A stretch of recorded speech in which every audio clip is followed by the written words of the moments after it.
What do you do when you're trapped in the final boss's sanctuary right at the start of the game? Don't worry, I'll handle it. While others are fighting over mobs in the Novice village, I'm repeatedly dying to the sleeping level 200 final boss, farming massive amounts of experience, attribute points, and a god tier title. The moment I finally wear down the boss after dying 10,000 times, my name will shake the entire world. What the hell? Is this a bug? In a dimly lit temple, Zhao Chen stared at the towering figure sitting on the divine throne, lost in silence. He had just entered the virtual reality game Primal Origin. He was supposed to spawn in a Novice village, but bizarrely, he found himself in the sanctuary of the level 200 final boss, the ultimate demon god. You've got to be kidding me. How am I supposed to play this damn game? Zhao Chen roared in frustration. There were no mobs, no NPCs in the temple. He couldn't level up, nor could he leave. He was trapped, facing the sleeping final boss, feeling utter despair. Forget it, I'll just die once. Zhao Chen sighed helplessly. In Primal Origin, the penalty for death was severe, a week of weakness with all stats halved. It was a painful price to pay right at the start, but he had no other choice. According to the game mechanics, players can't commit suicide. High-level bosses have a basic damage reflection skill. If I slash at this guy, I should be able to respawn in a Novice village, right? With this in mind, Zhao Chen, holding his Novice dagger, walked towards the sleeping demon god. I guess I'm the first player to ever attack the final boss. That's something to be proud of, he comforted himself. Facing the demon god's 10-meter-tall frame, he looked pathetically small. Here goes nothing, he yelled, leaping up and slashing at the demon god's big toe. Ding! System prompt. You have dealt 1 damage to the ultimate demon god. You have received damage from the ultimate demon god's passive skill, Thorns. You have lost 390 HP. You have died. Just as Zhao Chen thought he was finally free, a series of unexpected system notifications popped up. Ding! Your fearless courage has been recognized by the gods. You have gained 100,000 EXP and 20 free attribute points. You have reached the LV10 experience cap. Please choose a class. You have been resurrected in the ultimate demon god sanctuary. What the hell? I get experience and attribute points for being killed by damage reflection? Zhao Chen was stunned for a moment, then became ecstatic. He was still in the sanctuary, but this wasn't a bug, it was a massive boon. I suddenly have a bold idea. He looked at the ultimate demon god, raised his dagger again, and charged forward. Ding! You have died. Ding! You have gained 100,000 EXP and 20 free attribute points. Ding! For striking the ultimate demon god a second time with your feeble body, you have been awarded an additional 10 reputation points in all major cities. You have been resurrected in the ultimate demon god sanctuary. It works, and there are extra rewards. Zhao Chen was thrilled. At this rate, he would soon become the strongest level 10 player in history. He opened his personal panel, distributed his newly gained attribute points, and plunged headfirst into an endless cycle of raise dagger, die, revive, add points, raise dagger again. Time passed in a monotonous loop. Zhao Chen became almost numb, following the instinct to die over and over again. After an unknown amount of time, a different notification sound caught his attention. Ding! You have struck the ultimate demon god 10,000 times. Your indomitable spirit of fighting despite repeated defeats has shocked the gods. You have obtained the title, the one who never fears. Title effect: when facing an enemy 5 levels higher than you, for every additional level the enemy has, all your attributes increase by 2%, up to a maximum of 200%. A god-tier title. Zhao Chen's eyes lit up. He equipped it without hesitation. With the 200% attribute boost from the title, he swung his dagger at the demon god again. System prompt: you have dealt 2 damage to the ultimate demon god. The damage was no longer a mandatory one. And then, an even more exciting prompt appeared. System prompt: your damage to the ultimate demon god has exceeded the minimum threshold. You have obtained the ultimate demon god's combat information. Ultimate demon god. Level, LV 200, mythical boss. HP, 489,998/100 million. Status, unconscious, on the brink of death. On the brink of death? And it seems like it can't regenerate HP? Zhao Chen keenly spotted the crucial information. After dying one more time and confirming that the boss's HP had indeed decreased by another 2 points, he was utterly thrilled. That's right, the ultimate demon god can't regenerate health. I can slowly wear it down to death with my own life. The thought of single-handedly killing the game's strongest boss and reaping endless treasures made his heart race. I had no choice before, but now, all I want to do is kill this boss. With this conviction, Zhao Chen threw himself back into the joyful yet tedious task of dying. Nearly 2 months had passed since the game's launch. The average player level was between 20 and 30, and leveling was extremely difficult. Meanwhile, Zhao Chun had been grinding in the sanctuary for who knows how long. When he opened his personal panel again, his stats were terrifyingly high. ID, Qian Yi. Level, LV10, EXP has overflowed by hundreds of millions. Strength, 201,094. Agility, 98,102. Constitution, 98,140. Intelligence, 98,120. Max physical attack, 316,410. His attributes were enough to crush all other players. If he were outside, 100 level 30 players couldn't kill him even if they attacked him for 3 days and nights. And at this moment, the ultimate demon god's HP was just over 20,000. I'm finally going to wear it down. Zhao Chun saw the light of victory and was full of motivation. At the same time, in the outside world, in the human main city, Xuanwu City, one of China's top 10 guilds, Aoshi Chuanxiong, proudly looking down on heroes, was struggling to clear the level 30 hard mode dungeon, Spider Cave. Their elite team had been stuck on the first mini-boss for 3 whole days. If I level up my defense skill one more time tomorrow, we should be able to pass it, the team's main tank, Aoshi Laoyuan, said wearily after respawning. Just as the guild members were celebrating their impending progress, suddenly, 3 crisp system announcements echoed throughout the entire game world. Server-wide announcement: China region player named Hidden has achieved the first kill of the LV200 mythical boss, the ultimate demon god. The leaderboards and the primal steel are now open. All players who have a significant impact on the game's progress will be recorded on the primal steel. Server-wide announcement. Server-wide announcement. The world fell silent for a moment. At the entrance of the spider cave, all the elite players of Aoshi Chuanxiong stood as if frozen, their mouths agape in shock, their eyes glazed over. After a long while, the guild leader, Aoshi Dihuang, spoke with a dry voice in the team channel. Tonight's leveling is cancelled. Everyone, use all your resources and connections. I want to know who first killed the ultimate demon god. Find him, recruit him. If not, then hunt him down until he's back to level 0. The same scene played out in every major city and guild across the globe. Everyone was stunned by this mysterious player who had appeared out of nowhere. Countless people opened the newly available Primal Steel. On it was a record of the anonymous player's grand achievement, and next to his name was the evaluation given by the game system. Legendary. My god, it's a legendary rating. That means he did it with his own strength, not a bug. The server has only been open for 2 months. How could any player be this terrifying? In the crowd, a beautiful girl with the ID Feng Qingwu stared at the announcement and suddenly thought of a friend she had contacted when the game first launched. Is it you, IUN? Meanwhile, the source of all this commotion, Zhao Chun, was staring at the dazzling array of equipment and skill books that had dropped from the ultimate demon god, his eyes shining, almost drooling. Holy cow, so much good stuff. Ding, system prompt, you have killed the LV200 mythical boss, the final demon. Ding, you have gained 1 billion experience points, 1,000 free attribute points, 5,000 reputation, and 10 points of continent legend. Ding, you have achieved the first kill of the LV200 mythical boss, earning the title, the one who surpasses all. Ding, you have been cursed by the final demon, the hatred of dark creatures towards you changes. Hatred, damage plus 100%. Ding, you have obtained epic equipment, Sword of Domination, legendary equipment, Demon God Shield, Ether Staff, special equipment, Ring of Chaos. Ding, you have received a skill book.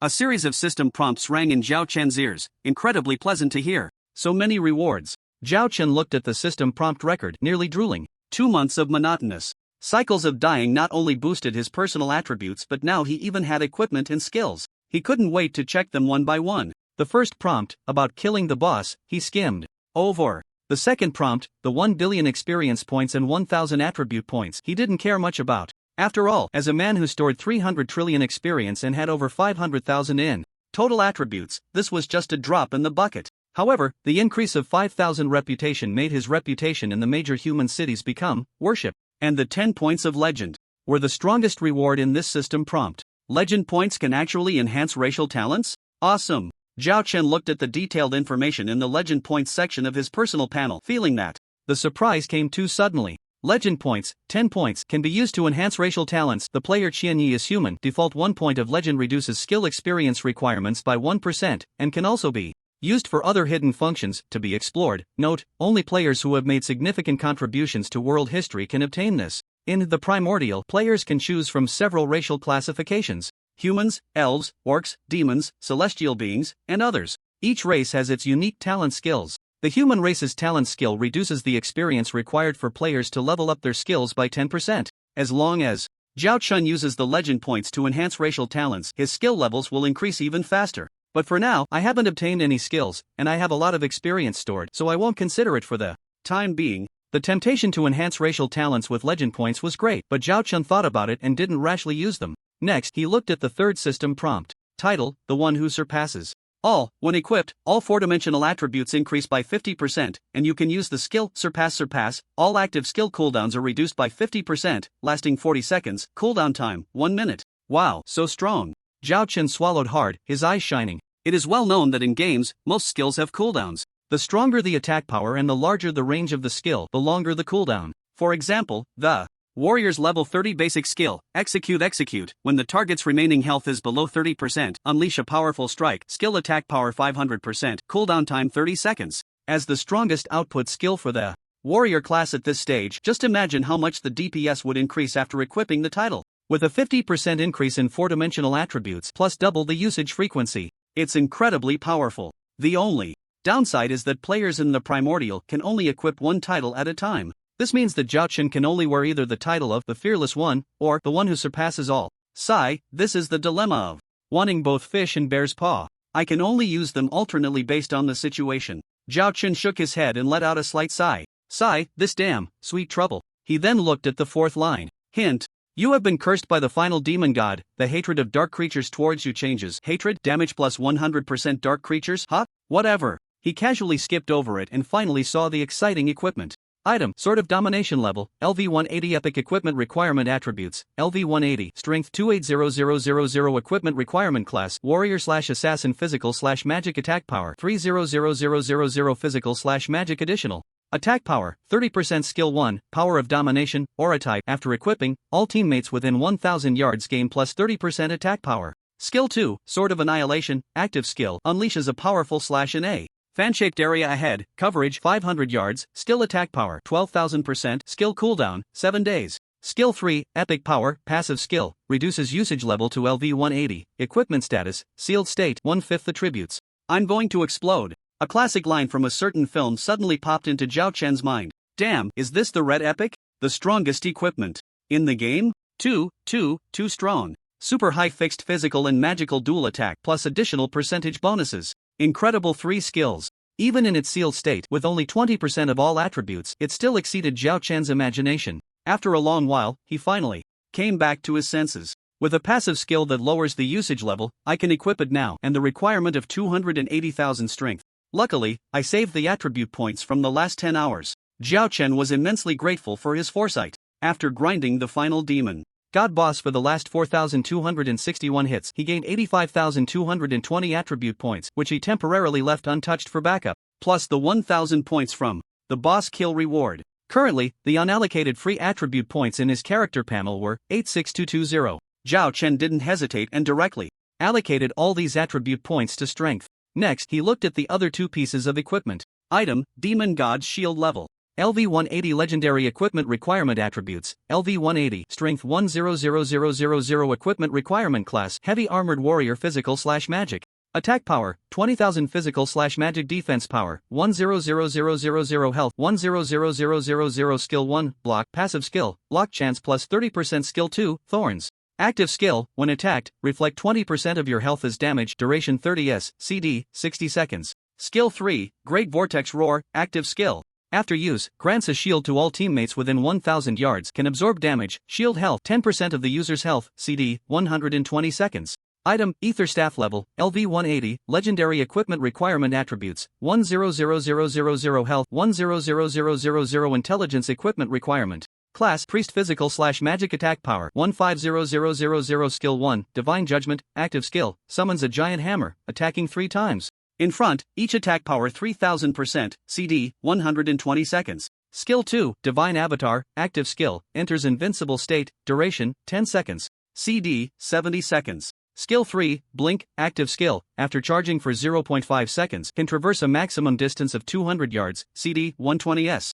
Item, Ring of Chaos level, Special Item Equipment Requirement Attribute, Reputation 10000 Equipment Requirement Class, All Physical/Magic Attack Power, 10000 Skill 1. Level Nullification, Passive, reduces the required level for equipping to LV1, including below Legendary. Skill 2, Teleport, active, can teleport to the nearest town, cooldown. Time 1 day. In the world of Primordial, the quality levels of equipment range from low to high as follows: Whiteboard, Bronze, Silver, Gold, Dark Gold, Legendary, and Epic, in addition to some special equipment that is not counted in the quality. Zhao Chen learned this from the player forum. Currently, most mainstream players are a mix of Whiteboard and Bronze, with only a very small number of elites possessing Silver equipment. As for Gold and above, sorry, not a single piece in the entire server. However, he possesses 1 Epic, 2 Legendary, and 1 special equipment. I feel terrifying even to myself now. Zhao Chen clicked his tongue, marveling. Excluding the priest class's ethereal staff, the other 3 pieces of equipment can be worn.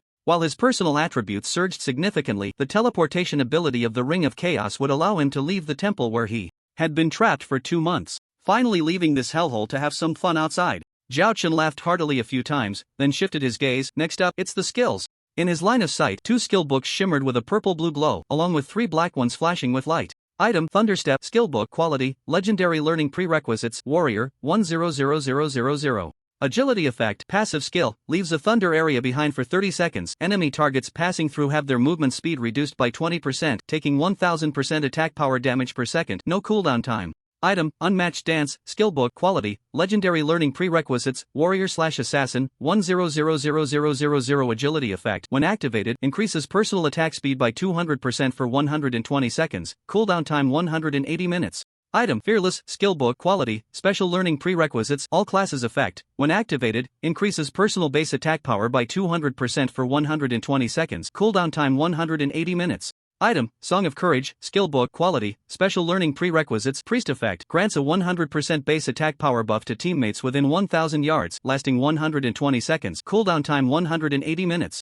Item: Meteor Fall, skill book, quality, special learning prerequisites, mage effect, summons 10 meteors, attacking all targets within a 500 by 500 yard range, attack power 1200%, cooldown time 180 seconds. The quality levels of skill books in Primordial are the same as those of equipment. The higher the quality of the skill, the stronger the base effect, and the growth rate after skill upgrades also increases accordingly. Among the 5 skill books, Zhao Chen can learn Thunderstep, Unmatched Dance, and Fearless. He didn't hesitate and clicked to learn directly. Instantly, 3 icons appeared in the skill bar on his panel. Open personal panel. After counting his loot, Zhao Chen checked his current comprehensive attribute panel. ID, Genya level, LV10, 32800000/100,000 has reached the limit, must change class to continue leveling up. Race, human, racial talent, skill upgrade, experience reduced by 10%. Profession, junior warrior, health points, 191,200 mana points, 61,300.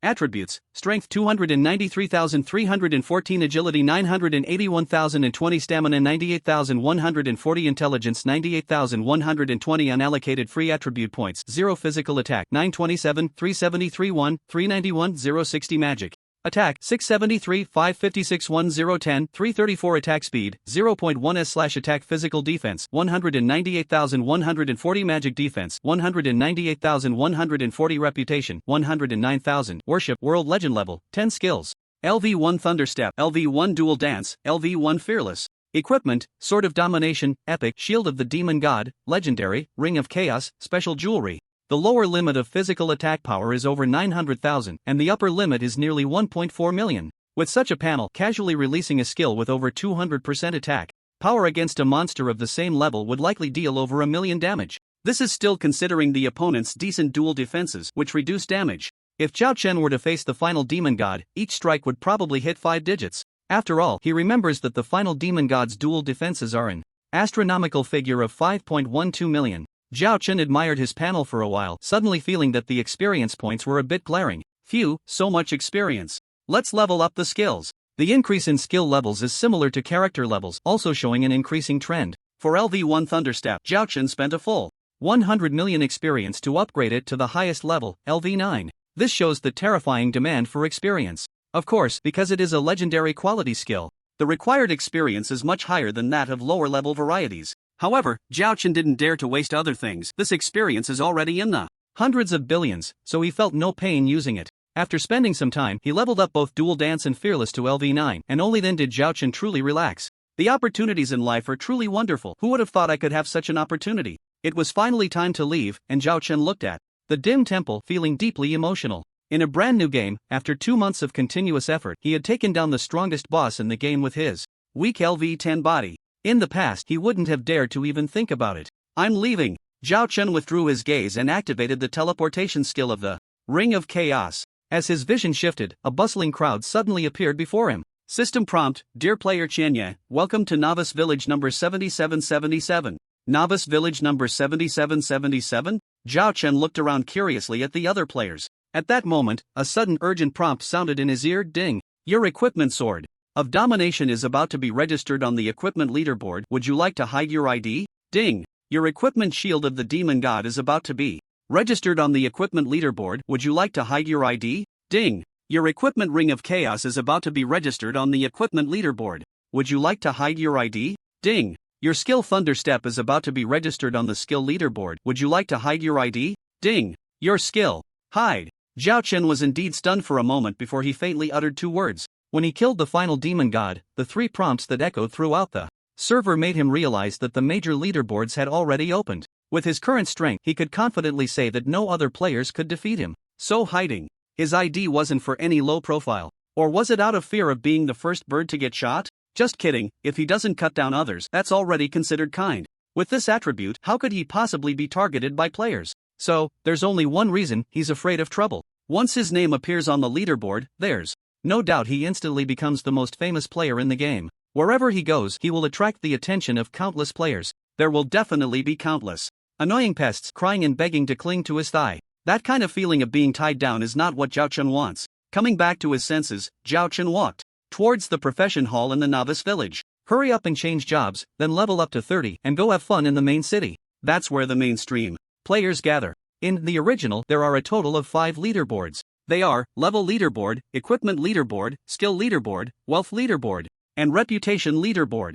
These leaderboards are further divided into world regions as well as sub-leaderboards for humans, elves, and so on. Since the leaderboards appeared, they have always been a topic of great interest among players. Player IDs that appear on the leaderboard instantly become the brightest stars in the game. However, since the game has just launched, the power advantages of various guilds have already shown themselves. On the human region level leaderboard, the first place is occupied by the president of the Overlord Guild, level 36 Overlord Emperor. The second place is held by the leader of the Phoenix Guild, level 35 Phoenix Dance in the Sky. The third to the 100th places are all players above level 32. However, on the world region level leaderboard, it is dominated by a level 40 Celestial player. On the equipment leaderboard, the strongest equipment for humans is a top quality silver longbow. The strongest in the world region is a golden dagger, owned by a Celestial player. On the world region reputation leaderboard, the strongest is a demon player with 3010 points at the top. On the world region skill leaderboard, the strongest is an orc player, topping it with a level 3 frenzy, silver level, skill.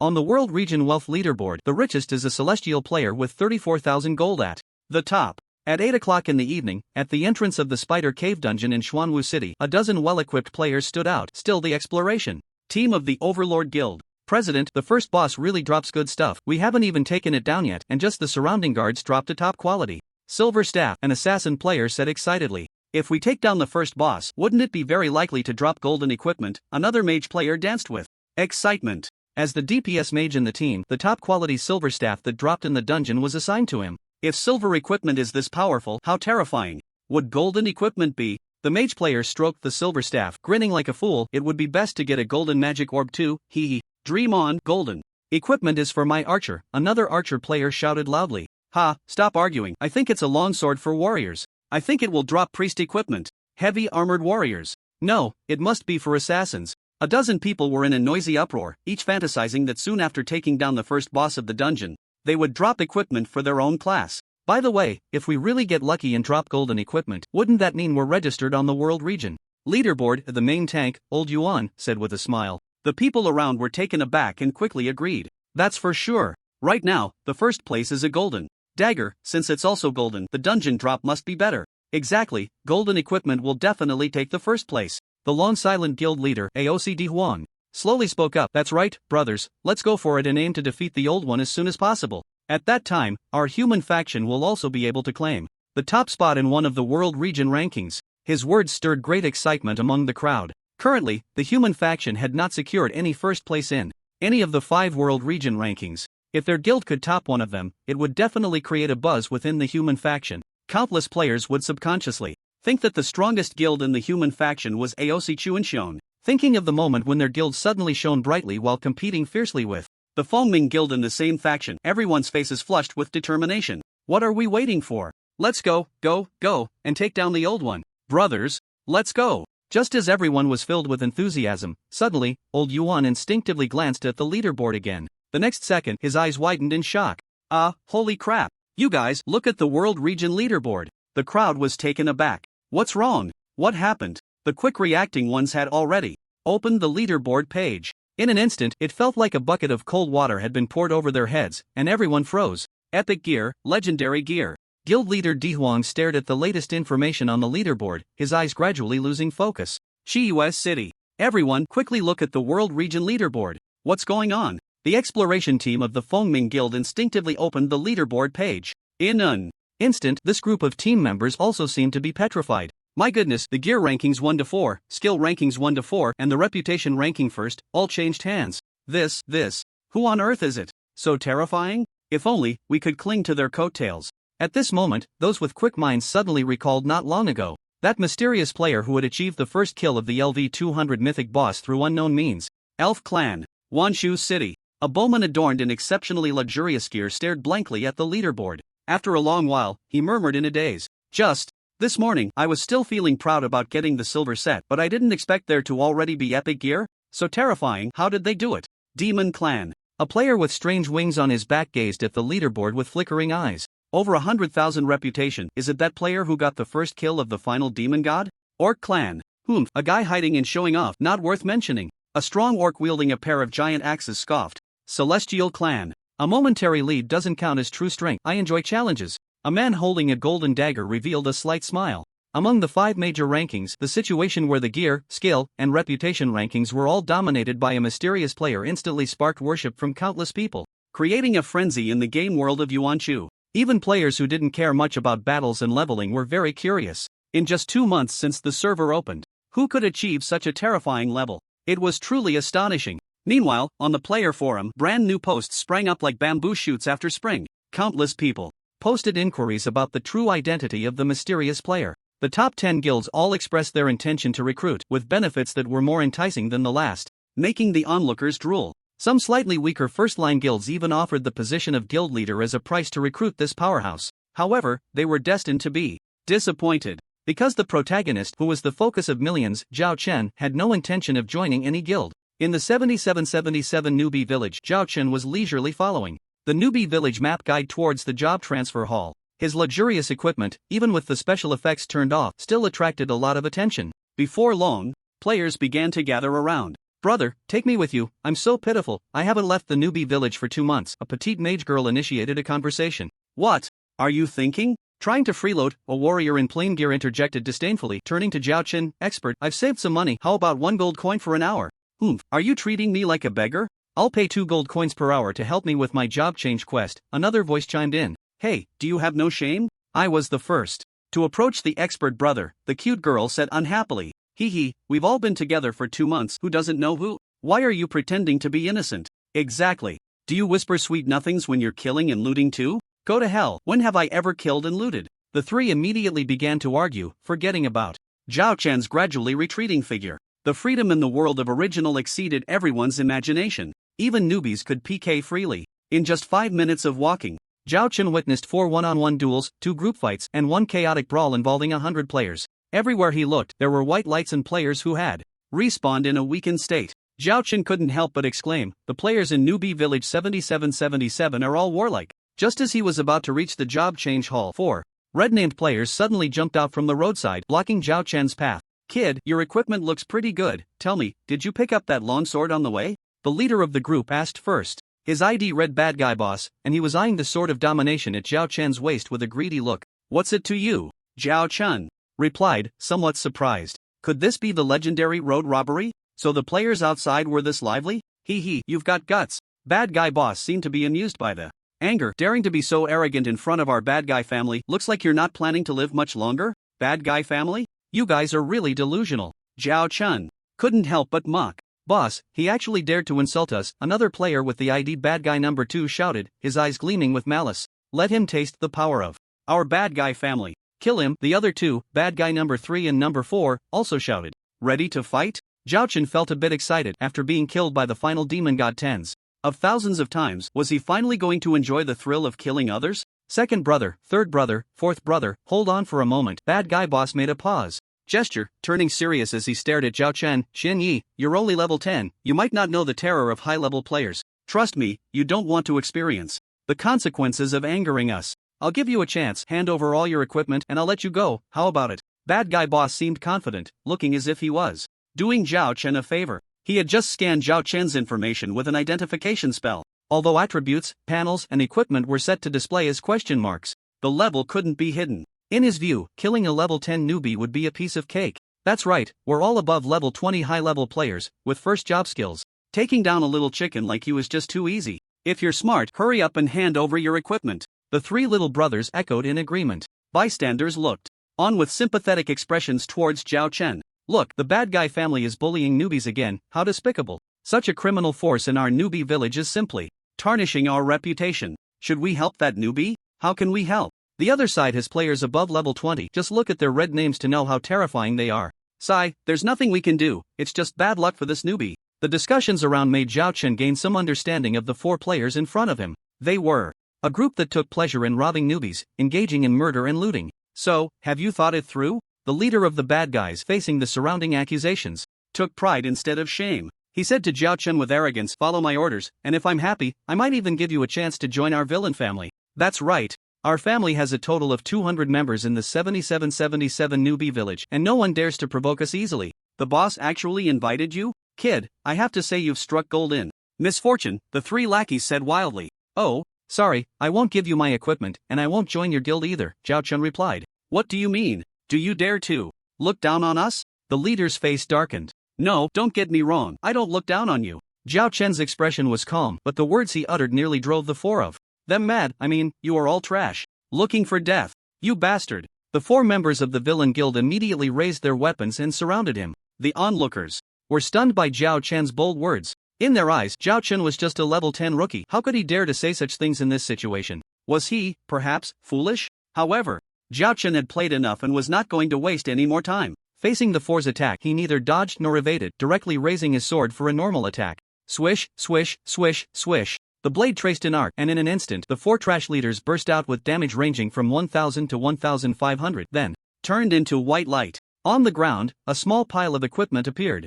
Zhao Chen took a look and found it was all junk, then walked away without looking back. What? 1. Sword killed 4 people? Isn't this newbie only level 10? How could he kill level 20 players? Damn, this is unreasonable. The onlookers were dumbfounded. They originally thought it was just another tragic case of an unlucky newbie being robbed, but unexpectedly, the outcome took a 180 turn. A newbie actually instant-killed 4 high-level players. At the newbie village resurrection point, the leader of the bad guys, along with the second, third, and fourth, revived and looked at each other in confusion. What happened? How did we die? The leader's face darkened, gritting his teeth as he said, damn, this guy actually dared to play the pig to eat the tiger, gather the brothers and kill him. On the other side, after Zhao Chen instant-killed the 4 trash players, he remained unfazed, even sighing. I guess this counts as ridding the world of harm. After saying that, he followed his original plan and walked towards the job change hall. In no time, a building covering about 10 acres appeared in his sight. It was indeed the job change hall. In the original, job changes require completing job change tasks, with difficulty randomly ranging from the lowest F to the highest S, depending on the task's difficulty. The attribute growth and skill selection pool after the job change vary. Many people, in pursuit of high attribute growth, dove headfirst into the highest difficulty S-level tasks. This led to quite a number of players getting stuck on the first job change task for a long time. In the end, they even had to give up on S-level, endure the punishment for task failure, and then choose a lower difficulty. Currently, there were quite a few players in the job hall. Zhao Chen glanced around and estimated there were about 200 people. Among them, only a very small portion chose tasks. Most players were actually squatting here to find teammates to do tasks together. Zhao Chen retracted his gaze and walked towards the NPC Warrior Junior Mentor. In front of the mentor, there was a notice board that seemed to have something written on it. About 7 or 8 people were lined up in front of the mentor. Seeing him walk straight ahead, they immediately whispered reprimands. Hey, what's wrong with you? Go to the back of the line. What are you doing? Cutting in line? Do you have no manners? What do you mean? Aren't you afraid of getting scolded by the warrior mentor? Bro, you've got guts. I like warriors like you. Amidst the scolding voices, Zhao Chen walked up to the warrior mentor, gazing at the notice board and silently nodding. It turned out that it listed the job change rules, fees, penalties for failing tasks, and so on. If you don't want to die, go back and line up. At that moment, a rough voice rang in his ear. Zhao Chen turned to see the junior warrior mentor NPC Aid, who hadn't even lifted his head. Look, this guy has displeased Aid. Now we're in for a show. With Aid's bad temper, this guy is probably going to get thrown out. The players watching this scene whispered among themselves, ready to enjoy a good show. At this time, they also realized that the player with the ID Qianyi wasn't trying to cut in line. He was just there to check the information on the notice board. They were all tired of the information on the board. Where did this newbie come from? Everyone chuckled, thinking they were about to witness the grand spectacle of the bold newbie getting beaten by the furious mentor. A cute girl in the line kindly reminded Zhao Chen in a low voice, "The mentor gets really scary when he's angry, you should listen and step back." "Thank you for your kindness," Zhao Chen replied calmly. At this moment, he also noticed that the players had been whispering, and even though they had misunderstood him earlier, they didn't dare to scold him loudly. It was evident that the warrior mentor held a significant deterrent power in their minds. However, Zhao Chen had no intention of heeding the cute girl's warning. He wanted to see how the NPC would treat him now that he had reached the worship reputation level. It was said that the NPCs in the original had a very high level of intelligence, almost indistinguishable from real players. He was quite curious. What an annoying guy. The junior warrior mentor Aid realized that the player in front of him had no intention of backing down, and he immediately frowned, preparing to give a stern reprimand. "I warn you, do not disrupt the job change hall." Halfway through his sentence, Aid's expression suddenly changed. Just as the players in the hall noticed this scene, expecting him to angrily throw Zhao Chen out, the next moment left them wide-eyed in shock, questioning their lives. "Honorable Qianyi, please forgive my previous rudeness." Aid stood up abruptly, then immediately bowed at a 90-degree angle to apologize. His rugged face turned red for some reason, and even his bushy beard couldn't hide it. "It's all right, I didn't mind," Zhao Chen said.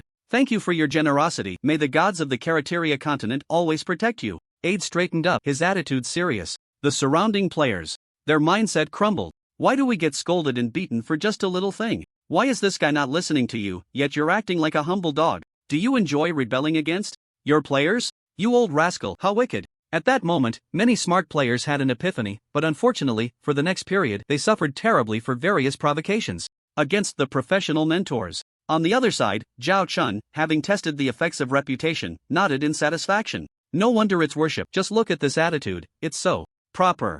I want to accept a job change task, please give me an S-level one." Zhao Chen got straight to the point. "All right." Aid took a hard card from the table in front of him, ready to tear it up, but suddenly hesitated. "Dear Lord Qianya, look, go to the Yulan Gorge and kill 30 ordinary LV-12 Grey Wolves. Is this task suitable?" As soon as the words fell, before Zhao Chen could say anything, the surrounding players erupted. "What the hell, my friend has the same task, but it's the lowest F grade. You really are something, Aid, actually picking the right dish. There must be some dirty deal going on here. I refuse to accept this, you shameless old man Aid, a sycophant deserves no good end." The crowd was indignant, their eyes turning red with jealousy. Seeing the reactions around him, Zhao Chen immediately understood the trickery. He asked unhappily, "Are you doubting my strength by giving me such an easy task?" "I'm sorry." Aid wiped the cold sweat from his forehead, sincerely admitting his mistake. This time he understood. The players didn't know that their NPCs had their own information channels and naturally understood Zhao Chen's past achievements of defeating the final demon god.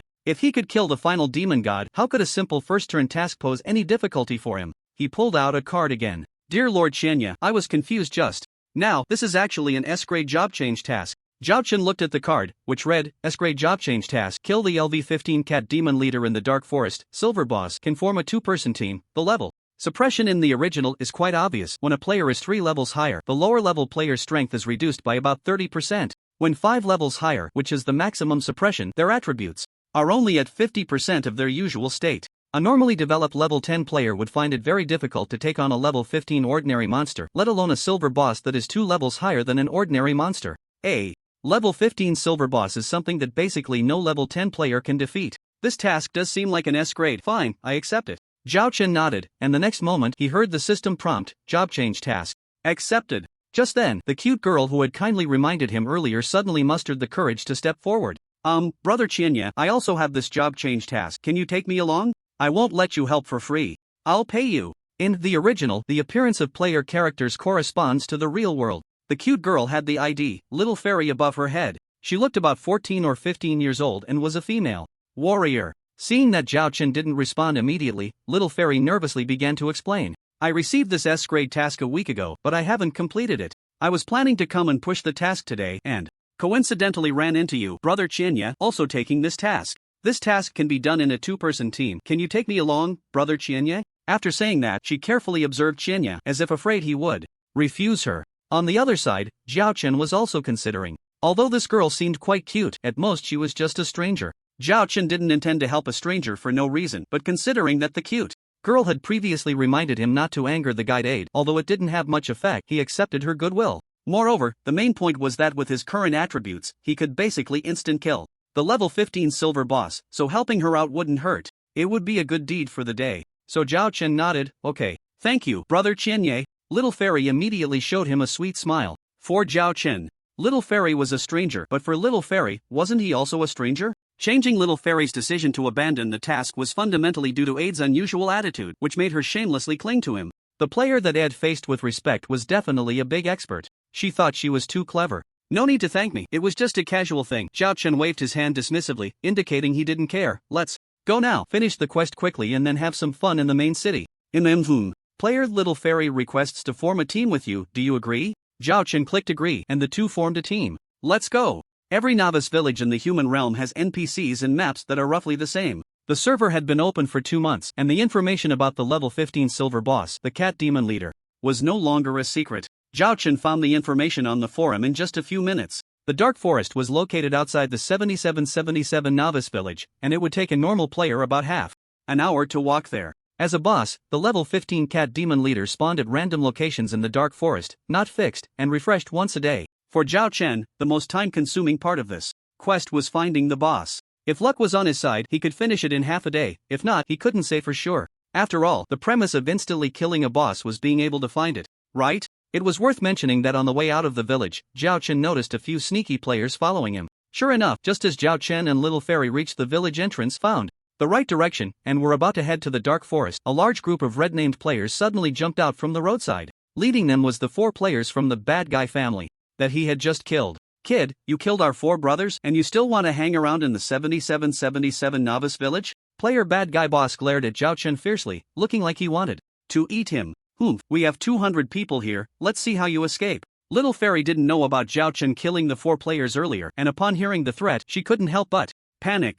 Ah, it's those bastards from the bad guy family. Brother Qianya, what should we do? Should we run? As the dark force of the 7777 novice village, the bad guy family's notorious reputation had long made newbies tremble in fear, and Little Fairy was scared, glancing at Zhao Chen. No need. Zhao Chen smiled nonchalantly, turning to face the bad guy boss. You trash, you have some guts to still appear in front of me?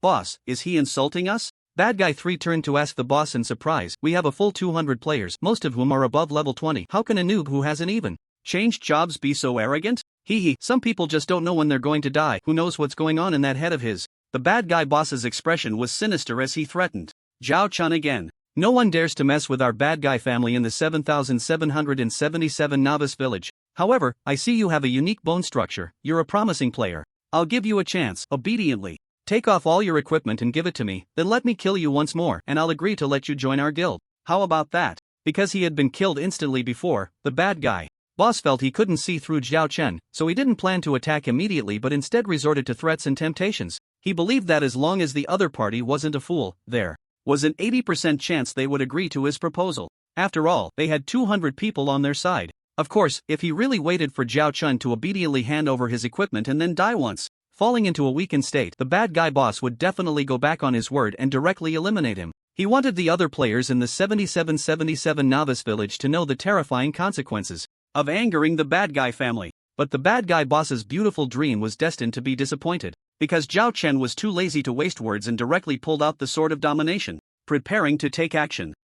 Ungrateful. The villain boss felt embarrassed and was too lazy to play any more schemes. Brothers of the white names, go first, turn him into a red name, and then we'll take him down together. The equipment on Zhao Chen was extraordinary at first glance, and the villain boss was tempted. Most of the members of the villain family were red names, while the white name players were only in single digits, but he thought that was enough. As long as the other side acted first, they would also turn red. Then, when they died, their equipment would definitely drop. If the other side didn't act first, he had ways to provoke them. Just as he was about to give the order to attack, a dozen assassins hidden around Zhao Chen rushed at him together. If you don't resist, you'll be killed, but if you fight back, you'll inevitably encounter the white name players among the assassins. At that time, the villain boss thought he was very clever. But the next moment, he couldn't help but question his life. In the game original, the human race is mainly divided into 6 professions: warrior, mage, priest, assassin, archer, and a very small number of hidden professions. Each profession can change jobs at level 10, gaining 4 advanced classes.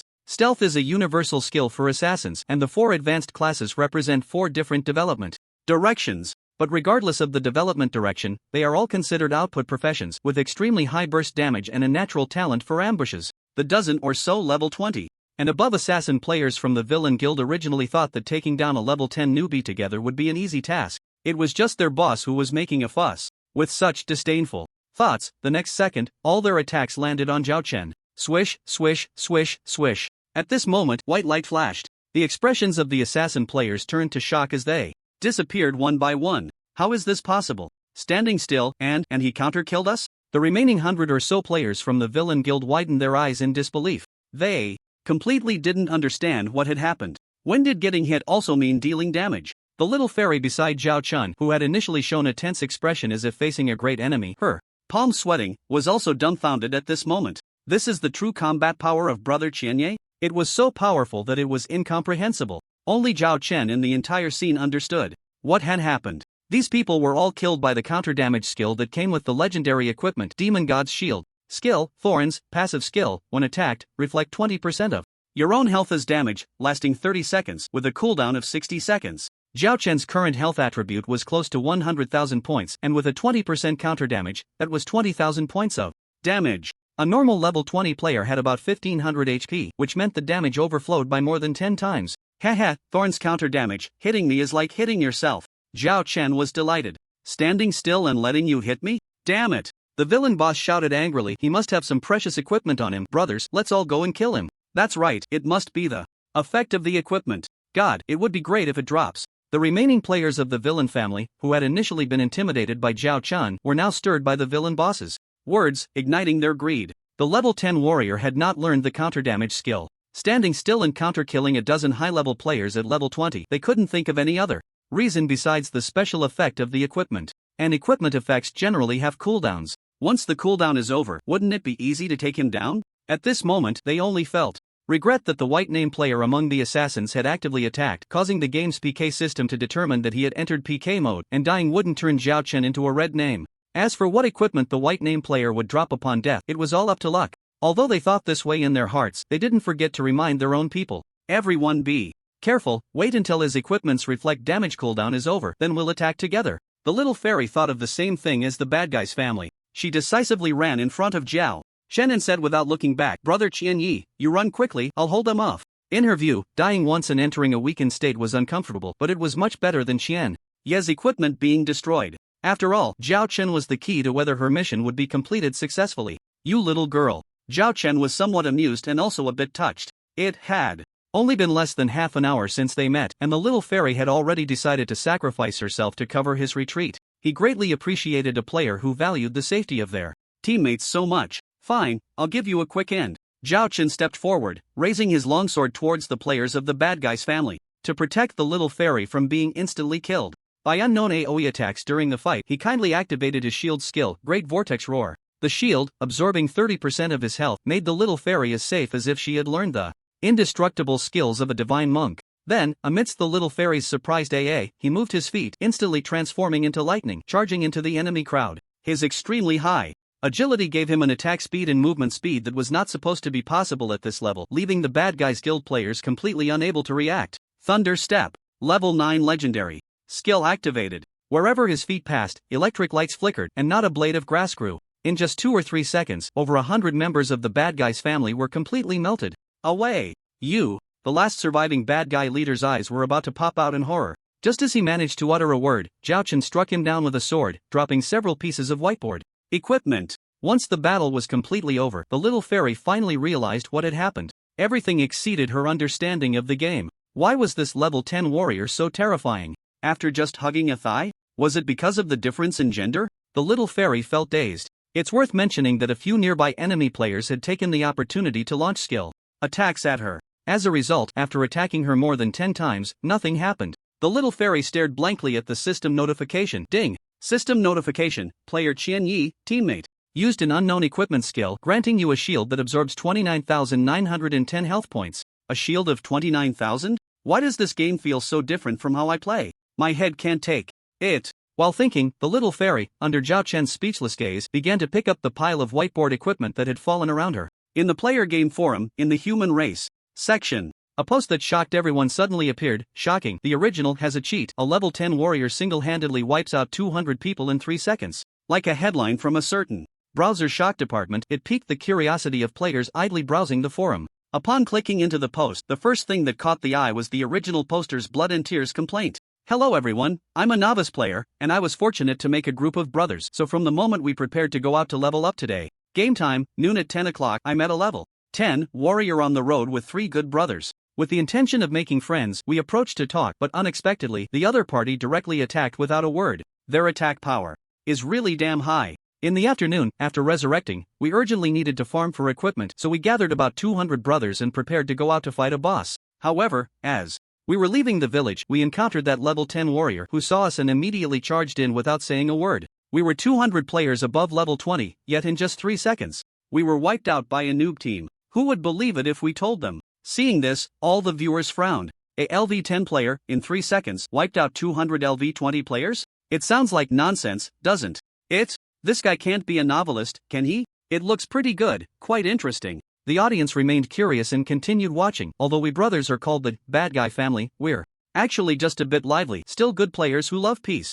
Here, I strongly condemn the player with the ID Chianya and report him for cheating. Next is the video I risked my life to record. What? There's a video? Why didn't you say so earlier? The audience eagerly opened it and then they were stunned. The video was only a short 2 segments. The first half of the video, about 5 seconds long, showed a warrior holding an ancient long sword in his left hand and a shield in his right, swiftly killing 4 players with a single strike. This warrior was none other than Zhao Chen. What the hell? What kind of attack power is this? So fast. Could it be some mysterious skill? This is terrifying. The audience was in shock. If it had been some flashy skill, they might not have been so surprised. But the player with the ID Chianya in the video simply used a plain sword strike to slay 4 strong enemies. The speed was just too fast, like a hurricane. Fortunately, the video had a slow motion feature, and everyone adjusted it to slow down by 10 times. Next, they were astonished to see that the trajectory of the sword swing was clearly just a normal attack. Could it be a powerful buff skill that increases attack speed? Someone speculated.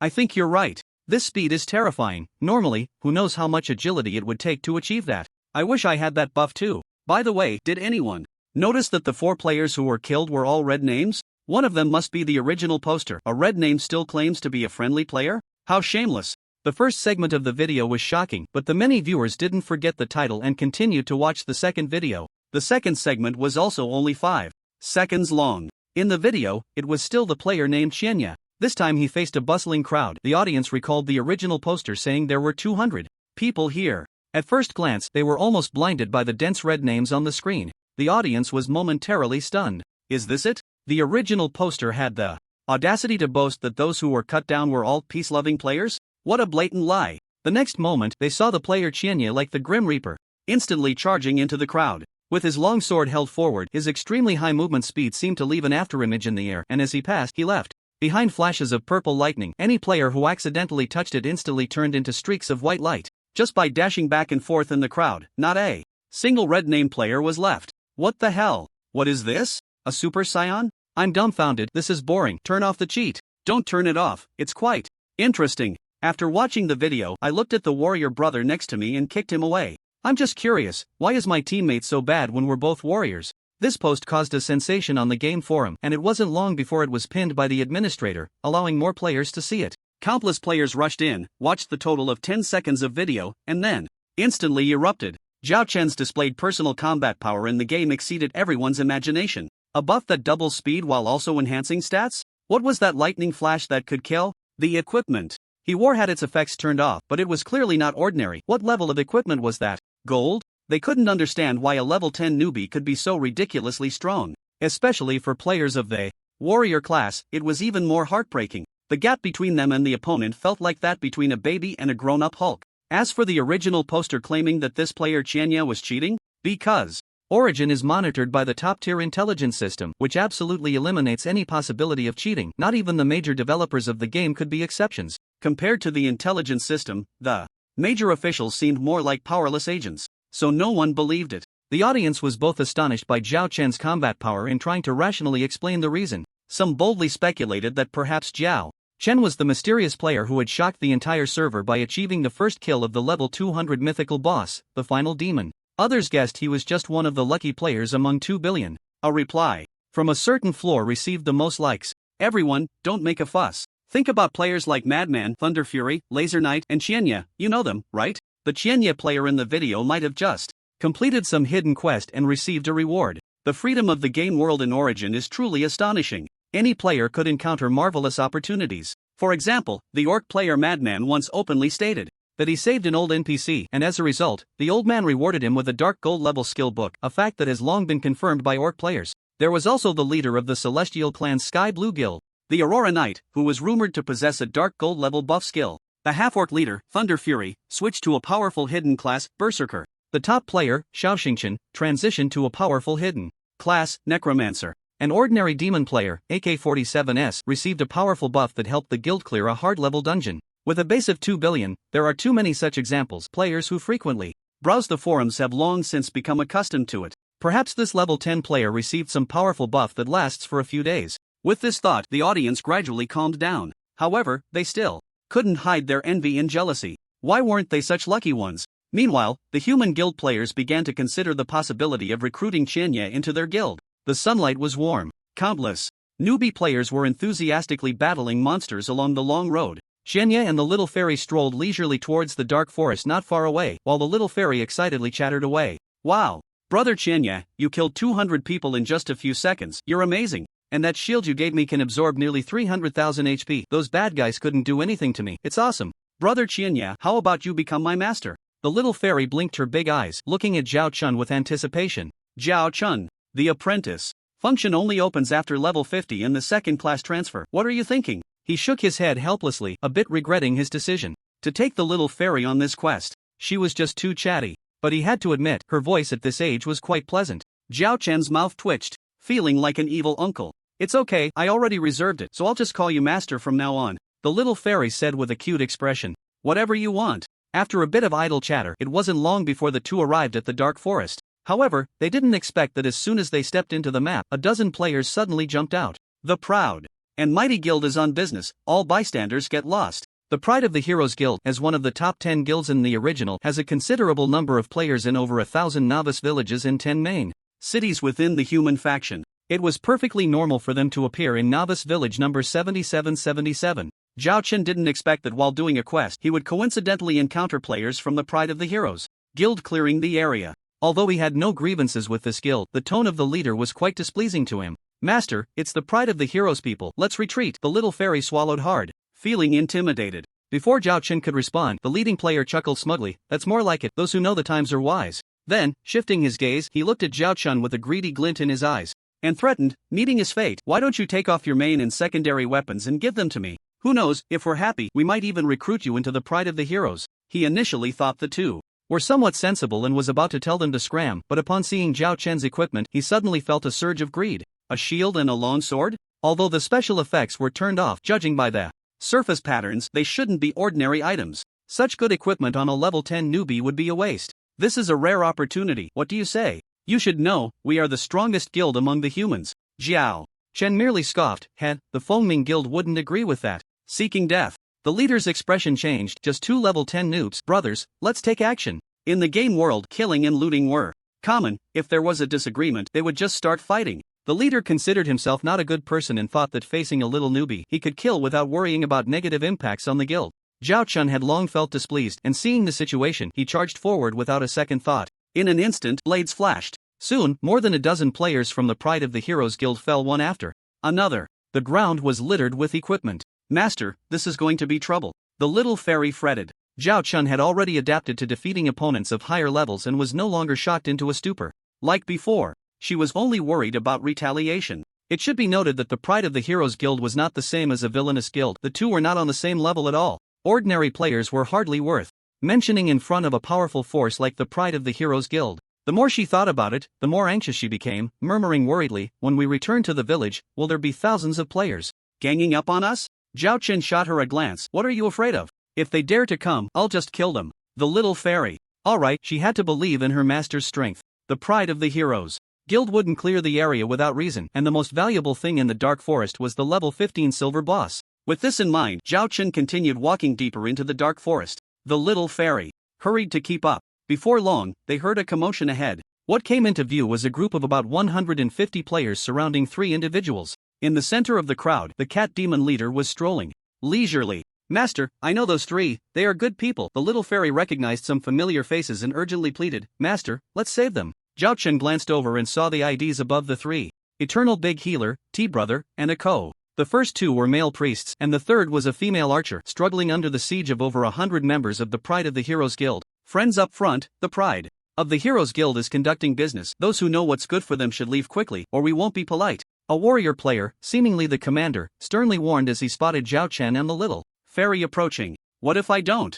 Zhao Chen's expression remained unchanged. The words of this person irritated him. What does it mean to know what's good? The members of the Aoshi Guild are too arrogant. Heh, it seems. You're deliberately looking for trouble? I didn't want to make a move, but you brought this on yourself. Brothers, charge. After the previous dozen or so peripheral players were killed, they had already informed the commander of Zhao Chen's presence. Initially thinking they could quickly take down a dozen level 20 players, which would be tricky, the commander, while preparing to deal with the boss, was not planning to let things go and intended to retaliate after returning to the village. However, since the guild's reputation didn't intimidate the other side, he couldn't be bothered to waste more words and directly called some people over to start the fight. He couldn't believe that a level 10 player could be so formidable. Kill. Zhao Chen was not polite and raised his sword to attack. Thunder Step. Dominion Power. Unmatched Dance. Among all those present, Zhao Chen was already invincible, and with these skills activated, his killing speed surged dramatically. In the blink of an eye, he had sent the other side into chaos. Xian Yi, I remember you.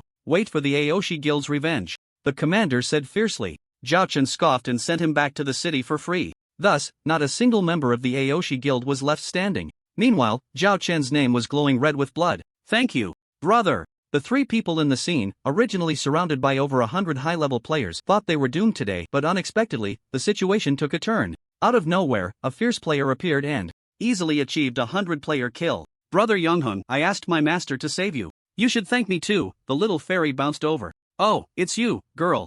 Yongheng slowly revealed a smile and was not pretentious. Then thank you. No need to thank me, I help those in need. The little fairy patted her chest, looking proud. Yongheng, T-Brother, and a Co exchanged glances and then burst into laughter. At the same time, they felt completely relaxed. Zhao Chen had been so fierce earlier that they were afraid he might take them out too. Now that the familiar little fairy was here, they were not as worried. Alright, I'm going to fight the boss now. Jiao. Chen walked towards the cat demon leader. Seeing this, the little fairy hurriedly followed. Master, I'll help you. Zhao Chen waved his hand without looking back. No need, just stand aside and watch. The little fairy, feeling rejected by the thigh. Her face turned red and she pretended to be nonchalant as she looked at the other 3. So, Brother Yongheng, how did you end up here? Are you also planning to fight the cat demon leader? The 3 couldn't help but chuckle, and Yongheng smiled as he said, yeah, didn't expect the plan to change. The little fairy asked curiously, huh? You guys are only level 15, and you dare to take on a silver boss with just 3 people? As a level 15 silver boss, the cat demon leader had high attack power, fast speed, and AoE group attack skills, making it quite troublesome. Normally, at least 30 players above level 15 would be needed to take it down reliably. The little fairy didn't understand why Yongheng and the others dared to come and fight the boss. Because we have rare skills. The 3 exchanged glances and decided to be honest. A few days ago, we completed a hidden quest and obtained an excellent silver level skill, which is very powerful. I'm a holy priest and the skill I got is resurrection. T-Brother got a group damage reduction skill, and a Co got a buff to increase critical hit chances. We considered it and are confident we can take down this boss. Precious skills are a secret for every player and are rarely mentioned. Yongheng and the others actually aimed to form a fixed team and, seeing how fierce Zhao Chen was, wanted to invite him along, so they used their skills to increase their bargaining power. The Holy Priest, in simple terms, is the healer in the team with decent healing abilities, and the source of their resurrection skills is unknown. Among 1,000 Holy Priests, having even one is quite rare. T's judgment actually belongs to the tank role in the team, possessing skills that maintain stable aggro and provide shields for the entire party, along with a rare damage reduction skill which greatly benefits the team. As for the Archer Aku's skill Eagle Eye, it's a precious buff.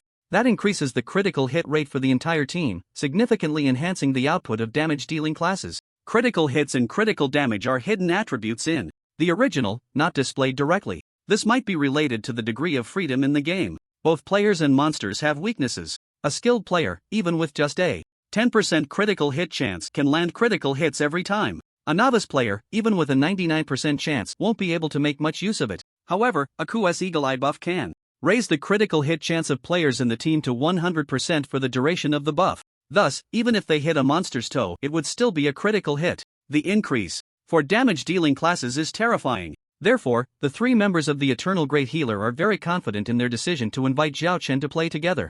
On the other side, Zhao Chen slowly walked towards the Cat Demon Leader. Cat Demon Leader level, LV 15, Silver Boss, Health, 10,000/10,000.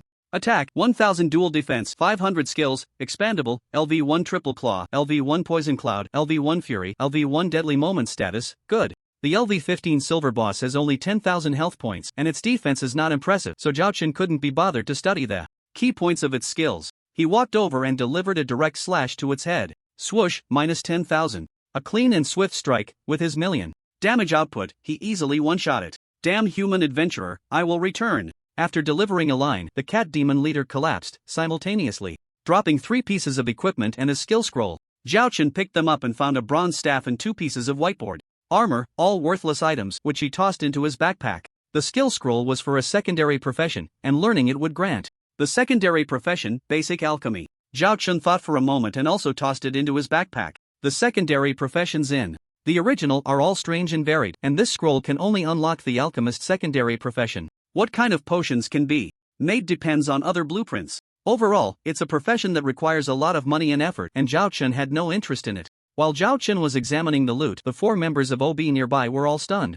1 sword, 1 shot? Damage over 10,000? Holy crap, they murmured in shock. The little fairy was slightly better. She had long estimated that Zhao Chen's combat power had already surpassed the limits, although she had never thought about one-shotting a silver boss before. Considering who was doing the attacking, she wasn't too surprised. The little fairy felt that if her master told her he could fly now, she would believe it. The emotional fluctuations of the other 3 were much greater. Previously, when Zhao Chen was playing the 100-man slaughter, although it was a complete domination, they had only estimated his combat power to be a bit high, with reasons like obtaining some powerful hidden skills being acceptable. After all, a LV-15 player has around 1500 health points, and with low defense, it's understandable if a strong output can one-shot a group. This was also the fundamental reason they had self-destruct skills and were preparing to invite Zhao Chen to team up. They just never expected that he could also one-shot a 10,000 health silver boss. When they saw the minus 10,000 number pop up above the Cat Demon Leader's head, they could hardly believe their eyes. A question arose in the minds of the 3, do we even qualify to be his teammates? Great God, can you add me as a friend? As soon as Zhao Chen approached, the archer girl Eiko immediately asked nervously. If they couldn't become teammates, they could at least cling to the big shot like the little fairy. They couldn't do it every day, but just once at a critical moment would be enough. Alright, I'll add you. Zhao Chen nodded in agreement. Earlier, to avoid trouble, he had closed the friend request channel and could only add others proactively. He had also overheard their conversation with the little fairy. Keeping a friend slot open for such a promising player wouldn't be a mistake. The request was sent out and quickly approved. After pondering for a moment, Zhao Chen said, I see you're all solo players. When we get to the main city, I plan to create a guild. Are you in? In the world of Original, some special dungeons have entry requirements based on the number of participants. If there aren't enough players, entry is denied. So he would need to find some teammates sooner or later. Zhao Chen thought that rather than joining a guild and following someone else's orders, it would be better to create his own. He had already thought out the future development path for the guild. If they were to go, they would go the elite route. Not many members, but each one a big shot, so he began to pay attention to potential talents he encountered. The 3 from Eternal Milk had good potential. Of course we'll join. A guild created by the great God? Eternal Milk, will definitely join. The 3 happily agreed, relieved that they could connect with the great God. What about me? Master, save a spot for me. The little fairy looked at Zhao Chen with anticipation. We'll talk about it later, no rush. When they returned to turn in the S-level job change quest, the little fairy would likely receive a rare skill as a reward, so she was also a potential talent. But if her potential wasn't enough, they would just have to wait. Ding dong. Player Little Fairy, congratulations on completing the S-level job change quest. The quest reward, Golden Level, Skill Book, Heart of the Warrior, has been issued to your backpack. Please check it yourself. Just after turning in her job change quest, the little fairy heard the system notification and immediately smiled with joy. Master, I got a golden level. Skill book. Xuanwu City. President, that guy is too despicable, killing over 100 of our brothers for no reason. I can't stand it. The squad leader who had just been wiped out by Zhao Chen initiated a voice communication with the president of the proud and mighty guild, Emperor. As a leader from a novice village, losing over 100 guild members meant at least a month of weakness, severely impacting player leveling and monster hunting. He had to report the details of this incident to his superiors. So, in the initial voice communication, he briefly summarized the events. You're saying a LV10 player instantly wiped out your team of over 100 LV20 players? Was there ID Chen Yi? Emperor suddenly recalled the uproar on the forum, his eyes flashing. Yes, that's the guy. The squad leader gritted his teeth. Emperor pondered for a moment and said, I understand. You all proceed as planned and don't worry about him for now. After giving his orders, he hung up the call. With such a commotion on the forum, it was only natural that someone had reported the matter to him. Initially, Emperor shared the same sentiment as most viewers, thinking that the player with the ID Qianyu was just an insignificant lucky player who would return to being a noob once the unknown buff on him disappeared. But now it seems that he and all the spectators have guessed wrong. After defeating that group of scum from the evil guild, a considerable amount of time has passed before heading into the dark forest. Can a buff last this long? It seems unlikely. The Emperor pondered, feeling that the opponent might be more than just a lucky player. However, regardless, the opponent had killed a large number of players from his guild, and he must be prepared to face the retaliation from the largest human guild. As the guild leader, whether for the cohesion of the guild or his own position, he would never show leniency. However, this matter is tricky and requires careful planning. In the novice village number 7777, the little fairy looked at the newly appeared skill in the skill list and excitedly said to Zhao Chen, gold level skill, Warrior's Heart, Aura type, LV1 effect, adds a fixed buff of plus 300 to all attributes for all teammates. Within a range of 1000 yards, lasting 30 seconds, CD 120 seconds. Master, this skill is too overpowered. Zhao Chen smiled lightly and nodded in agreement. As expected of a gold level skill, it has such a powerful effect at LV1, a fixed attribute of 300. Taking a LV30 player as an example, not considering equipment bonuses, their 4-dimensional attributes would be 30 by 5 free attribute points from leveling up plus 30 by 10 fixed attribute growth from leveling up equals 450 points. This still considers the maximum benefit of all obtained free attribute points added to a single attribute. In fact, to wear some equipment and skills that require certain attributes, no player would dare to allocate all their attributes to one. At this moment, the power of the little fairy's gold level skill buff is evident. It effectively doubles the panel stats. With such a powerful buff at LV1, just look at how much it is at LV2. Zhao Chen pressed on the little fairy's shoulder and asked in a low voice. Okay, let me see. The little fairy looked carefully and immediately trembled with excitement. Upgrading to LV2 increases all attributes by 1200 points. 4 times the growth? Zhao Chen nodded, secretly marveling at the little fairy's good luck. With this skill, the little fairy would be sought after by any guild she joined. Master, you should complete your quest too. The little fairy looked at Zhao Chen eagerly, wanting to see what his quest reward was. All right. Zhao Chen smiled in agreement, turned, and spoke with aid, submitting the quest. Ding. You have completed the S-level first job transfer quest. Ding. Your power has been detected to exceed 100,000 points. Quest reward changed to Destroyer Job Transfer Voucher X1. The system chimed twice. Immediately, a crimson scroll appeared in Zhao Chen's backpack. Destroyer? That name is powerful. Is it a hidden class? Zhao Chen was curious and quickly took out the job transfer voucher to examine it closely. Master, what is this? The little fairy looked over curiously. It's a job transfer voucher for a hidden class, Zhao Chen said lightly. What? A hidden class? The little fairy was excited. Currently, among the 100,000 players in the original, there might not even be one hidden class. The odds are too small, and the power of hidden classes is well recognized among players. The little fairy never expected that her master would also become a hidden class. But after thinking about it, she suddenly felt a bit unbalanced inside. Why is it that both of them completed quests and she only received a gold level skill book while her master got a hidden class transfer voucher? Is it because he is handsome? The little fairy felt envious, happy, and a bit indignant for herself. On the other side, Zhao Chen had already begun to observe the detailed description of the destroyer's hidden class. Item, class change voucher, destroyer, destroyer class introduction, the childhood profession of the legendary war god Aelin from Karatria, which can be upgraded to Dominator of the Continent at the second transfer and to War God at the third transfer. Defensive type, with many skills that grant invulnerability, a vast attack range, and a high growth potential for skill attack bonuses. It inherently possesses hate attributes. Automatically changes class upon use. The description on the skill transfer voucher contains only a few lines. The profession of War God Aelin? Zhao Chen scratched his head, somewhat puzzled. He knew nothing about the legends of the gods in the Eritrea continent. Fortunately, there was a respectful NPC nearby, so he turned to his mentor, Ed. Do you know about war god Alan? Wasn't his childhood profession called Destroyer? Upon hearing this, Ed immediately became excited, gesturing animatedly. As a warrior class, how could he not know about the war god Alan among the gods? War god Alan, one of the legendary gods of Eritrea, possesses combat power that surpasses all other deities, known as the strongest man on land. 3,000 years ago, he gained fame by single-handedly facing 3 abyssal demons during the invasion of the Abyss. Ed immediately began to recount the legends of war god Alan in Eritrea. This could be considered the game's background story. It's important to know that without the information obtained from the game background of the original, everyone was completely in the dark. So not only Zhao Chen and the little fairy, but the other players in the class change hall also gathered curiously around. Thus, from Ed's narration, the scene of the war among the gods gradually unfolded before everyone's eyes. Legend has it that 3,000 years ago, there were only 3 factions on the Eritrea continent: humans, elves, and celestials. Although there were frictions among them, the world was relatively peaceful, with very few large-scale wars occurring. However, everything changed when the 2 major factions of demons and orcs suddenly emerged from the void. As 2 extremely warlike races, they plunged the Eritrea continent into a state of endless warfare, and eventually, many gods from the 5 major races descended to participate in the war. The war lasted for 10 years, leaving the continent in ruins and countless lives lost. Thus, the gods agreed to a final battle among the gods to end the devastation to the continent. This battle was so fierce that it darkened the skies and split the Eritrea continent in 2, with countless gods falling and entering a long slumber.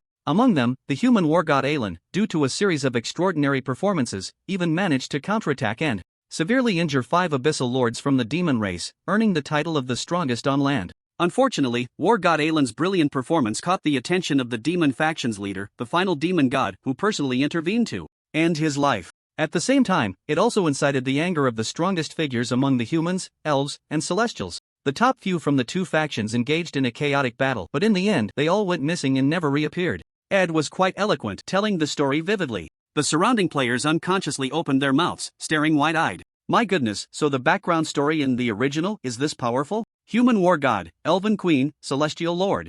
Wow, I really want to meet these ultimate figures. If only I could learn even one of their moves. The players were discussing animatedly. This was their first time hearing about the background story of the original. They were all trembling with excitement. Resources in the real world had long been exhausted, and as the game the original housed the hope for the continuation of human life, it was estimated that future players for generations to come would live here. Rather than being a virtual game, it was more like a second world for humanity. The more one understood the original, the smoother their life would become, making it easier to seize opportunities. So they were unable to contain their excitement. On the other side, ADI concluded his remarks regarding Zhao Chen's question. In legend, the god of war, Alan, had the profession of destroyer in his youth. It is said that only one destroyer can exist in the same era, and one can obtain the inheritance of the god of war, Alan, through trials. So, the destroyer is the strongest profession among first-tier warriors? Zhao Chen summarized. Although the stories of the gods of Eritrea were captivating, the most important thing was still the job change. Yes, esteemed Lord Shinya. Aid nodded affirmatively, then hesitated for a moment before cautiously asking, "May I ask, Lord Shinya, are you planning to change to the profession of destroyer?" "Ah, Master's hidden profession is destroyer?" The little fairy came to her senses, staring blankly at Zhao Chen. The attention of the surrounding players also inevitably turned towards them. They had just heard the legends of the gods and knew about the profession of Alan, who was known as the strongest on land in his youth. They were filled with interest regarding the destroyer who could ultimately advance to become the god of war. Moreover, Aid had also mentioned the inheritance of the god of war. To the players, the so-called inheritance referred to the most precious items in the game, such as equipment and skills. However, Aid also mentioned that only one destroyer could emerge in a single era. All opportunities were likewise limited to just one. Upon hearing Zhao Chen's words, many players immediately perked up, their hearts racing with anxiety. Were they about to be outpaced? They hadn't forgotten that it was this player, Shinya, who first brought up the destroyer profession and the god of war, Alan, to mentor Aid. Under everyone's watchful eyes, facing Aid's excited inquiry, Zhao Chen calmly nodded and readily admitted, "That's right, I indeed possess a scroll for the profession change to destroyer." Silence. The atmosphere in the profession change hall instantly fell into a dead silence. Many players stared blankly, as if they had lost their souls. After a long while, with Aid's "Congratulations, Lord Shinya," the place erupted. "Damn, my heart hurts so much. Only one destroyer can exist in the same era. I strongly refuse to accept this. Why isn't it me?" Wu was seeking comfort, seeking to cling to a strong leg. At this moment, a group of about a dozen people approached from the periphery of the players, led by the squad leaders of the Aoshi. Guild, who had been wiped out by Zhao Chen in the Dark Forest. Shenya, that scroll for the profession changed to Destroyer in your hand, our Aoshi Guild wants it. Name your price. As long as you sell the scroll to our guild, we can overlook the fact that you killed us before. Moreover, the guild will always recognize you as a friend. If you refuse to sell, then you will be our enemy. As soon as the squad leader appeared, he spoke arrogantly. The surrounding players couldn't help but slowly retreat a few steps. The Aoshi Guild. This was one of the two most powerful guilds in the human faction, and they were not to be trifled with. Everyone wanted to see if Shenya would choose to compromise in the face of such a behemoth. Surely he would, right? After all, becoming an enemy of the Aoshi Guild was no small matter. Ordinary players would basically be unable to play anymore. Amidst the resentful gazes of the crowd, Zhao Chen disdainfully glanced at the squad leader. Who do you think you are? Dare to threaten me? Damn, big shot, you actually dared to insult someone from the Aoshi Guild. Awesome. The ordinary players on the periphery immediately began to cheer. The scene of a lone hero standing against a large guild excited them all. The squad leader's expression darkened instantly, warning the surrounding ordinary players with a glance. Once they quieted down, he turned back to Zhao Chen, threateningly saying, Shenya, I admit you are strong, but our enemies in the Aoshi Guild have never had a good ending. Have you thought this through? Then, as if fearing the stakes weren't high enough, he continued, by the way, this is the original statement from our president. I hope you understand the importance of making choices. Our president also said that as long as you sell the job transfer voucher to him, the AOC Guild's raid team will have a place for you. The surrounding ordinary players immediately became excited. The AOC Guild's raid team? That could be considered the top team in the game, dominating high-level dungeons and outdoor bosses, which are basically within the grasp of these elite teams. For casual players, entering such a team would be akin to reaching the heavens in one step. To everyone, exchanging a job transfer voucher for this qualification seemed like a good deal. However, unfortunately, the protagonist of this matter was not them. Everyone couldn't help but look at Zhao Chen. How would he choose? Time rewinds 10 minutes. Just as Zhao Chen and the little fairy returned to the 7777 Novice village, the team leader of the AOC Guild received the news and instructed several assassin players to follow the two. Although the guild president, Emperor, explicitly stated not to confront the other party for now, necessary surveillance actions still had to be taken. First, to grasp the movements of the other party and prepare for future retaliation. Second, to see if the other party was genuinely strong or just a facade. Third, to assess the other party's opportunities and see if they could seize them. So, when the warrior mentor, Aid, was speaking at length, the information was relayed to the team leader by the monitoring assassin. Upon hearing it was about the background story in the original, the team leader immediately reported the information to Emperor. Thus, when he learned about the power of the destroyer class and that a player named Chen Yi possessed a job transfer voucher, Emperor ordered the team leader to acquire the voucher at all costs. If necessary, they could threaten the other party in the name of the guild. In the 7777 Novice Village's professional hall, many players were closely watching Zhao Chen, waiting for him to make a choice. Faced with our AOC Guild's threat, this guy should compromise, right? The team leader thought smugly. However, a cold voice shattered his fantasy. I refuse. Under everyone's gaze, Zhao Chen said decisively. The team leader's expression darkened suddenly, gritting his teeth as he said, Chen Yi, don't push your luck. The strength of our AOC Guild is not something a casual player like you can contend with. If you have any sense, hand over the job transfer voucher. Otherwise, at that moment, a clear female voice interrupted the team leader. Otherwise, what will you do? Another group of about 10 players slowly walked in from outside. Everyone looked over and saw that this group of players was all female. The one speaking was a poised female mage, clearly the leader.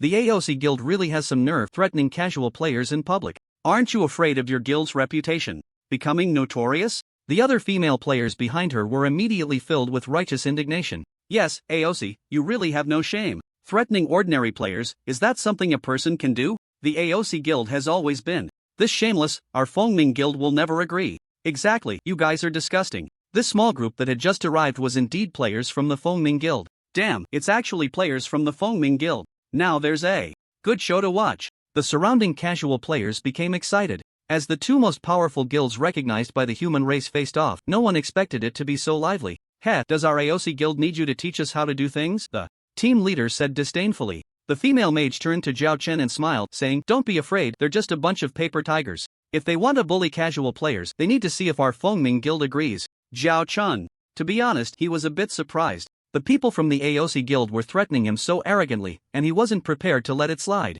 If it weren't for the group of female players from Fengming Guild arriving just in time, he would have already taken action. For now, he decided to wait and see how things unfolded.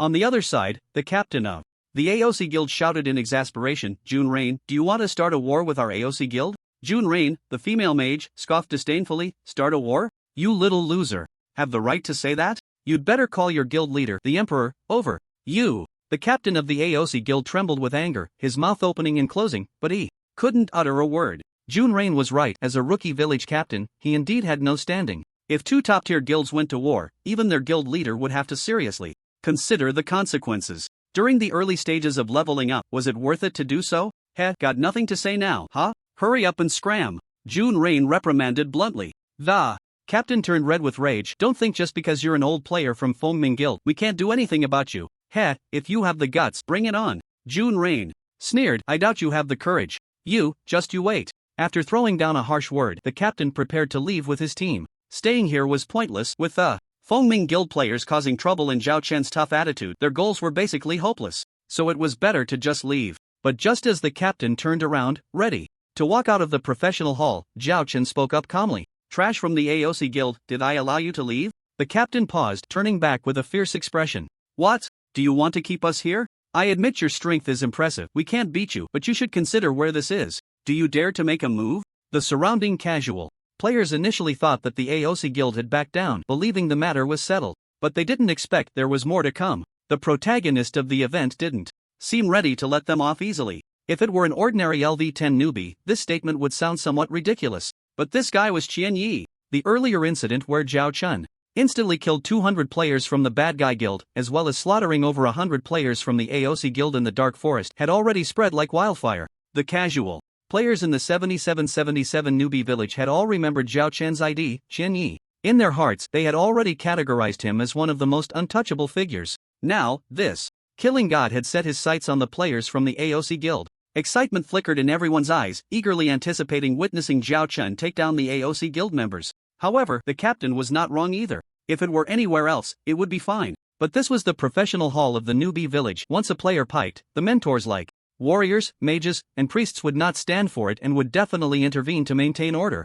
Humph. The captain snorted coldly. You've already become a notorious red name for killing our guild members before. I don't believe you dare to act here. This was also the fundamental reason why the casual players thought Zhao Chen wouldn't make a move. He was a notorious red name. Once he died, not only would he receive the weakened state of a hero, but he would also drop his equipment. However, just when everyone thought the matter would end here, Zhao Chen made his move. In a flash, as everyone regained their senses, Zhao Chen's long sword had already pierced the squad leader's chest. The latter said nothing and transformed into a beam of white light, returning to the resurrection point in the novice village. Witnessing this scene, everyone was stunned. Qian Yi actually dared to kill someone. Damn, where's my boss? How come I can't see such a big boss? You bastard, how dare you kill our boss in the profession hall? You're asking for death. The remaining players of the Proud Guild were both shocked and furious. They never expected Zhao Chen to take action directly. The Proud Guild members watched helplessly as their squad leader disappeared, not daring to retaliate at all. Were these people not afraid of NPCs taking action?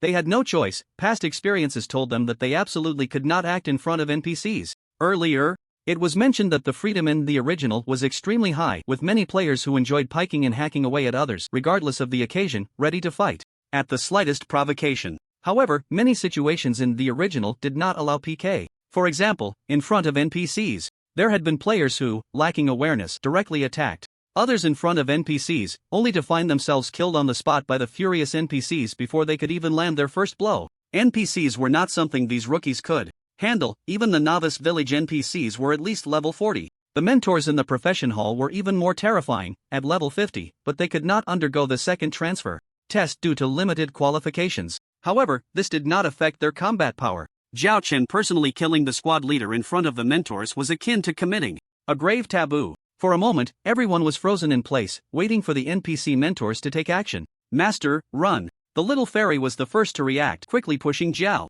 Chen away. I'll hold off the mentors for you, master, you hurry and run. Her anxious expression seemed to fear that Zhao Chen would be taken down by the mentors at any second. Look again, have they made a move?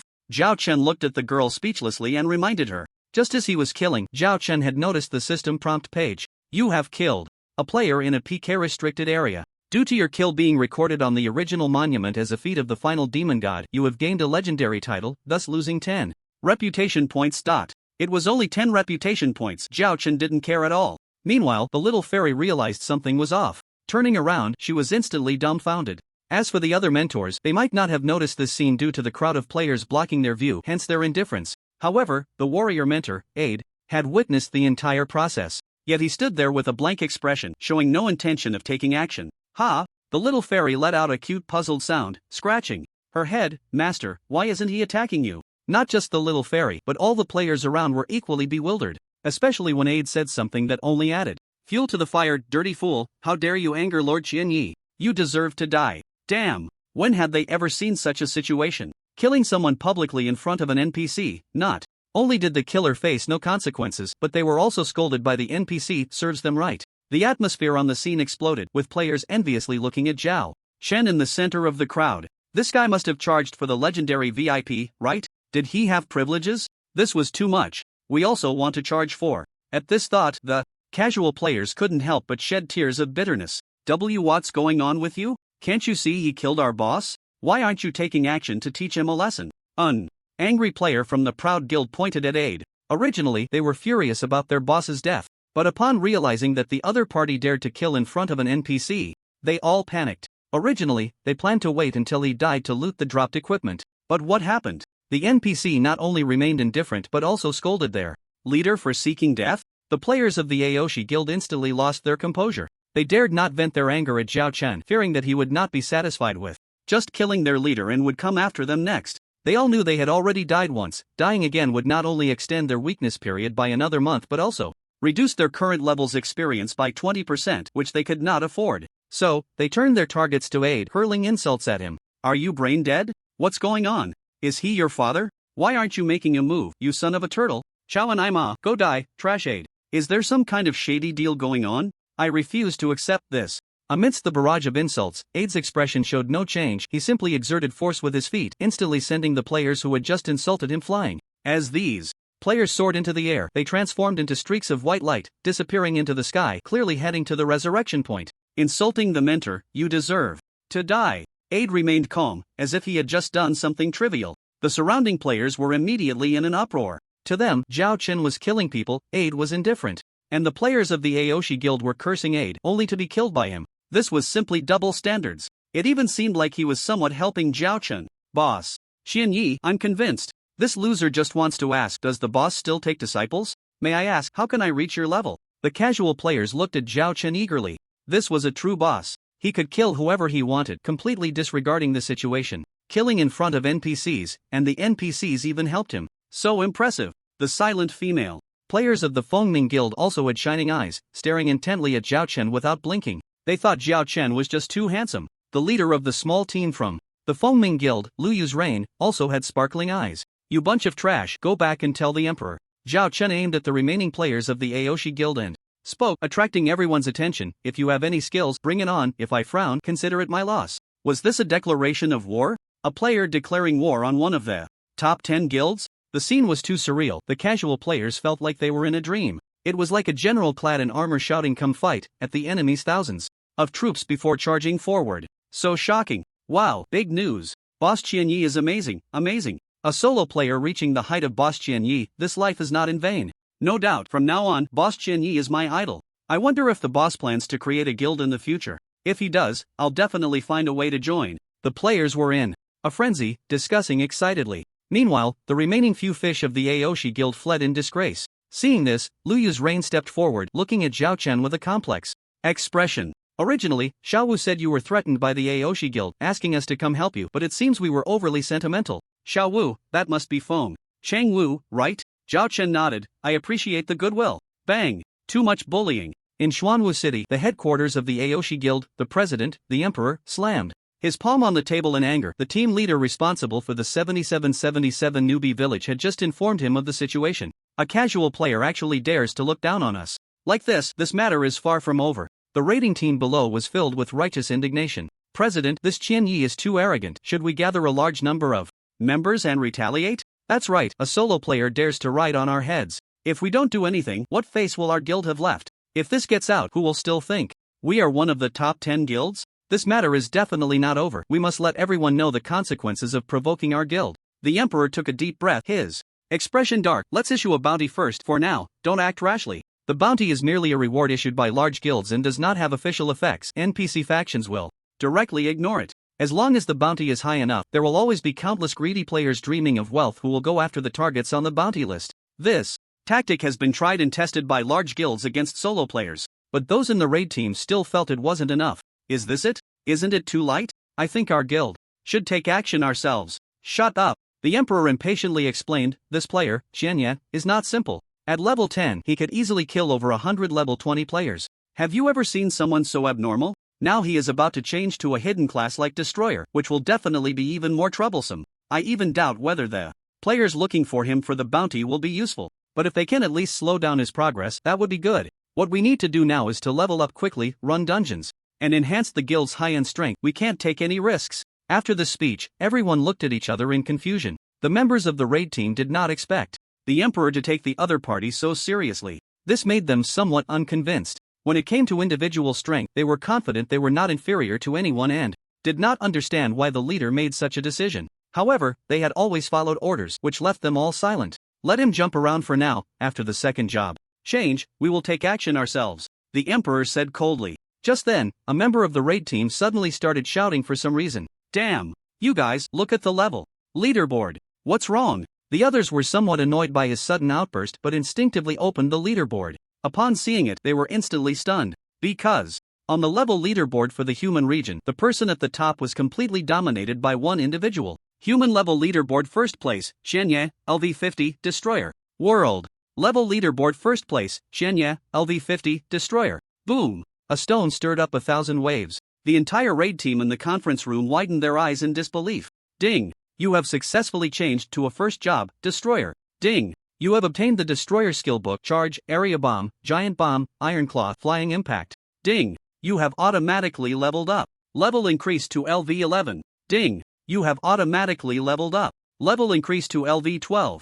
Ding! You have automatically leveled up. Level increased to LV50. Ding! You have reached LV50. You can continue to level up after the second job change. Ding! Side quest activated. Please find the second job change quest mentor, Elide in the Yunming Marsh. Ding! You have topped the level leaderboard. Would you like to hide your ID?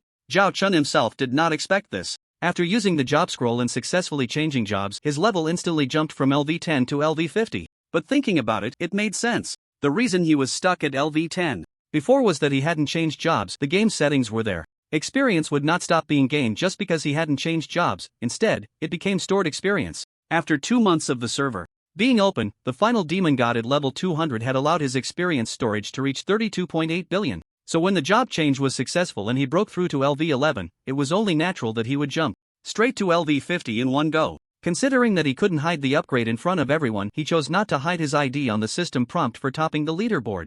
However, he could understand why he could level up to 50, but the other players in the professional hall simply couldn't comprehend it. Big shot, is this an upgrade? When the first player began to look at Zhao Chen with envy. Next, everyone was stunned.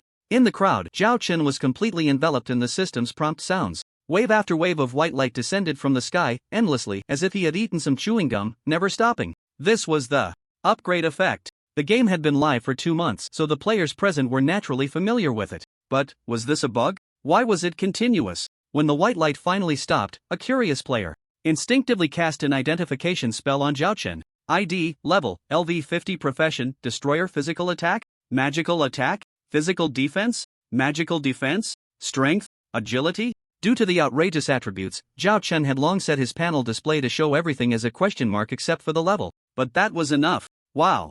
LV50? Directly dominating the level leaderboard? The player was dumbfounded, completely stunned. What leaderboard? The surrounding players were taken aback, quickly reacting and opening their own system's leaderboard. The next second, the hall erupted. Wow wow wow. Big Shot just leveled up to 50? This is too ridiculous, I can't wrap my head around it. Damn, I spent a month just to barely reach LV20, and the Big Shot instantly leveled up to 50? I'm going crazy. Big Shot, I'm begging you for guidance, how did you do it? This scene was simply unbelievable. The players deeply understood the difficulty of leveling up in the game original.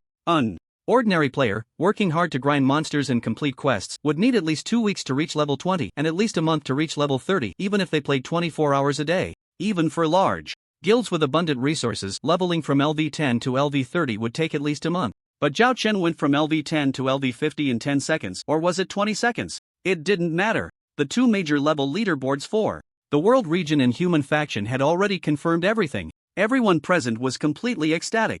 They couldn't figure out how Zhao Chen had done it. Incredible. At the same time, the news of Zhao Chen jumping directly to LV50 sparked a new wave of storms on the player forum. Explosive. LV10 directly to LV50. A player actually did it in just 20 seconds. Player suspected of finding the first bug in original? Going from LV10 to LV50 in 20 seconds. Is it a dream or reality? Instantly dominating the server's level leaderboard, leaving the second place behind by 4 levels. A shocking event that rocked the entire server in original. On the player forum, countless posts about Zhao Chen leveling from LV10 to LV50 in 20 seconds appeared like snowflakes flooding the screen. Basically, every post, aside from the brief initial description, included a video, making countless viewers believe it to be true. The refreshed leaderboard in the game also proved the authenticity of many posts beyond doubt. This scene exceeded all players' understanding of the world of original. The entire forum erupted like a fish pond that had been blown up, and players were instantly in an uproar. What the hell? This player Qianya must be cheating, right? 20 seconds to jump from level 40? I can't wrap my head around it. Is this even possible in the original? It's unbelievable. I've worked my ass off for 2 months just to reach LV30, and this Qianya, with what right, jumps to LV50 right after changing jobs. Heaven is unfair.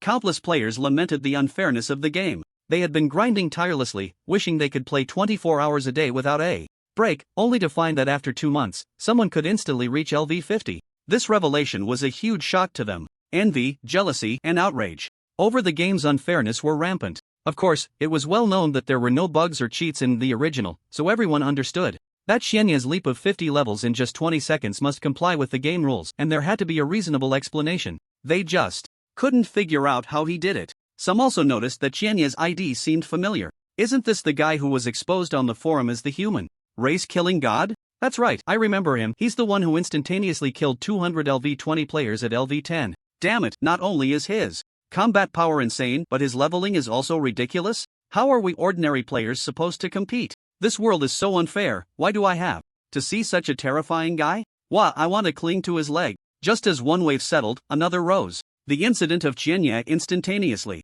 killing 200 members of the villain family was still fresh in their minds, and now suddenly he was topping the level leaderboard. It left countless ordinary players feeling utterly envious. Some kept posting, angrily cursing the game's unfairness, demanding that the original intelligent system ban this guy's character. Others accepted reality, curious about Qianya's background, excitedly discussing how he accomplished all this, and whether it was possible for them to replicate it, allowing them to also jump to LV50 and enjoy the thrill of cheating. There were also those who posted outright, declaring that Qianya was the boss in their hearts and that they would definitely cling to his leg if given the chance. In short, no matter how players viewed this situation, all rational players shared one common thought: the intelligence system would absolutely not play any tricks with bans. This meant that player Qianya would look down upon the entire server with his LV50 status. Meanwhile, some players with ulterior motives sensed something unusual. They suddenly recalled that not long ago, there was also someone who shocked the entire server anonymously. Xuanwu City. The player who had just been identified as an enemy instantly topped the level leaderboard, which dealt a huge blow to the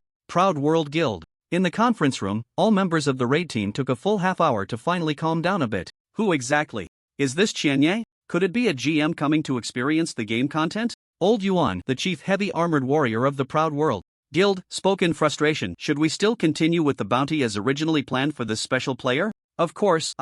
Everyone opened their mouths but suddenly fell silent. They had intended to say of course, because the Proud World Guild had always operated this way. Anyone daring to stand against the guild would face the consequences of angering them. Moreover, the other party had openly killed guild members and even arrogantly left messages challenging them. If they let this slide, what would ordinary players think? What kind of top 10 guild is this? Just this? Just this? In that case, how can the Proud Guild continue to expand its influence and compete for dominance in the world of Primordial? Do the current members of the guild still feel a sense of belonging? This is a fatal blow to the guild's reputation, especially given the uproar surrounding the situation. Generally speaking, when dealing with ordinary lone players, top guilds in the game would simply issue a bounty and wouldn't bother to take action. Naturally, there are many ordinary casual players who would desperately fight for the bounty, but when the target is the top lone player in the game, it requires a more cautious approach. Let's hold off on issuing a bounty for now and try to reach out to him, see if we can recruit him into our guild. In the silence, the guild leader, Emperor, slowly spoke up. Isn't that a bit inappropriate? A bowman frowned. He slapped our guild in the face, and we're going to shamelessly invite him to join us? The others nodded in agreement, feeling it was indeed inappropriate. If they lowered their stance just because he was a top player, it would be quite detrimental to the development of the proud guild. It's very likely that in the future, high-level players would start to slaughter ordinary members to raise their own value, waiting for an invitation from the guild's higher-ups. Perhaps we guessed wrong from the start. He might not be an ordinary high-level player. Emperor's eyes flickered as he looked at the confused members below and analyzed. When you saw his character's original image, didn't it feel somewhat familiar? I'm not talking about his character's appearance, but his equipment. The long sword in his right hand, the shield in his left, and the black ring on his finger, don't they match the top 3 items on the equipment leaderboard? And the skills he used to kill players, don't they align perfectly with those on the skill leaderboard? The crowd was momentarily stunned, instinctively following Emperor's words to observe carefully. The sharp broadsword, the rectangular shield, the pure black ring. Although the other party had turned off the special effects, making it impossible to distinguish the level of these 3 pieces of equipment by color, even so, one could tell the longsword and shield were exceptional, coupled with the rarest jewelry in the game. And the way he left tiny sparks of lightning on the ground while moving, it really matched up. A member of the exploration team trembled as he said, could it be that this is the mysterious player who achieved the first kill of the LV200 mythical boss, the final demon? Player Chenya is indeed the mysterious player who achieved the first kill of the LV200 mythical boss, the final demon. Once this conclusion was reached, the exploration team of the Proud Guild was completely stunned. Just think about it, Chenya's longsword is of epic quality, the shield is legendary, the ring is a special accessory, and he has several max-level powerful skills at LV9. No one dared to shamelessly issue a bounty against player Chenya for the sake of so-called guild reputation, nor did anyone voice dissent against Emperor's decision to recruit him. With such terrifying equipment and skills, they had to lower their stance and offer a hefty sum to recruit him. Moreover, it wasn't just the Proud Guild that reached this conclusion, the other 9 major guilds and various top guilds also confirmed this matter. Xiao Wu, did he agree to join our guild? In Red Moon City, a group of young female players surrounded one of the mages in their team, asking expectantly. They were the exploration team of the Phoenix Cry Guild, and after guessing about Zhao Chen's background, they wanted to invite him to join their guild. Who wouldn't want such a powerhouse? However, since Zhao Chen had turned off his friend requests, no one could successfully send him a friend request, so the task of recruiting Zhao Chen fell to Feng Qingwu. Moreover, they knew that Feng Qingwu and he were old friends. Facing the eager gazes of the crowd, Feng Qingwu shook her head with a hint of disappointment. He didn't agree to join our guild, but he promised to come to our Red Moon City in a couple of days and raid the spider cave with us. The crowd exchanged glances, feeling a mix of happiness and disappointment. The happiness came from the fact that he agreed to raid the dungeon with their team, while the disappointment stemmed from not being able to recruit this strong player right away. In the newbie village number 7777, the independent players in the job change hall were overly enthusiastic. Zhao Chen finally managed to escape with the little fairy and had the chance to examine the new skills that appeared on the skill page after changing to the Destroyer class. Class Mastery, passive skill, damage taken is permanently reduced by 10%. When health is below 60%, for every 1% health loss, attack power increases by 2%. LV1 combo, passive skill, when the number of combos reaches 5, all attributes increase by 10%, stacking up to 5 layers. LV1 counter slash, passive skill, when attacked, there is a 30% chance to rebound a shock blade, dealing 120% of one's own attack power. LV1 iron cloth shirt, passive skill, reduces control time by 20%. LV1 Flying Shockwave, active skill, charge for 1 second at the spot, releasing a shockwave that deals 200% attack power. Damage to enemies within a 10-meter area in front, with a cooldown of 8 seconds. LV1 Area Bomb, active skill, charge for 1 second at the spot, dealing wide area damage to creatures within a 20-meter range in front and applying a hate effect to the target, with skill. Attack power of 200%, cooldown of 10 seconds. LV1 Giant Bomb, active skill, charge for 1 second at the spot, dealing devastating damage to creatures within a 20-meter range in front and stunning the target for 2 seconds, with skill attack power of 500%, cooldown of 60 seconds. The skill book only displayed 4 passive skills and 3 active skills available for learning, while the rest were marked with a question mark. Each skill had decent effects, providing damage output, damage reduction, and reduced control time. The skill base and growth were much higher than what Zhao Chen had seen from other warrior branches on the forum. Thus, Zhao Chen did not hesitate to spend experience points to learn all 7 skills and upgrade them to the highest level of LV9. The damage of each skill significantly increased. Are the skills marked with a question mark in the skill book unlocked by completing hidden quests, or can they only be activated after obtaining the skill book? Zhao Chen furrowed his brows in thought, but after a while, he had no clue. Forget it, one step at a time. Master, are you going to Red Moon City? The little fairy beside him hesitated to ask as Zhao Chen came back to his senses. He hadn't hidden anything from her during his voice call with Feng Qingwu. That's right. Zhao Chen nodded. The newbie village is just a beginning. It's too boring. I want to go play in the main city. The little fairy lowered her head and said softly, I really want to go to the main city with you, master, but I'm only level 11. Seeing her anxious expression, Zhao Chen understood her thoughts. This girl just wanted him to help her level up, didn't she? Zhao Chen smiled slightly. No rush, let's take 2 days to help you reach level 30 before we go together. Really? The little fairy looked up in surprise, clinging to his arm and acting cute. Master, you're so nice. How can there be such a good master in the world? Zhao Chen tapped her forehead, smiling without saying a word. The golden skill she obtained after completing the quest had a powerful buff effect. He planned to create a guild in the main city, so he naturally needed to find or cultivate a group of elite core members. He felt the little fairy had great potential and wanted to nurture her. After all, leveling up was a tough task for others, but for him, it was just a matter of moving his hands. The reason why ordinary players struggle to level up mainly boils down to 3 factors. First, their own damage output is insufficient. It takes at least 10 minutes to defeat a normal monster of the same level. Second, suitable leveling. Spots are often crowded with players and have few monsters, leading to a lot of wasted time searching for prey. Third, they haven't found a super strong ally. The little fairy managed to achieve the third point, and leveling up suddenly became as fast as riding a rocket.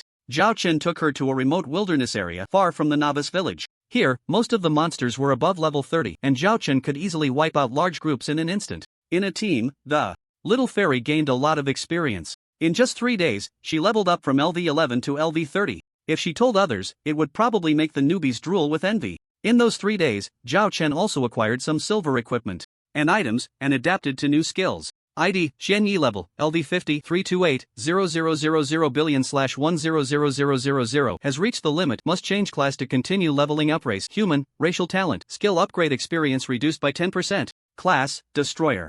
Health 241200, mana 71,300, attributes strength 294314, agility 98440, stamina 98440, intelligence 94120, unallocated free attribute points 500, physical attack 9373731400010, magic attack 6785561012334, attack speed 0.1s/attack, physical defense 199140, magic defense 199140, reputation 108910, worship, world legend level 10, skills LV9 thunderstep, LV9 unmatched dance, LV9 fearless, LV9 flight impact, LV9 area bomb, LV9 giant bomb, LV9 combo, LV9 counter slash, LV9 iron shirt, LV1 class mastery equipment, sword of domination, epic, shield of the demon god, legendary, ring of chaos, special jewelry, shadow cloak, silver, shadow armor, silver, shadow pants, silver, shadow shoes, silver. Red Moon City. As the first dungeon in the game, the entrance to the Spider Cave dungeon was bustling with players. Among them, a team composed entirely of female players, with over 20 women, was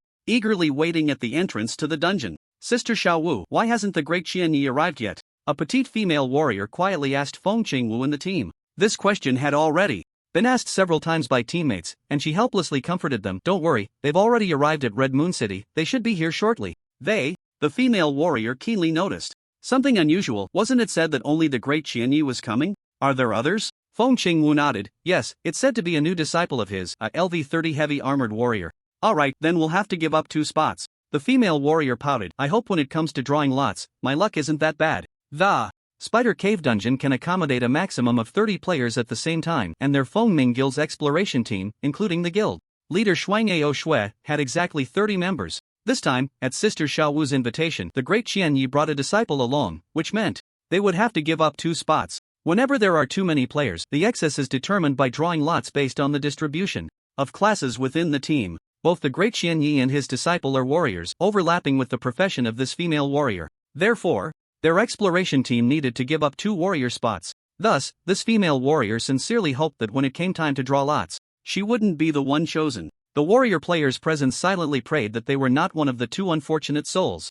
They're just leeching off our guild's team and bringing along a dead weight. They really don't take us seriously. At that moment, a female priest player said irritably, Dark Rose, if you don't speak, no one will think you're mute. The female warrior snapped. Qianyi is at LV 50 hidden class and has even achieved the first kill of a LV 200 mythic boss. It's our honor that he's here to help us with the dungeon. What's wrong with bringing a disciple? What's wrong with that?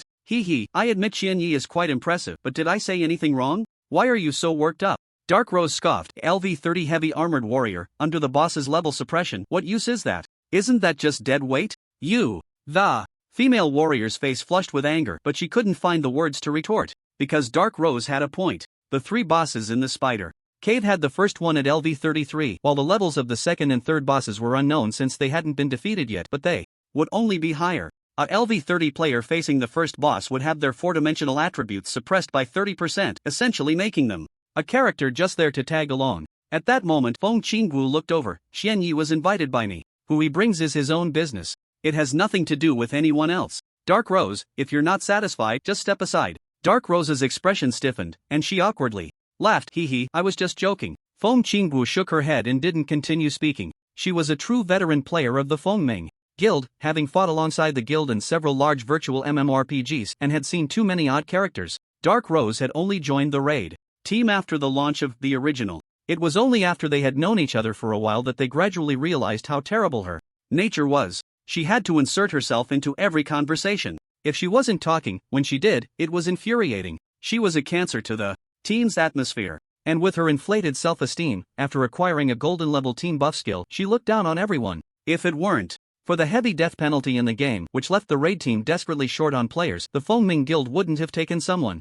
like her at all. I think the time is about right. Let's draw lots to decide who leaves the team, said the guild leader, Ao Shuangxue. As soon as she finished speaking, the warrior players in the team immediately wailed. Heavenly spirits and earthly spirits, all gods and Buddhas, please bless me. After a noisy round of prayers, 2 unfortunate souls were selected, one of whom was the petite female warrior Good too. Jiao Chen nodded. Xiao Wu has told me about you for a long time. You really are a talented person. The exploration team has a spot reserved for you. Would you like to join our guild? Shuang Ao Shui asked directly and straightforwardly. Although in other games, the members of the Fengming Guild were all female players, the original is different from other games. It is humanity's second world. To strengthen the guild's power, Shuang Ao Shui had decided from the very beginning to recruit some strong male players. They had already recruited a few, but whether in level or strength, they were far below the person in front of her. So, even though the other party had declined Feng Qingwu's invitation a few days ago, she still wanted to give it a try. I've already said this, I'm not considering joining any guild for now. Zhao Chen still refused calmly. Alright, everyone has their own aspirations, I understand. Shuang Ao Shui felt a bit disappointed. The teammates around her also showed expressions of disappointment. Only the Dark Rose snorted disdainfully, not revealing what she was thinking.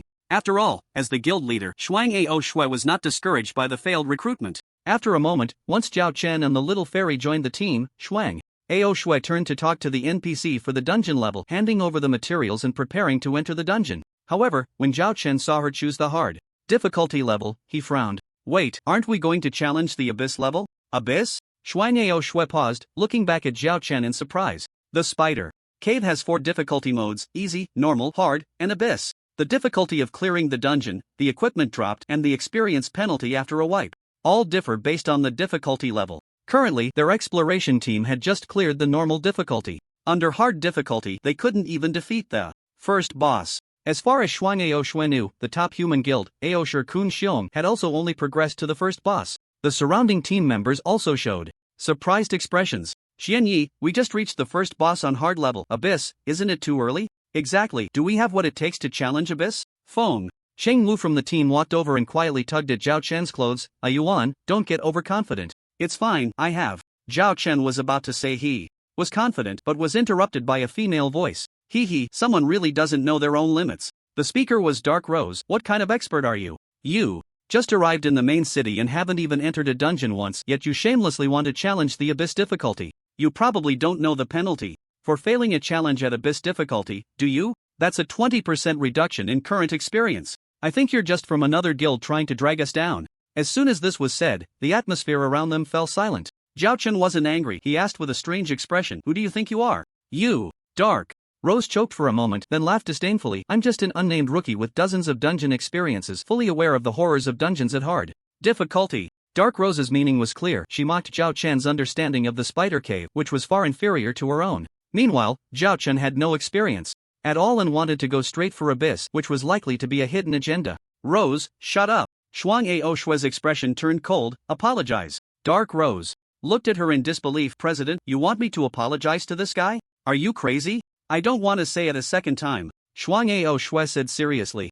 Impossible. Dark Rose's face turned ugly. She didn't expect her guild leader to be so firm. I didn't say anything wrong. Why should I apologize? Isn't it enough to be disrespectful to a valued guest? Frosty Snow spoke coldly. I'll count to 3. If you don't apologize, you'll leave the team. 1. I absolutely won't, Dark Rose said in exasperation. She couldn't bring herself to apologize to a stranger in front of her teammates. 2. Are you serious, President? 3. I'm sorry. Almost as Frosty Snow counted to 3, Dark Rose reluctantly spat out those 3 words. Please think a bit more before you speak next time. Frosty Snow warned her, then turned to Zhao Chen and said, sorry, Dark Rose doesn't mean any harm, she's just a bit sharp-tongued. We didn't question your intentions. It's fine. Zhao Chen was somewhat surprised. He didn't care about Dark Rose's disdain, after all, she was just a passerby. But as the president of the Phoenix Cry Guild, Frosty Snow's attitude made him feel quite comfortable. Being able to discern right from wrong is a good trait in a leader. Master, are we still going to tackle the abyss difficulty? The little fairy quietly asked Zhao Chen. It was her first time entering the main city, and she was clueless about the dungeon, feeling uncertain and confused. She hadn't even processed Dark Rose's earlier disdain for her master when she realized it was over. Xianyi opened his mouth, just about to speak, when Frosty Snow interjected, yes, we'll go for the abyss. As soon as she finished speaking, she paid the NPC the entry fee for the dungeon and changed the selected hard difficulty to abyss. When everyone blinked and found themselves inside the dungeon, they gasped in shock. Ah, President, we really are going to tackle the abyss? My goodness, can we even handle this? Why, I don't want to lose experience. President, you're too impulsive. We should start from hard and take it step by step. Everyone felt they were doomed this time, panic spreading among them. Quiet. Frosty Snow scolded loudly. We are the best team of the human race. Don't tell me we lack the courage to challenge the abyss. It's not about courage, it's clearly. Someone in the crowd muttered quietly but was immediately silenced by Frosty Snow's icy glare. Alright, since we're here, let's take it slow. Frosty Snow reassured them. The group exchanged glances, and they could only acquiesce. Wow, did you hear that? The team that just went in is going for the abyss difficulty. What? Abyss? Damn, aren't they afraid of dying? Nonsense, that's the Phoenix Cry Guild's raid team. They wouldn't dare challenge the abyss without confidence. Damn, those strong women from the Phoenix Cry Guild? Impressive. I heard there's also a mysterious male player. I wonder who is so lucky. What's there to be curious about? Just go watch the battle. At the dungeon entrance, a large group of players heard Frosty Snow's words and immediately got excited. The game has a regional spectating feature, and during their free time, the casual players of Red Moon City love to watch these powerful teams to learn their strategies. And which casual player hanging around here doesn't know that the Phoenix Cry Guild's raid team is the strongest in all of Red Moon City? They often learn a lot just by watching them tackle hard-level dungeons. Now they're going for the abyss? They definitely couldn't miss that. Thus, word spread quickly, and countless idle players opened the spectating page to watch the livestream of the Phoenix Cry raid team. A chilling wind blew, and sharp sounds echoed around them, the dim light making it hard to see. The female players of the Phoenix Cry Guild had numbers popping up above their heads, -5, -8, -10 HP, clearly decreasing continuously. In the abyss difficulty. Spider Cave, will our health keep decreasing every second? Frosty Snow furrowed her brows and murmured, this is not good news. Let's have the guild's logistics team find a way to create an antidote. The reason Frosty Snow agreed to enter the abyss-level dungeon was primarily to gather information, and secondarily to observe Zhao Chen's abilities. As soon as she entered, she received an important piece of information. In the abyss difficulty dungeon, players would fall into a poisoned state, losing health every second. The Fengming Guild had a group of players specializing in secondary professions, and Frosty Snow felt it was time for them to play their part, starting with obtaining the blueprint for the antidote. At this stage, an ordinary LV33 player had around 2000 HP, while the members of Fengming Guild's raid team had slightly better gear, averaging around 3000. Each person lost between 5 to 10 HP per second, which they couldn't ignore, so the holy priest in the team had to quickly cast shields and provide slow healing for everyone. Frosty Snow decisively said, this is too mana intensive, the healing pressure on the holy priest is too great. We need to hurry. The others didn't hesitate and quickly huddled together, moving into the dim spider cave. Occasionally, a holy priest would throw a holy light orb to illuminate their surroundings. Soon, the group encountered the first wave of small monsters in the dungeon. What came into view were terrifying, hideous long-legged spiders. About 18 in total, each the size of an adult. The horrifying appearance was exactly the type that female players hated the most, but the women present had long since gotten used to it. They were just surprised by the sheer number and worried about whether they could defeat them. My god, there are actually 18 LV33 elite spiders. The first wave of small monsters in the difficult mode only had 6. This abyss difficulty has tripled it directly?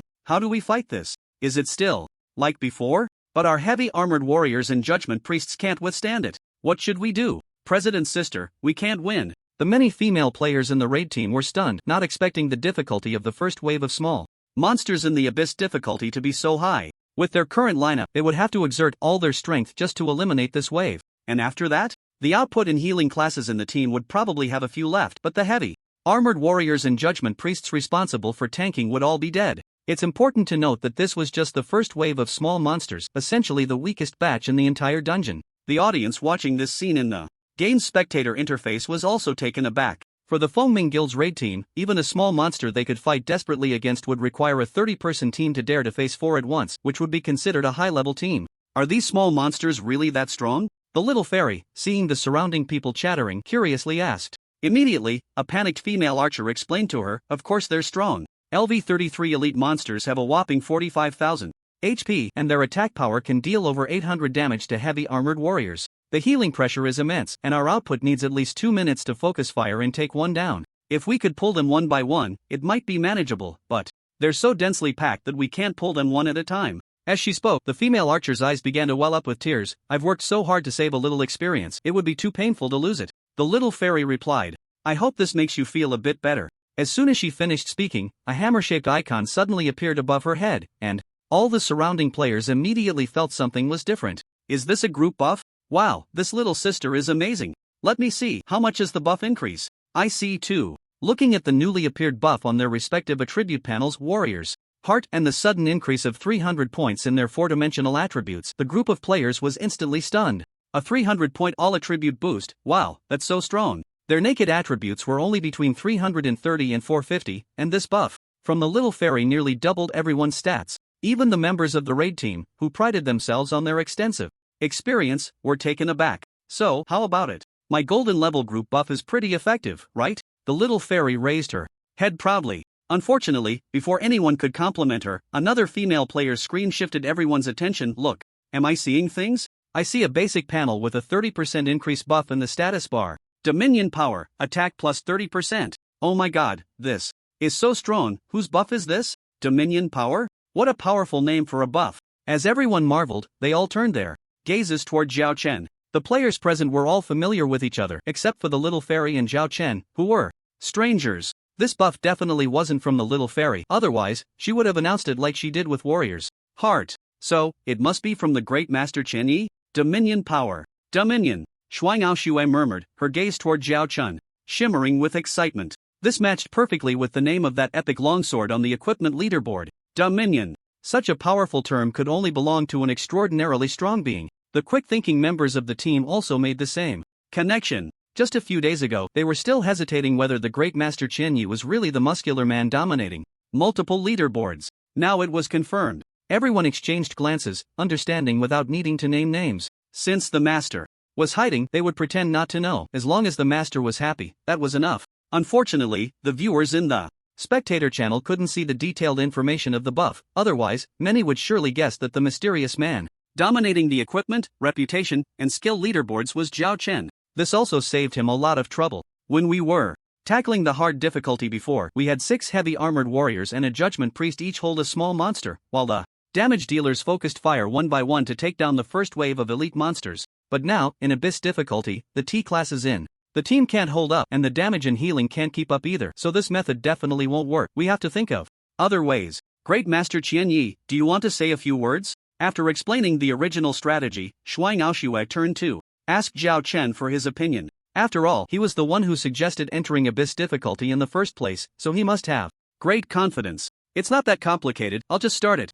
You guys can adjust your output as needed, Zhao Chen said, calmly as he walked to the front of the team. Under the bewildered expressions of everyone, he raised his longsword with one hand and struck it fiercely against the ground, looking incredibly cool. Area bomb. Boom. The powerful attack seemed to shake the entire spider cave. The next moment, terrifying numbers popped up above the heads of the nearby group of LV-33 elite spider monsters. Minus 45,000.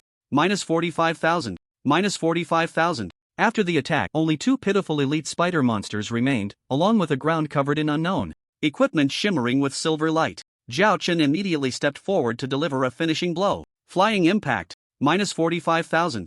Minus 45,000. With that, after using 2 skills, all the elite small monsters were instantly killed. The female players in the team. The onlooking audience. Bro, we're not playing the same game, are we? Today's update has 4 chapters. Please leave comments in the review section. 5-star ratings are very important. For a new book, and I, the little fairy, will work hard to write, aiming for a stable 4 chapters every day. Minus 45,000? Am I seeing things? What kind of output is this? Is there any justice left? Is there any law? Is there any order? Why can I only deal 3-digit damage at most? I'm losing my mind. Is this what it feels like to cling to a big shot? I love it, I love it. From now on, Shenya is the only true god in my heart. This output is just ridiculous, right? Whether it was the members of the exploration team or the ordinary players watching the battle, everyone was wide-eyed in shock. A massive AoE skill? Instant damage of 45,000? Instantly killing a level 33 elite monster? All of this made those witnessing the scene begin to doubt their understanding of the original. At this stage, any player whose instant damage exceeds 1,000 qualifies to be called a big shot. So what does an instant damage of 45,000 even mean? One person is equivalent to 45 big shots outputting at the same time? This is simply absurd. They deeply suspected that in this abyss difficulty spider cave, Zhao Chen could solo it alone while the other 29 could. Just relax and lie down. Inside the spider cave, everyone was still in a state of shock, dreaming in disbelief. It was their first time seeing a player with such explosive output, their minds struggling to comprehend it. Only the little fairy, who had been carried for 3 days, was most familiar with this mode and immediately began to shout excitedly. Wow, Master is so amazing. I'm so lucky to have such a powerful Master. Frosty Snow, being the guild leader, had the best mental fortitude and quickly reacted, sincerely saying, please reconsider joining our Phoenix Guild. We are willing to offer you the position of vice president. At first, Frosty Snow guessed that the other party, being a hidden class and the strongest occupying the top 4 rankings, would have super strong output due to their gorgeous equipment and skills that intimidated ordinary players. She had already tried to estimate the other party's overall combat ability to a very high level in her mind. However, she never imagined that one person's output could be this excessive. As far as she knew, even among the top output players in the 2 human guilds at this stage, aim and shoot from the Overlord Guild, instant damage would definitely not exceed 3,000. This was under the premise that teammates had provided strong buffs and that the player had used a long cooldown skill. In the past, Frosty Snow had envied that guild for having such a powerful archer, but now looking back, she couldn't help but laugh. Instant damage of 3,000? Claimed to be the number 1 output player in the human camp? Just this? Put. Not even worthy to carry Chinya's shoes. Thinking of this, she directly extended the highest sincerity she had previously discussed, inviting the big shot to join the guild again. The other members of the exploration team around them also looked at Zhao Chen with great anticipation, waiting for his response. I'll say it again, I won't consider joining any guild for now, Zhao Chen said. Alright, I was being unrealistic. Frosty Snow revealed a bitter expression. Then let's continue with the dungeon. Sure, Zhao Chen readily agreed. The group continued deeper into the spider cave, but as they passed by the group of elite monsters that Zhao Chen had just killed, Frosty Snow picked up the equipment that had dropped on the ground. There were a total of 8 pieces of equipment, 3 of which were silver and 5 were bronze. The bronze equipment didn't attract much attention, everyone's gaze was fixed on the silver gear. Through the team systems channel, everyone saw the attributes of the 3 pieces of silver equipment. Upon seeing them, their eyes widened in disbelief. Web shield equipment level, silver equipment. Requirement, LV30 Judgment Priest, Intelligence 450. Magic Attack, 110 Intelligence, 30 Physical Defense, 200 Magic Defense, 200 Block. Passive skill increases block chance by 10% when receiving physical attacks. Venomous Dagger equipment level, silver equipment requirement, LV30 Assassin, 450 Agility Physical Attack, 140 Agility, 35 Attack Speed, 4%.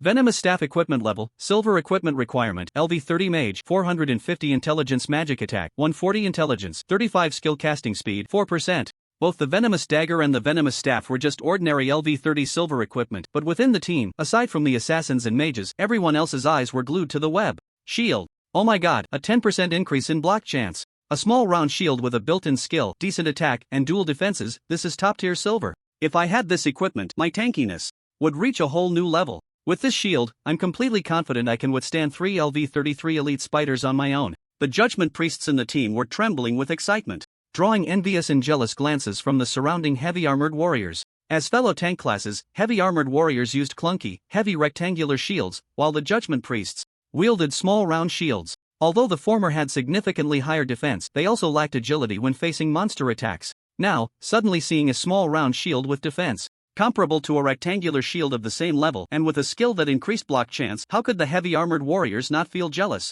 Frosty Snow took a deep breath and looked at Zhao Chen. We want the top-tier small round shield. How many gold coins? In the past, the equipment their team obtained from dungeons was always distributed by rolling dice according to the corresponding class without needing anyone else to speak. But now the situation was different. These pieces of equipment were entirely Zhao Chen's effort, and she felt embarrassed to take them for herself. Moreover, to maintain a good relationship with Qianyi in the future, she wouldn't act foolishly. Based on market prices, let's decide after we finish the dungeon, Zhao Chen casually nodded in agreement. By the way, the silver staff should go to Xiao Wu. He had noticed that his old friend Feng Qingwu was still using a bronze staff, so he offered a little help. Frosty Snow had no objections. Even without Zhao Chen saying so, she would have given the staff to Feng Qingwu. After all, Zhao Chen was helping their team out of consideration for her. Feng Qingwu looked at Zhao Chen with a touch of gratitude in her eyes. Moments later, as the 3 pieces of silver equipment found their respective owners, other players in the team began to express their feelings. Truly the abyss difficulty. The first wave of small monsters dropped a total of 8 pieces of equipment. This drop rate is insane. Yeah, when we used to tackle hard mode, we'd be lucky to get this much after struggling to reach the final boss. Who says otherwise? We have to thank the great Qian Yi. The feeling of clinging to a big leg is just too exhilarating. On the player forum, first output in the entire server confirmed, damage per second 45,000. The terrifying destroyer, the Demon King Qian Yi, has descended upon the primordial. Ultimate guide to abyss-level dungeons. Learn to hug the thigh of the great Qian Yi. The luck of the Fengming Guild. The first kill of the abyss difficulty dungeon is about to be born. Countless posts flooded the player forum once again. Some people frowned as soon as they saw the topic, instinctively thinking, why is it this Qian Yi again? But after reading the content of various posts, everyone was stunned. 45,000 damage per second? Soloing an abyss-level dungeon? Are you sure this isn't a joke? What? It's real? Others are still running dungeons? My god, is this Qian Yi the legendary embodiment of the GM here to play a dimensional strike in Origin? How can it be this terrifying? Looking at their own small frames, then at the video of Qian Yi achieving 18 kills in a second, players' mental states completely collapsed. Why? Why are we so unlucky? That we can't hug a thigh? I'm willing to sacrifice 10 years of my roommate's life to pray to become an accessory on the body of the great Demon King Qian Yi. This comment from a player instantly received countless likes. In the dungeon, after the first wave of elite monsters was easily taken down by Zhao Chen, the Fengming exploration team shook off their previous gloom and became spirited. As the saying goes, it's better to have a good team than to play well. Hugging a super strong big shot made everyone deeply feel the joy of coasting through dungeons. Facing the second wave of elite monsters, everyone maintained an incredibly amazed gaze, clapping enthusiastically while once again enjoying this crushing performance. The skills of the great Qian Yi are so cool, and the attack range is huge, a female warrior exclaimed, her eyes sparkling. Yeah, and I noticed. The cooldown is really short. Is this the terror of the destroyer class? So strong. As a fellow female warrior, I feel deeply inferior. Don't be afraid, you're not alone. Let's all crawl under the feet of the great Qian Yi together. 3 pieces of silver equipment dropped again? This drop rate is too high, I can hardly believe it. I love this feeling of hugging a thigh. I'm so envious of the little fairy. This wave of small monsters was even more than the last, but undoubtedly, under the continuous bombardment of Zhao Chen's LV-9 flying impact and area bombs, they all fell without having time to react. At the same time, 3 pieces of silver equipment and 7 pieces of bronze equipment dropped. Zhao Chen handed one of the exquisite silver long swords to the little fairy. In his view, coming to this dungeon was mainly to help his old teammate Feng Qingguo and to mentor his apprentice. Silver equipment had little value. Rather than earning a few dozen gold coins, it was better to amuse his apprentice. At least equipment of golden quality was worth considering. This led to many female players in the team looking at the little fairy with even more envy. Lolas have such an advantage. Shuang Aoxue also cast an envious glance at the little fairy, then turned to Zhao Chen and introduced, up ahead is the first boss of the spider cave. The level and rank are unknown under abyss difficulty, but under the hard mode, we've wiped many times and summarized some experience. Never mind, you probably won't need it. Halfway through, Shuang Aoxue couldn't help but sigh. Since the level of the first boss in hard mode exceeded all players in the team, all of the opponent's skills showed as question marks when using the identification technique. The Fengming exploration team had explored for a whole week before gradually mastering the skill of stealing the boss at 50% health. Just as she was about to share it with Zhao Chen, she suddenly realized that he probably didn't need it at all. This person had been one-shotting all the monsters he encountered along the way, completely requiring no strategy. Moreover, since the total health of the small monsters was limited, his damage per second was definitely more than 45,000, perhaps even higher. When the output crushes everything, it's like the legendary power of ancient martial arts that can overcome 10 opponents with a single strike, requiring no excessive effort. Shuang Aoxue took a deep breath. If we successfully defeat boss number 1 this time and achieve the first kill, our Fengming Guild will owe you a huge favor. In the future, if you have any requests, as long as they don't go against our principles, we will absolutely not oppose. The first kill of a boss at abyss difficulty would be announced server-wide, which would greatly benefit the development of their Fengming Guild. The numerous pieces of equipment they had obtained before paled in comparison to the advantages of a first kill in Shuang Aoxue's eyes. For this reason, she represented the Fengming Guild and proactively promised to owe the other party a Favor. Alright. Zhao Chen nodded, indicating he accepted the favor. The world background of the original is vast, and the major races and factions are not friendly, they simply lack the resolve to start a war due to their similar power levels. But it only takes a single spark to break the delicate balance between factions. From a player's perspective, this is a chaotic world war. In the future, after Zhao Chen establishes a guild, even if he becomes incredibly strong, he cannot single-handedly defeat billions of players and NPCs from other factions. He will always need to find a few allies. The Fengming Guild, with its decent strength and reputation, deserves a position as an ally. I guess this counts as taking one step while considering 10? Zhao Chen muttered to himself. At that moment, Shuaingshua's voice came through. We've arrived at boss number 1's lair. Zhao Chen focused his gaze, and in front of him appeared a massive cave, home to about 50 spider monsters, with ordinary elite spiders scattered around the perimeter. In the center of the square, a giant spider about 5 meters tall lay on the ground, surrounded by 4 smaller bosses that were slightly shorter. Zhao Chen maintained a calm expression, but the members of the surrounding team were somewhat panicked. My goodness, isn't this boss number 1 way too big? In the original, monster size is often proportional to strength. Could this spider be a golden boss? No way, no way. Are we really daring to fight a golden boss? Idiot, have you forgotten we have the great Qianya with us? We don't need to worry at all. Alright, I suddenly feel less anxious, just looking forward to the great one descending from the heavens. The team members' gazes shifted between the boss and Zhao Chen, unable to help but whisper among themselves. They were eager to see if Great Qianya's ultimate skill, instant kill technique, could continue to shine. Zhao Chen activated his appraisal skill, Explosive Spider, Golden Level, LV 40 Health 200000. At this level, defense was hardly a concern, just seeing the health was enough. He couldn't be bothered to look at the rest of the information. After all, it was just a matter of instant kill, no need to waste time studying it. Giant Bomb. The initiation was similar to that of a ranged bomb skill, but with a slight difference. When Zhao Chen released the giant bomb, it wasn't just a simple thrust of his sword into the ground. He jumped up forcefully before inserting it. Boom! A tremendous roar echoed, and the entire spider cave seemed to tremble. Minus 45,000. Minus 45,000.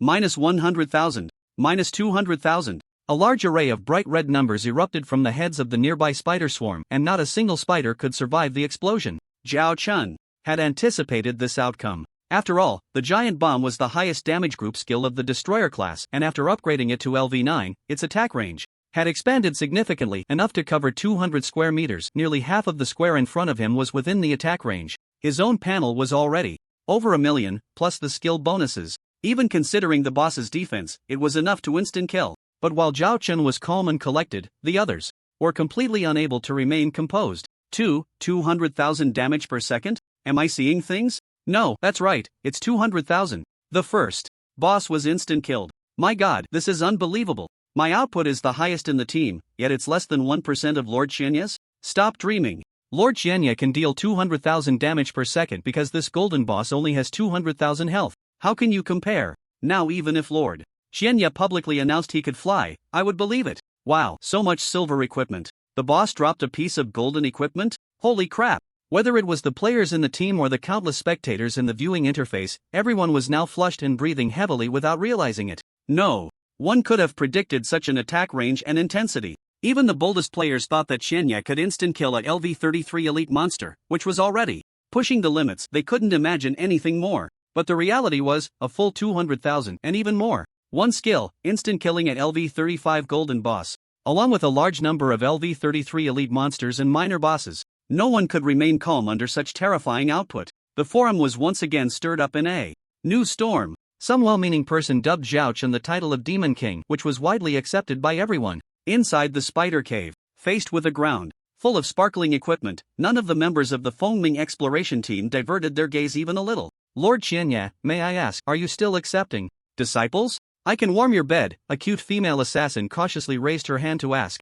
Pick me, pick me. Choose me as your disciple, I'm super sweet. Another female priest shouted excitedly. I also want to be Lord Qianya's disciple. No one is allowed to snatch. You all have such big dreams, but I'm different. I just want to be Lord Qianya's leg pendant. It's over. After running a dungeon with Lord Qianya once, my appetite has been spoiled. A group of female players chattered around Qianya, their eyes sparkling. They wished Qianya would take them on the spot. You guys can forget it, the master is mine alone. The little fairy shouted. Angrily, her face flushed, at all the vocal team members. Everyone paused, looking at her with complex expressions. If it weren't for your example, how could we have thought of such a useful trick as wanting to be Lord Qianya's disciple? You eat the meat but don't let us drink the soup. Too domineering. Damn. The female players present had also thought that if they could become Lord Shenya's girlfriend, the treatment would be even better. But they felt inferior. Just like fireflies, how could they compare to the bright moon in the sky? Alright, stop making a fuss. Xuan Yaoxue took a deep breath. God knows she almost asked Zhao Chen to take her as a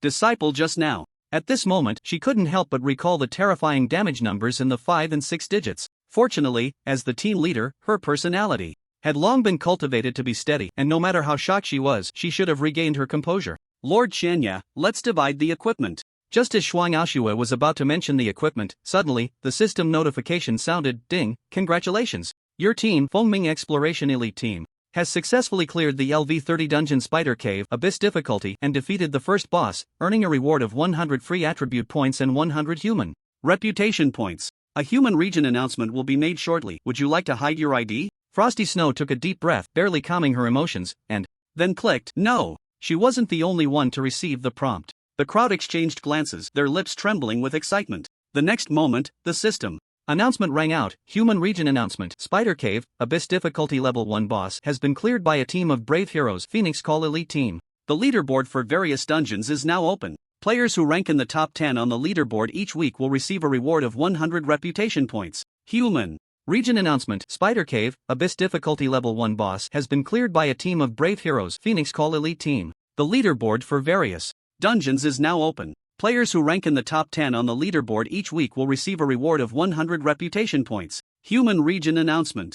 3 consecutive system announcements instantly ignited a frenzy in the human region. Damn, I've been grinding for over a week, still struggling on normal difficulty, and the Phoenix Call Guild has already cleared the Abyss level 1? Seriously, is the gap between us ordinary solo players and the elite teams of big guilds really that huge? Confirmed, the Phoenix Call Guild is stronger than the Overlord Guild, the #1 guild for humans. You clueless bunch, the real big shot is only the Demon King Shenya. Exactly, don't you guys check the forums? The Demon King Shenya has a damage output of 200,000 per second. Everyone else is just lying down. Bro, that joke isn't funny at all. A terrifying silence swept across the entire human region. Is a damage output of 200,000 per second really possible at this stage? Countless excited and curious players had lost interest in the game, hastily opening the player forums to catch up on the latest information they had missed, then joining the stunned crowd. Meanwhile, the veteran players on the forum who had been keeping an eye on the situation in Red Moon City were already mentally prepared for this, but when the reality actually unfolded, they still couldn't believe their eyes. 200,000 damage per second, single-handedly crushing an Abyss-level dungeon. The indescribable shock left all players in a daze, and the Phoenix Call Guild was unanimously recognized by players as the luckiest guild at the moment, bar none. Inside the Spider Cave, after a brief silence, the team erupted into joyous cheers once again. We've achieved the first kill of the level 1 boss and made it onto the dungeon leaderboard, thanks to the great Qianye. After a lively round of cheers, Frosty Snow smiled and signaled for everyone to quiet down. Alright, now it's time to check out the loot. Unlike the tumult outside, within the Phoenix Call Elite Team, as Frosty Snow picked up the equipment one by one, everyone couldn't help but drool in unison. Holy Silver Ring equipment level, silver required attributes, LV-33 magic class magic attack, 140 intelligence, 50 skill, healing skill effect increased by 10%. Abyss Robe equipment level, silver required attributes, LV-33, mage intelligence, 60 physical defense, 120 magic defense, 340 skill, single target skill output increased by 15%. Secret silver necklace equipment level, silver required attributes, LV-33, all classes physical/magic attack, 140 strength/intelligence, 50 skill, 2% chance to restore 1% MP when attacking. There are a total of 8 pieces of top-tier silver equipment and 13 pieces of ordinary silver equipment, a female mage exclaimed excitedly, jumping up. Oh my god, what kind of drop rate is this? It's amazing. If I could get just one piece, I wouldn't mind negotiating for a night together. Everyone, I have my eye on that Abyss robe. Can you do me a favor and not raise the price later? Get lost, who do you think you are? No friendship in front of equipment. As Frost Daoshu had picked up piece after piece of equipment, everyone became increasingly excited. Although each of them had at least one piece of silver equipment and more than 6 pieces of bronze equipment, very few could possess the top-tier silver equipment with built-in skill effects. Therefore, seeing a total of 8 pieces of top-tier silver gear for various classes, they couldn't hold back. What do you think we should do with these silver equipment? Frost Daoshui asked Zhao Chen. Zhao Chen pondered for a moment and said, well, I want that necklace, as for the others, you can decide. Alright, then we won't be polite. Frost Daoshui replied cheerfully. Of course, she wouldn't take these items for free, she would at least pay a price not lower than the market value and settle the transaction with gold later. Even brothers need to settle accounts clearly. Frost Daoshui wouldn't take advantage of anyone, her Perspective wasn't that shallow. After handing the silver necklace to Zhao Chen, she bent down to pick up the only staff on the ground that shimmered with golden light explosive staff equipment level, gold equipment requirement, LV 33, 550 intelligence, mage. Magic attack for 90 intelligence, 160 skill. Release speed, 5% skill. When releasing skills below gold level, including gold level, there is an 8% chance to reset the cooldown. When this golden staff appeared in the team information interface, all players in the team were stunned. 490 attack power, 160 intelligence. Increased skill release speed, 8%. Skill reset chance. All the mage classes in the team stared blankly at the attribute panel. Wow, gasps of amazement escaped from the mages. A piece of golden equipment. The attributes it adds are almost comparable to my base attributes? Feng Qingwu looked dazed, murmuring to herself, and the skills that come with it. With this equipment, wouldn't I leap to become the #1 mage of the human race? That's terrifying. The attributes of this staff are just too terrifying, another mage said, tears in their eyes. I would go bankrupt just to buy it. Please give me a favor. Did you eat the favor fruit? Humph. Let's see who has more gold, the third female mage shouted defiantly. Exactly, everyone wants it, so let's see who has more gold and is willing to spend it. A piece of golden equipment made the mages in the team look at each other, each one seeming ready to fight for it, nearly causing a ruckus. Of course, this was under the premise that everyone knew Qianyi didn't need mage equipment, which allowed them to indulge in such hopes. However, the outcome still left them immensely disappointed. In response to Frost Ashua's inquiry, Zhao Chen thought for a moment and said, this staff should go to Xiao Wu. If it were anyone else, it would definitely be a no-go, but Feng Qingwu was one of his few old friends in this game. If he couldn't part with a mere piece of golden equipment, he felt his perspective was too narrow. What is a friend? It's about helping each other. As for the other golden equipment that might appear later, for different classes, he wouldn't just give those away. Thank you, I yuan. Feng Qingwu looked at him gratefully. This equipment is too precious. I won't take it for free. How about 1,000 gold? I'll find a way to gather 1,000 gold and send it to you in the next couple of days. Currently, silver equipment was quite rare in the market, and golden equipment could even make it onto the human race leaderboard, making it impossible to find in the trading market. So the price was unclear. But 1,000 gold would definitely be more than enough. After all, the 50th place on the human wealth list only had a little over 1,500 gold. All right. Zhao Chen hesitated and nodded. He originally intended to give this piece of equipment to the other party for free, but considering Xiao Wu's pride, he didn't say anything further. Alright, then Xiao Wu, you can take it first. Amidst a sea of envious and jealous gazes, Shuang Aoshua handed the staff to Feng Qingwu, then picked up 2 skill books that had fallen to the ground. Item, Hellfire, Skill Book, Quality, Gold Learning Prerequisites. Elemental Mage, 500 Intelligence LV1 Effect. Passive skill increases the final damage of fire-type skills by 10%. Item, Divine Prayer, Skill Book. Quality, Gold Learning Prerequisites. Holy Priest, 500 Intelligence LV1 Effect. Active skill revives a fallen teammate. Cooldown time 300 seconds. 1 gold level Elemental Mage damage skill. 1 gold level Resurrection for the Holy Priest. Zhao Chen originally wanted to give the mage's skill book to Feng Qingwu, but Feng Qingwu was not an elemental mage. She was an arcane mage and could not learn Hellfire. Therefore, Zhao Chen had no need for these 2 skill books, which would undoubtedly be absorbed internally by the Fengming team. As for the price, of course, it would be the same as usual, settled together after they went out. Zhao Chen believed that as long as Shuang Aoshua wasn't a fool, she would never cheat him. In the spectator interface, countless viewers watched as the team divided the loot, their hearts aching to the point of almost suffocating. Damn, so much equipment, I'm so jealous. Woo-woo, why didn't my mom make me a girl? I also want to join the Fengming Guild. Clinging to the thigh of the great demon king Xianya, the Fengming Guild hit the jackpot. Jealousy has distorted my face, separating quality from substance. Stop whining, they're about to fight the second boss, you all pay attention. This kind of heartache, and there are still 2 more times, damn. There are 3 bosses in the spider cave, and Zhao Chen naturally couldn't stop after taking down the first one, so he led everyone to rush to the second boss without a break. The monsters encountered along the way were all 1 level higher, with health points 3,000 more than the LV-33 spiders, but they still met their end in an instant before Zhao Chen. Before long, they encountered the second boss of the dungeon. Today, I'm delivering another 4 updates, continuing to ask for 5-star reviews, and requesting comments in the review section. Still the same line, if the rating breaks 1888, the author will change to a female avatar for writing. The difficulty of the dungeon increases incrementally. The further they go, the harder it becomes to push down the monsters and bosses they encounter. Under the Abyss difficulty, the second boss is a LV-41 Gold Black Widow Spider. Before today, the members of the Fengming exploration team couldn't even imagine being able to face the second boss at this stage. Looking at the terrifying size of the opponent, they knew how difficult it would be to provoke it. However, as Zhao Chen once again used the giant bomb, and the value of minus 220,000 appeared above the Black Widow boss's head. They knew they were fortunate to witness another instant kill. Sure enough, with another announcement of a first kill in the human area, it was declared that the Fengming exploration team, led by player Qianye, had set a new high on the Spider Cave Dungeon leaderboard. The second boss dropped 2 pieces of gold-level equipment and 2 professional skill books, while the surrounding monsters dropped a total of 11 pieces of top-quality silver equipment with skills attached. Zhao Chen had no need for any of these equipment or skill books, so they were still absorbed internally by the Fengming exploration team. It is worth mentioning that the second boss dropped a crafting scroll for an antidote, which was also bought by Shuang Aoxiue. In the Abyss difficulty Spider Cave, players lose health every second, and only after obtaining the antidote can ordinary players meet the prerequisites for the challenge. Currently, there is no antidote potion available in the player market. It can be anticipated that once a certain secondary profession player from the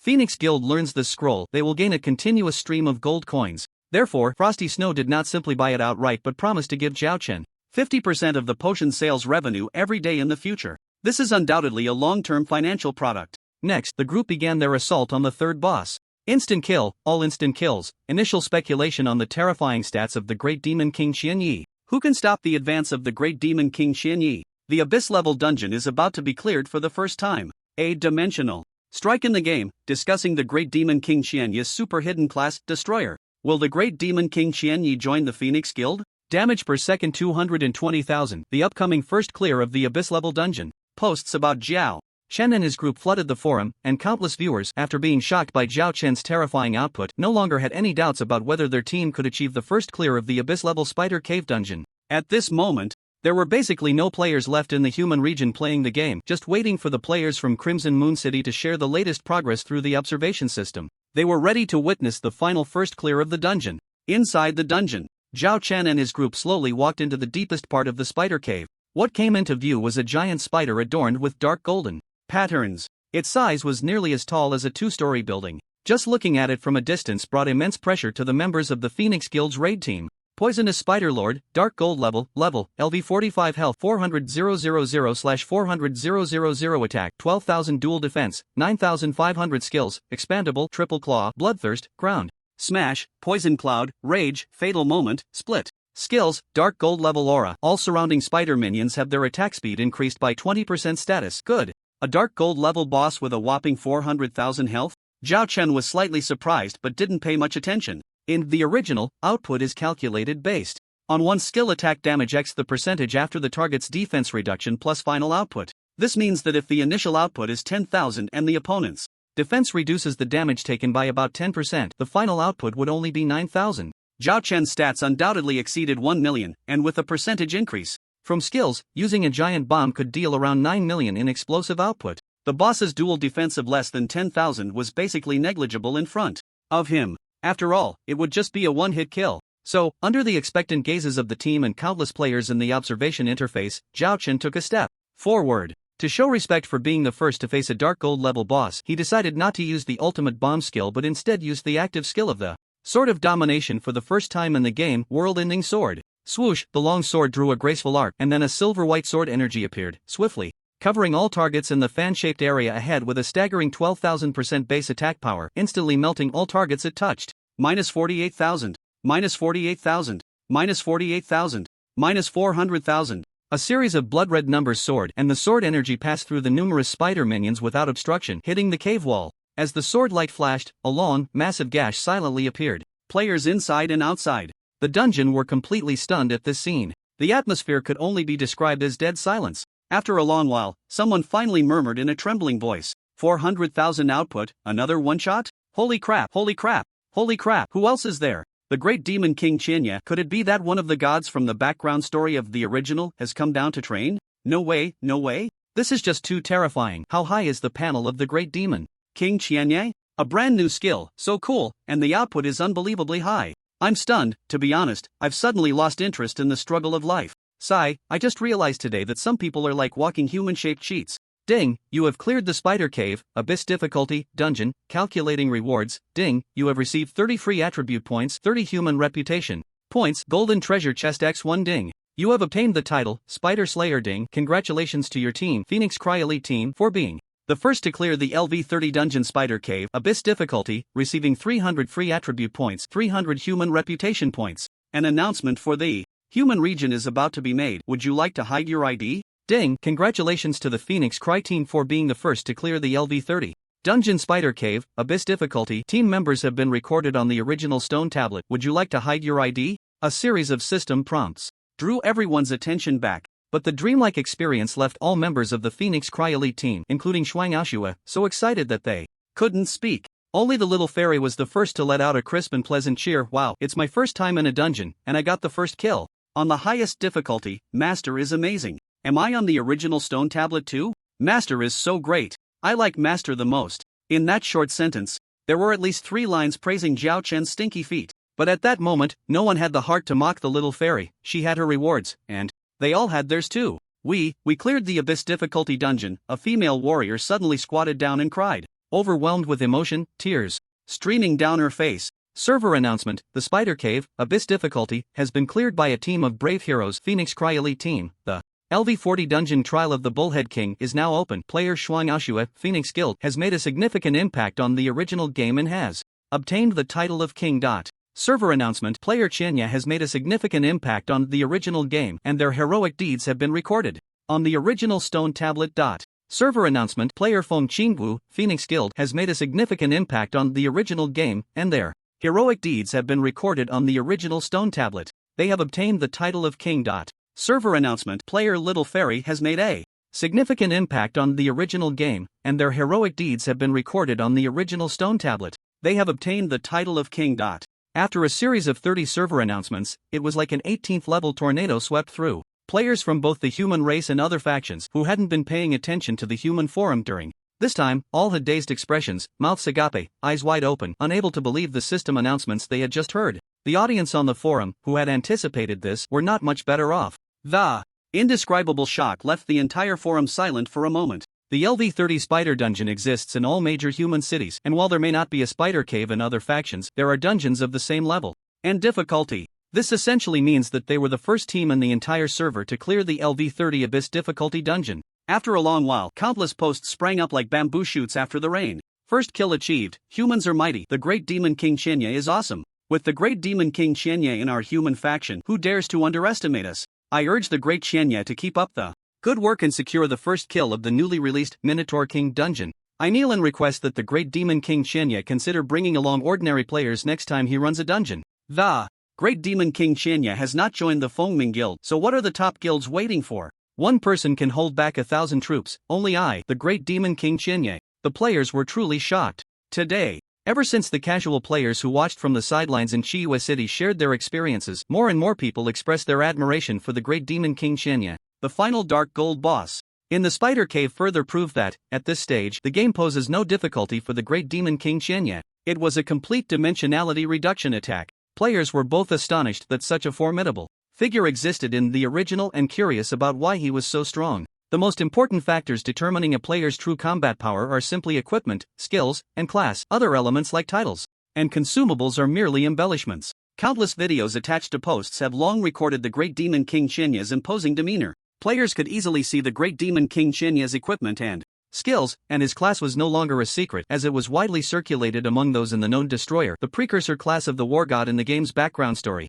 Quick-witted players suddenly had a mysterious figure flash through their minds, and then they realized, why are the Great Demon King Chenya's equipment and skills so overpowered? The game has only been live for 2 months. What significant journey must he have undergone to reach such a terrifying height? The answer is obvious. Not long ago, the mysterious player who killed the LV200 mythic boss, the final demon god, was none other than the Great Demon King Chenya. After countless players speculated and analyzed, the likelihood of this was as high as 99.9%. Like a drop of water falling into a boiling pot of oil, this conclusion immediately stirred up a frenzy in the entire gaming community. As for the other protagonist of the announcement, the Fengming exploration team, in the eyes of the players, they were merely the lucky ones who had somehow latched onto the Great Chenya's leg.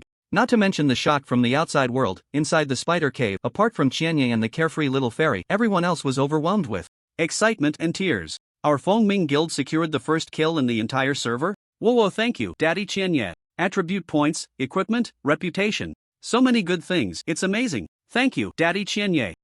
This title Spider Slayer adds a full 100 points to all 4 attributes, it's so strong. I, Tuanchuan, am so lucky to have met Daddy Chianya in my lifetime. It's not a wasted life. I also want to thank Sister Shiowu for bringing Daddy Chianya to help us with the dungeon. The exhilarating rewards from the first clear dungeon led to continuous screams of thank you, Daddy Chianya from the team. Faced with ground covered in various equipment and items shimmering with silver and gold light, no one had the time to spare a glance. Zhao Chun. He had just casually run a dungeon out of boredom and helped an old friend, and now he had gained so many daughters? Shuang Aoshui awkwardly covered her face, unable to bear the unreservedness of the team members, and after a while, she blushed and looked at Zhao Chun. Great Chianya, you can distribute these equipment and items. Great kindness needs no thanks. There was no need for excessive gratitude for the help the Great Chianya had given to their Fengming Guild. Shuang Aoshui secretly made a decision that from now on, as long as he instructed, the Fengming Guild would unconditionally agree, even if it meant going to war with the Aoshi Guild. She had long known that there was a conflict between the Great Chianya and the Aoshi Guild, and thus, she felt quite pleased at this moment.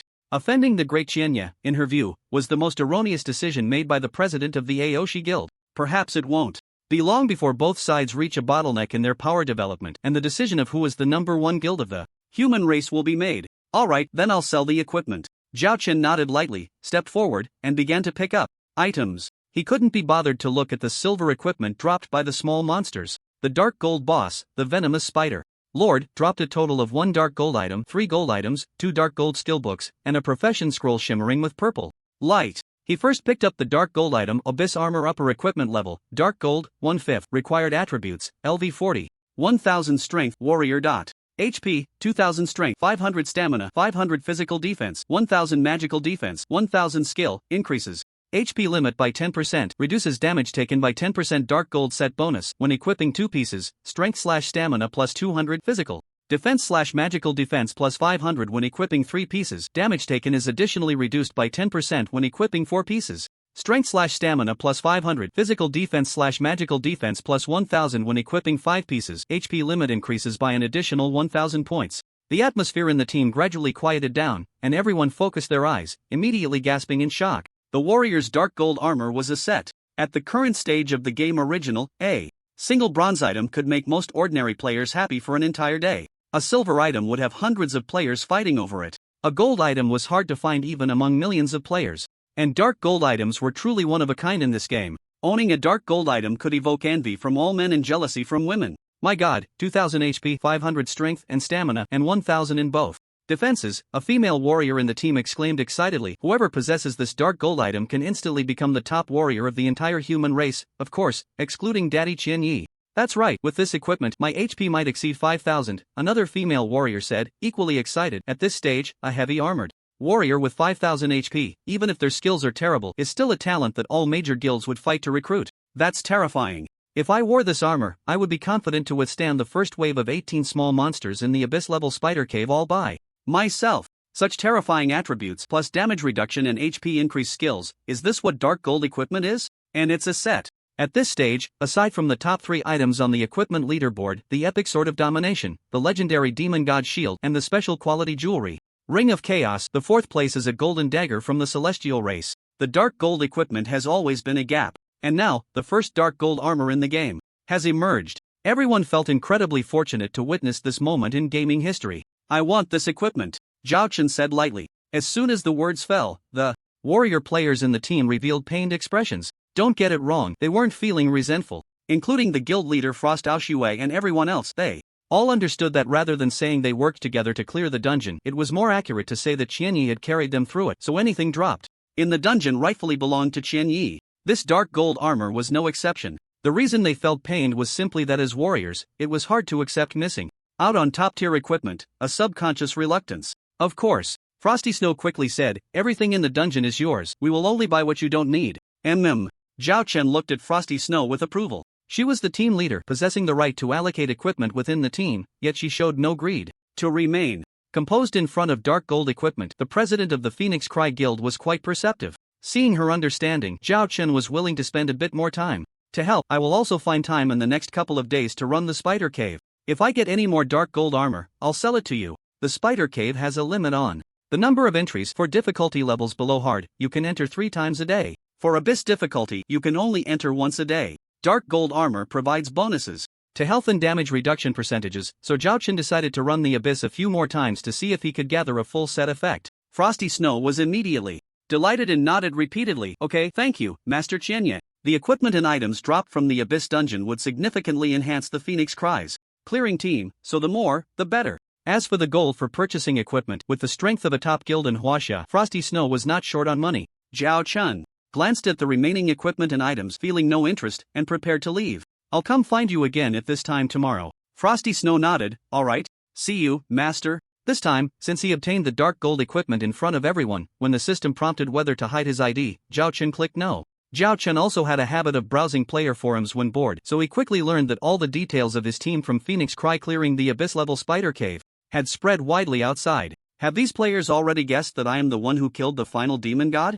Zhao Chun was a bit surprised but soon felt relieved. Just think about his overwhelming performance in the abyss-level dungeon. He single-handedly pushed through all the monsters in the dungeon, even able to instant-kill the LV-45 Dark Gold boss. In the eyes of players, who else could it be besides the mysterious player who recently achieved the first kill of the LV-200 final demon god and held the top 3 spots on the equipment leaderboard with epic, legendary, and special quality items? Zhao Chun suddenly thought of a saying and unconsciously muttered, I also want to keep a low profile, but my strength won't allow it. Initially, he hid his ID simply to avoid trouble, but since he had been recognized, he decided not to hold back anymore. In a game, you should play freely, doing whatever you want. Zhao Chun smiled lightly. The hidden names on the leaderboard could be changed at any time. Zhao Chun tapped his finger, and it refreshed immediately. In the next moment, the information on all major leaderboards refreshed. World Region Level Leaderboard First Place, Chenya. LV50, Race, Human, Class, Destroyer. World Region Reputation Leaderboard First Place, Chenya, 109810, Worship, Race, Human, Class, Destroyer.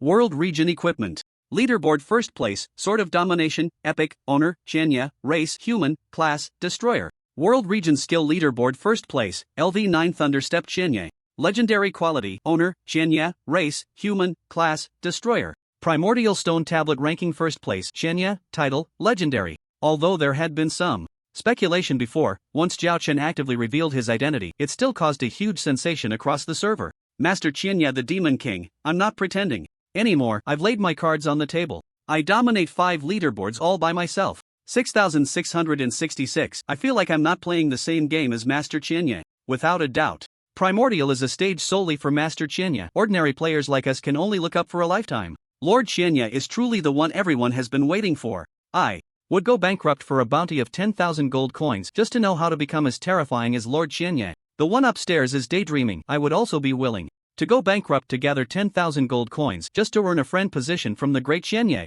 From now on, I will live in Red Moon City and never leave. Players from various factions, humans, orcs, demons, celestial beings, looked at the ID Chenya on the numerous world region leaderboards and collectively offered their knees. Reaching such heights in gaming, the title of the world's #1 undoubtedly fell upon Zhao Chun. Has the relationship between Chenya and the Phoenix Cry Guild deteriorated? In Xuanwu City, the president of the Proud World Guild, Emperor, was on a call with a female player. On the other end, the voice of Dark Rose came through.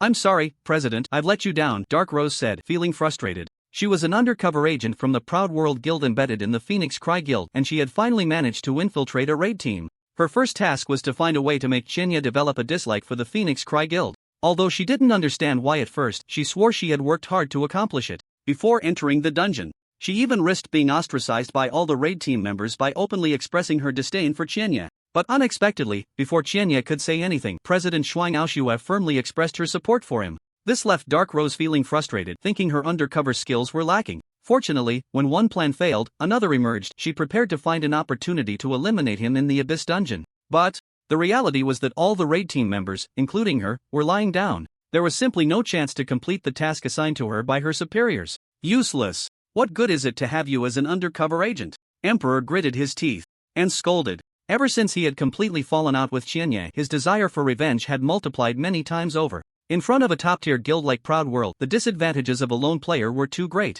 Even though Chenya was incredibly powerful, he still had confidence. However, before planning any actions, he needed to ensure that Chenya had no helpers, so he specifically instructed the undercover agent hidden in the Phoenix Cry Guild, Dark Rose, to find a way to sabotage Chenya's relationship with the Phoenix Cry Guild. But he never expected Dark Rose to be so useless. Emperor took a deep breath and ordered, you temporarily stay undercover in the Phoenix raid team, don't reveal your identity, and then inform me of Chenya's whereabouts. Yes. Dark Rose didn't ask why, hesitated for a moment, and then agreed. At that moment, a sense of foreboding suddenly arose in her heart. Proud World Guild wouldn't be planning to deal with the Demon King Qianya personally, would they? No way, no way. The spectator interface, after all, does not display a lot of information. Only by seeing all the details with her own eyes could she understand just how terrifying the Demon King Qianya truly was. It was a kind of ultimate combat power where he could single-handedly battle against thousands. Dark Rose suddenly began to doubt whether it was the right choice to be an undercover agent for the Proud World Guild.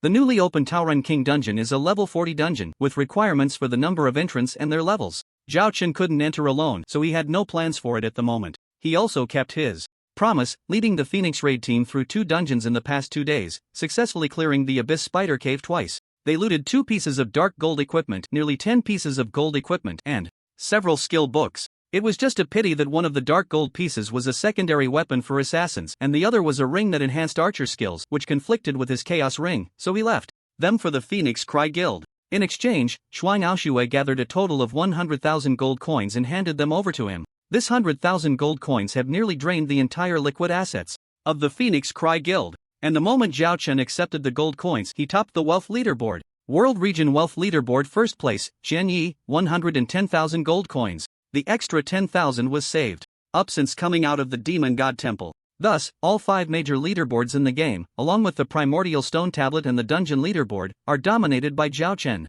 This naturally caused a small stir among players across the server, with some even calling Zhao Chen the king who reigns supreme. King? These players are so cringy. After finishing the 3rd Abyss dungeon, Zhao Chen strolled down the street and shook his head speechlessly at a post on the forum. Forget it, let's open the chest first. In Primordial, grinding dungeons not only yields equipment from within the dungeons but also grants a chest that can drop items related to one's profession after clearing the dungeon. The Abyss difficulty dungeons reward golden chests, and the first 2 times Zhao Chen opened them, he got nothing but worthless trash. This was his 3rd attempt. Hope I get something useful. I've been crushing dungeons for the past couple of days. It's time to bring up the plan to complete the 2nd job change quest. Zhao Chen muttered softly and then opened the golden chest without hesitation. System notification: you have obtained the Destroyer skill book Water Moon Divine Dance. Ha! A skill from my profession? Zhao Chen was delighted and quickly learned the skill book. LV1 Water Moon Divine Dance, active skill: jump in place and release 10 waves of sword energy that can attack from a distance, dealing a total of 300% of the skill's damage panel, cooldown, 16 seconds.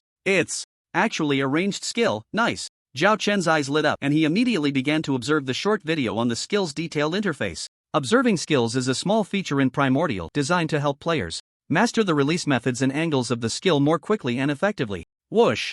Zhao Chen focused his gaze, and in the short video he saw himself exerting force with both feet, leaping into the air. The Dominator's sword in his hand was held horizontally, drawing beautiful arcs in the air. In the next second, 10 milky white sword energies appeared, swiftly cutting through about 100 meters before finally disappearing. This Water Moon Divine Dance is really cool. Zhao Chen's eyes were filled with joy. It's decided. From now on, Water Moon Divine Dance will be my main output skill. At this stage, he hadn't encountered any monsters that could withstand any of his skills, so Zhao Chen had no demands for the skill's damage for now. And the coolness of Water Moon Divine Dance was very much to his liking. Moreover, after leveling it up to LV9, the skill's attack power would be quite impressive. Just then, a voice rang in his ear. Xian Yi, Great God? I'm the president of the AO Sure Guild, Emperor. Do you have time to chat? Zhao Chen turned to see a male warrior, with the ID AO Sure Emperor displayed above his head, followed by about 10 well-equipped players. Confirmed, this was no joke. These were people from the AO Sure Guild. Zhao Chen frowned slightly. What's there to talk about?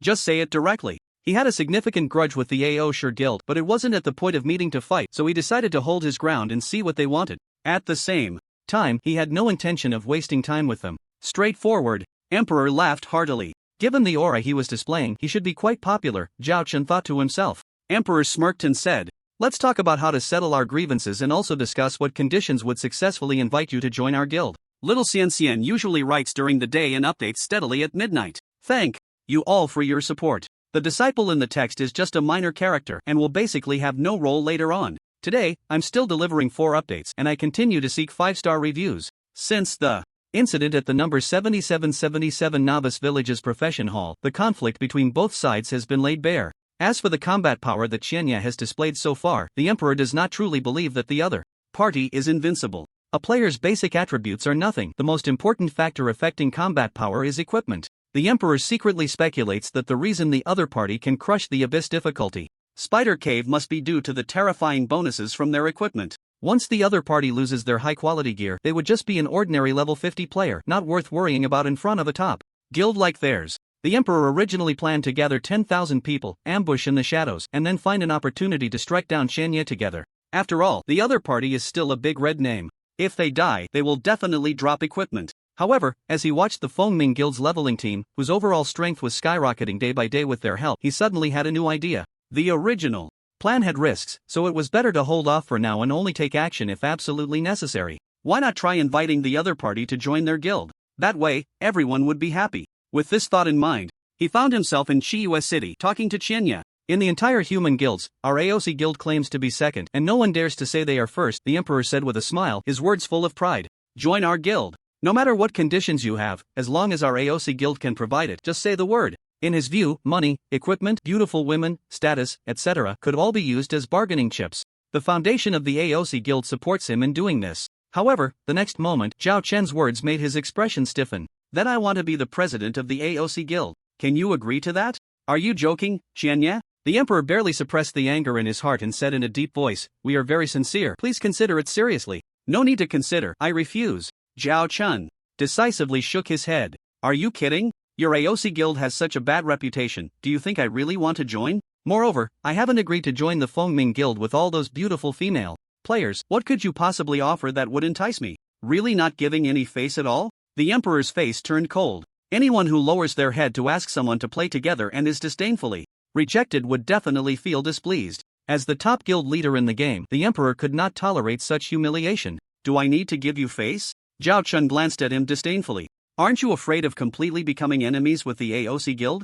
A cold glint flashed in the Emperor's eyes. Are we not already enemies? Zhao Chun retorted with a sneer, then suddenly looked enlightened. By the way, speaking of enemies, I really want to chop you down right here. The Emperor. So arrogant. The Emperor's face turned a bit pale with anger, but considering the other party's reputation of over 100,000, it turned a bit dark as well. With a reputation of 100,000, chopping someone in the main city probably wouldn't be a big deal. After all, the other party had done such things before. He was genuinely afraid that the other party would take action, leaving him momentarily speechless from the frustration. But while the Emperor was silent, his subordinates behind him could not hold back. Shenya, our boss personally invited you because he thinks highly of you and wants to protect you, a burly man with a dark face said in a deep voice. Don't be ungrateful. When our AOC guild takes action, you won't even know how you died. That's right, daring to be enemies with our AOC guild, you are too arrogant. A burly man raised his long sword and spoke. The others glared at Zhao Chen with fierce expressions, as if they would attack him if he didn't say something nice soon. I was just making a little joke earlier, Zhao Chen said with a strange expression, teasingly.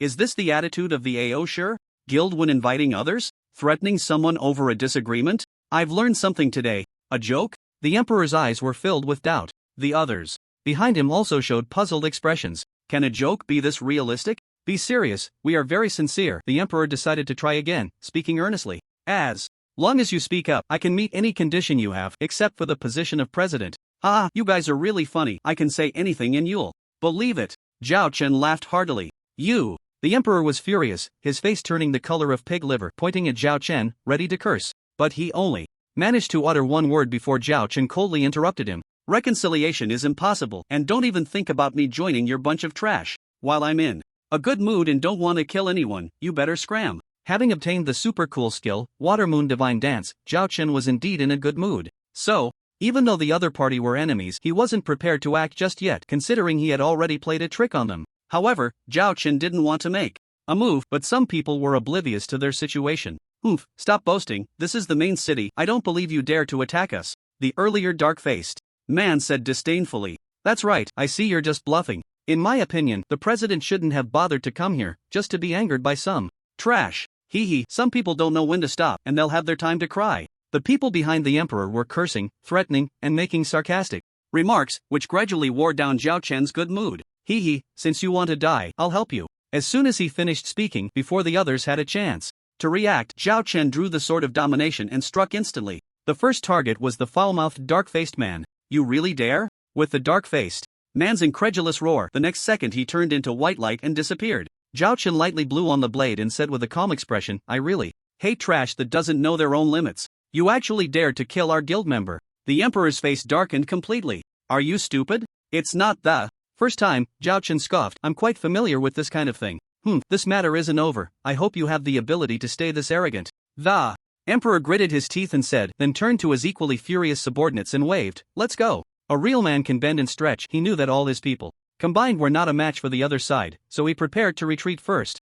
After threatening me, you think you can leave so easily? Zhao Chun spoke with a calm tone. Then what do you want to? Before the emperor could finish his sentence, he was sent back to the fountain by the long sword embedded in his chest. The emperor of the Aoshur Guild killed in an instant. Damn it, daring to kill our president, we, the Aoshur Guild, will not let this go. Just wait for our revenge. The remaining 8 players brought by the emperor immediately began to curse. However, since Zhao Chen had already made his move, how could he stop just because of their mere verbal threats? Not done with me? Perfect, when I find the time, I'll go have some fun in Xuanwu City. Zhao Chen sneered, as for now, you all can go. Die. The elite players of the Aoshur Guild were mostly in Xuanwu City. Zhao Chen said he would go play, but even a fool knew he was definitely going to cause trouble for the Aoshur Guild. Thinking of the opponent's combat power and their arrogant attitude of casually attacking people in the main city, the remaining 8 players turned pale. Before they could say anything further, Zhao Chen started to act again. Whoosh! Whoosh! Zhao Chen unleashed the Water Moon Divine Dance for the first time. 10 sword energies slashed through one after another. In the next moment, blood-red numbers appeared above the heads of the 8 players, 3105, -2810, -2990. None of them could withstand even a single sword energy from the Water Moon Divine Dance. Instantly, the crowd in front of him vanished, turning into streaks of white light. System notification: you have killed a player in a PK restricted area, deducting 10 reputation points and increasing your sin value by 10 points. System notification: you have killed a player in a PK restricted area, deducting 10 reputation points and increasing your sin value by 10 points. Zhao Chen glanced at the information on the system notification interface. Killing a player in the main city only deducted 10 reputation points, which he didn't care about, and the 10 sin points would only extend the duration of his red name slightly. So what if I have a red name? No matter how many players there are at this stage, they can't kill me. The only ones capable of killing me are high-level NPCs, but with my reputation at the worship level, I don't have to worry about that happening. Zhao Chen muttered a few words and smiled nonchalantly. Then, amidst the stunned expressions of the surrounding players, he turned and left. It wasn't until his figure completely disappeared that the players finally reacted. Holy crap, killing people in the main city? Who the hell is this badass? No kidding, who else in Chiyu City besides the Great Demon King Qianya would dare to do this? Holy crap, did I just miss the chance to hug Qianya Daddy's thigh? By the way, that group of players who got killed by the Great Demon King Qianya looks quite familiar. Does anyone recognize them? I also have a sense of familiarity. I remember now, one of them is the president of the Aoshi Guild, Emperor. Damn, does the Aoshi Guild dare to come to our Chiyu City? They deserve to be killed. A single stone stirred up 1,000 waves. The president of the Aoshi Guild, Emperor, personally came to Chiyu City to recruit Qianya, but his group was mercilessly slaughtered by the Great Demon King Qianya. This incident spread through word of mouth among the players on site and garnered widespread attention on the forums in the human region. On one side was the universally recognized #1 player in the game, and on the other was a top-tier force with the title of one of the top 10 guilds in the game. The confrontation between these two sides was undoubtedly a fierce battle. Now that the Great Demon King Qianya had taken the lead in killing the opposing president and his group, the irreconcilable conflict was known to all. Next, it would depend on how the Aoshi Guild would handle this matter. Would they swallow their pride or find a way to retaliate? From a certain perspective, this was a contest between a top-tier lone wolf in the game and a large guild. The players in the human camp were very curious about the outcome. However, to their disappointment, the Aoshi Guild did not take immediate follow-up action. Xuanwu City, Aoshi Guild headquarters. Bang! The resurrected emperor had a dark expression as he violently smashed a cup against the wall, his face twisted with rage.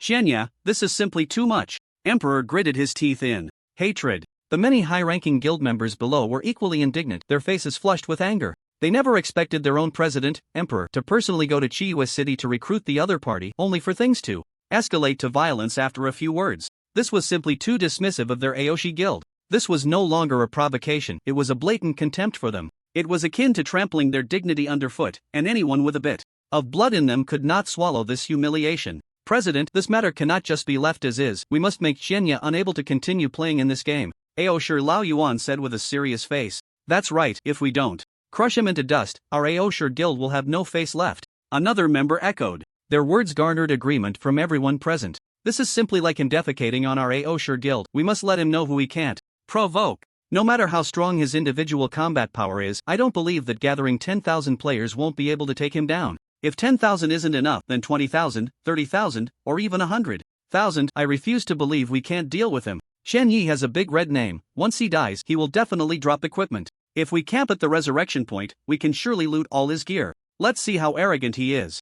Then, President, make up your mind. All the players outside are watching us. We can't be like turtles hiding in their shells. The crowd erupted into a frenzy, clamoring for revenge, the atmosphere filled with rage. After venting their anger, they finally turned their gaze to the president, Emperor. No matter how fiercely they argued, it ultimately depended on Emperor's decision. Emperor looked at the determined eyes below and said solemnly, "All right, let's take revenge." Today's events were simply too frustrating. As a top boss in the gaming world, Emperor had never suffered such humiliation. He vowed to crush the opponent thoroughly. Although to the outside world, Qian Ye's maximum damage exceeded 400,000, and at this stage, no player could match even 1% of that terrifying output. It was practically synonymous with invincibility. However, Emperor did not think so, because in the previous Abyss dungeon, the opponent had never given the small monsters a chance to hit. This seemed to be a signal, representing Qian Ye's fatal weakness. Emperor speculated that perhaps the opponent's defense was far lower than their output. This undoubtedly provided an opportunity for a strategy of overwhelming numbers.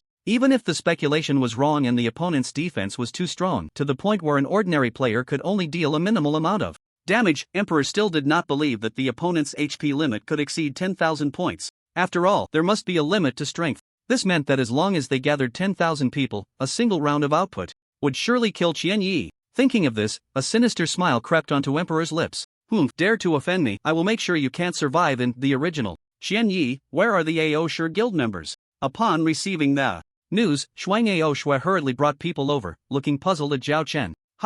Wasn't it said that Emperor personally led the team to confront Qian Yi? Where are they? I've already taken care of them, Zhao Chen said. Shuang Ao Shui was taken aback. As expected of Qian Yi, too impulsive. Previously, she had received news from the guild members that Emperor had come to Chiyu City to recruit Qian Yi, and she was shocked and anxious, fearing that both sides would negotiate, so she hurried on her way, not receiving any follow-up information, thinking they were still in talks. She didn't expect it to end like this. However, the result of Qian Yi tearing his face with Emperor made her very happy. This confirmed that Qian Yi and the AO Sure Guild had completely taken opposing sides, which was fantastic news for the Fengming Guild. So, are we going to do a dungeon now? Since they were already here, Shuang Ao Shui was also ready to cling to the big thigh. Again. No, Qian Yi decisively refused, then thought about how pleasant the cooperation had been over the past 2 days, earning quite a bit of gold, and explained, I'm no longer interested in dungeons, I don't plan to waste any more time. Alright. Shuang Ao Shui showed a speechless expression. The drop rate in the Abyss dungeon was so terrifying that they had become addicted to clinging to big thighs these past 2 days, yet no one could have imagined that Qian Yi had already grown bored.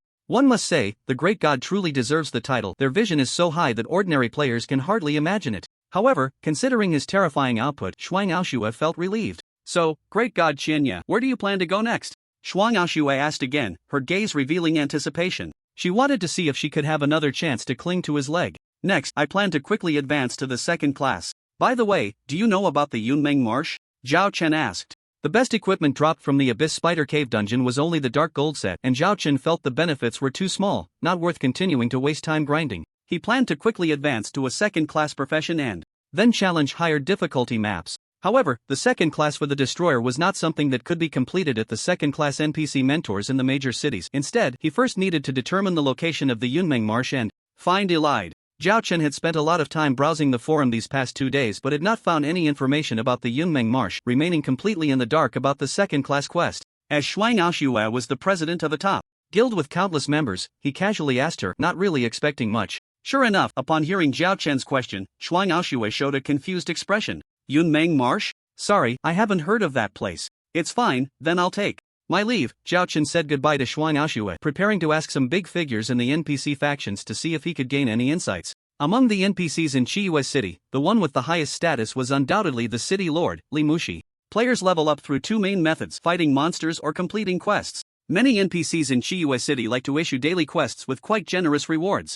As the highest-ranking NPC in Chiyue City, Li Mushi also occasionally releases some daily quests. Currently, players in Chiyue City unanimously agree that the rewards for the tasks given by the city lord are the most generous. So many players linger at the entrance of the lord's mansion, waiting for new tasks to be released. Therefore, when Zhao Chen arrived at the lord's mansion, he found a large crowd of players gathered at the entrance, numbering around 100. If it weren't for the 10 high-level NPC guards at the door, the players might have rushed in. Ordinary players really go all out to level up. Zhao Chen glanced at them without stopping. and walked straight to the Lord's entrance. The players waiting for tasks were momentarily stunned by this scene. Who is this guy? Looks like he wants to barge. He's really fearless. Probably a newbie, no need to look, he's doomed. The guards at the Lord's mansion are not easy to deal with. This newbie is definitely in for trouble. The Lord's mansion is not a place anyone can just enter, and the NPC guard team at the entrance is not known for their good temper. Players, emboldened by their fearlessness, have attempted to break into the Lord's mansion before, but these reckless players were quickly coldly killed by the guard team. Such behavior gradually led to the guards developing a malicious attitude towards players, evolving into warnings for no reason, followed by killings if they did not retreat. The surrounding players were well aware of the guards' terror, so they looked at Zhao Chun with glee, their eyes filled with sympathy, but no one kindly reminded him they were all waiting to see the show. They were destined to be disappointed. As Zhao Chun approached, the captain of the NPC guard team saluted first. "Respected Lord Qianya, may I ask what brings you here?" Zhao Chun calmly replied, "I'm looking for the city lord, Li Mushi." "Alright, please follow me," the guard captain said without hesitation, leading the way. This scene left the many players who were ready to watch the show completely stunned. Holy crap, the newbie just went in like that? What do you mean newbie? Are you an idiot? Didn't you hear the guard captain? That's the great demon King Qianya. Wow, the great demon King Qianya has come to the Lord's mansion. As expected of my dad Qianya, even NPCs are well connected. Brothers, the chance to cling to a big leg has come. The players were instantly excited. This was a living deity. There was a saying circulating in the original, whoever is fortunate enough to cling to the thigh of the great demon King Qianya would directly become one of the top players in the game. Don't believe it? Just look at the Fengming expedition team. After being led by the great demon King Qianya for a few days, the entire team's equipment and skills were completely transformed, leaping to become a top-tier team in the gaming circle. When Dad Qianya comes out, I must find a way to get on his friends list, a player shouted excitedly. The other players around, sharing similar thoughts, looked toward the entrance of the Lord's mansion with anticipation. On the other side, under the guidance of the captain of the guard, Zhao Chun quickly met the lord of Chiyue City, Li Mushi. As one of the 20 rulers of the human race's main cities, Li Mushi appeared to be in his 50s or 60s, with a lean physique and deep-set eyes, clearly not someone to be trifled with. Zhao Chun secretly marveled, this guy's level was probably over 100. However, he didn't use the scouting technique to check the others' information. NPCs were very sensitive to scouting techniques, and using it on high-level NPCs without reason was quite impolite, easily leading to a bad impression. Zhao Chen wouldn't make such a foolish mistake. I've long heard that our human race has produced a legendary figure. Today, seeing you in person, you truly are extraordinary. Li Mushi laughed heartily, his face full of warmth. You're too kind, Zhao Chen humbly replied. For high-level NPCs in the original, it was best to treat them as real people. Sure enough, seeing Zhao Chen's respectful demeanor, Li Mushi showed a gratified smile. Young man, what do you wish to discuss with me? Speak up, I won't hide anything I know. Seeing this, Zhao Chen directly said, I want to ask the Lord about the location of the Yunmeng Marsh. Yunmeng Marsh? What do you want to go there for? Li Mushi was slightly taken aback, and before Zhao Chen could continue, he explained, I do know where Yunmeng Marsh is, but that place no longer belongs to human territory and is extremely dangerous. The NPC really knew. Zhao Chen was delighted. I have important matters that I must attend to. Oh, in that case, I won't stop you. Li Mushi directly informed Zhao Chen about the Yunmeng Marsh. It turned out that Yunmeng Marsh belonged to the Demon Clan's territory, located at the edge of the human race's influence, and it was filled with high-level demons, with the lowest-level monsters being at least level 80, making it very dangerous. I understand. Thank you for the information, Lord. Zhao Chen nodded in gratitude and prepared to leave. Just then, Li Mushi suddenly raised his hand to stop him. Are you planning to go to Yunmeng Marsh? That's right. Does the Lord have any instructions? Zhao Chen was instantly delighted. Could it be that he was about to issue a quest? To be honest, I have an important matter and would like to ask Lord Qianya for help, Li Mushi said with a bitter expression. Ding, Lord of Chiyue City Li Mushi has issued you the quest Find Li Linger. Quest description, Li Linger is Li Mushi's granddaughter, who went missing a year ago while training in Yunmeng Marsh. Her whereabouts are unknown, and Lord Li Mushi is tied up with mundane matters and cannot leave, thus requesting your help in finding Li Linger's whereabouts.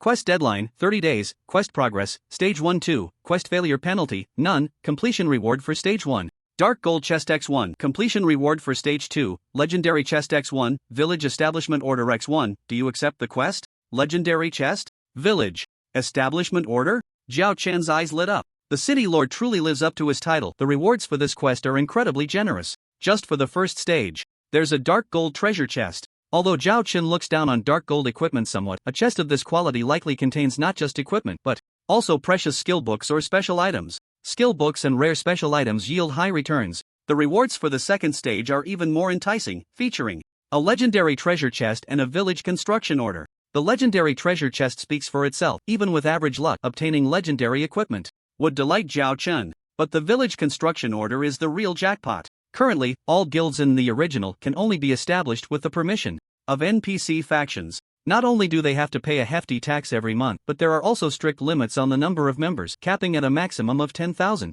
players. For some large guilds, this limitation is fatal, posing a significant obstacle to all guilds aspiring to become top tier in the original world. For instance, the Fengming Guild or the Ao Shirkun Shon Guild can only create various branches after establishing a main guild for any extra members. This not only increases costs but also makes communication among guild members quite sluggish. One could say that player guilds feel quite stifled in front of NPC factions. However, having this village construction order changes everything. As the name suggests, the village construction order allows the user to claim a piece of land to govern without paying taxes and without restrictions on the number of members. If Zhao Chun obtains this village construction order and sells it, it would fetch an astronomical price, causing all guilds to scramble for it. And if he uses it to create a guild himself in the future, he would have a tremendous advantage. This would definitely be the first guild in the entire server to have player-controlled territory. Rest assured, City Lord, I will head to the Yunmeng Marsh in the next couple of days and will definitely keep an eye out for your granddaughter, Zhao Chun promised, patting his chest.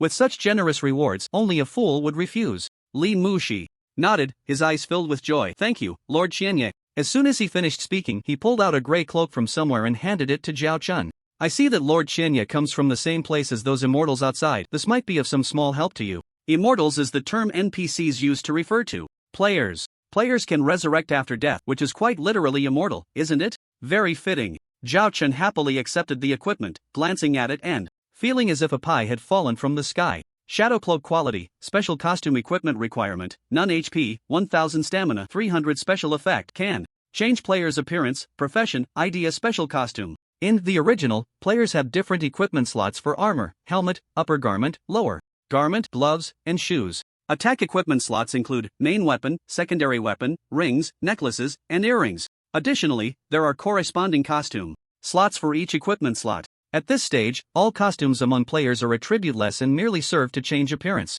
However, this cloak in front of Zhao Chun not only has attribute bonuses but, more importantly, can completely alter his appearance. He can transform into another person entirely if he wishes. This not only helps him avoid harassment from ordinary players but also allows him to pretend to be a passerby, act cool, or hide to ambush enemies, among other things. Since I got this cloak, I haven't had the chance to use it. I hope Lord Qianye likes it, Li Mushi said. Like it? Of course, I like it. Thank you, City Lord. Zhao Chun quickly accepted it. In an instant, his gaze towards Li Mushi changed. This old man not only gives out quests but also equipment. He's truly a rare gem. Daddy Qianye is out. Can I add you as a friend, Daddy Qianye? Ha? That's not Daddy Qianye. Cut, turns out it's just an NPC. What a waste of enthusiasm. Speaking of which, I've been waiting at the Lord's Gate for so long, and this is the first time I've seen this NPC. And he doesn't even give out quests. What's the point of remembering him? By the way, why hasn't Daddy Qianye come out yet? The flowers I'm waiting for are about to wither. At the entrance of the Lord's mansion, a group of players stared intently at the gate, and when they saw a strange NPC guard come out, they immediately began to grumble in disappointment. Little did they know that Daddy Qianye they longed to cling to was this unfamiliar NPC. This shadow cloak is really useful. Zhao Chun, who had temporarily decided to disguise himself as an NPC, murmured softly, continuing to deliver updates, spinning and rolling for 5-star reviews. Ding, player Frosty Snow has initiated a voice communication with you, do you accept?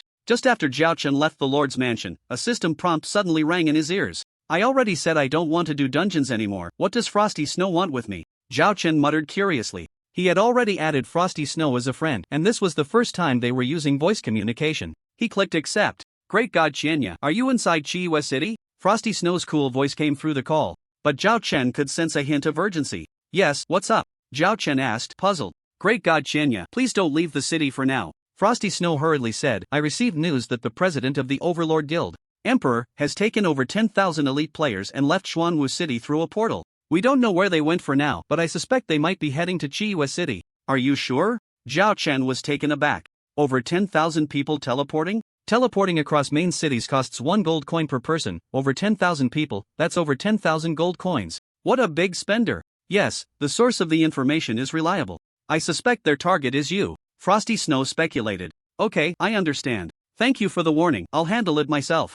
Zhao Chen replied calmly. The Overlord Guild spending a fortune to gather over 10,000 elite players surely wasn't just to take down a boss, that would be too much of a loss. Also, since players need to grow, the timing isn't right, so they wouldn't engage in a war with the Phoenix Cry Guild to compete for the title of the #1 human guild. At this stage, everyone knows about the conflict between him and the Overlord Guild. Just an hour ago, he had taken down Emperor and his crew. With their pride, it would be strange if they could swallow that humiliation. Therefore, Frosty Snow's speculation had a high probability of being true. Do they think gathering 10,000 people can take me down? How naive. But it's just right, I've been looking for them, and they've come knocking on my door. Zhao Chen revealed a playful smile. With the dark gold armor, his health had reached a terrifying number of 270,000, and coupled with the terrifying health regeneration from his stamina attribute, even if he stood still and let them hit him for 3 days and nights, they still wouldn't be able to kill him. Not to mention the Thorn's counter damage effect, which reflects 20% of the health damage back. That's no joke. In short, with his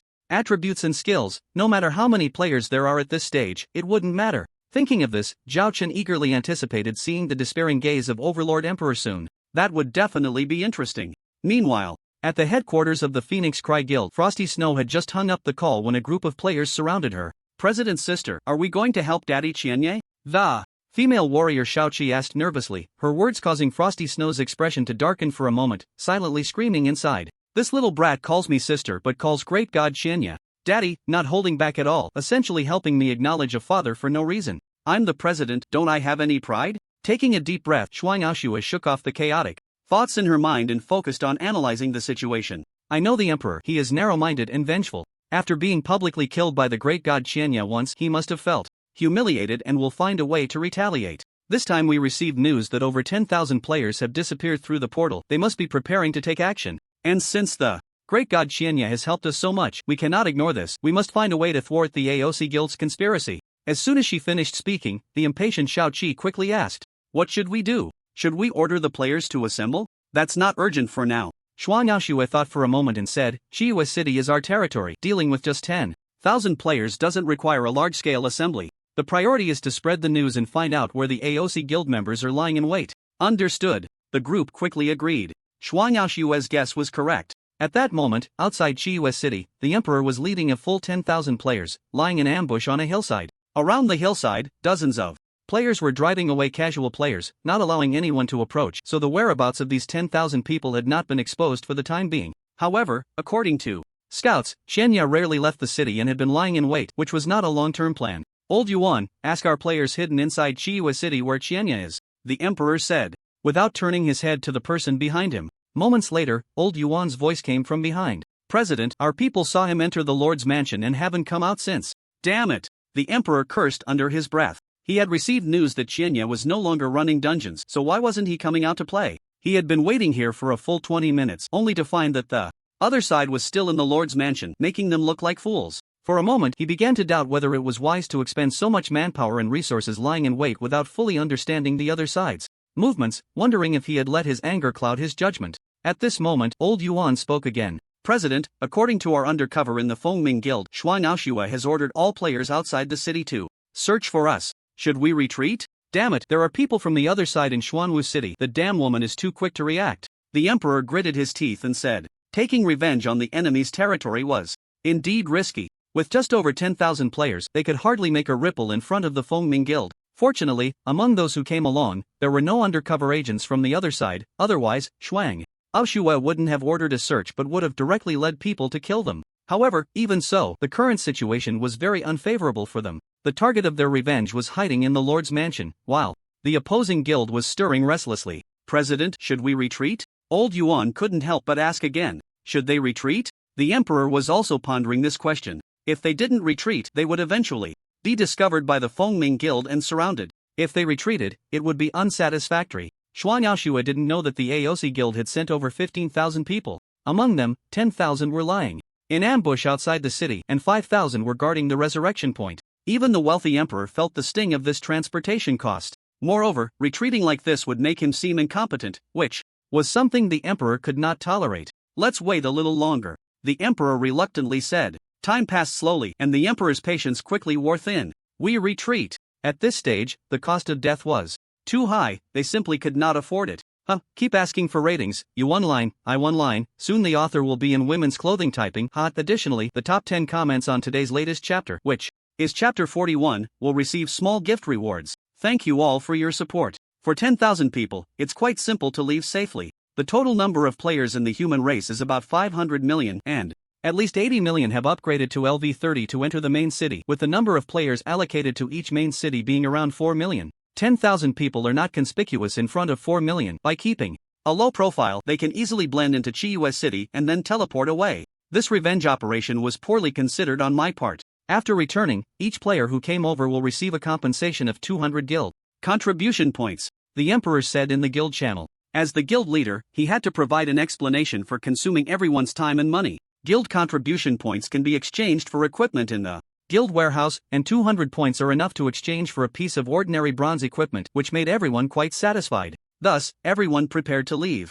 At that moment, an NPC approached from not far away. On the other side, Zhao Chen, after learning about the plans of the Aosher Guild, did not heed Shuang Aoshua's advice and disguised himself as an NPC, starting to explore outside the city alone. The NPC he disguised as was quite distinctive. He randomly chose the name of a historical figure, calling himself Bai Qi, and replaced his epic longsword and legendary shield with a fearsome big cleaver and a small round shield, activating the weapon effects while also displaying the title effect of the one who surpasses all above his name. From the outside, he appeared to be a mysterious NPC adorned in splendid gear, and if any player used a detection skill on him, the displayed information was equally mysterious. The one who surpasses all, Bai Qi class, god of killing, attack power, defense power, health, skills. Remarks, a powerful being from the human royal city, seemingly searching for a certain treasure.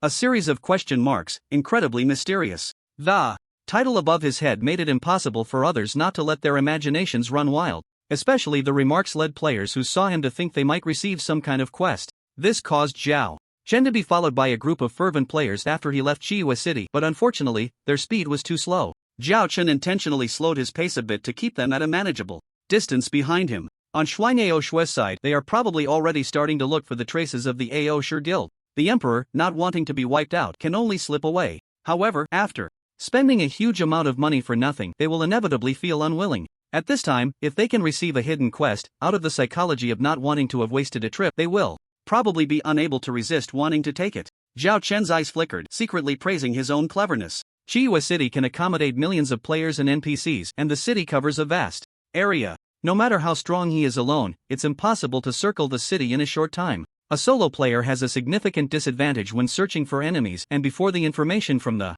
Fengming Guild arrives, he can only rely on luck. And now, he maintained this appearance to exploit the player's greedy thoughts, enticing the people from the Aosher Guild. Where are the people from? The Aosher Guild? Come out quickly. Zhao Chen observed his surroundings, listening intently for any signs of the other party. Suddenly, not far in front of him, 5 players emerged from a hill. Zhao Chen's gaze sharpened, and he instinctively slowed his steps to ensure the players could keep up. This hill has barren land, not even small monsters are willing to approach, and suddenly 5 players appear. Could they be from the Aosher Guild? As he got closer, it turned out to be just as Zhao Chen had predicted. Among the 5, 4 of them had IDs prefixed with the words Aosher. And behind the 5, countless heads emerged from the undulating hills. It's hard to find a place to tread on iron shoes. All red names, just the right reason to take action. Without waiting for the others to approach for a conversation, Zhao Chen suddenly accelerated, simply slashing with his knife, instantly taking down 5 players. The 5 players maintained a dazed expression right up until their deaths. Evildoers deserve to die. Zhao Chen mimicked the tone of an NPC, saying it with a flair. His voice wasn't loud, but it was enough for the members of the Overlord Guild hidden in the hills to hear clearly. They all shivered in response. Damn, this NPC is so domineering, attacking without a word. Does he actively kill when he sees red names? What bad luck. This is the type of NPC that hates evil. Brothers, we probably can't take this quest anymore, don't be greedy. Of course, with over 10,000 of us, hardly anyone is a white name, most are red names. Who dares to provoke him? Brothers, let's get out of here. Seeing Zhao Chen silently attacking and declaring they deserved to die, the group immediately began to retreat. The Overlord Guild had always acted aggressively, bullying ordinary players in Xuanwu City, and most of the guild members had killed free players while leveling up, so having red names was normal. They thought, if they were to be killed by this furious mysterious NPC, not only would they fall into a weakened state, but they would also drop equipment and end up in jail, which would be a huge loss. This NPC looked tough to deal with, likely at a high level with overwhelming attack and defense stats, so they decided to flee quickly. However, Zhao Chen's intention was to wipe them all out. How could he let them escape so easily? He strode towards them, shouting, "Here, so many sinners are hiding, prepare to die." Without further ado, he jumped into the crowd and began to slash wildly. His exceptionally high agility made his attack and movement speed explosive, and with the 500% double speed boost from the LV9 legendary skill, Unmatched Dance, Zhao Chen instantly transformed into a true killing god. In the original, normal attacks are also area attacks. Any target within the trajectory of his sword swing would take damage, though the range is smaller compared to AoE skills. He didn't plan to use skills for a simple reason: he didn't want the Overlord Guild members to know he was the one killing them. Only in this way, after they all died and resurrected back in Xuanwu City, would they let their guard down, giving him another chance to strike. It's only polite to return the favor. Once I take down this batch from the Overlord Guild, I'll head to Xuanwu City for some fun. Zhao Chen's eyes sparkled. He had already devised a plan. The Emperor led 10,000 people to attack him. Although he could easily crush them all, such an attitude had to be responded to.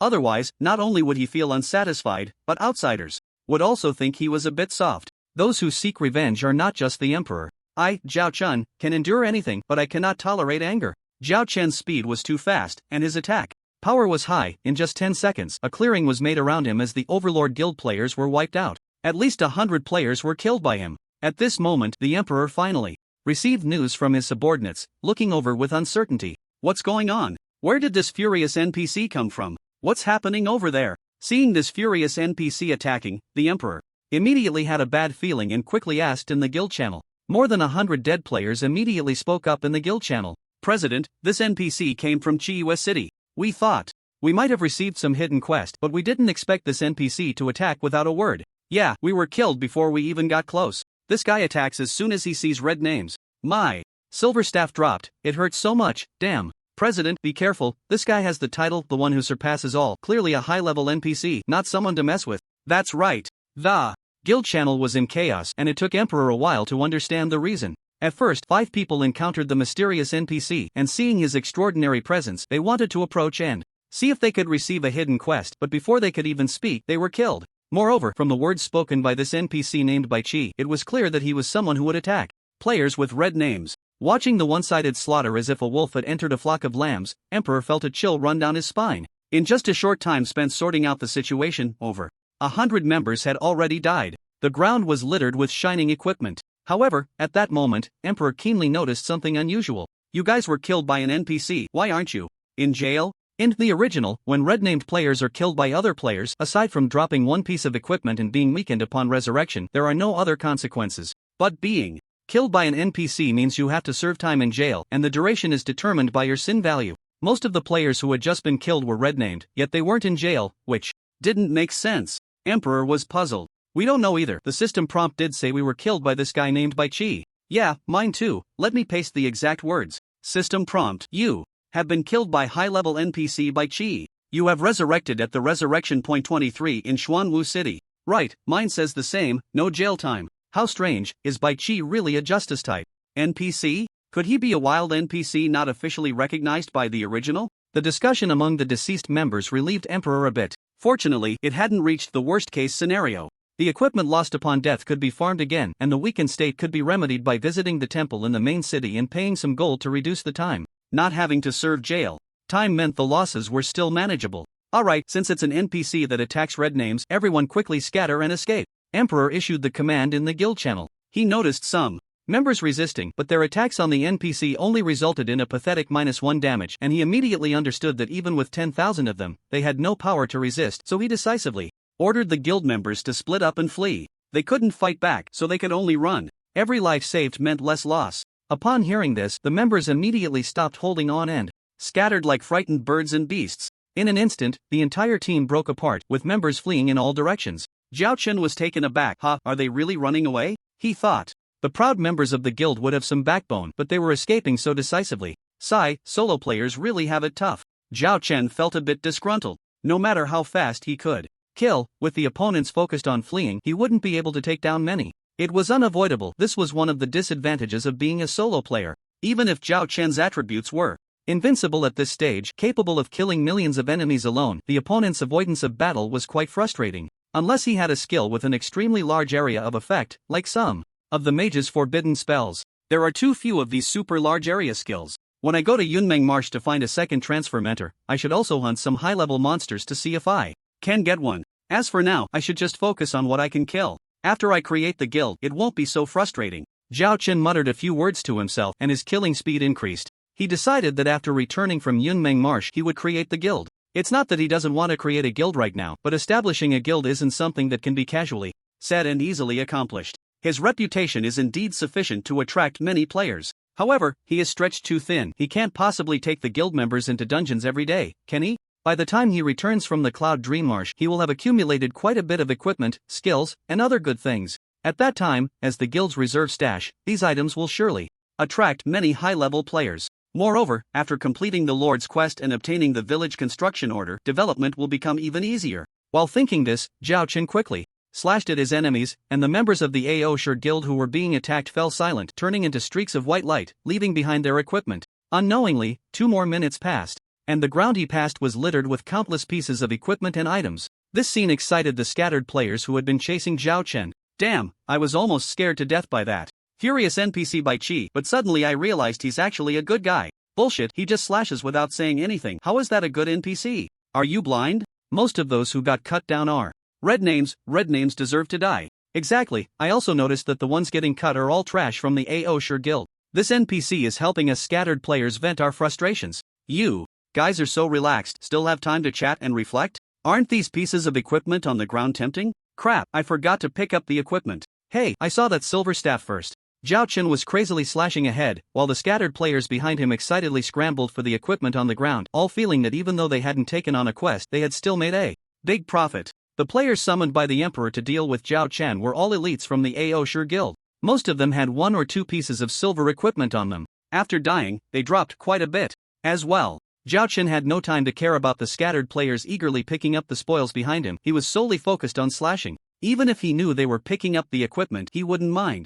Come on, as the top player in the gaming world, would he even look at silver equipment? That would be too insulting. It was like robbing the rich to help the poor, giving benefits to the scattered players. From the wilderness to the city, the entire chase lasted about 20 minutes. Although the Aosher guild members tried their best to escape separately, they still lost nearly half of their members in the face of Zhao Chen's explosive attack speed and movement speed. Most importantly, just before the Emperor and his group were about to enter the teleportation array to escape, Zhao Chen swiftly sent them back to Xuanwu City with a single slash. I saved you a teleportation fee, you should be very happy, right? Zhao Chen secretly thought to himself that he was truly a good person. To emphasize an important point again, the latest chapter, which is the first 10 comments of chapter 41, will receive small gift rewards. Thank you all for your support. Comments will be based on the time of publication. System prompt: you have been killed by the high-level NPC by Chi. Current level experience reduced by 20%. You have respawned at the Resurrection Point 20 in Xuanwu City, Resurrection Point 20.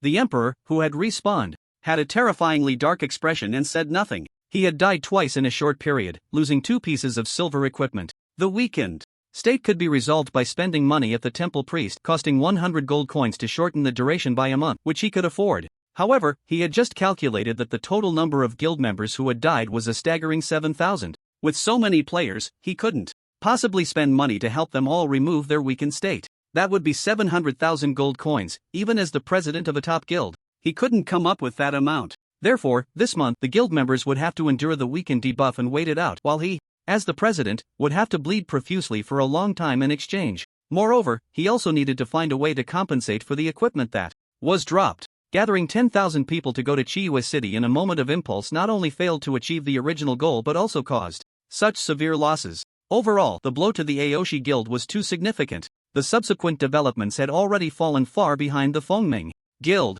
President, the members are causing a ruckus, what should we do? At this moment, old Yuan walked over, looking anxious as he whispered. For all the fallen members, let's temporarily compensate them with 500 guild contribution points, Emperor said weakly with his eyes closed. Unable to produce gold or equipment, they could only settle with guild contributions. However, issuing so many at once could likely lead to a situation where members had enough contribution points but no equipment to exchange for. This would be another serious blow to the Aoshi Guild. Alright, fine, old Yuan replied dryly. As the right-hand man of the president, he understood that this trip to Chiiwa City was a significant loss. The NPC impersonated by Zhao Chen had cut his way from outside Chiiwa City to the teleportation array, leaving a pile of equipment behind. Such a commotion had already stirred up the players in Chiiwa City. When they realized that the ones being cut down were players from the Aoshi Guild, it immediately sparked a huge storm on the forums. Countless onlookers were stunned, doubting their own eyes. What the hell? How could so many people from the Aoshi Guild appear in Chiiwa City? That's the territory of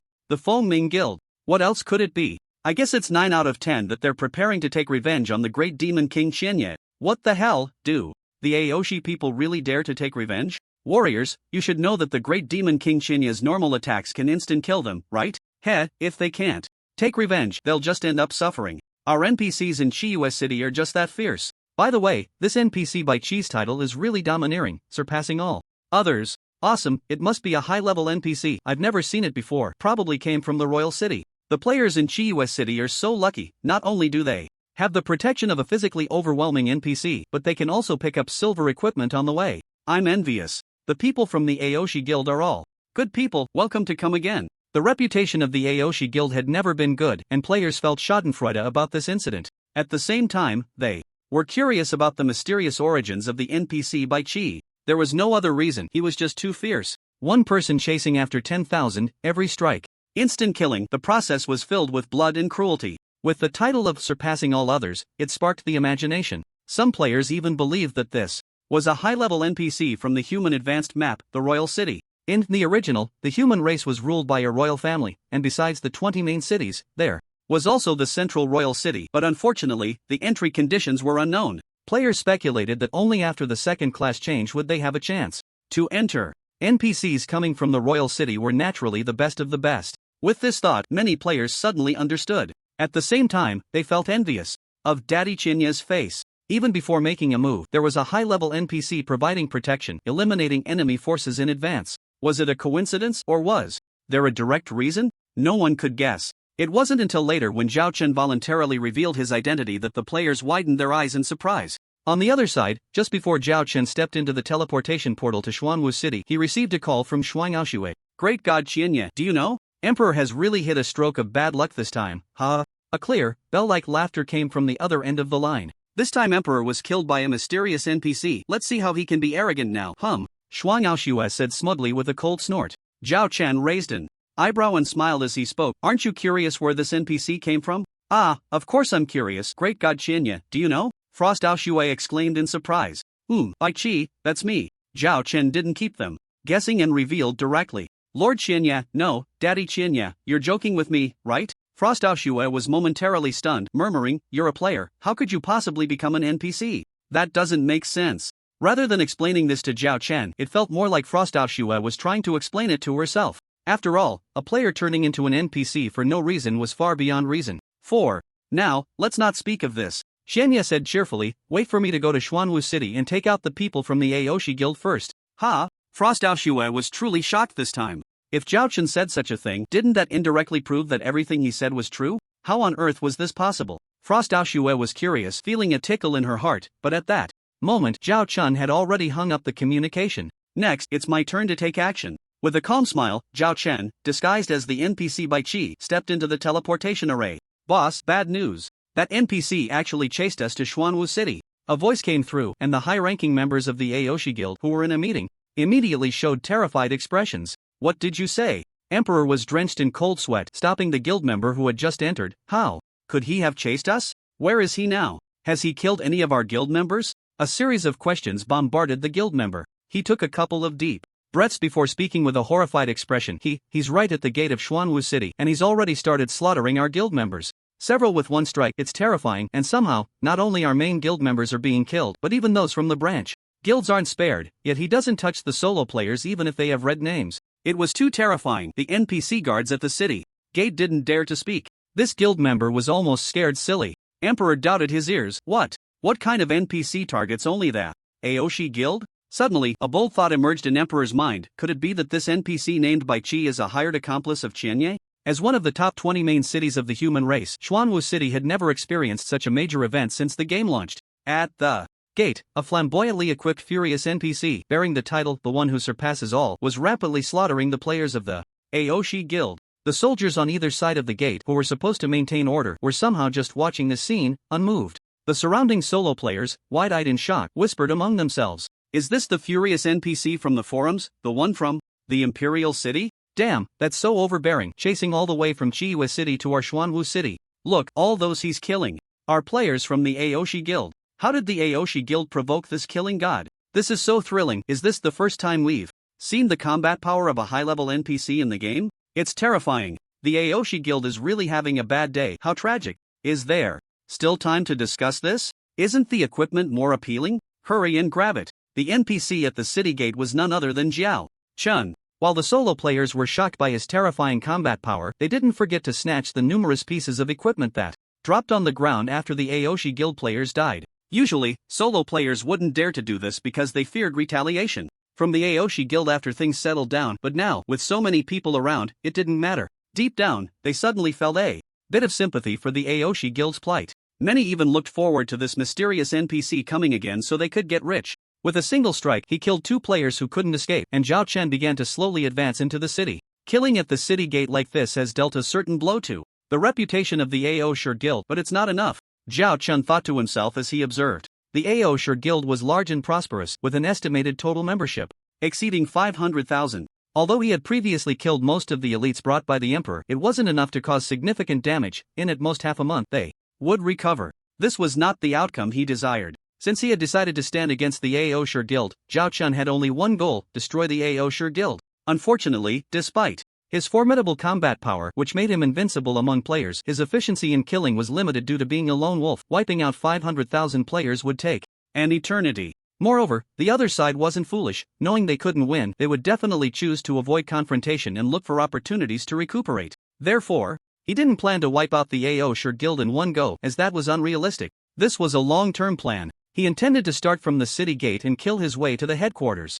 of the Aoshi Guild, then find a way to destroy the cornerstone of their main hall. The cornerstone was the foundation of a guild, and once destroyed, the guild would disband. He wanted the Aoshi Guild to become the first guild in the entire server to be annihilated. Such a feat would undoubtedly nail the Aoshi Guild to the pillar of shame. In the future, when recruiting casual players, they would inevitably think of this. In short, even if he couldn't completely destroy the Aoshi Guild, he could still deliver a heavy blow to its vital points, severely injuring its morale. Just thinking about the pained expression on the Emperor's face after today made Zhao Chun feel immensely satisfied. Emperor, if you want to blame someone, blame your narrow-mindedness. This is the price you pay for angering me. After firmly deciding, Zhao Chen aimed towards the direction of the Aoshi Guild's hall and pushed forward. Soon after, Zhao Chen's battle information interface suddenly displayed a prominent system notification. Ding! You have consecutively killed 10,000 evil individuals. Red-named players, completing the hidden achievement, Nemesis of Evil, reward, legendary chest X1 appropriate to your level O, an achievement?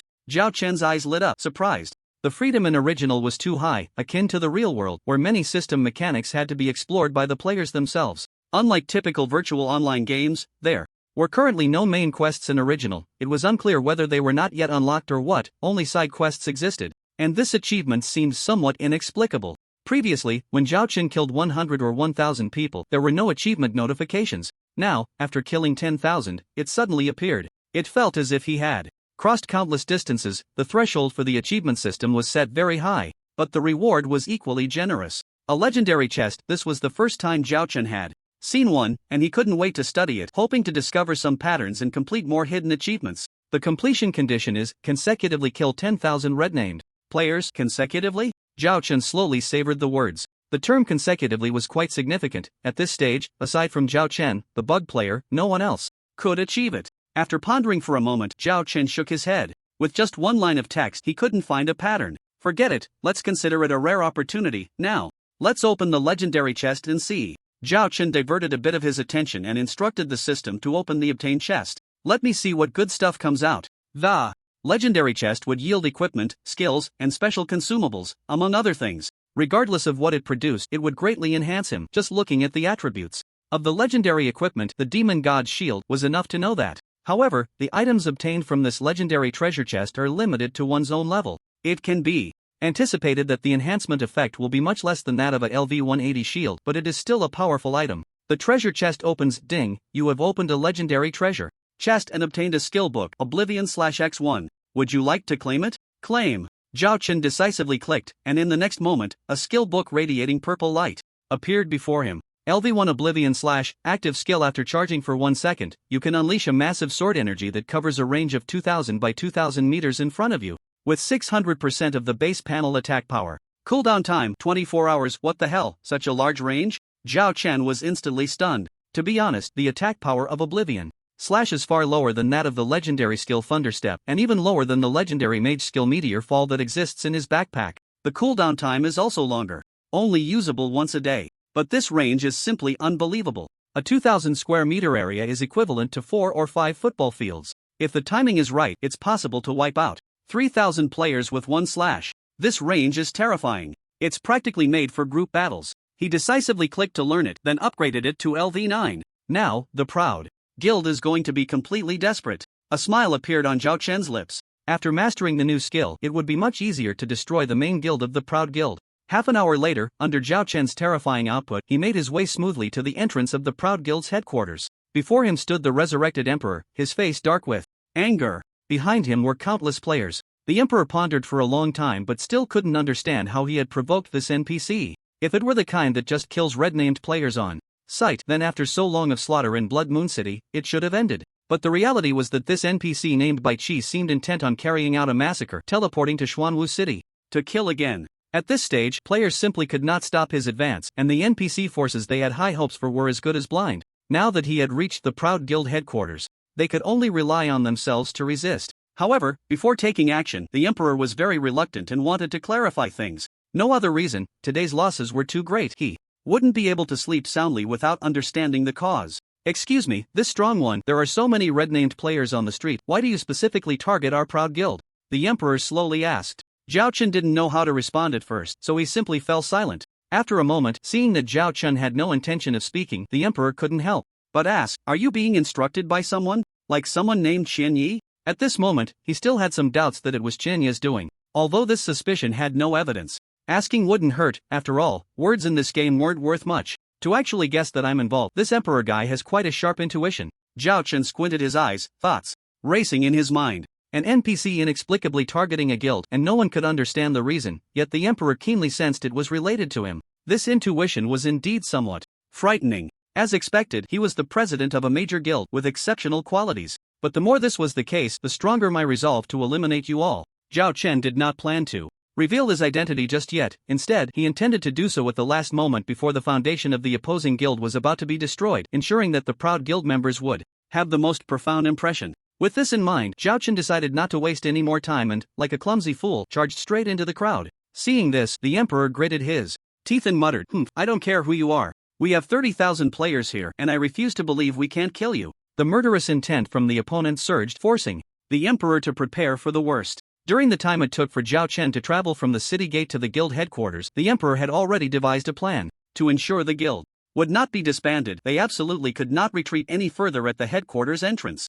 Therefore, he urgently summoned 30,000 players to confront this irritable NPC. Moreover, being located in a major stronghold like Xuanwu City, the guild members could quickly replenish any casualties. Brothers, let's all attack together. We will be the first guild to kill an NPC in the game, the Emperor shouted. In the next moment, countless dazzling attacks soared from behind him. Fireballs and small meteors from mages. Rain of arrows and tracking arrows from archers. Judgment hammers and holy light orbs from priests. Countless skills surged into the air, creating a brilliant display of light. In the next moment, innumerable attacks fell like stars, striking the spot where Zhao Chen stood. -1, -1, -1. Countless -1 numbers popped up above Zhao Chen's head. Seeing this, the Emperor laughed maniacally. Yes, that's it. Ranged classes keep dealing damage. We'll wear him down. Strictly speaking, this was the first time in the game original that such a large-scale simultaneous attack occurred. Countless skills painted the entire sky in vibrant colors, completely drowning out Zhao Chen's figure on the ground.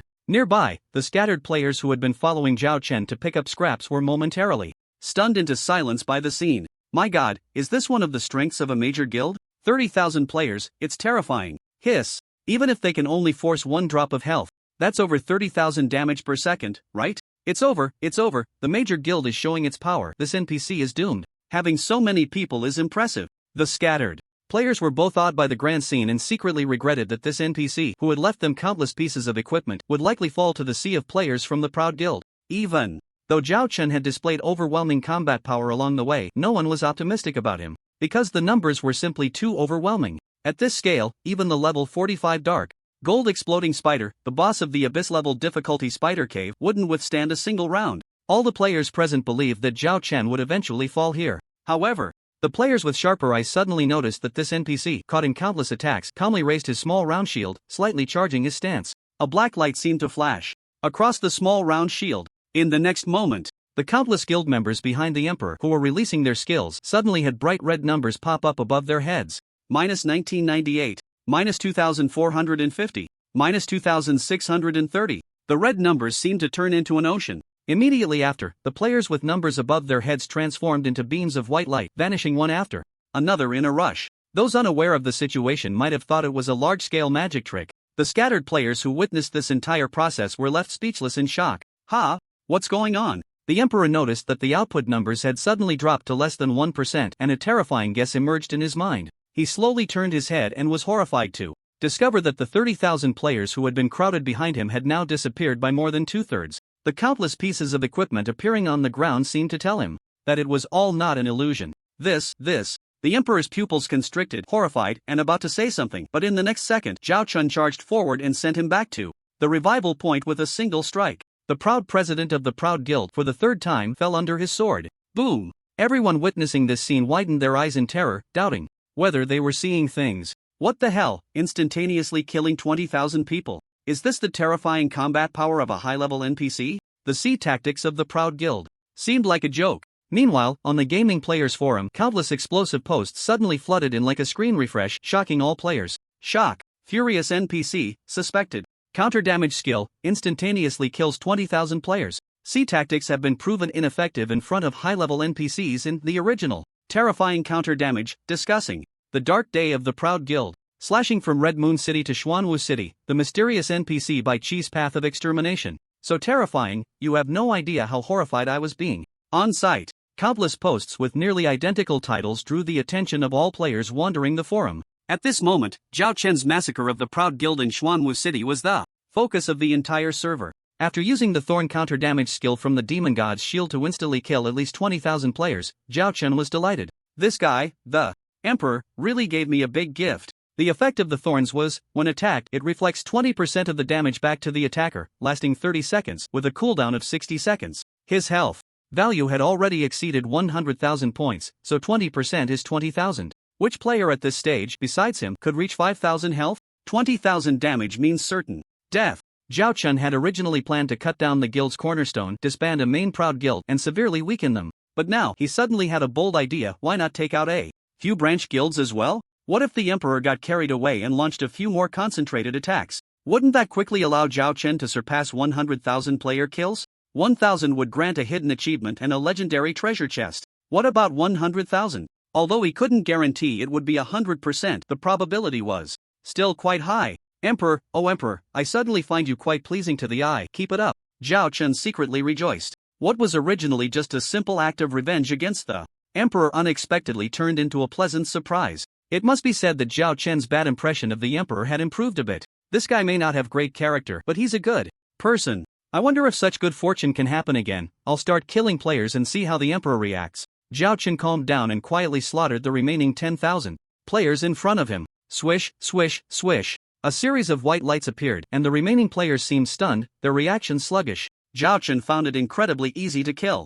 Suddenly, a scream rang out: "Brothers, the boss has spoken, retreat." What? Running away? Zhao Chen was taken aback, then became furious. Emperor, what's going on with you? Just a moment ago, I praised you for being sensible, and now you're falling apart? You can run away, but can the temple run away too? You're abandoning your guild? However, no matter how angry Zhao Chen was, the players on the opposite side were all fleeing in panic, clutching their heads. He found himself in the same situation as outside Red Moon City. Too many people were running away for one person to kill. Meanwhile, the onlooking casual players nearby were utterly stunned. Instantaneously killing 20,000 wasn't enough. What kind of trouble did the Proud Guild get into with such a furious NPC? The Proud Guild truly has some skills. Red Moon City. After receiving news from his subordinates, Shuangao Shui revealed a complex expression, all the way to the opposite home, scaring everyone into not daring to defend their home. Dad Xianya is really too domineering, isn't he? The AOC Guild has truly run out of luck this time to have provoked him. Shuangao Shui recalled the words Zhao Chen had said to her before leaving, her heart filled with complex emotions. On one hand, she felt schadenfreude at the current state of the AOC Guild. On the other hand, she was alarmed by Zhao Chen's domineering behavior displayed in this incident. Who would have thought that one of the 10 most recognized guilds in the game would suffer a fatal blow so soon after the server opened, just for offending a lone wolf? At this moment, Shuang Aoshue felt incredibly fortunate that their guilds Feng Qingwu and Xianye were old friends, and the members of their own raid team treated him with great respect, which had forged a good relationship. Sigh, it seems one can't be as arrogant as the emperor, one must be humble and cautious. Shuang Aoshue sighed slowly. Then, an uncontrollable excitement bubbled up inside her. The AOC Guild had hundreds of thousands of members, but due to the current limit on guild members, there were about 50 or 60 branch guilds, with one main guild led by the emperor and composed of elite members. After this battle with Zhao Chun, although the AOC Guild wouldn't completely disband, it would undoubtedly suffer a severe blow. One step behind means falling further behind. The AOC Guild would never catch up to them again. Shuang Aoshue never imagined that one day, simply because of their completely opposite attitude towards the same person, her own guild would become the leading player force among the human race. Thus, their Fengming Guild once again won effortlessly. On the other side, outside the main gate of the AOC Guild, Zhao Chun had already killed all the AOC Guild members he could see. As for those who had mixed in with the crowd just to watch and wanted to escape, he couldn't be bothered to chase them down. Otherwise, if he accidentally involved the casual players, it wouldn't align with his plans. After all, this was a conflict with the AOC Guild, and the casual players were innocent. Zhao Chun wasn't a bloodthirsty demon who enjoyed killing for fun. He wouldn't slaughter ordinary players for no reason. Because of this, the casual players maintained a distance that was neither too far nor too close, neither fleeing nor daring to approach to pick up equipment while Zhao Chun was still there. Are the AOC Guild members giving up resistance? After waiting for a while without seeing any AOC Guild players, Zhao Chun felt a wave of disappointment. The emperor seemed to have recognized reality this time, and directly abandoned the guild headquarters. To be fair, the emperor's decision was quite sensible. In front of Zhao Chun, numbers had lost their significance, and the sea of people tactic had turned into a strategy for death. The emperor's decision to learn from the gecko and shed its tail to survive was very wise. But for Zhao Chun, it was quite frustrating. He had been preparing for a 10,000-man slaughter, hoping to see if he could get another legendary chest, but the emperor had backed down. Sigh, since they've decided to be a turtle hiding in its shell, going to other branch guilds would probably be a waste. After all, creating a guild doesn't take much effort. This time, I can consider it a goal achieved. It wasn't a wasted trip. Zhao Chun muttered to himself and made a decision. The AOC Guild was wholeheartedly avoiding battle. He was disappointed but also powerless. Who told him he was a casual player? If only he had his own guild force, gathering hundreds of thousands of little brothers to fight together. The other side wouldn't want to engage, but they would have to. Perhaps this time, the AOC Guild would be directly beaten into oblivion. For the first time, Zhao Chun felt he needed to create a guild as soon as possible. Let's call it a day. I need to hurry to the Yunmeng Marsh, complete the second transfer while also finishing the Lord's quest, and get the village construction order to create a guild.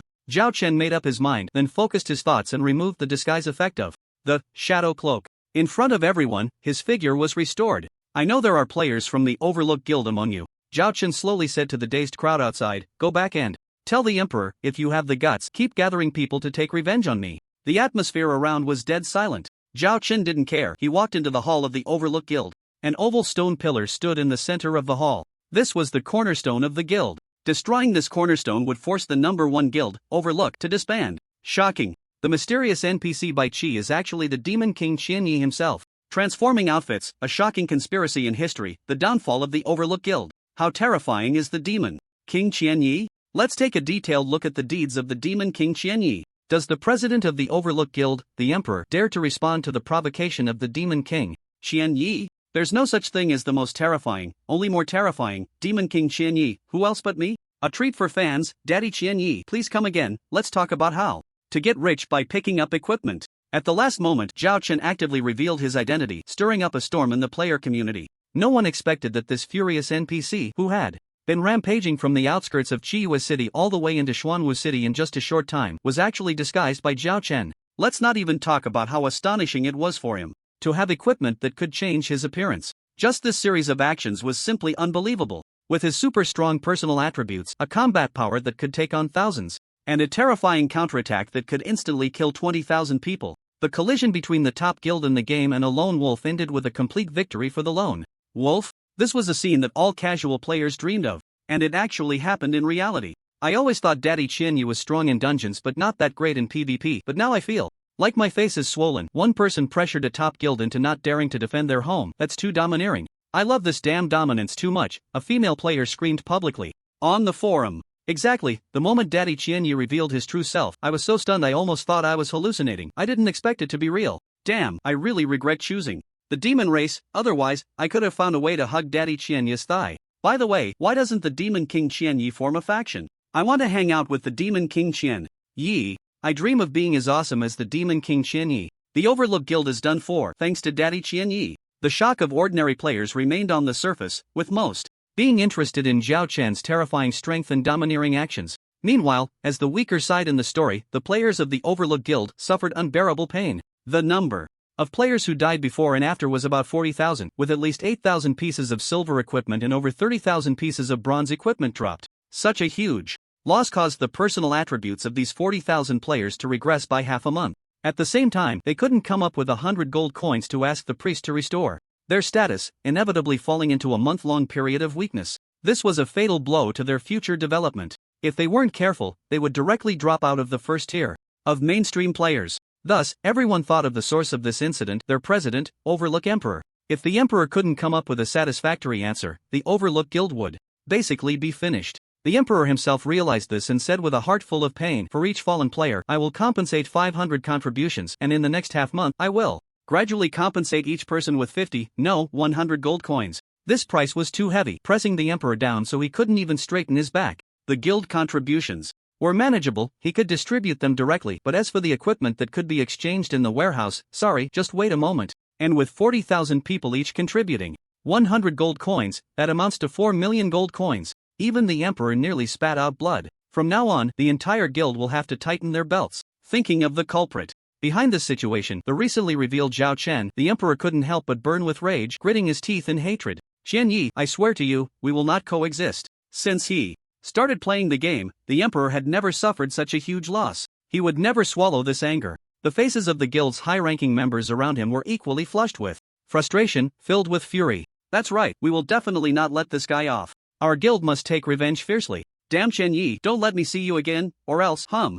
Just as everyone was seething with rage, a cold mechanical voice suddenly echoed in their ears, "Ding. The guild cornerstone of your guild, pride of the guild number 1, is under attack by player Qian Yi. Please protect the cornerstone as soon as possible. Ding. The guild cornerstone of your guild, pride of the guild number 1, is under attack by player Qian Yi. Please protect the cornerstone as soon as possible. Ding. The guild cornerstone of your guild, pride of the guild number 1, is under attack by player Qian Yi. Please protect the cornerstone as soon as possible." The urgent system alerts kept ringing in everyone's ears. Each cold voice felt like a heavy hammer striking at their hearts. It was a torment. Everyone's faces turned grim, their eyes reddening, as they clenched their jaws in silence. Each person knew that this incident was far from over. Unless the main guild was destroyed, the other side would not relent. Everyone wanted revenge, even impulsively wanting to jump out and die, rather than cower here like a turtle. However, the string of reason in their minds told them that going out to die would serve no purpose other than to numb themselves. Boom, boom, boom. After an unknown amount of time, it felt like a century, yet also like a second, the repeated system alerts finally ceased. However, the next moment, an announcement rang out. Ding, Xuanwu City Area Announcement. Player Qian Yi has destroyed the guild cornerstone of Pride of the Guild number 1, and the Pride of the Guild number 1 has been disbanded. Ding, Xuanwu City Area Announcement. Player Qian Yi has destroyed the guild cornerstone of Pride of the Guild number 1, and the Pride of the Guild number 1 has been disbanded. Ding, Xuanwu City Area Announcement. Player Qian Yi has destroyed the guild cornerstone of Pride of the Guild number 1, and the Pride of the Guild number 1 has been disbanded. The 3 consecutive city announcements left all players in Xuanwu City stunned, collectively putting down whatever they were doing. The guild created by the Emperor, Pride of the Guild, was disbanded. By Qian Yi? A sense of confusion rose in everyone's minds. The next moment, as the information registered, the players snapped back to reality. Boom! This time, it was an explosion ringing in the players' minds. The once domineering Pride of the Guild had truly been disbanded by the great demon Qian Yi. This confrontation ultimately ended with the lone wolf claiming victory. My god!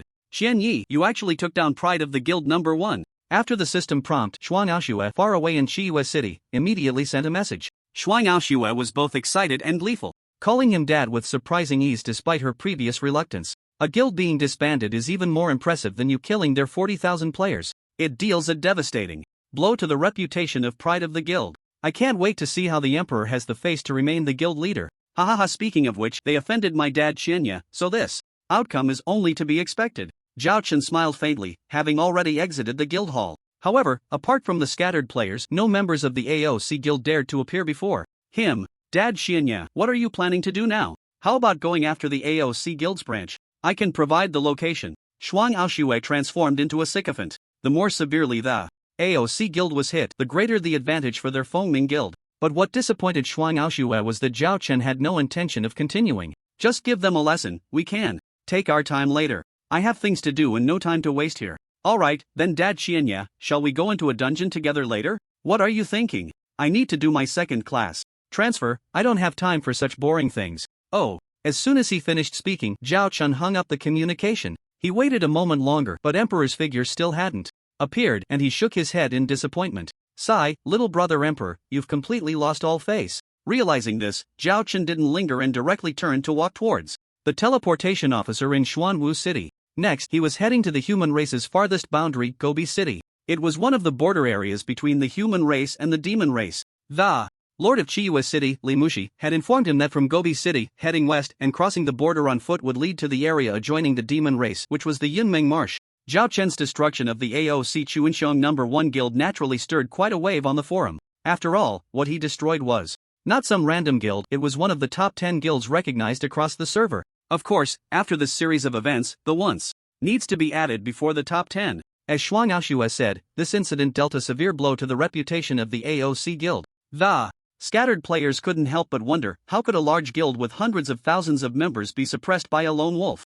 Especially since both sides had become irreconcilable, only an idiot would join the weaker side. Moreover, players who originally had little attachment to the AOC Chuinxiong guild began to withdraw after this incident. In no time, the number of players in the AOC guild started to shrink significantly. The overall strength of the guild plummeted compared to before. Of course, all of this was temporarily unrelated to Zhao Chen. After teleporting to Gobi City, he didn't bother with anything and directly left the city, heading straight west. As one of the 20 main cities of the human race, Gobi City, despite being close to the border, was not lacking in player numbers. After exiting the city gates, the leveling area outside was filled with players. Xianya disguised himself as an ordinary warrior, altering both his appearance and ID, sporting the unremarkable nickname of Slightly Sad as he passed through various leveling areas. Some players, upon seeing Zhao Chen, looked at him warily, fearing he would snatch their leveling spots, only relaxing their guard after he moved away. Zhao Chen didn't mind, he wasn't even there to level up. Even if he monopolized all the low-level monsters in these areas, he wouldn't be interested.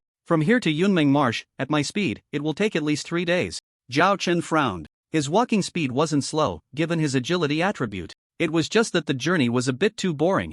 Zhao Chen considered whether he should get a mount to play with. Currently, there was a mount system in the original. After completing a relatively difficult task at the mount trainer in the main city, players would receive an ordinary donkey. However, this donkey had no attribute bonuses, and its increase in movement speed was not significant. So, during the few days that Zhao Chen spent in Red Moon City, he didn't eliminate them out of a sense of trouble. But now, he suddenly felt a twinge of regret. Traveling on foot is too dull. If I had a donkey, I could sit on it and rest for a while. Although players in the original don't need to rest, the nerves that are always on edge also need to be eased. Sitting on a donkey to relax a bit wouldn't be bad. Just as Zhao Chen was contemplating whether to waste an hour or two returning to Gobi City to find a mount trainer for a quest, suddenly, a commotion of fighting sounds came from not far away. Zhao Chen happened to be a bit bored, so he turned his head to take a look and found about 100 players surrounding a female player in the middle. The besieged female player seemed to be a holy priest. What piqued Zhao Chen's curiosity was that this female priest, under the siege of over 100 opponents, surprisingly hadn't died on the spot. Zhao Chen steadied his mind and observed again. He saw that the more than 100 attackers had used 2 rounds of skills, yet the female priest still appeared to be fine, only casting a few heals. Ha! So resilient? Zhao Chen clicked his tongue. What kind of person can stand firm for a long time while facing the siege of over 100 players? This left him a bit puzzled. Could it be that this female priest's skills had also reached LV9, just like his? He had gained massive experience from grinding the demon god at the start, but what made her able to level up so high? Zhao Chen decided to watch a little longer. After all, his future guild needed high-level players. If she was talented, he would have to step in to help. June's reign, I advise you to obediently hand over the golden skill book you just obtained, or we will definitely kill you today, said a grim-faced warrior at the forefront. Over 100 people besieging one, and still making threats. If this got out, they would surely be laughed at. But there was nothing they could do. This June's reign was too formidable, with a health pool that was unknown but at least over 10,000. Moreover, after they had finally worn her down, she casually cast a skill and healed back up, which was incredibly frustrating. No, this is a golden treasure chest that my sister and I worked hard to find. In the wild, June's reign blared at them, I will never hand it over. Upon hearing this, the warrior immediately made a harsh remark. I see you're asking for trouble. Wait until your mana runs out, and then let's see what you do. June's reign's expression flashed with a hint of panic. Indeed, her mana was running low. June's reign felt both lucky and unlucky today. The lucky part was that this morning, while she and her sister June's flower were grinding in the wild, outside Gobi City, they encountered a LV40 silver boss and the two of them spent a full 2 hours to take it down. Thanks to her sister's lucky attributes, the boss dropped a silver level staff, a golden level mage skill book, and a key to a hidden dungeon. But the unlucky part was that while fighting the boss, they were targeted by the shameless members of the Prophet First Guild, and before they could return to the city, they were ambushed by over 100 of them. Caught off guard, she didn't have time to react, and although her sister had decent gear, she was quickly taken down. Only June's reign remained, struggling under the siege of over 100 opponents. If it weren't for her fortunate hidden class as a high priest, with powerful healing skills and her health and defenses far exceeding those of typical players at her level, she felt she would have already followed in her sister's footsteps. But the current situation was not optimistic either. Her class basically had no output at the moment, she couldn't kill any of the opponents, and her own death was just a matter of time. Currently, her blue mana is running low, estimated to last at most another 5 minutes before it's completely depleted. June's reign was extremely anxious, and at that moment, the leader of the opposing side, Killing Breaker, spoke up again. June's reign, considering our old friendship, how about you hand over the golden skill book and we spare your life? In your dreams. June's reign's small face turned red with anger. The golden skill book was something they had worked hard to obtain together. Why should she give it to this group of beasts? Moreover, her sister had been ambushed and killed by them. What good was saying this now? Even if she died, she wouldn't let them succeed. Filthy bitch, you're asking for it. Killing Breaker's face darkened. Now, I've changed my mind. Not only will I kill you once, but I'll also make sure you can't survive in Gobi City. June's reign remained silent, quietly healing herself. She knew that Killing Breaker's words could very well come true, because she and her sister had been blinded first, joining the opposing guild, Prophet First, and after witnessing their ruthless acts of killing and looting, they had withdrawn. This group of people was nothing but despicable scoundrels. However, while Prophet First wasn't a top-tier guild, it had nearly 8,000 members in Gobi City. With so many players against just her and her sister, it was simply too easy. At this moment, June's reign began to contemplate whether, after dying, she should switch to another main city to develop with her sister. Just then, a strange voice came through.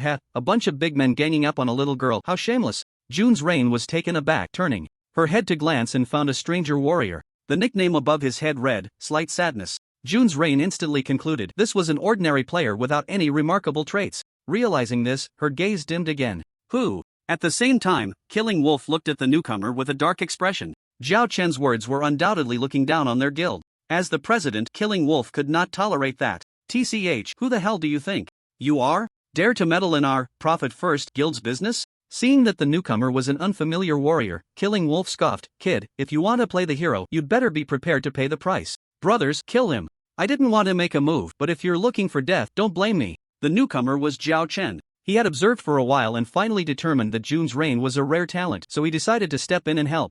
This could be seen as an early recruitment for his future guild. Seeing the opposing leader immediately wanting to attack, he didn't hold back. Boom, he launched a giant bomb right away. Since he had decided to recruit this female priest, Zhao Chen naturally had to reveal his identity, so he didn't plan to hold back like he did against the Proud Guild, avoiding skills to prevent being recognized early. The power of the giant bomb was evident. -1982.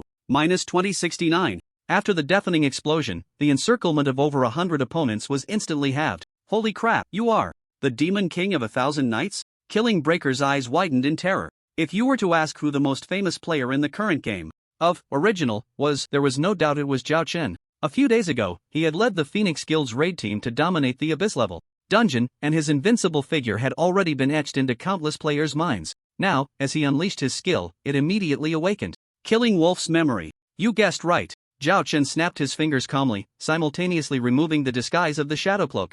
Looking at the opposing side as if they were corpses, as a reward, I'll send you back to the city for free. Kill the Wolf was terrified.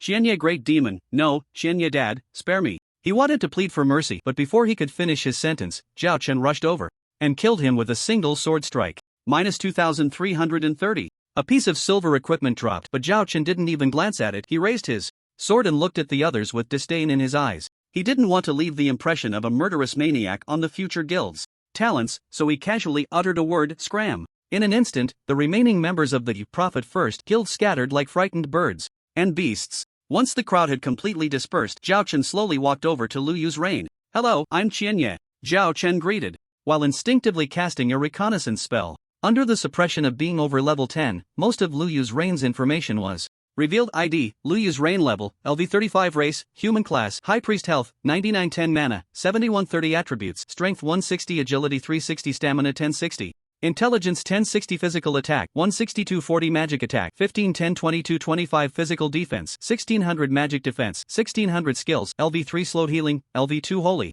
Shield, LV1 Healing Holy Staff, LV1 Voice of Heaven, LV1 Holy Healing Spring, LV1 Blessing of Glory, LV1 Blessing of Angels, LV1 Class Mastery. Equipment, Jade Staff, Silver, Steel Gauntlets, Bronze, Silk Ring, Bronze. Sure enough, I've saved a hidden class. After briefly scanning the information attributes, Zhao Chun was instantly delighted. It is well known that the strength and potential of hidden classes generally exceed those of ordinary classes, and Zhao Chun keenly noticed that Luyu's Rain stamina, intelligence, HP, and defense far surpassed the standard for a LV35 character. Although he didn't know the details of the skills, their names suggested they were not simple. He had saved a significant talent. At this moment, Luyu's Rain finally snapped out of her sudden rescue and looked at Zhao Chun with admiration. Qianye dad. Qianye dad. The moment those 4 words came out, Zhao Chun felt a bit speechless about the game. Why does every corner of this game have a daughter? Fortunately, after the crazy dad calls from the female players of the Fengming Guild, Zhao Chun had gradually gotten used to it. Just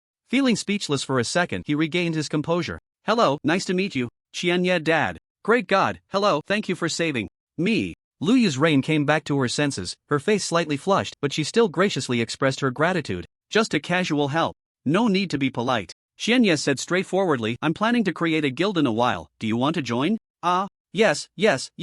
Luyu's Rain was taken aback, then immediately nodded vigorously, feeling a bit pleased inside. Qianye dad's guild, how many people's dreams is that? Her class is purely supportive. In the original, the supportive class's leveling process is essentially a quest for a father figure. Now, the strongest father in the entire server was inviting her to join a guild. How could she not be excited? Well, then let's add each other as friends first. Okay. After they added each other as friends, they chatted for a while. Luyu's Rain intentionally flattered him, telling Zhao Chun all about the circumstances of being besieged by the Ye Prophet First Guild and her class information without holding back, trying to demonstrate her value.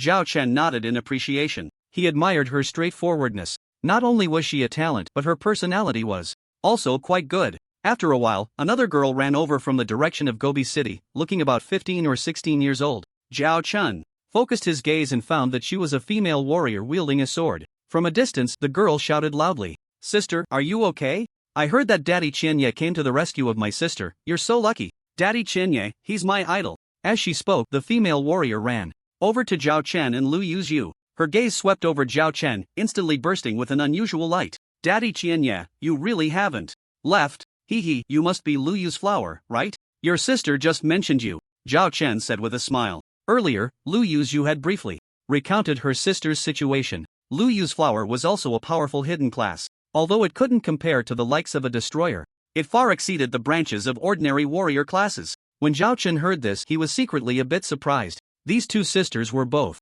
hidden classes. How lucky. Daddy Qianye, I admire you the most. At this moment, Lu Yu's flower looked up, her face filled with fervor as she gazed at Zhao Chen. You're simply the spokesperson for our warrior class, the strongest in the original. Lu Yuzu babbled praises for Zhao Chen, nearly elevating him to the heavens, making Zhao Chen feel a bit embarrassed. Stop right there. Zhao Chen made a stopping gesture. Let's add each other as friends, and you and your sister can come to my guild in the future. Sure.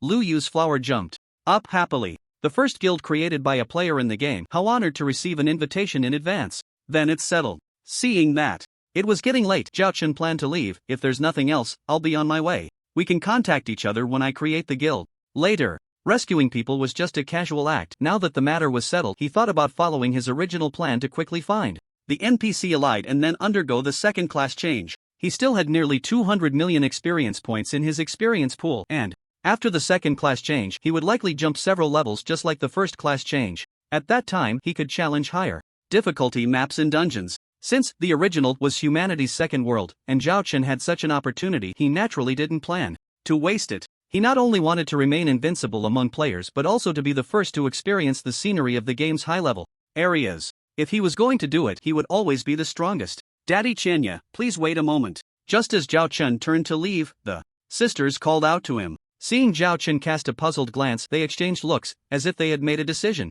We got a key to a hidden dungeon this morning, but we only have 3 chances to enter, and we really don't have the confidence to clear it, Lu Yuzu explained. Her face flushed. This dungeon is very high level. It's a LV35 dungeon, and it can accommodate a maximum of 50 players, so the difficulty must be quite high. So, could we ask Daddy Qianya to spare a little time to help us out? Don't worry, we sisters aren't the type to just take advantage of others. We only want the items that drop in the dungeon, aside from my equipment and skills, and my sister only wants the gear you don't need. Lu Yu's Yu and Hua were very sincere. Hidden dungeons were different from the ordinary dungeons in the main city. They were of the type that could be encountered but not sought after, and the rewards were generally quite generous. Currently, only a handful of lucky players on the forum had obtained keys to hidden dungeons. According to Lu Yu, their key could only allow them to enter 3 times. After 3 attempts, regardless of whether they cleared it or not, the key would definitely be rendered useless. We have very few friends in Gobi City, and we don't trust the skills of random teams, so we happened to run into you, Daddy Qianya, and wanted to make this request.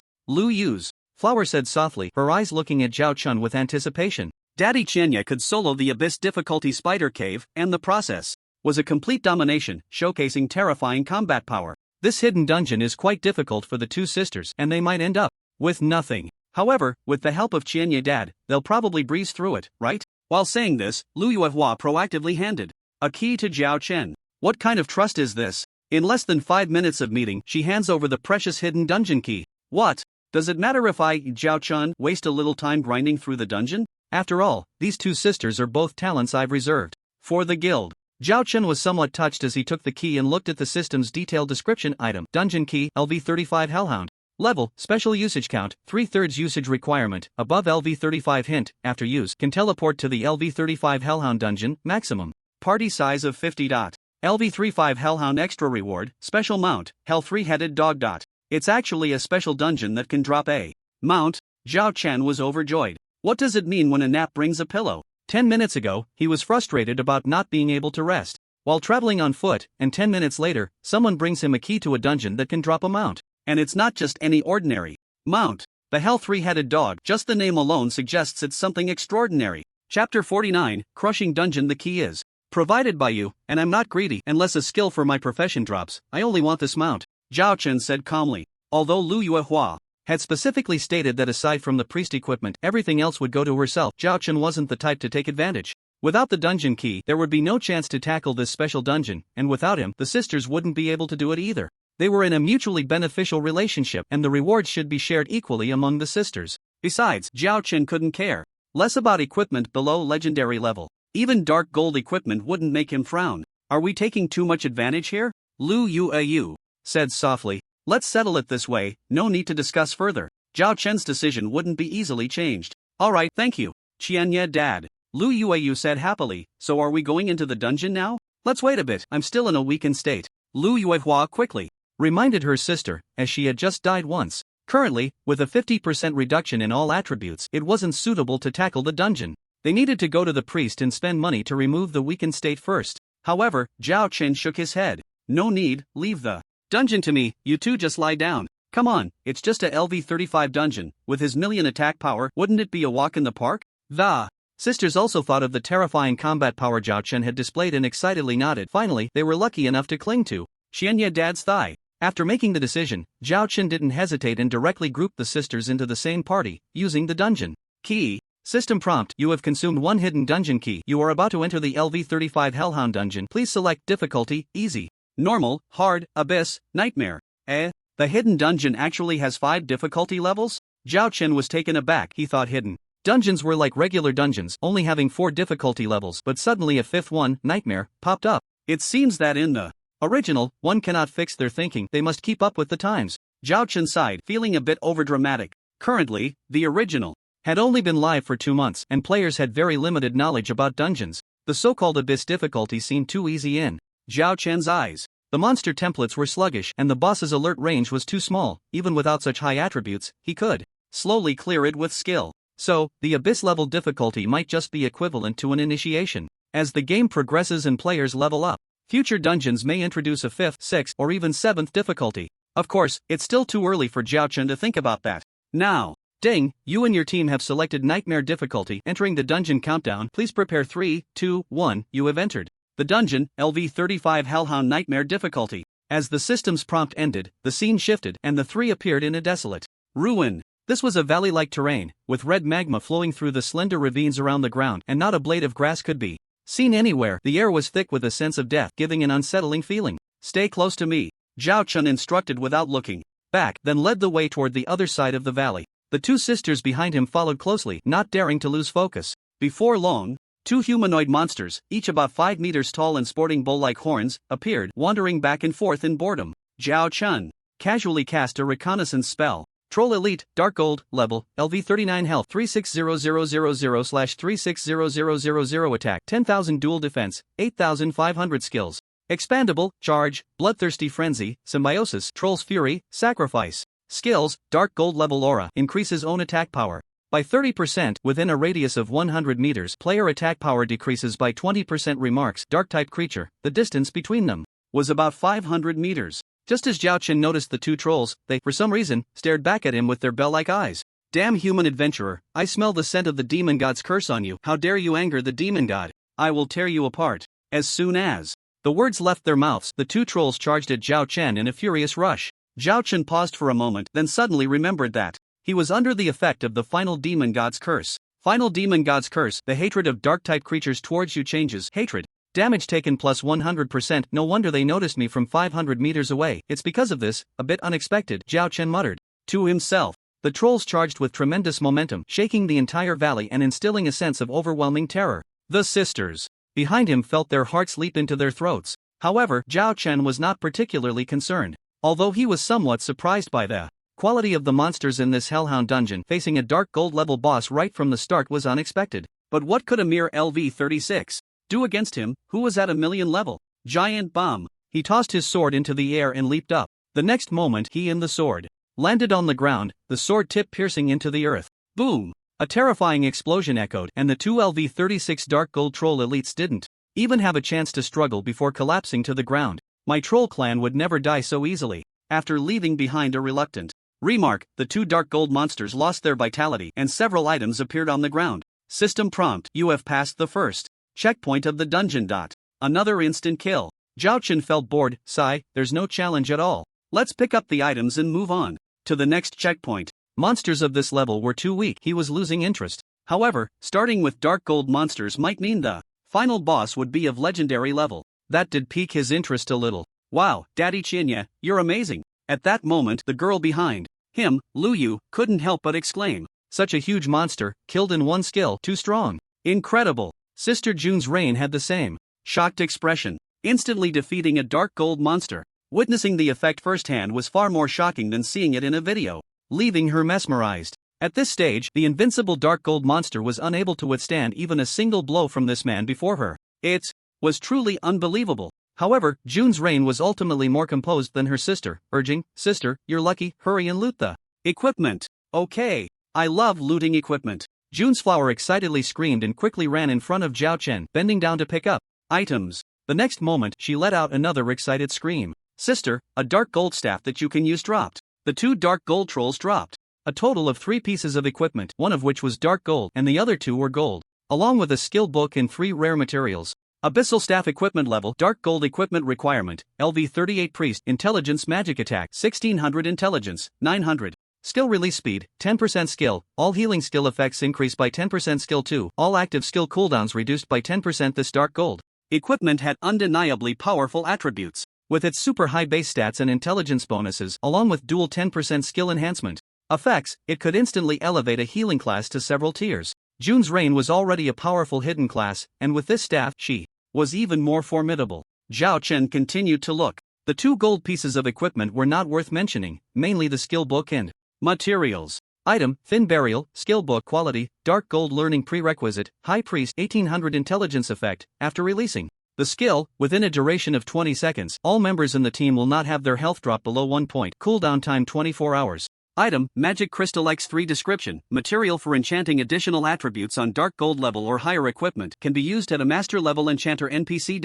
A Dark Gold skill book and 3 enchanting stones. It seems June's Rain was right. Her sister June's Flower is indeed a lucky one. Zhao Chen pondered. Both Dark Gold items were suitable for June's Rain's class. The attributes of the Abyssal Staff were strong, even better than the Dark Gold armor he had obtained from the boss in the Abyss level Spider Cave. The skill book Thin Burial was equally impressive. The effect of this skill was easy to understand. Simply put, it ensured that teammates in the team would not die regardless of how much damage they took within 20 seconds. This was a true divine skill for healing classes. With this skill, as long as the timing was accurate, whether in dungeon runs or team PKs, it could potentially change the outcome. At this moment, June's Rain's face was flushed with excitement. This equipment and skill book, are they all mine? June's Rain felt as if she were dreaming. She was deeply impressed by the detailed descriptions of the abyssal staff and the thin burial skill. Hee, my luck is so good, sister, praise me. June's flower sought recognition. But June's Rain looked at Zhao Chen. Daddy Qianya, thank you for taking me to farm. The feeling of clinging to a big shot was simply too exhilarating. Under normal circumstances, she estimated it would take at least a month or even 2 months to obtain dark gold level equipment and skills. Yet now, after just a few minutes with the Big Daddy, she had them. How could she not be grateful?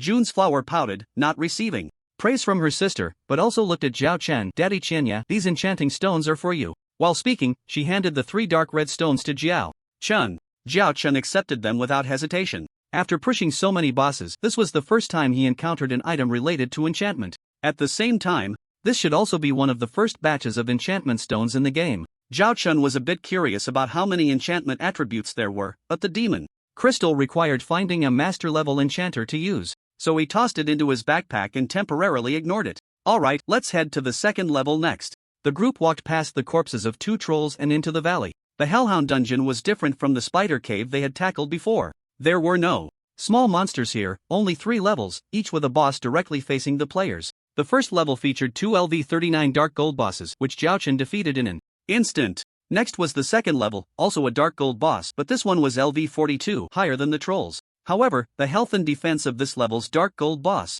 were insignificant in front of Zhao Chen. Any skill he casually used would result in a one-hit kill. Thus, the second level boss let out a few roars before falling down in defeat once again. This time, it was still June's sister who went to loot the equipment. As usual, luck was on their side, yielding 2 pieces of dark gold equipment, 1 piece of gold equipment, and 3 more enchantment stones. However, the 2 sisters felt a bit regretful that one of the dark gold pieces was for archers and the other for assassins, which they couldn't use. According to their initial agreement, these 2 pieces of equipment were supposed to go to Zhao Chen, but he didn't want them. Moreover, Zhao Chen had made it clear from the start that he only wanted equipment and skill books for the warrior class, as well as any mounts that might drop. He wasn't planning to go back on his word, so the 2 dark gold pieces were accepted by the sisters. Their gratitude towards Zhao Chen deepened. The 3 of them organized their equipment and continued forward. Before long, their eyes brightened as they reached the deepest part of the valley. Here was also the final level of the Hellhound dungeon. From a distance, Zhao Chen saw a terrifyingly large monster crouched on the ground, resting. This monster was like a teddy bear magnified thousands of times, even curled up. It stood over 10 meters tall. Even more shocking was that this monster had 3 heads. With each breath, the left head exhaled white icy mist, the middle head crackled with electricity, and the right head spewed out sporadic flames, distorting the air around it. Zhao Chen instinctively cast a reconnaissance spell, Hell 3-headed. Hound, Legendary, Level, LV40 Health, 600,000/600,000 Attack, 120,000 Double Defense, 90,000 Skills, Cannot Expand, Wisdom, Charge, Thunderstorm, Ice and Snow. World, Fury, Bloodthirst, Sacrifice, Energy Bomb Skills, Legendary Aura, Damage taken reduced by 50%. Within a 2,000 meter radius, players below LV40 have their attack power reduced by 50% and those above LV40 by 30%. Remarks, Dark-type creature, one of the demon triarchs, Caesar's former mount, not yet grown to its peak. Legendary boss, the Hell 3-headed Hound. The June sisters, due to their level suppression, couldn't fully scout it out, but they could see the most important information.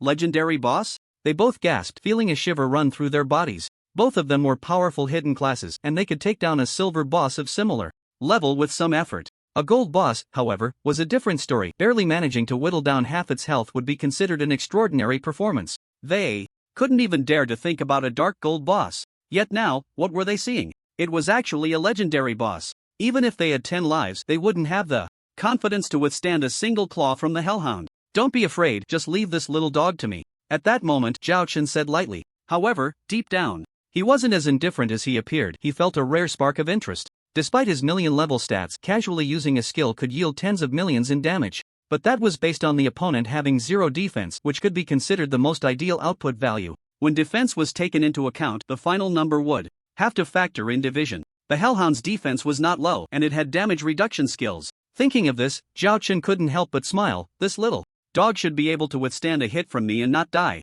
The sisters? The legendary boss, the Hellhound, was considered top tier in the original, the only ones. Stronger than it would be the gods from background legends, that is, myth-level boss. At this stage, everyone was struggling to take down even a golden boss, let alone such a terrifying legendary boss? But what did the June Rain sisters hear? Their father, Shen Yi, actually said that the LV-40 legendary Hellhound might be able to take a hit from him and survive? This was legendary. Was he not concerned about his reputation? The sisters even doubted if there was something wrong with their ears. However, recalling the terrifying combat power their father had consistently displayed as if he were striking from a lower dimension, made them believe it. This man was adept at breaking conventional thinking and redefining player limits. It was simply unimaginable how powerful he was. Xian Yi Dad, our lives depend on you, June's flower said. Seriously, don't worry, just stand here and watch, Zhao Chen calmly instructed before leading the way toward the Hellhound. His footsteps made a soft rustling sound on the ground, breaking the silence of the hollow valley.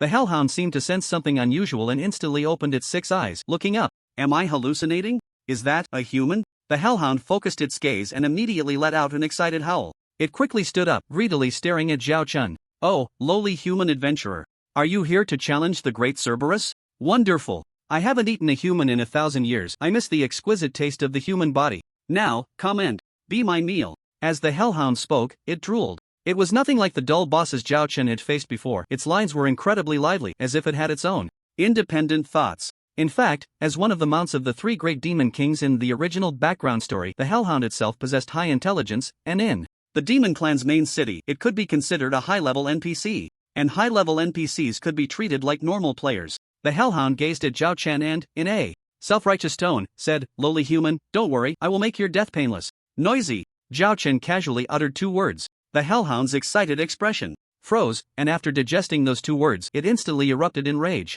Humans are as foolish as ever, daring to disrespect the great Cerberus, you shall die. As soon as the words left its mouth, the Hellhound charged forward, its 4 hooves pounding the ground, transforming into a black lightning bolt that rushed toward Zhao Chen. Its massive body seemed to have no effect on its speed, causing the sisters nearby to gasp in shock. What speed is this? My god, Xian Yi Dad, it's dangerous. The 2 shouted loudly, disregarding their own safety. Oh, there are 2 more humans? The Hellhound Cerberus noticed this scene and became even happier. What a day it is. 3 humans are voluntarily offering themselves, fantastic. It regarded Zhao Chen and the 2 sisters as its prey, to avoid damaging the 3 of them and to enjoy a meal. The Hellhound even extended just 1 sharp claw, aiming first at Zhao Chen. Its massive, terrifying body, as large as a small mountain, and the glimmering silver tips of its claws shot towards Zhao Chen's head like lightning. Yet for some reason, Zhao Chen stood still, motionless. This scene made the 2 sisters nearby feel their hearts leap into their throats. Dad Shen Yi, what are you doing? However, the next moment, a scene that made them question their lives suddenly unfolded. The Hellhound's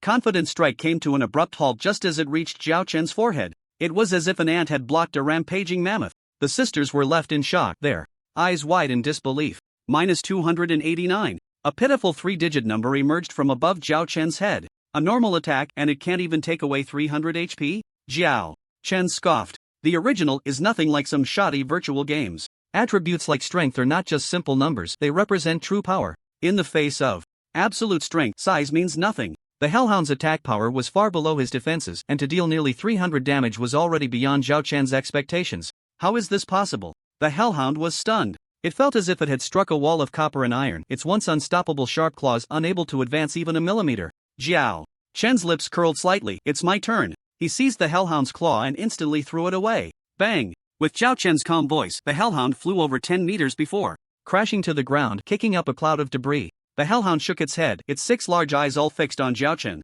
After throwing it away, Zhao Chen did not take the opportunity to continue attacking but stood still, looking at it with disdain. His lofty gaze completely ignited the Hellhound's fury. Despicable, vile human warrior, you have angered Cerberus. I will make you pay the price. The Hellhound Cerberus roared, its 3 heads howling at the sky. Ice, lightning, and fire elemental energy spewed from its mouths, gathering in the air to form a pulsating purple sphere, the terrifying energy causing the entire valley to tremble slightly. The Hellhound was not a foolish beast, it had not completely lost its reason. From the previous attack, it understood that this human warrior's strength seemed to far exceed its own, so it dared not be careless and unleashed all its power without reservation, launching its strongest attack. At this moment, it no longer cared about anything else, only wanting to eliminate the intruder. Tremble before my energy ball. Ha ha ha! Seeing its charge complete, the Hellhound laughed triumphantly. The massive purple energy ball descended from the sky, completely engulfing Zhao Chen's body. -890, -875, -912. A dense string of numbers emerged above Zhao Chen's head from the energy ball, but the highest was still under 1,000. When the energy ball dissipated, he glanced at his panel and found that it had only taken away less than 20,000 HP. In front of his nearly 300,000 HP, it was utterly insignificant. Zhao Chen nodded in satisfaction.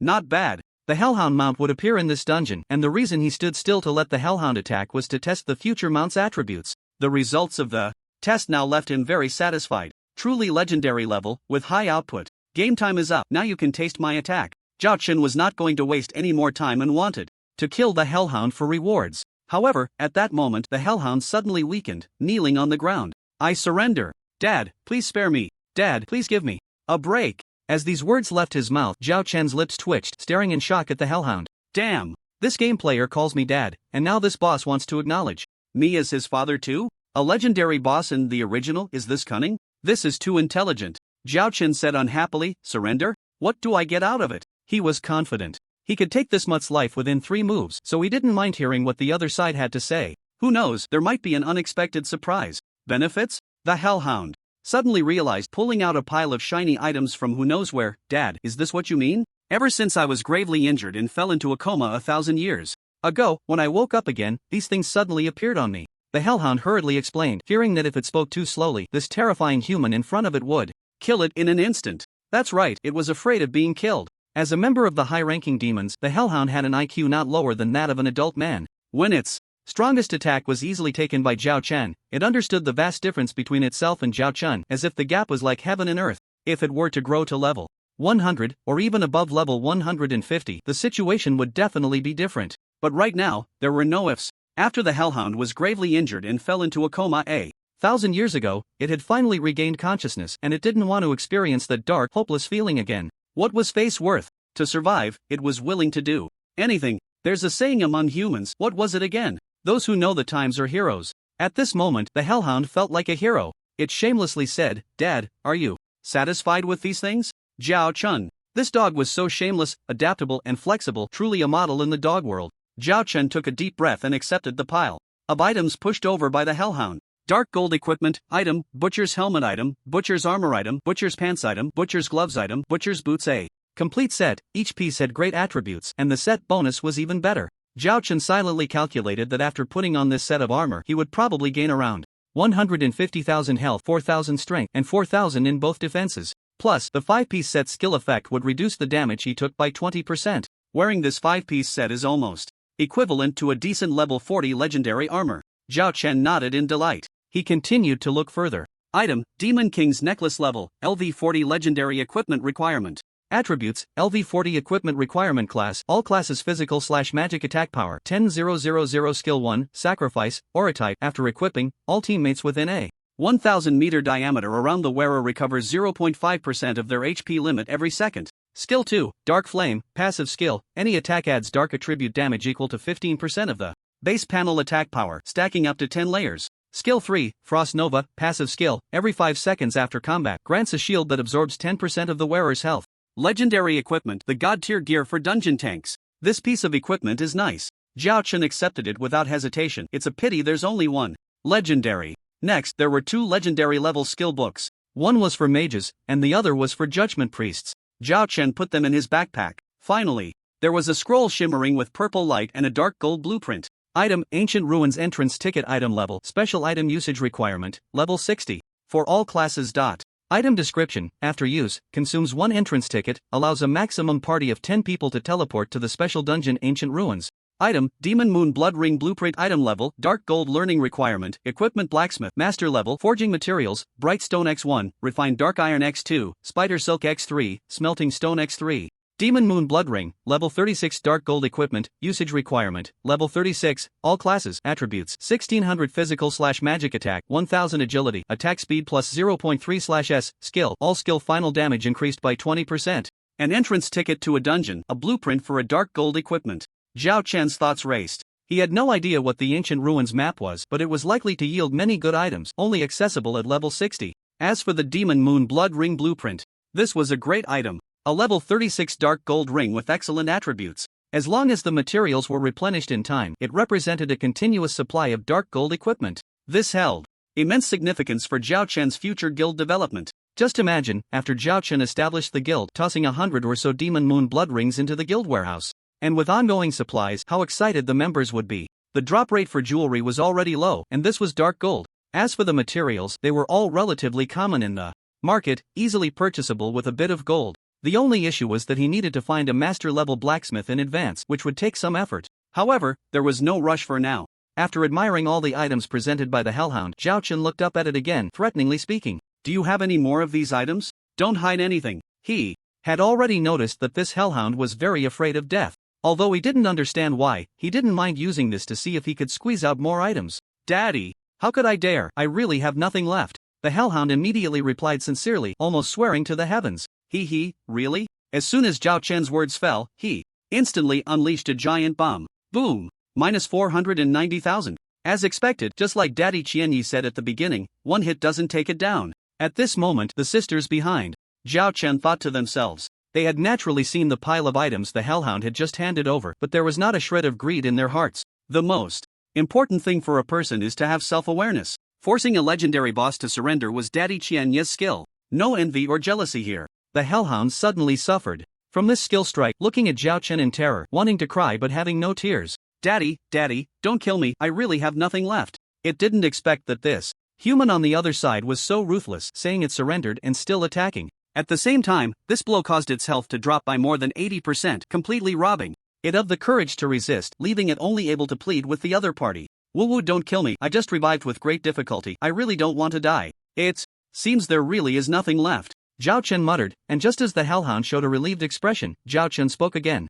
But this isn't enough. I came here mainly to obtain a mount. If you don't die, how can I get a mount? The Hellhound didn't expect that after handing over all its stock, this man on the other side was still not satisfied. What was this about wanting a mount? Wasn't this just lusting after my body? Bah, despicable. The Hellhound declared with righteous indignation, from today on, I, Cerberus, shall be your mount, Daddy. How could I possibly go back on my word when I promised to do anything to survive? The Hellhound thought of itself as a good dog that kept its promises. Besides, it had been a mount before, this was simply part of a Hellhound's duty. It wagged its tail and, not knowing where it pulled it from, produced a dirty sheepskin scroll, presenting it to Zhao Chen. Daddy, this is a contract scroll. As long as you sign your name on it, from now on, I will be your most loyal mount. From now on, wherever Daddy goes, I will go too. The three-headed Hellhound wagged its tail, shamelessly trying to please Zhao Chen. What it said was the truth, it didn't dare to lie. The contract was a master-servant agreement. System notification, the three-headed Hellhound, LV40 legendary boss, requests to become your mount. Do you agree? System notification. After the contract takes effect, the three-headed Hellhound's level will be LV1. I agree. Zhao Chen smiled. In the next moment, the sheepskin scroll burst into golden light, then ignited spontaneously, turning to ashes. A vague sensation descended upon Zhao Chen's mind. At the same time, the three-headed Hellhound's body suddenly shrank until it became a palm-sized puppy, then it stopped. Zhao Chen, a mount? He extended two fingers, pinching the back of the ugly yet cute little puppy's neck, lifting it gently into the air. How can I ride you like this? I could crush you with a single step. The three-headed Hellhound said pitifully, Daddy, don't worry. My strength has diminished to just a little bit now, but I grow quickly. It won't be long before I can regain my fierce and towering form. Grow, is that leveling up? Just wait, I'll take you up once you become my mount. Zhao Chen said nonchalantly. After becoming a mount, the three-headed Hellhound could leech off his monster-killing experience, which was like having an LV1 newbie, no difficulty at all. What is leveling up? The three-headed Hellhound looked at him in confusion, not understanding the meaning. Leveling up means, just as Zhao Chen was about to explain casually, he was interrupted by another system notification. Ding, you have obtained a mount, three-headed Hellhound, LV1 legendary. The mount leaderboard is now open, you have reached the top. Would you like to hide your ID? There's a leaderboard for mounts? Zhao Chen was taken aback for a moment, then casually clicked, no. He already dominated too many leaderboards, he didn't need to hide this one. Server announcement, the mount leaderboard is now open. Player Qianyi has obtained a mount, three-headed Hellhound, legendary, reaching the top. Reputation reward plus 500, server announcement, the mount leaderboard is now open. Player Qianyi has obtained a mount, three-headed Hellhound, legendary, reaching the top. Reputation reward plus 500, server announcement, the mount leaderboard is now open. Player Qianyi has obtained a mount, three-headed Hellhound, legendary, reaching the top. Reputation reward plus 500, 3 consecutive system notifications echoed throughout every corner of the original. As soon as the server announcement came out, I guessed it was the great demon king Qianyi again. Daddy Qianyi, unifying the world, invincible for all time. This man is just too strong. He tops every leaderboard that comes out. As expected of my dad, he truly is a silent powerhouse, making a grand entrance. Hey, did you guys not notice that the great Qianyi got a legendary pet? Legendary. TSK, really inexperienced, go check the equipment leaderboard. My daddy Qianyi can even get epic gear. What's a mere legendary? It's all within reach. Zhao Chun was so famous in the original that he shone like the bright moon in the sky, overshadowing all the stars around him. Currently, he holds the top spot in the world rankings for levels, equipment, skills, reputation, and wealth. Not long ago, he was also part of the team that ranked first in the dungeon leaderboard. This can truly be considered a grand slam. Such a terrifying man can be understood by players no matter what earth-shattering things he does. Therefore, this time, when he topped the mount leaderboard and obtained a legendary mount, it caused much less of a stir than previous incidents. Players were not surprised at all when they thought of Zhao Chun. Outside Gobi City, after Zhao Chun accepted the Hellhound, the dungeon was considered cleared. The rewards from this dungeon far exceeded expectations. Not only did he obtain various powerful equipment, skill books, and precious item materials, but he also got a legendary mount. He was very satisfied. The June Rain sisters were even more pleased. Speaking of which, June Rain's haul was not small either, a dark gold staff and a dark gold divine skill. Such rewards were something they never dreamed of obtaining in less than 20 minutes. What puzzled and delighted them even more was that the Hellhound dungeon could still be played. Since the boss has been taken down by you, Daddy Qianyi, can we still enter this dungeon? Of course. Zhao Chun glanced at the remaining uses of the dungeon key, which was 2/3, and nodded affirmatively. I'll take you both in 2 more times and also help Little Black level up. Little Black, the Hellhound, was his newly given name. Thank you, Daddy Qianyi. No need to thank me, it's thanks to the keys you provided. Zhao Chen felt a bit speechless. After being called Daddy so many times, an idea suddenly struck him. Whether it was the players from the Fengming Guild, or the sisters in front of him, Little Black, and even random players, they all liked to call him Daddy. When he eventually created a guild, why not just call it, My Children? How fitting for reality. That kind of strange name doesn't sound imposing at all. Zhao Chen shook his head, silently mocking. After Little Black left, another Hellhound appeared in the dungeon, but this one was a dark gold boss and quite dull. Time passed unknowingly, and soon the 3 of them used up the 2 entries of the dungeon key. In total, from the 2 dungeon runs, they obtained 6 pieces of dark gold equipment for dark gold skill books, 18 demon crystal water, and some other miscellaneous items. Since Zhao Chen didn't need the dark gold equipment due to the set of Slaughterer contributed by Little Black, he gave everything to the sisters. At first, the sisters were quite embarrassed. But Zhao Chen was not someone who took advantage of others. What was agreed upon from the start would not be easily changed. So, there was no room for them to refuse. However, Zhao Chen did not come away empty-handed from these 2 dungeon runs either. Not only did Little Black level up to LV20, but he also lucked out and obtained a skill book for his own class. Item, Twilight of the Gods, skill book, quality, dark gold, learning prerequisite, LV45 Destroyer, LV1 effect, upon use, removes all abnormal states and grants immunity to all control skills for 30 seconds, as well as a 50% reduction in cooldown time for all personal skills, with a cooldown of 24 hours.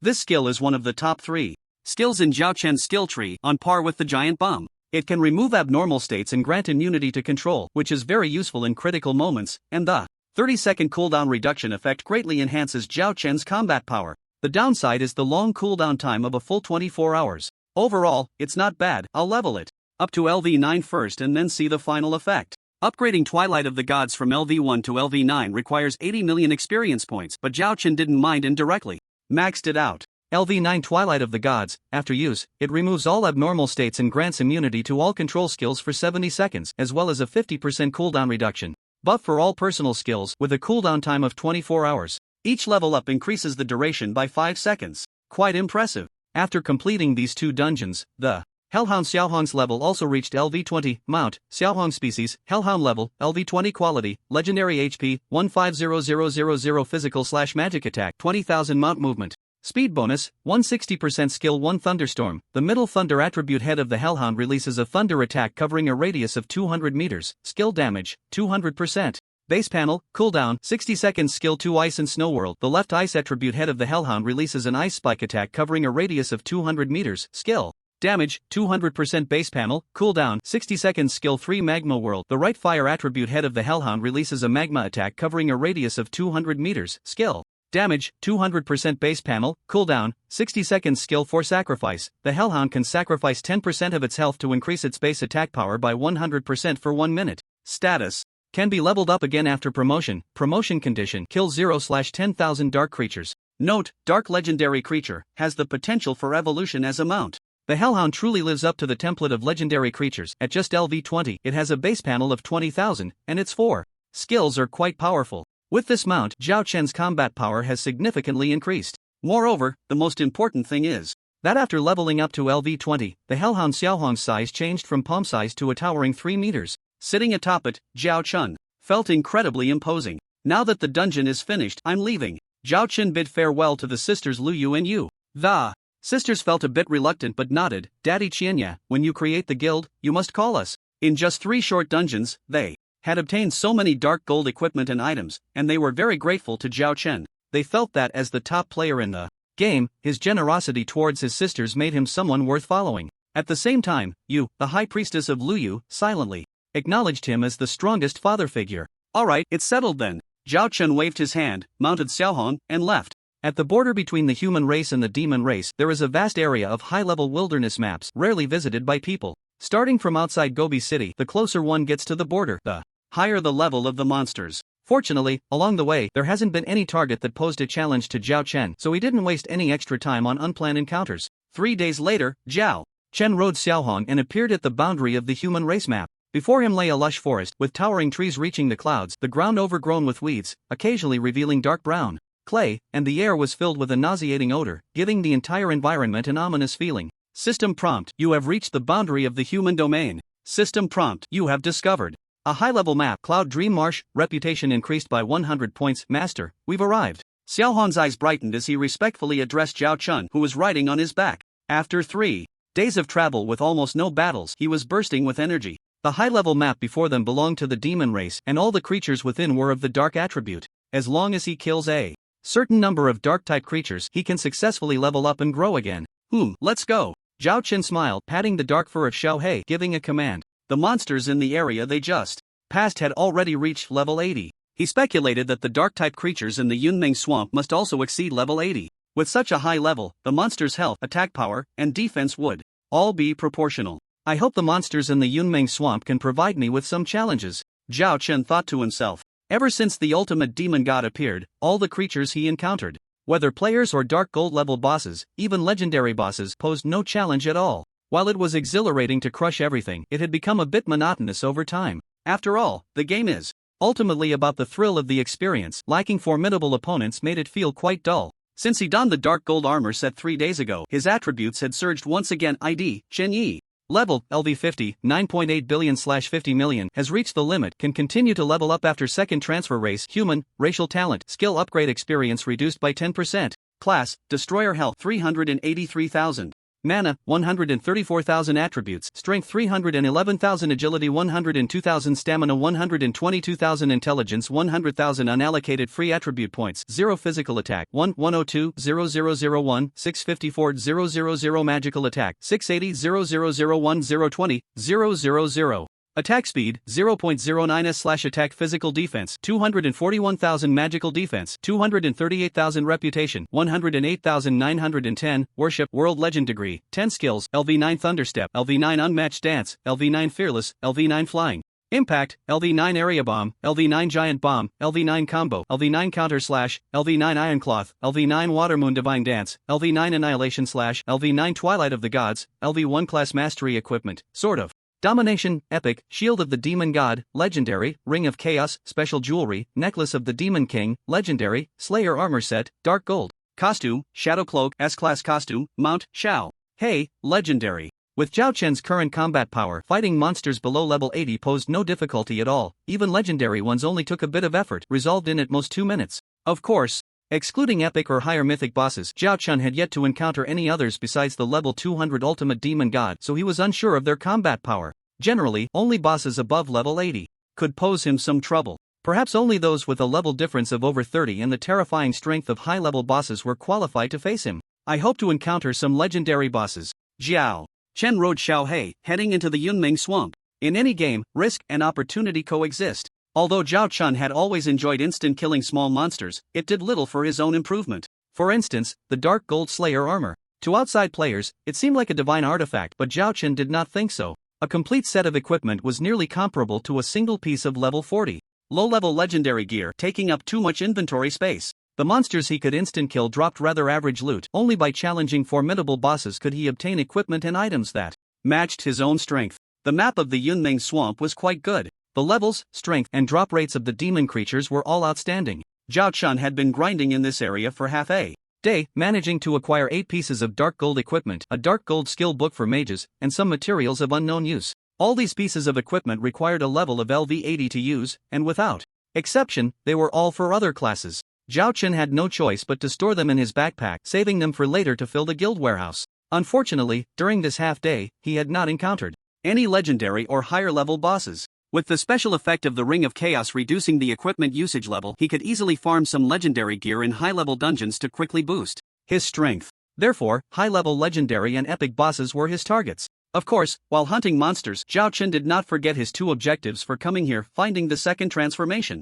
NPC, Elide, and locating the granddaughter of the Lord of Chiu's city, Li Linger. Thus, he did not camp at a monster spawn point like ordinary players but instead fought while moving, exploring the map. He searched for clues related to the 2 quests while also looking for high-level bosses. In the dark, dense forest, Zhao Chun once again severed the head of a LV83 Dark Gold demon, when suddenly, the Hellhound beside him seemed to sense something, its fur standing on end. "Master, I smell danger. A powerful demon is approaching." Powerful? Zhao Chun's heart skipped a beat. Although Little Black was only LV20, its legendary quality made it unafraid even when facing LV80 demon creatures. The only beings it might fear were likely other legendary creatures. Zhao Chun silently heightened his vigilance. While he was confident in his own strength, he would not underestimate his enemies. Half a minute later, the ground began to tremble slightly. "This is..." Zhao Chun's gaze sharpened. The ground shook as if a small earthquake had occurred, indicating the strength of the approaching entity. "Master, I smell a familiar scent." Little Black's eyes were anxious. "How about we retreat for now?"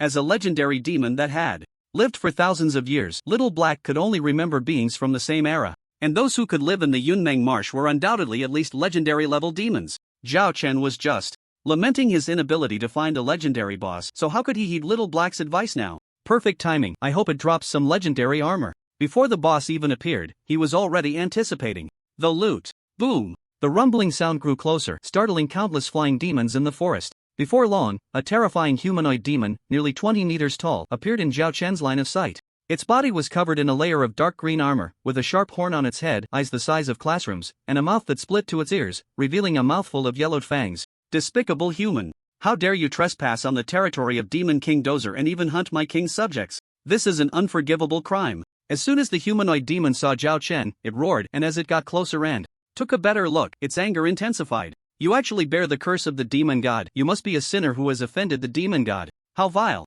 I, the marsh giant, Steelidwa, will not spare you." This marsh giant was filled with rage, its eyes bloodshot. Zhao Chun then realized that it was his rampant slaughter of demons that had attracted this creature. Seizing the opportunity, he cast a detection spell. Marsh giant, legendary level, LV85 health, 2000000/2000000 attack, double defense, skills, remarks, one of the lords of Yunmeng Marsh, a subordinate of Demon King Dozer.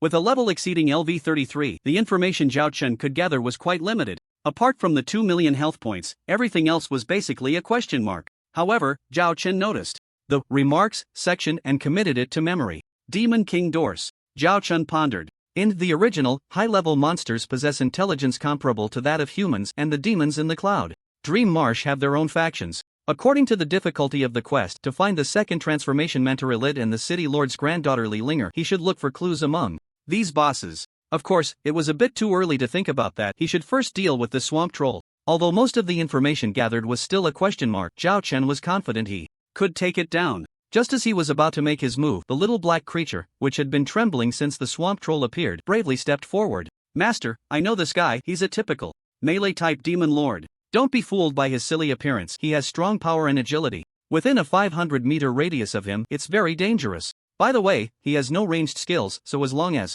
we stay out of his attack range, we can slowly wear him down." The little black creature quickly revealed the swamp troll's secrets. Zhao Chun glanced at it in surprise. The information that couldn't be doubted was voluntarily shared by the little black creature. He hadn't expected that having an old antique mount would come with such benefits. You are, the Hellhound Cerberus? The swamp troll looked at the little black creature in shock, then his face twisted in disgust. You despicable beast have found a new master? And it's the same vile human race? You are simply bringing shame to our high-ranking demons. Today, I, the swamp troll Steelidwa, will represent the high-ranking demon clan and kill you. The swamp demon glared at the little black creature with murderous intent.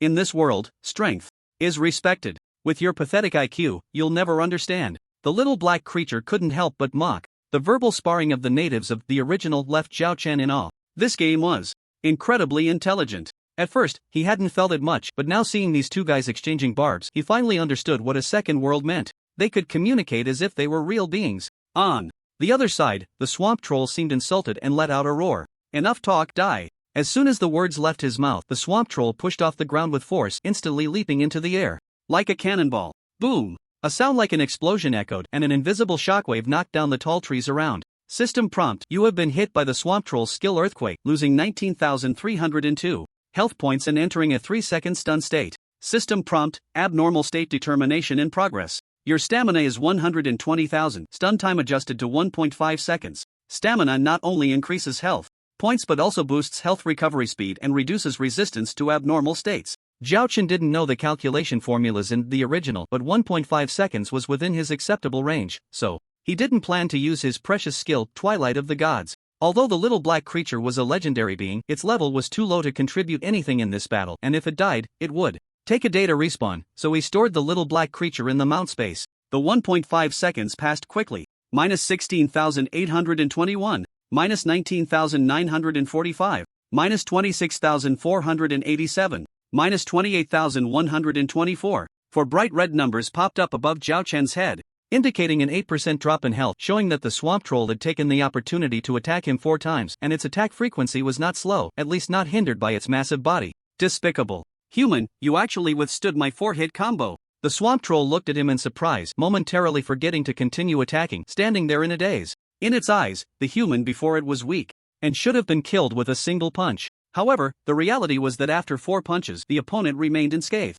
It was in a daze, and Zhao Chen, waking from his dizziness, would not hold back. Can you really zone out during a fight? No wonder Xiao He calls this guy a blockhead. Zhao Chen silently complained, then without hesitation he activated his buffs. Unmatched Sword Dance, Fearless, Iron Cloth. With these 3 states activated, Zhao Chen's offensive and defensive capabilities skyrocketed. With a flick of his wrist he unleashed a Water Moon Divine Dance. Minus 24,101. Minus 22,442, minus 23,152. A total of 10 sword energies dealt approximately 230,000 damage. The health of the swamp troll instantly dropped by nearly 1/10. This beast's defense is really not low, Zhao Chen muttered upon seeing this. With the LV9 Water Moon Divine Dance's 800% base panel total damage, it should have dealt over 10 million. Yet now it was only 230,000, a reduction of 98%, which shows just how strong the defense of this swamp troll is. At the very least, it should be at the million damage level, not to mention various powerful passive skills that reduce damage.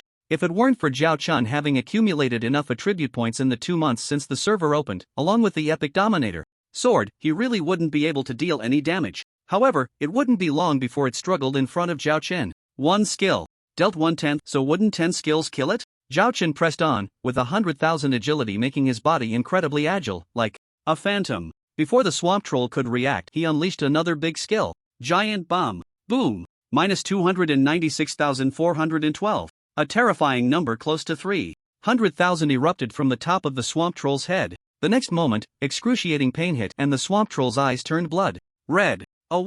Green energy surged from within it and the wounds inflicted by Zhao Chen began to heal gradually. System prompt: the swamp troll uses the skill self-heal, HP restored to full state. The damage I just dealt was instantly restored? Zhao Chen raised an eyebrow, somewhat surprised. As expected of a high-level legendary boss, attributes are just the basics. The most terrifying part is its unknown skills. For instance, this self-heal can instantly restore all lost health. As a melee demon, having healing skills is a bit too much. After waking up, the troll sensed Zhao Chen's terrifying power and without a word, unleashed its ultimate move. Human, perish under my wrath. The swamp troll suddenly erupted with blood-red steam, and in the next moment, its body transformed into a blood-red lightning bolt, moving at an incredible speed. System prompt: the swamp troll uses the skill Frenzy, all attributes increased by 100%, lasting 1 minute. System Prompt: the swamp troll uses the skill Shock the Mountains. The swamp troll brought its fists together and smashed them down towards Zhao Chun, the terrifying momentum distorting the air. Zhao Chun quickly dodged, moving away from the central position. Boom! The swamp troll's fists struck down, shaking the earth, and within a radius of 200 meters, all the trees were blown away by the shockwave, and the ground cracked like a spider web. Minus 103,451, just over 100,000 damage. Zhao Chen's health suddenly dropped by a third. This was still the result of dodging the shockwave center. Compared to my attack, my defense is still too low. Zhao Chen shook his head helplessly. With a million attack, he only had 260,000 defense, and his health wasn't much either. All of this was due to the poor quality of his armor. The LV-40 Dark Gold set was simply insufficient against high-level legendary bosses. If it weren't for having 120,000 stamina and the Demon God Shield, that number would be even higher. Right now, he felt like a fragile swordsman in a martial arts story with high output but would kneel after taking just a few punches from the enemy. It seems I need to get my hands on some legendary level armor as soon as possible. There's no other choice. I wanted to enjoy this, but now you can just die. Zhao Chen's gaze sharpened. Since the swamp troll had already posed a certain threat to him, he decided not to mess around any longer and instantly unleashed his ultimate move. Sword of Annihilation. A massive white sword aura suddenly appeared in front of Zhao Chen, and all targets within the path of the sword aura vanished silently. If you were to ask what Zhao Chen's strongest output skill was, the answer would undoubtedly be the skill that came with the epic weapon, the Sword of Domination, Sword of Annihilation. With an output of 12,000% on the panel, combined with various buffs he had previously acquired, -1999999, a terrifying crimson number popped up. In the next moment, the swamp troll was almost cleaved in two by the sword aura at its chest. System notification: the swamp troll triggered the skilled Demon God's protection, forcing its health to remain at 1 point for 20 seconds. Isn't this just like the thin burial skill effect from June's Reign? Zhao Chen thought to himself, clicking his tongue. The skills of a high-level legendary boss are indeed impressive. The damage from the Sword of Annihilation was not beyond Zhao Chen's expectations. With 120 times the base attack power, it was 15 times that of the Water Moon Divine Dance. If it hit a monster with zero defense, it could even exceed 200 million. No matter how strong the swamp troll's defense was, it couldn't withstand such terrifying output. Sigh, I originally thought that the legendary level boss in the Cloud Dream Swamp would pique my interest in battle a bit, but I didn't expect that due to my low defense, I could only one-shot it. Zhao Chen shook his head silently, sighing. The troll would definitely not die within 20 seconds, and he was too lazy to make a move, quietly waiting. The next moment, he saw the swamp troll supporting its almost broken upper body with both hands, then it twisted its head and turned to run. Ha! Let's form a guild and come up with a guild name. Everyone share your opinions. He. In the dark woods, the swamp troll staggered away, supporting its wobbling upper body. It was filled with immense horror. This human kid was too terrifying. Just one move had brought it to the brink of death. The swamp troll had fought against hundreds of human experts before, but never had any one of them pushed it to this extent. This was simply not something it could handle. If it weren't for the trump card of Demon God's protection, that sword just now would have taken its life. Even though it wouldn't die in the short term, the swamp troll couldn't muster any thoughts of counterattacking. All that filled its mind was one word: escape. Escape with all its might. The swamp troll thought that with its speed, it could ensure an absolute advantage. After all, its massive body could cover dozens of meters with a single step. And that human on the other side, even if he tried his hardest, probably couldn't catch up to it. But when it instinctively glanced back, it was horrified to find that the human was actually riding on a hellhound, leisurely trailing behind. That relaxed feeling was as if a seasoned hunter was quietly waiting for its prey to bleed to death. In its panic, the swamp troll's speed actually increased a bit. Master, this troll still thinks it can escape. How ridiculous! Xiao He scoffed, filled with pride. Zhao Chen's lips curled slightly, his eyes full of agreement. Despite the swamp troll's massive size, everything in the original was based on data. With his agility, his running speed far surpassed that of the troll. Plus, with the additional 60% boost from his mount, Xiao he was as fast as a flash when he put in full effort. Every second, he could advance at least 50 meters. The swamp troll was fleeing with all its might, but in Zhao Chen's eyes, it was like a joke. The Demon God's protection lasts only 20 seconds. Calculating it out, it should be about time. Zhao Chen looked ahead at the giant troll with great interest, then increased his speed and struck with his sword. Sure enough, as this ordinary attack hit the swamp troll's running motion paused, and its eyes began to gradually lose their light. -1. A trivial number popped up above its head. In the next moment, its massive body, as large as a small mountain, collapsed with a thunderous crash. Before completely losing its life, the swamp troll glared at Zhao Chen with hatred, leaving behind a final word: how could I die here? My king will avenge me. As soon as the words left its mouth, it unwillingly closed its eyes. Beside it, a pile of shining items. appeared, among which a purple legendary equipment stood out like a crane among chickens. Ding! You have killed the LV85 legendary boss Swamp Troll, gaining 85 million experience. Ding! You have received the first kill reward, 1000 free attribute points, 1000 reputation points in major cities, 10,000 gold, legendary. Chest X1, suitable for your level, system prompt, a server-wide announcement is about to be made. Would you like to conceal your name? The first kill reward is really good. I hope I can get something nice. As for the announcement, Zhao Chen indifferently clicked no. Server-wide announcement. Player Qian Yi has achieved the first kill of the LV85 legendary boss Swamp Troll, and his heroic deeds are celebrated by the world. Server-wide announcement. Player. Server-wide. A server-wide announcement was repeated 3 times. Players in every corner of the original stopped their actions in unison. Is it the Demon King Qian Yi? Again? I feel like I'm getting used to it. I was wondering why he didn't continue to mess with the Pride Guild. Turns out Daddy Qian Yi went to farm high-level maps. LV85 legendary boss. Can't be envious. There's only one Demon King Qian Yi in the game. If I had even 1/10 of Daddy Qian Yi's attributes, I could wake up laughing in my dreams. On the forum, players began to discuss again. If someone else had achieved the first kill of the Swamp Troll, it would have certainly turned heads, but Zhao Chen had already shocked them too much. Now the players were somewhat numb, their hearts as calm as a deep well. Many people boldly declared, so what if it's a LV85 legendary boss? In a few days, Daddy Qian Yi will be able to take down an epic boss. What's there to be surprised about? In short, one sentence, Daddy Qian Yi is awesome, and that's all that matters. In the Yunming Swamp, Zhao Chen began to sort through the loot. The legendary chest from the first kill reward will yield items that match my level. I'll save it for now. After carefully reading the description, Zhao Chen placed the legendary chest into his backpack. His level was too low right now. Opening the legendary chest would be a bit wasteful. After the second job change, when his level increased, he would open it to obtain even more powerful items. Then he looked at the loot dropped by the Swamp Troll. Item, Crimson Helmet, level, LV80 Epic, equipment. Requirement attributes, LV80, Strength 20,000, Equipment requirement class, Warrior, HP 50,000, Strength/Stamina 20,000, Physical/Magic Defense 50,000, Skill 1, Steel Bones, passive skill, reduces damage taken by 20%, Skill 2, Self-Heal, active skill, instantly restores 50% health upon use, cooldown time 24 hours, Skill 3, Demon God's Protection, passive skill, when receiving fatal damage can maintain health above 1 point for 20 seconds, cooldown time 24 hours.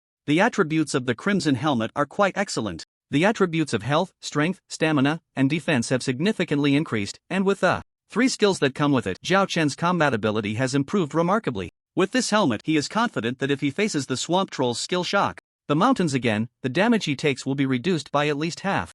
Zhao Chen immediately put it on. The 5-piece set effect of the Slayer Dark Gold set disappeared, but the overall defense attributes increased considerably. HP reached 453,000. Physical defense 291,000. Magic defense 283,000. It's a pity this boss is too poor. Apart from this epic helmet, there are no other valuable items. Zhao Chen picked up all the loot and examined it one by one, finally muttering in disappointment. After tidying up, he prepared to continue exploring the Yunming Swamp map. He kept in mind the words the Swamp Troll said before dying. The demonic creatures in the Yunming Swamp are under the command of a demon king called Duos. Only epic level or higher can make a legendary level boss bow down. Dealing with an epic boss might be a bit challenging for me now, but I can give it a try. Zhao Chen thought to himself. An epic level template boss would definitely be much stronger than a legendary one. If it were above level 100, Zhao Chen felt he would likely be unable to defeat it, especially since he only had 2 pieces of legendary level defense equipment, which is too low.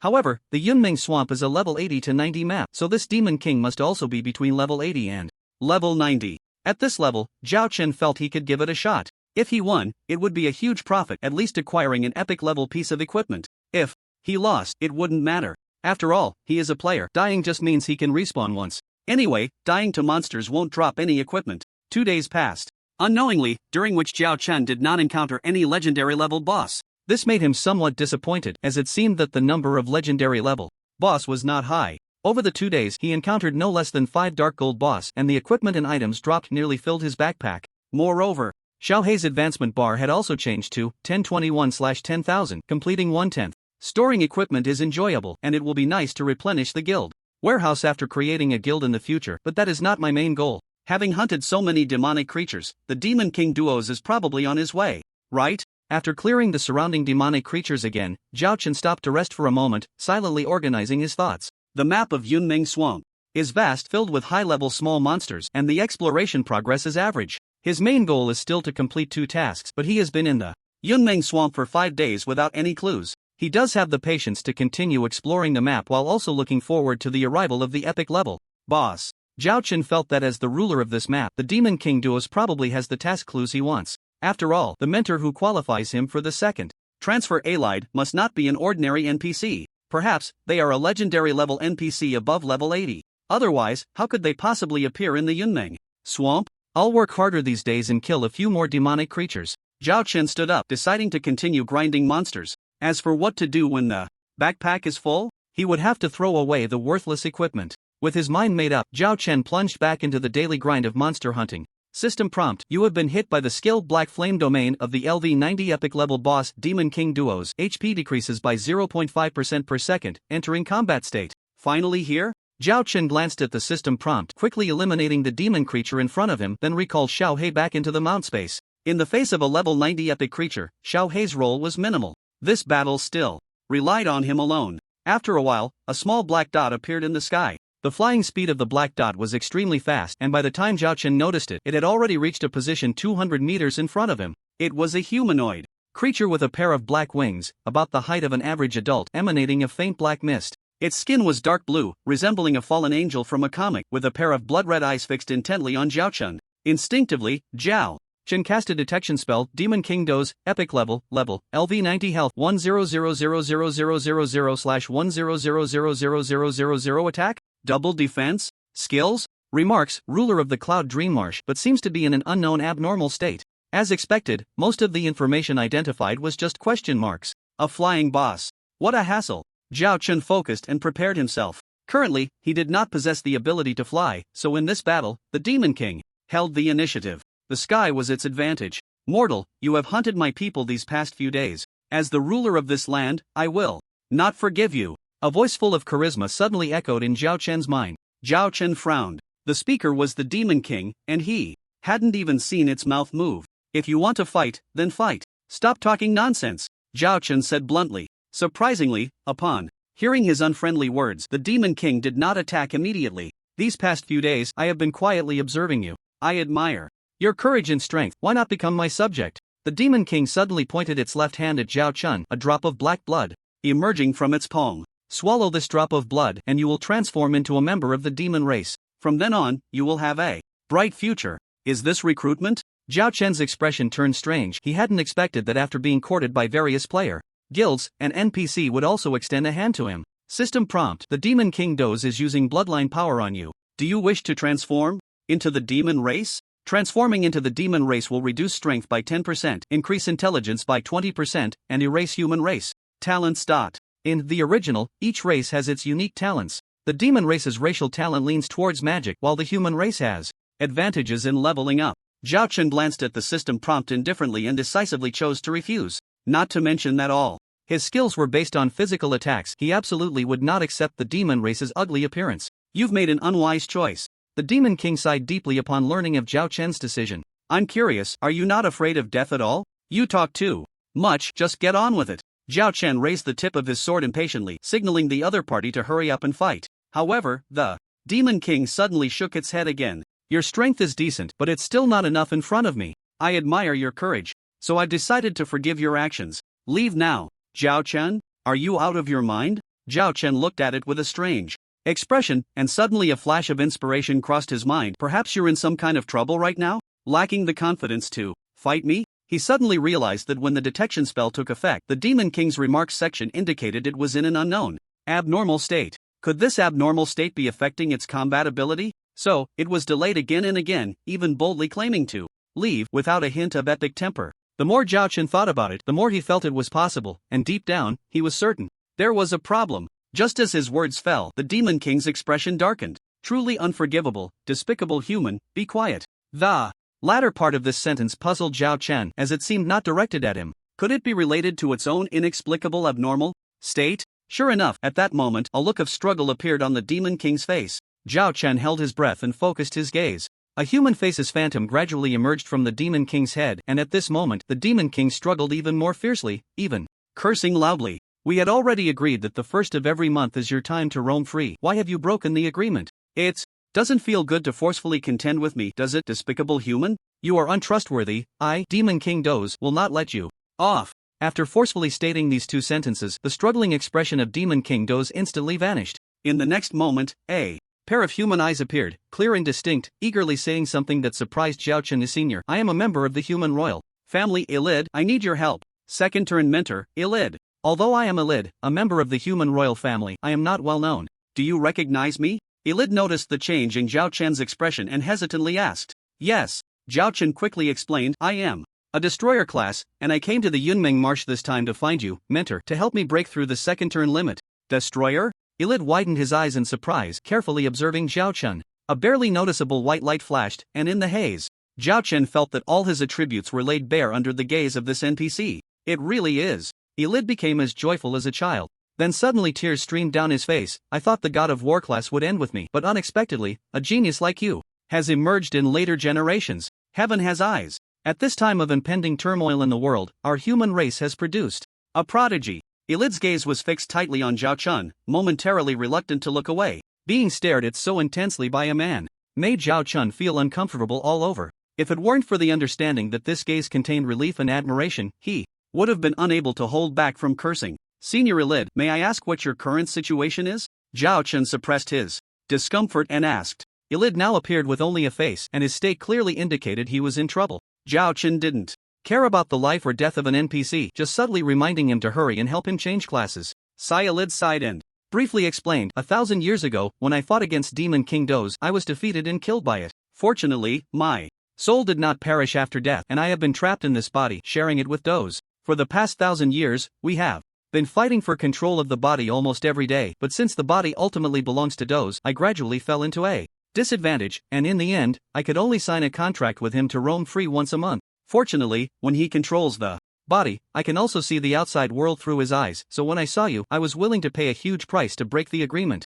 and secure 10 minutes of time. I have an important task to entrust to you. Elid's brief words made Zhao Chen realize he was not in control, with only 10 minutes of time to manage on his own. The so-called huge price must be for something extremely important, which forced him to act this way. In the game, such behavior from an NPC is usually understood by players as a quest has appeared. Zhao Chen calmed down and decisively listened to Elid's continued narration. As for the second transfer task, 10 minutes was enough. Then I'll keep it brief. The thing I need your help with is. As Elid spoke endlessly, a new prompt appeared on Zhao Chen's panel. System prompt, Elid, a member of the human royal family, has issued you a main quest. Quest name, The Resurrection of Ancient Beings. Quest description, Elid, trapped inside the body of the Demon King for 1,000 years, has discovered the abnormal situation of the Demon Clan and confirmed that dark beings thought to be dead from ancient times are continuously resurrecting. A conspiracy against humans, elves, and celestial beings is brewing. Please slay the Demon King Doze, bring its head to the human royal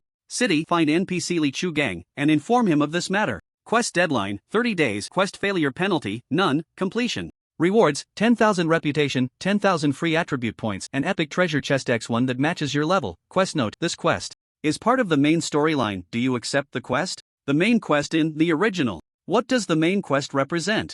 Honor, benefits, the driving force of game progress. Zhao Chen did not hesitate to choose to accept the quest. After accepting it, he began to ponder the quest description. This quest seemed to indicate that future events would involve faction wars. Zhao Chen's spirit jolted. In the background story of the original, a divine war broke out on the continent 3,000 years ago, involving all living beings in the world. Now, mythical beings are beginning to resurrect, which means that gods will participate in future battles. Of course, the main quest is a series of tasks with a gradual process which corresponds to the player's growth over time. Strength is the foundation of everything. Zhao Chen felt that if he wanted to survive in this war, or even control its direction, he needed to enhance his combat power more quickly. Meanwhile, it seemed that Elid knew Zhao Chen had accepted her request, and she looked at him gently. Young Junior, dealing with epic-level bosses is no simple task. To ensure you complete the quest, I can give you a reward in advance. System prompt, Elid used the skill inheritance on you, and you gained the skill. Warrior's Essence, Infinite Power, Skill, Warrior's Essence, Infinite Power, Quality, Legendary, Passive Skill, Effect, in battle. Every 5 seconds, increases all attributes by 10%, stacking up to 10 layers. For every 10% decrease in health, all attributes increase by 10% and you gain 2% lifesteal. This skill, Zhao Chen was shocked inside. So far, this was the most powerful skill he had seen. In battle, attributes would continuously increase with the passage of time and the decrease in health up to a maximum of 200%. And the most crucial part is that this is a passive skill with no cooldown. With this skill, he could transform into a war god, growing stronger with each battle. Truly the essence of a warrior. Zhao Chen let out a long breath, calming the waves in his heart. Time is almost up. Do you have any questions? Elid spoke at that moment. What are the conditions for the destroyers? Second transfer? Zhao Chen quickly asked. Elid slapped her forehead. Sorry, being trapped in the demon's body for so long has made my memory a bit poor. The class after the destroyer advances is called the Apprentice War God. System prompt, Elid has issued you a second transfer task. Quest name, Legendary Hunter. Quest content, kill 10 legendary bosses above level 50, 0 out of 10. Quest reward, Apprentice War God job change voucher. Is it just to take down 10 legendary bosses for the second transfer? That's so easy. Zhao Chen felt relieved. This task is nearly impossible for other players, but for him, it poses no difficulty at all. Legendary bosses from LV 50 to 90 can be instantly killed with the world-ending sword skill. By the way, do you know a girl named Li Linger? She disappeared in the Yunmeng Marsh 3 years ago, Zhao Chen said again. He still had no clue about the task issued by the Lord of Qiyue City, so he took the opportunity to ask. Remembering what Elid had just said, although he was trapped inside the body of the Demon King, he could sense what was happening outside. Thus, Zhao Chen felt a bit hopeful. Li Linger? That name sounds somewhat familiar. Elid furrowed her brows, showing a thoughtful expression. Ah, I remember now. 3 years ago, a little girl did come here and was captured by the Demon King because her forging skills were quite good. In the end, she was mentally controlled and sent into the Demon King's lair to forge equipment day and night. In the Demon King's lair, there are about a dozen humans like her, but unfortunately, I don't have the ability to rescue them. Elid sighed and then briefly introduced the situation in the Demon King's lair to Zhao Chen. The Demon King knew well that war required a lot of preparation. So, within its lair, it created a place specifically responsible for logistical tasks, fully producing equipment, potions, and other war consumables. In this regard, humans are much more advanced than demons. Therefore, for a long time, any human adventurer daring to step into the Yunmeng Marsh, as long as they had a secondary profession skill, would be controlled by the Demon King, their minds twisted, and they would be stuck in the lair, working hard to produce. Li Linger was one of those twisted humans. As for the location of the Demon King's lair, Elid also pointed it out. Zhao Chen got the information he wanted and nodded in satisfaction. I was right. The clues for these two tasks indeed rely on this epic boss, the Demon King. At this moment, all the clues became clear, and it was just a matter of executing the plan. Suddenly, Elid's face began to struggle, and she reminded him, about 10 minutes have passed. Are you ready? Hearing this, Zhao Chen nodded solemnly. Don't worry, leave everything to me. The main quest specifically called for killing the Demon King, which aligned with his initial plan. With the new skill, his previously anxious heart became even more resolute. Although he didn't know all the information about the opponent, if he, with his terrifying attributes and powerful output skills, couldn't handle a mere LV90 epic boss, that would be too embarrassing. Zhao Chen couldn't forgive himself. However, confidence aside, he still needed to be prepared. Zhao Chen quickly checked everything. All skills were available except for the world-ending sword skill that came with the epic Dominator sword. The attack multiplier of the world-ending sword was very high, but its cooldown time was a full week. Lacking this trump card would cause some difficulties in the upcoming battle, but it wasn't a major issue. No matter how strong the world-ending sword was, it couldn't instantly kill an LV90 epic boss. This battle would ultimately be the first test of Zhao Chen's reaction, the timing of skill usage, and his grasp of combat timing, among other hard skills. On the other side, after a brief struggle, Elid's face completely vanished, and the Demon King Doze appeared. As soon as he appeared, he was met with an angry howl. Damn humans, how dare you tear up the agreement? This time, I will definitely not spare you. Forcefully seizing the right to possess the body, your soul strength seems to have decreased a lot. Do you still have the ability to fight me? Forever wallow in regret. From now on, you can forget about coming out again. Upon hearing this, Zhao Chen clicked his tongue secretly. It seemed that Elid's words about paying a great price were not humble at all. It seems that after this incident, his soul strength was completely suppressed by the Demon King, causing him to lose his monthly opportunity to scout. But it doesn't matter, once I slay the Demon King, I won't need to fight for it anymore. Zhao Chen steadied himself, gripping his sword and shield tightly. He figured out why the Demon King didn't attack at first, instead constantly taunting him, and now that Elid's soul was overwhelmed, control of her body had returned to him. The demon race had never harbored friendly feelings. They were inherently malicious towards humans, especially since Zhao Chen had slaughtered the creatures of the Cloud Dream Marsh, provoking it. Sure enough, the Demon King vented a few words before casting a dark gaze at Zhao Chen. You lowly human, do you really think you have the strength to kill me? Like Elide, the Demon King Dozer could sense information from the outside world at any time, thus knowing all the details. Whether it's due to personal grudges or clan strategies, I will never let you go. Die. As soon as the words fell, the Demon King Dozer struck first. With a flap of his wings, a massive black flame appeared out of nowhere, forming a fiery tornado with a radius of nearly 100 meters. Although he had obtained the legendary helmet, Zhao Chen felt that his defense was still insufficient before the Demon King. He dared not be careless and exerted all his strength to dodge to the right. However, he was still slightly slower, getting hit a few times by the outer edge of the black flame tornado. System prompt: You have been hit by the LV-90 Epic Boss Demon King's skilled Demonic Flame Tornado, entering a burning state, losing 5000 HP per second. For 10 seconds in addition to the negative status, there was also the skilled damage from the Demonic Flame Tornado. Minus 33,000, minus 36,014. Minus 38,421. 3 large red numbers appeared, and Zhao Chen's health dropped by nearly 10%. This won't do, the attack of an epic boss is too high. Zhao Chen realized that his defense felt as fragile as paper before the Demon King. Even with various damage reduction skills, he still lost 10% HP upon first contact, highlighting the Demon King's output capability. Moreover, the Demon King was a flying boss possessing long-range attack capabilities. It could hit Zhao Chen, but he had no way to strike back at it. I need to find a terrain to lure it down to the ground. Zhao Chen took a deep look at the Demon King, then turned and began to run back. Seeing this, the Demon King naturally wouldn't let him go, closely following and occasionally launching ranged attacks. However, after being on guard, Zhao Chen was often able to dodge just as the skills were released. Before long, a massive tree appeared before him. The roots of the tree were exposed above ground, about the size of a basketball court, and a dark entrance appeared at the front, guarded by 2 demon-level creatures. This was the Demon King's lair. The lair of the Demon King was certainly not so small.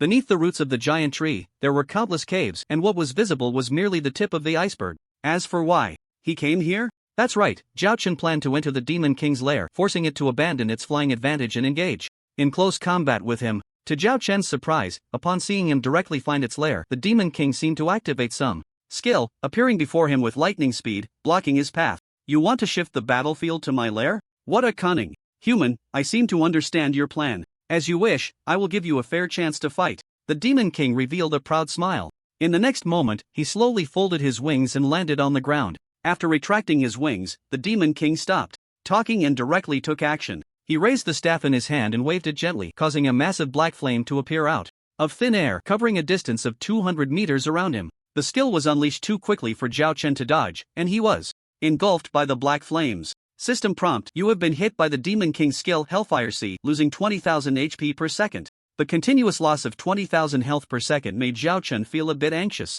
Even if I voluntarily give up the advantage of being in the sky, is it still this difficult to deal with him? Zhao Chen felt that his defensive attributes were simply too low, not even on the same level as his attack power. Even with a legendary piece of equipment, it was not enough in front of the Demon King. If it weren't for the various powerful damage reduction skills he possessed, he wouldn't even be able to stand his ground. The Demon King seemed to be a magic-type class, with a high output of fire-type skills, and both range and area of effect were quite abnormal. He could only leverage his advantages by getting close. However, the massive area of black flames beneath him blocked his approach to the Demon King. Doze. What to do now?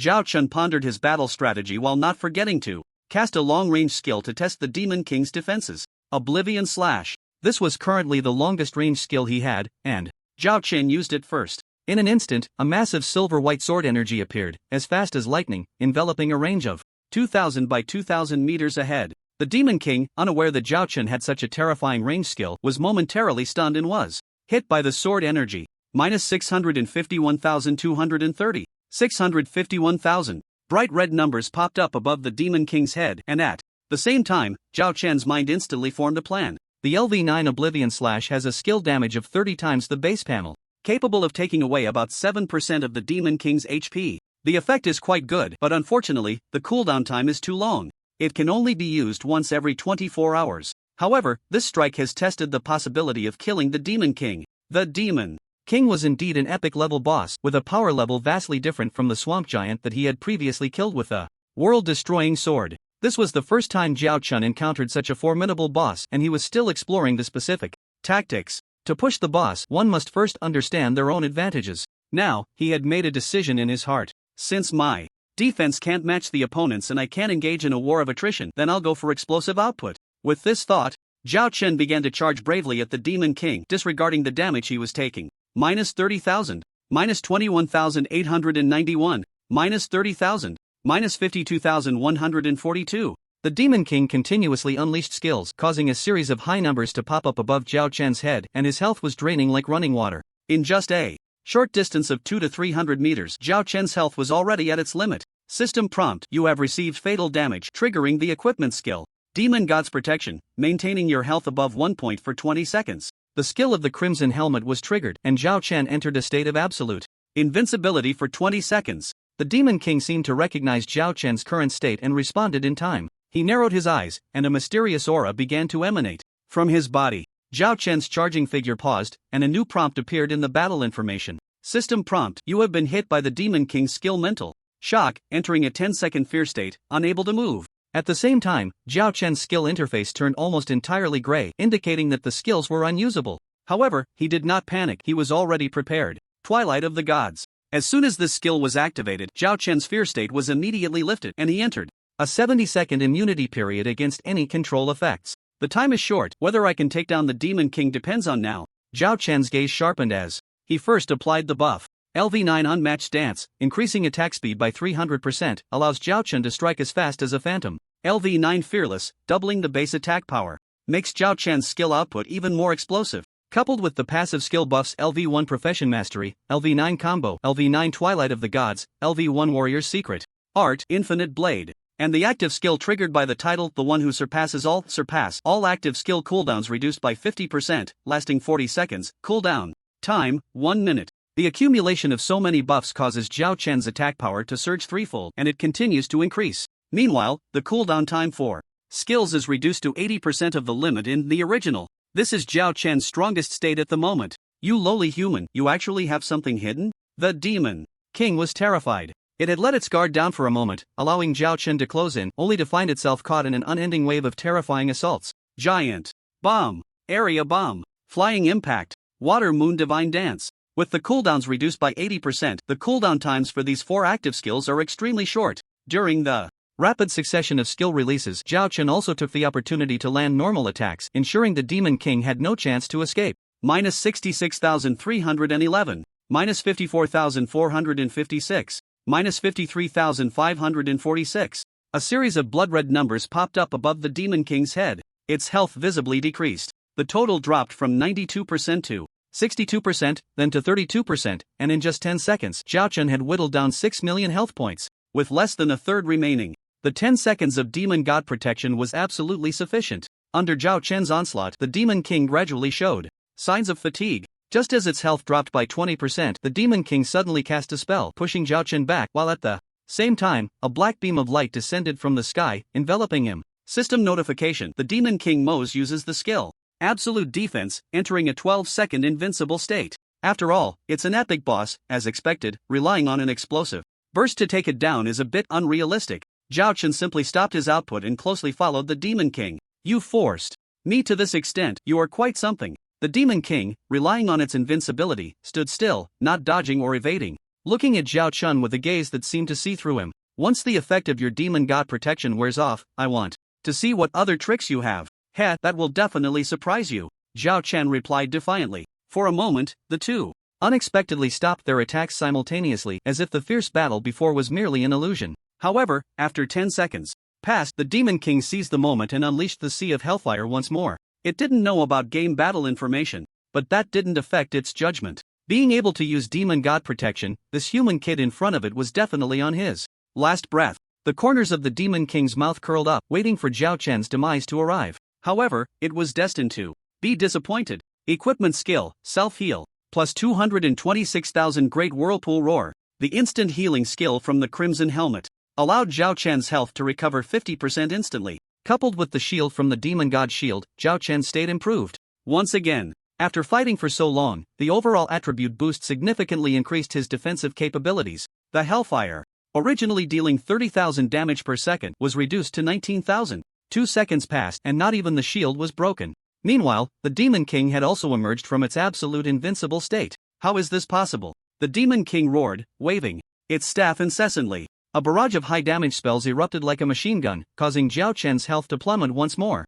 and Zhao Chen seized the moment to attack back. High numbers continuously popped up above the heads of the two figures. In an instant, the two silhouettes were surrounded by sword energy and flames. Now was the moment to fight desperately. Ultimately, it would come down to who could output more damage. Boom! Just 5 seconds later, as Zhao Chen unleashed the last giant bomb, the Demon King's health was completely reduced to 0. No! I am the great Demon King. After leaving behind a final unwilling murmur, the Demon King Doze collapsed weakly, his eyes gradually losing their luster. Phew, that was close. Fortunately, my skills are superior, my attack speed explosive, and my burst even higher. After the battle, Zhao Chen looked at his remaining 15,000 health and let out a long sigh, feeling immensely grateful. With this health, if the Demon King used another skill, the outcome would have reversed. System notification: you have killed the LV90 epic boss Demon King Doze, gaining 180 million experience. You have received the first kill reward for the epic boss, 10,000 free attribute points, 10,000 reputation in major cities. 1.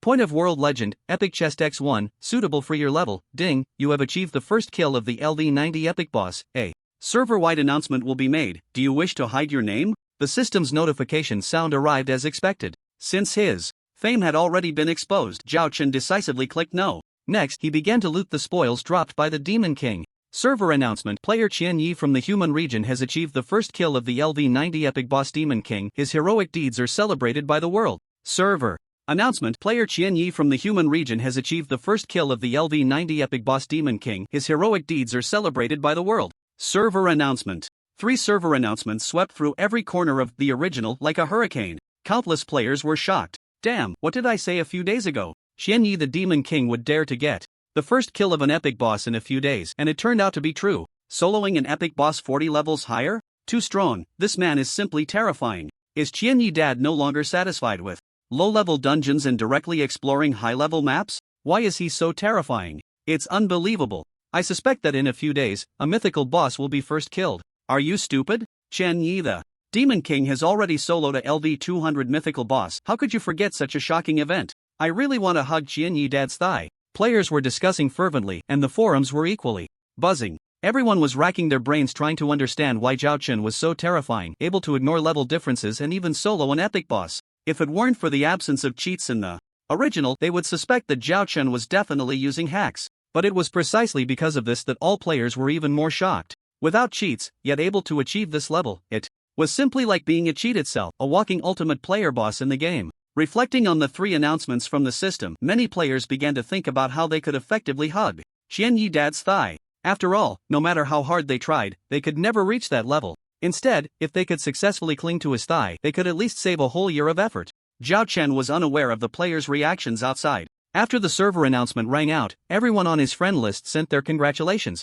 Even the 3 members of Eternal Milk, whom he had only met once, expressed their admiration. However, Zhao Chen had no desire to chat at that moment. After hastily responding a few times, he closed the chat interface and began to check the loot. Since it was a first kill, the Demon King had dropped a significant amount of loot this time. Zhao Chen roughly counted and found 1 piece of epic equipment, 2 pieces of legendary equipment, a legendary level skill book, and several materials. What disappointed him a bit was that the most precious epic equipment was not for warriors. But thinking about it, it wasn't surprising. After all, the Demon King was a magic-type profession, and most of the items dropped were also magic-oriented, with only a very small chance of dropping items for physical professions. Item: Demon King's robe level, LV85 epic equipment requirement attributes, 100000 intelligence equipment requirement. Profession: Mage magic attack power, 60,000 HP, 150000 intelligence, 100000 casting speed, 20% physical/magic defense, 80,000 skill 1, super intelligence. After equipping, all teammates within 1000 yards gain a 20% increase in their 4-dimensional attributes. Skill 2, absolute defense, active skill, summons black flames from hell, granting oneself 12 seconds of absolute invincibility. Cooldown: 72 hours. Skill 3, Dark Fire, passive skill, all attacks add a burning effect equal to 100% of the base attack power, stacking up to 5 layers. Seeing the detailed information of this robe, Zhao Chen was truly stunned. A piece of armor actually increased attack power. With this robe plus the skill book Meteor Fall I got earlier, I can completely create the number 1 mage character in the game, second only to me in the entire server. Zhao Chen's mouth twitched. He had saved quite a few pieces of equipment and skill books for various professions, but he had always kept them in his personal warehouse, not yet deciding how to deal with them. Although it wouldn't take much effort for him to get some high-quality equipment and skill books, he wouldn't just give them away for free. As for strangers, there was no way he would give them away for free. And for old friends, like Feng Qingwu, giving her equipment would be an insult. After all, Feng Qingwu was not a freeloader and wouldn't accept things for nothing. Even brothers would settle accounts clearly. When he gave her a top-notch golden staff during a dungeon run, he charged her. Now, this epic equipment was of immeasurable value, something Feng Qingwu couldn't afford even if she sold everything she had. But just keeping it like this isn't a solution. When I have some free time, I need to think carefully about how to handle it, Zhao Chen muttered, pushing this matter to the back of his mind. Next, he looked at the two pieces of legendary equipment. Item, Demon King's Armor Level, LV 85. Legendary Equipment Requirement Attributes, LV 85. 30,000 Strength Equipment Requirement Profession, Warrior HP, 60,000 Strength/Stamina, 20,000 Physical/Magic. Defense, 60,000 Skill 1, Sacrifice, Aura Type. After equipping, all teammates within 1,000 yards take 15% less damage. Skill 2, Steel Bones, Passive Skill. Increases stamina and defense by 30%. Skill 3, Unyielding Will, Passive Skill. Reduces the duration of control skills received by 30%. This piece of equipment was a Warrior's upper armor, with pretty good attributes, but the three skills were average, not as good as the Crimson Helmet. However, overall, the flaws did not overshadow the merits. Zhao Chen didn't think much and directly put it on. Instantly, his HP attribute changed to 576,000. His defense attributes became 401,000 physical defense and 389,000 magic defense. Item, Dark Flame Ring Level, LV 85. Legendary Equipment Requirement Attributes, LV 85. Equipment Requirement Profession, all professions. Physical/Magic Attack Power, 30,000 Intelligence/Agility, 30,000 Skill 1, Wisdom, Passive. After equipping, increases own intelligence attribute by 30%. Skill 2, Magic Shield, Active Skill. Create a shield that can absorb 30% MP damage, lasting for 300 seconds, cooldown time, 600 seconds. Skill 3, Careful, Passive. Skill, reduces the cooldown time of all equipped active skills by 20%. The second legendary equipment is somewhat unremarkable, although it can be worn by all classes. Its attributes lean towards magic professions. The third skill is quite good, but unfortunately, Zhao Chen possesses the Ring of Chaos and has no slot to equip it. Therefore, this legendary ring can only be stored for future plans. Next, there is another skill book of special quality. Item, Fury, Skill Book, Quality. Special Learning Prerequisite, all classes, 10,000 Agility LV1 effect. After releasing the skill, gain a 30% movement speed boost for 40 seconds, cooldown time 60 seconds. This skill is a universal skill with decent effects, allowing Zhao Chen to approach ranged attack bosses more quickly. He decisively learned it and spent 80 million experience to raise its level to LV9. The duration of the buff and the cooldown remain unchanged, but the speed increases from 30% to 70%, which is an excellent boost. Aside from the equipment and skill books and the Dark Demon King's head from the main quest, the rest are materials whose uses are temporarily unknown. Zhao Chen glanced at them without much concern. He stored everything in his backpack, completely filling it up. Then, he walked towards the Demon King's lair. Next, let's find Li Linger. Inside the lair of the Demon King doze, Li Linger's consciousness suddenly awakened from a haze. She then realized that she was crafting war equipment specifically for the demon race. The 11 human beings around her also regained consciousness at the same time. What happened to me? Why am I here? Where is this? The last scene in my memory is being heavily injured by the Demon King. Oh no, this is the Demon King's lair. All 12 people, including Li Linger, remembered everything. The last scene in their memories was all of them being defeated by the Demon King and falling into a heavy injury-induced coma. And then, the next scene is what they see now. Those with quick minds have already guessed what happened. We must have been controlled by the Demon King doze, continuously helping him craft supplies. Exactly, I think so too. Although we don't know what happened to make us wake up, but everyone, let's find a way to escape. An old man with a scruffy face suggested. That's true, but how do we escape? Someone questioned. We're not in a good state right now. The group looked around, noticing two high-level demons guarding not far away. Fortunately, they were speaking in low voices, so the two demons hadn't noticed anything unusual yet. But the two demons were guarding the only exit in this hall. As soon as they tried to leave, they would inevitably be intercepted. The group, having worked in manufacturing for years, had their bodies severely strained and their combat power was very weak. Just as they were contemplating how to plan their escape, the situation suddenly changed. A few terrified demons rushed in without a greeting, charging straight towards them. It's terrifying, my king has been killed. There are humans here. Great, capture them and threaten that terrifying human powerhouse outside. The incoming demons were very strong, far beyond what these 12 NPCs could match. But from the few short roars, the group seemed to understand what had happened, and without further thought, they fought back desperately. The Demon King has been killed?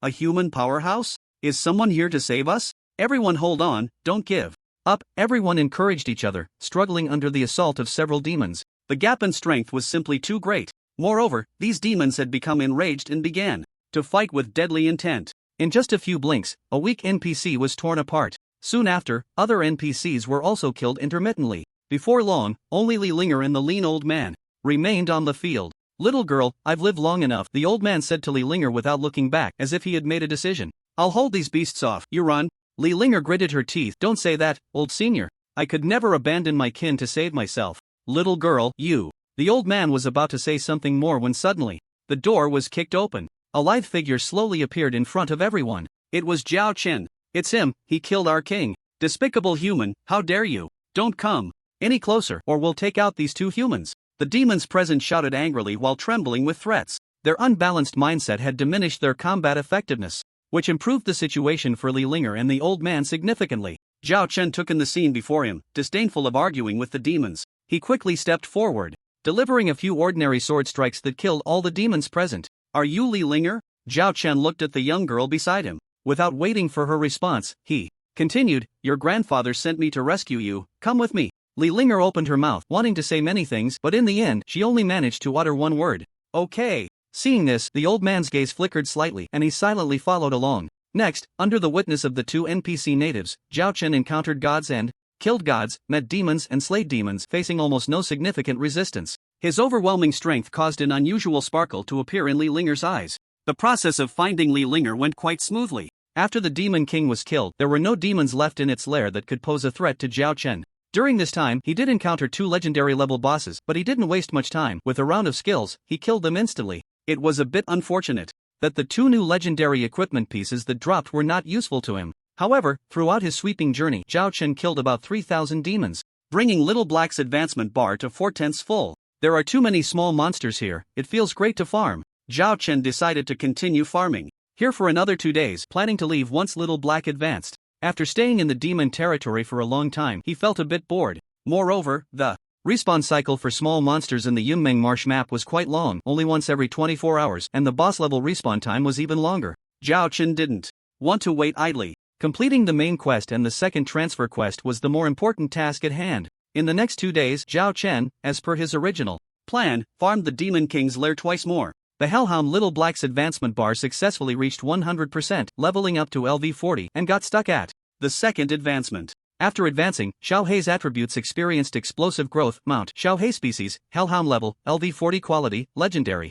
HP, 600000 physical/magic attack, 80,000 mount movement speed bonus, 160% skill 1 thunderstorm. The middle head of the Hellhound with lightning attributes releases a lightning attack covering a radius of 200 meters, skill damage 400% base panel, cooldown 60 seconds, skill 2 ice and snow world. The left head of the Hellhound with ice attributes releases an ice spike attack covering a radius of 200 meters, skill damage 400% base panel, cooldown 60 seconds, skill 3 magma world. The right head of the Hellhound with fire attributes releases a magma attack covering a radius of 200 meters, skill damage 400% base panel, cooldown 60 seconds. Skill 4 Sacrifice. The Hellhound can sacrifice 10% of its health to increase its base attack power by 100% for 2 minutes. Ultimate Skill, Spirit Bomb. The Hellhound releases stored energy to deliver a devastating blow to targets within a 200 by 200 range. Skill damage, 1000% base panel, cooldown, 24 hours. Status, can be upgraded again after promotion. Promotion condition, unknown. Note, a legendary dark-type creature. It has the potential to evolve as a mount.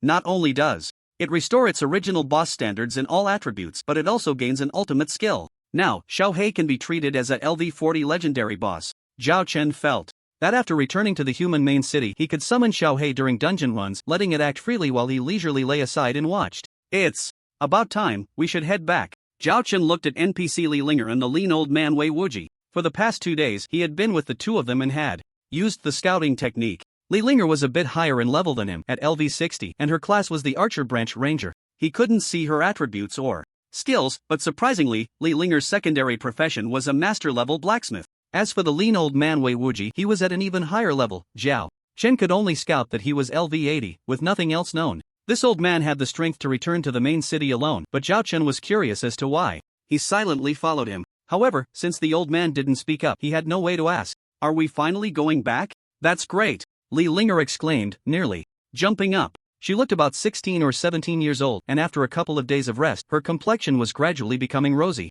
"I miss my grandpa so much, and those little friends in the Imperial City. I can't wait to see them." By the way, brother Qianye, can I come to find you to play every day after we return to Chiyu City? Li Linger looked at Zhao Chun with anticipation. People always seek support when they are vulnerable. The scene of Zhao Chen appearing like a deity when she first regained consciousness was deeply etched in her mind, and she would probably never forget it. Li Linger felt that she must repay her benefactor.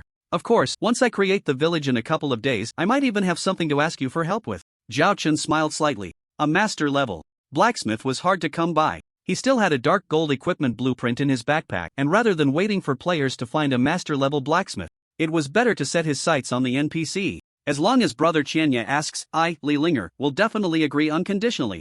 Li Linger said earnestly. Then, I'll thank you in advance. Zhao Chen replied, then turned to the silent Wei Wuji. Old man, what are your plans? Are you coming with us to Chiyu City? Of course, Wei Wuji smiled and agreed, not revealing what he was thinking. Feigning mystery, I want to see what exactly you plan to do. Zhao Chen thought to himself. After leveling up, Xiao Hei had grown significantly larger, about the size of a small house. The three of them could sit on it, with plenty of room to move around.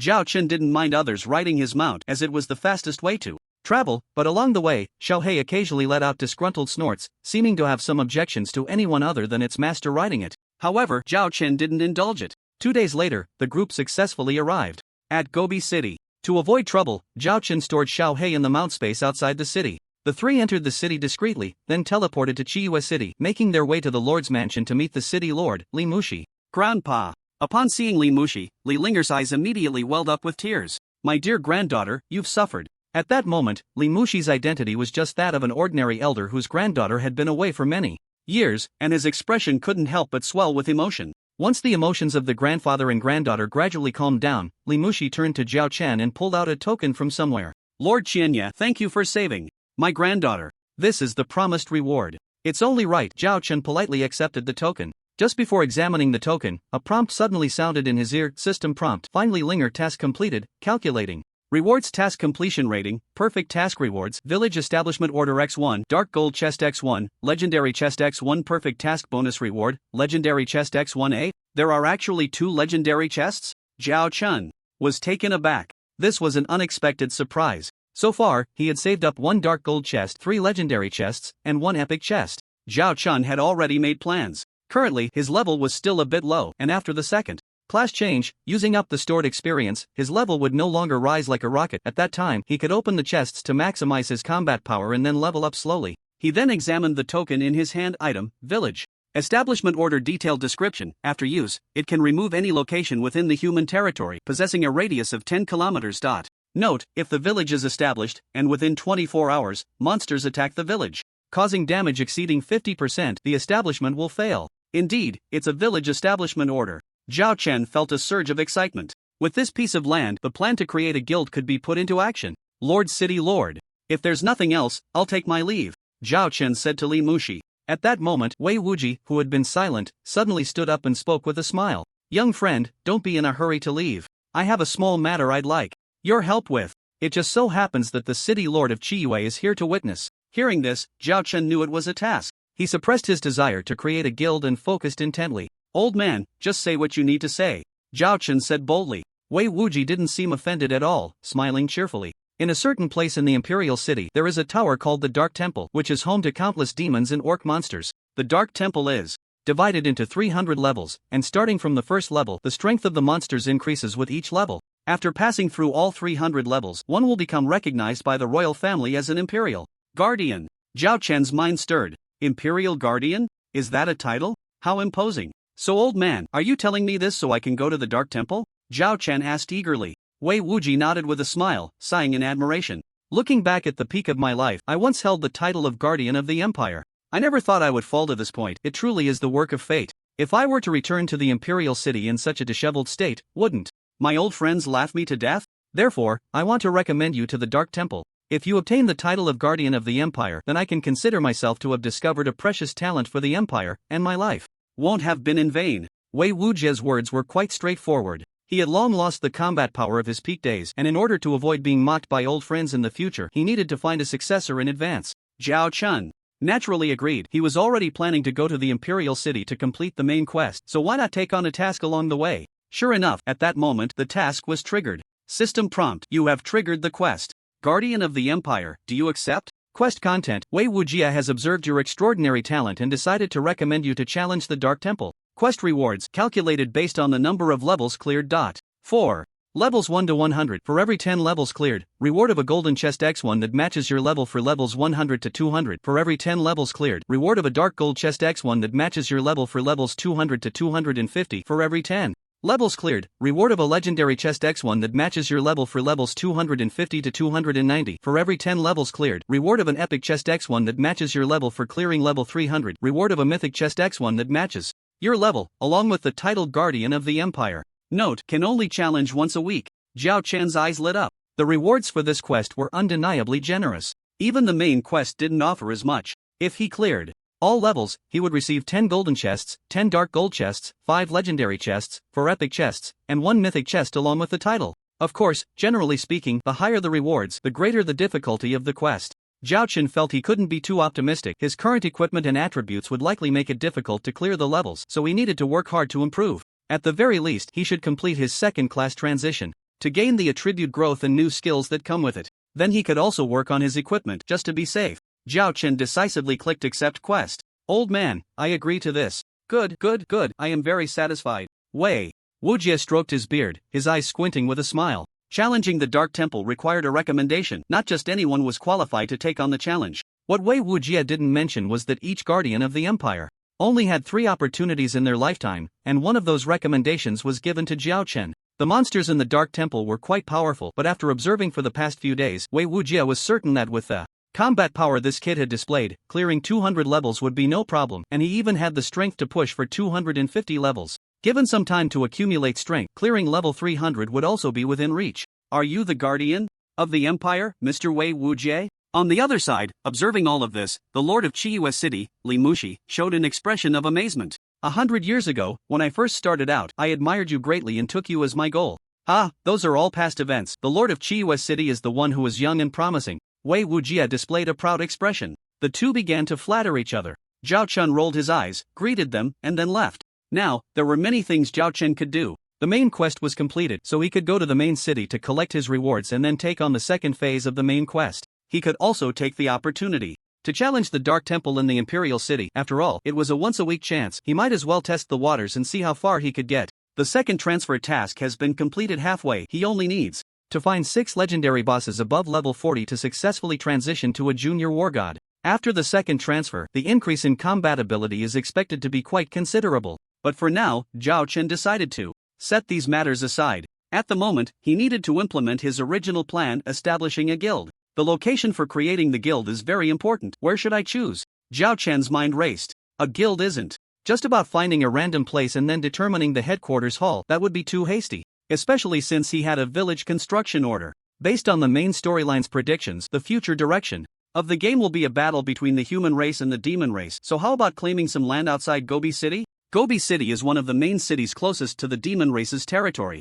After future battles, the human NPC forces will undoubtedly mobilize troops to the outskirts of Gobi City. Countless players will also receive faction war quests during the war, making Gobi City undoubtedly one of the most important main cities, with an explosive flow of people claiming land there to serve as the guild headquarters, along with setting up an auction house, consumable shops, and other basic infrastructure. As long as the quality is good enough, gold can be obtained like a tidal wave. As for how to ensure quality, whatever is lacking, Zhao Chen can just go hunt for it. After all, legendary bosses of the same level seem as easy to defeat as chopping vegetables. It's decided. Zhao Chen made up his mind and used the teleportation array to Gobi City. Then he found the NPC in the main city responsible for player guilds and successfully created a guild that could accommodate 10,000 people. It's worth mentioning that while others need to pay 1,000 gold to create a guild, Zhao Chen, due to his high reputation, only paid half price, a mere 500 gold in fees. Thus, his guild of 10,000 ruling the world was established. Although this guild name is a bit cliché, as long as it's a big guild, which one isn't cliché? As long as it's easy to remember, that's enough, Zhao Chen thought nonchalantly. Next, he needed to claim land outside the city and determine the location of the guild headquarters. Of course, after these two things were settled, he also needed to consider how to recruit members. After all, with only 10,000 slots, not just anyone could join. They must at least possess outstanding combat ability or impressive secondary profession levels. Outside Gobi City, in a leveling spot with level 33 monsters, over 100 members of the Prophet First Guild, led by their president, Shapajun, were attacking a newly spawned level 35 silver boss. The process was quite tense. The main tank is down, off-tank, get in there. Quickly. DPS classes, stop. Let the off-tank establish aggro first. Where's the healer? Everyone, pay attention, don't let the off-tank go down too. Brothers, give it your all. Sha Pajun shouted passionately in the guild channel. As the guild leader, he had some leverage. After being killed by Zhao Chen that day, he was willing to spend 100 gold to find a priest in the main city to remove his weakened state, but after being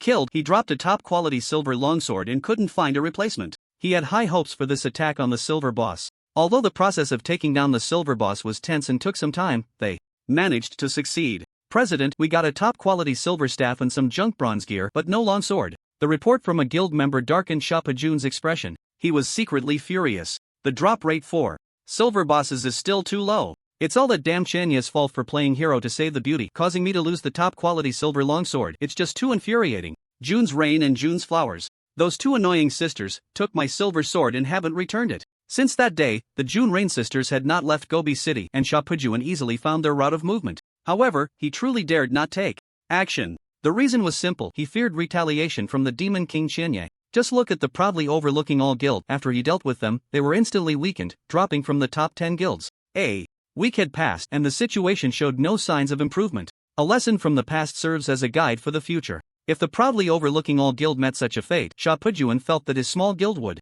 surely disband quickly if they angered the Demon King Chenya and became his target for revenge. Thinking of this, Sha Pajun felt an overwhelming jealousy. Why was this dog Chenya so terrifyingly powerful? One person was enough to withstand 1,000 troops. Just as he was secretly cursing, a figure suddenly approached not far away. Sha Pajun rubbed his eyes, revealing a look of terror.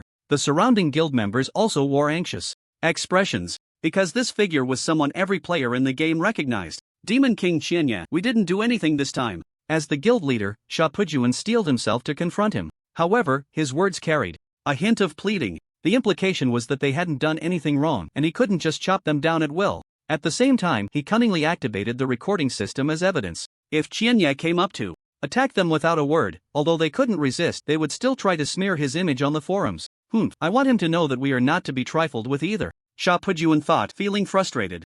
The opponent was overwhelmingly strong, which only fueled his rebellious spirit. But unexpectedly, Zhao Chen merely glanced at him indifferently, as if he were air. That disdainful look made Sha Pajun's face flush. In a moment of heated impulse, he was about to say something harsh, but the next second he saw the other party pull out a small token-like object from his backpack and crush it with force. Suddenly, a system announcement echoed throughout the server. Server announcement: Player Chenya has created the first player village in the wilds of Gobi City. Reward reputation, 1,000 points. Free attributes, 1,000 points. World Legend degree, 1 point. Server announcement: Player Chenya has created the first player village in the wilds of Gobi City. Reward reputation, 1,000 points. Free attributes, 1,000 points. World Legend degree, 1 point. Server announcement. 3 system announcements rang out like a thunderclap. Countless players' hearts exploded with excitement. My god, it's the Demon King Chenya making announcements again. The server announcements are divided into 10 parts, and the Demon King Chenya monopolizes them all. Others can only watch. What? The Demon King Chenya created a village? Does that mean my chance to cling to him has come? Great, it's in the wilds of Gobi City? Demon King Chenya, I'm coming. All along, many players in the server had longed to cling to Zhao Chen, especially those from the human faction. They just struggled to find the right way to worship him, keeping this desire bottled up inside, silently fermenting. Now it seemed an opportunity had finally appeared. How could they hold back? In an instant, Gobi City became a paradise in the hearts of players, and countless people began teleporting there. Establishing a village wasn't just a simple matter of marking out the land. The moment Zhao Chen crushed the token, the surrounding environment changed dramatically. Buildings and walls rose from the ground as if conjured from thin air. The village chief's house, auction house, consumable street, job change hall, player stall area, mercenary hall, clergy branch, dungeon entrance. Though small, it was fully equipped. Countless buildings slowly appeared. The uneven grains of sand and hills on the ground transformed in the blink of an eye into a wide avenue. This scene was also witnessed by the players of the Prophet First Guild. Shock was evident on everyone's face. We can. Sha Pajun's pupils constricted as he was about to say something. The next moment, they were forcibly teleported out of the village. System notification: you have been expelled from Chenya village by player Chenya. System notification: the conditions to enter Chenya village have been set by the village chief. Player Chenya: 1. Pay a fee of 1 gold coin per week. 2. Members of the Junlin Tiantang Guild or allies.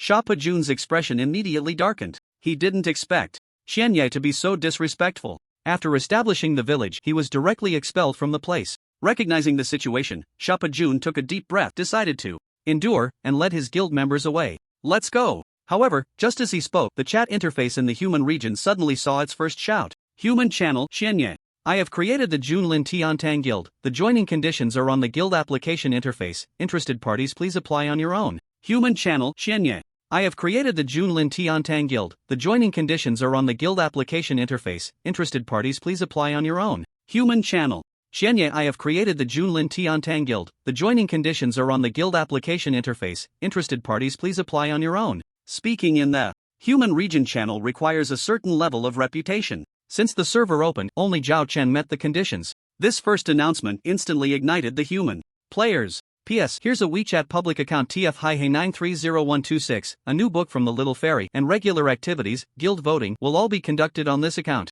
If the followers increase by 500, an extra chapter will be added. Remove Hi-Hey and just add, we need 80 more people for an extra chapter, after this account reaches 500 followers, a new book will also be serialized. Hope everyone adds it. Thank you. Brothers are really strong. The number of comments has already broken 1888. This Friday I will change to a female outfit avatar for a day. Thanks to all the brothers and sisters for their support. The guild has a limited number of members. Recruiting requires careful selection. Zhao Chen first sent guild invitations to a few people he had previously promised. Younghong Daney, T. Gu, and Ako. Although they had only met once, Zhao Chen learned that they had good team skills and had already leveled up to LV30, entering the main city. Therefore, Zhao Chen chose to fulfill his promise and brought the three in. Additionally, his nominal disciple, the Little Fairy, had been mingling with the Fengming Guild's exploration team recently, and he brought her in as well. The sisters Lu Yu's Rain and Lu Yu's Flower also didn't miss out and were brought into the guild at the first opportunity. With this, the guild members now included 7 people, including him.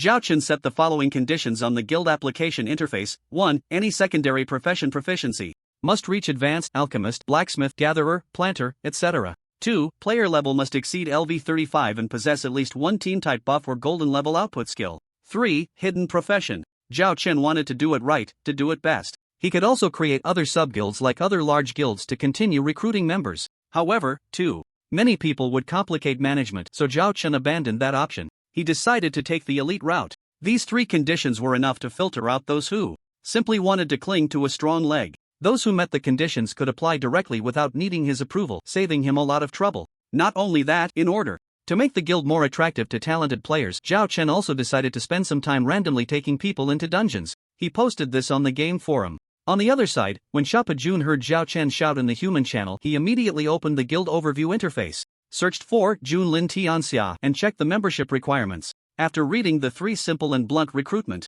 conditions, Shapa Jun's expression changed instantly. There weren't many players at level 35 at this stage. Those with advanced proficiency in secondary professions were even rarer. Hidden professions were even more elusive. However, among their guild's players, there happened to be one hidden profession, along with a senior planter. The next moment, as disbelief filled Shapa Jun's eyes, the guild system sent 2 notifications. Guild notification: Player I Love Planting has left the guild. Guild notification: Player Crazy Priest has left the guild. You dare to betray me? Shapa Jun roared through gritted teeth. TCH, people strive for higher ground, water flows to lower ground. Shapa Jun, are you an idiot? Why would I stay here when I can join Daddy Qian Ye's guild? That's right, I've long hated this trash guild that likes to bully ordinary players, and now I'm finally out. I love planting, and Crazy Priest said disdainfully. I won't let you off the hook. Shapa Jun's face turned red with anger, and after dropping a harsh remark, he left with the remaining members. There was no way, these 2 were too cunning. They had just left the Interest First Guild and instantly joined the Junlin Tianxia Guild. Even with 100 of Shapa Jun's courage, he wouldn't dare to gang up on these 2 right now. Moreover, looking at the other guild members around, very few were angry. Instead, most showed envious expressions. It was basically impossible to get them to take action. However, getting them to build relationships with these 2 would likely have few objections. Thus, the frustrated Shapa Jun hurriedly left with the remaining members. Meanwhile, the Planter Master and Crazy Priest entered Qianyi Town, a village named after Zhao Chen's ID, with great satisfaction. On the player forum, there was a wide-ranging discussion about Zhao Chen creating a village and the guild. Countless players shed tears of regret after witnessing the 3 extremely high requirements. These 3 conditions are just too difficult. Daddy Qianyi, please relax the requirements. Yeah, how many people can reach level 35 now? I estimate that in Fengyue City there are less than 1,000 players. The advanced proficiency in secondary professions is also insane. You have to know that secondary professions are built up over time. Since the game launched, I haven't seen any hidden professions. It's too harsh. I beg Daddy Qianyi to relax the conditions or let this loser join the guild. Hehe, I don't love fighting, I focus on forging and I'm only at level 20, still in the newbie village, but I want to join the great demon king Qianye's guild. The vast majority of people requested Zhao Chen to relax the conditions. There were also a very small number of people who met the requirements, and after joining Zhao Chen's guild, they expressed their smug opinions. At this moment, a post was pushed to the front page by forum players. The heat was off the charts. Just as players were curious about what happened, sharp-eyed players had already noticed something unusual. The poster of this thread had the ID Qianyi. It is well known that the IDs on the original game forum are the same as those in the game. Therefore, this post was personally edited by the great demon king Qianyi. Realizing this, excited players quickly opened it to view. Junlin Tianxia is recruiting. Qianyi, poster I have created the Junlin Tianxia guild, welcoming all talented players of the human race to join and have fun together. Qianye, host, I promise that as long as I have time, I will select members from the guild in the order they joined every day to take them to the LV30 Abyss level Spider Cave dungeon or the LV40 Minotaur King dungeon. All the equipment that drops will be up for grabs for the team members to roll. The Abyss level dungeon is too easy for Zhao Chen. He can take them down with just a flick of his hand. Even the LV40 Minotaur King dungeon should be about the same. Therefore, he decided that whenever he has free time, he would use up the dungeon runs every day and take guild members along. It's just a little perk. Of course, if he's busy, he won't take anyone. For example, like before in the Yunmeng Marsh, he hadn't returned to the main city for over a week, so how could he take anyone? In a few days, he'll be heading to the Imperial City, and it's likely he won't have time then either. Zhao Chen created the guild to help those who play solo, but he wouldn't delay his own development. His simple statement stirred up a huge storm on the game forum. Wow, Qianye the great demon king is going to lead a dungeon run. Wow, I'm so envious of the players who joined Junlin Tiantang. Why haven't I met the joining requirements yet? I'm so unwilling. Qianye daddy, do you need a well-behaved and cute daughter? The kind that warms your bed. Just let me join the guild, and I'll be your cutest daughter. Whoa Qianye daddy, take me with you. I've joined Junlin Tiantang, and I'm the 26th in the joining order. I'm so happy, I'm about to be spoiled by Qianye daddy. At the bottom of the post, countless players left their pleas, along with a few showing off. For the vast majority of ordinary players, getting to run dungeons with Zhao Chen is like reaching for the stars. Many high-level players in the game also became interested.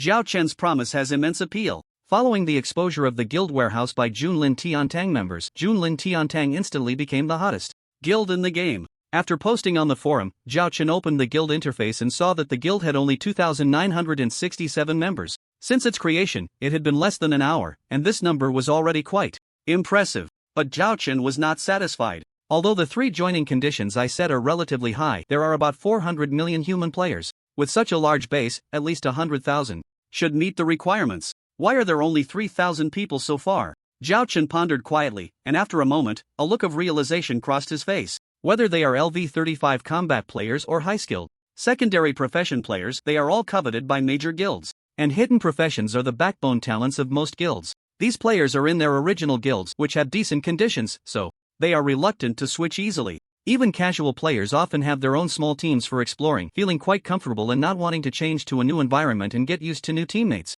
However, Zhao Chen felt that there's no corner of the world that can't be pried open, only that the chips aren't enough. It's time to put the stock I've accumulated over the days into the guild warehouse. Zhao Chen made up his mind and prepared to take action. Since coming out of the final demon god's temple, he had saved up 63 pieces of golden equipment, 24 pieces of dark gold equipment, 10 legendary items, 1 idle epic robe, and at least 6 skill books of golden quality. At this stage, when most players would fight tooth and nail for a top-notch silver equipment, Zhao Chen's stockpile is a deadly attraction for everyone, especially the epic robe. A mage who possesses it can truly be called a mage king. However, before placing them in the guild warehouse, Zhao Chen thought for a moment and set the exchange conditions. Now in the original, the major guilds have their members exchange contribution points for equipment and items of different qualities, and the ways to earn contribution points can generally be divided into 4 methods. First, directly rewarded by the guild leader. Second, members team up to clear dungeons together. Third, paying with gold coins or exchanging equipment and items. Fourth, guild activities. Members work hard to earn contribution points to exchange for equipment, and their efforts in clearing dungeons also allow the guild to gradually accumulate experience and level up. The 2 aspects complement each other. Zhao Chen privately messaged Shuang Aoxue, who informed him that a diligent ordinary member could earn about 100 contribution points a day. Zhao Chen pondered. Let's calculate it as 100 points a day. Then for golden equipment based on the equipment level. Position and attributes. Let's temporarily set the required contribution points to be between 1500 and 3000. For dark gold equipment, 3000 to 6000, legendary equipment, 8000 to 10,000, and for epic equipment, tentatively set at 100,000. Moreover, only those who meet the equipment wearing requirements can exchange for it to prevent being stolen by undercover members from other guilds. As for the price of skill books, it should be the same. This is considered a very cheap price. Generally, if members work hard, they can save enough for a piece of golden equipment in half a month, and a little over a month can get them a dark gold piece, and after 3 months of hard work they can exchange for a legendary item. As for epic equipment, its allure is greater than its practicality, and Zhao Chen set the threshold very high, 100,000.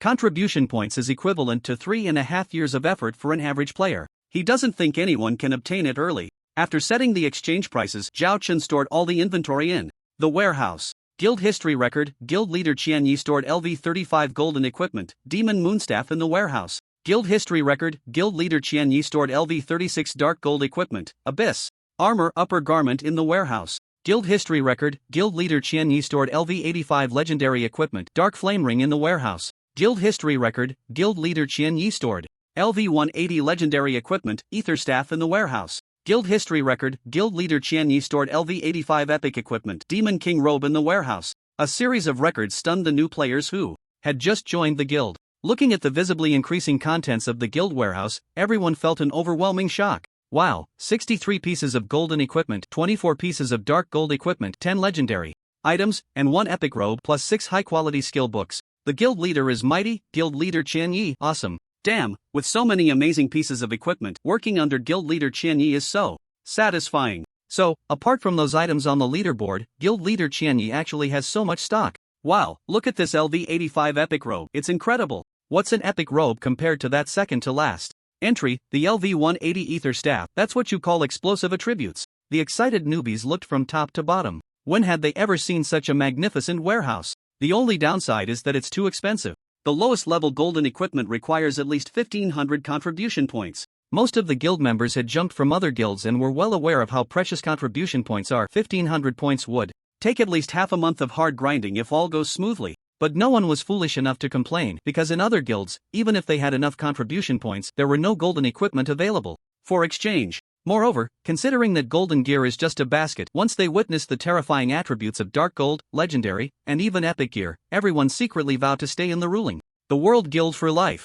At this moment, the guild channel was buzzing with discussions. Some, in their excitement, couldn't help but show off and posted screenshots on the forum. Instantly, a new storm erupted. On the forum, come and admire the splendor of epic gear. The terrifying LV180 legendary priest staff, the terrifying LV85 epic robe, the dream warehouse of ruling the world. We are the happiest players. One post after another sprouted up like bamboo shoots after the rain. All players who browsed the screenshots were left stunned, doubting whether they were seeing an illusion. After all, the gear on the world leaderboard had hidden information, so this was their first time seeing the terrifying attributes of legendary and epic gear. The incredibly high base stats, the 4-dimensional attributes, the terrifying 3 skills. It could be said that any player who owned a piece of legendary gear at this stage could leap to become the second strongest in the entire server. As for the first, that was still Zhao Chen. Gradually, the uproar intensified, spreading from the forum to every corner of the original world. Countless powerful high-level players simultaneously left their original guilds and flocked to Zhao Chen's side.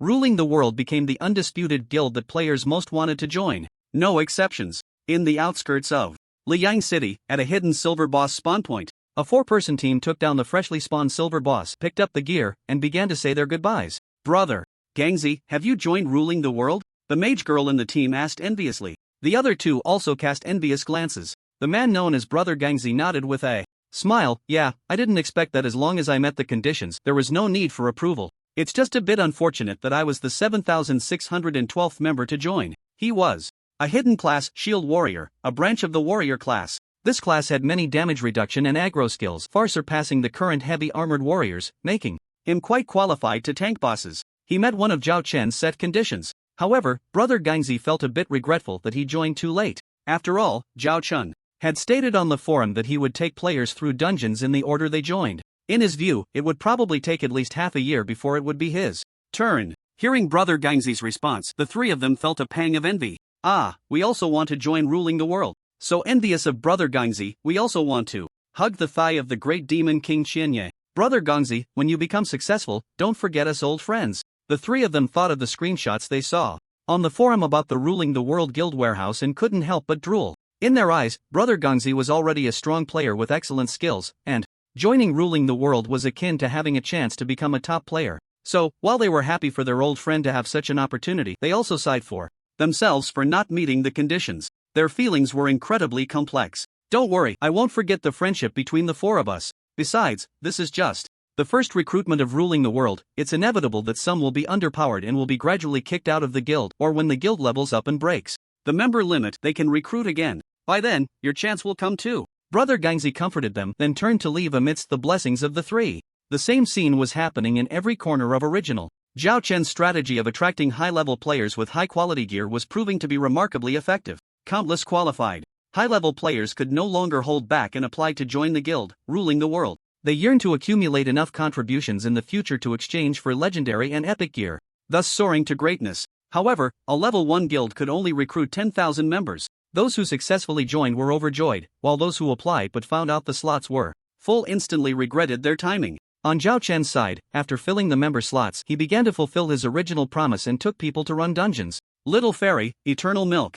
June Rain, U29, join my team. After creating the team, Zhao Chen shouted in the guild channel. Almost within 3 seconds, everyone had gathered. Master, I miss you so much. Little Fairy looked at Zhao Chen with longing, but he was too busy to pay her any mind. President, are we going to run dungeons now? So excited, I've wanted to hug President Daddy's thigh for a long time, didn't expect to actually get to. Golden gear, dark gold gear, here we come. The players in the team were unable to contain their excitement, chattering animatedly. Meanwhile, the other members of the guild shed tears of jealousy. Wow, I regret it so much, I applied just a second too late and my order became 31. Woo-woo, I'm already over 6,000, but I can't wait to hug President Daddy's thigh. The guild channel was flooded with dozens of messages every second. Zhao Chen's eyes were starting to blur, and in desperation, he had to use his privileges to set the speaking rights so that only the president could speak. Moments later, the guild channel fell silent. Brothers and sisters, don't rush, everyone will have a chance to run dungeons. Being taken first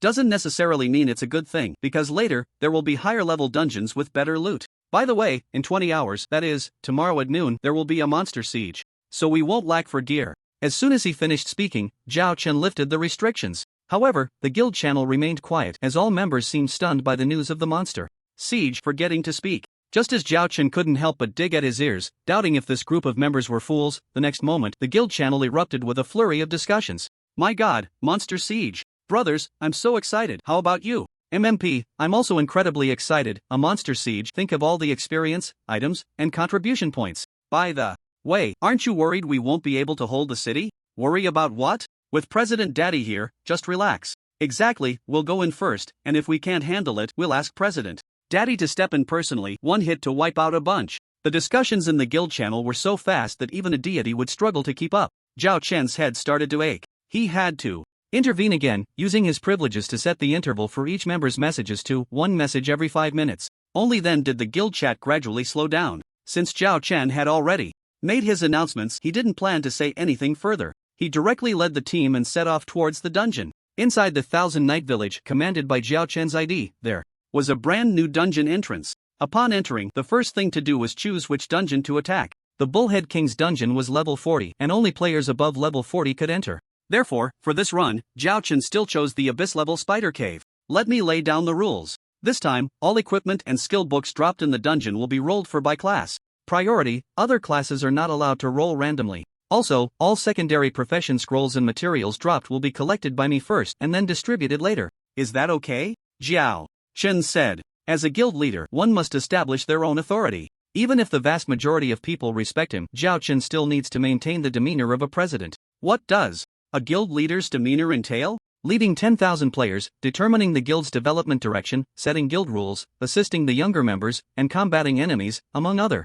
responsibilities. These missions required Zhao Chen to be firm within the guild. Therefore, before entering the dungeon, he must clearly state the rules. Anyone who dares to disobey the rules he sets, or has the audacity to roll for equipment or items not belonging to their class, must hand it over the first time, and the second time, they will be kicked out. Right now, there are too many players wanting to join the Junlin Tianxia Guild. Zhao Chen feels he doesn't need any rule-breaking individuals. Entering the dungeon, the Abyss-level Spider Cave. Zhao Chen has run this dungeon several times and is very familiar with it. It poses no challenge at all. However, looking at the 29 excited players behind him, he thought for a moment and directly summoned his mount, the Hellhound, Little Black. Little Black, all the monsters in this cave are yours to handle. At your command, Master. In the original, mounts can not only serve as transportation but can also act as helpers in critical moments, assisting their master in battles. As the level 40 Little Black appeared, its massive size immediately left all teammates wide-eyed in astonishment. My goodness. Is this a legendary mount?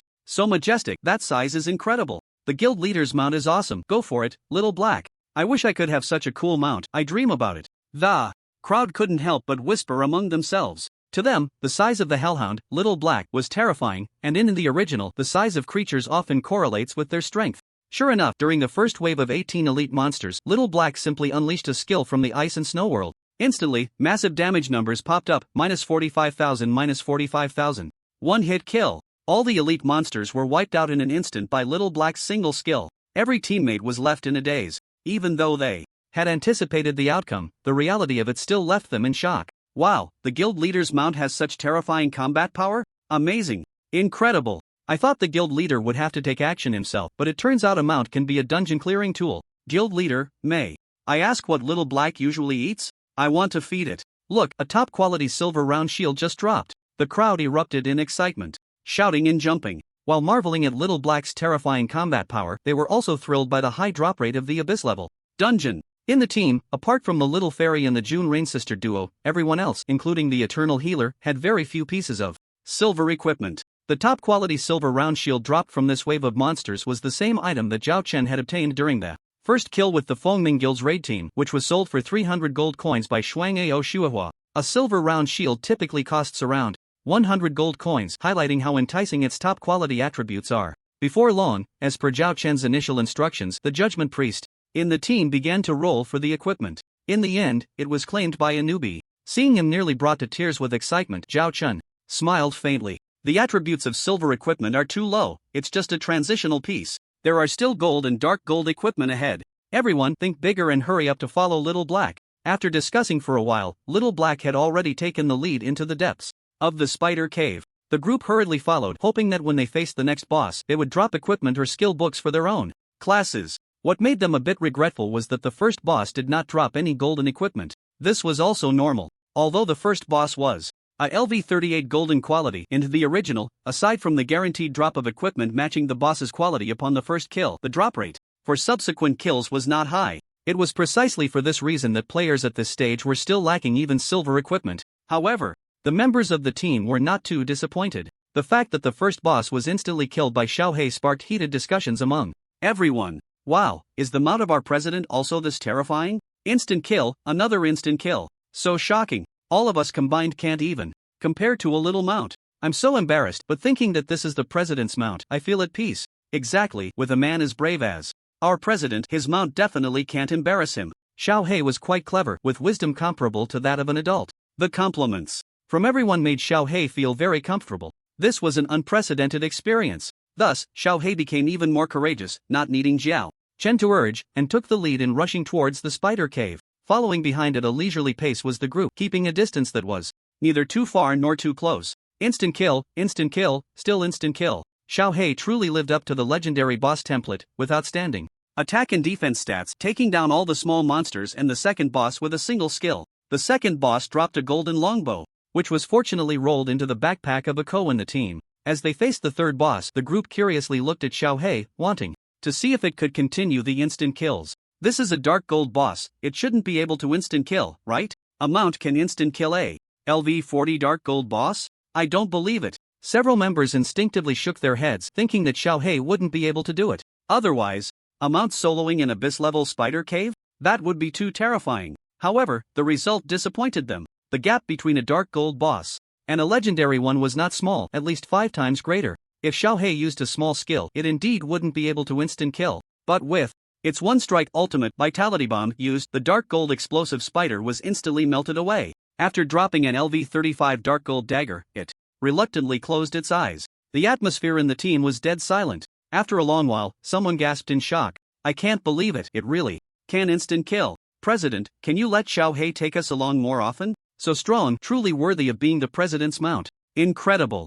After a while, the dark gold equipment was collected by a new face, an assassin in the team. By now, the entire abyss-level spider cave had been cleared, taking less than 10 minutes. The team members who rolled for silver, gold, and dark gold equipment showed grateful smiles to Zhao Chen. Those who did not obtain equipment were not disappointed either, because after clearing the dungeon, everyone would receive a golden treasure chest which could yield golden quality equipment or skill books or even rarer items. After clearing, some couldn't wait to open their treasure chests. Ah, I drew a golden staff. So happy. I also drew a golden equipment. It's a shield. So awesome. Is this the reward for clearing an abyss level dungeon? I drew a golden output skill book, just what I needed. The team channel was filled with exclamations. Even after exiting the dungeon, they began to show off in the guild channel. This drew envious remarks from guild members who weren't included. A guaranteed drop of at least one golden item, equivalent to half a month's worth of guild contribution points. Everyone in the guild is eagerly looking forward to the day when it's their turn to be taken on a dungeon run by the guild leader, Dad.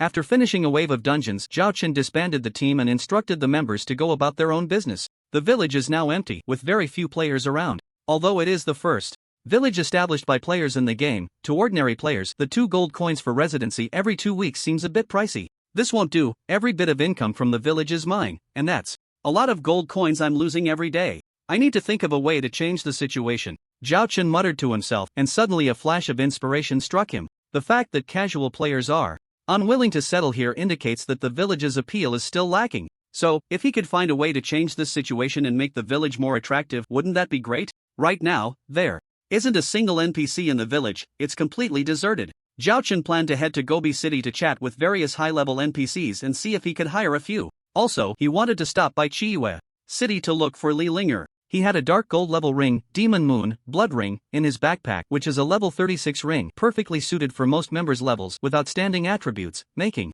it one of the essential mainstream equipment for the future, capable of large-scale production. Just as Zhao Chen was about to set off, the chat interface suddenly beeped. System notification, Player Frosty Snow has sent you a voice request. Do you accept? Zhao Chen was not unfamiliar with Frosty Snow, so he accepted without hesitation. Hey, Xianye Dad, I was wondering why you didn't want to join our Phoenix Guild. Turns out you were planning to create your own. What's wrong with our Phoenix Guild? It's full of cute and pretty girls. Are you worried we can't satisfy you? If it comes to it, I could just hand over the position of guild leader to you. As soon as the call connected, Frosty Snow's jealous tone came through. Did you send the voice message just to discuss this? Zhao Chen asked with a smile. No, I was just a bit down. Frosty Snow put away her petulance. She took the opportunity to express her true feelings. Seeing the benefits of Zhao Chen's guild, Frosty Snow genuinely felt envious. Not only do members have the chance to run high-level dungeons, but the warehouse is also stocked with various powerful equipment and items. It's a paradise for players. Which guild in the original doesn't envy the dominance of Junlin Tianxia? Several members from their Phoenix Guild couldn't resist the temptation and switched over. However, Frosty Snow didn't blame them. If she weren't the guild leader, she might have switched to work under Xianye Dad as well. Frosty Snow let out a barely audible sigh, adjusted her emotions, and got to the point. Xianye God, I'll be straightforward. Our guild wants to form an alliance with your guild, and I wanted to ask if you agree. An alliance? Zhao Chen thought for a moment and nodded. I have a good impression of the Phoenix Guild. That's fine, but it's limited to your main guild, not the other branches. Guilds can form alliances. Allied guilds can share some resources and jointly tackle certain difficulties. In less than 20 hours, the village will face a monster siege. Given the village's size, it can accommodate around 200,000 players, so the number of monsters attacking will undoubtedly be significant. Fortunately, the monsters' levels shouldn't be too much higher than the players, and even if they are legendary, Zhao Chen can take them down in an instant. However, Zhao Chen felt that even if he was strong, there are limits to what one person can do.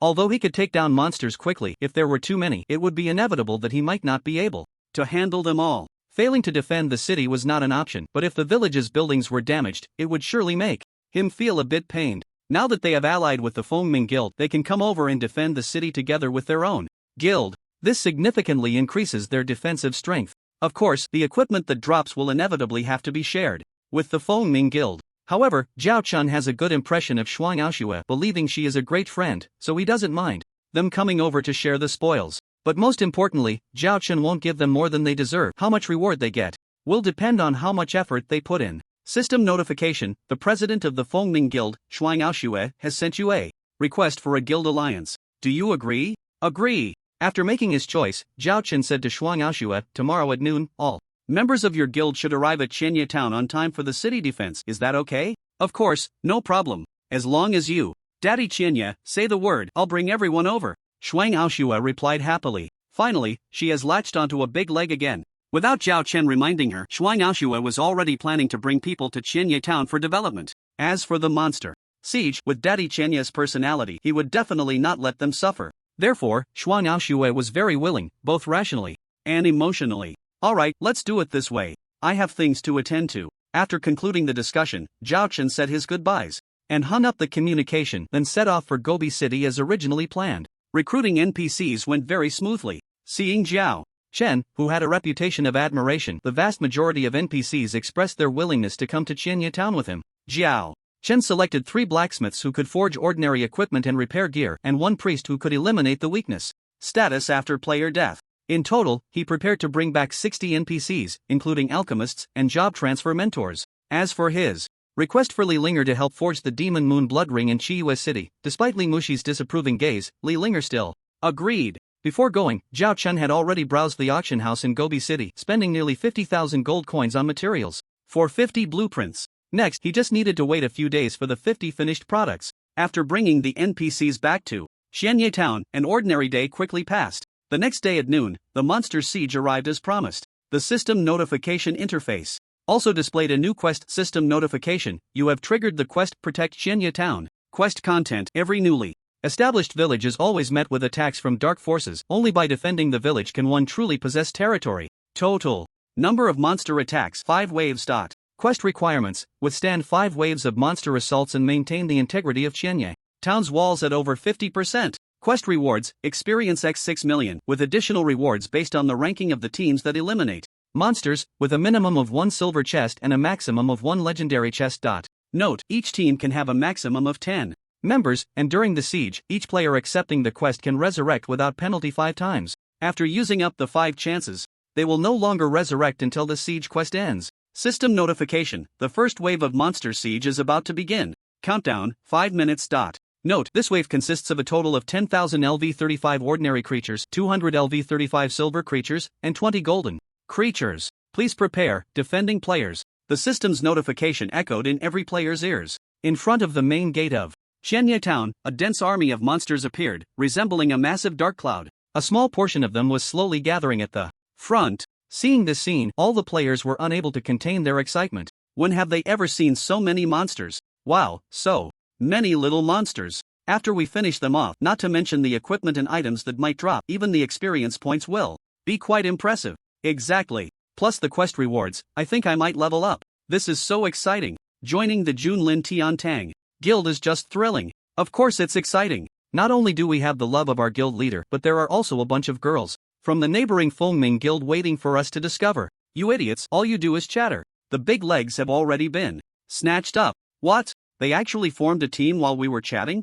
That's outrageous. The players immediately erupted in chaos. Everyone forgot about chatting and started looking for teammates. The rewards for this siege were determined by the rankings of the teams, and each team could have a maximum of only 10 people. To achieve a high ranking, these 10 people must be super strong players. Throughout the day, many members quietly familiarized themselves with who the top players were. June's Rain, June's Flowers, let's form a team. Aku, include me in your team. My area damage output is super strong. Little Fairy, begging to be included. Brother Gangzi, come to our team. We need a super strong tank. It's all up to you. Brother Ba, please take me along. Countless players with high-level equipment and skills instantly received invitations from most people. Among them, the June's Rain sisters and the Little Fairy were the most popular. The first 2 were super strong hidden classes, while the latter had a golden level group buff, Warrior's Heart, which was also very powerful. As for Zhao Chen, he was undoubtedly the number 1 big leg. However, in the eyes of many guild members, there was only one guild leader, and he would definitely want to team up with people he was familiar with.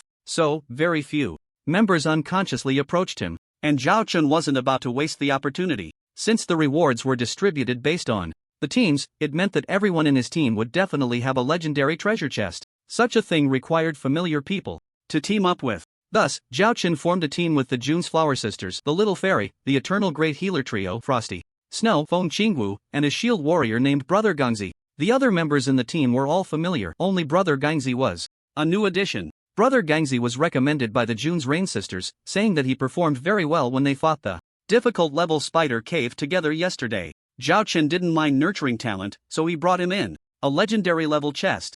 would definitely be a huge boost for him. Brother Gangzi himself was very aware of this and looked extremely grateful. Guild leader, I can't thank you enough. I will definitely work hard for the development of Junlin Tiantang in the future. Although most of the guild members called the leader Dad, Brother Gangzi, being an older man, felt embarrassed to say that and could only call him Great God. This statement expressed his attitude, a commitment to serve the guild wholeheartedly. Opportunities are earned by oneself. Your skills are quite good and worth nurturing. Zhao Chen nodded secretly. No matter how Brother Gangzi would perform in the future, his current attitude made him feel comfortable. Humble and grateful people can get along anywhere. Brother Gangzi expressed his thanks a few more times, but Zhao Chen just smiled and nodded, not saying anything further. 5 minutes passed in a flash. Soon, the countdown ended, and the first wave of attacks began on time. A full 10,000 little monsters along with a considerable number of bosses, even if their levels weren't low, were not overwhelming in front of over 20,000 players. As the defenders, the players only needed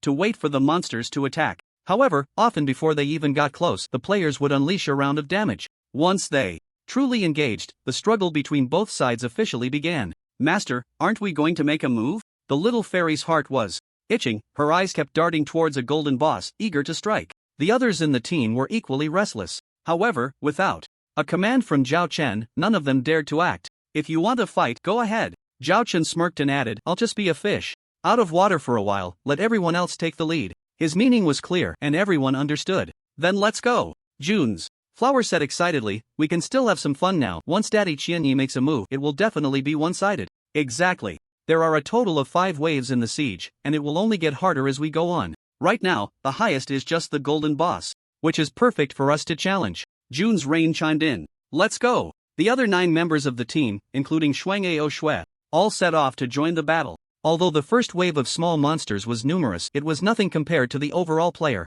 count. As time passed, they quickly dwindled, and many players also used up a chance to respawn. On the field, only the silver and golden bosses were still struggling to hold on. The members of Junlin Tiantang were all elite players, and a 10-person team was more than enough to deal with a silver boss. It was just a matter of time. The players from Fengming Guild were also exceptional, their overall strength slightly inferior to Junlin Tiantang, but they worked together more harmoniously, making it hard to say who was stronger or weaker. At least, the silver boss posed no threat at all. Meanwhile, the 20 golden bosses were losing health rapidly under the onslaught of the crowd. Of course, these 20 golden bosses had terrifying output as well, with players being sent back to the village's respawn point almost every second. Gradually, the team rankings stabilized. Among the 2nd to 10th places, 5 were from Junlin Tiantang and 4 from Fengming Guild. However, the first place was occupied by Zhao Chen's team. The output of the first place team was visibly increasing compared to the second place team. Once this result stabilized, everyone couldn't help but drool in envy. This team is too fierce. I said it's made up of the top players in the entire server, right? Hasn't President Daddy made a move yet, and first place is already secured? Once President Daddy makes a move, won't the output explode immediately? I'm just drooling because I just had a lemon. Do you believe me? Although the number of monsters in the first wave was large, it was still not enough in front of 20,000 players. Even with 10 golden bosses and 100 silver bosses, they were gradually worn down, dropping several pieces of golden equipment. These golden items were randomly awarded to the top 10 output teams participating in the battle through a roll point system, with priority given to their professions. The remaining drops of ordinary white bards, bronze, and silver were first come, first served. How much one could get depended on how fast everyone was. After simply clearing the battlefield before the many players had a chance to rest, the second wave of Monster Siege began. System notification: the second wave of Monster Siege is about to begin. Note, this wave consists of a total of 20,000 LV35 ordinary creatures, 300 LV35 silver creatures, 30 golden creatures, and 1 dark gold creature. Please prepare, defending players. The difficulty of the second wave was nearly doubled compared to the first. Not only did the number of small monsters surge, but there were also many more bosses, including a dark gold boss. Soon, a dense swarm of monsters arrived. As expected, this time, Zhao Chen still did not make a move, leaving all the opportunities to the ordinary players. As a result, the brutality of the battlefield was comparable to certain war blockbusters. One monster after another fell, and one player after another transformed into white light, only to resurrect and rejoin the fight. Among the monsters, there were also those with ranged attack capabilities, and in the face of such a large-scale siege war, the sacrifice rate of ordinary players was alarmingly fast. Fortunately, the players were defending the village, and their speed of resurrection and rejoining the battle didn't take too long. Thus, for a time, both sides were in a stalemate. Ordinary small monsters shouldn't be too difficult, they're just cannon fodder. The real challenge lies with those few boss-level creatures, Zhao Chun pondered. A silver boss could only be slowly taken down by a team of 10. A gold boss would require about 200 people, and that dark gold boss would probably need at least 500. In Zhao Chen's view, the difficulty of this second wave of the siege lay in these not-so-rare boss-level creatures. While the players were clearing the small monsters, the bosses were not idle either. Only by using resurrection opportunities to stall the bosses could they buy some time. Sure enough, the outcome was as Zhao Chun had anticipated. About 10 minutes later, all the small monsters were eliminated, leaving only hundreds of boss-level creatures. Brothers, hold the line. Let's go, kill these beasts. One by one, players rushed forward, fearless of death. The boss's health was dropping rapidly. Before long, 300 silver bosses fell one after another. The gold boss couldn't hold out much longer either. In front of the frenzied players, even the dark gold boss was equally exhausted. Its health visibly decreased. 100%, 80%, 60%, 40%, 20%. Finally, after countless players sacrificed themselves, the dark gold boss's health was completely depleted. It left no dying words, dropping a piece of dark gold equipment and 2 skill books shimmering with golden light. Awesome, so awesome. This is thrilling, brothers. Each player was as if they had been injected with adrenaline, especially the top 10 damage dealing teams, who were beyond excited, because they had the chance to obtain this dark gold equipment. At this stage of the original, aside from Zhao Chun, who was a freak, how many others could possess dark gold equipment? Just look at the world leaderboard. The first to the 10th spots were all filled with Zhao Chen's gear. The 11th to 15th spots were occupied by the Rain Sisters of June. The 16th was an assassin from the Celestial clan who made the list with just a top-tier golden dagger. This meant that, after acquiring this dark gold equipment, they would surely make the leaderboard. For a player, having their ID on the leaderboard, especially the World Regional Leaderboard, was a tremendous honor. In the end, this dark gold equipment was drawn by a lucky priest, who trembled with excitement. Others cast envious glances at him. However, there was no excessive jealousy, as many golden equipment still qualified for the leaderboard. This siege war could even be said to have changed the world equipment rankings. Zhao Chen estimated that once the siege battle ended, Junlin Tiantang and Fengming Guild could dominate the top 50 of the equipment leaderboard. President Dad, I've used up my 5 resurrection chances. Me too, whoa, I died too quickly. Hee, I'm a bit better than you, I still have 1 resurrection chance left. I have 1 too. After the second wave ended, many players discussed in the guild channel. Zhao Chen took a quick glance and found that the vast majority of players had already used up their resurrection opportunities. The rest had only 1 or 2 left. In the face of the 3rd, 4th, and 5th waves of attacks, the top 10 teams were already too exhausted to continue fighting. They had died only 2 or 3 times, slightly less than others, but their numbers were too few to make a significant impact. Thus, Zhao Chen decided to take matters into his own hands. After I finish off the boss, remember to pick up any equipment or items above gold level, Zhao Chen said to the others in the team. Understood. Okay, President Dad. Everyone replied excitedly. Before long, news of Zhao Chen's decision to join the battle spread. 20,000 players were instantly thrilled. Is it finally time for President Dad's one-hit kill show? Thank you, President Dad, for giving us the chance to boost our task ratings. From now on, we can only watch. Go, President. Do your best. I want to see President Dad one-shot the Dark Gold boss. Players buzzed with excitement in the guild channel. Zhao Chen's combat power was evident. No fool would doubt his strength now. To the players, these monsters between levels 35 and 40 had only one outcome: instant death. After a quick cleanup of the battlefield, the third wave of siege monsters arrived. System notification: the third wave of monster siege is about to begin. Note, this wave consists of a total of 30,000 level 35 normal creatures, 500 level 35 silver creatures, 50 level 36 gold creatures, and 5 level 36 dark gold creatures. Players defending the city, please prepare. The monster siege was indeed getting more difficult as it progressed. Many members of the 2 major guilds looked at the system notification with worried expressions. Although their President Dad was powerful, could he handle so many monsters? Soon, a massive horde of monsters surrounded the entire Chenya town like dark clouds. However, the players' worries vanished in the next moment, replaced by overwhelming excitement. Destruction Slash. This move was Zhao Chen's most powerful area damage skill. -6,000, -6,000, -26,000.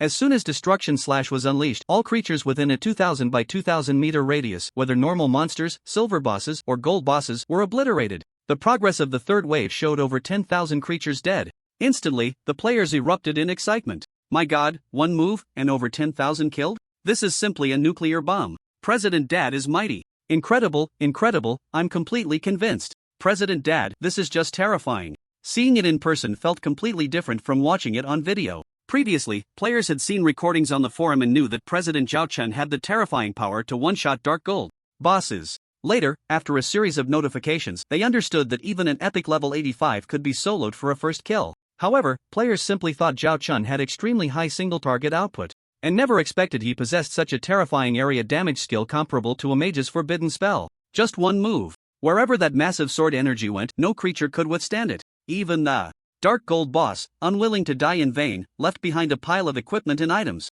President Dad, you could probably defend the city all by yourself, right? Many players couldn't help but think this. This wave of battle was far from over. Because the cooldown for Destruction Slash was too long, a full 24 hours, Zhao Chen couldn't use it a second time in this siege battle. However, he didn't panic. After activating the dual buffs of Unmatched Stance and Transcendence, he charged into other areas like a deity descending from the heavens. Flying impacts, area bombs, giant bombs, water moon dance. With Transcendence reducing the cooldown by 50% and Unmatched Dance increasing attack speed by 200%, the speed at which he killed monsters showed no signs of slowing down. It was just that there were simply too many monsters, some of which had already begun attacking the outer walls of the village. If the damage to the walls exceeded 50%, this monster siege would fail. Zhao Chen felt somewhat overwhelmed, realizing he was outmatched. He needed help to quickly clear the ordinary small monsters near the walls. While fighting, he thought for a moment and suddenly remembered Feng Qingwu. He took out the item Meteor Fall skill book from the guild warehouse along with a set of LV35 Dark Gold equipment and handed them to Feng Qingwu. Xiao Wu, take these and clear out the small monsters. Feng Qingwu's eyes widened in disbelief. Such a precious skill book and equipment just given to her like that? A yuan, these items are too valuable, I can't accept them. Feng Qingwu hesitated, her mouth opening slightly. Just take them, no need to be polite with me. The most important thing right now is to defend the walls against the monsters, Zhao Chen said firmly, leaving no room for refusal. Although Dark Gold equipment was highly valued by ordinary players, Zhao Chen had plenty, and giving away a set didn't hurt him at all. However, he felt a bit reluctant about the Meteor Fall skill book. This special quality skill book, which dropped from the LV200 Mythic Final Demon God, not only had a base attack damage of 1200% at LV1 but also an attack range of 500 by 500 meters, with a cooldown of only 180 seconds. It was truly a godly output skill for mages. But Zhao Chen wasn't a mage, and this skill book would eventually be given to someone else, which was why he had placed it in the guild warehouse with an exorbitant price of 30,000 contribution points, second only to the epic robe. The situation was special now. During the third wave of the siege, monsters had already begun to threaten the walls, while most players had run out of resurrection chances. What about the next two waves? Realizing this, Zhao Chen had to admit he had been somewhat short-sighted. Previously, he had simply wanted to help the guild members complete their task evaluations better, so he had let the first two waves play out from the back, causing the situation to slip slightly out of control. Zhao Chen had deliberately kept powerful skills like the Sword of Annihilation and Twilight of the Gods for the upcoming two waves, making it easy to deal with the boss, but he couldn't handle the small monsters in time. Now, he needed a strong helper to deal with the small monsters. Fortunately, the problem wasn't too big. Once Feng Qingwu learned Meteor Fall and equipped the Dark Gold gear, she could handle the task of defending the walls on her own, while Zhao Chen could focus on dealing with the small monsters outside and pinpointing the boss-level creatures for quick kills. Seeing that Feng Qingwu still wanted to refuse, Zhao Chen's expression darkened. Xiao Wu, we've been old teammates through several online games together. Are you really going to be polite with me? Do you look down on me? No. Feng Qingwu shook her head vigorously. It's just that these are too precious. I really feel bad accepting them. Then you do look down on me. A mere set of Dark Gold equipment and a skill book, how important can they be to me? Zhao Chen said in a deep voice. Take them, and hurry up and help clear the small monsters at the walls. Alright, then I'll remember this and find a way to pay you back in gold later. After hesitating for a moment, Feng Qingwu finally nodded, and took the skill book and equipment that Zhao Chen handed over. Zhao Chen secretly nodded, not saying anything more. Feng Qingwu, this old teammate, he knows very well that he would never take advantage of others for free. Even if he can't afford the money, he will do his utmost to make up for it afterward. Being friends with such a principled player is undoubtedly an easy thing, and conflicts are rare. Meanwhile, Shuang Aoshui and the others listened in on the conversation, enviously looking at Feng Qingwu. After acquiring a set of Dark Gold equipment, her output skyrocketed, and with the Meteor Drop, a skill that is godly for mages, Feng Qingwu could be said to have become the undisputed #1 mage in the world of Original, with her overall strength ranking only second to Zhao Chen. Everyone glanced again at Zhao Chen, who was slaughtering enemies left and right, and silently marveled. This man, lacking strong helpers, directly trained one on the spot. This is not about strength, but about demeanor. If it were anyone else present, they would be reluctant to part with that set of equipment and skill book, but he showed no hesitation at all, even forcefully handing it to her after Feng Qingwu hesitated to refuse. This demeanor made them feel inferior. At the same time, it deeply impressed them, especially for the newly joined member, Brother Gangzi. He made a firm decision in his heart to closely follow the president's instructions. If the president told him to go east, he would go east. If told to go west, he would go west, without a second thought. Such a leader is truly admirable, and he is willing to follow him silently. After accepting Zhao Chen's gift, Feng Qingwu quickly equipped the gear and learned the skill book. In the next moment, she raised her staff and unleashed the skill on a group of small monsters outside the city wall. Meteor. Drop. 10 massive meteors fell from the sky, the intense heat causing the surrounding air to warp. In the astonished gazes of countless players, just a second later, they crashed down to the ground. -6,000. -6,000. -6,000. A flurry of numbers erupted, and in an instant, all the small monsters in this area were melted away. The terrifying attack range and immense damage left all the players witnessing this scene in shock. Many recognized this as a mage's skill. This led all the mage players present to watch in rapt fascination. What the hell? Who did this? Step forward if you know. I want to bow down. This is just ridiculous. Besides President, are there really such terrifying players at this stage? It's actually a mage. Did you see that? Whoever says mages are useless, I'll be the first to disagree. By the way, isn't this the item Meteor Drop skill book from the guild warehouse? How did it appear here? Did someone learn it? No way. I remember this skill book requires 30,000 contribution points to exchange, and the guild was only created the day before yesterday. Am I remembering wrong? Idiot. It's obvious that President actively gave it away. Everyone was astonished by the terrifying power of the Meteor Drop skill, and then curious about who exactly received this skill book. Indeed, after checking the history records of the guild warehouse, everyone confirmed that the skill book was given away by their beloved president. The question now is, who is the lucky one favored by the president? Everyone's eyes searched around, and soon, they found Feng Qingwu, with her dark gold gleaming equipment enchanting posture. It was clear that the lucky one had been identified. Who is she? I've never seen her before. Is she from our guild? No way, she seems to be from the Fengming guild. I remember, she is an old friend of the president. There were many interactions when we were fighting the abyss-level spider cave. Players in the know began to educate those around them. This made the vast majority of the newly joined members even more determined to thoroughly implement all of the president's requirements. Look at Feng Qingwu. She was originally just an ordinary expert, but due to her close relationship with the guild leader, she instantly leaped to become the #1 mage in the game. It's simply enviable enough to make one drool. Players couldn't help but let their imaginations run wild. What if they caught the guild leader's eye in the future? Wouldn't they also have the chance for such an opportunity? As this thought arose, their gazes towards Zhao Chen became fervent. The cooldown for the Meteor Fall skill is quite short, and with Feng Qingwu's support from her dark gold equipment, her output was incredibly powerful. Level 35 small monsters had no chance of survival against this skill. Even a level 35 silver boss would lose more than half its health in an instant, and with a few additional small skills, it would have to kneel. With Feng Qingwu holding the city wall, Zhao Chen had no worries at all.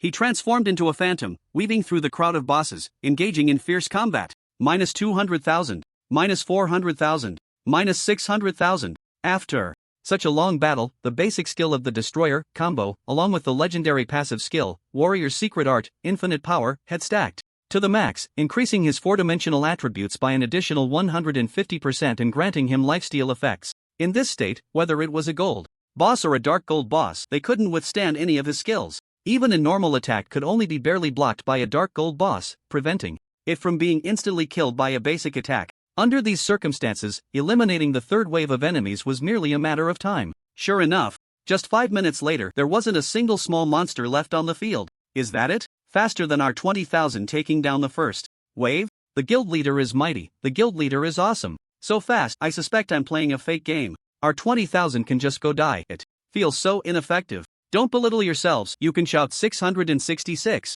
The players were astonished. They hadn't expected that the cooperation between Zhao Chen and Feng Qingwu would make the third wave of attacks so simple. In fact, the entire process was even quicker than the time they spent on the first 2 waves. Their admiration for Zhao Chen deepened even further. After the third wave of attacks, the fourth wave was about to arrive. Zhao Chen and Shuang Aoxue directed all surviving players to quickly gather their equipment. The gold and dark gold equipment was first collected by Zhao Chen's team, and they would discuss the distribution method after the battle, but others probably felt too embarrassed to ask for any. As for the bronze and silver equipment, everyone could pick them up freely, still following the profession priority rolling method, which ensured that every player had a relatively fair chance. As for the whiteboard equipment, members of the 2 major guilds expressed that after seeing nearly 10,000 pieces of bronze and silver equipment, they simply looked down on whiteboard items. Skills books and other items were also distributed according to quality. System notification. The fourth wave of Monster Siege is about to begin. Note, this wave consists of a total of 100,000 LV level ordinary creatures, 1,000 LV 35 silver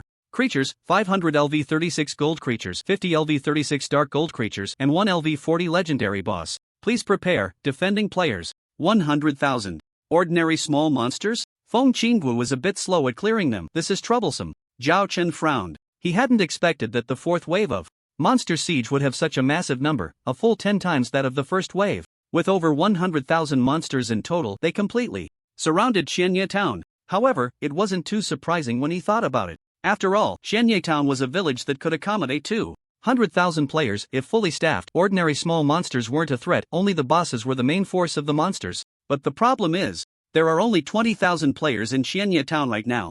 Should we ask Shuangao to call the players from the various branches of Fengming? Or should we train a few high-output players on the spot to specifically slaughter the small monsters? Zhao Chen pondered for a moment. In the end, he abandoned all those ideas. First, considering the situation where his own guild could maximize profits with the Fengming main guild, he decided that 20,000 players were enough, and calling in others for support would be quite embarrassing. Zhao Chen was unwilling to do that. Second, he did not have any skill books with damage and area comparable to Meteor Fall in his inventory, and relying solely on dark gold equipment would not yield outstanding results. As for legendary equipment, unfortunately, even if Zhao Chen gave it away for free, the players wouldn't be able to equip it due to insufficient requirements. Therefore, this battle would mainly rely on him and Feng Qinggu. As for the others, most of the teams ranked in the top 10 had equipped 1 or 2 pieces of golden gear, which served as a supplementary fighting force. There's no way around it. We can't just charge in recklessly anymore. We must push forward slowly from the front, and we need to conserve some skills to ensure we get through the fifth wave. Zhao Chen thought. For a moment, summoned his mount, the Hellhound Xiaohong, and ordered it to guard the east side of the village. Feng Qinggu and the other players would defend the south side of the village. As for the northwest sides, Zhao Chen decided to take matters into his own hands. This was the first Monster Siege in Yuanshu, attracting the attention of players across the server. From the first wave, there were bored and curious players watching from not far outside Xianye Town, recording videos of what they saw and posting them on the game forum. So far, nearly all 20,000 ordinary players had exhausted their resurrection counts, with no more than 1,000 active on the battlefield. The terrifying combat power Zhao Chen displayed during the third wave of attacks left players in shock, especially the massive sword energy of the Annihilation Slash, which made people unable to help but rave about it. Wow, is this something a human can do? That's terrifying, right? This Xianye Dad is just amazing. One sword killing tens of thousands of monsters. Poor us ordinary players, we can only engage in close combat. Even mages, with skills covering at most a radius of 10 meters, feel utterly ashamed. Compared to Xianye Dad, that mage is also really strong, with explosive skill output second only to Xianye Dad. So much equipment, the ordinary players in this Monster Siege are just too lucky. One by one, players couldn't help but marvel at Zhao Chen's terrifying attack power in range with the Annihilation Slash, while also feeling envious of the good fortune of ordinary players in this siege battle. So many monsters and bosses dropping equipment made them drool with envy. Moreover, with the most powerful boss leading, the majority of the remaining members only needed to pick up equipment and clean up the battlefield, making it very easy while still being able to share in the spoils. I could do that too. It's just too enviable, isn't it? For a moment, many players regretted not joining the siege battle at the start, missing out on this event because they couldn't bear to pay the 1 gold coin entry fee. Otherwise, they could have enjoyed the benefits under the boss's wing. This guy is still as terrifying as ever. In Xuanwu City, the president of the AOC Guild, Emperor, couldn't help but murmur darkly to himself, filled with complex feelings. On one hand, he looked down on Zhao Chen's command. In his view, this siege battle must ensure the village's defense at all costs, so the first step was to temporarily cancel the village's entry fee, to attract countless ordinary players to join, providing an extra layer of security. Then, if he had such terrifying combat power as Xianye, he would have been rampaging on the battlefield from the very beginning, forcing ordinary guild members to guard the city walls and not allow them to take the initiative, ensuring the safety of the walls. As for the interests of the guild members, a slightly lower evaluation is just a slight lower evaluation, anyway. Ordinary members don't need to be too strong, which makes management easier, and a guild only needs to have high-end combat power as a guarantee. If it weren't for Xianye's extraordinary strength, this third wave would have already reached a dead end. However, since we barely made it through the third wave, I want to see what kind of waves he can stir up against the new wave of attacks exceeding 100,000. The Emperor snorted coldly, eagerly anticipating a good show. Not long ago, after being thoroughly slapped in the face by Xianye, the status of the Overlord Guild in the eyes of ordinary Players plummeted, having long lost its title as one of the top 10 guilds, and its subsequent development faced significant obstacles. He had already regarded Qianye as his lifelong enemy. Although he didn't have the courage to declare war now, he would be happy to see Qianye fall into misfortune. On the battlefield, after Zhao Chen arranged the response plan, taking advantage of the monsters being far from Qianye, he charged alone into the monster horde. There are too many of these monsters, it's too slow to chop them one by one, lacking a wide-range skill like the Annihilation Slash. Zhao Chen's ability to clear monsters had decreased significantly. With a thought, as he approached the monsters, he activated two skills, Thunder Step, Fury. Thunder Step was a special skill book dropped by a LV200 mythic final boss, as precious as Meteor Fall. Although its instant output range wasn't outstanding, its lasting ability was quite strong. Under the effect of LV9, once activated, it left behind a thunder arc with 2000% base attack power for 3 seconds while moving. Not only could it instantly kill small monsters that stepped into the arc's range, but with the 70% additional movement speed boost from the skill Fury, Zhao Chen could cover nearly 1,000 meters every second. The whole person transformed into a blur. In a flash, countless small monsters or bosses that entered the attack range of Thunderstep were all melted away. -6,000, -6,000, -50,000. Countless high damage numbers popped up above the heads of the charging monsters. The prolonged battle led to the passive skill, Combo, gradually stacking up, and Warriors. Secret Art, Infinite Power, also stacked up to 6 layers, meaning Zhao Chen's status had nearly doubled. 2.5 times, that's a terrifying base panel of at least 2,800,000. At this level of status, facing any creature below LV40 was akin to a massacre. Even a dark gold boss would be melted away in a second. Before Thunder Step. Looking at the fourth wave of attacks, only that LV40 legendary boss had the qualification to survive. In the astonished gazes of the players, Zhao Chen successfully defended both the northwest sides. No monster could break through his defense line and pose a threat to the city walls. What is this? Honey, am I watching a god? Daddy Qianye, how terrifying. The cooldown time for LV9 Thunderstep wasn't long, and LV9 Fury had a mere 20 seconds of CD. At this moment, he wasn't truly fighting alone. Within the team, Shuangashua, for some unknown reason, triggered a state that crossed thousands of meters to give Zhao Chen a buff that reduced CD by 20%. With this, the cooldown times for Thunderstep and Fury were significantly shortened, and Zhao Chen had truly become a battlefield meat grinder. -6,000, -6,000, -400,000. One by one, the monsters fell unwillingly. Although this fighting style was not as stunning as the instant kill of the Oblivion Slash, its efficiency was not low. The tide of monsters, under Zhao Chen's assault, could not even approach the city walls, let alone cause any damage. Zhao Chen even took the time to quickly unleash several skills in succession, taking down that LV40 legendary boss within 5 seconds. Countless members witnessed this scene for the first time, their hearts shaken beyond measure, and a thought involuntarily popped into their minds: what does it mean for one person to withstand 1,000 troops? This was the best explanation. Meanwhile, on the other sides, with Feng Qinggu and the remaining players holding their ground, the southern city wall had not encountered any significant issues for the time being. The eastern side, guarded by the Hellhound Xiaohei, achieved results nearly comparable to Zhao Chen's. In front of a LV40 legendary boss, no matter how many small monsters there were, they were not a concern, especially with Xiaohei possessing numerous large area attack skills. Ultimately, after 8 minutes, the fourth wave of attacks was successfully defended. Taking advantage of the fact that the final wave of the siege had not yet begun, the surviving players rushed to pick up equipment. With the player count not being high, only just under 800, the equipment available to pick up was quite limited. Yet, the battlefield was covered in loot, with silver and gold level equipment and items everywhere, making it hard to choose. Equipment above gold level was, as usual, picked up by Zhao Chen and his group. If it weren't for the temporary expenditure of 50,000 gold coins to expand the guild warehouse to 10,000, they truly wouldn't have been able to carry it all. The 800 lucky players also began to put the extra equipment into the guild warehouse to exchange for guild contribution points. After this battle, it was estimated that each of them would gain at least over 500 guild contribution points, bringing them one step closer to exchanging for gold quality equipment and skill books. Of course, for players who had already died 5 times, Zhao Chen was also generous, planning to consider how to distribute compensation after it was over. He understood the principle of caring for the few rather than the many. Before long, the battlefield was cleared, and Zhao Chen finally had the time to take out and admire the long sword dropped by the legendary boss earlier. Item, Sword of King's Level, LV35 Legendary Equipment Requirement Attributes, LV35, Strength 6000 Equipment Requirement. Class, Warrior/Assassin Physical/Magic Attack Power, 20,000 Strength, 6,000 Agility, 6,000 Skill 1 Glory of Kings, Aura Type. After equipping, all teammates within a radius of 1,000 meters have their final skill damage increased by 10%. Skill 2, Power of Kings, Passive Skill, Attack Speed increased by an additional 50%. Skill 3, Command of Kings, active skill, grants all teammates within a radius of 1000 meters a buff that increases attack power by 15%, 4-dimensional attributes by 15%, and reduces active skill cooldown time by 15%, lasting 60 seconds, with a cooldown time of 180 minutes. After reading the attributes of this equipment, Zhao Chen couldn't help but frown slightly. Too mediocre. Not only were the attribute increases minimal, but none of the 3 skills were powerful output skills.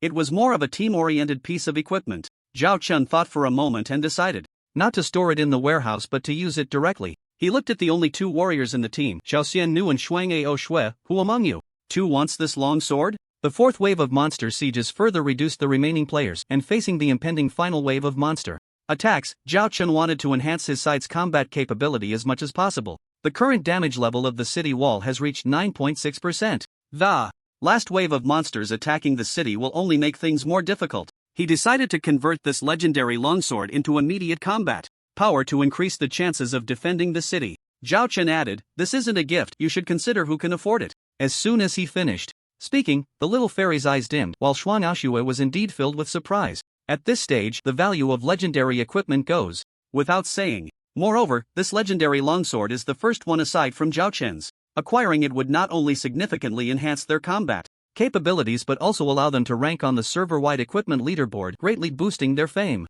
After thinking for a moment, Shuang Aoxue gritted her teeth as if she had made a decision, and said, "Lord Qianye, the value of this legendary longsword in the market is immeasurable. I can only attempt to make an offer. First, after the siege ends, I will present you with 100,000 gold coins. Second, within the next 2 months, I will repay you with 2 legendary main weapons or accessories of at least LV35. This price was indeed full of sincerity. 100,000 gold coins would nearly deplete the reserves of the Fengming Guild, and the promise to repay with 2 pieces of legendary equipment in the future was even rarer. However, in Shuang Aoshue's view, it was all worth it, because after obtaining this legendary longsword, the players in their guild could tackle higher difficulty dungeons or outdoor bosses, yielding tremendous benefits. They could even attempt to challenge legendary bosses below LV40. Alright, you can take it. Zhao Chen was secretly impressed by Shuang Aoshue's boldness and also included a set of his discarded LV36 dark gold gear, the 5 pieces of the butcher armor, along with 3 LV35 dark gold accessories and a dark gold offhand weapon guard.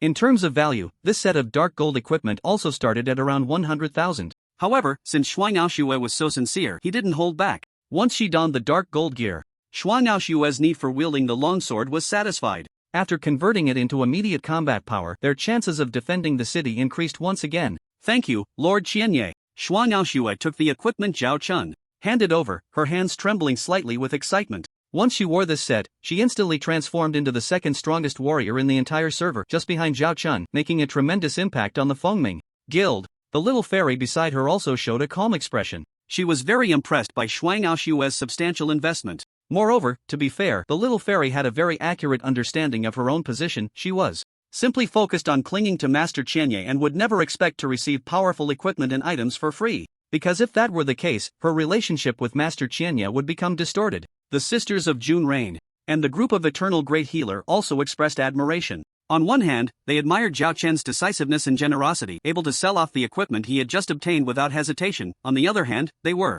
astonished by Shuang Aoshue's boldness. However, they didn't pay too much attention to it, because under such circumstances, once the siege ended, as Zhao Chen's teammates, they would inevitably receive a legendary treasure chest. Wow, is Lord Qianye even human? With his own strength, he single-handedly changed the course of the battlefield. It's terrifying. It's simply explosive. I didn't expect such terrifying explosive power and excellent endurance. Upstairs, I suspect you're driving. It's your own thoughts that are too wicked. We're clearly discussing how powerful Daddy Qianye is, yet you think like that. Such a man deserves the title of the #1 in the gaming world. Seeing the 4th wave of attacks easily defended, the players excitedly began to discuss the terrifying power of the Hellhound Xiaohei, along with his own extraordinary sustained output ability. This time, Zhao Chen has once again redefined the power ceiling of the game's top player. Facing 100,000 monsters, his contribution alone accounts for at least 90%. The remaining 10% is mostly due to Feng Qingwu's efforts. After such a long period of promotion, players have gradually come to understand how this previously unknown ordinary high-level player, Feng Qingwu, suddenly became so powerful. Isn't this all the result of Qianye's careful cultivation? For a time, Feng Qingwu was hailed as the luckiest player in the original, bar none. Meanwhile, the emperor, far away in Xuanwu City, no longer felt the comfortable pleasure of watching a show. His expression was completely panicked. Has this guy finally started to be generous? The Emperor's eyes flickered with a complex mix of panic and jealousy. He had sources of information that revealed more than what ordinary players knew, understanding who had just acquired the legendary longsword. In the Emperor's view, Frost Ashua's offer was quite reasonable. At this stage, a LV-36 legendary piece of equipment is worth its weight in gold, having an immeasurable impact on both personal and guild development. If it were him, he would be willing to offer an even higher price. This situation also made the Emperor see Zhao Chen's transformation from a lone wolf focused solely on his own development to a king willing to uplift his friends. Such a player would only become more terrifying, with more and more high-level players willing to support him, follow him, and help him defeat all enemies and thwart all schemes. Currently, the Aoshur Guild is the only force clearly standing against him, and the outcome is easy to imagine. After today, the guild's development will undoubtedly become even more difficult. Damn it, if it weren't for that bitch Dark Rose betraying us, I would have had a chance to buy in a roundabout way. The Emperor couldn't help but grit his teeth. After the Aoshur Guild fell into trouble, Dark Rose had already turned against them. If it weren't for the potential usefulness she might still have, the Emperor would have exposed her long ago. But why did Dark Rose betray them? Isn't it all because of Qianye's rise? If I had treated him politely back then, how great would that have been? Unfortunately, now one misstep leads to another, and it feels as if I've fallen into an abyss, with almost no chance of resurfacing. Even the arrogant Emperor couldn't help but feel a twinge of regret for his earlier wrong decision. If he had treated Xianyi with respect, wouldn't it be them, the Aoshur Guild, standing beside Junlin Tianxia today instead of the Fengming Guild? Unfortunately, there is no such thing as a pill for regret in this world. As for the outcome of this siege battle, the Emperor had grown too lazy to pay attention. If even 100,000 monsters could be held off, he truly couldn't imagine what unexpected situations could arise. Qianyi Town. As Zhao Chen sold the Sword of Kings to Frost Ashua, the fifth wave of Monster Siege soon arrived. System notification: the fifth wave of Monster Siege is about to begin. Note, this wave consists of a total of 5,000 LV-35 silver creatures, 500 LV-36 gold creatures, 200 LV-36 dark gold creatures, and 5 LV-40 legendary bosses. Please prepare, defending players. This wave of attack, are there really no small monsters? Zhao Chen was pleasantly surprised, revealing a relaxed smile. With so many bosses, if it were a village established by another player, even gathering 200,000 players would be utterly powerless to resist. However, in front of him, creatures below LV-40, whether ordinary small monsters or dark gold creatures, made no difference at all. They could all be taken down in a single blow. Only at the legendary level, relying on their defense and health attributes, could they withstand a few hits. Therefore, this final wave was, for Zhao Chen, the easiest one yet. The reduction in the number of siege monsters allowed him to charge forward with confidence, without worrying about a large number of stragglers. The ordinary players also breathed a sigh of relief. Hey, facing so many bosses, I'm actually not worried at all. Hahaha, me too. What a coincidence. It's all thanks to our guild leader dad. That's right, with guild leader dad around, this monster siege is completely secure. Guild leader dad, go for it. Drop more gear so we commoners have a better chance when it comes to loot distribution. By the way, with so much gear from this monster siege, our Junlin Tiantang guild has undoubtedly become the #1 in the entire server, right? Looking at the massive army of bosses approaching in the distance, the players discussed casually, some even starting to anticipate how many good items they would get after it was all over. In everyone's eyes, this boss battle was simply a welfare giveaway. The monster siege was so exhilarating, they hoped there would be more opportunities in the future. As expected, it was not surprising to anyone. Zhao Chen alone charged straight into the crowd of bosses first. Normally, with so many bosses, a single round of focused fire could take Zhao Chen down instantly. After all, his defense wasn't particularly outstanding. But the bosses didn't possess the intelligence of players. The bosses below the dark gold level in the original were basically just dull templates, lacking any coordination when gathered together. Moreover, Zhao Chen had the protection of the demon god, a guaranteed skill, so even if a level 200 final demon god resurrected and stood in front of him, it could at most drain his health in a few moments, but wouldn't be able to kill him instantly. Although I'm confident, I can't be careless. Zhao Chen's gaze sharpened as he entered full firepower mode. Level 9 Twilight of the Gods, activated. Level 9 Unmatched Dance, activated. Level 9 Fearless, activated. Level 9 Fury, activated. With the addition of these 4 buffs, Zhao Chen instantly felt like a celestial being descending to the mortal realm. Not only did his attack speed and movement speed skyrocket, but his output nearly doubled, and he also had a 50% reduction in cooldown time, making him immune to any control skills for the entire 70 seconds of Twilight of the Gods. It's worth mentioning that previously, when facing tens of thousands of monsters, many of the bosses had control skills. However, with Zhao Chen's 100,000 plus health attribute and the Demon King armor reducing control by 30%, the duration of these control skills was so short that it was almost negligible. Only dark gold level bosses could make his movements pause for about a second. But now, with Twilight of the Gods activated, there would be no downtime at all. Level 9 Thunder Step, Level 9 Giant Bomb, Level 9 Water Moon Divine Dance. As he unleashed skill after skill, combined with the passive skills, Level 9 Combo, and Level 9 Warrior Secret Art, Endless Power, Zhao Chen's combat became increasingly terrifying over time. Minus 50,000, minus 50,000, minus 600,000. No dark gold level boss could withstand any of his skills. Even legendary bosses couldn't hold out for long under Zhao Chen's nearly full firepower state. Monsters below level 40 might only be taken seriously by Zhao Chen if they were epic or even mythical level bosses. Unfortunately, the highest among the bosses in front of him was only 5 legendary ones. The sunset was blood red. Outside Xianye town, countless boss corpses lay scattered haphazardly on the ground. On the ground, countless silver, gold, dark gold, and legendary quality equipment and items emitted an enticing glow. As the last legendary boss reluctantly fell, this final wave of monster siege came to a complete end. The system's notification echoed in the ears of Zhao Chen's team. System notification, wall damage is below 50%, monster siege mission has been completed. Calculating mission results. Your team ranks first among 2,210 teams. Mission rewards, 60 million experience, 1,000 reputation, 1,000 free attribute points, legendary chest X1, suitable for your level and profession. This siege mission ranked teams based on 10-person units, distributing rewards of varying quality. Apart from Zhao Chen's team, which received a legendary quality chest, the teams ranked 2nd to 10th received dark gold chests. Teams ranked 10th to 50th received gold chests, while the remaining teams received silver chests. Just the mission settlement rewards propelled Junlin Tiantang and Fengming guilds to become 2 of the strongest guilds in the game, not to mention the numerous equipment dropped by the 5 waves of monster bosses. Because Zhao Chen was the president of Junlin Tiantang, players outside generally recognized Junlin Tiantang as the undisputed number 1 in the entire server. But that was a story for later. Now, the excited players eagerly opened their chests. Wow, I got a top-notch silver dagger, this is so awesome. Hahaha, what's equipment compared to me? I got a silver quality area damage skill with a base attack power of 180% at LV1. So great, I got a gold necklace. The attributes are making my eyes go wide. I was lucky enough to get a gold chest and opened a top-notch gold staff that comes with a team buff. Hehe, I'm hanging out with the big shots and got a dark gold chest, opened a super healing skill of dark gold quality. One by one, the players were flushed with excitement, unable to stop discussing among themselves.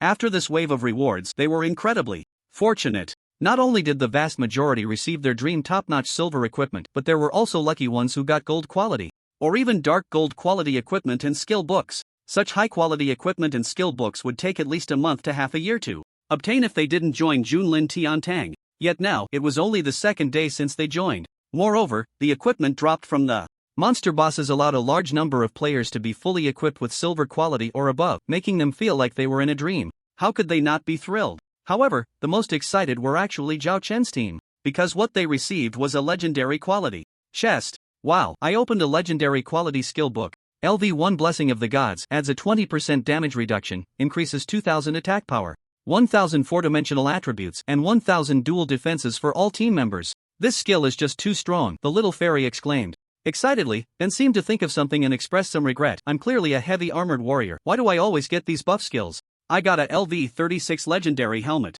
I got a LV36 legendary small round shield. The attributes are insane. I got a legendary quality single target damage skill. That's not bad either. Eternal Great Healer, T-Brother, and Ako all looked flushed with excitement. These equipment and items significantly boosted their combat power, propelling them from ordinary elite players to the very top tier in the entire server. The 3 couldn't help but look at Zhao Chen, their eyes filled with gratitude. They never expected that a chance encounter would ultimately lead to such a tremendous opportunity. All of this was brought to them by President Dad. Thank you for your support, President Dad. Eternal Big Boobs respectfully bowed, and T-Brother and Ako also bent down in a similar manner. Zhao Chen's lips curled slightly. He appreciated the gratitude from these 3. For players who understood the situation, he was willing to offer even more support. The requirements for wearing legendary equipment are quite high, right? So, why don't you all go to the guild warehouse first? If you find any gold or dark gold quality equipment you like, just let me know, and I'll consider it as a loan to you. After this monster siege, he no longer cared about dark gold equipment at all. If it weren't for his concern that the people below might develop an ungrateful attitude, Zhao Chen wouldn't have minded giving it away for free. You all too, if you see any equipment you like, just say it directly. Zhao Chen then looked at the Juneflower sisters, Little Fairy, and Brother Gongzi. These 4 were also his key trainees, so he treated them equally. As for the other 2 in the team, Xuan Aoxue and Feng Qingwu, they would definitely receive a significant amount of high-quality equipment from this siege battle for the Fengming Guild. As the leader and the top mage of the Fengming Guild, they didn't need to worry about their own equipment. Thank you, Master. Thank you, President Dad/Great God. The four from June's reign also bowed, equally moved. They were at a loss for words regarding Zhao Chen's unwavering support, only able to express their deep loyalty. Brother Gangzi even secretly vowed that in the future, as long as it was the president's command, he would follow it without hesitation, even if it meant going through fire and water or even committing suicide. As a player who had gradually climbed up from the bottom, Brother Gangzi deeply understood how rare this opportunity was. Xuan Aoshui and Feng Qinggu looked on enviously at this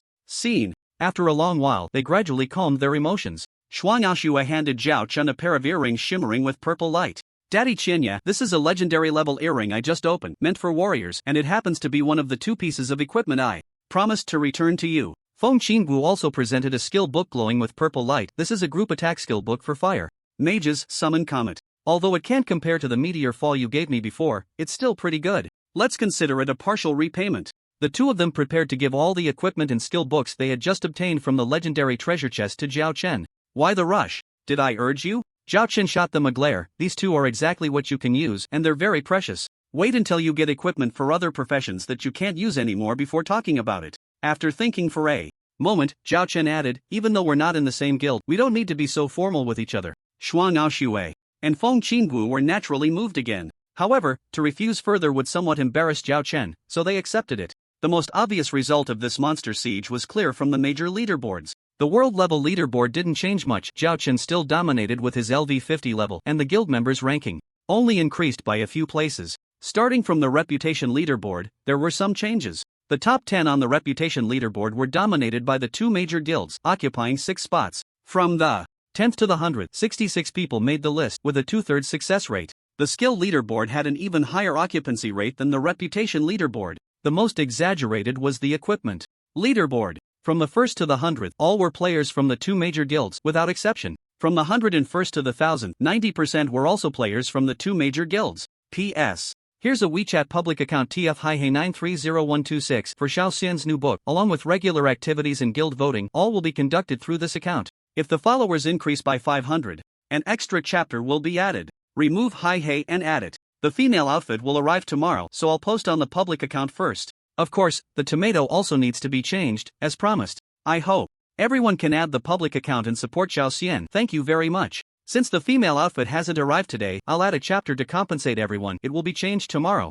Players from the outside world have naturally noticed the unusual state of the leaderboard. In the world of Primordial, the main sources of power for players are skills and equipment. Previously, although the Great Demon King Qianyi topped the various leaderboards, after him, the other rankings were fiercely contested by high-level players from various races. However, just after a wave of siege battles ended, the 2 most important leaderboards underwent earth-shattering changes. On the skill leaderboard, a full 80 out of the top 100 belonged to players from the Junlin Tiantang or Fengming guilds. This was simply unbelievable. And this shocking situation that dazzled human eyes was even more disheartening when facing the equipment leaderboard. The top 100 were all from the 2 major guilds. The top 1,000 had a market share exceeding 90%. Only a few well-known high-level players from other guilds barely occupied positions outside the top 200. Originally, the player from the celestial race who ranked highest after Zhao Chen had his golden dagger dropped to the 223rd position. Moreover, due to the fact that the 2 major guilds had not yet finished distributing their equipment, the occupancy rate of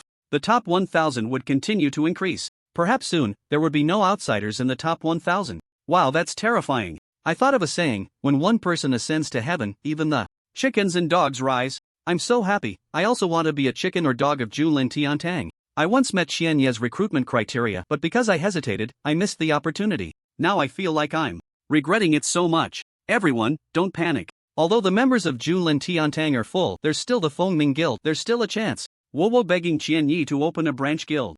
On the forum, there was a chorus of jealousy and wailing. Everyone envied the good fortune of the Junlin Tiantang players while lamenting their inability to join such a welfare-rich guild. Those high-level players who originally met Xiao Chen's recruitment criteria but hesitated and ultimately missed out were even more regretful, beating their chests and wailing. All of this made the members of the Junlin Tiantang guild incredibly proud. Wherever they went, they attracted envious glances. Zhao Chen was unaware of what was happening on the forum. Even if he knew, he wouldn't have the mood to observe. Because back in the Yunmeng Marsh he had already killed 4 legendary bosses, and with the 6 he killed in the siege battle, he finally completed his second job transfer quest. System prompt: you have completed the second job transfer quest. Legendary Hunter. Would you like to change jobs immediately? Note, after changing jobs, all stored experience points will be used to increase your character level. Zhao Chen decisively clicked yes. As for the consumption of experience points, it would be used to level up sooner or later. As for the experience points needed for skill levels, he could only grind for them slowly. After this siege battle, I have a total of 10.1 billion experience points. I wonder how many levels I can increase. Zhao Chen looked over curiously, and soon, a white beam of light descended from the sky. System prompt: you have successfully changed to the second job, Junior War God. You have unlearned skills. You can click on the skill tree interface to view and learn them afterward. System notification: you have consumed 100 million experience points and your level has increased to LV51. System notification: you have consumed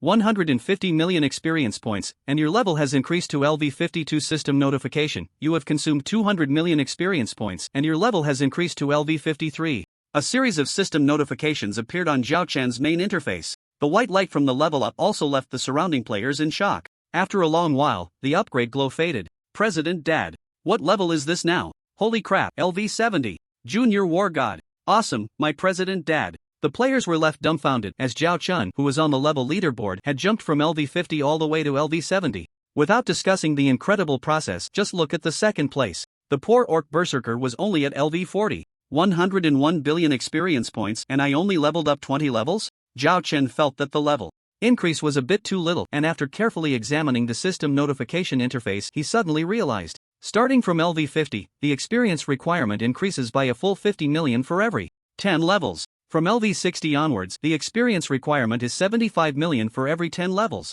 Zhao Chen roughly calculated and thought it was about right. The growth after LV50 left him speechless. This game is really lacking in experience. Forget it, I'll level up slowly. Level isn't the most important thing. Equipment and skills are the foundation. Zhao Chen comforted himself and then looked at the improvements. After the job change, system notification: you have successfully transitioned to Junior War God. Your 4 basic attributes increase by 20% and you gain 50 fixed attribute points and 50 free attribute points for each level up. The basic 4-dimensional attributes refer to the naked attributes without equipment, right? Not bad.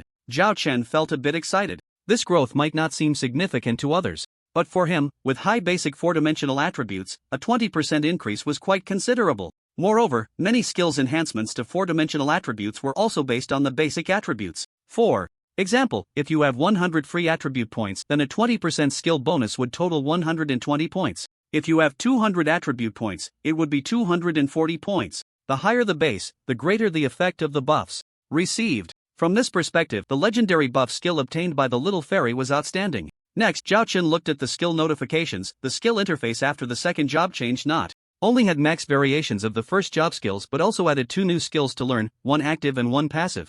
LV1 Dragon Roar Iron Cloth passive skill increases your HP by 20%, stamina by 20%, and resistance to abnormal attributes by 20%. LV1 Combo MXA passive skill for every 5 consecutive hits increases your 4-dimensional attributes by 20%, stacking up to 5 layers. LV1 Profession Mastery 2 passive skill increases the speed of all active skill releases by 50% with a 10% chance to reset cooldown time, and the reset skills deal an additional 50% damage. LV1 Dragon Shape Impact active skill. An advanced skill of Flying Impact increases attack range damage by 50%, cooldown time 8 seconds. LV1 Dragon Shape Bomb active skill. An advanced skill of Area Bomb increases attack range damage by 50%, cooldown time 12 seconds. LV1 Ultimate Bomb active skill. An advanced skill of Giant Bomb increases attack range damage by 60%, cooldown time 60 seconds. LV1 Water Moon Divine Dance Max passive skill increases speed by 50%, increases attack range damage by 50%.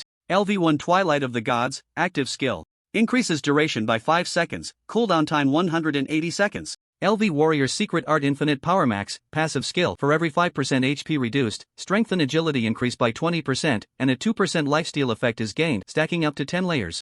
After the first advancement, not only are the damage and attack range significantly increased, but the speed of skill release has also improved greatly. If Zhao Chen were to face the LV90 Epic Demon King again, he would even be confident in draining its health within 10 seconds. After the second advancement to a Junior War God, not only are all first-turn skills enhanced to varying degrees, but there are also 2 new skills that can be learned right now. God's Power Eye passive increases personal strength/stamina attributes by an additional 100%. LV1 Cataclysm, active skill. After use, it can deal a fatal blow to enemies within a 500 by 500 meter range in front, with 800% base attack power, 40 seconds cooldown. These two skills are indeed second turn skills, incredibly powerful. God's power has doubled my strength and stamina attributes, and the output of LV1 Cataclysm is high with a considerable range. By the time I reach LV9, it might not be much inferior to Oblivion.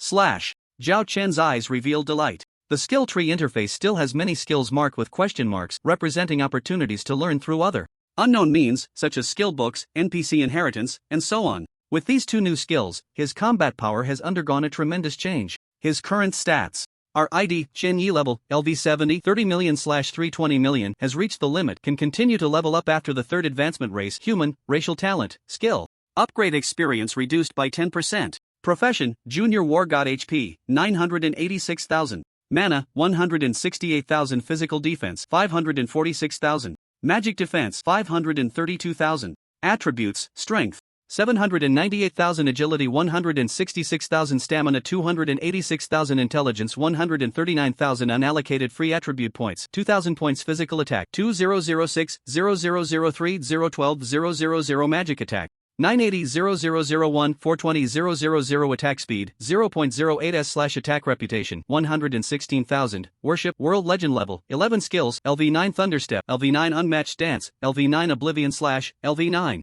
Fury, LV1 Fearless Max, LV1 Counter/Max, LV1 Dragon Bomb, LV1 Ultimate Bomb, LV1 Combo Max, LV1 Dragon Roar Ironcloth, LV1 Water Moon Divine Dance Max, LV1 Twilight of the Gods Max, LV1 Profession Mastery 2, LV1 Warrior Secret Art Endless Power Max, LV1 God's Power, LV1 Cataclysm. Equipment, Sword of Domination, Epic. Demon God Shield, Legendary, Ring of Chaos, Special Jewelry, Demon King Necklace, Legendary, Demon King Armor, Legendary, Crimson Helmet, Legendary, Blood Moon Pants, Legendary, Blood Moon Gloves, Legendary, Boots of Swift Movement, Dark Gold. Fashion, Shadow Cloak, S-Class Fashion, Mount, Little Black, Legendary. With a minimum of 2 million in physical stats and various attributes, I feel like I can take on 10 of my pre-second advancement self. It's a pity that I've run out of experience. All my skills are only at LV1, otherwise, I would be even stronger. Zhao Chen gazed at the displayed personal panel, murmuring to himself. The success of this second advancement left him feeling quite amazed. The increase in strength after the second advancement was far beyond his expectations. Although the major attributes have only roughly doubled, the percentage increase in skills is based on the panel. The higher the base panel, the stronger the output. Moreover, if the panel's attributes exceed the target's defense by a significant margin, under the system's judgment, one's output will receive a substantial boost. In short, Zhao Chen now feels he truly lives up to the name of the War God. After breaking through to level 50 in the second transition, not only did he gain enhancements from his advanced class, but he also unlocked the Master Disciple system. Zhao Chen looked at the newly appeared system prompt, Master Disciple System. Open Disciple Quota, 0/3 Master Disciple. Explanation 1. Disciples can only share the same base class as their master, confirmed as warrior, and the master's level must exceed the disciple's by at least 30 levels. The master can choose to pass on one skill after confirming the disciple's target, and once the disciple learns that skill to level 9, the master's skill can break through the level 9 limit, reaching a maximum of level 19. Master Disciple Explanation 2. If the passed on skill has 10 disciples reach level 9, the master's skill can break through the level 19 limit, reaching a maximum of level 29. This continues with every 10 disciples graduating, allowing the master's passed on skill to break through its level cap up to level 99. Note, only 3 disciples can be accepted at the same time. Once a disciple's passed on skill reaches level 9, they can graduate and the quota resets, allowing the master to continue accepting disciples. The master system, the reason the little fairy had the audacity to call him master was because of this. Accepting disciples allows for skill transfer, even breaking the level cap of the transferred skills. Zhao Chen's spirits lifted. In the original, no player was willing to casually pass on their skills, and Zhao Chen was no exception. He himself was a powerful hidden class, with each skill being exceptional, far surpassing the other branches of the warrior class in terms of attack, range, attack power, cooldown time, and buff strength. Initially, Zhao Chen was reluctant to teach skills to outsiders, but the emergence of the Master Disciple system changed his mind. Breaking through the skill level cap was great news. Each time a skill leveled up, there was decent growth, and every 10 levels, there was a significant leap. The difference between level 9 and level 10 was considerable. Reaching the highest level 99 would mean a complete transformation. Even a small skill could become a terrifying ultimate move. So enticing. However, while the master system is tempting, it will take a considerable amount of time for disciples to raise their skills to level 9, making it a long-term enhancement direction. Zhao Chen thought for a moment. Since he had made up his mind, he might as well act early. He then looked at the little fairy and brother Gongzi, who had not yet left his side. Are you willing to be my disciples? The two were still shocked by Zhao Chen's sudden leap to level 20, and only now did they come back to their senses upon hearing his question. Aren't I already your disciple now? The little fairy asked, puzzled. Brother Gongzi also looked confused. Before, it was just in name, but now it can become a reality. Zhao Chen smiled faintly and extended an invitation to the two. System prompt: player Qianyi has sent you an invitation to become a disciple. Do you wish to become the other party's disciple? Note: after becoming the other party's disciple, you can learn one skill passed on by them, and that skill cannot be taught to others. The interface for the little fairy and brother Gongzi immediately chimed with notifications. Wow! The little fairy exclaimed, decisively clicking agree. Master, I can learn your skills. Now brother Gongzi, standing beside her, looked slightly excited and also clicked agree without hesitation. There was no doubt about how strong Zhao Chen's skills were. Anyone who refused to learn one would be a fool. Hello, Master Qianyi. Brother Gongzi immediately learned with great enthusiasm. At this point, the slots for the 3 disciples have been confirmed for 2 of them. What type of skills do you want to learn? Zhao Chen said directly, without any hesitation. He had many skills, and aside from profession mastery too, he could teach the rest. If we're going to learn, let's learn the strongest. The little fairy exclaimed excitedly. I want to learn that move from Master that can kill tens of thousands in one sword strike. That move is so cool. Upon hearing this, Brother Gang also showed a look of interest. If he could learn that move, it wouldn't be bad. What the little fairy referred to was the LV9 Desolation Slash. LV9 Desolation Slash, active skill. After charging for 1 second, it can unleash a massive sword energy covering a range of 2000 by 2000 meters in front with 3000% of the base panel attack power. Cooldown time, 24 hours. The power of Desolation Slash needs no further explanation. Even at LV1, it is outstanding, with attack power and range being the strongest. Among all of Zhao Chen's skills, aside from the Apocalypse Sword on the Epic Longsword, which is even more impressive in terms of attack power, nothing else can compare. The final damage of the skill is determined by its own attributes, so the little fairy would never catch up to Zhao Chen in this lifetime. Moreover, the skills taught by the master to the disciples cannot be passed on to others, so Zhao Chen was not worried about this skill becoming widespread. Only the disciples he acknowledged had the qualification to learn his skills. After pondering for a moment, Zhao Chen nodded. This skill just happens to make up for your lack of output.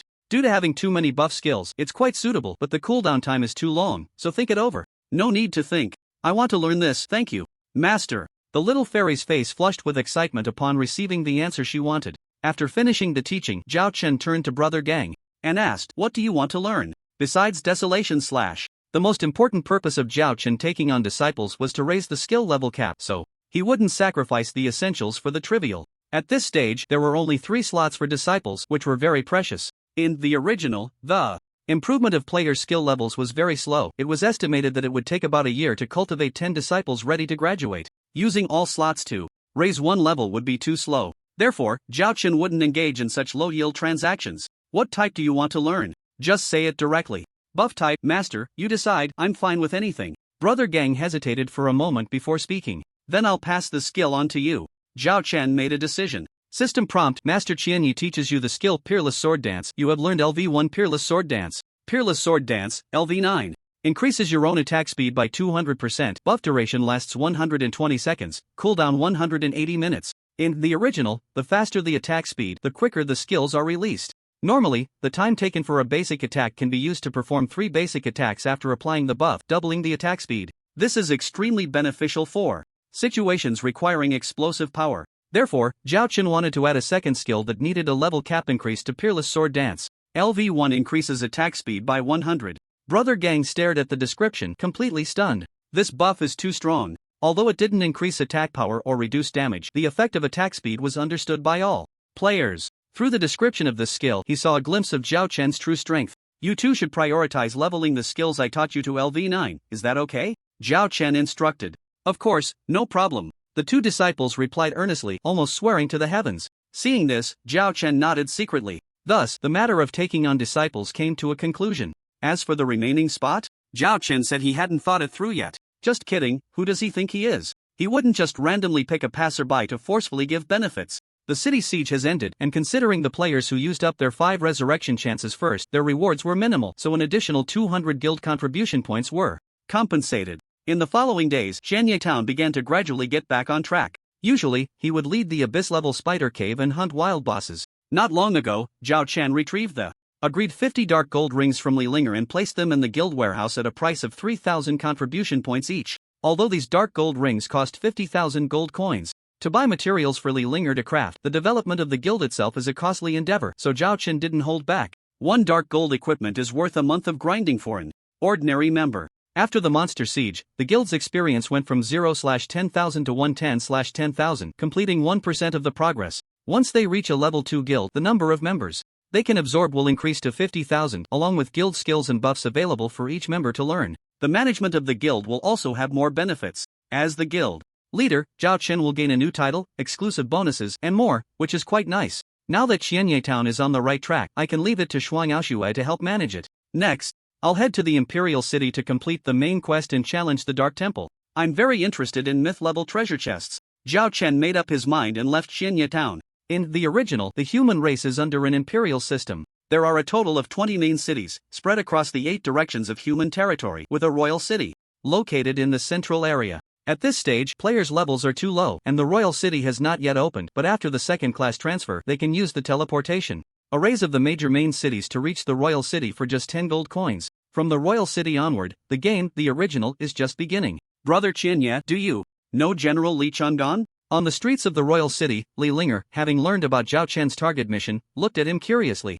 Li Chang'an, General? Zhao Chen's mind stirred, and he inquired, Linger, can you tell me who General Li Chang'an is? Initially, the main quest issued by Allied required him to deliver the Demon King's head to an NPC named Li Chang'an, but Zhao Chen had no idea who Li Chang'an was. He was equally clueless about how to find him. So, upon learning that Li Linger was coming to the royal city with him, he casually asked along the way. Of course, Li Chang'an is one of the most admired figures among all the students at our Imperial Star Academy. Li Linger's eyes sparkled as she mentioned Li Chang'an. General Li Chang'an is said to have been born 300 years ago, and from the age of 5, he displayed remarkable talent. At 18, he inherited the legacy of the last sword saint, Dai Yuan, and with his exceptional comprehension, he founded a new school of swordsmanship, earning the title of Sword Emperor from the outside world. Now, General Li Chang'an is among the strongest in terms of combat power and authority in the entire human race. So, he's a super NPC. Zhao Chen nodded silently and asked, then how can I find him? Li Linger looked at Zhao Chen in confusion, tiptoeing to touch his head. Brother Qianye, are you confused? If you want to find General Li, you have to go to the general's mansion. A question mark slowly appeared above Zhao Chen's head. As a player, not knowing the information about NPCs is a perfectly reasonable thing. This little girl is asking for a beating.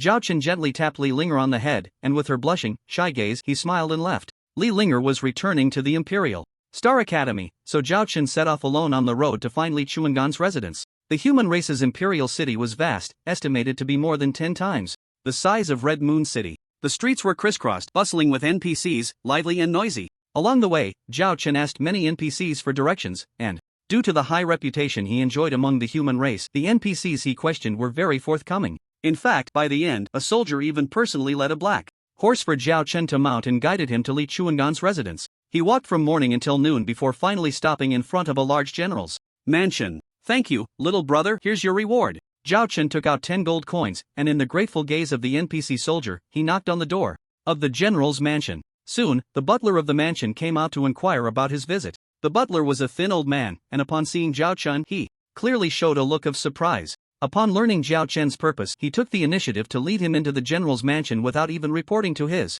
master. Before long, Zhao Chen saw the master of the mansion, Sword Emperor Li Chang'an. Ha! I have long heard that our human race has produced a genius immortal, and seeing you today, you are indeed extraordinary. Li Chang'an laughed heartily. His gaze was sharp, and Zhao Chen felt as if all his secrets were laid bare. The term immortal is what NPCs use to refer to players, meaning undying and imperishable, fitting the characteristic of players being able to respawn continuously. Li Chang'an was well known among the human race, and given Zhao Chen's esteemed reputation, he naturally did not bow and scrape. In fact, many NPCs in the Imperial City had reputations far exceeding Zhao Chen's. Zhao Chen himself did not mind these trivial matters and said slowly, I came today to report the findings of Mentor Ilid. Halfway through his sentence, he was excitedly interrupted by Li Chang'an. What? You saw Ilid? Is he still alive?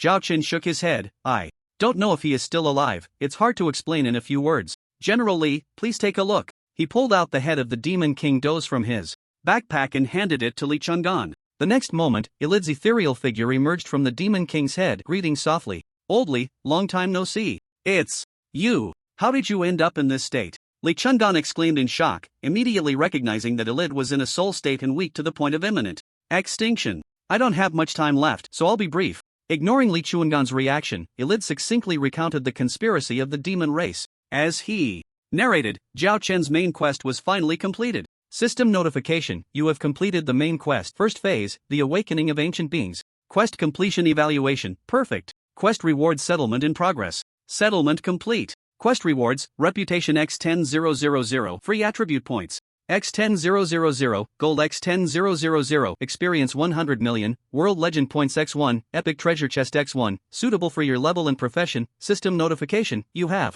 completed the first phase of the main quest, and a human race area announcement will be made. Would you like to hide your ID? Zhao Chun had previously speculated that the main quests of the human race belong to faction quests. Although he initiated this quest, it would inevitably lead to all players participating in the war in the later stages. Therefore, he was not surprised by the announcement in the human race area. Human race area announcement: player Qianyi has completed the first phase of the human race main quest, receiving additional rewards of 10,000 reputation points, 10,000 free attribute points, and 1 world legend point.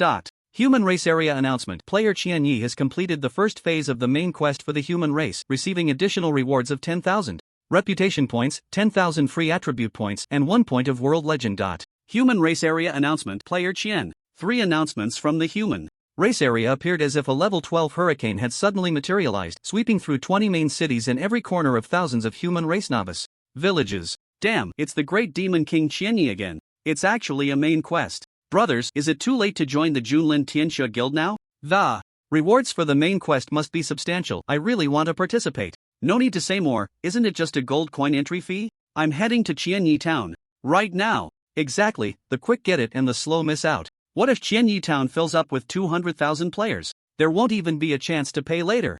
Nearly 3 months since the server opened, all players could only take on daily quests or hidden side quests. Everyone knew that the most rewarding aspect of a game was the main quest. At this moment, all players of the human race focused on Qianyi town. What they were thinking was betting on the hope that they too could share in the spoils. On the other side, inside the general's mansion, after hearing Elid's message, Li Chugang's expression turned serious. This matter is of great importance. We must prepare as soon as possible. The awakening of the abyss. Lord of the demon race and the gods could not be taken lightly by Li Chugang. The tragedy on the continent 3,000 years ago was caused by the demon race and the orc race starting a war first. Of course, the process of the Abyss Lord and the God's awakening would take some time, but since there were already signs, the human race must prepare everything quickly to ensure the safety of its people. I must report this to His Majesty. Li Chugang said solemnly, then glanced at Zhao Chun, revealing a hint of doubt. Elid, is this the godly heir you chose? Exactly, he has great potential. Elid's not yet vanished soul said without hesitation. I admit he is extraordinary. He is currently a junior war god, but it will only get harder from here. Strength and temperament are both essential, and even when challenging the divine position, if there's even a slight deficiency, it could lead to failure. The look in Li Chugang's eyes gradually revealed distrust as he looked at Zhao Chun. He is an undying. The undying's fearlessness of death makes most of them careless when facing overwhelming challenges. I doubt he has the talent to challenge the divine position. So what do you want to do? Elid asked. Li Chugang, unless he can pass my test. The system prompt sounded in Zhao Chen's ear as expected. System prompt, you have triggered the second phase of the main quest, the test of Sword Emperor Li Chugang. Quest content: Li Chugang has doubts about your ability to inherit the title of War God and has decided to test you. Quest rewards: withstand Li Chugang's assault for 30 seconds to receive 1 golden chest, withstand for 1 minute to receive 1 dark gold chest, withstand for 5 minutes to receive 1 skill from Sword Emperor Li Chugang, withstand for 10 minutes to gain the recognition of Sword Emperor Li Chugang, 2,000 reputation points, 2,000 free attribute points, reward of 1 legendary chest, and qualification for the third phase of the main quest. The rewards for the quest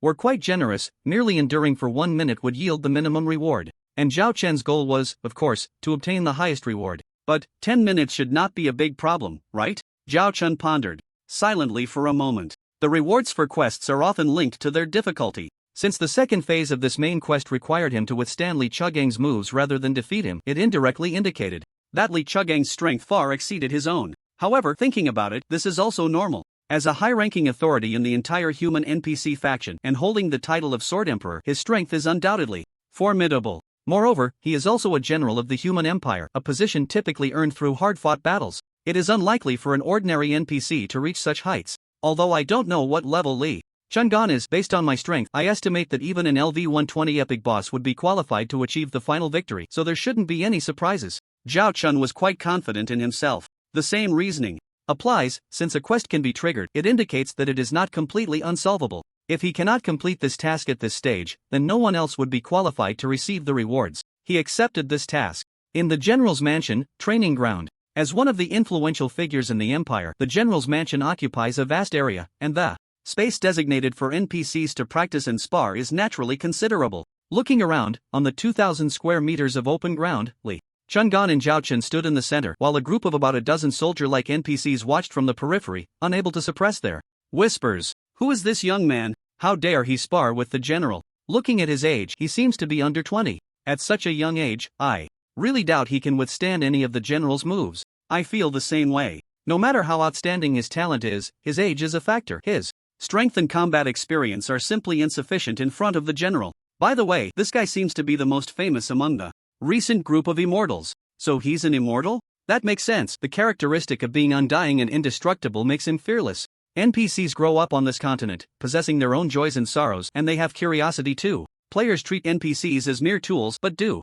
NPCs not view players with a different perspective? To NPCs, players might be a kind of wonder of the continent, a special kind of peers. However, currently, NPCs generally scoff at the strength of the immortals, especially those within the Imperial City. Now, seeing a well-known immortal actually sparring with the renowned Sword Emperor is truly reckless. A group of NPC soldiers even doubted whether Zhao Chun could withstand a single move from their general. After all, the name of Sword Emperor Li Chungan is among the top experts in the entire empire, while the opponent is an unknown immortal relying on the characteristic of being undying and indestructible. No one knows how strong he is. The only certainty is that he is definitely far inferior to the general. On the training ground, Li Chungan picked a plain 3-foot-long sword, casually performed a flourish, and looked seriously at Zhao Chun. Young man, it's not that I don't believe in your talent, but the current situation threatens the safety of the entire continent, so I must be cautious. Only by passing my test will I consider you qualified to participate. Otherwise, you will need more time to grow before you can join.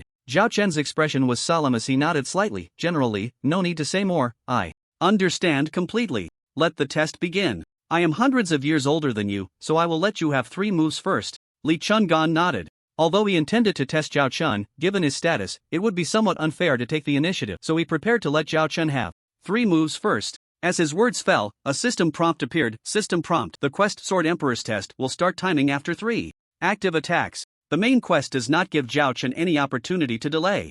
Zhao Chun wasted no time and directly made his move. Dragon Form. Impact. Dragon Form Bomb. Ultimate Bomb. The 3 skills were unleashed with a speed that resembled a phantom. After the second transfer, the release speed of skills has increased dramatically. Above Li Chugang's head, 3 numbers popped up: -1624, -1891, -2814. Among the 3 skills, the highest damage, the ultimate bomb, only dealt less than 3,000 damage. Zhao Chen's heart skipped a beat. It's worth noting that even the previous LV-95 epic boss, the Demon King, took nearly 100,000 points of damage from the giant bomb. Moreover, now that the giant bomb has advanced to the ultimate bomb, the output bonus has increased by half, and his own stats have skyrocketed to a terrifying 2 million. Based on damage prediction, Li Chugang's level attributes definitely exceed those of the Demon King by several times. He is estimated to be at least LV-150 or higher in epic strength. Realizing this, Zhao Chun immediately dismissed the idea of output and focused entirely on defense. Young man, be careful, I'm about to strike. Li Chugang kindly called out to Zhao Chen, and upon seeing Zhao Chen raise his sword and shield, he immediately made his move. Whoosh! A bright white lightning streaked across. Zhao Chen didn't even catch a glimpse of Li Chugang's movement, and then, a value of -103,241 appeared above his head. System prompt: you have been hit by the normal attack of Sword Emperor Li Chugang. Battle information: LV-160 Epic Empire Guardian, Sword Emperor of the Continent, Li Chugang. Attack power, defense power, skills, LV-160 Epic. Just a single normal attack with the lowest damage, and his health suddenly dropped by 1/10. Zhao Chen's expression turned serious. The output from Sword Emperor Li Chugang exceeded his expectations by far. At this rate, it would only take 10 normal attacks to completely drain his health. Great Vortex roars. Zhao Chen hurriedly activated a shield for himself to withstand more hits. Next, Li Chugang attacked several more times. -104,169. Block successful. You received rebound damage -5,691. minus 103,687. Block successful, you received rebound damage minus 5,567. Waves of white light flashed. At this moment, the 20% block chance of Zhao Chen's secondary weapon, the Demon God Shield, played a significant role. Although he couldn't completely negate the damage due to the opponent's terrifying output, reducing damage by about 95% was still quite effective. However, after a series of more than 10 normal attacks, Zhao Chen's health still dropped below the 20% danger line. Self-heal. Using the skill of the Scarlet Helmet, Zhao Chen's health returned to 70%. Oh, you actually have such instant recovery ability? Li Chugang showed a surprised expression, followed by a hint of a smile. In that case, I won't have to hold back. Moreover, you are an undying. Even if you die under my sword, you can resurrect. Li Chugang implied that he would speed up the pace. Zhao Chen's expression gradually became serious. Currently, Li Chugang is the strongest NPC he has encountered in the original, with both attack and defense capabilities that are incredibly formidable. Whether he can last 10 minutes under his hands, Zhao Chen began to doubt for the first time. At this rate, he would soon trigger the demon god's protection, and when the effect disappears, death would inevitably follow. The gap is too large. How could he possibly last 10 minutes? Zhao Chen glanced at the time and realized that barely 15 seconds had passed. With Li Chugang's strength, his attack speed must be much faster than mine. To have only performed 15 normal attacks in this long time is already showing mercy. Zhao Chen took a deep breath, his thoughts racing. His attack speed is 0.08 seconds per hit. That means a normal attack only takes 0.08 seconds. In just 1 second, one could unleash 20 to 30 ordinary attacks. However, Li Chungan must have been conserving his strength, as he only managed to execute a dozen attacks in the span of 15 seconds. But I still have my chances.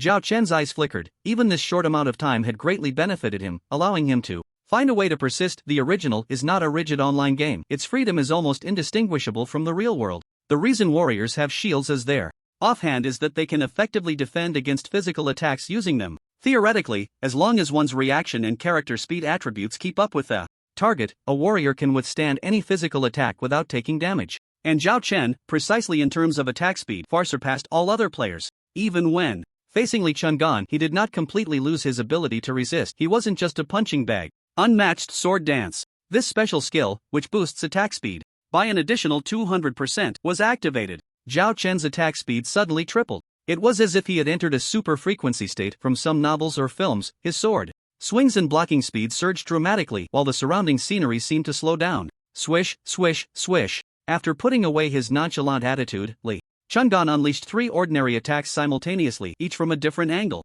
Zhao Chen focused intently, his reaction speed incredibly fast. Clang, clang, clang. The dull sounds of sword and shield clashing echoed. Zhao Chen kept up with the rhythm, successfully blocking all 3 ordinary attacks. Although he lost a little over 15,000 health points, it was still acceptable. Moreover, the legendary level Demon King Necklace's aura skill allowed Zhao Chen to recover 0.5% of his health per second, which was nearly 5,000 points. Quite impressive. Activating the rage skill for a 70% movement speed boost. As long as I can dodge a few attacks quickly, my health will stabilize above the safety line. Zhao Chen made up his mind and immediately used the rage skill. At the same time, he prepared to use the title Surpass or the skill Twilight of the Gods to reduce cooldown time just as the duration of both buffs was about to end, keeping himself in optimal condition. After taking these measures, the situation improved significantly. For a full minute, all of Li Chuangan's ordinary attacks were either successfully blocked or dodged by Zhao Chen. His health not only stopped declining but gradually rose to 80% due to the HP recovery effect of the Demon King Necklace. Furthermore, with the stacking of the combo and the warrior's dual passive skills, his attributes skyrocketed and both attack and movement speeds increased rapidly. Zhao Chen had completely adapted to the rhythm of only using ordinary attacks against Li Chungan. Time passed second by second. Soon, 5 minutes had elapsed. Zhao Chen's health not only did not continue to drop but had already returned to over 95% and maintained that state for a long time. The dozen or so NPC soldiers nearby stared in shock at the figure constantly darting and weaving in the training ground, surrounded by a flurry of swordlight, completely dumbfounded.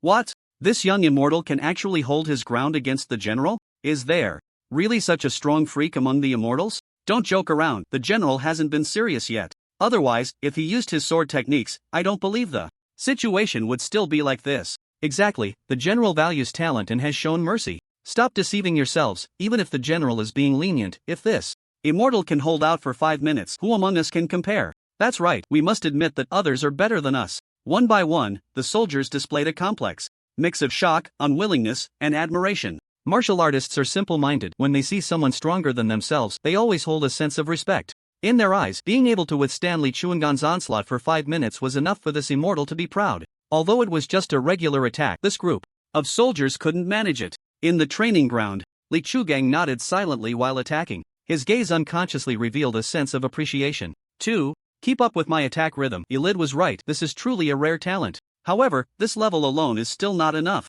Li Chugang didn't expect that the immortal, who initially seemed to have decent strength in his eyes, would change his impression in just 5 minutes. With an attack speed that matched his own and an excellent grasp of combat rhythm, this immortal named Qianya made him admit that he had underestimated him at first. Truly admirable. If he grows for another 5 years, he might surpass me, right? Li Chugang considered himself a general who valued talent, but thinking about the complexity of the information his old friend Elid had revealed, he immediately dismissed the idea of holding back. Such a dangerous task should still be handled by us old folks. With his mind made up, Li Chugang changed his offensive strategy, no longer sticking to regular attacks, occasionally incorporating a touch of exquisite swordsmanship. This change instantly altered the course of the battle. Battle. Information: you have been hit by NPC Li Chugang's skill Piercing Cold. You successfully blocked Piercing Cold, HP 25699. You are now in a 2-second stun. After 5 minutes, Li Chugang is starting to use his minor skills? Zhao Chen's eyes tightened, and without time to think, he instinctively reacted. Twilight of the Gods. 2 seconds of stun time was too long. Given Li Chugang's current attack frequency, his health would surely hit rock bottom. Therefore, Zhao Chen had no choice but to use the precious Twilight of the Gods. 70 seconds of immunity to control, reducing skill cooldowns by 50%. The effect of Twilight of the Gods was excellent, truly a divine skill, but the only drawback was its long cooldown. But suddenly, Zhao Chen's eyes lit up. Ha! It actually triggered a reset, truly a blessing from the heavens. The reset chance from Mastery 2 triggered, allowing the skill icon of Twilight of the Gods to eliminate all cooldowns. Zhao Chen's passive skills unknowingly stacked up. His attributes returned to peak condition, not seeking attack but rather evasion and blocking. For a moment, he felt secure and worry-free. Time passed. Unknowingly, and in the last 21 seconds, Li Chugang, who had been using minor skills or basic attacks, suddenly unleashed a fierce sword strike. An ordinary long sword suddenly slashed diagonally from top to bottom. This seemingly mundane attack stance, in Li Chugang's hands, possessed incredible lethality. A sword aura, 2 men high, appeared in an instant, as dark as ink, crossing several meters as if teleporting. Zhao Chen felt a blur before his eyes, and in an instant, this black sword aura struck his chest at an angle he couldn't defend against. Minus 986,399. A terrifying number close to 1,000,000 rows above Zhao Chen's head. Battle information: you have been hit by NPC Li Chugang skill void / HP reduced by 986,399. Battle information: you have received fatal damage, Demon God's protection triggered, entering a state of at least 1 HP for 20 seconds. One skill triggered Zhao Chen's life-saving trump card. This void / seemed sharp enough to split his body in half. Blood gushed out like a spring. Li Chugang frowned and silently stopped his hand. Meanwhile, the group of soldiers watching not far away were all smiling with joy. See, what did I say? As long as the general gets serious, this guy won't be able to take a single hit. Ha, he almost got split in half by the general's sword, how brutal. Luckily, he's an immortal, otherwise, even if the high priest came, he would have been left with hidden injuries. To be able to hold on for so long under the general's command, this undying one is quite remarkable. I suggest we recruit him. Ha, by the way, why hasn't the undying one fallen yet? Yeah, even if the general has stopped, with such severe injuries, he shouldn't be able to muster any strength, right? The soldiers initially rebelled in schadenfreude, then silently acknowledged Zhao Chen's strength, but soon began to feel uncertain. The realism in the original is strong, just like when Zhao Chen struck the LV-85 legendary boss, the Swamp Troll, into a state of demonic protection. With a single blow of the world-destroying sword, he was hit by Li Chugang's powerful move, and his body was almost severed in two from the chest. Generally, an NPC suffering such injuries would lose all combat power, even if they had a last breath left. But in contrast, Zhao Chen not only did not fall, but his hands holding the sword and shield showed no sign of weakness, and his gaze revealed no panic. It was as if such injuries were trivial. In an instant, all the NPC soldiers were stunned. Do you still have the strength to fight? Li Chugang in the training ground also noticed this, raising an eyebrow in surprise. General Li, don't underestimate me, Zhao Chen said with a calm demeanor, still maintaining a defensive posture. How rare. Then let me experience a few moves from you. Li Chugang stroked his beard, flicked his wrist, and attacked again. The Undying One has the characteristic of being immortal, and with Zhao Chen's extraordinary strength, Li Chugang couldn't help but feel a surge of interest. By now, he had already acknowledged in his heart that Zhao Chen's talent was indeed extraordinary. Just as Alite had said, Next, he just wanted to see how long he could hold on. Battle information: you received a normal attack from NPC Li Chugang, and due to the effect of the demon god's protection, your HP is forcibly guaranteed to be above 1. Battle information: you received NPC Li Chugang's skill triple / HP reduced by 10,000, and due to the effect of the demon god's protection, your HP is forcibly guaranteed to be above 1. Battle information: you received NPC Li Chugang's skill Severing Thrust, and due to the effect of the demon god's protection, your HP is forcibly guaranteed to be above 1.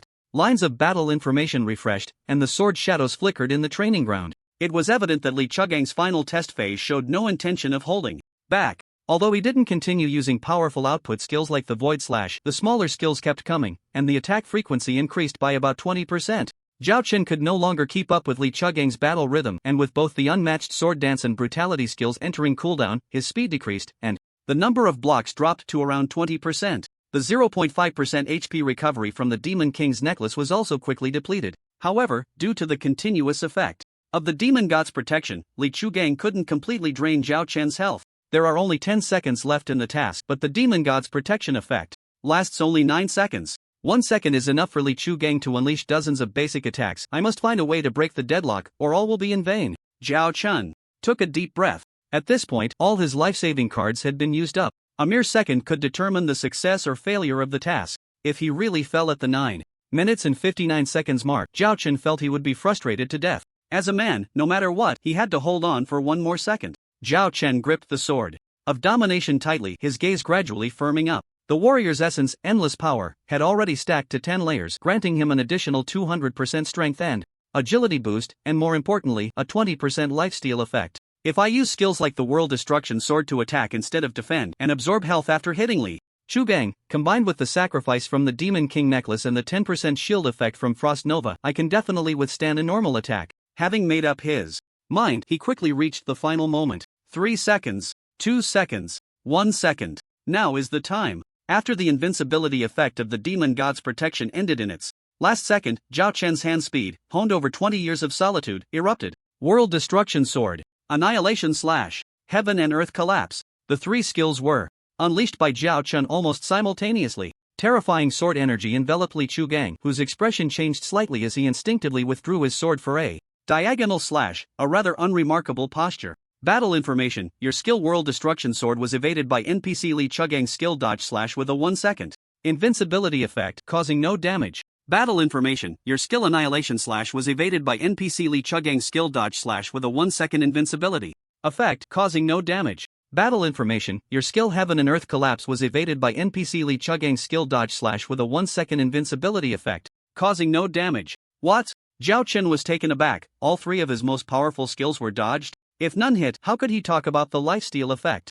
Only 0.3 seconds left. I hope Li Chugang only uses a normal attack. The effect of Frost Nova triggered, and at this moment, due to various status benefits, Zhao Chen's HP maxed out at 1.6 million, with 1 shield equating to 160,000 health, plus the 5,000 HP restored by the sacrifice aura. This was Zhao Chen's trump card. Whoosh! Li Chugang indeed instinctively unleashed a sword energy after dodging. Just a glance revealed it was some kind of skill. In that moment, Zhao Chen's reaction speed peaked, and he instantly raised his shield to block. Battle information: you were hit by NPC Li Chugang's skill counter slash, but you successfully blocked, reducing 175,000 HP. Battle information: you have 3,001 HP remaining. System notification: 10 minutes have elapsed. Mission completed. Phew, it seems I finally did it. Zhao Chen exhaled a breath of relief, his whole body relaxing. In the end, Li Chugang's counter slash, even after successfully blocking and reducing about 95% of the damage, still took away 175,000 of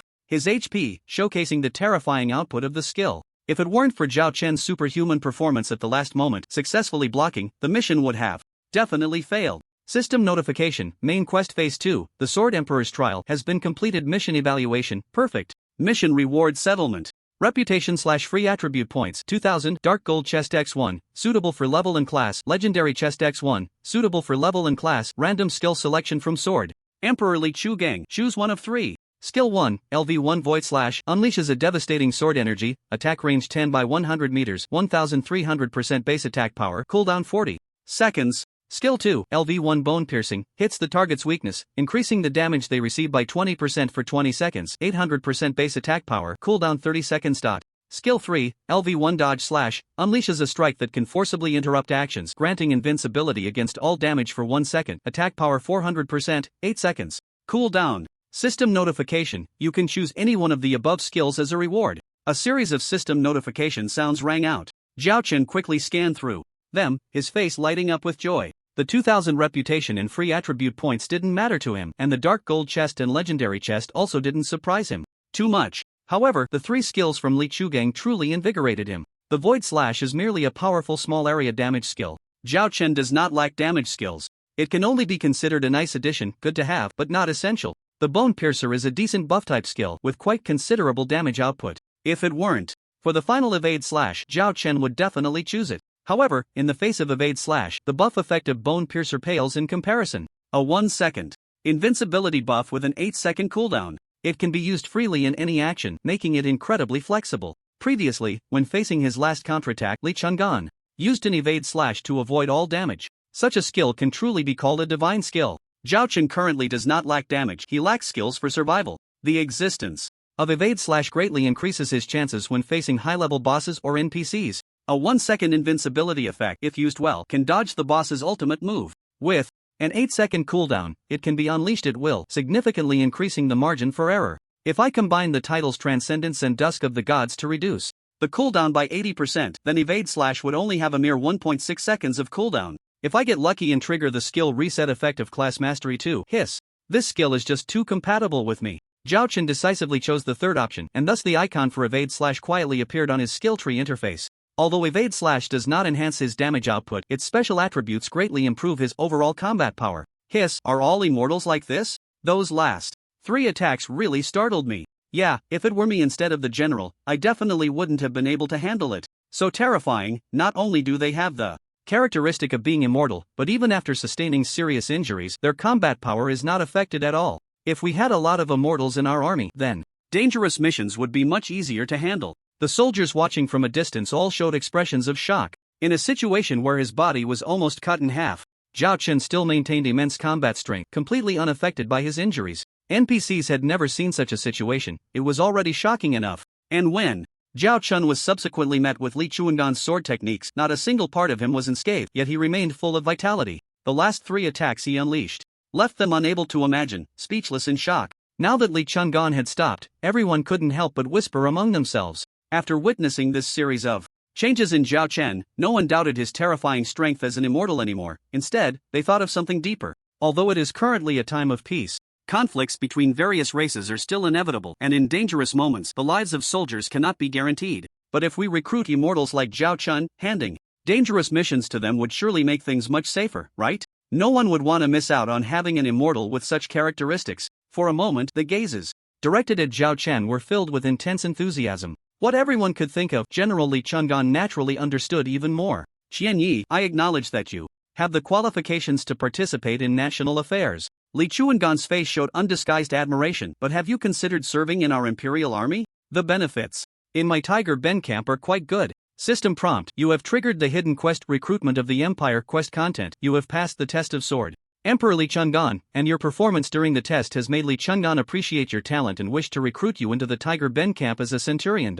Detailed explanation, after entering the Tiger camp you will have the qualification to purchase Imperial strategic materials and your status within the Empire will rise again. However, from now on, you will be under the command of the Imperial Army and cannot leave the Tiger camp at will. Would you like to join? Zhao Chen immediately clicked no. Without hesitation. Are you kidding? Joining the NPC faction is fine, but being restricted in movement is not acceptable. If he stays in the Tiger camp all the time, how can he enjoy the fun of fighting bosses? How can he develop his guild? So there's no need to think about it, just reject it outright. Thank you, General Li, for the invitation. But I'm used to being a free spirit and I don't think I can adapt to the strict rules of the army. Let's not bring this up again for now. Alright, I'm not the type to force others, but if you change your mind in the future, feel free to find me. Li Chugang shook his head and didn't continue the conversation. He then fulfilled his promise and issued the third ring of the main quest to Zhao Chen. System notification, you have triggered the third ring of the main quest, explore the reality of the demon. Faction quest content, the Sword Emperor Li Chugang has sent you to the demon territory to gather information on the 108 demon lords and 8 deities of the demon race. You Only need to learn their status, quest duration, 180 days quest rewards calculated based on quest progress, minimum legendary chest x1, maximum mythical chest x1. The third ring quest is triggered. This quest is actually a mystery exploration type. Zhao Chen felt a bit overwhelmed. As a player, he naturally wasn't afraid of any demon lords or demon deities. However, with so many target tasks, it was easy to imagine that for the next several months he would have to stay in the demon territory. The third ring of the main quest was destined to be a long-term task, so Zhao Chen temporarily set it aside, deciding to deal with it later. He then bid farewell to Li Chugang and left the general's residence. Along the way, a few friends sent messages inquiring about the main quest. Information, seemingly wanting to share in the rewards. Zhao Chen didn't mind. After all, he was already so strong that no players could come close to or surpass him, and sharing benefits with friends was nice. Unfortunately, the main quest was still a solo task up to this point, and he could only proceed alone. It was likely that only after a large-scale battle between the human and demon races would many players be able to participate. But that was a long way off, so there was no need to think about it for now. The main quest is stuck, and there's nothing else to do in the Imperial City. Why not challenge the Dark Tower? Zhao Chen pondered for a moment and turned to look for the location of the Dark Tower. Don't be fooled by General Li's lack of respect for him. That was because Li Chugang himself held a transcendent status in the Empire with a reputation that surpassed admiration. However, in front of ordinary NPCs, Zhao Chen still had a lot of face. It didn't take long for him to find the location of the Dark Tower. The Dark Tower is located in the southeastern area of the Imperial City and is a multiplayer dungeon. The Dark Tower looks unremarkable, appearing to be just an ancient single-story building with two high-level NPCs stationed at the entrance. Zhao Chen approached to inquire and learn some information. Just as the old man Wei Wujie said, the Dark Tower has a total of 300 floors. The higher the floor you challenge starting from the first, the stronger the monsters within that floor's tower. Only players who are level 50 and above and have undergone their second class change are qualified to challenge it. However, ordinary players need to pay an entrance fee of 1,000 gold coins to challenge the Dark Tower.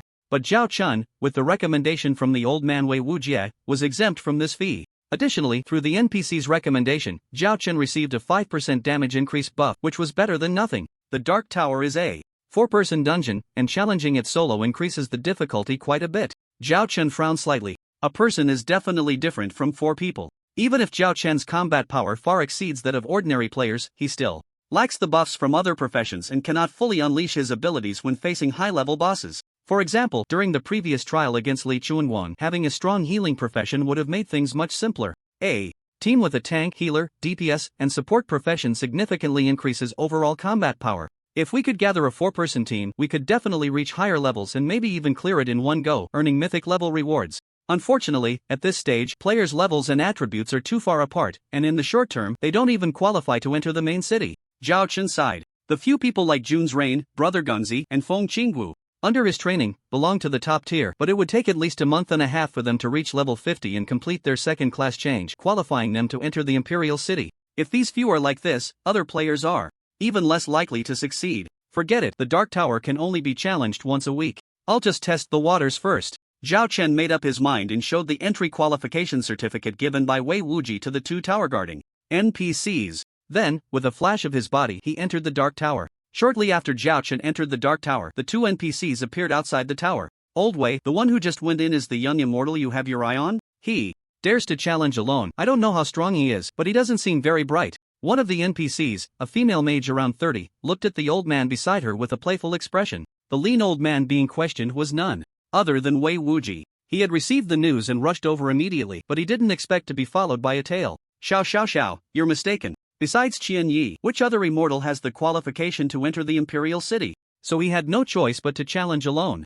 I don't care about that, I just think he's not as good as me. The female mage, referred to as Xiao, scoffed disdainfully. I think you're still holding a grudge because I didn't recommend you for the last spot to challenge the Dark Tower back then, Wei Wujie said with a smile. Xiao's expression became unnatural. I never said that, I just think your judgment is too poor to choose an immortal. I admit that the immortal group has good potential, but betting on them now is a bit too early. You might not know, but just now he passed the trial of Sword Emperor Li Chuanguan, right? Wei Wujie smiled faintly. What? He passed the trial of the Sword Emperor? Xiao was taken aback, slightly dazed. How is that possible? That guy, Sword Emperor Li Chuanguan, holds a transcendent status in the minds of NPCs. His judgment is beyond doubt. Xiao had been brooding over the fact that Wei Wujie did not give her the last recommendation to challenge the Dark Tower years ago, believing that the reason the 300th floor had not been cleared for decades was the lack of a clearer's blessing, 5% damage increase buff. Upon hearing that Wei Wuji had given the spot to an immortal, she immediately felt dissatisfied.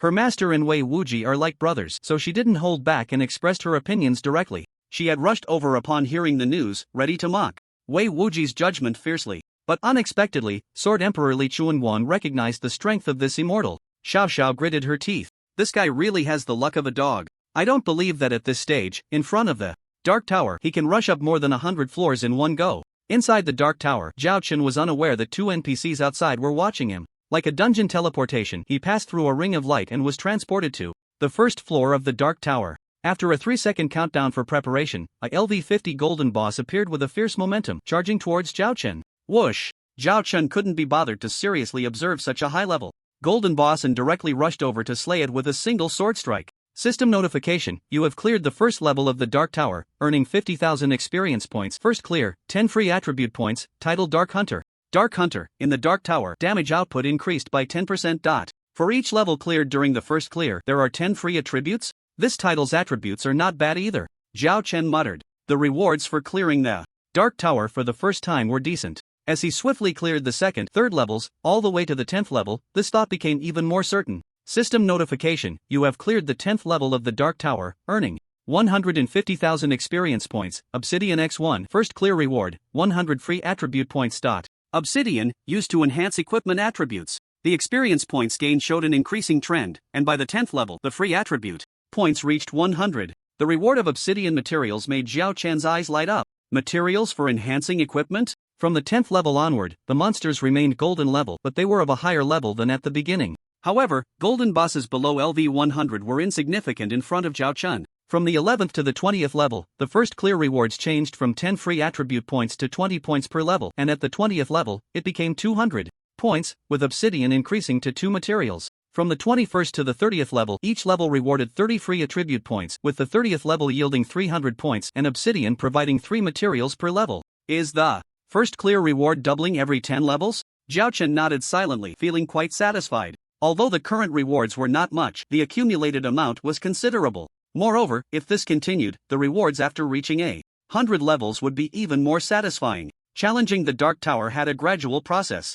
From the first level to the 99th level, although the levels became increasingly higher and the number of monsters per level gradually increased, overall, they were all LV100 or below golden bosses. For Zhao Chen, there was absolutely no difficulty. It was a smooth journey. Soon, he reached the 100th level. The boss at the 100th level is at LV70 Dark Gold Boss. Zhao Chen curled his lips. Dark Gold Boss, equally insignificant. Water Moon Divine Dance Max, minus 600,000. A casual skill cast and it was instantly killed. The bosses in the Dark Tower do not drop equipment or items, and another characteristic is that every time a new level is challenged, all skill cooldowns on the challenger are reset, including equipment cooldowns. This was both beneficial and disadvantageous for Zhao Chen. The benefit was that skills like Annihilation Slash and World Destruction Sword could be used without hesitation. The downside was that the buffs from the passive skills of Combo and Ultimate, Endless Power needed to be restarted. However, overall, the advantages outweighed the disadvantages. System notification: you have cleared the 100th level of the Dark Tower, earning 200,000 experience. Obsidian X20. You have received the first clear reward, 1,000 free attribute points, 1,000 reputation. Dark Gold Chest X1 system notification: you have completed the first phase of the Empire Guardian quest. Reward Golden Chest X10 system notification: you are the first player to clear the 100th level of the Dark Tower. A human region announcement will be made shortly. Would you like to hide your name? The system notification arrived as expected. Zhao Chen didn't expect that after challenging the Dark Tower, even before clearing it completely, announcements would already begin. But he didn't think much of it and directly clicked no. The next moment, human race area announcement: player Qian Yi has completed the challenge of the Dark Tower, 100/300 floors, rewarded with reputation X1000, free attributes X1000. Human race area announcement: player Qian Yi has completed the challenge of the Dark Tower, 100/300 floors, rewarded with reputation X1000, free attributes X1000. Human race area announcement: player 3 system announcements stirred up a wave in the human race area. Ordinary players were filled with admiration for Daddy Qian Yi. At the same time, they were curious about what this Dark Tower really was. Brothers, do you think the Dark Tower is a dungeon? A total of 300 floors? I'm sick of grinding spiders every day. I hope some big shot can tell us the location of the Dark Tower. Daddy Qian Yi is already LV70, definitely a high-level dungeon, so stop dreaming. I really hope to cling to the thigh of the great demon king Qian Yi. The players knew nothing about the Dark Tower, so after a Few discussions, they calmed down again. Overall, this wave was not spectacular among the player community, it only stirred a slight ripple. Outside the Dark Temple, NPCs Wei Wuji and Xiao Xiao couldn't help but be momentarily lost in thought. Has he really passed 100 floors so quickly? This guy's strength seems quite strong, Xiao Xiao murmured. She was a seasoned challenger of the Dark Tower and understood what this meant. Using less than 10 minutes, he must have been killing everything in his path. Exactly. Wei Wuji nodded with a smile, looking at her with a teasing expression. Now, do you still think Xianyi doesn't qualify for my recommendation? Xiao Xiao pursed her lips. It's too early to draw conclusions. From the 100th floor to the 200th floor, those are all high-level dark creatures of dark gold grade. I don't believe he can still do it so easily. How about a bet? Wei Wuji suggested. What are we betting on? Let's bet that Xianyi will still kill his way up to the 200th floor. Wei Wuji said with a smile. If he does, you'll recommend him to join the Divine Machine Camp. If he doesn't, I'll give you that magic secret technique you've been longing for. Do you have that much confidence in him? Of course. Alright, I accept this bet. Xiao Xiao gritted her teeth. She didn't believe that this so-called Xianyi, the Undying, could instantaneously reach the 200th floor. To know, it took her a full 10 years to go from the 101st floor to clearing the 200th floor. How long has the Undying been a marvel of the continent? Although the Undying's talent had already been recognized by the higher-ups of the Empire, the time since its emergence was too short. Xiao Xiao didn't believe that. Her 10 years of effort could be compared to an Undying that had just appeared for a little over 3 months. Old man, you're definitely going to lose this bet. Don't celebrate too early. Wei Wuji looked at her with pity. In his view, if Zhao Qin could slay even a LV-90 epic-class Demon King, there would be no difficulty below the 200th floor. Only legendary and epic-level creatures above the 200th floor could gradually slow his pace. So, what chance did Xiao Xiao have in this bet? In the Dark Tower, Zhao Qin began to continue challenging the upper floors. Starting from the 101st floor, a LV-70 or above Dark Gold boss was bound to appear. The first completion reward for each floor also changed to 200 free attribute points, 20 obsidian, and over 500,000 experience. The first completion reward for every 10 floors changed to 2,000 free attributes, 200 obsidian, while the experience increase was not much. And just as Wei Wuji and Xiao Xiao had thought outside, from the 101st floor to the 199th floor, all the creatures in the Dark Tower were of the Dark Gold level. The 199th floor was merely 3 LV-120 Dark Gold bosses. If Zhao Chun hadn't undergone his second-class change yet, dealing with such creatures would have been somewhat challenging. But now, under the Sword of Annihilation, there was only one outcome: instant kill. The scene flashed, and he arrived at the 200th floor. Is this where it starts to become legendary? Zhao Chun looked at the LV-90 legendary boss that had just spawned not far away, unable to help but raise an eyebrow. The level was indeed a bit higher, but legendary bosses below level 150 were all trash. Sword of Annihilation. Minus 2.6 million. Without a word, the strongest output skill was unleashed, and the legendary boss fell in response. System notification: you have cleared the 200th floor of the Dark Tower. Reward: 2 million experience, 2,000 obsidian. You have received the first clear reward: 5,000 free attribute points, 5,000. Reputation: Legendary Chest X1 System notification: you have completed the second phase of the Empire Guardian quest. Reward: Dark Gold Chest X10 System notification: you are the first player to clear the 200th floor of the Dark Tower, a human. Region announcement will be made shortly. Would you like to hide your name? No. Human region announcement: player Qianyi has completed the challenge of clearing the Dark Tower 200/300 floors. Reward: Reputation X 5000, free attributes X 5000. In less than 15 minutes, the human region announcement flashed across the screen again. This sent the players within the human realm into a frenzy. Meanwhile, the two NPCs outside the Dark Tower had varied expressions. I can't believe he really cleared 200 floors in one go. Xiao Xiao was incredulous. Her 10 years of effort couldn't compare to the unyielding one who had only appeared for a few months. Old man, where did you find this freak? Wei Wujie countered with a question. Is the bet still on? Of course, Huayenimo Dao's with Xiao Xiao wouldn't go back on my word. Xiao Xiao's face flashed with a hint of annoyance. Isn't it just recommending the Divine Machine Camp? What's so difficult about that? Want to make another bet? What bet? Xiao Xiao asked, puzzled. Let's bet whether Qianyi can rush to above the 260th floor in one go. Old man, have you lost your mind? Xiao Xiao looked at him as if he were joking. From the 200th floor to the 250th floor, all are high-level legendary creatures, and above the 250th floor, they are at least epic level.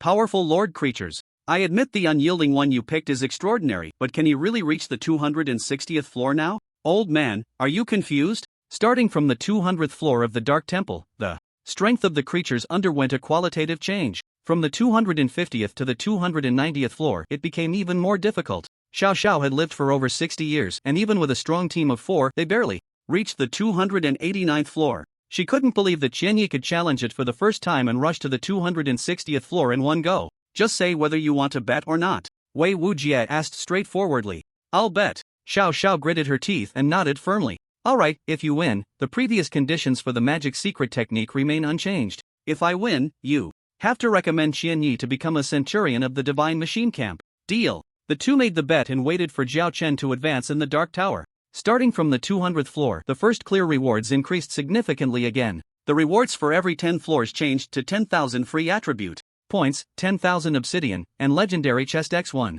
The gap between legendary and epic level bosses was vast, and level alone couldn't make up for it. Just as Zhao Chun had anticipated, legendary bosses below level 150 are not too difficult to deal with, especially now that all skills have their cooldowns. Reset. World-destroying sword, annihilation slash. Often, just using these two large area AoE skills can instantly kill legendary level bosses. Even the three-headed legendary boss at level 140 on the 249th floor only resisted for a moment, as Zhao Chen stacked numerous buff states, and with skills like Ultimate Bomb and Earth Shattering used in turn, it wasn't long before the three-headed level 140 legendary bosses fell one after another, unwilling to accept their fate. Next, he faced the boss on the 250th floor, a level 100 epic creature. Demon Lord King of Plague level LV 100. Rank Epic HP, 11 million attack, defense, skills. Note: template of a high-ranking demon creature, second only to deities. You lowly human dare to disturb my slumber, die. The King of Plague roared, and in an instant, a green arrow shot from its hand. Like a crossbow bolt. Battle information: you were hit by the King of Plague's normal attack, you successfully blocked, losing 2151 HP, and entered a 10-second poison state. In the poison state, you will lose 0.5% of your maximum health per second, stacking up to 10 layers. Your stamina and skill Dragon Roar Iron Cloth Shirt are taking effect, determining the result of the poisoning. Determination complete. Immunity to poisoning for 3 seconds. Does the normal attack add a poisoning effect? Zhao Chen's gaze sharpened. As expected of a level 100 epic boss? It was much more troublesome than when he encountered the Demon King back then. From now on, I need to get serious. Zhao Chen took a deep breath and entered a state of full concentration. Battle information: you were hit by the King of Plague's normal attack, you successfully blocked, losing 2369 HP, stacking 1 layer of poison state. Battle information: you were hit by the King of Plague's skilled deadly poison, losing 31241 HP, stacking 1 layer of poison state. Battle information: you were hit by the King of Plague's skilled deadly critical hit, losing 67151 HP, stacking 1 layer of poison state. Battle information: you activated the skill Twilight of the Gods, removing the poison state. Battle information: you activated the equipment skill World-Destroying Sword, dealing 1.365 million damage to the King of Plague. Battle information: you released the skill Annihilation Slash, dealing 318,000 damage to the King of Plague. Battle information: you released the skill Dodge Slash, immune to the source of Plague skill King's Fury damage. Battle information: you received fatal damage, triggering the Demon God Protection effect, maintaining HP above 1 for 20 seconds. A series of battle information displayed on Zhao Chen's game chat interface. The duration of this battle was not long. The King of Plague had high output and a variety of skills, quickly bringing Zhao Chen's health down. But Zhao Chen's output was equally impressive. In full firepower mode, both sides' HP plummeted like a floodgate opened. Soon, just 5 seconds after the Demon God Protection state passed, the King of Plague fell. This king, how could I fall here? After leaving a final word, the boss was defeated, and Zhao Chen successfully cleared the level. System prompt: you have cleared the 250th floor of the Dark Tower, rewarded with 5 million experience and 9,000 obsidian. You have received the first completion reward, 9,000 free attribute points, 9,000 reputation, epic chest X1. From the 250th floor onwards, the levels are filled with at least LV 100 epic creatures. Dealing with bosses of this level is quite challenging for Zhao Chun. Fortunately, he allocated all the free attribute points he gained earlier in a 3:2 ratio to strength, agility, and stamina, significantly increasing his personal combat power. He passed through the 260th floor smoothly without any major incidents. After receiving the second epic chest as a first completion reward, he pressed on, giving it his all, and climbed up to the 289th floor in one go. Every boss requires full effort. The 289th floor features a LV 150 epic boss, Abyssal Wyvern level LV 150 rank, epic HP, 27.5 million attack, defense, skills. I was no match for the LV 160 Sword Emperor Li Chungan before. Although the LV 150 boss is slightly weaker than the Sword Emperor, it is undoubtedly incredibly powerful. Could it be that this challenge ends here? Zhao Chen clenched his fists, his eyes filled with determination. No matter the outcome, I will give it my all. Outside the Dark Tower, Upon hearing from two guard soldiers that Zhao Chun had reached the 289th floor, Zhao Xiaoxiao immediately held her breath. She had already realized that she had lost the bet again when he passed the 260th floor. However, she didn't mind too much. After all, recommending someone was just a matter of her saying a word. What mattered most now was to see how far this immortal of Thousand Nights could go. But reality struck her hard. 289th floor. Currently, my best result with the other three teammates is stuck at the 290th floor, yet he managed to reach 289 solo. Zhao Xiaoxiao's eyes revealed a deep shock. This was the immortal who had only appeared a few months ago? Why? Was his strength terrifying to this extent? Beside her, Wei Wuji also showed a look of astonishment. I didn't expect him to push this far on his first challenge. Zhao Xiaoxiao took a deep breath and silently made a decision. If he passes the 289th floor solo, then I will put aside my pride and request to team up for the next tower climb. If at first Zhao Xiaoxiao came with the mindset of watching a show, her thoughts had completely changed now.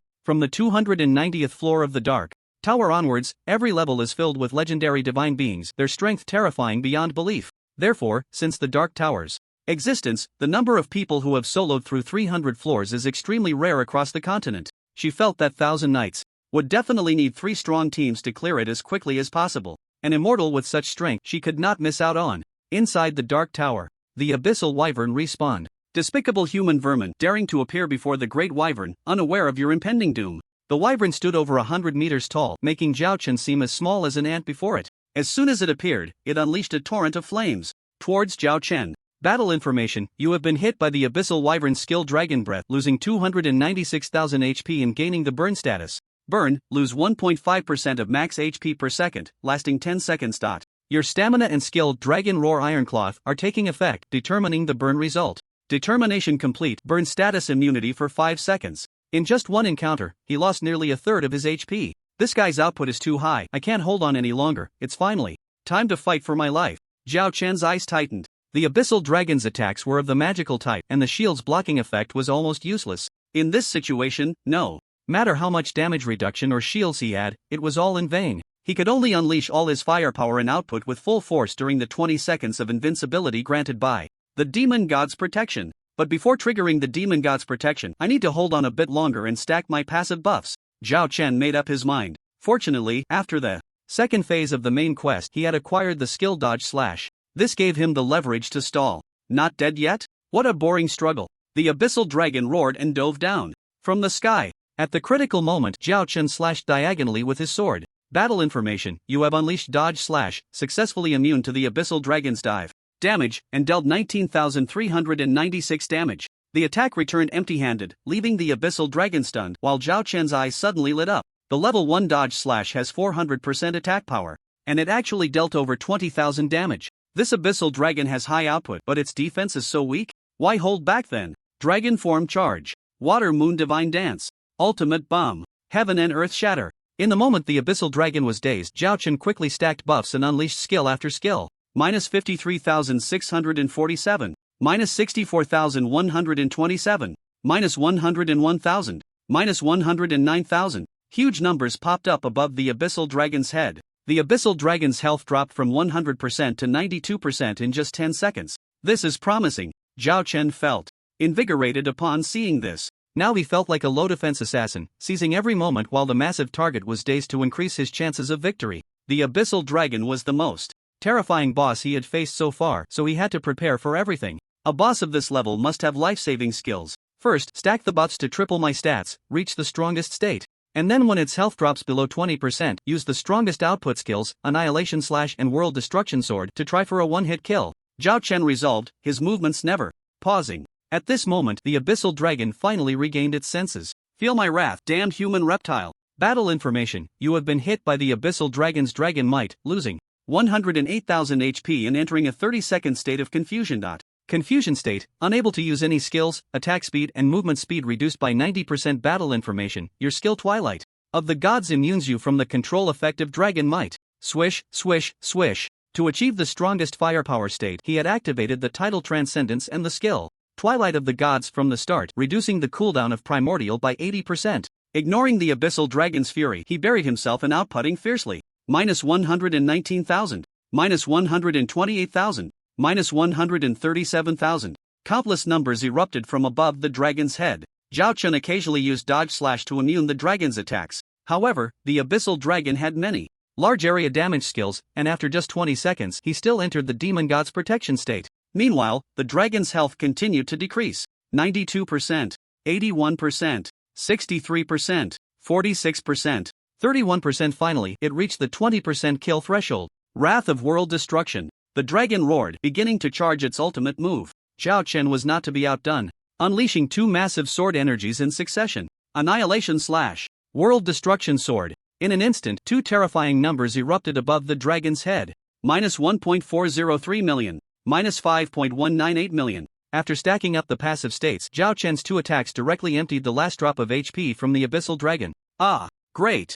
Abyssal dragon, how could you die here? The abyssal dragon left a final word and instantly lost all vitality. At this moment, Zhao Chen's demon god protection state happened to have only 1 second left. Phew, that was close. Zhao Chen relaxed. System notification: you have cleared the 289th floor of the Dark Tower, reward 9 million. Experience, Obsidian X16000. Only 11 floors left. Continue. Zhao Chen took a few breaths and entered the next floor. 3 seconds later, a snow-white bone dragon appeared in his line of sight. Undead bone dragon level LV 100 rank. Mythical HP, 30 million attack, defense, skills. Note, template of a demon race divine creature from 3,000 years ago. Holy crap, a mythical level boss. Zhao Chen's scalp tingled. As the undead bone dragon had just respawned, his health suddenly began to drop. Battle information: you are affected by the undead bone dragon's skill Undead Domain, losing 4% HP every second. Losing 4% HP every second means that if Zhao Chen does nothing, his HP will be emptied in half a minute. And that's not all. Battle information: you are affected by the undead bone dragon skill Curse of the Dead, all attributes reduced by 50%. Battle information: the undead bone dragon senses the curse of the demon god on you, increasing your damage taken by 100%, reducing his own attributes while increasing its output. In this back and forth, Zhao Chen's disadvantage was particularly obvious. Is this what a mythical level boss is like? Damn, it's too overpowered. I probably won't qualify to challenge it until I reach level 100 and awaken my class. Zhao Chen couldn't help but shiver. He felt that this challenge was likely at an end. At that moment, a prompt suddenly rang in his ears. System notification: you have triggered the hidden quest. Unseal the Sword of Domination. Quest content: the Sword of Domination has 4 layers of seals. Only the blood of mythical creatures can unseal it. Defeat the undead bone dragon. 0/1. Quest deadline: no limit. Quest number requirement: up to 4 people. Quest reward: reduce the seal count of the Sword of Domination by 1 layer. Holy crap! Unseal the Sword of Domination. Zhao Chen's mouth went dry. From the moment he obtained the Sword of Domination, Zhao Chen was well aware that it only displayed 1/5 of its attributes, while the remaining 4/5 were sealed. For such a long time, he had been completely in the dark about how to unseal it. Even the few epic level bosses he encountered couldn't trigger it. Zhao Chen thought that it would probably be impossible to unseal it in the short term. I didn't expect that the quest would only trigger after defeating a mythical level boss. Does that mean the Sword of Domination can be upgraded to mythical level equipment? After all, it was equipment dropped by a mythical level boss, which was very likely. In the primordial, bosses that were first killed generally dropped an item or equipment of the same quality as the boss. The final demon god of the LV 200 mythical boss dropped the highest quality item, which was the sealed epic weapon, the Sword of Domination. At that time, Zhao Chen found it a bit strange. And now it seems even more unreasonable. Therefore, his guess was probably correct. With this thought in mind, Zhao Chen looked at the undead bone dragon with eager anticipation. The unsealing quest has no deadline. Although the mythical level boss is terrifying, I will have to face it sooner or later. Let me see how far I can go for now. On the other side, seeing Zhao Chen clear level 289 in one breath and start challenging level 290, Wei Wuji and Zhou Xiaoxiao couldn't hold back any longer. No way. I'm just too curious. Let's spend some money to enter the spectator mode. The Dark Tower has a spectator mode starting from the 200th level, where players or NPCs can pay a fee corresponding to the level in gold coins to observe and learn. Of course, no player has experienced this feature yet, but NPCs have used it quite a few times. NPCs can learn from others' strategies, speculate on the monster's ability values, and assess how far they can go. Most importantly, they can observe the challenger's strength and choose teammates. At this moment, Zhou Xiaoxiao no longer underestimated Zhao Chen. She had worked hard to gather 3 other teammates but had been stuck on this level for over a decade. She had a deep understanding of the terror of the divine stage undead bone dragon. Watching level 290 requires 2,900 gold coins. I can definitely afford that. At this rate, this guy might just take down the undead bone dragon. No, I must watch. Having made up her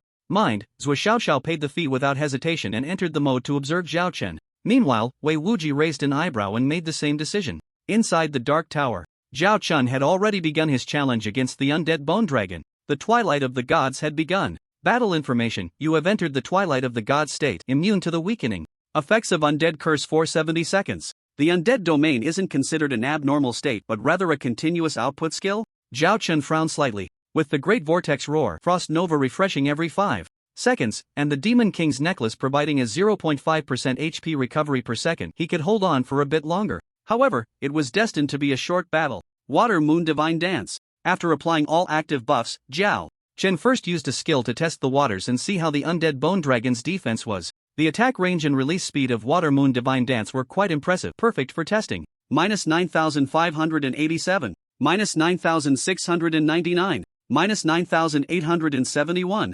10 sword chi were instantly unleashed. The undead bone dragon's HP dropped by about 100,000. For 30 million HP, 100,000 was negligible, but Zhao Chen was quite satisfied. Water Moon Divine Dance MXA is in the middle range of all my output skills, and achieving this output is already good. Looks promising. Zhao Chen pressed on, continuously using small skills to strike the undead bone dragon. But the undead bone dragon wasn't just taking hits, it charged forward. Without a word, its 2 front claws were enveloped in a layer of ghostly blue flames, coming down hard. Battle information: you have been hit by the undead bone dragon's skill Dark Claw. Battle information: you used Dodge Slash. Immune to the first phase damage. Battle information: you were hit by the second phase of the undead bone dragon's skill Dark Claw, losing 656,000 HP and entering a severely injured state. Battle information: you failed the severe injury check during the skill Twilight of the Gods duration, immune to this abnormal state.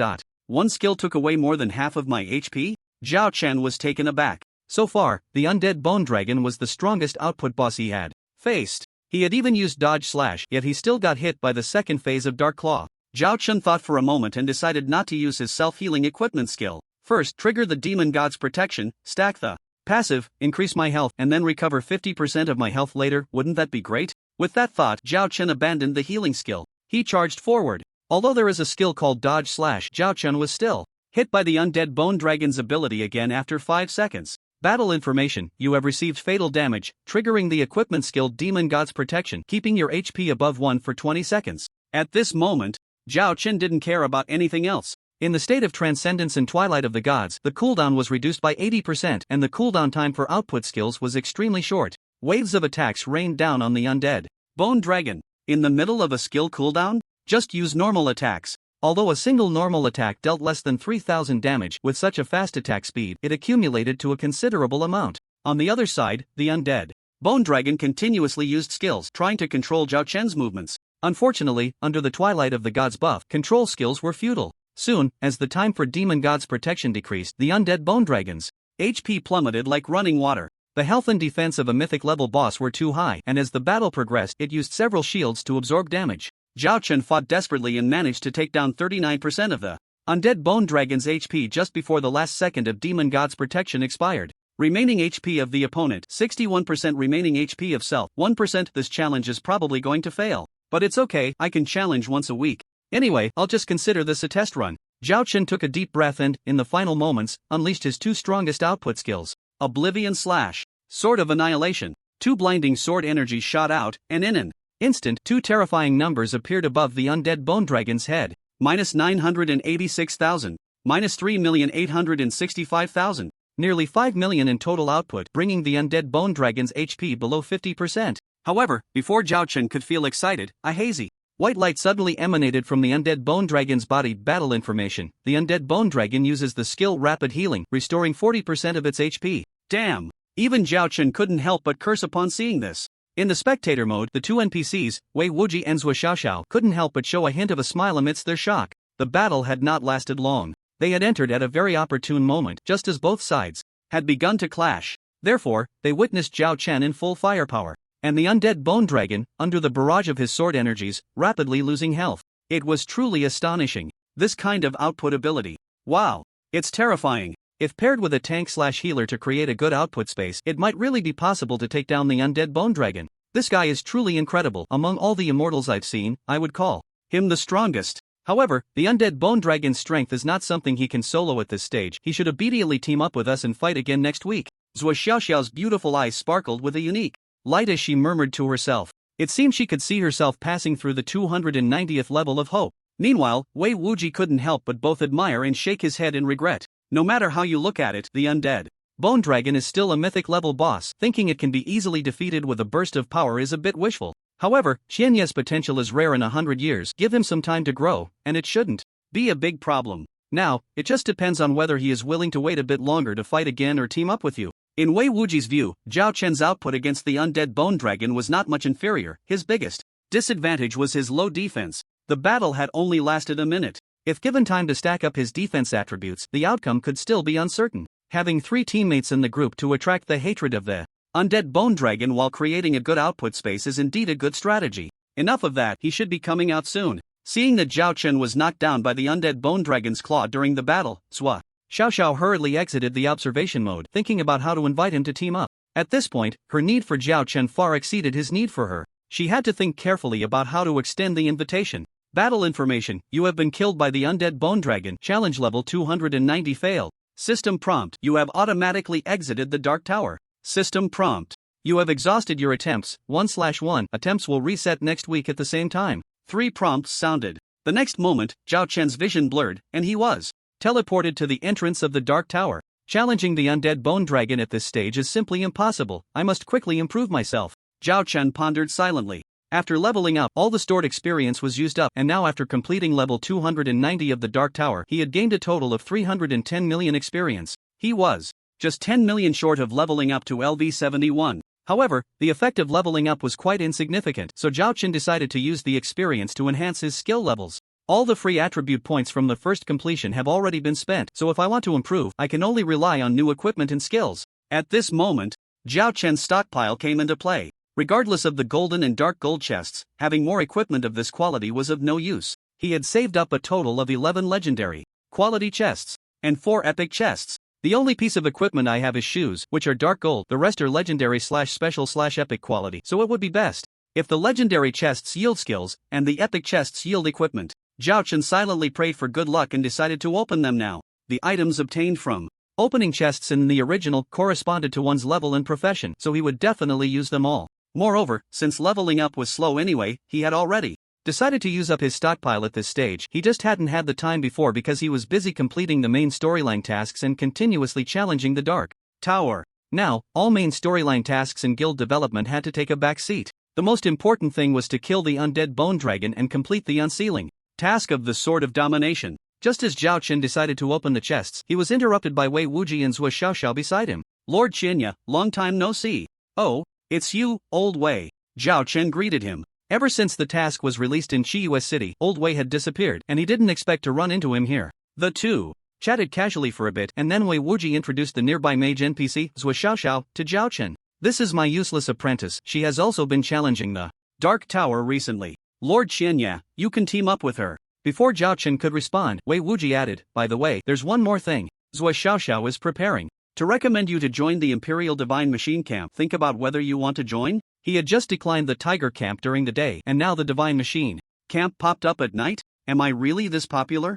Zhao Chen thought for a moment, ready to politely decline, when the task function triggered as usual. System prompt: you have triggered the task Join the Divine Machine Camp task content. The Divine Machine Camp is one of the most elite special forces of the human empire, mainly responsible for gathering intelligence and eliminating dangerous creatures in major cities. Divine Machine Camp benefits: 1. Qualification to purchase strategic equipment, up to epic level. 2. The right to command NPC soldiers in major cities, up to 100, maximum 2 hours per week. 3. Apart from important tasks, the Divine Machine Camp does not limit your free actions. Do you want to join? Epic level equipment, NPC soldier command? Zhao Chen's eyes lit up. The Divine Machine Camp was different from the Tiger Camp. It didn't restrict free movement, so was there any need to hesitate? He decisively clicked, yes. It's like a pillow arriving just when I'm feeling sleepy. I wonder how many epic level pieces there are and what the prices are. With the opportunity to challenge level 290 and receiving such good news, Zhao Chen couldn't help but feel delighted. He readily accepted the invitation from Zhao Xiao and Wei Wuji. The outcome of this challenge in the Dark Tower not only brought him numerous rewards but, more importantly, allowed him to gain a preliminary understanding of his own strength. After coming out of the ultimate demon god's temple, the only boss that Zhao Chen found troublesome was the Demon King Doze from the Yunmeng Swamp. However, after his second class change, he had far surpassed the Demon King, and it was only now that he finally saw clearly the goal of his ultimate challenge. I can't take on mythic level bosses at level 100 for now, but I could probably challenge epic level bosses around level 150. As for bosses below epic level, including legendary ones, the higher the boss level, the greater the challenge. Zhao Chen felt that he could probably handle legendary level bosses at least up to level 170, and for those below legendary, he wouldn't have much trouble with anything below level 200. But right now, bosses below epic level are hard to pique my interest. The most important thing is to clear the 300th floor of the Dark Tower. Zhao Chen thought for a moment and decided to follow Zhou Xiaoxiao to the Divine Machine Camp first to see what equipment was available for purchase as part of the faction benefits. Meanwhile, Wei Wuji, the old man, had unknowingly left. The Divine Machine Camp was located on the outskirts of the Imperial City, and its headquarters covered a considerable area. Outside the main gate, apart from a few high-level NPCs, there were basically no other personnel moving about. It looked quite unremarkable. The Divine Machine Camp holds a special position in the Imperial Army. Members only gather when specific orders are issued from above, and most of the time, they are free to move about, Zhou Xiaoxiao explained, fearing that Zhao Chen might underestimate the camp since it was his first visit. By the way, the two friends I mentioned who are teaming up to challenge the tower are also from the Divine Machine Camp. They are on a special mission, so they won't be available until a week later, Zhou Xiaoxiao added. Zhao Chen replied nonchalantly, "Oh, that's fine." Not long after coming out of the Dark Tower, Zhou Xiaoxiao had directly invited him to team up for the next challenge of the 290th floor. The other two members of the team were a tank and a healer, all high-level NPCs. Zhao Chen was secretly a bit surprised at the time. Teaming up with players was normal, but teaming up with NPCs was a first. For him, the authenticity of the original was once again refreshed in his mind. However, without much hesitation, he agreed. After all, the rewards for solo challenges and for a full 4-person team challenge in the Dark Tower were the same, and the attributes of the monsters wouldn't change, so he didn't mind teaming up. On the contrary, having a team would make the challenge of the last 11 floors of the Dark Tower much easier for him. It was a win-win situation. Seeing that Zhao Chen didn't mind, Zhou Xiaoxiao changed the subject. "I'll take you to register, and then we can check with the warehouse manager to see if there's any suitable equipment for you." "Sure." Zhao Chen nodded readily. Soon, after completing the enlistment procedures, Zhao Chen successfully became a centurion of the Divine Machine Camp. He had no NPCs to command under him, but he could recruit up to 100 players. In the Divine Machine Camp, players could buy equipment from the NPC official faction and accept quests. Basically, no player would refuse to join. Whether recruiting members from the Junlin Tiantang Guild or friendly solo players, it was a good choice for Zhao Chen. After walking with Zhou Xiaoxiao for a while longer, they arrived at the entrance of an underground warehouse. Zhou Xiaoxiao stepped forward and chatted with the NPC at the gate for a few moments. Then, in front of Zhao Chen, a line of prompts appeared at System Prompt. "The warehouse interface of the Divine Machine Camp has opened." A box appeared before Zhao Chen. The warehouse was divided into 4 sections. The first section contained consumables like potions, with a variety of health and mana recovery items, as well as a considerable number of attribute-enhancing potions. The second section was the skill book interface, which included a wide array of skill books for major mainstream professions, and the quality was quite good. Zhao Chen keenly spotted a beginner's War God skill book of golden quality and decided to find a way to purchase it later. The third section contained miscellaneous items and materials. The fourth section was filled with equipment for various professions. The lowest was LV50 silver quality, and the highest was 3 pieces of epic equipment at LV160. It seemed that epic quality equipment was not easily stored in the Divine Machine Camp. The quantity was already limited and could be taken by other NPCs. Zhao Chen steadied himself, ignoring the low-quality equipment, and directly looked at the 3 pieces of epic gear: a long sword, a ring, and an earring. "Only one of them is useful to me." To be honest, Zhao Chen felt a bit disappointed. He already had the Sword of Domination and didn't need another epic long sword. The ring had a special quality item, the Ring of Chaos, which passively reduced the level requirement for all equipment. Even if the LV160 epic ring from the Divine Machine Camp was given to Zhao Chen for free, he wouldn't wear it. Otherwise, most of his equipment wouldn't be usable. Forget it, having an epic earring is already good enough. One shouldn't be too greedy. Zhao Chen sighed and looked at the top row of earrings in the warehouse, which flickered with an eerie red light. Upon seeing it, he immediately gasped. Item, Heart of Frost level, LV160 epic equipment requirement attribute. LV160 equipment requirement profession, all professions physical/magic attack power, 200,000 physical/magic additional attack power, 25% strength/agility intelligence stamina, 150,000. HP, 300,000 skill 1, breaking extremes, passive skill, after equipping, all skill levels +2. Skill 2, freeze, passive skill, any attack has a 5% chance to freeze the target for 5 seconds. Frozen state, damage taken increases by 20%, and no actions can be taken. Skill 3, Extreme Ice Feast, active skill, designate a target within a 200 by 200 meter range to be frozen for 10 seconds. Cooldown time 24 hours. Note, a masterpiece by the Orc Lord, the Frost Siren. Purchase prerequisites 100,000 reputation, 100,000 merit. Price 1,600,000 gold, 100,000 merit points, 200,000 dual attack, 25% additional attack power boost, 150,000 in 4-dimensional attributes. Not only does it have impressive attributes, but the 3 accompanying skills are also quite fierce. Skill level +2 means that after equipping the Heart of Frost, a LV9 skill would break its limit and become LV11. Don't be fooled by the mere 2-level increase. There is a huge gap between each skill from LV9 to LV10, and once it breaks past LV10, the skill's range and attack power will see a qualitative improvement. Moreover, this saves Zhao Chen a lot of experience in leveling up skills. Additionally, the Heart of Frost has attack effects. A 5% chance may not seem high, and 5 seconds can be significantly reduced against high-level boss resistances, but that doesn't mean the freezing effect is weak. Given the frequency of Zhao Chen's attacks, as long as the freezing effect can last for 3 seconds, he is confident he can maintain it throughout. Just imagine, if the boss couldn't move at all under Zhao Chen's attacks, how exhilarating would that be? Moreover, the third skill, with a 100% chance of large-scale freezing control, if used well, could even turn the tide of battle. But at this price, it's too expensive. 100,000 reputation, 100,000 merit, 1.6 million gold. Zhao Chen's eyes widened, and he clicked his tongue in disbelief. He had already met the requirements for reputation. As for the gold, if he scrapes together a bit, he should be able to gather it by next week. At worst, he could sell a few legendary items or high-quality skill books. They would sell quickly at the auction house. Although players are currently short on cash, large guilds can still chip in a bit, barely enough to cover the costs. As for the fact that legendary items are somewhat cheap at the moment, they could sell for a higher price after some time, Zhao Chen didn't care. The priority now is to enhance his strength and quickly take down the undead bone dragon on the 290th floor of the Dark Tower to unlock the Sword of Domination. However, the other requirement for purchasing the Heart of Frost, 100,000 merit, was making him a bit anxious. In the original, merit can be used as a special currency, and there are mainly 2 ways to obtain it. One is by killing NPCs or players from the opposing faction, and the other is through PK. Zhao Chen pondered silently for a moment. The first method would likely be faster.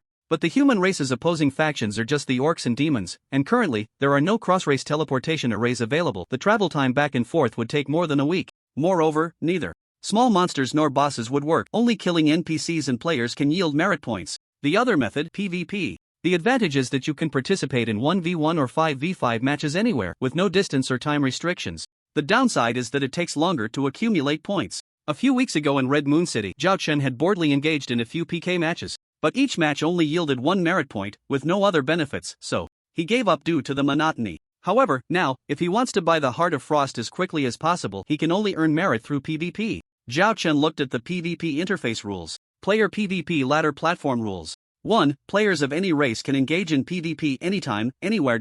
2. Player attributes and skills remain unchanged upon entering PvP. 3. The rank of matched opponents will be close to that of participating players. 9. Ladder ranks from low to high are Apprentice, Bronze, Silver, Gold, Platinum, Diamond, Master, King. 10. In the Novice rank, each victory earns 1 merit point, Bronze 2 points, Silver 3 points, Gold 5 points, King 100 points. After winning 10 consecutive matches, each match increases merit by 10%, at least 1 point. After winning 100 matches, it increases by 20%, 30% after 200 matches, 40% after 300 matches, and 50% after 500 matches. Extra rewards capped. 10. In the Novice rank, each defeat deducts 0 merit points, Bronze 1 point, Silver 2 points, Gold 3 points, King 80 points. 1. Once a player's rank reaches King, they can participate in NPC gladiatorial arenas, challenge NPCs, and earn more merit. After reading the PvP rules, Zhao Chen fell silent for a moment. Each PvP match has a 10-second preparation time, the maps are large, and considering the time spent on matching, even if I can kill instantly, I can only manage 2 matches in a minute at most. Moreover, the higher the rank, the longer it takes to match teammates. Based on this efficiency, I would need to grind for about 3 days to reach 100,000, and that's the best case scenario. Zhao Chen sighed silently. The most formidable player at this stage, aside from him, is hardly worth mentioning in his presence. Even those like Feng Qinggu, whom he has trained, have a win rate of absolutely 0. This means that his entry into PvP is destined to be a sweeping victory. Perhaps some players enjoy the thrill of being invincible, but Zhao Chen has experienced it too many times and has already found it tedious. This is also the fundamental reason why he tossed the game aside after just a few rounds before. Sigh, no matter how boring it gets, can it be more tedious than the final demon god grind I did for 2 months back then? Everything is worth it to obtain the LV160 epic earrings. Zhao Chen made up his mind and prepared to dive into the ladder. Before leaving, he made an appointment with Swiss Xiaoxiao to meet again in a week, at which time they would sprint together to the 290th floor of the Dark Tower. For now, there was nothing else to do in the main city, so before participating in PvP, Zhao Chen simply returned to Qianye Town. After completing today's daily task of taking 29 guild members into the abyss-level spider cave, he prepared to enter seclusion and start grinding for merit points. PvP cannot hide information, and this trouble is unavoidable. So Zhao Chen was too lazy to use the disguise effect of the shadow cloak. He clicked to match for a solo match. Soon, his vision shifted, and he found himself on a platform of about 500 square meters. System prompt: you have completed matching. The map is randomly set to training ground. Zhao Chen glanced at it indifferently, understanding in his heart. The maps for personal matches are also random, as stated in the rules. The maps can generally be divided into 4 types. One is open maps, like the training ground platform. The second type is special weather maps, such as snow, lava, etc., which challenge players with different attribute skills, having effects that can enhance or weaken in weather maps. The third type is disaster maps, such as meteor falls, earthquakes, acid rain, etc. From the countdown to preparation, both sides must split their focus to deal with sudden disasters. The fourth type is fun maps, which have random buffs dropping, testing not only the player's combat abilities but also their observational skills. The map Zhao Chen matched this time was the simplest one, unaffected by X factors. His opponent was a female player from the demon race with a rather ordinary ID, and her profession was Dark Priest. Zhao Chen wasn't very familiar with this type of player, having only come across a few unimportant pieces of information on the forum. This player, upon seeing Zhao Chen's information, widened her eyes as if she had seen a deity, staring without blinking. It seems like a profession that can apply debuff effects to targets belonging to the support category, with combat power that isn't outstanding. Zhao Chen thought to himself while waiting for the 10-second countdown to end. 3, 2, 1. The opponent still maintained a dazed expression, as if she were stunned. A fan? He had too many fans, and there was no way to go easy on each one. Zhao Chen smiled and nodded. Then, without mercy, he executed a simple water moon divine dance MXA, crossing over 100 meters in an instant, achieving the ruthless flower destruction accomplishment. System prompt: battle victory, you have gained 1 merit point. Zhao Chen didn't think much and entered the next match.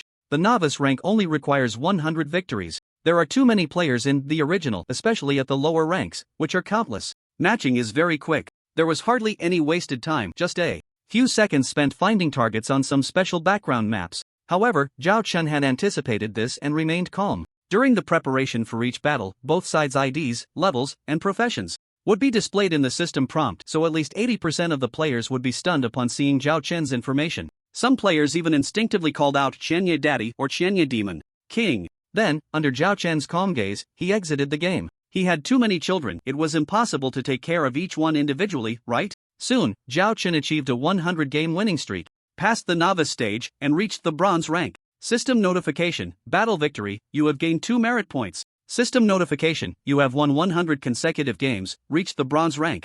Reward: 10 merit points. System notification: after reaching 1000 merit points, you can advance to the silver rank. In fact, advancing from the novice rank does not require accumulating merit points.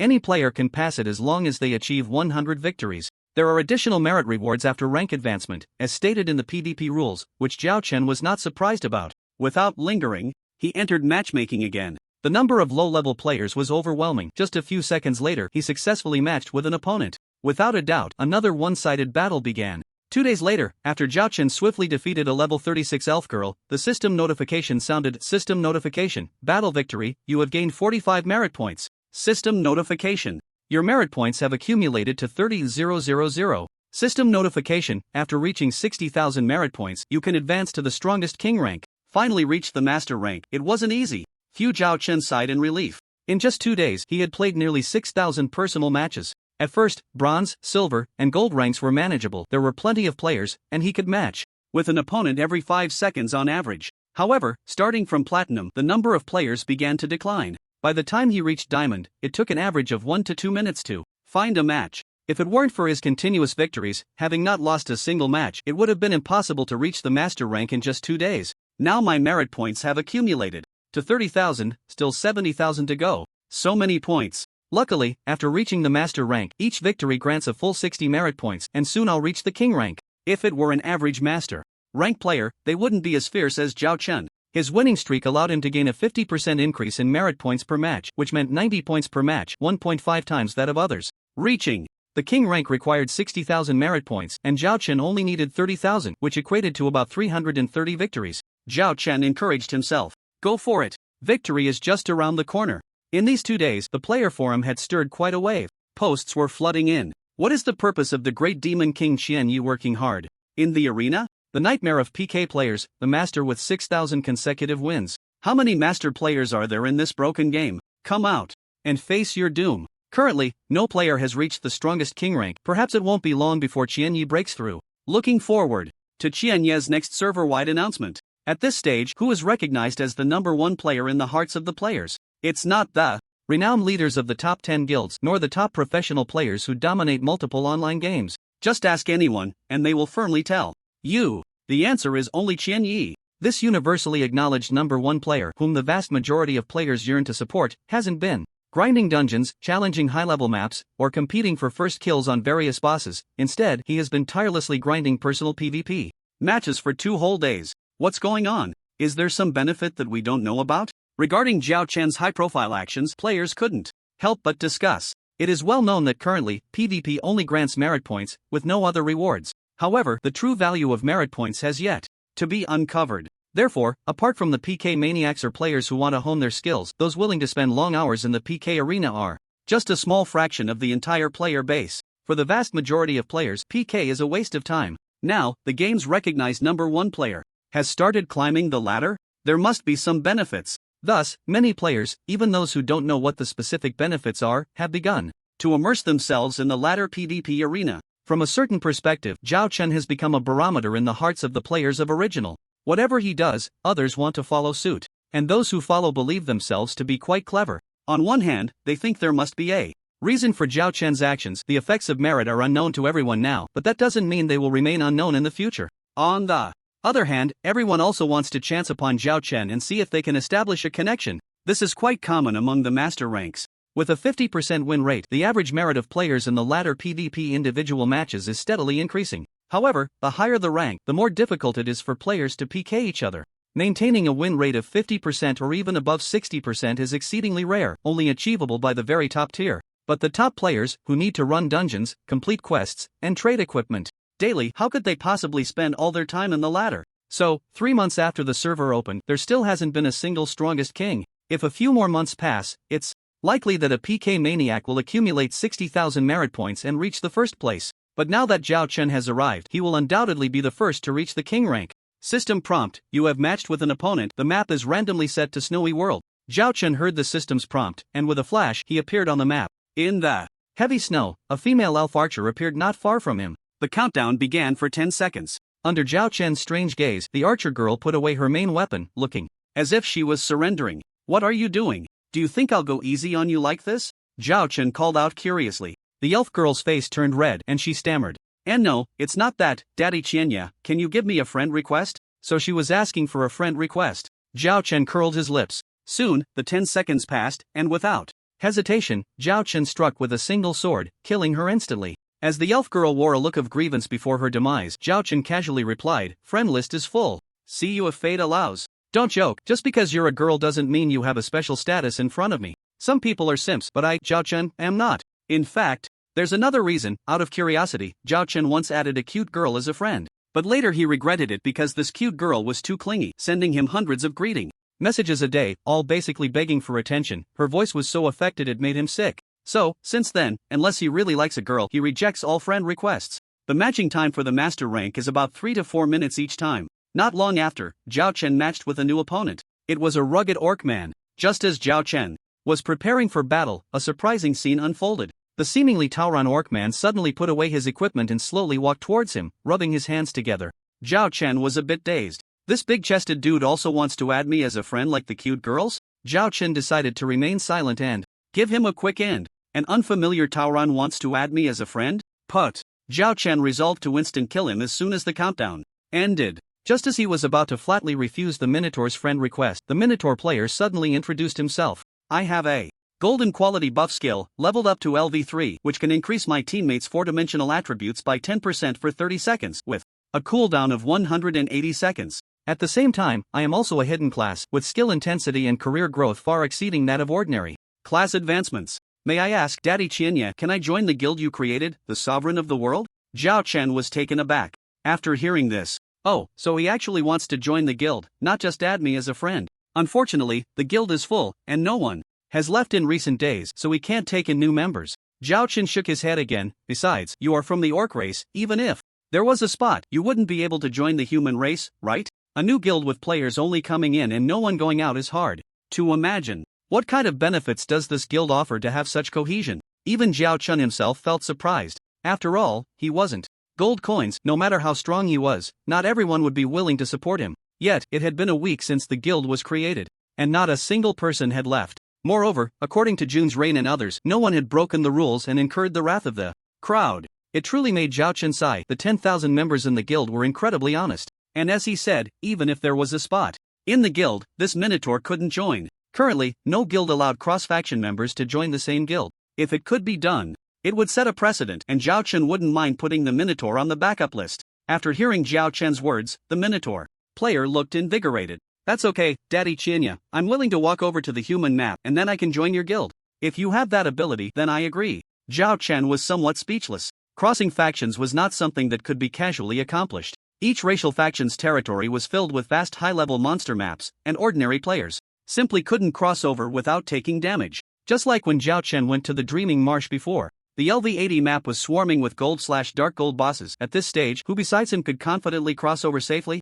so if the Minotaur could really do it, Zhao Chen would definitely be willing to take him in. Then it's settled, I'm heading to the human race right now, the Minotaur player said excitedly. Alright, if you really make it to Qianya Town, let me know, and I'll look out for you. Zhao Chen didn't mind giving a friend slot to such a uniquely minded player. After they added each other as friends, Zhao Chen sent him out of the match, while the Minotaur wore a face full of righteous enthusiasm. What a clown, making me look like a villain who enjoys killing, Zhao Chen silently complained. This was just a small episode in his matchmaking, and he quickly put it behind him and continued matching. Daddy Qianya, let's be friends. Great God Qianya, does your guild still need members? Daddy Qianya, I'm a hidden class, can I join your guild? What? It's full, and no one has left? Damn, this bunch of animals. Daddy Qianya, why don't you create a branch guild? The top guilds in the original all have 10 or 8 branch guilds, which can attract talent. Daddy Qianya. The opponents he matched with gradually began to lose focus on the battle. Basically, 9 out of 10 players were introducing themselves, asking if they could join Sovereign of the World, or requesting to add him as a friend. Then, after Zhao Chen decisively refused, they all showed dejected expressions and stood there quietly waiting to die. Zhao Chen was curious, why not struggle a bit? At least it would make earning merit points less boring. Zhao Chen asked a player, and the response was quite insightful. Because, Daddy Qianyi, your win rate is 100%. Even if we use all our strength, we wouldn't stand a chance, right? Zhao Chen was speechless and gave the player a taste of being instantly killed. After several hours of grinding, Zhao Chen finally encountered a decent opponent. Don't get me wrong, they were only decent in attitude. In terms of strength, they were still no match for Zhao Chen. This was an assassin from the Celestial Clan, a hidden class, with skills that allowed them to move stealthily, perfectly refreshed in the fog environment map, making it hard for Zhao Chen to defend himself. Unfortunately, even if Zhao Chen stood still and used the reflection skill from the demon god's shield, he couldn't withstand the attack. Battle information, you have activated the Thorn skill. Battle information. Celestial Clan Assassin 568 used the skill Backstab on you, reflected by thorns, health minus 6988. Battle information, Celestial Clan Assassin 568 has died. System notification, you have defeated your opponent and earned 90 merit points. With several system notifications, the Celestial Clan Assassin with the ID 568, wearing a look of deep unwillingness, vanished. Celestial Clan, City of Gods, Heavenly Blue Guild Headquarters. A figure of an assassin slowly appeared out of thin air. The surrounding players immediately gathered around. 568, how did it go? Did you win? How far are you from 60,000 merit points? Can you be the first to reach the top as the strongest king in front of Chenyi? Everyone was asking questions all at once. If any Celestial Clan players were to see this, they would surely be astonished. Because everyone present was a member of the Heavenly Blue Guild's raid team, the strongest players of Tianza. And the Heavenly Blue Guild is recognized as one of the top 10 guilds in the original, the leader of the Celestial Clan. At this moment, 568 sighed and gently shook his head. The crowd's expressions immediately dimmed. Why did Qianyi suddenly start grinding the ladder? What bad luck! Exactly, once 568 reaches the top, as the strongest king, he can complete that fighter hidden class quest. Even if it's not for the hidden quest, the player who ranks first as the strongest king will get a server-wide announcement, which is a great opportunity for our Heavenly Blue Guild to make a name for itself. Such a pity, it was only a week away from completion. I'm not willing to accept this. All the players present were well aware that the Assassin 568 had received a hidden quest, with the completion condition being to become the strongest king. Although any strongest king rank would suffice, being the first to reach the top would yield extra rewards, and there would definitely be a system announcement which would have a huge positive effect on the Heavenly Blue Guild and the entire Celestial clan. According to the conventions of online games, PvP inevitably has a leaderboard. At this stage, Zhao Chen held all 5 major leaderboards, and the Heavenly Blue Guild wanted to claim a new one. Even if it only lasted for 3 days, it would still be a remarkable achievement. Originally, with 568's 81% win rate and 51,000 merit points, he could have completed it in a week at most. But now, encountering the freak that is Qian Yi, hope suddenly seemed distant. System notification, battle victory, you have earned 90 merit points. System notification, your merit points have accumulated to 60,060 points. System notification, you have been promoted to the strongest king rank, earning 6,000 merit points and the title Peak Fighter. Peak Fighter, the first player in the server to become the strongest king can obtain this title. Effect, reduces personal skill cooldown by 20%, increases output by 20% against humanoid monsters. System notification, you have become the first to reach the top as the strongest king. The ladder leaderboard is now open. Do you want to hide your name? The master rank. Matchmaking is such a waste of time. Clearly, I earn more merit points each match, yet it took 2 days just to level up. The master rank is just like this. The strongest king is just me alone. Isn't that a waste of time? Zhao Chen sighed deeply. He was still over 33,000 away from the requirement of 100,000 merit points, but it was difficult to earn more from PvP. However, once he reached the strongest king rank, he could participate in the NPC arena, challenge stronger opponents, and earn more merit points. NPCs are not as easy to deal with as players. There are many high-level NPCs that I can't crush. If my winning streak is interrupted, it would undoubtedly waste a lot of time, so I should use up my stock first. Zhao Chen decided to challenge the arena later. To avoid any accidents, he would first open the 11 legendary chests and 4 epic chests. On one hand, to improve himself, and on the other, if he got duplicate equipment, he would sell it directly. He currently had less than 300,000 gold coins. The 200,000 he had given to Frost Aoshua for the king's sword was already spent, and for the time being, he could only rely on selling equipment to gather 1.5 million.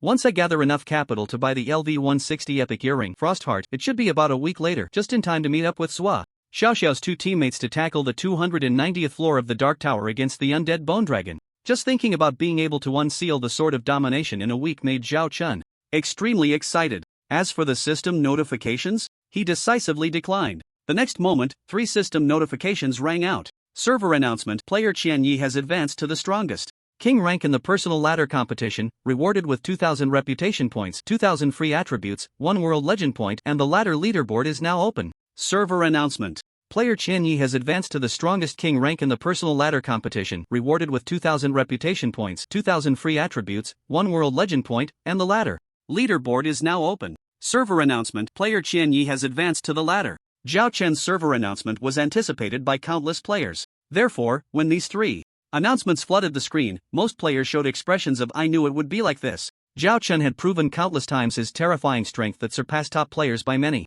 times. In the latter, he was not weakened. It was like a max-level god entering a novice village and wreaking havoc, simply invincible. The players' feelings of comfort outweighed their shock. With nearly 6,000 matches and a 100% win rate, securing the announcement was a matter of course. No one made any sour remarks. Countless players on the forum or in the city channel, guild channel, free channel, etc., praised. Congratulations to Daddy Qian Yi for another server announcement. Congratulations to the great Demon King Qian Yi for dominating the leaderboard again. Congratulations to the great Demon King Qian Yi for claiming the top spot. Daddy Qian Yi, unifying the original, millions bow down. For generations, the supreme of humanity, Daddy is mighty. The guild channel, ruling the world, was also buzzing. After Zhao Chen thanked them lightly, he turned with anticipation to open the chests. The 11 legendary chests don't matter much. It would be best to get some skills, and for the 4 epic chests, I hope they all yield equipment and preferably non-duplicate ones.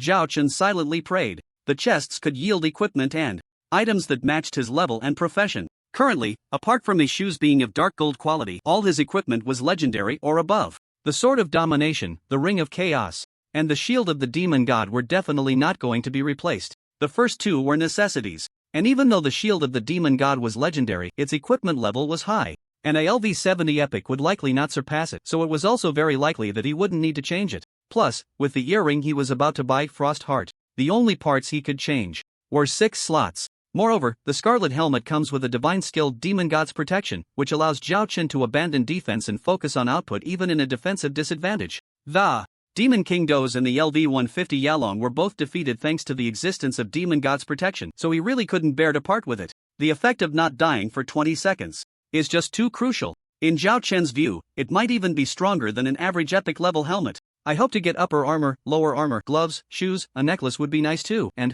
maybe some skill books. Zhao Chen took a deep breath and no longer hesitated. He opened 11 legendary treasure chests. Zhao Chen closed his eyes and clicked randomly, and soon, all 11 chests were opened. Then he opened his eyes to take a closer look and was immediately a bit disappointed. Out of these 11 legendary chests, he surprisingly got 2 long swords, 1 shield, 4 helmets, 1 ring, 2 necklaces, and 1 skill book. Except for the skill book, everything else was actually useless. Item, Blood of the Gods, Legendary Skill Book, Learning Requirement, LV-70, Beginner War.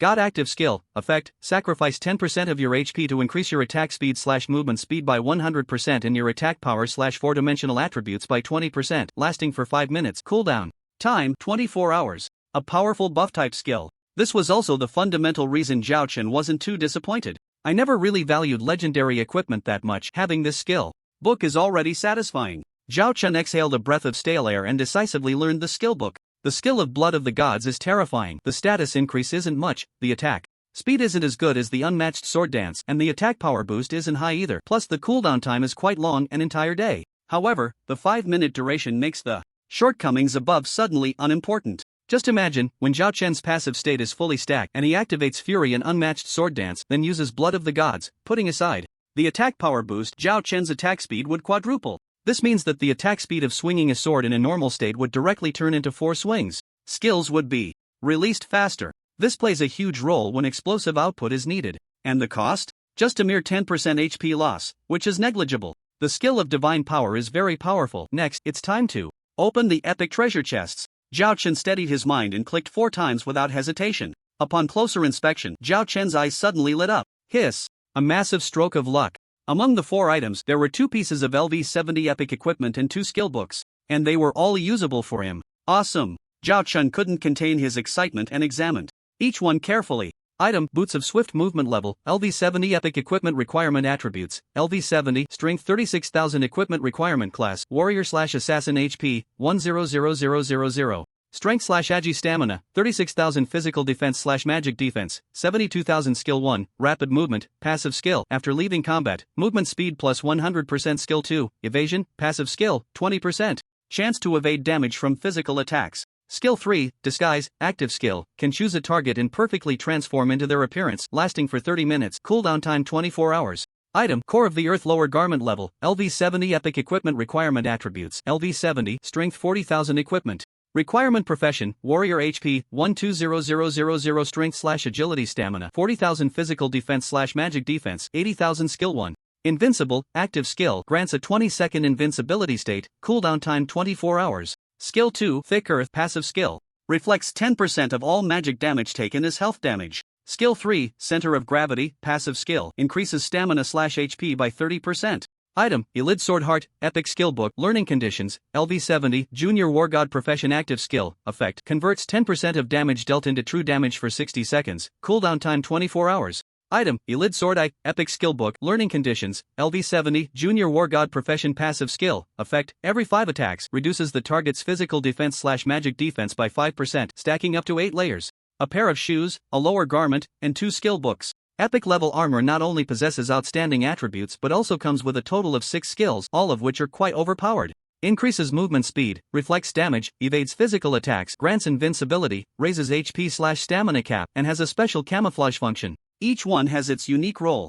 The enhancement to Zhao Chen's overall combat ability is terrifying, and the 2 skill books are equally powerful. The higher the level of the boss, the more defense and damage reduction skills it has. When Zhao Chen challenges them, what does 10% true damage represent? For example, the output of the Sword of Annihilation is 120 times the base panel without any buffs. Zhao Chen can deal nearly 300 million damage. 10% is 30 million. Exactly the total HP of the LV-100 mythical boss, the Undead Bone Dragon. If fully stacked, it could even reach 1 billion. With 100 million true damage, equivalent to the total HP of the LV-200 mythical boss, the final demon. Of course, a mythical boss cannot be easily killed by Zhao Chen, because of few Days ago, Zhou Xiaoxiao had informed Zhao Chen about this mythical boss have various life-saving skills. For instance, magic shields, and if they are overly powerful, Zhao Chen's 100 million true damage might not even break their shield, or they might have skills that reduce true damage, or bloodlocking skills, like Demon God's Protection. Plus, they can heal themselves. Basically, no mythical boss would be one-shot killed. In this top-tier food chain of the world of primal, HP, attributes, etc. are just the basics. Their incredibly powerful skills are what truly make them difficult to deal with. However, this does not affect Zhao Chen's good mood. After all, the duration of the Elid Sword Heart is a full 60 seconds. The boost to Zhao Chen's output is terrifying, and while the Elid Sword I may not match the former's explosive power, its sustained output is also considerable. Although it cannot reduce the target's various damage reduction skills, ignoring up to 40% of the opponent's dual defenses is already quite good. Wearing these two epic level pieces of equipment and the two new skills, if I challenge the undead bone dragon again, I conservatively estimate I should be able to take down below 30% HP. Zhao Chen speculated quietly. In short, this time, opening the chest has significantly enhanced his overall combat power. The current panel status is ID, Chenya level, LV 70, 30 million/320 million has reached the limit, can continue to level up after the third transfer race, human, racial talent, skill upgrade. Experience reduced by 10%. Profession, Junior War God HP, 1.58 million. Mana, 198,000 Physical Defense, 873,600. Magic Defense, 867,000. Attributes, Strength 901,000, Agility 263,000, Stamina 397,000, Intelligence 157,000, Unallocated free attribute points 2,000 points. Physical Attack 2.33 million, 3.165 million. Magic Attack 1.01 million, 1.505 million. Attack Speed 0.07 s/attack. Reputation, 132,000, Worship, Meritorious Service, 64,000, World Legend Degree, 12 Skills, LV9 Thunderstep, LV9 Unmatched Dance, LV9 Annihilation / LV9 Fury, LV1 Fearless Max, LV1 Counter / Max, LV1 Dragon Bomb, LV1 Ultimate Bomb, LV1 Combo Max, LV1 Dragon Roar Iron Cloth Shirt, LV1 Water Moon Divine Dance Max, LV1 Twilight of the Gods Max, LV1 Profession Mastery 2, LV1 Warrior Secret Art Endless Power Max, LV1 God's Power, LV1 Heaven and Earth Collapse. Equipment, Sword of Domination, Epic, Demon God Shield, Legendary, Ring of Chaos, Special Jewelry, Demon King Necklace, Legendary, Demon King Armor, Legendary, Crimson Helmet, Legendary, Earth Core Lower Garment, Epic, Blood Moon Gloves, Legendary, Boots of Swift Walking, Epic, Fashion, Shadow Cloak, S-Class Fashion, Mount, Little Black, Legendary. The overall attribute increase isn't that significant, it's mainly the skills from the equipment and my own skills. Zhao Chen silently shook his head. Although the skills from the Earth Core, Lower Garment and Boots of Swift Walking are good, their level is too low, only LV 70, so the enhancement to Zhao Chen isn't obvious. His strength has surged nearly 200,000 during this time, thanks to the free attribute points rewarded from places like the Dark Tower. In a few days, when I get the LV 160 Epic Earrings, that's when the panel will see an explosive improvement. Zhao Chen smirked. The defensive attributes are mainly added by the armor in the equipment slot, while the 2 weapons and 3 pieces of jewelry on the right mainly add attack attributes. Once he wears the Heart of Frost, his minimum attack will immediately break through 3 million. At that time, it will truly be an explosive output. Epic quality equipment is, after all, the second tier of the entire game. Even at LV 70, it is enough to dominate the 3rd and 4th positions on the equipment leaderboard, second only to Zhao Chen's Sword of Domination and Ring of Chaos. Even the Demon God Shield has been pushed back a position. The changes on the equipment leaderboard are even more shocking to players than Zhao Chen previously topping the ladder leaderboard. Damn, when did Shenya the Great Demon King unknowingly get 2 pieces of epic equipment?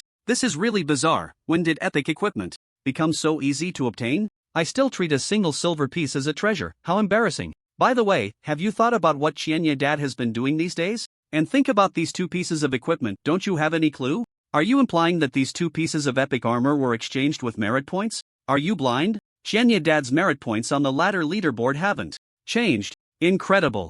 Epic equipment is as common as cabbage. The players were in an uproar. The forums in the game world were discussing it in almost every corner. Meanwhile, over at Zhao Chen's side, he was thinking about getting rid of the excess legendary equipment. He opened 11 legendary treasure chests, yielding a total of 10 pieces of LV 70 warrior legendary equipment. Although golden equipment is rare and highly valuable at this stage, Zhao Chen estimated that selling it now would lead to significant depreciation. This is not only because players are financially constrained, but also due to the limited amount of gold that even top-tier guilds can gather. For instance, the Fengming Guild, where Shuang Aoshue managed to gather 300,000 gold, is already quite impressive. Moreover, while the level 70 legendary equipment is indeed overpowered, players cannot equip it even if they buy it. Therefore, after much contemplation, Zhao Chen decided to abandon this plan. Let's store these items for now. If we auction them, we can just take them from the guild warehouse. There are still several level 35 legendary items in the guild warehouse. If we bundle them with the dark gold set for sale, I doubt anyone could resist such temptation. After pondering for a moment, Zhao Chen made his decision. Previously, during the monster siege, he had defeated 6 level 36 legendary bosses, and only the King's Sword was sold in advance to Shuang Aoshue. The other 5 items were left gathering dust in the guild warehouse. Given the high prices of legendary equipment, no member could currently gather enough guild contribution points. Thus, Zhao Chen didn't need to think too much and directly retrieved the 5 level 36 items. Item, Abyss Pearl level, LV36 legendary equipment requirement attributes, LV36 intelligence 5000 equipment requirement class, mage magic attack, 2880028800. Intelligence/aggression, 5000 skill 1, unyielding will, aura, increases the intelligence of teammates within a 1000 meter radius by 10%. Skill 2, source of magic, passive skill, when casting a skill, there is a 20% chance to restore 200% of the MP cost of that skill. Skill 3, machine gun, active. Skill, increases 1 layer of all attributes by plus 5000. Attack power plus 28,800. Skill cooldown time minus 20% buff, lasts for 60 seconds, cooldown time 24 hours.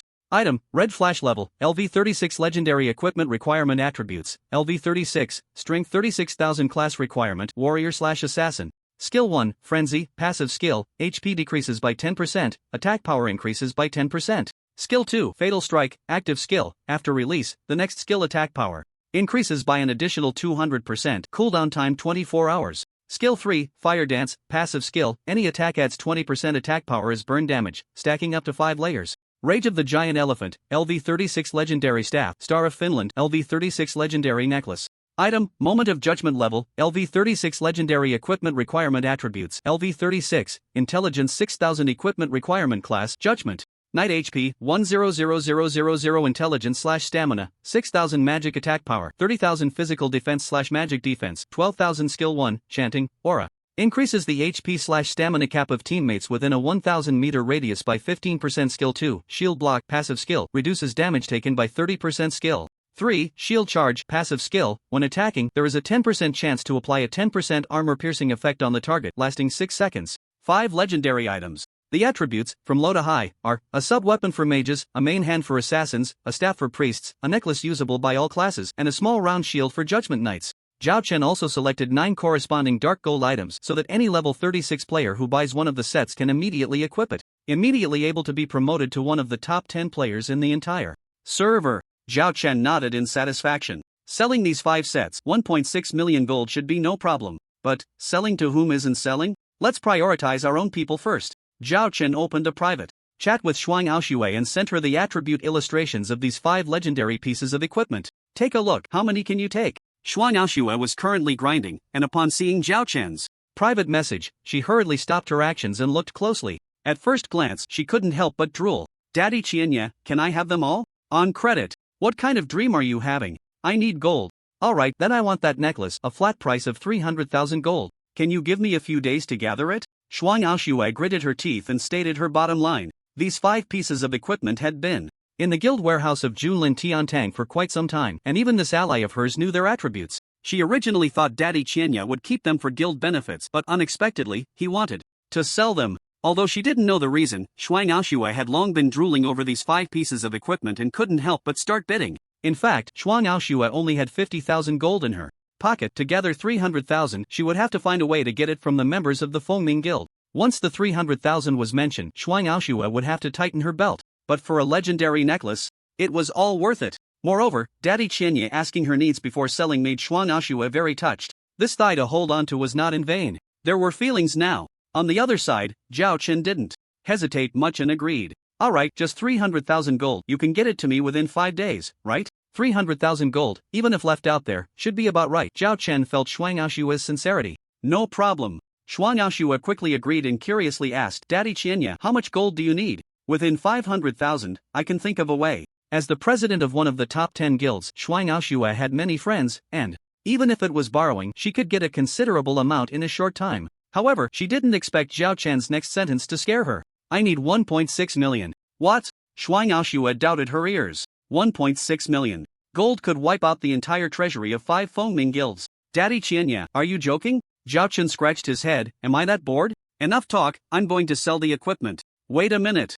After confirming that Zhao Chen was serious, Shuang Aoshua said, selling equipment should be left to professionals. I know a very powerful merchant player, can I call her over to discuss? Zhao Chen was taken aback. For a moment but nodded nonchalantly, sure. Since Shuang Aoshua had this intention, he didn't mind meeting the so-called powerful merchant player she mentioned. Who knows what surprises it could bring him. Ping Cece felt that her luck had been exceptionally good these past few days. Not only did she receive several basic antidote potion blueprints, which were essential for dungeons, but also a dark gold quality skill book. With these items, she was confident that she could elevate the reputation of the auction house she established to the top tier among the human race. Reputation equals wealth. Ping Cece felt that the time to get rich was approaching, just as Ping Duo was preparing to flex her muscles and plan a grand auction event. Her friend Shuang Aoshua's sudden private message almost made her scream with excitement. Wow, the overlord of original Daddy Qianya is going to sell equipment. Half an hour later, Ping Cece arrived at Qianya town. Daddy Qianya, this is the merchant I told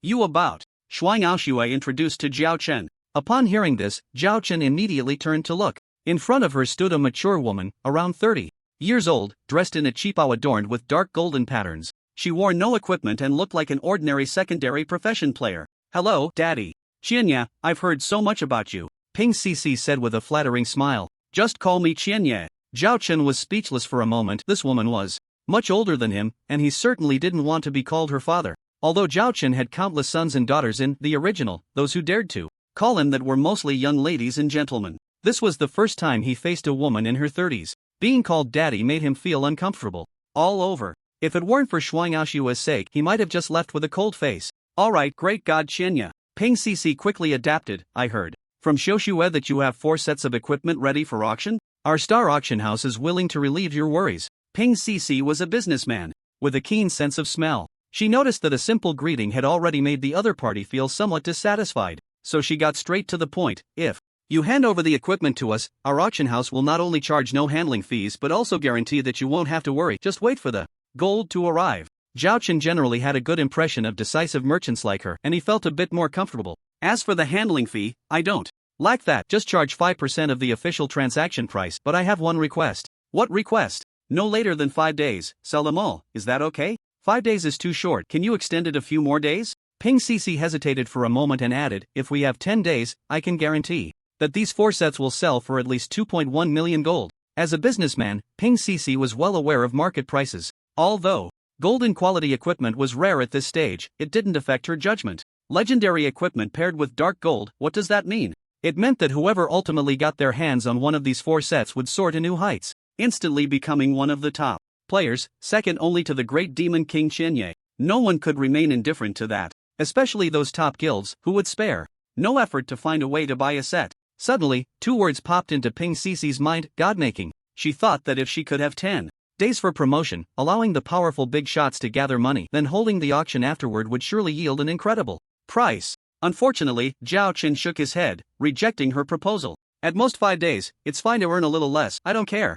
Alright. The corner of Ping Cece's mouth twitched slightly. She suddenly remembered that legendary equipment was unattainable for 99.99% of players in the entire server, but this man before her could obtain it with hardly any effort. For him, a little more or less probably didn't matter. How enviable. She had to build a good relationship. Ping Cece steadied herself and smiled. The promise I made earlier about no handling fees was not just a formality. Having you consign your equipment at our star auction house is the greatest benefit for us. If you're satisfied this time, I sincerely hope that if you have more equipment to auction in the future, you will choose our star auction house again. In Ping Cece's view, securing this deal with Qianya was the most important thing. Waiving the 5% handling fee was painful, but she believed a successful businessperson must have a long-term vision. That 5% handling fee was at most just over 100,000 gold. Rather than taking it, it was better to use it to build a good relationship with the other party, which would bring more benefits. Moreover, after this auction, their own star auction house instantly leaped to become the most renowned player auction house. It is conservatively estimated that 50% of human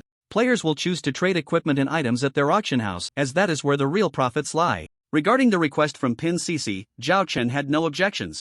Alright, it's settled then, take these pieces of equipment. Ping Cece was a merchant introduced by Shuang Aoshue, and Zhao Chen had no doubts about her integrity. He traded 4 sets of equipment to pin Cece, gave her a few more instructions, and then left. As a guild leader, he was quite busy. Furthermore, after reaching the ladder rank, Zhao Chen learned that the NPC gladiatorial arena only held events once a year, and there was currently no way to earn merit through the arena.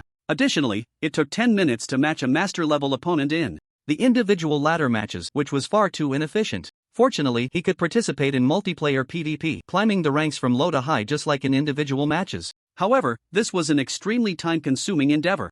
After receiving the equipment from Zhao Chen, Pin Cece immediately gathered her team to start planning the auction strategy. Their efficiency was remarkable. Within half an hour, they began promoting on the player forum. On the forum, a post suddenly appeared, attracting the attention of countless players. Title: Want to obtain legendary equipment? Join us at Star Auction House at 7 p.m. in 5 days, don't miss it. Content: Our boss has the honor of accepting the commission from the Great Qianyi and will be selling 4 sets of equipment in 5 days. The specific details are as follows: Deep Abyss Pearl, LV36 Legendary Mage Offhand, Rage of the Giant, LV36 Legendary Staff, Red Flash, LV36 Legendary Assassin Dagger, Moment of Judgment, LV36 Legendary Small Round Shield. Click on the equipment names to view specific attributes. Friendly reminder: the legendary equipment in this auction all comes with corresponding dark gold equipment, ensuring that if your level is sufficient, you can wear it on the spot. Want to keep up with that, man? Prepare your gold coins and meet us at the Qianyi Town Auction House at 7 p.m. in 5 days, don't miss it. Note: the Great One has a request. Players from the Overlord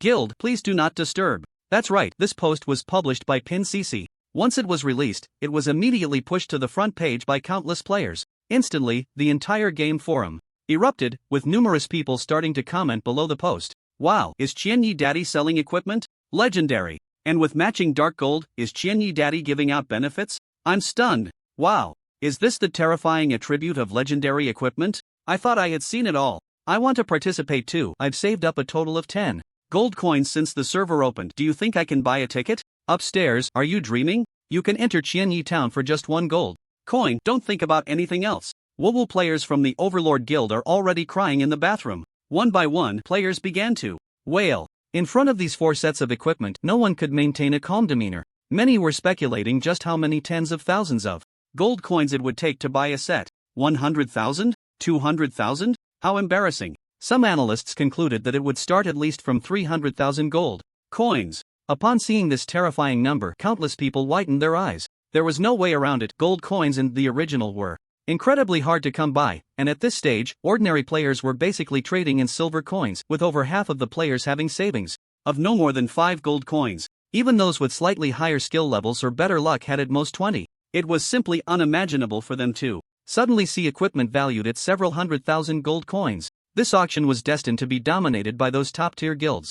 Only top-tier guilds with a foundation of hundreds of thousands of members can gather such an astronomical sum. Time is too short. Aside from the other races, the human guild leaders have their own troubles. Let's not even talk about the Overlord Guild. That guy was directly blacklisted by Zhao Chen. Although there's no time to stir things up in Xuanwu City again, suppression is still necessary. After this post, many people began to subconsciously distance themselves from the Overlord Guild, making the Emperor furious. The other top guild leaders also have considerable daily expenses, and their savings are limited. They started selling off their stock and fully mobilizing guild members to farm gold. Moreover, they all invested heavily, purchasing gold at a high ratio of guild contributions. In the guild warehouse, the bronze and silver equipment accumulated over time began to drop in price to stimulate consumption. In no time, players across the human region began to take action, sparking a gold farming frenzy. Feng Ming Guild. President's sister, can we gather some gold and find a way to buy a set? The raid team member Xiao Qi exclaimed excitedly after browsing the post. The other raid team members looked at Shuang Aoshue with shining eyes. However, Shuang Aoshue bitterly shook her head. I already secured a set in advance, and now I still owe Daddy Qianya 300,000 gold. Ah, 300,000 gold? Oh my, the guild just became a bit wealthy, and now we're about to be poor again. Xiaoba, don't talk nonsense. 300,000 for a legendary set, we're making a huge profit. Everyone began to discuss animatedly. Xiao Qi curiously looked at Shuang Aoshue. President's sister, what equipment did you buy in advance? Also, shouldn't we mobilize the guild members to start farming gold? Hearing her question, the others also looked at Shuang Aoshue with curiosity. The power of legendary equipment goes without saying. Just look at their guild leader, Shuang Aoshue, and the first mage, Feng Qingwu, to understand. Since the last time they bought equipment and skills from Daddy Qianya, their progress in the spider cave jumped from being stuck at the difficult 3rd boss to facing the abyss level 2 boss. Now with another piece of legendary equipment, how could everyone not be curious and excited? Everyone wants to be the third lucky one. Unfortunately, there can only be one. Shuang Aoxue took out the legendary necklace and looked at Feng Qingbu. This is for you, it will make your output explode. This time, the second boss should be a sure win. Don't worry, everyone, the future is long, and what we should have will come. Human Giant Elephant City, Stars Shining Guild. Did you see the post on the forum? Of course, this is a major event shaking the entire server. Who doesn't know? I want to ask if you have any thoughts? Of course we have thoughts, but our wallets won't allow it. With our guild's 200,000 members mobilized, we should be able to buy a set. One by one, the guild management began to discuss. At this moment, almost no one had the mood to pay attention to other matters. Their leader, Zhang Tianxia, decisively spoke. In the guild channel, starting today, including all members of the branch guilds, we will farm gold day and night. For every 1 gold contributed, the guild rewards are as follows. If it's really not enough, just borrow from the brother guilds. In any case, I must buy that little round shield at this auction. Zhang Tianxia is a judgment priest, and from the first moment he saw Judgment Moment, he was determined to buy it at any cost. Human Liang City, Proud Sun Guild. All guild members, listen up. We will start farming gold 24 hours non-stop. Each person must submit 50 silver coins daily, earning 100 guild contribution points. For every 1 gold submitted, you will earn 300 guild contribution points. For more than 1 gold, the ratio will be 1 to 200, with no upper limit. President, it's precisely Schwer's cold voice that rings out in the guild channel, her beautiful eyes shining with an unusual light. This is a rare opportunity. This gem is perfect for me. No matter what, I must get it. In Ascension City, at the headquarters of the top 10 guild alliances. Brothers, please do me a favor. I absolutely must buy this legendary dagger this time. Who are you? Do I know you? This isn't about favors here. Exactly, everyone wants the equipment. I'm interested in this dagger too. How about you let me have it? Not agreeing? Then, let's see how many gold coins we can gather, each relying on our own abilities. Brothers, looking at the entire human race, our guilds are already not enough to compete. If we start infighting, how can we possibly contend with those top guilds? That's right, we must unite to have a chance. The presidents of the top 10 guilds argued heatedly. Everyone wanted support, but no one was a fool. To unite, they needed to discuss for a long time. Fortunately, none of them were dim-witted. They had already instructed their members to go out and farm gold. Tianyi City, Baiyun City, Zhousing City, all the major forces in the 20 main cities of the human race began to mobilize. Each leveling area in the wild was occupied by these guild members. Wherever players could be seen, they were all working hard to grind for gold. And on Zhao Chen's side, he wasn't wasting time either. Purchasing the LV-160 Epic Earring, Frost Heart, required 100,000 merit points, and he was still short about 34,000, so he needed to save up quickly. Zhao Chen teamed up with the sisters Luyu's Rain and Luyu's Flower, along with the Little Fairy and Eternal Milk, to take turns participating in team matches. Unfortunately, the number of players in the original choosing solo matches during PvP was far greater than those opting for 4v4 team matches. This led to Zhao Chen's team consuming much more time in PvP than in solo matches. Just as Zhao Chen led everyone focusing on the team matches, a disharmonious atmosphere emerged within the guild for the first time. Why is the president like this? I feel so uncomfortable. Me too. How can he go back on his word and sell the equipment that's clearly in the warehouse? These were originally our guild members' equipment. Just like that, they're gone? I also feel a bit upset. The glorious image of president in my heart has collapsed. You bunch of idiots, just shut up with your disgusting comments. One after another, similar messages flooded the guild channel. Although they had just appeared and were met with rebuttals and insults from others, they remained very active. Zhao Chun usually didn't pay attention to these, but after the promotion on Pinduoduo lasted a whole day, he finally understood the situation thanks to Luyu's reigns. Reminder. He looked through the messages feeling a bit dazed, and then a surge of anger rose within him. The situation was quite simple. The reason was that after Zhao Chen originally placed these 5 legendary pieces of equipment in the warehouse, some members had already regarded them as theirs. As for the guild point requirements being too high to afford for now, that wasn't a problem. As long as the equipment was still there, they believed they would eventually get it. But unexpectedly, due to Zhao Chen's sudden move, these pieces of equipment would be put up for auction in a few days. This caused a small group of members to start feeling dissatisfied. With the Star Auction House promoting vigorously and players in the game paying attention, this dissatisfaction gradually grew and was no longer hidden in their hearts but began to be expressed. Thus, they occasionally vented negative energy in the guild channel, stirring the pot. Seeing that Zhao Chen didn't intervene immediately, though stirring the pot became bolder. Gradually, the guild channel was in an uproar. Most players are actually neutral, they stay where the benefits are plentiful. They are not fence-sitters but rather players who lack their own opinions. A few words of provocation can easily shift their mindset. Only a small portion, about 1/5, remains loyal to Zhao Chun. These neutral players have become somewhat lost in the rhythm of the game. Gradually, they began to lean towards the dissatisfied group. This cannot be allowed to continue. I remember that the legendary boss in the monster siege was all defeated by me, right? Am I mistaken? Didn't I single-handedly defeat these 5 legendary bosses to obtain this legendary equipment? No, I'm not mistaken. Some people seriously lack self-awareness. Zhao Chun used his authority to set the guild channel so that only he could speak. All 10,000 members of the guild listened quietly to him. As soon as he started speaking, the rhythm-driven players began to feel anxious. Unfortunately, due to the authority issue, they couldn't even admit their mistakes. Zhao Chen continued to speak. Not to mention, these 5 pieces of legendary equipment, even the more than 1,000 pieces of gold and dark gold equipment in the warehouse were all obtained by me alone. Do I need to consult you on how to distribute the equipment I obtained? Still not satisfied? What, are you trying to teach me how to do my job? The more powerful members of the guild had the opportunity to obtain gold equipment, but after getting it, they mostly kept it for themselves or sold it, with very few storing it in the guild warehouse. As Zhao Chen's words fell, the emotions of the guild members became even more apparent. Those who had originally sided with him began to celebrate. The indecisive neutral party started to awaken, regretting their change of thought. Meanwhile, the small group that had initially stirred the pot was completely panicked, because everyone understood from Zhao Chen's words that this matter would not be resolved with just a few sentences. The smart ones realized that this was a great opportunity to establish authority. All alone, due to Zhao Chen's overwhelming combat power and the guild's enviable benefits, the members had never caused any trouble and the guild had been harmonious. However, to the wise, this seemed very unstable. A qualified guild must have a commanding voice to ensure that everyone is convinced at critical moments, and the guild leader is the best candidate. Now, those short-sighted instigators had successfully caught the leader's attention and the clever members began to anticipate what would happen next. Zhao Chen did not disappoint them. When he finally took action, he did so without mercy. Some people like to call me father, so let me exercise a father's authority. Disobedient children often haven't been properly disciplined. Remember, what I am willing to give you is your opportunity to take. If you are unwilling, don't even think about it. After Zhao Chen finished speaking, he immediately began to kick players out. Guild history: player SKY was kicked out of the guild by the guild leader Qian Yi, never to be employed again. Guild history: player was kicked out of the guild by the guild leader Qian Yi, never to be employed again. Guild history: player was kicked out of the guild by the guild leader Qian Yi, never to be employed again. A series of system notifications appeared. Zhao Chen kicked out 100 of the most active players before stopping. It wasn't that he was soft-hearted.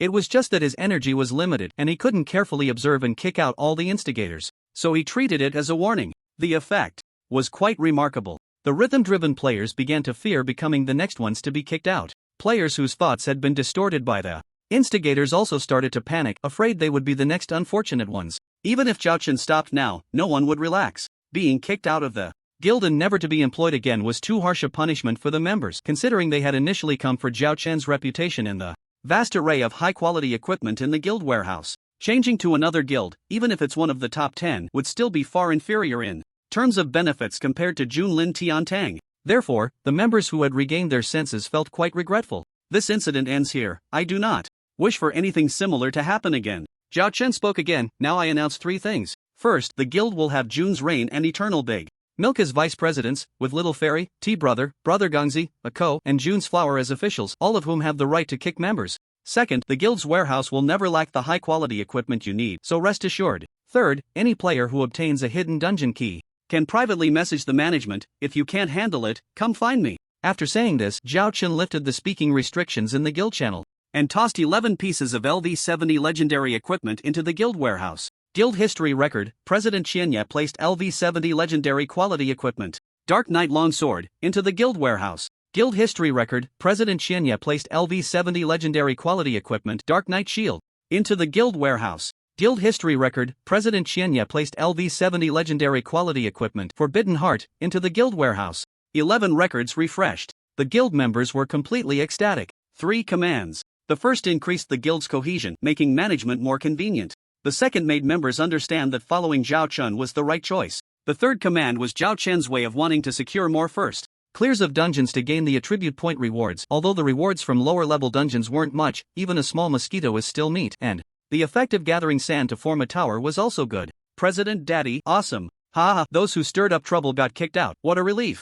So much legendary quality equipment. President Daddy is too domineering. The guild channel is finally clean, so comfortable. Those trash who weren't kicked. Mind your thoughts, don't let us catch you. Now the guild has a lot of officials, even if President Daddy is too busy to notice, you won't have it easy. The guild channel began to flood with praises for Zhao Chen, like snowflakes falling endlessly. In the eyes of the guild members, Zhao Chen's series of actions was truly gratifying. Not only did he kick out the troublemakers, but he also replenished the guild warehouse. The entire atmosphere of the guild became positive and uplifting again. However, Zhao Chen's close aides felt a bit anxious. Daddy Qianya, me being vice president, it's too sudden, I'm afraid I won't do well. Jun's reign beside him looked a bit flustered. Eternal Big Milk next to her had a similarly panicked expression. Could they really handle being vice presidents? Be more confident, I believe you can do it. Zhao Chun encouraged, don't underestimate yourselves. I've quietly observed your management abilities these days, work hard, and you won't be treated unfairly. You others too, be confident.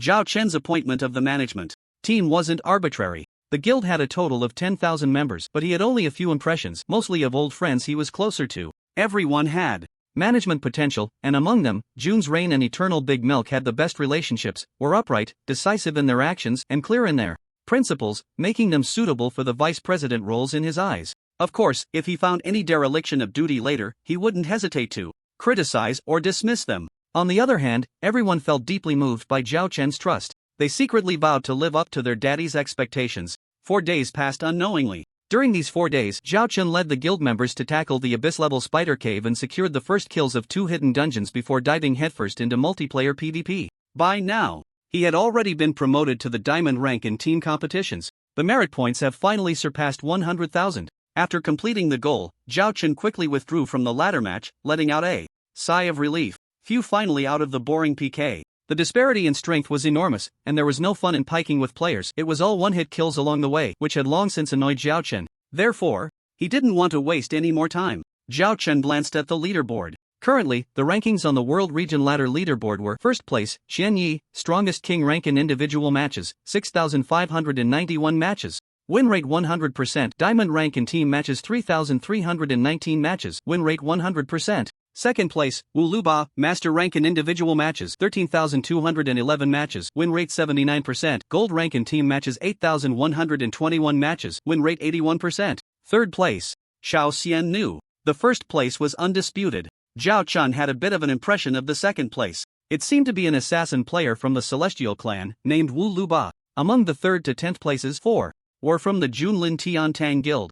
Zhao Chen nodded silently, feeling quite satisfied. Among the major leaderboards, except for the Wealth leaderboard, the Junlin Tiantang occupied the most spots in the other 5 major leaderboards. A sense of comfort emerged in Zhao Chen's mind. However, he quickly calmed down and turned to leave. There was still half an hour left until the scheduled auction time, and as the owner of the equipment this time, he needed to go see the situation on site. By the way, to witness his first time becoming a millionaire. In the past few days, the Xinchen auction house rented a piece of land in Qianyi town, reportedly as the headquarters, which Zhao Chen agreed to. At 6:50 p.m., Zhao Chen appeared in the number 1 VIP box of the Xinchen auction house, surrounded by Shuanghe Oshue, Feng Qingwu, and Lu Yuzhu, all of whom had come out of curiosity. The Xinchen auction house in Qianyi town could accommodate about 1,000 players, with the main hall holding 800 in the remaining 20 VIP boxes. By the time Zhao Chen sat down, the hall was bustling, with no empty seats. Zhao Chen casually chatted with the people next to him, and soon, 10 minutes had passed. The next moment, the magical crystal ball on the auction stage lit up, and a beam of light shone on the platform in the center,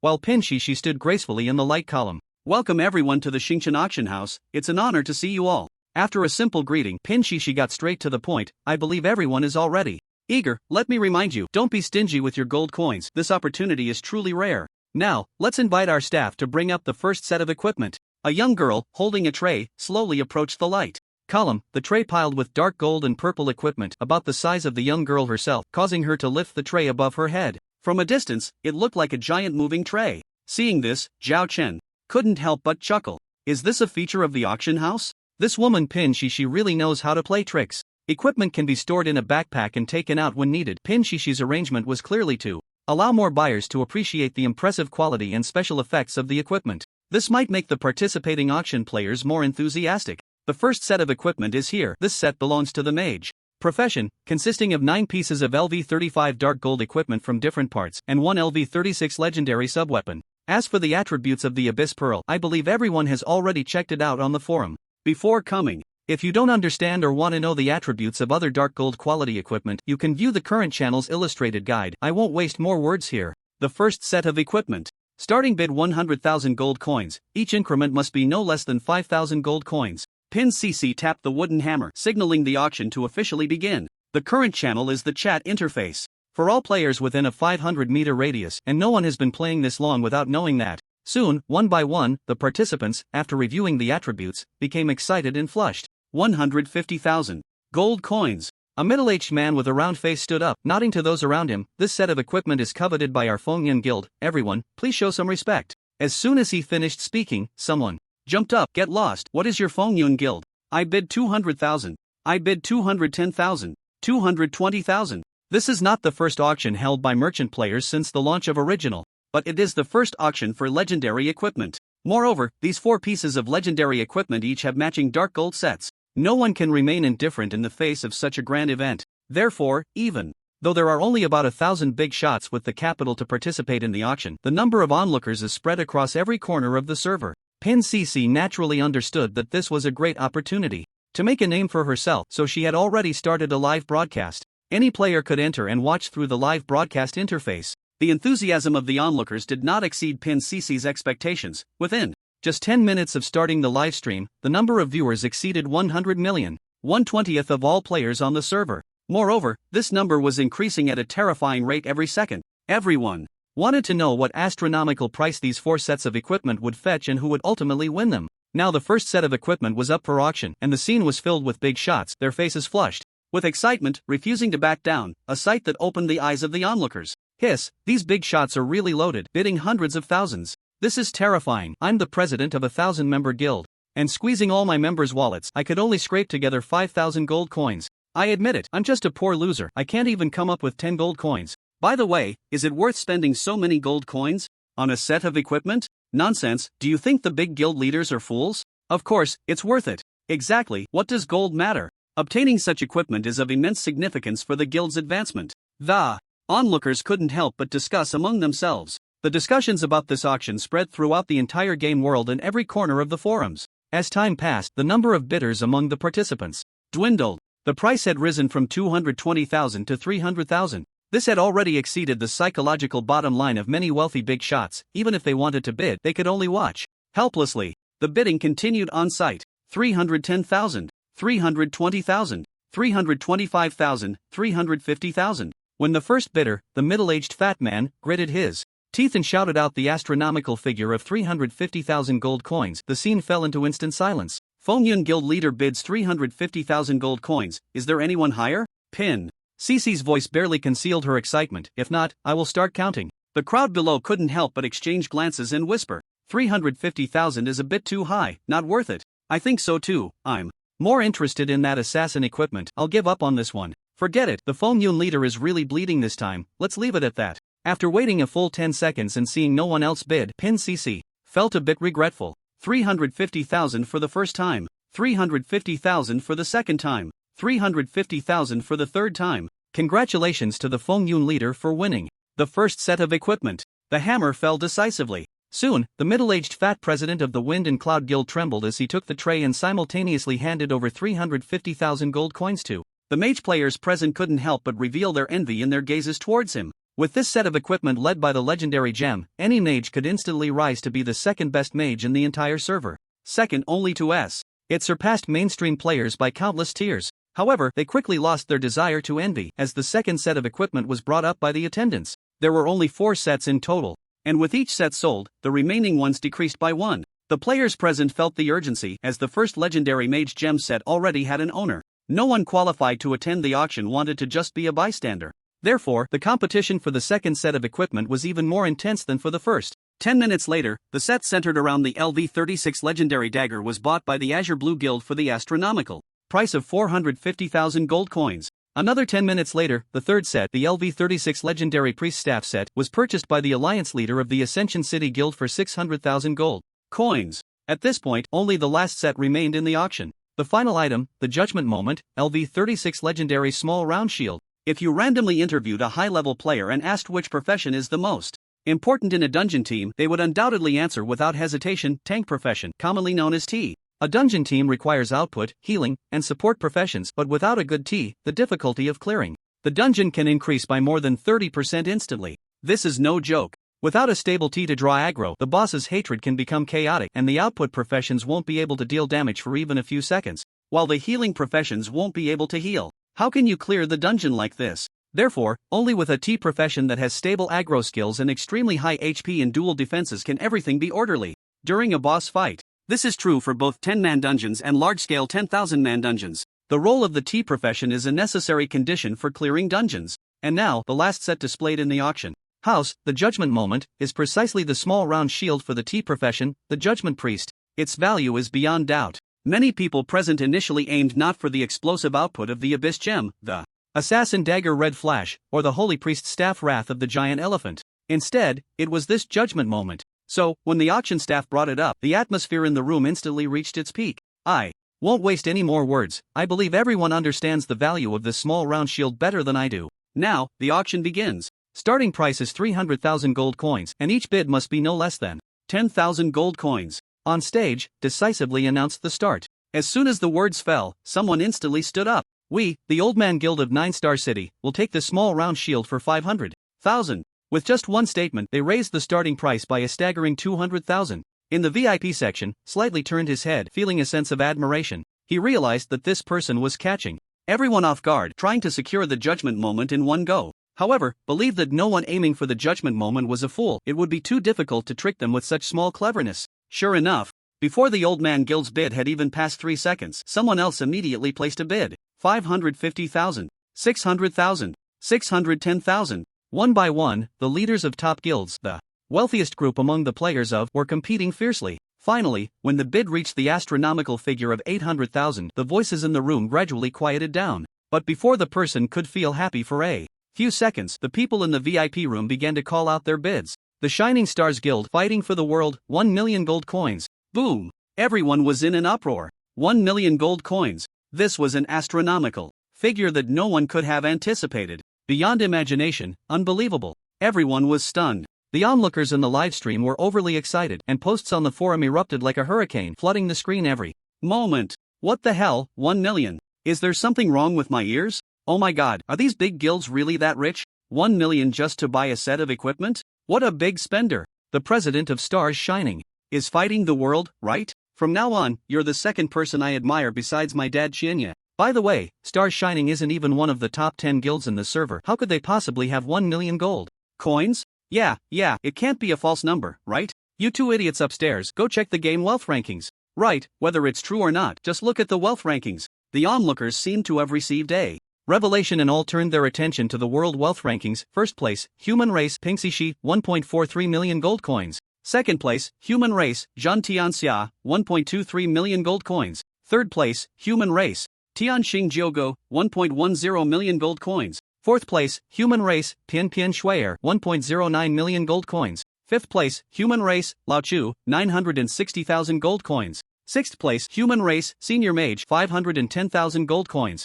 The wealth rankings were not like the other 5 leaderboards, where the rankings changed frequently. Zhao Chen didn't care much about the temporary ranking. He had already spent most of the gold coins he had obtained, so he had long lost the top position. Now, spurred by the atmosphere of gold farming across the server, everyone wanting to get a share of the auction was gathering their money with all their might. Because the gold coins from the 3 sets of equipment sold had not yet been traded to Zhao Chen, the first place was Pingxishi, and the second to fourth places all had over 1 million gold coins. In fact, the numbers were still increasing. The spectacle of the human race left players from other races dumbfounded. But those in the know were curious. How could they gather such an astronomical figure of 1 million gold coins? For example, Zhao Chen couldn't help but start to wonder. Because as one of the top 10 guilds, the Fengming Guild couldn't squeeze out that much gold from its 500,000 members, even if they didn't sell the equipment to Shuangao Shui. She could at most gather 600,000 gold coins, which would be impressive. How could these guilds, not at the top tier of the top 10, come up with so much?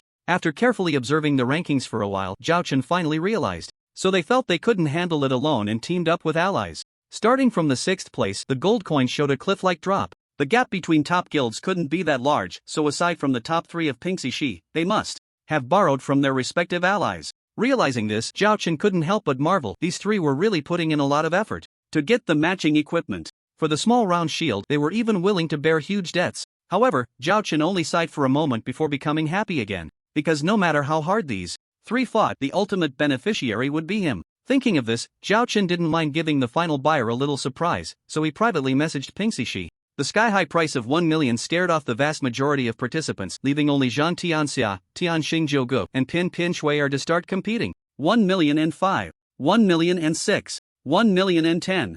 The three began to chase each other in the wealth rankings, and the bidding entered a fever pitch. 1,040,000. At one moment, Tian Xingjiugu shouted with a fierce expression. He had borrowed from every source he could, and now he had no more options left. This was his final bid. Pin Shui'er and Zhang Tianxia exchanged serious looks and consulted with those beside them. 5 seconds later, Zhang Tianxia made his bid. 1,450,000. The three of them raised the price, and when it reached over 1,300,000, they were increasing it by 10,000 each time. At this moment, Zhang Tianxia added 50,000 in one go, showing his confidence that he was determined to win. Brother Jiao, sister Shui'er, this price has already exceeded the value of the equipment by too much. How about letting it go to me?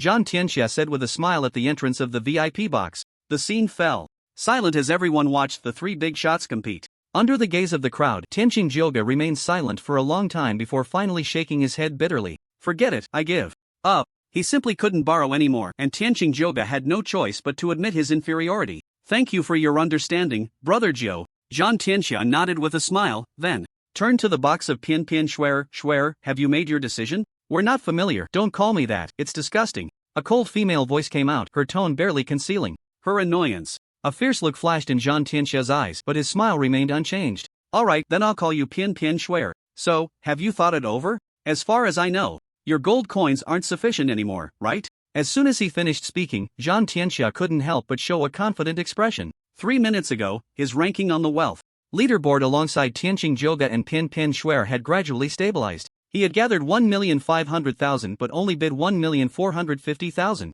This number was just right, exceeding Pin Shui'er by 10,000 and Tianqing Jioga by 30,000. In Zhang Tianxia's view, these two opponents had already run out of options. In this bidding war, it was ultimately him, Zhang Tianxia, who would win the final victory. Moreover, what made Zhang Tianxia even happier was that if this set of equipment ended up in his hands, the guild he created, Starry Sky, would instantly gain immense fame, even having the potential to rival the top 10 guilds in the entire server. Because he knew that this auction had been under the watchful eyes of most players in the entire server from start to finish, it could be said to be the focus of billions. To win this set of equipment at the highest price was undoubtedly a demonstration of strength. It would showcase the foundation of the Starry Sky Guild to the fullest. Zhang Tianxia seemed to see the trend of his guild's rapid development in the future, unable to suppress a smile. However, at that moment, Pin Shui'er spoke up. 1,500,000. She bid again, surpassing all of Zhang Tianxia's gold coins. How is that possible? Zhang Tianxia's expression twisted in disbelief as he looked at the wealth leaderboard. The first place had already been claimed by Pin Shui'er with a total of 1,500,000. It turned out it wasn't a false bid. How could she possibly borrow another 50,000 gold coins? Zhang Tianxia panicked. This was a winner-takes-all outcome, and he was unwilling to accept it. So he racked his brain, trying to find a way to gather another 10,000 gold coins to make a new bid. But as he was privately messaging people to borrow money, the countdown had already begun. 1,500,000, first time. 1,500,000, second time. 1,500,000, third time. Sold. The auctioneer's hammer came down decisively. At the same time, with Zhang Tianxia's unwilling gaze, the auction had already come to a close. No, how could this happen? Zhang Tianxia was left in despair. Because by the end, although Pin Shui'er had 1,500,000 gold coins, he also had 1,500,000, with only a difference of 1 or 2,000 gold coins. According to the rule that each bid must be at least 10,000 gold coins, whoever first bid 1,500,000 would be the winner. If he had raised the price to 1,500,000 from the start, the final winner would have been him. But the tragic reality was that there were no ifs. His moment of arrogance, wanting to save money, had given Pin Shui'er the opportunity to come from behind. Thinking of this, Zhang Tianxia regretted it to the core. Watching Pin Shui'er gracefully take the stage to trade with Pin Shi, his gaze seemed poison, filled with an unyielding malice. What good is getting the equipment? I want to see if you can hold on to it. In Zhang Tianxia's view, there was only one demon, King Qianyi, in the game. Everyone else had their limits, no matter how strong. He decided to gather an elite team upon returning, finding a way to ambush Pin Shui'er. He wanted her to know that some people were not to be trifled with. On the other side, after the 4 sets of equipment were sold, the onlookers were left dumbfounded. 1,500,000 gold coins? God, am I seeing things? What guild is this Pian Pian Shui Air from? I want to follow her around. One set of equipment costs 1,500,000. My desire to cling to Qianye's leg has intensified. For sets totaling 2,900,000 gold coins. Wow, Chen Yi made nearly 3 million gold coins just from a few scraps. I suddenly envy the members of the Junlin Tianxia Guild. Every corner of the server buzzed with excited discussions. This auction exceeded many people's imaginations. Starting at 350,000 for a set was already shocking, then 45,000, 60,000, which made the onlookers tremble with excitement. When had they ever seen such a massive number of gold coins? The final price of 1,500,000 gold coins made everyone question their lives. One set of equipment for 1,500,000 gold coins, was this really happening? Most players yearned for silver quality equipment priced between 10 to 50 gold coins. The contrast was too stark. No one could remain calm. In an instant, the members of Junlin Tianxia Guild became the most coveted position in everyone's hearts. Meanwhile, Pian Pian Shui Air's Sunny Guild also gained some spotlight. At the auction venue, Pian Pian Shui Air could hardly hide her excitement after completing the trade with Pin Shishi. With 10 more pieces of equipment added to her backpack, the 1,500,000 gold coins she had painstakingly gathered vanished, leaving her feelings somewhat complicated. Initially, Pian Pian Shui Air intended to buy the set of Abyssal Orbs simply because she was a mage. However, after discussions within the guild, they decided to purchase the Judgment Priest set instead. Just as most wise individuals thought, the management of Pian Pian Shui Air's guild, including herself, believed that the tank role was the more important training target. With this set led by Judgment Moment, her guild's raid team could tackle higher difficulty dungeons. At that time, golden, dark gold, and even legendary equipment would gradually become available. Most importantly, her younger brother was a Judgment Priest, so she felt assured using it for family. However, even though she had considered it before coming, Pian Pian Shui Air still felt a bit dazed now. Was it really worth it to spend 1,500,000 gold coins on one legendary and 9 dark gold quality pieces of equipment? They had to work hard for the next 2 months to pay off their debts. For a moment, Pian Pian Shui Air couldn't be sure if this decision was the right one. Just as she was about to leave, Pin Shishi called out to her. President Pian Pian Shui Air, please wait.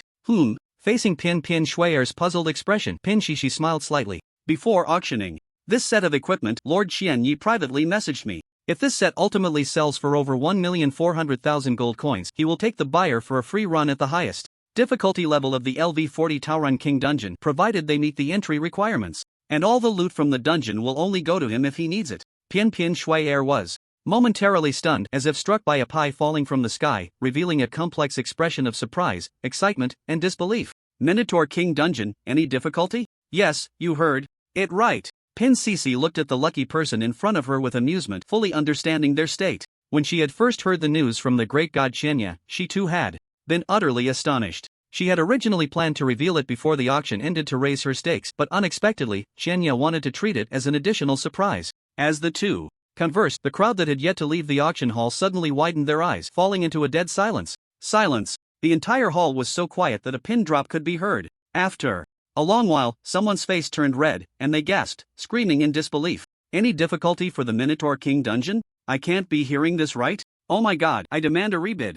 Ah, damn it, why did I let that group of bastards from the raid team sweep the auction house last week? Even if they're all decked out in top-tier silver gear, how can they tackle the first boss of the nightmare-level Minotaur King dungeon? I regret it. The hall instantly erupted into chaos. Tanqing Jioga and Zhang Tianxia had stiff expressions, especially the latter, who was overwhelmed with regret, his teeth nearly grinding to dust. The entry requirements for the LV40 Minotaur King dungeon are twofold. 1. 5 players above LV40, including LV40. 2. The cost to enter the dungeon. The second point is not difficult, but the first point is quite strict. Currently, in the human region leaderboard, aside from Qianye, who is far ahead at LV70, the second place is only LV39. However, the Minotaur King dungeon, like the LV30 Spider Cave, has no limit on the number of attempts for any player, making it a mainstream dungeon, the main place for leveling up, obtaining gear, and skill books. Moreover, the highest difficulty of the Minotaur King dungeon is nightmare level, with a high probability of legendary level bosses appearing. This means that for the first kill, there will definitely be at least one piece of LV40 legendary equipment. Everyone had always thought that aside from the guild Qianya belonged to, no other guild would reach nightmare difficulty within 3 months. But now Qianya had promised to almost selflessly lead the team with Pian Pian Shui Air through it. How could Zhang Tianxia not feel jealous? At this moment, regret and envy flooded his mind. He silently vowed to make Pian Pian Shui Air pay the price. If Pian Pian Shui Air knew his thoughts, she would surely scoff disdainfully. The Promise was given by the great god Qianya. If you have the ability, go find Qianya. What do you want from me? A coward who bullies the weak. As Pin Cece revealed this surprise, the auction finally came to an end. The wealthy participants left with varied expressions, and Zhao Chen's friends could no longer contain their curiosity. Master, what if Pin Shui Air reaches LV40? Before us and shamelessly asks you to take her through the nightmare-level Minotaur King dungeon? Wouldn't the first kill be taken by her? The words of the little fairy made everyone around Zhao Chen look at him with curiosity. Among them, the female players like June's Rain and Frosty Snow couldn't help but feel a twinge of jealousy, exchanging glances. It was simply because Pin Shui Air was a young and beautiful female player and also the president of a major guild. Conquering such a woman was something many men would willingly do. Zhao Chen was powerful and mysterious, with a strong personality, generous, ruthless to enemies, yet caring to his own. His charm was unparalleled. He had long unknowingly captivated Frosty Snow and the others. Although they usually called him Daddy happily, in their hearts, those two words had changed, becoming a source of interest. If possible, they would still prefer to call him husband. Unfortunately, Zhao Chun, being so dense, seemed oblivious to their feelings. Now, suddenly being so nice to a stranger, the women felt a sudden sense of crisis. This Pin Shui Air might, in the future, compete with them for a place by Zhao Chen's side. Be alert. Zhao Chen was unaware of the hidden thoughts of the girls around him. He nodded. What I say, I will definitely do. So if you want to secure the first kill without it being snatched away by Schwer and her guild, hurry up and reach level 40. Zhao Chen's intention was merely to urge everyone to level up, mentioning Schwer casually, but to Shuang Aoxue, Feng Qinggu, Lu Yu's Rain, and the others, there was an underlying meaning. Schwerer, so intimate. There must be ulterior motives, it's confirmed. The girls exchanged glances, seeing sparks in each other's eyes, and subtly nodded. They had to level up to LV40 before Schwer did. Zhao Chun was oblivious to the fact that the female players around him were eyeing him. After receiving the 2.9 million gold coins from a Pinduoduo transaction, he instantly topped the wealth leaderboard. He glanced at it but didn't pay much attention. The wealth leaderboard was the least prestigious among all the rankings. After all, gold coins were not like equipment or level rankings, where new faces rarely appeared in the top spots. The wealth leaderboard updated too quickly. Now I have 100,000 merit points and 1.6 million gold coins, meeting the requirements to purchase the LV160 Epic Earring, Frostheart. This feels great. Zhao Chen left the group and headed straight to the Royal City's Divine Machine Camp to find the warehouse manager to buy equipment. In the original, high-level NPCs had long lifespans, and their pace of life was correspondingly much slower. It had been a total of 8 days since Zhao Chen last left, and the warehouse stock had hardly changed at all. The warehouse manager remembered Zhao Chun, the newly appointed centurion. Upon learning his purpose, the manager curiously scratched his head. How did you gather so much gold and merit in such a short time?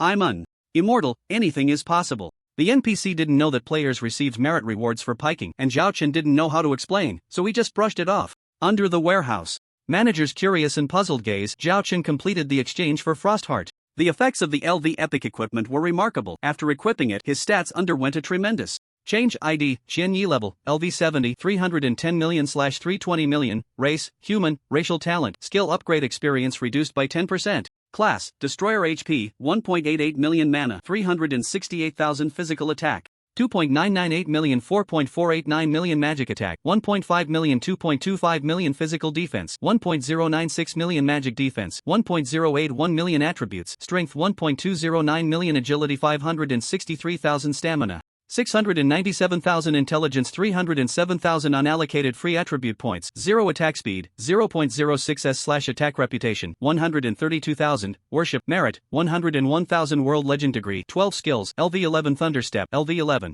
dual dance, LV11 annihilation / LV11 fury, LV3 fearless max, LV3 counter / max, LV3 dragon bomb, LV3 ultimate bomb, LV3 combo max, LV3 dragon roar ironcloth, LV3 water moon divine, Dance Max, LV3 Twilight of the Gods Max, LV3 Class Mastery 2, LV3 Warrior Secret Art, Endless Power Max, LV3 God's Power. Equipment, Sword of Domination, Epic, Demon God Shield, Legendary. Ring of Chaos, Special Jewelry, Demon King's Necklace, Legendary, Frost Heart, Epic, Crimson Helmet, Legendary, Earth Core, Lower Garment, Epic, Blood Moon Gloves, Legendary, Boots of Haste, Epic. Costume, Shadow Cloak, S-Class Costume, Mount, Little Black, Legendary. Strength over 1 million. Physical attack floating upper limit, nearly 4.5 million. Seeing this panel, Zhao Chen felt a sense of fear himself. He was now more than twice as strong compared to when he challenged the Dark Tower 8 days ago. New equipment and new skills had suddenly elevated his output to a new level. With this kind of strength, challenging the LV100 mythic boss, the undead bone dragon, should be no problem, right? Zhao Chen clenched his fist. feeling the abundant power in his body, and couldn't help but smile. A LV-100 mythic boss was supposed to be a terrifying existence that only players who had completed their class awakening at level 100 and equipped with epic gear could challenge one-on-one. However, Zhao Chen was confident even at LV-70 in the second transfer stage, partly due to the strength of his own class. Secondly, it was because of the hundreds of thousands of free attribute points he had farmed in the final Demon God Temple, coupled with various first kill rewards after his return. Zhao Chen's attributes, excluding equipment and skill bonuses, should now surpass those of a normal player at LV-150 or above. In the original, he was basically a human-shaped bug. Half an hour later, at the Tower of Darkness, Zhao Chen met up with Zhou Xiaoxiao. From a distance, Zhou Xiaoxiao noticed a familiar pair of earrings on Zhao Chen's ears, and she was momentarily stunned. You actually bought the Heart of Frost? Why can't I buy it? Zhao Chen asked curiously. That's unreasonable. Zhou Xiaoxiao shook her head in disbelief. I've worked hard for nearly 10 years. And still couldn't gather enough to exchange for the Heart of Frost, yet you managed to do it in just 8 days. Oh. Zhao Chen scratched his head. Was he being criticized? NPC growth rates were far behind those of players, and in the future, they would surely be constantly caught up by players. As for himself, he was just the biggest wallhanger among the player community. Am I strong? Is that unreasonable? Meeting him, Zhou Xiaoxiao had certainly broadened her horizons. There's nothing unreasonable about it. You'll gradually get used to it, Zhao Chen said nonchalantly. Is that even human language? Zhou Xiaoxiao retorted. What do you want me to say? Zhao Chen countered. Zhou Xiaoxiao rolled her eyes and shamelessly said, since you're so rich, why not give this Heart of Frost to your sister? He pfft. Dream on. I didn't expect you to be such a freeloader. How shameless. Zhao Chen disdainfully rejected her 3 times. Fortunately, Zhou Xiaoxiao was just joking, and she didn't mind being looked down upon, laughing cheerfully. After all, the stronger Zhao Chen became, the higher the chances of getting through the 290th floor. Thinking of this, Zhou Xiaoxiao suddenly asked curiously, you got so many enhancement materials from the Tower of Darkness, why aren't you using them? If Zhou Xiaoxiao hadn't reminded him, Zhao Chen would have almost forgotten. After getting the first kill on the 289th floor of the Tower of Darkness last week, he had obtained nearly 60,000 obsidian, which was quietly lying in the corner of his backpack. The original currently had no information regarding enhancements, so Zhao Chen had never thought about it. Now that the Tower of Darkness rewarded obsidian materials, there must be a way to enhance. Zhao Chen couldn't help but feel a bit excited. Anyone who has played an online game knows that enhancing equipment greatly boosts a character's performance. To a certain extent, it could even double, triple, or quadruple attributes. For example, Zhao Chen's epic main weapon, the Sword of Domination. It already had a base physical panel of 300,000. If there were enhancement effects, wouldn't it become 600,000 or 900,000? With this thought, Zhao Chen looked at Zhou Xiaoxiao. I'm not familiar with the Imperial City. Do you know where to enhance equipment? Take me there. Follow me. Zhou Xiaoxiao was a bit speechless at Zhao Chen's carelessness but said nothing more and directly led the way. The enhancement location was not far from the Tower of Darkness. Before long, the two arrived in front of a massive iron block. This iron block is about the size of a 2-story small building, displayed on the game system map as an equipment enhancer. It glimmers with a silver sheen on all sides, and there are a row of small black holes at its base, numbering around 70 or 80. This is a divine artifact gifted to us humans by the god of forging from the Celestial clan 3,000 years ago. As long as you invest gold coins and materials according to the enhancement requirements, along with the equipment you wish to enhance, you can start the enhancement, Zhou Xiaoxiao explained. Note that for the first 3 enhancements of each piece of equipment, there will be no failures. Starting from the 3rd enhancement, there is a certain chance of failure, and no materials will be returned upon failure. The higher the enhancement level, the greater the chance of failure. Between the 3rd and 10th enhancements, failure will result in a waste of materials and gold coins, and there is even a chance of reducing the effects of previous enhancements. However, starting from the 10th enhancement, if it fails, it could lead to the equipment breaking. Zhou Xiaoxiao quickly introduced this, and as if recalling something, she said with lingering fear, I once saw with my own eyes a high-level mercenary lose his beloved dagger during the 10th enhancement. It was said that the dagger was the reward for his hard work over decades. I still remember his tearful expression. It's terrifying. Enhancing more than 10 times is simply gambling.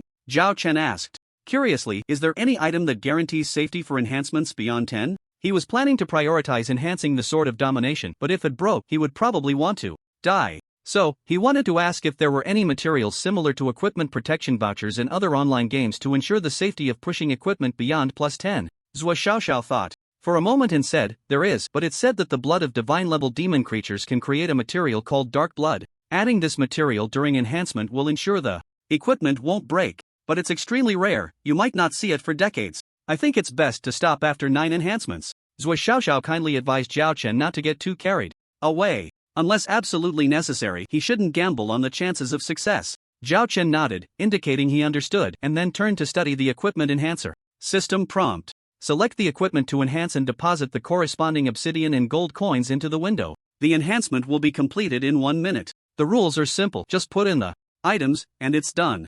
Zhao Chen decisively took down the Sword of Domination. System prompt. This enhancement of the Sword of Domination requires 1,000 obsidian and 50,000 gold coins.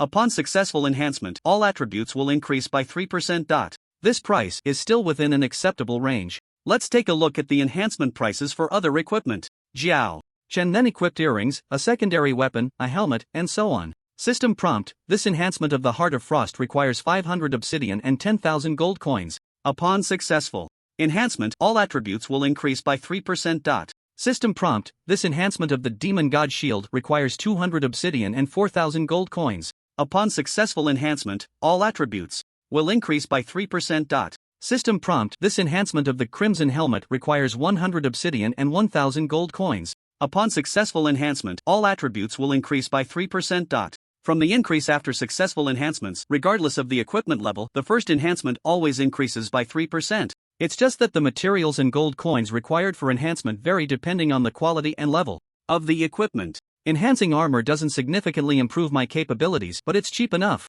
If I have enough materials, I don't mind enhancing some, but I still need to prioritize upgrading my main weapon and earrings. Forget it, I'll put the earrings on the back burner and focus on the Sword of Domination first. Zhao Chen thought for a moment and finally made up his mind. Even if the armor's attributes double, it wouldn't hold up against a myth-level boss, so it was better to continue boosting his output. The output, then, would consider weapons and accessories. The difference in base attributes between the LV-160 earrings and the LV-180 main weapon isn't significant, but now Zhao Chen is confident he can take down the undead bone dragon. Once he completes the quest, the main weapon is expected to evolve from epic to mythic quality. At that time, the attributes of the main weapon will likely far exceed those of the earrings. Therefore, even though the price to enhance the Sword of Domination is the highest, he still decides to go for it. System notification. This enhancement of the Sword of Domination requires 1,000 obsidian and 50,000 gold. Upon successful enhancement, all attributes will increase by 3%. Would you like to enhance? After making his decision, Zhao Chen didn't hesitate and clicked yes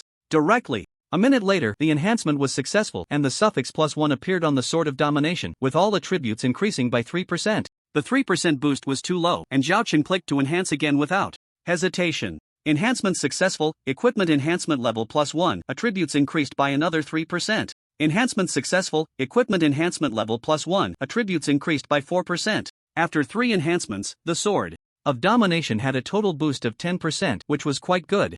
Zhao Chen clicked to continue. System notification. This enhancement of the Sword of Domination requires 2,000 obsidian and 100,000 gold. Upon successful enhancement, all attributes will increase by 5%. Note, there is a 5% chance of failure in enhancement. Materials will not be returned upon failure, and equipment attributes will remain unchanged. Would you like to enhance? Above +3, the enhancement boost is starting to get higher, isn't it? Just as I thought. As for the failure rate, 5% is too low. Let's enhance. Zhao Chen clicked to enhance again. He didn't mind the increased material and gold costs. After receiving 2.9 million gold from Pinduoduo, the 300,000 gold from selling the legendary necklace to Shuang Ashua had also been credited, plus he already had over 200,000 in savings. Even after spending 1.6 million on the Heart of Frost, he still had over 1.8 million left. He could still afford the obsidian. Enhancement successful. Equipment enhancement level +1. Attributes increased by 5%. Enhancement successful. Equipment enhancement level +1. Attributes increased by 6%. Enhancement successful. Equipment enhancement level +1. Attributes increased by 7%. Enhancement successful. Equipment enhancement level +1. Attributes increased by 10%. Enhancement successful. Equipment enhancement level +1. Attributes increased by 15%. In one go, Zhao Chen enhanced the Sword of Domination to +8. After reaching +8, the total attribute increase was 53%. If he wanted to reach +9, he would need 8,000 obsidian and 300,000 gold. If successful, the attributes would increase by 21%. If it failed, no materials would be returned and the level could randomly drop by 1 to 2 levels. Zhao Chen hesitated for a moment, steadied himself and decided to continue enhancing. The attribute increase is too significant and the failure rate 4 + 9 is 35%. If it exceeds 50%, it's worth taking the gamble. As long as it doesn't break, everything else is fine. A minute later, Enhancement successful, equipment enhancement level +1, attributes increased by 21%. Awesome. Total increase has reached 73%. Zhao Chen felt invigorated, he had now enhanced it to +9. System notification, this enhancement of the Sword of Domination requires 10,000 obsidian and 400,000 gold. Upon successful enhancement, all attributes will increase by 27%. Note, there is a 40% chance of failure in enhancement. Materials will not be returned upon failure, and enhancement level may randomly drop by 1 to 3 levels. Would you like to continue enhancing? The gold and material costs are rising again, but with a 60% success rate. Let's continue enhancing. Zhao Chun gritted his teeth and clicked yes again. It wasn't just the allure of the 27% growth in attributes. Zhao Chen also had a slight obsessive-compulsive disorder. He felt uncomfortable if the percentage of attribute increase wasn't a whole number. Another minute later. Enhancement successful, equipment enhancement level +1, attributes increased by 27%. This feels great. Zhao Chun squinted his eyes, feeling as refreshing as if he had taken a big gulp of ice-cold Coke on a scorching day. He successfully enhanced the Sword of Domination to +10 in one go, without a single failure. What luck this was! Could it be that I have a hidden luck attribute? Zhao Chun couldn't help but let his imagination run wild. His fingers itched a bit, wanting to continue enhancing. However, upon seeing the prompt for enhancement to +11, he was doused with cold water. System prompt, this enhancement of the Sword of Domination requires 15,000 obsidian and 600,000 gold coins. Upon successful enhancement, all attributes will increase by 35%. Note, there is a 50% chance of failure, and materials will not be refunded. The enhancement level will randomly drop by 1 to 5 levels, with an additional 20% chance of the equipment breaking. Tip, adding dark blood can eliminate the possibility of equipment breaking. Would you like to continue enhancing? A total of 50% failure probability. Zhao Chan's mind instantly cleared. This failure probability is too high, losing a level would be painful. And if it breaks, I would regret it to the core. Absolutely not gambling. Zhao Chan slapped his eager hands. The Sword of Domination was irreplaceable among all his equipment, and it was estimated that he could use it directly up to level 200. Without the guarantee of the dark blood materials, he absolutely could not go for +11. Moreover, he had spent a total of 1.75 million gold coins on 10 enhancements, leaving him with less than 100,000. There was no way to continue. Enhancing to +10 is already quite good. With a full 100% increase, one must learn to be satisfied.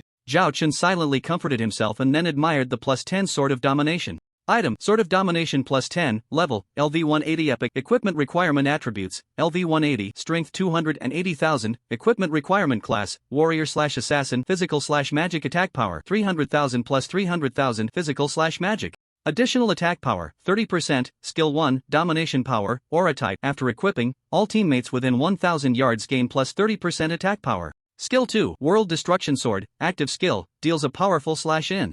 A fan-shaped area ahead, coverage 500 yards, skill attack power 12,000%, skill cooldown 7 days. Skill 3, epic power, passive skill, reduces usage level to LV 180, equipment status, sealed state, 1/5 attributes. Quite objectively, it added a full 300,000 to the base attack power. Coupled with the equipment's inherent 60% attack power, that 300,000 was equivalent to 480,000 on the panel. During battles, with various buff states added, it could increase even more. Very important. Moreover, it seemed that due to the sealed state, the Sword of Domination did not increase attributes like strength and stamina as other main weapons did. Zhao Chen speculated that perhaps after unsealing a layer, new attributes would appear. Let's enhance the Heart of Frost as well, and spend all the gold and materials. The enhancement price for the LV 160 epic quality earrings was much lower than that of the Sword of Domination.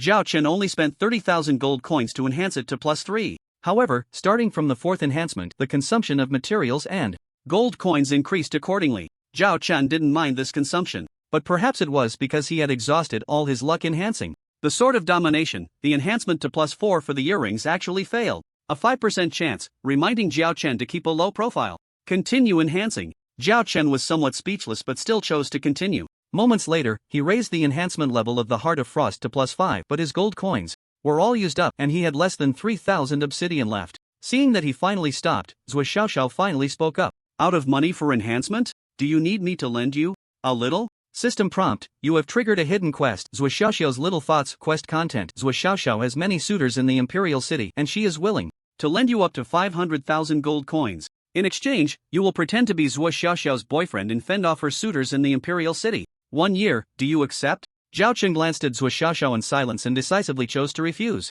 What are you thinking? Am I, the first of the Undying, so short on money that I need to stoop to this? 500,000 gold coins were nothing to Zhao Chen, selling just one piece of a legendary plus dark gold set would be about that much, so it held no allure for him. Zhou Xiaoxiao was very beautiful, but Zhao Chen was not a sycophant. Helping Zhou Xiaoxiao fend off her suitors sounded like a hassle, and he had no intention of doing something that offered no benefits. Zhou Xiaoxiao's face flushed. She seemed to see disdain in Zhao Chen's eyes. How could that be? They had only met a few times. How could he guess her thoughts? The age of high-level NPCs was nothing. There were many who had lived for thousands of years. Zhou Xiaoxiao's age was not an issue. Her looks were among the best in the entire imperial city, and she was powerful, with numerous suitors. Each of these suitors was extraordinary, young talents from various families, and Zhou Xiaoxiao couldn't just eliminate them. It was quite bothersome. When she first met Zhao Chen, she had a little thought. If she could have Zhao Chen pretend to be her boyfriend and divert the suitors' attention, wouldn't that be wonderful? In Zhou Xiaoxiao's view, those losers were far inferior to Zhao Chen and posed no real threat.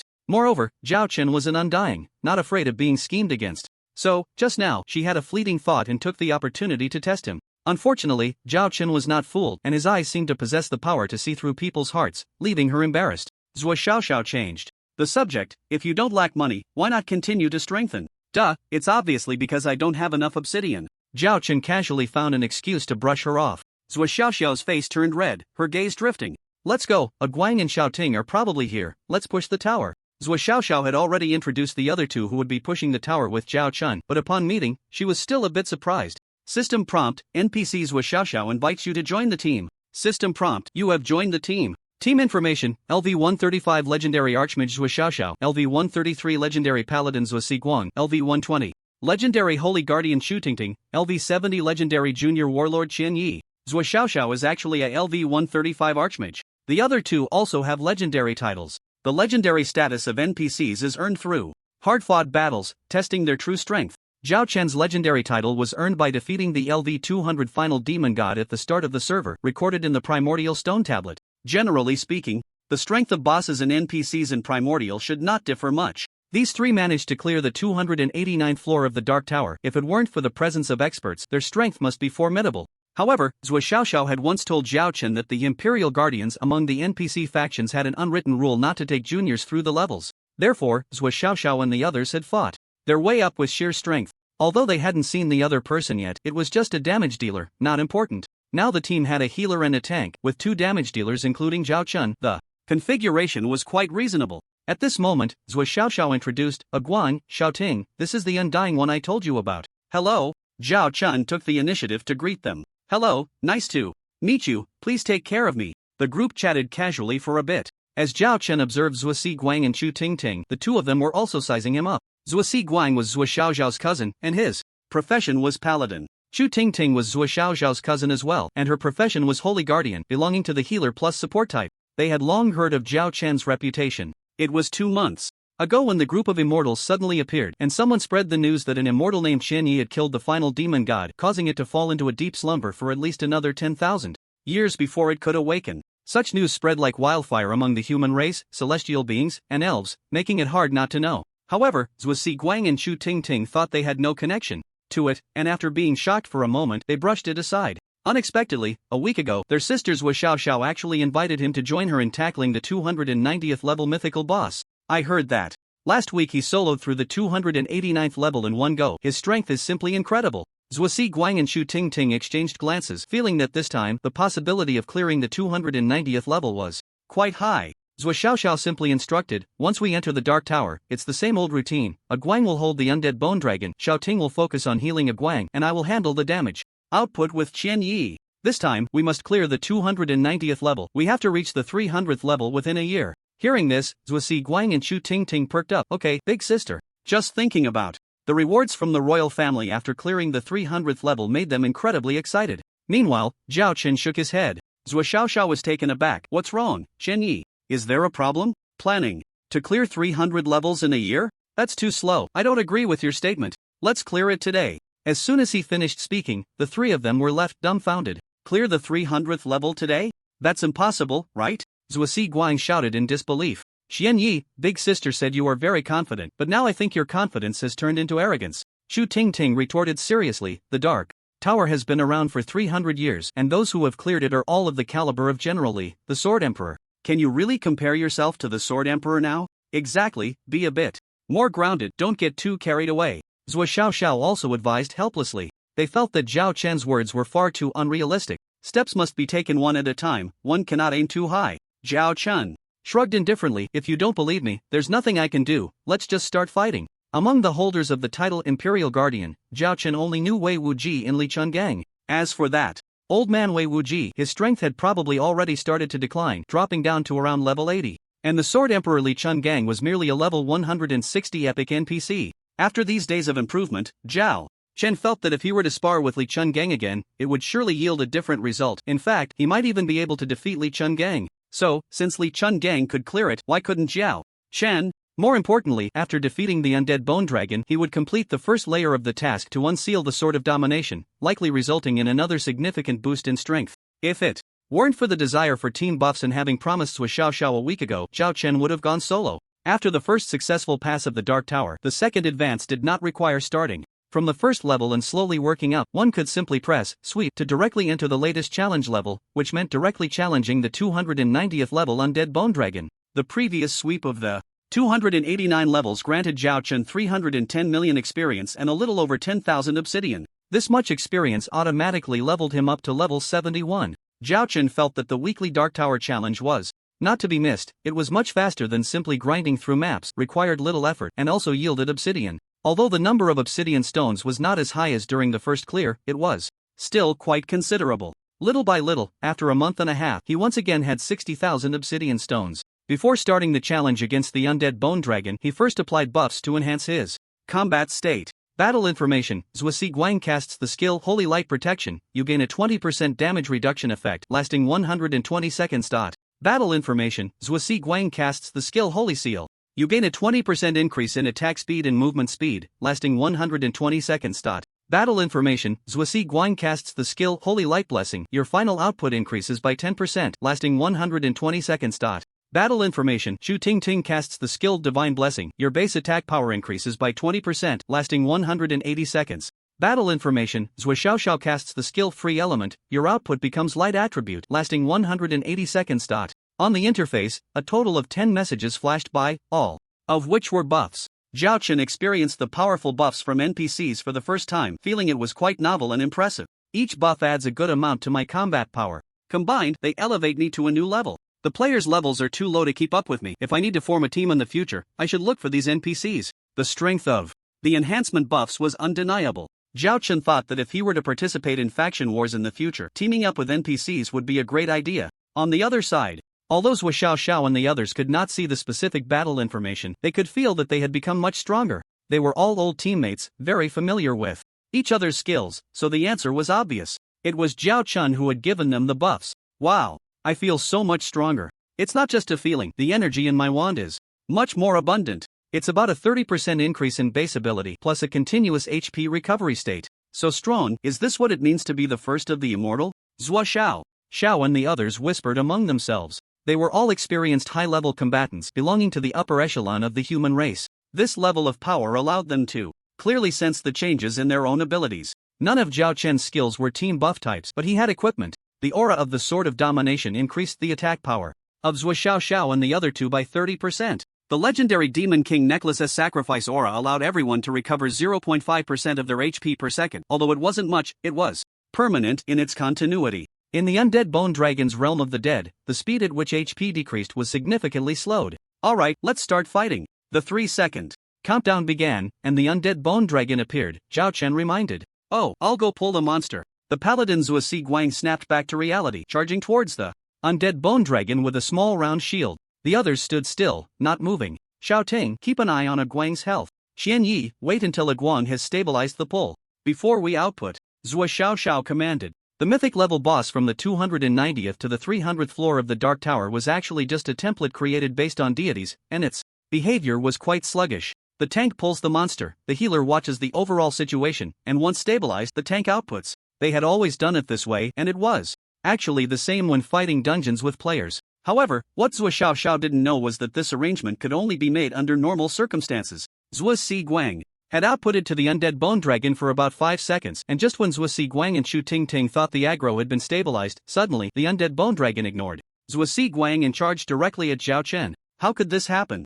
Zhua Guang was taken aback. What's going on? Zhua Xiaoxiao and Xu Tingting were also very confused. Zhao Chen looked at the latest prompt battle information. The undead bone dragon has sensed your curse of the demon god, increasing its hatred towards you by 100%. Is this the curse that appears when killing the final demon god? Understood. Zhao Chen nodded silently, realizing why Zhua Siguan hadn't drawn the aggro. Creatures of the demon race inherently have a high hatred towards me. I'll take the lead in drawing the monsters this time. Without looking back, Zhao Chen explained to Zhua Xiaoxiao and the others, then charged towards the undead bone dragon. All right. Zhua Xiaoxiao decisively commanded, Aiguan, pay attention. When the undead bone dragon charges its ultimate move, remember to use a strong taunt skill to interrupt it. Shouting, focus on healing Qianye. Got it. After a quick adjustment, they began to engage with the undead bone dragon. As soon as they got close, the undead bone dragon raised its front claws and swung down like lightning.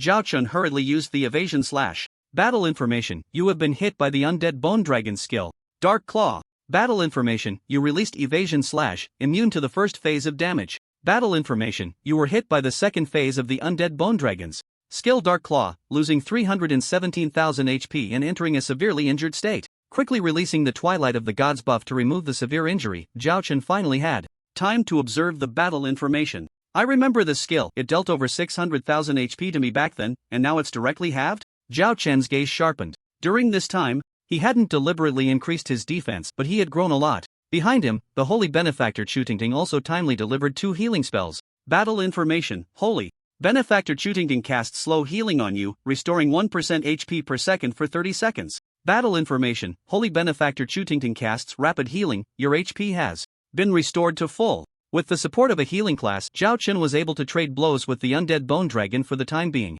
Aside from the Elid Sword Heart, all other buffs were released and he unleashed his full firepower. Zhao Chen instantly leaped into the air, rapidly releasing 10 streams of ranged sword energy at the undead bone dragons. Massive Head. Water Moon Divine Dance Max. This skill, enhanced by the Frost Heart's break limit effect, reached level LV3, showing significant growth. Minus 31,669. Minus 33,647. Minus 35,124. Minus 56,127. With 10 consecutive hits, the passive buffs of LV3 Combo Max, Ultimate Technique, Endless Power Max, and LV3 Elid Sword Eye triggered, the damage kept rising, and 10 massive numbers appeared above the undead bone dragon's head. A total output of 430,000, nearly 5 times the total damage of Zhao Chen's previous solo fight. The undead bone dragon's HP plummeted from 100% to 98.5%. What does this mean? Given Zhao Chen's current attack speed, he could release 3 skills or nearly 20 normal basic attacks in 1 second. Water Moon Divine Dance Max was considered a medium output in his skill list. Next, Zhao Chen unleashed Dragon Form Charge, Dragon Form Bomb, Ultimate Bomb, and Earth-Shattering skills in succession. Under the tidal effects of Transcendent Twilight of the Gods, the cooldowns were very short, and with a 10% reset chance from Profession Mastery 2, Zhao Chen used them without hesitation. Minus 314,415. Minus 495,177. Minus 691,241. After a round of skills mixed with several basic attacks, he dealt nearly 4 million in output, and the undead bone dragon's HP suddenly dropped from 98.5% to 83.6%. Although the counterattack from the undead bone dragon dealt high damage, with the 1.6 second cooldown on the evade slash and the ability to block damage with a shield plus the dedicated healing from behind, Zhao Chen's HP was dropping slower than that of the undead bone dragon. Even when the undead bone dragon unleashed high damage continuous skills, Zhao Chen could withstand it using the equipped skills, Great Whirlpool Roar, and Frost Nova, along with Zhua Siguan's group shield. At this point, Zhao Chen was too lazy to run around and directly started to face off against the undead bone dragon. That's right, a standoff. A LV70 player standing toe-to-toe with a LV100 mythic boss. This scene left the 3 NPCs nearby utterly stunned. What the hell is this guy? He can take hits better than I can. Zhua Siguan shouted in frustration. With all these invincibility and blocks, I'm supposed to be the toughest class, the paladin. Zhua Xiaoxiao couldn't help but be shocked, murmuring, what level of output is this? In 10 seconds, he took down nearly 20% of the undead bone dragon's total HP? That's terrifying. Xu Tingting added, and healing is so easy, it's nothing. Like before when I was just healing a Guan, which was particularly exhausting, I feel completely at ease now. Zhua Siguan couldn't help but complain, this guy is not human. Xiaoting, don't compare me to him. When they had previously decided to let Zhao Chen be the main tank, everyone had quietly stopped attacking to let him output for a while and stabilize the aggro. But they never expected that just his solo round of output would bring the undead bone dragon's HP down by almost 20%. This was too terrifying. Zhua Xiaoxiao felt she couldn't even keep up, and as for the paladin Zhua Siguan and the holy guardian Shutingting, they were even less capable of outputting, since they weren't damage-dealing classes to begin with. Among the three, Shutingting, being the youngest, couldn't help but exclaim, "It feels like he could solo the undead bone dragon by himself. We might as well just be buff tools." With Zhao Chen's stable output, the undead bone dragon's HP continued to decrease. Meanwhile, nothing unexpected happened on his side. Having teammates makes all the difference. It feels great. Zhao Chen sighed. The difference between being solo and in a team was too vast. The undead bone dragon's output was also high, but with the 1-second invincibility from evade slash and a 1.6-second cooldown, the actual time Zhao Chen took damage was only 0.6 seconds. Moreover, Shutingting's healing was ample. Whenever his HP dropped a bit, she could immediately replenish it. Thus, even though the undead bone dragon's skills were impressive, it had no way to deal with Zhao Chen. Meanwhile, Zhua Xiaoxiao and Zhua Siguan were also dealing considerable damage. The undead bone dragon's HP gradually dropped from 83.5% to 73.5%, and after another half-minute it fell to 40%. With various passive skills and buffs in play, Zhao Chen estimated they had reached the kill threshold, so he immediately unleashed Elid's Sword Heart, preparing to use LV11 Annihilation Slash and World-Ending Sword to take it down in one blow, just in case something unexpected happened. The LV11 Annihilation Slash skill had a damage multiplier of 4,500% of the base panel, which meant 45 times the panel damage. The World-Ending Sword was a skill that came with the main weapon, although it wasn't enhanced by the passive skill of Frostheart. Its 120 times output was undoubtedly the highest among all of Zhao Chen's skills. Plus, with Elid's Sword Heart converting 10% of the damage to true damage, Zhao Chen was confident that these two skills would deal at least 15 million HP in damage to the undead bone dragon. And since the undead bone dragon's total HP was only 30 million, 40% of that was just 12 million, which was right at the kill threshold. But just as Zhao Chen was about to finish off the undead bone dragon, suddenly, a massive golden shield appeared around it. Battle information: the undead bone dragon's HP has dropped to 40%, triggering the Demon God's Blessing status, lasting for 15 seconds. Demon God's Blessing: the undead bone dragon will not take any damage for 15 seconds, attack speed increases by 100%, and it recovers 2% HP per second, not limited by duration. So annoying. Zhao Chen's mouth twitched. He knew that a god-level boss must have impressive life-saving tricks, which is why he aimed to instantaneously kill it on the slaying line. He just didn't expect it to still unleash its power. The 15 seconds of invincibility wasn't a big deal. Zhao Chen's LV70 Epic Lower Gear came with a 20-second invincibility buff plus another 20 seconds from the demon God's protection, still giving him a huge advantage. But the increased 100% attack speed and the 2% HP recovery per second made him feel a bit uncomfortable. The former meant he wouldn't be able to take it easy anymore. The latter meant that after the undead bone dragon's 15 seconds of invincibility ended, its HP would recover to 75%. Thinking of this, Zhao Chen couldn't help but sigh. Fortunately, the buff from Elid's Sword Heart still has 45 seconds left, and the output is still explosive. But I hope that besides this Demon God's Blessing, the undead bone dragon doesn't have any other invincibility skills. Although he hadn't experienced the 10% true damage yet, Zhao Chen was confident he could deal even more furious output, making the undead bone dragon's HP drop faster. Moreover, the boss's ultimate move also had hidden skill cooldowns, so it was impossible for it to release this Demon God's Blessing again in this battle. For Zhao Chen, as long as it wasn't an invincibility buff, he could use the Sword of Annihilation and the Oblivion Slash to instantaneously take down over 40% of its HP. No problem. The situation was still under control. Meanwhile, Zhua Siguan, seeing this, had a gleam in his eyes. He directly used a strong taunt skill, forcibly transferring the undead bone dragon's aggro to himself for the time being.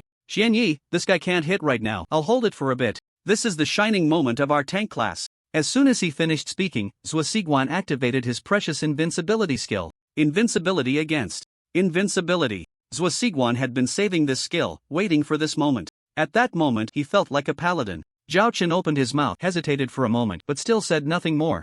Zhua Siguan was the least impactful of the three NPCs present to Zhao Chen, practically dispensable.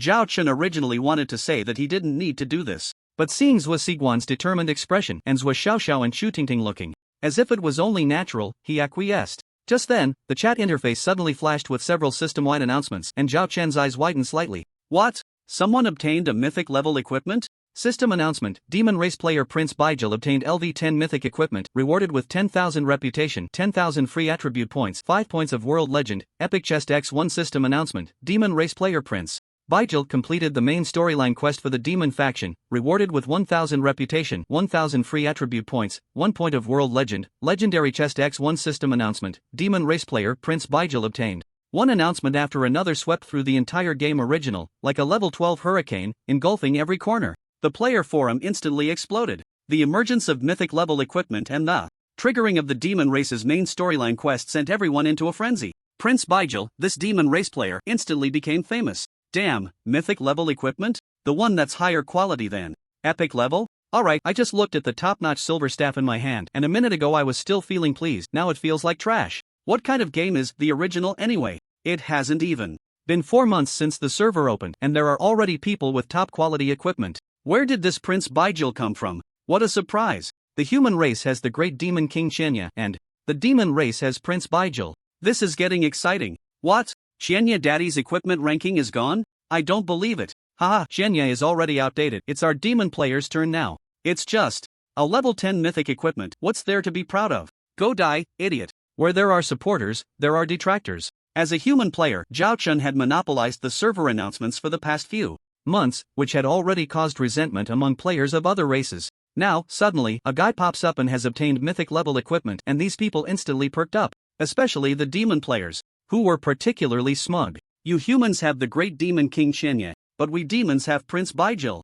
Level 10 mythic equipment should overshadow your level 180 epic equipment on the rankings. How about that? Not convinced? Just hold it in. And Prince Bygel was making a huge splash on the forums. I am Prince Bygel, can the human Qianya dare to fight? A declaration of warpost instantly caused a huge uproar. He actually wanted to step on Zhao Chun to rise to become the strongest player in the original. The player communities of demons and humans began to argue fiercely on the forums for their respective idols. The onlookers were thoroughly entertained. Now, with Prince Bygel boldly declaring war, everyone was waiting to see how Qianya would respond. Would he accept or back down? The forum was buzzing, but Zhao Chun currently had no time to pay attention. Otherwise, he would definitely accept and let this Prince Bygel know what it means to speak recklessly. Unfortunately, he was still in the process of challenging the undead bone dragon. Rather than a challenge, it was more like a crushing victory. The moment the undead bone dragon's demon god's blessing state disappeared, Zhao Chun rushed in to deal damage. Water Moon Divine. Dance Max. He still used this skill as his opening move. 10 sword energies flashed, and above the undead bone dragon's head appeared -397,000, -393,000, -398,000, 10 huge numbers. Each sword energy dealt around 400,000 damage. The output had increased more than tenfold compared to the beginning. A total of nearly 4 million damage, equivalent to 13% of the undead bone dragon's total HP. Just from one skill. Is this the effect of 10% true damage? Love it, love it. Zhao Chen's eyes squinted with satisfaction. It was his first time using this skill, and it felt like opening up a new world. The output was explosive. What good is it if the undead bone dragon's HP recovers to 75%? Under the effect of his Elid Sword Heart skill, its defense instantly became as thin as paper. The 3 NPCs, including Zhou Xiao, were also dumbfounded, doubting whether their eyes were playing tricks on them. But Zhao Chun didn't wait for them to react. He was determined to take down the undead bone dragon in one hit. Dragon Charge. Ultimate Bomb. Heaven and Earth Collapse.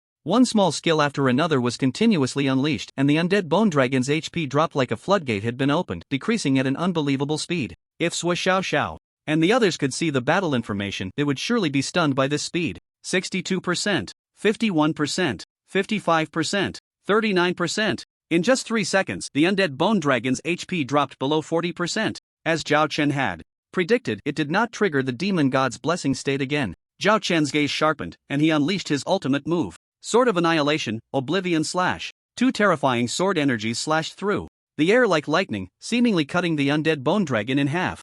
-11,693,000. Damage per second in the millions. Only one number popped up as Zhao Chen's first world-ending sword directly emptied the remaining HP of the undead bone dragon. The damage had completely overflowed. The LV-100 mythic undead bone dragon, which should have unleashed other powerful moves when its HP was low, did not enter a locked health invincibility state again and simply fell down without releasing anything. Zhao Chen was momentarily stunned, not expecting his own burst damage to be so high. But after a moment's thought he understood. The base attack power of the LV3 Shueishen Wu is 1,300%, which is 13 times. The world-ending sword is 12,000%, a 120-fold increase. Theoretically, the output of the world-ending sword is about 10 times that of Shueishen Wu. When facing the undead bone dragon, it equated to at least 35 million output. This number was terrifying. If Zhao Chun had thought of this from the beginning, he could have slowed down the Attack pace at first, waited for the passive skill buffs to stack up, then released the Allied Sword Heart buff, and finally unleashed the world-ending sword, completely able to instant kill the undead bone dragon. If the bosses from level 291 to 300 don't have locked health invincibility skills, how much easier would that be? Zhao Chen couldn't help but let his imagination run wild. The only 4 words in his mind were, "I'm too strong." Allied Sword Heart, this skill is simply overpowered. At this moment, as the undead bone dragon fell, the system announcement sounded as expected. System notification, you have cleared level 290 of the Dark Tower, reward 230 million experience, 20,000 obsidian.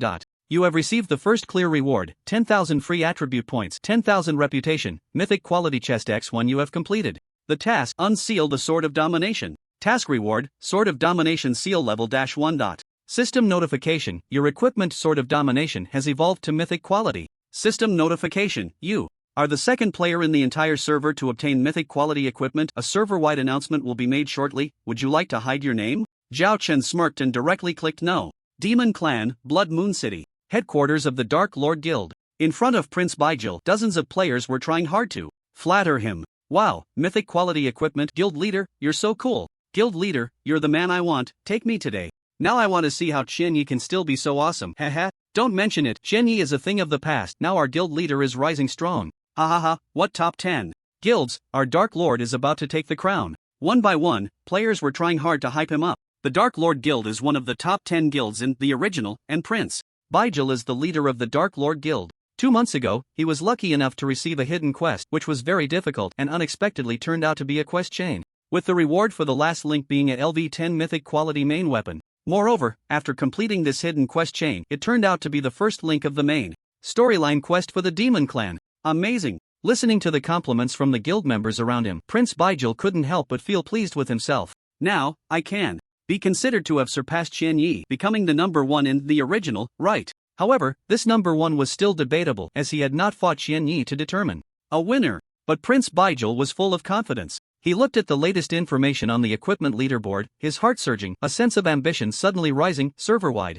Equipment leaderboard. First place, Prince Baijil, Demon Clan, Mythic Quality LV10 King Stab. Second place, Qianyi, Human Clan, Epic Quality LV180 Sword of Domination. Just a LV10 Mythic Quality Dagger, yet it firmly suppressed a LV180 Epic Quality Longsword. Although he didn't know the specific attributes or skills of the Sword of Domination, the ranking gave Prince Baijil confidence that his strength could also firmly suppress Qianyi, just like the equipment. Even though it's only LV10, only those who have truly experienced mythic quality equipment know what this quality represents. Invincible. Truly invincible. Prince Baijil couldn't help but exclaim. He was eager to challenge Qianyi to an online PK to defeat him, and look forward to claiming the title of the number 1 player in the world of Primordial. Prince Baijil was full of confidence. He felt that everything was ready, just waiting for Qianyi to accept the challenge. Just as he was fantasizing about his future fame echoing throughout the server, suddenly, the system sent 3 notifications. Server announcement, human player Qianyi has obtained LV180 mythic equipment, rewarded with 8,000 reputation, 8,000 free attribute points, 3 world legend points, legendary chest. X1 server announcement, human player Qianyi has obtained LV180 mythic equipment, rewarded with 8,000 reputation, 8,000 free attribute points, 3 world legend points, legendary chest. X1 server announcement, human player Qianyi has obtained LV180 mythic equipment, rewarded with 8,000 reputation, 8,000 free attribute points, 3 world legend points, legendary chest. X1 in an instant, Prince Baijil's expression changed. PS, server announcement, human player Xiaoxian strongly recommends friend's new book, Beast King Evolution, starting from being summoned by a little lowly. Server announcement, human player Xiaoxian strongly recommends friend's new book, Beast King Evolution, starting from being summoned by a little lowly. Server announcement, human player Xiaoxian strongly recommends friends when he received the equipment before, wasn't he low-key and developing well? Now, the challenge has been issued, and caught between withdrawing and persisting, he can't make up his mind. It feels like riding a tiger. He wants to cry. Now, Prince Baijil is silently praying that the other party can't see the post he made. As far as I know, Qianyi basically doesn't have the habit of posting on the forum, so the chance of being ignored seems quite high. Prince Baijil thought whimsically. However, his prayers were destined to be in vain. Not long after, Prince Baijil would regret this decision for a long time. Although Zhao Chen was busy pushing through the last 10 levels of the Dark Tower, and had no time to pay attention to the outside world, the successive appearances of myth-quality equipment stirred up huge waves among players across the server. On the forum templates of several major races, players couldn't help but discuss among themselves. Hee, that Shalatzi prince, isn't he going to challenge my dad Qianyi? If you have the guts, don't run. That's right, I want to see what kind of courage he has to Shamelessly challenge our human race's great demon king. Waiting for Dad Xianya to online and beat Prince Baijil. Waiting for Dad Xianya to online and beat Prince Baijil +2. Waiting for Dad Xianya to online and beat Prince Baijil +3. These were the comments from human players. After Prince Baijil obtained the myth quality dagger, he became quite arrogant. He shamelessly issued a challenge to Xianya, and who wouldn't know his intentions? But what frustrated the human players was that myth quality equipment was the highest quality gear in the original. Even though they had full confidence in the great demon king Xianya, the unknown was what truly instilled fear, so a hint of unease still arose. Thus, when arguing with the demon race players, their confidence inevitably felt a bit lacking. But now it's different. No one expected the reversal to come so quickly. It hadn't even been 5 minutes. It was simply miraculous. Now, aside from a fool, no human player thinks that the great demon king Xianya would lose in a one-on-one against Prince Baijil. The top spot on the equipment leaderboard returned to the great demon king Xianya, and the human players felt deeply honored. Look, this is our human race's #1 player. Also the undisputed #1 in the world. They eagerly anticipated the moment when Xianya would teach Prince Baijil a harsh lesson. Therefore, they manually pushed the latter's arrogant post to the forum's homepage to ensure it wouldn't be buried. In contrast to the human players, all the demon race and other race players were dumbfounded. Hiss, as expected of the great demon king Xianya, can't provoke. I feel embarrassed for Prince Baijil. So tragic. The #1 for 5 minutes? Originally thought it was a signal for the rise of the demon race, but unexpectedly capsized in just 5 minutes. Why hasn't Prince Baijil deleted the post yet? Could it be that he's lost his mind? Sigh, I understand.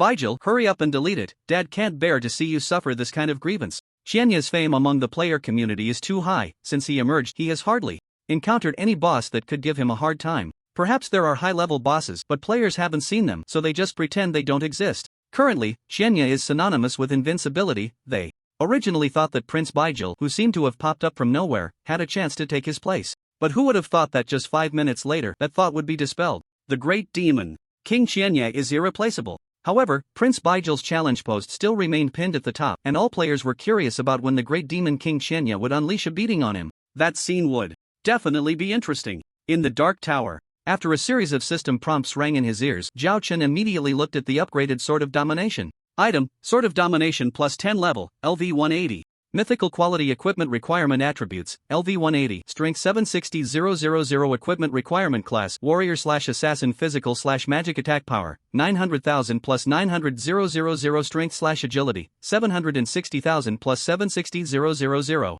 Physical/Magic Additional Attack Power, 45% Skill 1, Domination Power, Aura Type. After equipping, all teammates within 1,000 yards gain +30% attack power. Skill 2, World Annihilation Sword, Active Skill, releases a powerful slash in a fan-shaped area ahead, coverage 500 yards, skill attack power 12,000%, skill cooldown 7 days. Skill 3, Epic Power, passive skill, reduces usage level to LV 180. Skill 4, Strong Attack, passive skill, in battle, every 5 skills released, the next skill increases by 100% skill damage, and 30% of the damage dealt is converted to restore his own HP equipment status, sealed state, 2 out of 5 attributes. After quickly reading through it, Zhao Chen felt his blood boiling. With a base dual attack of 900,000 and 760,000 in strength and agility. Awesome, is this what mythical quality equipment is like? PS, server announcement, human player Little Fairy strongly recommends friends new book, Beast King Evolution, starting from being summoned by a little lowly server. Announcement, human player Little Fairy strongly recommends friends new book, Beast King Evolution, starting from being summoned by a little lowly server. Announcement, human player Little Fairy strongly recommends friends new book, Beast King Evolution, starting from being summoned by a little lowly. Not counting the enhanced attributes, the Sword of Domination has doubled its base attack power from epic to mythical level. From 300,000, it reached a terrifying value of 900,000. Moreover, the percentage increase also grew from 30% to 45%, adding another 760,000 in strength and agility, along with the passive skill of Strong Attack. With the 100% attribute boost from enhancement +10, the 900,000 attack and 760,000 strength doubled once again. The 760,000 strength under the amplification of the second turn passive skill God's Power doubled again. Now, this mythical quality Sword of Domination could almost give Zhao Chen an additional 4 million attack power when entering a dungeon. This is terrifying. A single sword nearly supports more than half of Zhao Chen's attack panel. Zhao Chen himself was about to burst with excitement. After obtaining the mythical level Sword of Domination, his output made even him feel scared. If he were to fight the undead bone dragon again, Zhao Chen wouldn't even need to stack passive buffs. He could just start with one strike of World Annihilation Sword and instantly kill it. Of course, this is based on the premise that the undead bone dragon does not trigger the demon god's blessing state. After the Sword of Domination's upgrade, there are still 3 layers of seals. Once all are unsealed, I can't even imagine what kind of terrifying attributes it will have. Zhao Chen felt a bit emotional. No wonder it was equipment dropped from the final demon god at LV200. It was truly unbelievably strong. This sword could easily be used until graduation. However, while Zhao Chen was thrilled, he felt a bit regretful that the task to unseal the 3rd layer had not been triggered. It was predictable that this would be troublesome. The process was also filled with uncertainty. However, the task to unseal the 2nd layer gave Zhao Chen some inspiration. Could it be that there's a chance to trigger it only when facing high-level bosses? For example, a higher-level demon god boss? I need to quickly go to the demon territory to have some fun, looking for mythical level bosses to see if I can continue triggering the unsealing tasks. By the way, I might as well tackle the main quest too. Zhao Chen muttered to himself a couple of times, then refocused his thoughts. For now, he had to clear all the levels of the Dark Tower and collect all the rewards. The boss on the 290th floor would grant him a mythic level treasure chest, which could yield equipment and items that matched his level and class. The bosses above the 290th floor would definitely also be mythic level, which left Zhao Chen with some room for imagination. Could it be that for every level cleared, he would receive a mythic level treasure chest? He was so looking forward to it. What are you daydreaming about? Let's go. Zhao Chen greeted the 3 NPCs, Zhua Xiaoxiao and the others, and hurried towards the teleportation array, eager to clear the levels quickly. At that moment, the 3 NPCs finally snapped out of their shock. With one sword, you took down the undead bone dragon? Zhua Xiaoxiao doubted whether her eyes were playing tricks on her, but the corpse of the undead bone dragon lay there, leaving no room for disbelief. So, we just breezed through it, huh? Shu Tingting also seemed dazed. Is this man really the Undying? The Undying who has only been in the Eritrea continent for less than 4 months? Luo Siguan murmured, I feel like I've wasted over 100 years of my life. From the perspective of the 3, it was clear how terrifying Zhao Chen's final strike had been against the undead bone dragon. To put it bluntly, even if they combined their strengths without using invincibility skills, they would have had no chance of surviving. Zhua Xiaoxiao's original 4-person team was already full, but seeing that Zhao Chen was a powerful damage dealer, she reluctantly extended an invitation after Wei Wuji's persuasion. She even risked offending another old teammate for this. But unexpectedly, what she thought would be a gradual team effort turned into Zhao Chen's solo challenge, while she and the others cheered and shouted 666. Luo Siguan and Shu Tingting shared the same thoughts. It was all so surreal. After witnessing Zhao Chen's explosive output firsthand, all 3 couldn't help but question their lives. Were they really over 100 years old NPCs? Why did they suddenly feel like kneeling? Zhao Chen was unaware of Zhua Xiaoxiao and the others' mindset. Seeing them in a daze, he waved his hand again. What are you spacing out for? Hurry up and clear the 300th floor so we can go home and sleep. Oh, Zhua Xiaoxiao and the others, with blank expressions, stepped into the teleportation array together. When the Sword of Domination was still of epic quality, Zhao Chen had no trouble dealing with the LV-100 undead bone dragon. He felt that if the mythic level bosses after the 291st floor were not much stronger than the undead bone dragon, clearing the level should be no problem. Now that the Sword of Domination had advanced to mythic quality, it was as steady as a mountain. In the next 10 levels, Zhua Xiaoxiao and the other 3 witnessed Zhao Chen's even more explosive output. On the 291st floor, the LV-105 mythic boss, the Dark Magic Dragon, was met with Zhao Chen's world-destroying sword, instantly defeated. On the 292nd floor, the LV-110 mythic boss, the Abyssal Siren, was taken down with one world-destroying sword, instantly defeated. On the 293rd floor, the LV-115 mythic boss, the Eternal Dark Lord, was hit with a world-destroying sword at the start, taking out 99.9% of its HP, triggering invincibility for 20 seconds, and then another desolation slash finished it off. On the 294th floor, the LV-120 mythic boss, the Ice and Snow Lord, was hit with a world-destroying sword that took out 79% of its HP, followed by a desolation slash, clearing the level. On the 295th floor, the LV-125 mythic boss, the Mountain Troll, was hit with a world-destroying sword that took out 61% of its HP, followed by a desolation slash and some other minor skills, clearing the level. 296th floor. 300th floor. The LV-150 mythic boss, the Forest Dragon King, had its small skill output stacked for half a minute, using the Strong Attack skill to double the damage, releasing the world-destroying sword to take out 51% of its HP, then using small skills to whittle it down, successfully clearing the level. In one breath, he cleared the Dark Tower. The next moment, a series of prompts came from the system. System prompt: you have cleared the 300th floor of the Dark Tower, earning 670 million experience and 60,000 obsidian. You have received the first clear reward, 20,000 free attribute points, 20,000 reputation, 1 mythical quality chest, and the title Guardian of the Empire. You have completed the quest, Guardian of The Empire, receiving 1 mythical quality chest as a reward. You have cleared all 300 floors of the Dark Tower. As the first player to do so, you receive the first clear reward: 50,000 free attribute points, 50,000 reputation, 1.5 billion. Experience, 100,000 gold, world legend degree +5, and 1 mythical quality chest. A server-wide announcement will be made shortly. Do you wish to hide your name? No. Zhao Chen no longer needed to hide his name. He directly clicked no in response to the system's final prompt. The rewards from the Dark Tower are simply amazing. From the 290th to the 300th floor, plus the first clear reward for the 300th floor, I received nearly 5 billion experience, 150,000 free attribute points, 150,000 reputation, 200,000 obsidian, and a total of 13 mythical quality chests. Zhao Chen felt deeply moved. This reward was truly generous. His level jumped from LV71 to LV77, with a massive increase in reputation and attributes. And most importantly, these 13 mythical quality chests. Each one represented at least a piece of mythical quality equipment, or even skills with higher growth potential. Looking at the attributes of the Sword of Domination, Zhao Chen took a deep breath, feeling a bit eager. The title Guardian of the Empire was quite impressive. Title, Guardian of the Empire.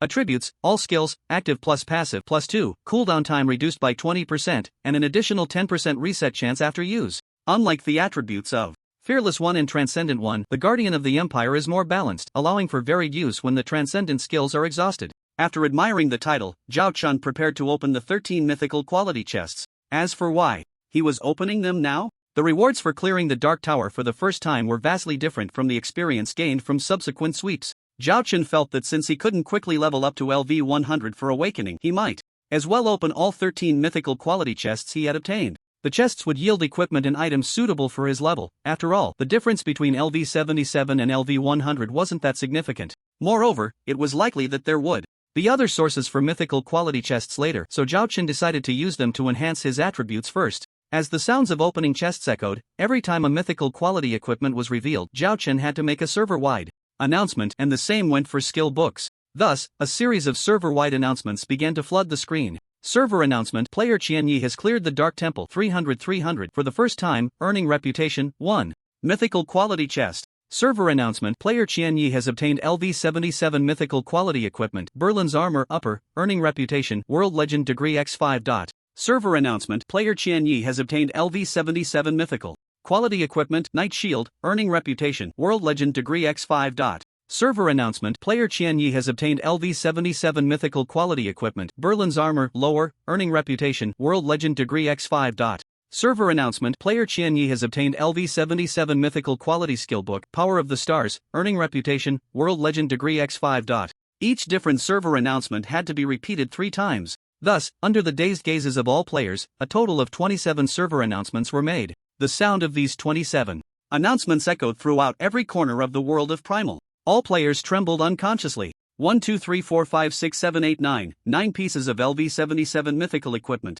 1 mythical skill book? Oh my god. Invincible, that man, he is invincible. So terrifying. Is he even human? I can't take it anymore. After these 27 system notifications, my mindset has collapsed. This is hopeless. Even if I had 100 years to develop, I couldn't catch up. As expected of Daddy Qianya, the eternal god of the player community in the original, not a single player could remain emotionally calm amidst such a barrage of system notifications. Even players who were not interested in combat and focused on secondary professions were left dumbfounded by the continuous server-wide announcements. Counting carefully, aside from the first 3 announcements about the so-called Dark Tower cleared by the great demon King Qianya, the rest were all about mythical quality equipment and skills. Once they regained their composure, the players all fell into a state of confusion. When did the highest quality mythical equipment in the original start popping up like cabbages? Is Qianya a player or a walking GM? What kind of magical place is the Dark Tower? Isn't it exhilarating to accumulate thousands or tens of thousands of free attribute points?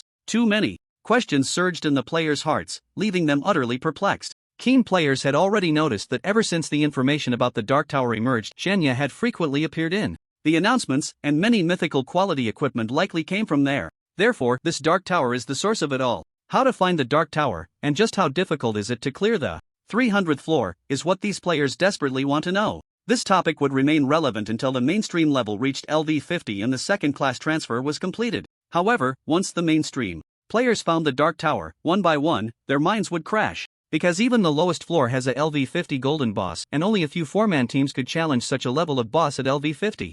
Under the 27 notifications flooding the screen, players close to Zhao Chun, such as members of the Junlin Tiantang and Fengming guilds, were excitedly dancing with joy. Bystander players widened their eyes in disbelief. Meanwhile, another group, shocked and then filled with despair, were Zhao Chen's enemies, the AOC Guild's emperor, or potential enemies, the Prince of Baijil. Although the AOC Guild had been severely hit by Zhao Chen and dropped out of the top 10 guilds, they still maintained the foundation expected of an old guild, undeniably the overlord of Xuanwu City. After such a long time, they had finally started to recover. However, Zhao Chen's previous sale of equipment, specifically refusing the AOC Guild's participation, made many realize that the conflict was far from over. Who knows when they would settle the score again? This led to a wave of anxiety among the majority of AOC Guild players, triggering a wave of withdrawals. Now that the notifications were flooding in again, this made the AOC Guild members, who initially thought the issue was minor, waver once more. In no time, the Emperor received related reports from his subordinates, gritting his teeth in anger. Damn Qianya, why does he have to go against me? After the jealousy subsided, a sense of powerlessness suddenly arose. The stronger Qianya became, the harder it was for the AOC Guild to develop. And the Demon Clan, the president of the Dark Lord Guild, Prince Baijil, was even more anxious than the Emperor, trembling in fear. Because the Emperor was already a past enemy of Zhao Chen, while he had just issued a provocation that was known to everyone. Who knows if Zhao Chen would treat him the same way he treated the AOC Guild? After thinking for a moment, Baijier comforted himself silently. It's not like I have a deep-seated grudge against him, it shouldn't come to that. As for the post, forget it, I'll just delete it. I can't worry about face or anything right now. Baijier could never have imagined that things would develop so dramatically. He had just obtained a LV-10 mythical dagger, and then he was slapped in the face by Qian Yi. Not long after, Qian Yi started spamming the chat. 7 pieces of LV-77 mythical quality equipment. 1 skill book. Damn, why is this happening? At this moment, Baijier couldn't help but feel a sense of retreat. If it weren't for the fact that Origin was currently the only place where humans could survive, he might have done just that. Being in the same game as Zhao Chen was too much of a blow to the confidence of a player like him who wanted to dominate the entire server.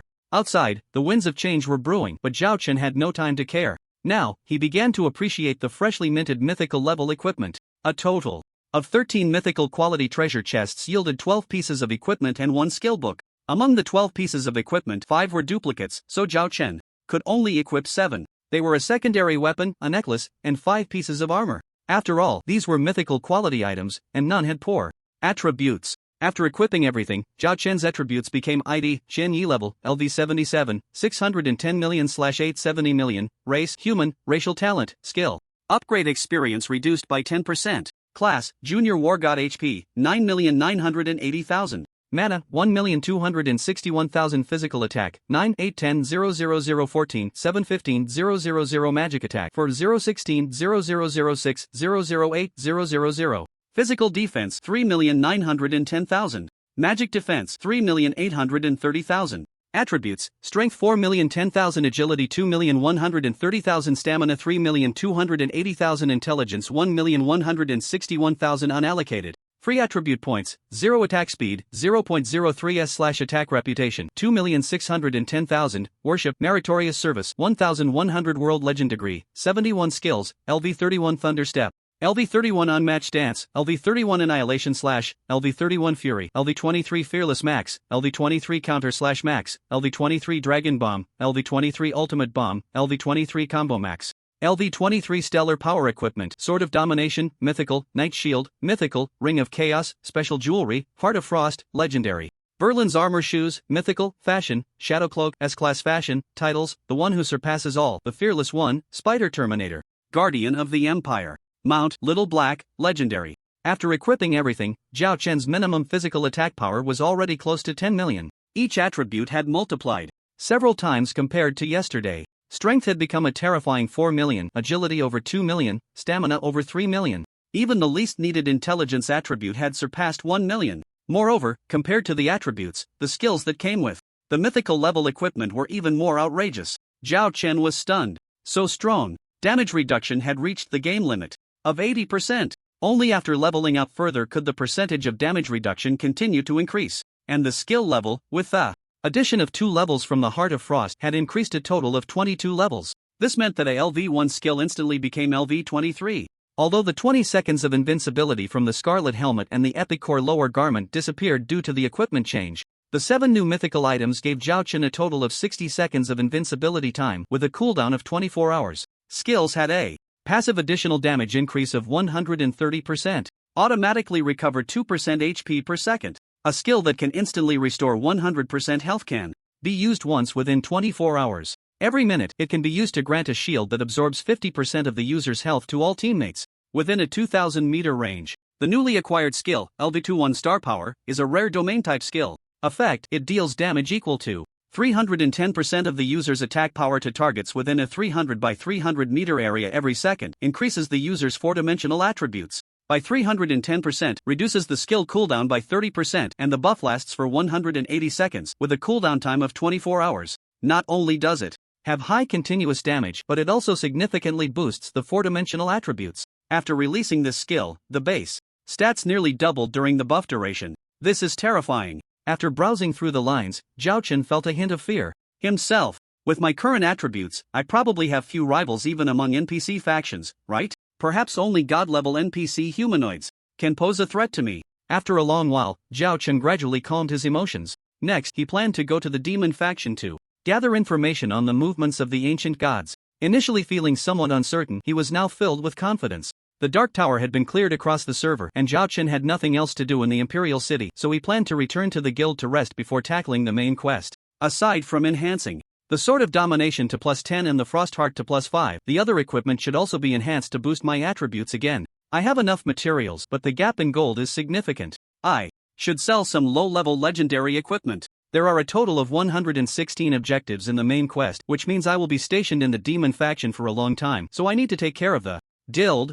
Now I have 5 idle LV77 mythic level equipment and 3 epic ones. I should put these in the guild warehouse. After thinking for a moment, Zhao Chen decided to put all the unused equipment into the guild warehouse. Of course, mythic level equipment is too powerful, and the guild contribution required for each piece is astronomical. Therefore, members would only be able to drool over them for at least 2 years. However, even so, it would indirectly enhance the guild's cohesion. After all, looking across the entire server, which guild can boast having mythic level equipment like theirs? Who would be willing to leave upon seeing such high-quality equipment in the guild warehouse unless they were out of their minds? Just as Zhao Chen was heading to the teleportation array, preparing to leave the Imperial City, suddenly, Zhua Xiaoxiao caught up with him. "Qianya, wait for me. What's up?" Zhao Chen was taken aback and scratched his head. After clearing the Dark Tower, he could directly claim various rewards from the game system, while Zhua Xiaoxiao and the other 3 NPCs had to go to the palace to receive the rewards from the human empire, so they had dispersed right after clearing it.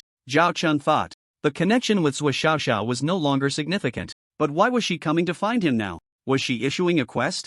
Zhao Chen decisively stopped and looked at Zhua Xiaoxiao with curiosity. "Well, could you help me out? The royal high-ups already know about your clearing of the Dark Tower, and the Emperor himself is very curious about such a powerful immortal like you, so he has started to pay attention. He sent me to observe the immortal group so we can travel together, okay?" Zhua Xiaoxiao briefly explained. At that moment, a panel notification arrived as expected. System notification: you have triggered the hidden quest Royal Observation quest content. After Sword Emperor Li Chuang informed the human emperor about the revival of the demon faction's gods, the human emperor decided to do everything possible to enhance the national combat power. At this moment, your heroic figure caught the emperor's attention, sparking his curiosity about the immortal player faction, leading him to Senzhua Xiaoxiao to observe. Task progress, total of 10 rings, 0/10, task reward, to be determined based on completion. Zhao Chen's mouth twitched. The task evaluation criteria weren't even clearly stated. It was truly a strange task. However, no matter how odd it was, given that it was a task chain, Zhao Chen had no reason to refuse. "What do you want to observe?"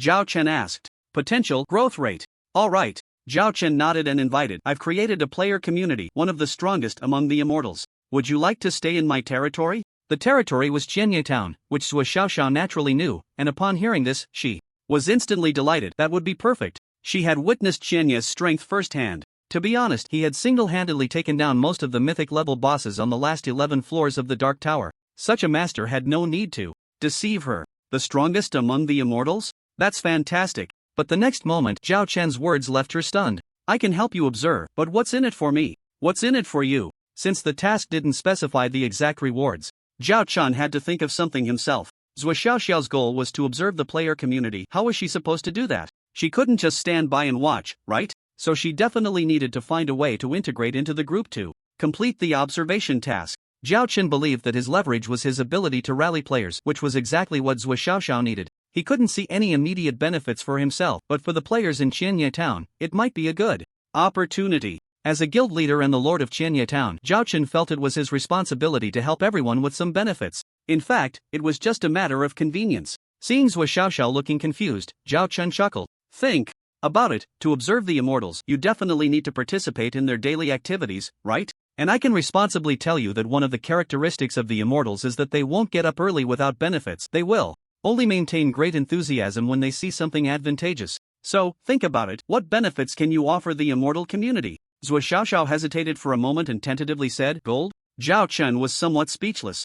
Gold is one aspect, but it's not attractive enough. It was true that players liked gold, but Zhao Chen didn't want to squeeze out just a bit of gold from Zhou Xiaoxiao. Then what other benefits can I offer? I can't just give away weapons and equipment, right? My stock isn't much. Zhou Xiaoxiao said irritably. Fool. Zhao Chen unceremoniously tapped Zhou Xiaoxiao on the head, making her expression slightly awkward. The gesture was too intimate. However, Zhao Chen didn't think much of it and reminded her, besides gold and weapons, you have another advantage. You have a huge appeal to the immortal mage profession, you just haven't realized it. What advantage? Zhou Xiaoxiao asked curiously. Apprenticeship. Apprenticeship? Exactly. Zhao Chen affirmed, your profession is a grand sorceress, right? You can command certain immortals to do things for you, and in return, you can teach them certain skills, even becoming a mentor when they need to advance their profession. This was Zhao Chen's goal. Zhou Xiaoxiao was a LV-135 legendary grand sorceress. This profession was likely an advanced form of some mage class, probably one of the hidden professions. If she was willing to take on apprentices in Qianye Town, it would be an irresistible attraction for the mage members within the guild. Not only was it a hidden profession, but she could also teach relevant skills, sparing the new class changers from the arduous task of grinding skill books like he had to. The profession has appeal? Oh, so that's how it is. Zhou Xiaoxiao seemed to be deep in thought, even conjuring up more characteristics, murmuring to herself, it's not just me, I can also occasionally call my cousin Zhou Siguan and my cousin Chu Tingting, and they can take on apprentices too. When they have time, I can invite them over to help me. Moreover, Xiao Ting's secondary profession is a master-level alchemist. Does this secondary profession also hold great appeal? Zhao Chen immediately nodded. That's right. You're absolutely correct. Zhou Siguan is a paladin and Chu Tingting is a holy protector, both holding the same professional status as Zhou Xiaoxiao. And a master-level alchemist is truly remarkable. Although Zhao Chen never uses consumable potions like red and blue during dungeon runs, these are hot-selling items among ordinary players, essential for dungeon raids. Whether Chu Tingting is creating potions to reward players or teaching potion skills to them, it's all quite beneficial. Besides that, I think you should immediately take on a few apprentices and get involved in the daily activities of the immortals. Zhao Chen suggested again. Sure. Zhou Xiaoxiao agreed. After thinking for a moment, she took out a scroll. With so many people, I can't teach them all, so let's start with just one. This is the class change contract scroll for the time and space mage. Besides you, I don't know any other immortals, so please help me pick a suitable one. Oh, and it can only be used by mage classes.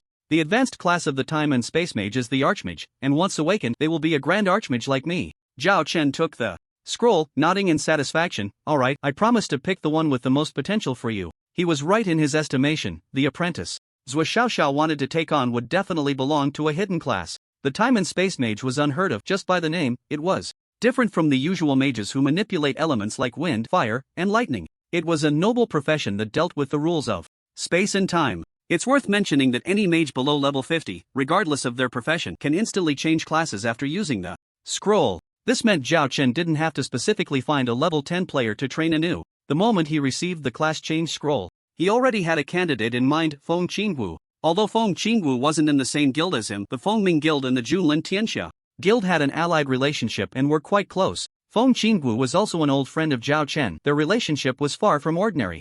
As the saying goes, when one person ascends, their chickens and dogs rise to heaven. Zhao Chen had long been invincible among players, and after equipping mythic level gear, he now occupied a top-tier position even among NPC factions. With such a status, if given the chance, he certainly wanted to take care of his old teammates. Thus, Zhao Chen made up his mind and quietly clicked on the private chat request from Feng Qingwu. Qianye Town. At the Abyss-level Spider Cave's second boss checkpoint, Feng Qingwu, Little Fairy, June's Reign, Eternal Great Healer, and their group, each leading 10 members from their respective guilds, were starting to tackle the Abyss-level dungeon. The level gap between Zhao Chen and them was growing larger, and they hardly stayed in Qianye Town anymore. This made everyone feel a sense of crisis, prompting them to work hard to gradually catch up to Zhao Chen's pace. The current Abyss-level Spider Cave. was a trial. During this time, the improvements Zhao Chun had given them had equipped them with the strength to clear the abyss-level spider cave, but since they weren't able to defeat everything in one hit like Zhao Chun, they needed to slowly gather the boss's skills and devise a strategy. Today, they had just defeated the second boss. However, everyone was too curious and envious to pay attention to the equipment dropped by the boss, all gazing at Feng Qingwu with eager expressions, because just a moment ago, their admired Shanya dad had privately messaged Feng Qingwu. After a moment, when Feng Qingwu finished her communication, everyone couldn't wait to ask, "Sister Wu, what did the master want with you? Can we help in any way?" The little fairy was the least patient and the most innocent, so she was the first to ask a question. The crowd opened their mouths but said nothing, collectively waiting for Feng Qingwu's answer. Under everyone's gaze, Feng Qingwu's small face turned a little excited and flushed, her cherry lips slightly parted. "Xianyi told me to go back and change to a hidden profession." As soon as the words fell, everyone widened their eyes. Wow! Xianyi town, though small, was fully equipped. Compared to the major human cities, aside from being a bit smaller, the infrastructure was almost the same. Zhao Chen and Zhou Xiaoxiao arrived at Xianyi town from the Imperial City through the teleportation array, standing at the headquarters of the Junlin Tiantang Guild. Soon after, Feng Qingwu and the others also arrived in front of the two. From a distance, the little fairy cheerfully shouted, "Master, you're back." Zhao Chen nodded lightly. He then greeted Liu Yu's reign and others before handing the job change voucher to Feng Qingwu right in front of Zhou Xiaoxiao. Zhou Xiaoxiao's eyes flashed. "Is this the Undying you have your eye on?" She thought Zhao Chen would take some time to carefully select. After all, she wasn't someone who casually took on disciples, but unexpectedly, just a few minutes later, Zhao Chen had already made the decision for her. Was this speed too fast? Was he serious? That's right. However, Zhao Chen looked at her calmly and confidently explained, "Feng Qingwu is currently the strongest mage on the entire continent. Aside from her, I can't think of anyone else who qualifies to be your disciple." Zhou Xiaoxiao carefully examined Feng Qingwu upon hearing this. She didn't know how she assessed her, but after a long while, she nodded lightly. "Not bad, but she's still far behind you." Zhou Xiaoxiao was somewhat dissatisfied but didn't directly show her displeasure. She felt that his fellow Undying, Feng Qingwu's strength, attributes, was far inferior to Zhao Chen's. The gap was like heaven and earth. But because of Zhao Chen's decision, she didn't refute. Plus, with Liu Yu's reign and others around, who she also looked down upon, she just accepted it. "Don't be unsatisfied." Zhao Chen looked at her with a strange expression. "If Feng Qingwu had my strength, could she still come to you as a master?" Zhou Xiaoxiao was taken aback for a moment before realizing Zhao Chen was speaking the truth. If this Undying in front of her had strength comparable to his, could she qualify to be her master? The answer was obviously no. So, she had overthought it. In the time it took to exchange a few words, Feng Qingwu had already completed her job change, transitioning from a fire mage to a timespace mage. The gazes of Young Hongdani and others towards Feng Qingwu were filled with envy. A hidden profession, the dream of countless players. However, they weren't jealous because the reason Feng Qingwu had this opportunity was all thanks to their guild leader, Daddy. So as long as Daddy didn't abandon them, they too might have the same chance. Zhao Chen briefly introduced Zhou Xiaoxiao's background to everyone. The crowd's eyes on her immediately became eager. A level 135 Grand Sorceress? Will she be a permanent member of our guild, interacting with us? Are there other high-level NPCs that might come? Daddy is mighty, awesome. In the eyes of the players, high-level NPCs meant sources of quests. Zhao Chen's ability to recruit an NPC, like Zhou Xiaoxiao, as everyone thought, was simply immense. Everyone, including Feng Qingwu, couldn't help but feel excited inside. On the other side, Zhao Chen took the time to throw the spare equipment into the guild warehouse, instantly causing a stir throughout the guild. Guild history: Guild leader Qian Yi placed the level 77 mythical quality longsword Sword of the Ancients into the guild warehouse. Guild history: Guild leader Qian Yi placed the level 77 mythical quality ring Blood Ring of the Night Elves into the guild warehouse. Guild history: President Qianya has placed the LV77 mythic quality helmet Dreamspeaker's helm into the guild warehouse.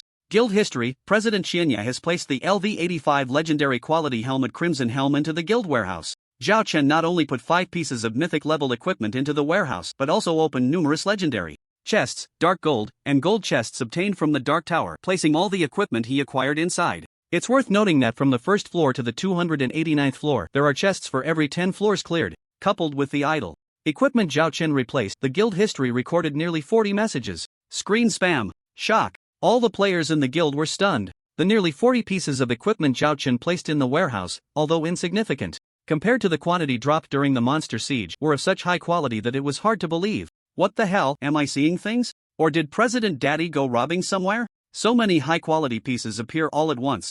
Why do I feel like it's just a bunch of cabbages? President Daddy is awesome. The lowest quality is gold. President Daddy is awesome. I've counted, excluding gold and dark gold quality, there are a total of 23 legendary, 9 epic, and 5 mythic pieces. Joining Junlin Tiantang was the wisest decision of my life. Awesome, so awesome. Legendary equipment is fine, everyone has seen quite a bit of it and has a mental expectation of its attributes. However, epic equipment is exceedingly rare. Before this, aside from the Demon King robe dropped by Zhao Chen after defeating the Demon King, there were basically no other reference targets. After carefully examining the attributes of the 9 epic pieces, all the players in the guild were left speechless in shock. If epic equipment is like this, what about the even higher quality mythic level? The 5 pieces of mythic quality equipment Zhao Chen placed in were all for warriors. Due to level differences, their attributes were roughly 3/4 lower than the base attributes of the LV-180 Ruler's Sword, but they still far surpassed the same level epic equipment, leaving the guild members dumbfounded, their eyes wide. Not to mention that each piece of mythic equipment comes with 4 high-yield skills. If we set a number of 10,000 for the process from character creation to obtaining god-level gear, then epic quality can allow a player to advance 100 points instantly, while mythic quality starts at 500 points. Mythic equipment of the same level is about 5 times the yield of epic equipment. Looking at the top 5 mythic pieces, 2 words suddenly popped into the minds of all guild members: terrifying. Since its establishment, the guild warehouse of Junlin Tiantang has always been a focal point of interest for other players outside. Now, with Zhao Chen's actions, the guild members, overwhelmed with pride and joy, immediately took to the game forum to boast. Once posted, it instantly caused a stir across the entire server. Legendary, epic, mythic. Oh my god, am I seeing illusions at such a young age? The word shock can no longer describe my feelings. I now declare that Junlin Tiantang is undoubtedly the #1 guild on the server. Who dares to disagree? I just want to know, what does Prince Gil think after seeing this? Zhao Chen had a habit of browsing forums during his free time. Soon, he learned about the commotion caused by the guild members updating the warehouse on the forum. These guild members really love to show off. Zhao Chen chuckled and shook his head, but he could understand. After all, the player's tendency to show off in games isn't something that developed overnight, unless they genuinely prefer to keep a low profile, or like him, no longer care much about fame. The vast majority of players will make choices that reflect their desire to flaunt. There were too many envious and jealous posts on the forum, and Zhao Chen took a moment to appreciate them before preparing to log off. However, just as he was about to close the forum, several unusual posts that went against the mainstream suddenly caught his eye. Prince Baijil wants to challenge me? Is that for real? Zhao Chen instantly became interested, scrolled through the forum, and found quite a few related posts. Previously, when he opened 13 mythic chests and flooded the server with announcements, although Prince Baijil had panicked and deleted his challenge post, the human players still remembered his arrogant remarks at the time, leading to a flurry of sarcastic posts mocking him. In the eyes of the human players, Baijil's act of issuing a challenge and then deleting his post was seen as a contradiction. His previous arrogance had stirred up a great deal of anger among the human players. Now, thinking he could just shake it off as if nothing had happened was not something they would let slide so easily. The human players were eager to nail him to the pillar of shame. Players from other races mostly joined in the mockery, occasionally adding their own jabs. Even the demon players felt somewhat annoyed with Prince Baijil after this incident. They felt his behavior was too embarrassing. It tarnished the image of all demon players significantly. Thus, all these reasons combined led to the fact that, although about 90 out of 100 posts on the forum were discussing the guild warehouse of the ruling the world guild, at least 2 or 3 were still dragging him out to ridicule. After browsing several posts and confirming with his guild members, Zhao Chen finally had a clear understanding of the situation. A LV-10 mythic dagger dares to provoke me? This guy really has no fear of death. But after all, he did obtain the first mythic equipment in the entire server, so it's inevitable he feels a bit inflated. At this moment, I should teach him how to behave like a human. Zhao Chen muttered a few words under his breath, his expression thoughtful. He could ignore this matter if he didn't know about it, but now that he did, he couldn't just brush it off. The reasons were quite simple. First, he was somewhat displeased that Baijil had stolen his server announcement. It's a common player behavior to take action when feeling wronged in a game, and Zhao Chen was no exception. It was just the nature of players. Second, looking at the bigger picture, based on the main quest's predictions, there was a 99.9% chance that a war between races would occur in the future. At that time, players with immortality might play a significant role in the war. Therefore, if he could weaken the opponent's development in advance, he certainly couldn't miss the opportunity. Third, Baijil was the first to speak up. If he ignored this, what would happen when other clowns gained a bit of power and then challenged him? Zhao Chen couldn't just refuse, could he? If he did, the other party might take the opportunity to spread rumors that he was afraid. Responding would be too bothersome and waste his time. Thus, given the situation, Zhao Chen decided to take action against Baijil. Not only could he showcase his strength to serve as a warning to others, but he could also eliminate potential future troubles as much as possible. But since Baijil had already backed down, How could he take action against him? After thinking for a moment, a brilliant idea suddenly popped into Zhao Chen's mind. On the game forum, after the recent guild recruitment incident, Zhao Chen's ID had nearly reached 8 million followers. At this moment, he opened a post that instantly attracted the attention of at least several million fans. The title of the post was, Overestimating Yourself. I accept your challenge, Baijil. The title was very eye-catching, even carrying a tone of disdain. As long as there are players who remember the previous commotion caused by Baijil, curiosity began to stir. The content of the post was quite simple. First, Zhao Chen explained why he hadn't responded earlier, stating that he was busy grinding in the Dark Tower and had no time. Second, Zhao Chen accepted the challenge issued by Baijil, agreeing to create a room for a solo ladder match online, setting the time for tonight at 9 o'clock, which was 5 hours away. Third, the outcome of the challenge was not a matter of life and death, rather, it was that Zhao Chen would stand still, and if Baijil could reduce his HP by 5% within 3 minutes from start to finish, Baijil would win. Fourth, since it was a pre-arranged duel, there had to be some stakes involved. The wager was a piece of mythic quality equipment, with the winner taking the others. As soon as these 4 points were released, it immediately caused a huge uproar on the forum. After carefully reading through it, the tone was filled with disdain for Baijil, and the forum spectators erupted. Wow, Daddy Qianye is so domineering. As a 10-year fan, I'm so excited but a bit worried. This condition for winning or losing. How confident is the great demon king Qianye in himself? Yeah, standing still is equivalent to not being able to fight back, right? Baijil can output for 3 minutes. Can he really not take down 5% of his HP? Are you underestimating Prince Baijil? Don't forget, he also has mythic quality equipment. I feel like this wager is going to be tough for Daddy Qianye. You short-sighted folks upstairs, I disdain to associate with you. Daddy Qianye will definitely win. If Baijil dares to accept, he will surely lose his only mythic dagger. Standing still, allowing the opponent to attack for 3 minutes, and as long as his HP drops by 5%, that counts as a win for the opponent. This condition seems to look down on Baijil too much. Although it's domineering, isn't it a bit too arrogant? After all, Prince Baijil is not some random player, he is one of the only 2 in the entire server with mythic quality equipment. Most of the spectators were shouting about how awesome Qianye was, impressed by his dominance, while also unable to suppress their worries about him losing. Especially with a piece of mythic quality equipment as the wager, it was truly concerning. This astonishing gamble, in the eyes of the players, if Baijil won, his fame would surely soar, washing away the previous humiliation, and he could obtain a second piece of mythic equipment. Too many benefits. On the other hand, if the great demon king Qianye won, he would only gain a piece of mythic quality equipment that was inconsequential to him. If he lost, he would be branded with the shame of being arrogant and inflated, which would be a loss that outweighed the gain. The disparity in potential rewards for both sides was a bit too great. But Zhao Chen wouldn't consider failure, he was only focused on whether Baijil would accept.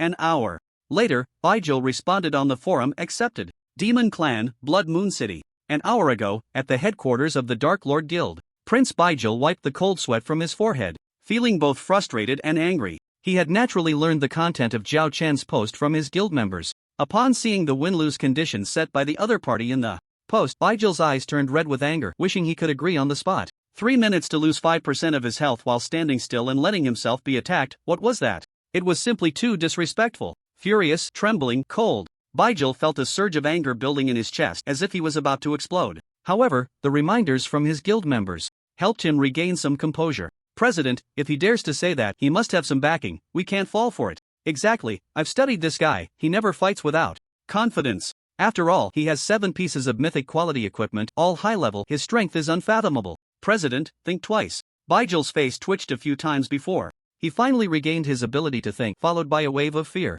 He had almost fallen into the opponent's trap. Only players who truly possess mythic quality equipment understand just how terrifying the enhancement to combat power is. This was evident from his LV-10 mythic dagger, which had once outperformed Qianye's LV-180 epic sword on the equipment leaderboard. And he only had 1 piece of LV-10 mythic equipment, while the opponent had at least 7 pieces of mythic equipment at LV-77. Who was strong and who was weak was clear at a glance. Baijil had no confidence in being able to deal with such an enemy. However, just as he was preparing to retreat like a turtle, the vice president's words made him think wildly. President, what are you afraid of? Others may not know, but don't you know yourself? Your mythic dagger has a skill that adds true damage. If Qianye dares to stand still and let you strike, no matter how high his defense, it won't matter in the face of true damage. 3 minutes is enough for you to deal over 1 million HP, right? Does he have over 1 million HP with just 5%? In my opinion, he's just giving you fame and equipment. He's simply a great person. Baijil's eyes turned, and a huge surprise surged within him. That's right, one of the 4 Skills on Prince Baijel's mythic dagger was to increase true damage. Each attack added 3,000 points of true damage, lasting for 150 seconds. Baijel had personally tested this effect, which was actually not limited by skills. In simple terms, it meant that by releasing high-frequency attack skills, each attack would add 3,000 points of true damage. This was too important. Baijel estimated that in 3 minutes he could indeed deal over 1,000,000 points of true damage. Calculating this way, taking away 5% of the opponent's HP would be a piece of cake. He couldn't believe that Qianye's total HP could exceed 20 million. That was an incomprehensible number, impossible for anyone to reach. After thinking for a moment, Baijel smiled. You're right, this Qianye is here to deliver equipment and fame to me. Haha, underestimating me will come at a price. Having made up his mind, Baijel immediately responded to the challenge request on the forum. As for the outcome of losing, Baijel instinctively chose not to think about it. Time unknowingly approached 9 o'clock in the evening. Zhao Chen had long set up the room, waiting for Baijel's arrival. This duel had attracted the attention of players across the entire server. One was the universally recognized #1 player in the game, Qianye, who could one-shot even legendary level bosses below LV50. The other was the first demon player in the world of Primordial to obtain mythic quality equipment, the president of one of the top 10 guilds, the Dark Lord, with a transcendent status. The battle between these two was already filled with hype. Adding to that were the unequal conditions of victory and the unparalleled stakes of the wager. No player wanted to miss this fight. So when Zhao Chen set it up for online spectators, the number of viewers flooding into the room grew by tens of thousands every second. By the time Prince Baijel finally arrived, the number of spectators had already exceeded 200 million. Truly, a billion eyes were watching. Once Prince Baijel entered, Zhao Chen wasted no time and clicked start immediately. In the next second, the crowd saw a flash, and Zhao Chen and Baijel suddenly appeared in a narrow canyon. Oh no, this map is Canyon of One Line Sky. In the spectator interface, Feng Qingwu's heart sank. The faces of June's Rain and others beside her also changed slightly. If we randomly land in maps like the Lava Cave or Misty Island, searching for the target will take an endless amount of time. If luck is not on our side, we could waste half of our time in just 3 minutes. But now, it's the Canyon of One Line Sky, and Baijel has directly respawned right in front of the guild leader. Brother Gaingzi couldn't help but feel a surge of worry. Frosty Aoshue added with a serious face, this map means that Baijel can reach the guild leader in no more than 5 seconds. The crowd exchanged glances, and from each other's eyes, they could see a hint of obvious concern emerging. The rules set by Zhao Chen made them feel a bit anxious despite their confidence, because these rules were too favorable for Baijel. With 5% HP, standing still, he could output damage for 3 minutes. And the one-line sky map meant Baijel could get closest to Zhao Chen the fastest, saving a lot of travel time. The disadvantage for Zhao Chen's side was even more apparent. Do you think the guild leader can win? June's Rain asked softly. Taking advantage of the 10-second countdown, the crowd whispered among themselves. It's hard to say. It's a bit dangerous, but I choose to believe in the guild leader. He must have confidence in doing this. I agree. I believe Master will definitely win. The little fairy spoke with full confidence in Zhao Chen. Among everyone present, the one who knew Zhao Chen the earliest in the game original was definitely the little fairy. All along, Zhao Chen was like a godly figure in her heart, capable of anything. Forget about 5%, even if Zhao Chen said 1%, the little fairy would believe he could win. Upon hearing this, everyone felt inexplicably reassured. At that moment, the 10-second countdown ended and Baijel charged towards Zhao Chen. Meanwhile, Zhao Chen stood still, as he had drawn a line for himself, not moving an inch, not even taking a battle stance, with his shield slung lazily over his shoulder. Can he really win like this? Frosty Aoshue couldn't help but murmur. 200 million viewers watched the scene, and a question mark instantly appeared in their minds. Just as the crowd outside was puzzled, Baijel thrust a dagger fiercely into Zhao Chen. However, a pitiful number lit up, -1. Instantly, the entire venue erupted in an uproar. Did my eyes deceive me? No damage, he actually dealt a forced point of damage without breaking the defense. What the hell? How high is the defense of the Demon King Qianye? It's unimaginable. I took my pants off just to see this? Just this? All 200 million viewers, one and all, were stunned. -1 damage meant Baijel's attack had not even broken through the defense of the Demon King Qianye. This result was too shocking. They had thought that the Demon King Qianye might have strong confidence to boast about setting this bet, but they never expected that Baijel couldn't break through Zhao Chen's defense. How could Baijel fight now? The -1 number couldn't even keep up with the self-recovery of the Demon King Qianye, right? The shock of the crowd outside was equally felt by Baijel. Inside the arena, is the gap between one mythical equipment and 7 pieces really this big? This is just too insane. Baijel finally understood why the opponent dared to be so arrogant, because he had the capital to be arrogant. If it weren't for the trump card of true damage, Baijel felt he would most likely concede on the spot. Luckily I had already considered this and was prepared. The ultimate victor of this battle can only be me. If you want to blame someone, blame yourself for drawing a line for yourself. Baijil was not panicked. He had made up his mind. As the president of one of the top 10 guilds with a deep foundation before obtaining the mythical dagger, he was already among the top players in the demon race. With the acquisition of mythical equipment, he also gained several trump cards. He did not immediately activate the skill for true damage on the dagger. Instead, he used normal attacks and short cooldown skills to stack buff states. Baijil wanted to fully stack the passive skill buff to increase his attack speed before unleashing the true damage. Time passed second by second. Above Zhao Chen's head, numbers like -1-1-1 kept popping out, the frequency increasing, but he grew more and more impatient. He changed his previously silent demeanor and disdainfully curled his lip. You think you can take away 5% of my health with force damage? What are you dreaming about? Baijil's mouth twitched, but his hands did not stop moving. Don't be so tough, you'll have your moment to cry soon. Is that so? I'm looking forward to it. Zhao Chen raised the corner of his mouth. I hope it's interesting, otherwise, if someone like you dares to challenge me, I'll be very disappointed. As for the result of disappointment, of course, it would be anger. This was what Zhao Chen didn't say, but Baijil understood. His gaze suddenly sharpened, and he couldn't help but feel a bit flustered again. Thinking about the consequences of angering the opponent, just look at the current situation of the Proud Guild and you would know. I was careless, I shouldn't have provoked him back then. Baijil regretted. But this was not the time for regret, and since the situation had already occurred, it was useless to lament. He could only fight desperately to win this bet. Soon, 20 seconds passed unknowingly. Just as over 200 million viewers began to grow a bit impatient, the mythical dagger in Baijil's hand glimmered, and he suddenly unleashed a lightning-fast combo against Zhao Chen. -3,000, -3,000, -3,000. Dozens of densely packed numbers erupted from above Zhao Chen's head. Upon careful counting, in just 1 second, he had dealt a staggering 54,000 damage to Zhao Chen. Meanwhile, Baijil was still focused on outputting fiercely. Although it couldn't compare to the earlier burst, the attack frequency hadn't decreased much, consistently maintaining around 3 to 4 attacks per second. The sudden change in the battle between the two sides shocked the 200 million players in the audience interface. What the hell? What's going on? Suddenly from 1 to 3,000? Every attack is a fixed 3,000 damage. How insane is that? Underestimating Prince Baijil, Xianye Dad is in danger. With this attack frequency, losing 5% in 3 minutes shouldn't be difficult, right? If Xianye the Great loses, his perfect image in my heart will be shattered. Disillusionment +1. The audience couldn't help but gasp in surprise. While they were astonished by Baijil's sudden increase in attack, they felt the scales of victory gradually tipping in his favor. On the other hand, they began to consider the change in Zhao Chen's image if he lost. Arrogant, conceited, trying to show off but ending up being humiliated? In short, it wouldn't be a good impression.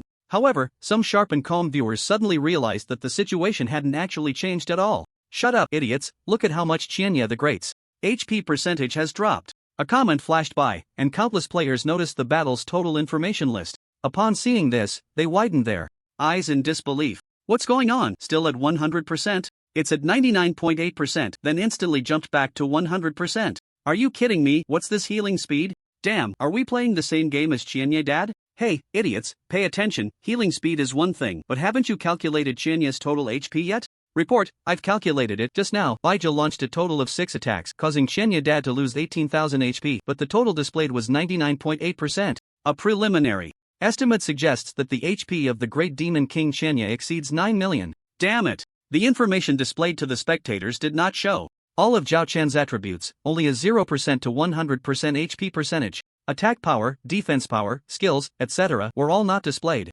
However, as more and more players noticed the anomaly, everyone was greatly shocked by the total HP revealed by Zhao Chen. The calculation was precise, over 9 million HP. What does this mean? Excluding Jun Lintian and the Fengming Guild who monopolize a tier, it's worth noting that the mainstream players in the original mostly have HP totals still within 5,000 points. Occasionally, 1 or 2 players might break the 5,000 point limit, but they are already among the elite, certainly possessing a piece of top-tier silver armor. Someone like Zhao Chen with 9 million is simply unimaginable. It's 1,800 times that of mainstream players. The 200 million viewers could only think, as expected, he is the strongest man in the entire server. Just revealing a tip of the iceberg was already shockingly unimaginable. Not to mention ordinary players, even those close to Zhao Chen, like Xuan Aoshue, were equally stunned. The terrifying HP recovery speed, the total HP, is this just the tip of the iceberg of Xianye Dad's strength? At least 9 million total HP. Okay, I'm kneeling. That's 1,000 times my total HP. Master is amazing. Meanwhile, in the battle, Baijil, although lacking the analysis of the external audience, was not a fool and naturally sensed the abnormal situation. Moreover, as the president of one of the top 10 guilds, his mind was sharper than that of ordinary people. Why is this guy still unfazed after taking so much damage? Baijil was very confused and couldn't help but glance at the battle information. He had been focused on attacking and hadn't looked before, but now he had to divert a bit of his attention. However, this glance was alarming. Baijil almost couldn't steady the dagger in his hand. Zhao Chen's HP was at 100%. Normal skills only inflicted 1 point of force damage on the opponent. Only by activating the additional true damage state of the mythical dagger could he deal decent output. His trump card in this bet was his confidence in the true damage that came with the mythical dagger's skill, which he believed would ensure his victory. But what did Baijil see now? After working hard for over 10 seconds, the opponent's HP still remained above 99%, and even after a moment of hesitation, the opponent's HP returned to 100%. What a terrifying total HP, and what kind of recovery speed was this? At that moment, a phrase suddenly popped into Baijil's mind: the donkey in a desperate situation.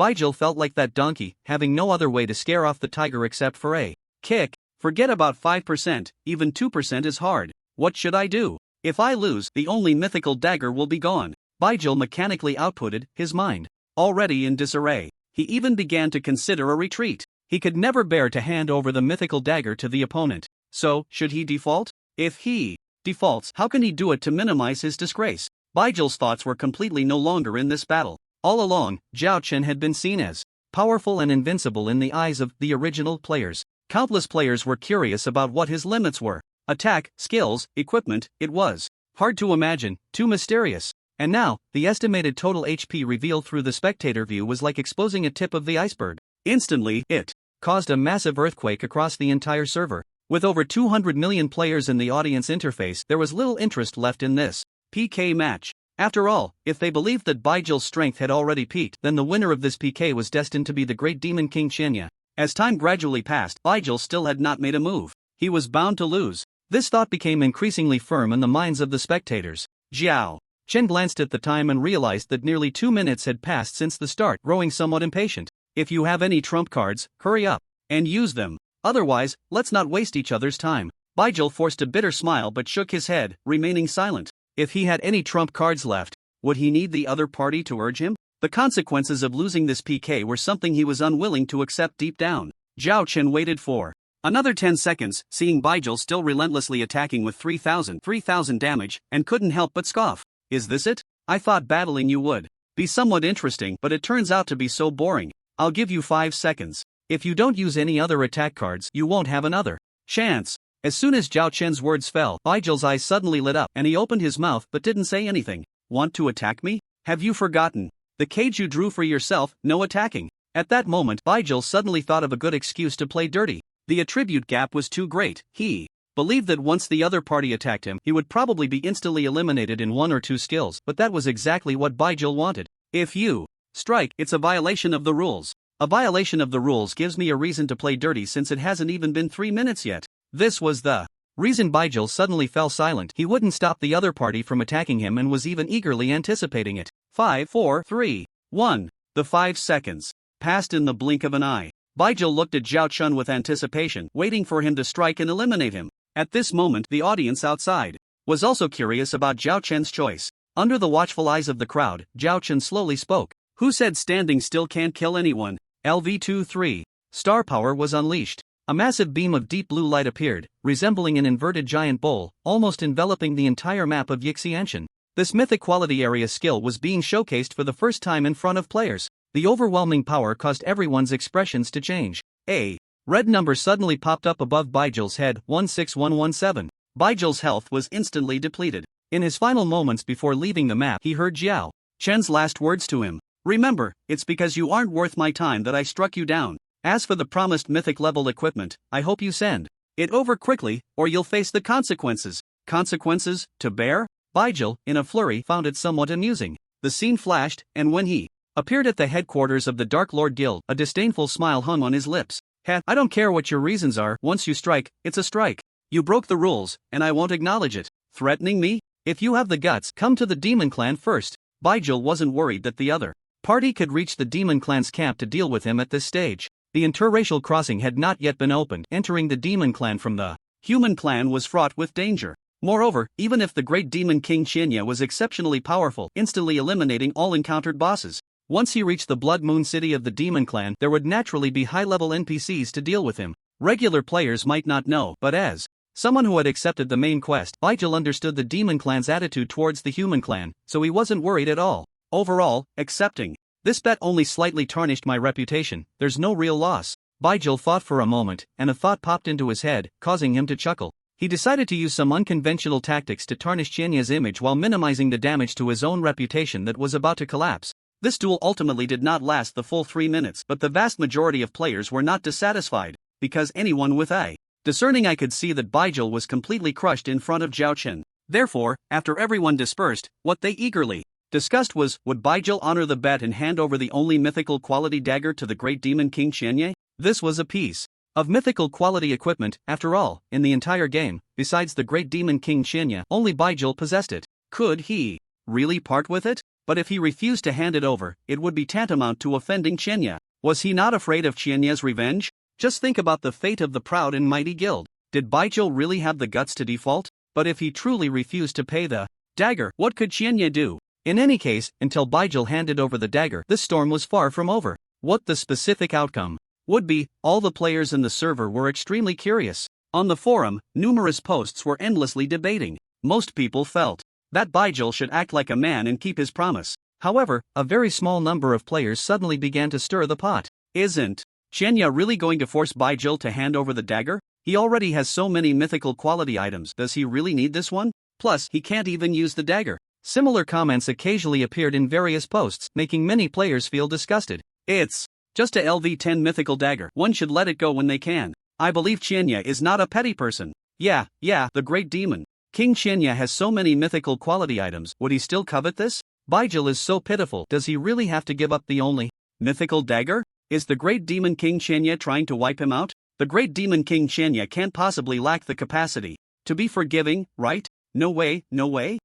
Whether or not to give it to Qianya is his business. You guys with your saintly mentality are really disgusting. Exactly, what era is this? Still holding on to the idea that the weak are right? Are you all idiots? It only takes a few players to stir the pot. Even 1 out of 100 can make others feel very annoyed. On the forum, many people were utterly disgusted by this sudden influx of players. In their mouths, if Zhao Chen forcibly took Baijil's mythical quality dagger, he would be petty, unable to tolerate others, and of poor character. Conversely, if it ended here, he would be worthy of the title of the game's #1. Anyone with a discerning eye could see that. This was all twisted reasoning. After all, who said that the #1 player in the game had to be generous and unconcerned with details? Such moral coercion was truly unbearable to watch. Yet, there were still quite a few ordinary players who believed it. They had their thoughts distorted by the central idea of the weaker right and gradually felt that if Zhao Chen did not let Baijil go, he was unworthy to call himself the #1 player in the game. Demon Clan, Blood Moon City. The president is amazing. How did you come up with such a useful trick?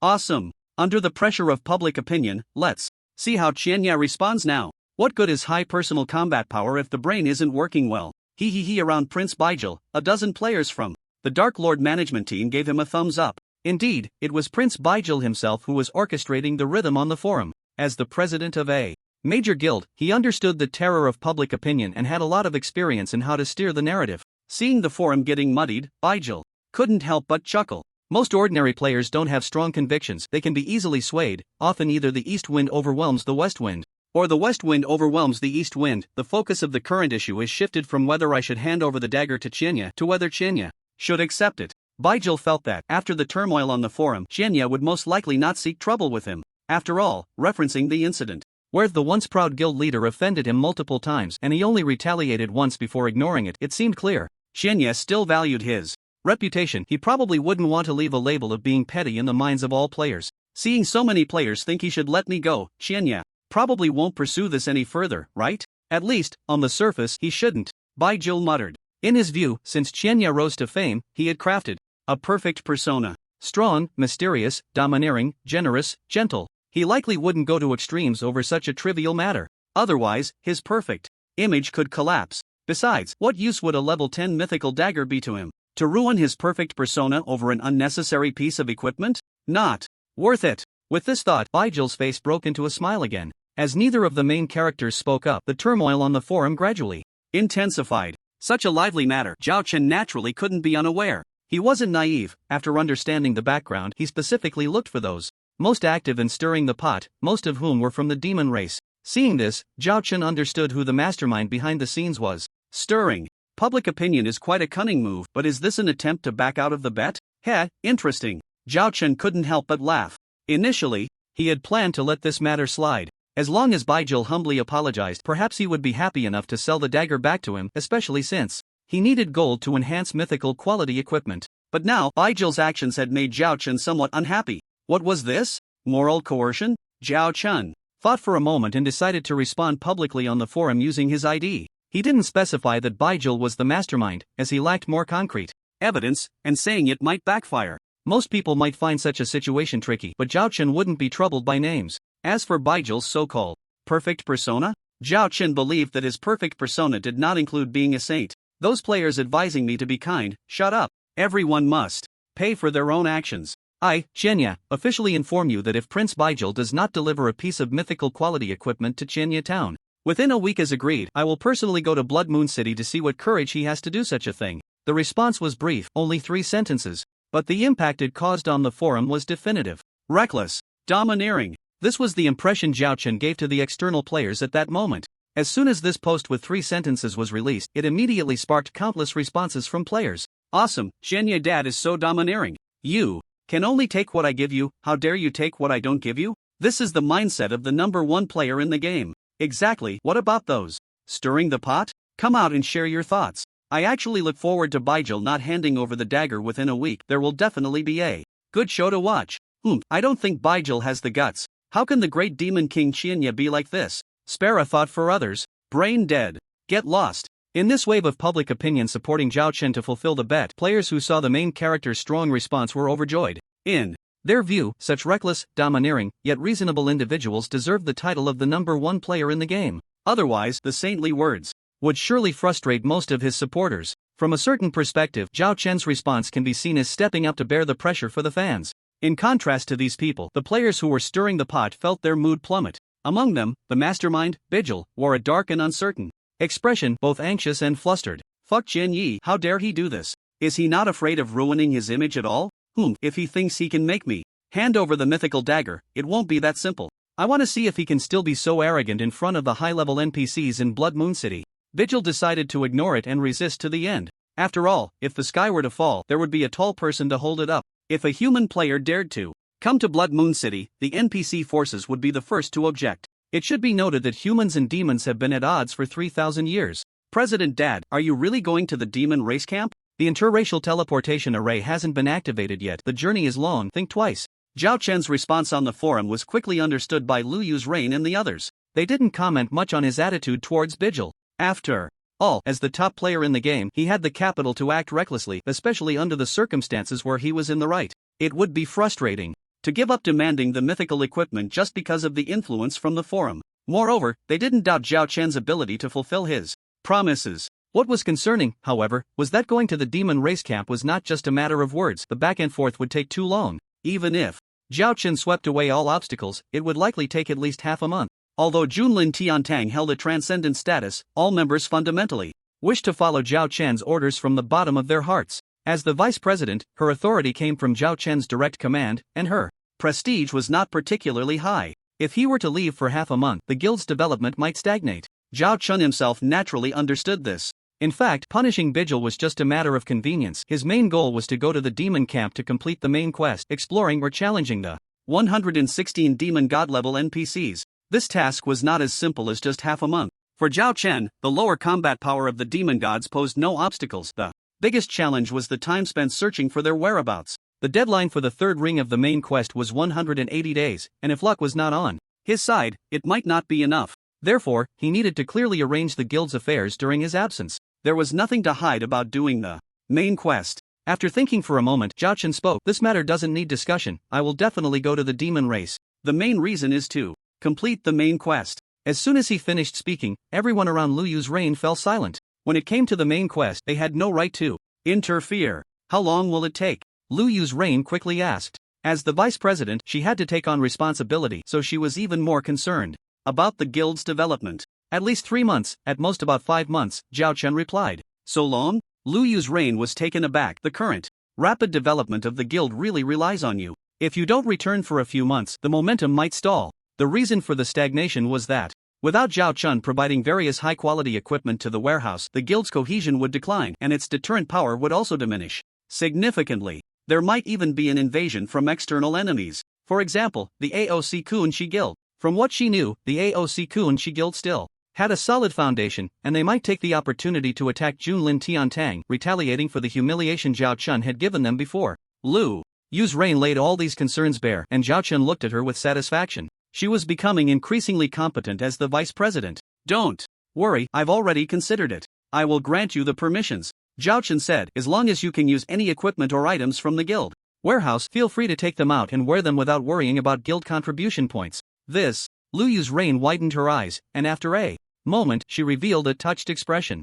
Zhao Chen's trust moved her deeply. The guild warehouse was open for Lu Yu's reign to take from. The others around her also showed expressions of envy and jealousy. Master, can I also take equipment? The little fairy couldn't hold back, her eyes wide and adorably looking at Zhao Chun. Everyone present was Zhao Chen's trusted confidants. Only she had no dark gold quality equipment. The box from the Monster Siege reward had yielded a skill book. She desperately wanted high-quality equipment and had initially felt embarrassed to ask, but seeing how her master treated Lu Yu's reign, she couldn't help herself.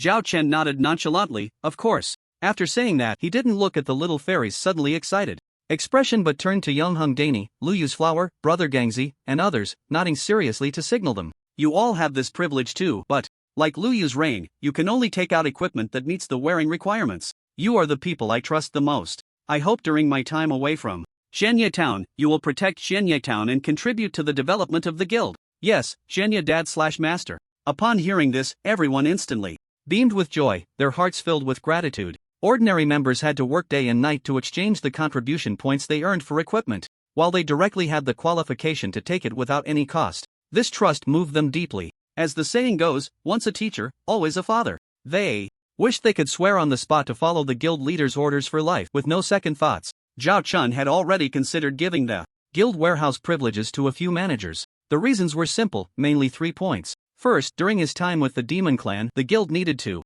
develop and require top-tier combat power. Second, since the premise was to meet the equipment requirements to take them out, the mythic quality equipment was unusable by everyone. Third, even if someone among Lu Yu's reigns group turned against him, their strength was insignificant in front of him. Once the third phase of the main quest was completed, he would teach them a lesson. He wasn't worried about unexpected incidents and believed these few people would make wise choices. After chatting for a while longer, Zhao Chun had completed the guild's arrangements. Next, he planned to sell some equipment to raise a few million gold coins, strengthen his equipment in the main city, and then head to the Demon Clan. As for selling the equipment, Zhao Chun decided to auction it off like last time. He opened the list and clicked on the avatar of Pingxi Shi. Zhao Chun applied for a voice call. The last collaboration with Pingxi Shi had been pleasant, and he was too lazy to find someone else, so he decided to leave this matter to Pingxi Shi. DD. The voice call rang twice before Pingxi Shi immediately answered. Xianya boss, what can I do for you? Let's hold another auction, just like last time. I'll put out 5 sets of dark gold plus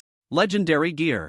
Zhao Chun took out 5 pieces of legendary gear at level 35 and 45 pieces of dark gold, still feeling no pressure. Upon hearing this, Pingxi Shi was overjoyed. The two discussed the details, finalizing the time, value, and so on, and then Pingxi Shi confidently stated that this auction would definitely satisfy Zhao Chun. Before Zhao Chun hung up the call, she hesitated for a moment and informed him of something. Shenya boss, do you remember the equipment bought by Pin Shui'er? Someone told me that the legendary staff she bought was dropped by Zhan Tianxia. Zhao Chun was taken aback. Is there such a thing? In the human race's Liang City, at the headquarters of the Jiaoyan Guild. Bang! A young judgment priest smashed the cup fiercely, breathing heavily with anger.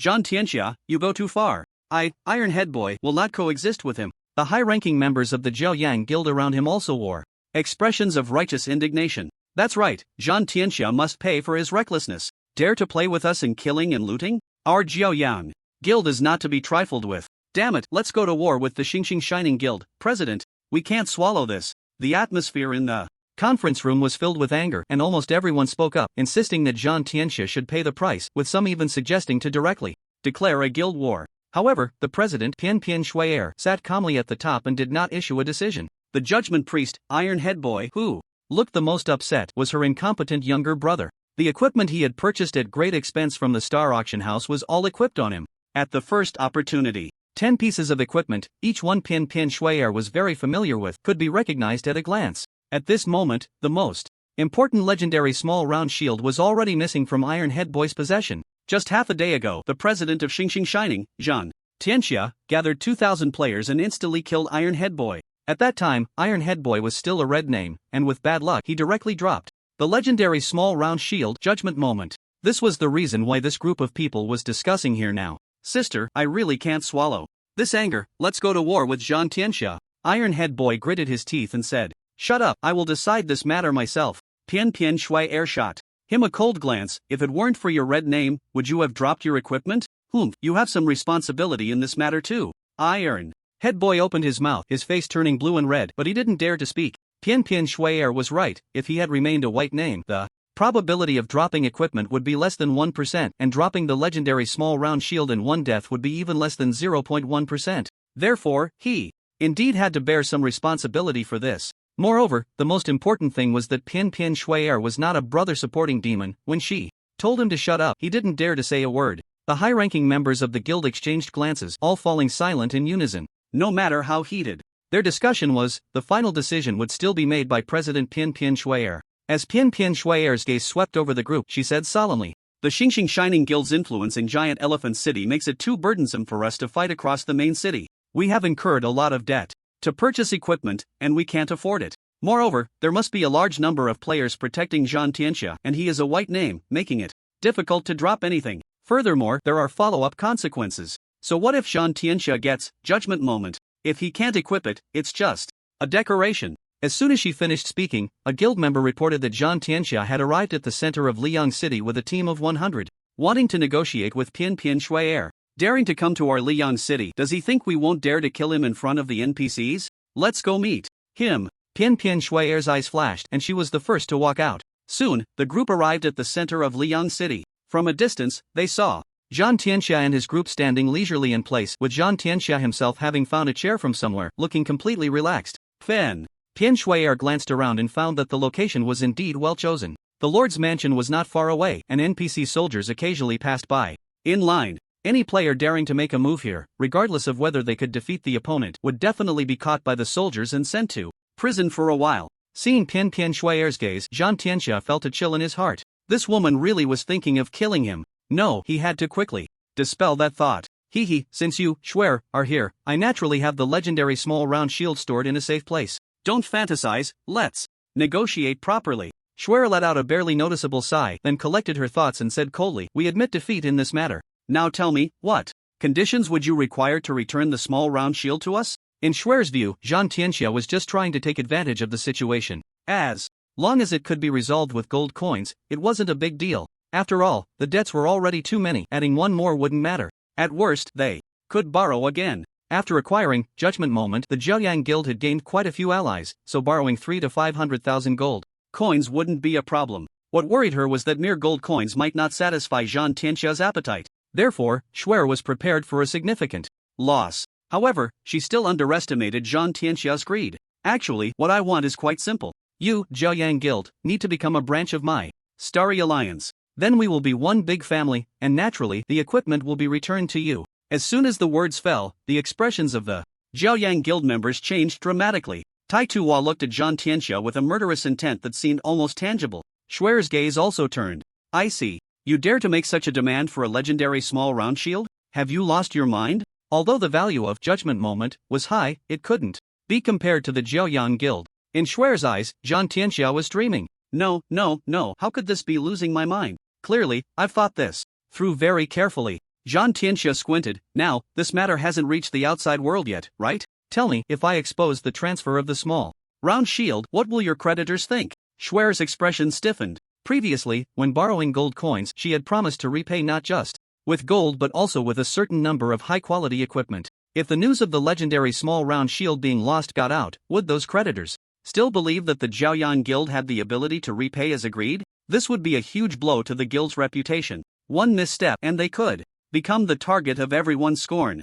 If you have the ability, go ahead and spread it. Shui'er quickly found a countermeasure. As long as you dare To spread it, when the great demon King Qianye finds out that the buyer of his equipment was ambushed, let's see if he can provide after-sales support. You filthy woman, do you think I was raised on fear? Zhang Tianxia's heart raced, nearly jumping up, unable to hold back his curses. He hadn't expected Schwer to be so thick-skinned. It's just a game, and there's even after-sales service? He had never heard of such a thing. But even with a 1% chance, Zhang Tianxia didn't dare to be reckless. Because, even if he had 1,000 boldness, he wouldn't dare to go against Zhao Chun. After all, the last emperor who opposed him was still on the pillar of shame. In response to Zhang Tianxia's harsh words, Schwer remained unfazed, asking Qianye for after-sales service? Not to mention whether she had the face to do so. The idea of needing seller protection for equipment in a game was unprecedented, and Schwer couldn't bring herself to do that. Therefore, after her brother Tai Tu was defeated by Zhang Tianxia, she didn't go to Qianye to complain. Now bringing this up was simply to increase her bargaining chips, with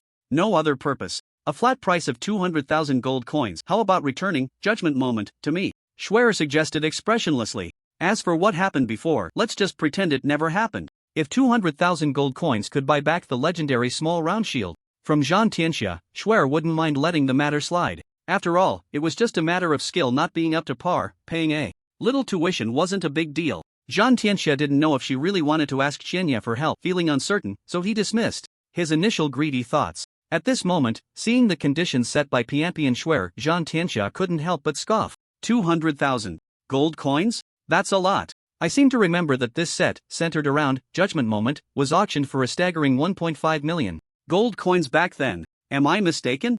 Are you trying to send a beggar away? Zhang Tianxia didn't care about making an enemy of Pianpi and Schwer. After all, even if he really sold the legendary small round shield for 200,000 gold coins to her, could this matter truly be considered as if it never happened? Zhang Tianxia didn't believe that the people from the Jiaoyang Guild could swallow this humiliation. Therefore, he was determined to make a hefty profit. So what do you want? Be sincere, and let's not waste each other's time. Pianpi and Schwer frowned. Zhang Tianxia pondered for a moment and said, alright, since President Pianpi and Schwer is so straightforward, I'll be direct. Selling the legendary small round shield to you for 200,000 gold coins is impossible. Even if you offered more, I doubt your guild has the strength to come up with it. How about this? Why not sell us all 9 pieces of dark gold equipment from your Ironhead brother? A flat price of 300,000. The pain of being unable to wear legendary equipment was profound.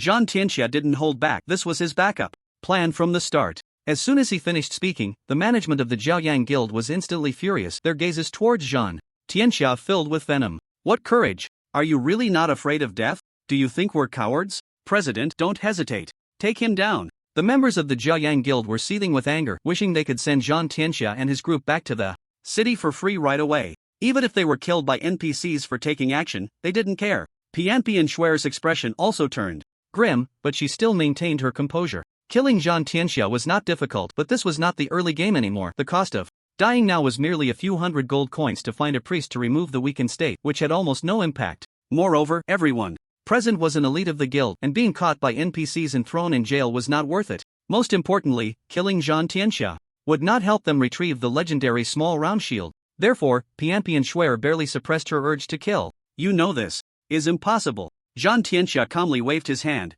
This is my condition. President Pianpi and Schwer, why force yourself? The feeling of being in debt to the entire guild is not pleasant, is it? You don't need to worry about that. Let's talk about how to get the legendary small round shield back. My condition remains unchanged. Are you sure you want to make an enemy of our Jiaoyang Guild? So we can't reach an agreement? Zhang Tianxia curled his lips, disdainfully saying, you think you can buy the legendary small round shield from me for 200,000 gold coins? Do you think I'm an idiot? I wouldn't sell it even for 1 million, so give up. Zhang Tianxia maliciously added, that small round shield will never return to your Jiaoyang Guild. After he finished speaking, the atmosphere instantly reached a tense standoff. Pianpi and Schwer's face turned completely cold. This is your own choice, don't regret it. If you want revenge, I'll be waiting. Zhang Tianxia was indifferent to Pianpi and Schwer's threat. After all, in terms of strength, his Xingxing Shining Guild was not inferior to the Jiaoyang Guild. Moreover, in a cross-city guild war, unless Pianpi and Schwer lost her mind, it wouldn't escalate at this stage. Let's go. Pianpi and Schwer cast a deep glance at Zhang Tianxia and turned to call her people. The group felt extremely frustrated, but under the president's orders, they could only leave in silence. However, at that moment, a figure whose name echoed throughout the entire server slowly approached from a distance. Everyone present recognized him. The great demon King Qianye? Wow, it's really the demon King Qianye. Why is he in our Liyan city? No kidding, Qianye must Be here to support us. The members of the Pride Sun Guild were instantly filled with excitement. However, Schwer's gaze revealed an unusual sparkle as she greeted Zhao Chen. Meanwhile, the group led by Zhang Tianxia froze, and Zhang Tianxia himself felt a wave of panic. Damn, is this killing god really going to do after-sales service? Is he that bored? At that moment, regret first surfaced in Zhang Tianxia's heart. Had he known Qianya would unreasonably intervene, he would have been crazy to ambush Ironhead. Calm down, maybe he's just passing by. Zhang Tianxia silently reassured himself, don't be afraid. The idea of selling equipment with after-sales support was almost unheard of in online games. It shouldn't be possible. Just a groundless worry. Just as Zhang Tianxia was slowly easing his tense expression, Zhao Chen finally looked at him. President Zhang Tianxia, I know the process of this matter, and I won't pursue the reason, but the equipment was ultimately sold by me, so how about giving me a favor in returning the legendary small round shield to Schwer? Zhang Tianxia. Reality is just that dramatic. You think others don't provide after-sales support, but they do, and what can you do about it? This favor, Zhang Tianxia had no choice but to give, otherwise he would fall out with Qianya, and the consequences were not something his starry guild could bear. Zhang Tianxia glanced at Schwer, filled with jealousy. This woman is so lucky. After just a few seconds of contemplation, Zhang Tianxia made a decision and suddenly chuckled. Of course, it was all just a misunderstanding. My purpose for coming here is to personally return the legendary small round shield to President Schwer and to express my sincere apologies. After saying that, someone behind him took out the small round shield and tossed it to Ironhead. It's real, sis. Ironhead exclaimed in surprise. Hee, our starry guild always advocates kindness towards others, so let's just let this go, shall we? Zhang Tianxia wore a cheerful smile, showing no signs of frustration. This made Zhao Chen look at him with newfound respect. In fact, Pinyin had told Zhao Chen the entire story without any concealment or exaggeration. Zhao Chen felt that Zhang Tianxia's actions were justifiable. Killing and looting was just too normal in the game. Countless similar incidents happened every day across the server, and it wasn't something he could manage alone. But this matter was related to Zhao Chen himself, because the legendary equipment was personally entrusted to Pinyin for sale, and even after it fetched a sky-high price of 1,500,000, he had made a promise to Schwer, essentially extending a goodwill gesture. Zhang Tianxia's actions were somewhat a slap in the face for him. Moreover, if this matter spread outside, the value of Zhao Chen's future equipment auctions would likely diminish significantly. After all, having money to buy doesn't mean you have a life to spend it, right? The Pride Sun Guild was considered one of the top human guilds, and its strength was evident. If even such a guild couldn't protect legendary equipment, who could have 100% confidence? Now Zhao Chen wanted to sell a few sets of equipment to gather some gold to enhance his gear, and this news negatively impacted his plans, making it worth taking action to help. Hence, the current scene unfolded. He just didn't expect Zhang Tianxia to almost unhesitatingly give up the legendary grade equipment. This was legendary equipment, the value of which goes without saying. He said he would give it up and did so decisively. This mindset made Zhao Chen appreciate him, nodding silently. Zhang Tianxia indeed has a bit of a heroic spirit, very good. And he also gives me face. Looking at the amicable atmosphere between Zhang Tianxia and Schwer, Zhao Chen smiled faintly and turned to Schwer. As a reward for helping you this time, the promise I made to take you to the Tauren King dungeon is hereby cancelled. Do you have any objections? Pian Schwer was taken aback for a moment, then quickly responded, of course, that's only right. Good.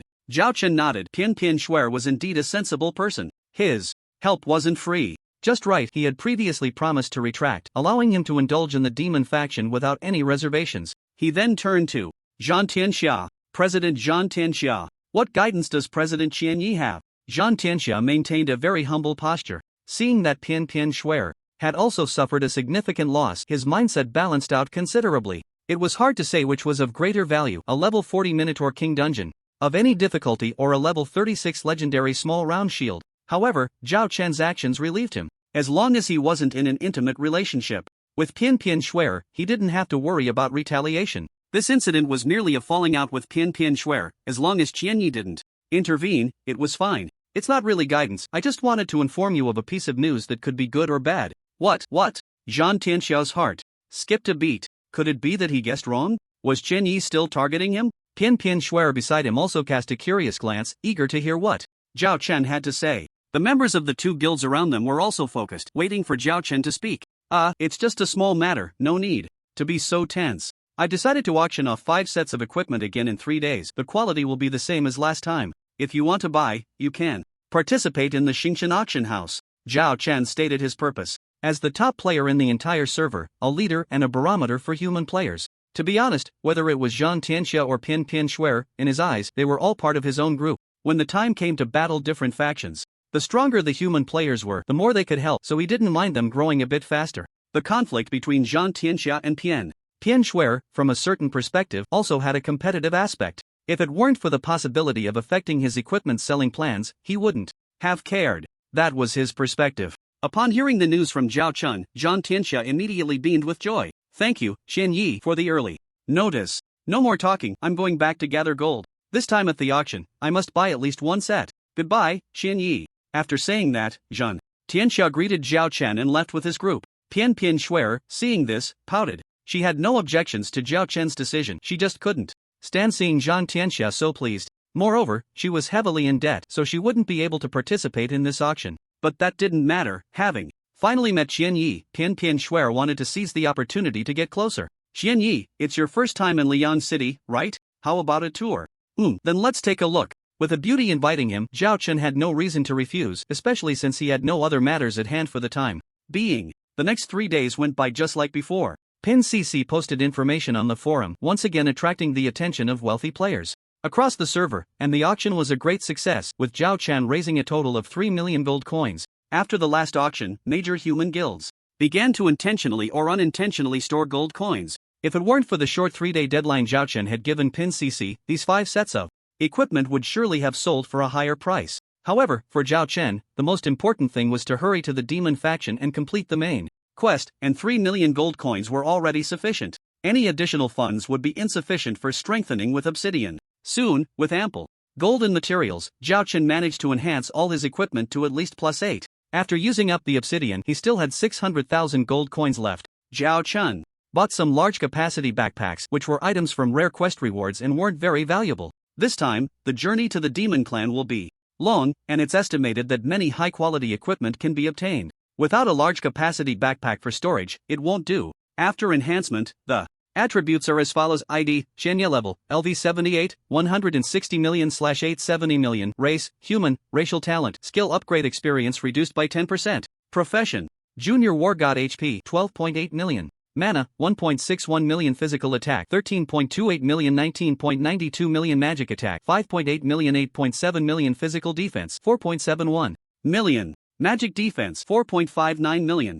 Attributes: strength 5.13 million, agility 2.89 million, stamina 3.28 million, intelligence 1.47 million, unallocated free. Attribute points: 0 attack speed, 0.03s/attack reputation 2.61 million, worship, meritorious service, 1100 world legend degree, 71 skills, LV31 thunder step, LV31 Unmatched Dance, LV31 Annihilation Slash, LV31 Fury, LV23 Fearless Max, LV23 Counter Slash Max, LV23 Dragon Bomb, LV23 Ultimate Bomb, LV23 Combo Max, LV23 Stellar Power Equipment, Sword of Domination, Mythical, Night Shield, Mythical, Ring of Chaos, Special Jewelry, Heart of Frost, Legendary.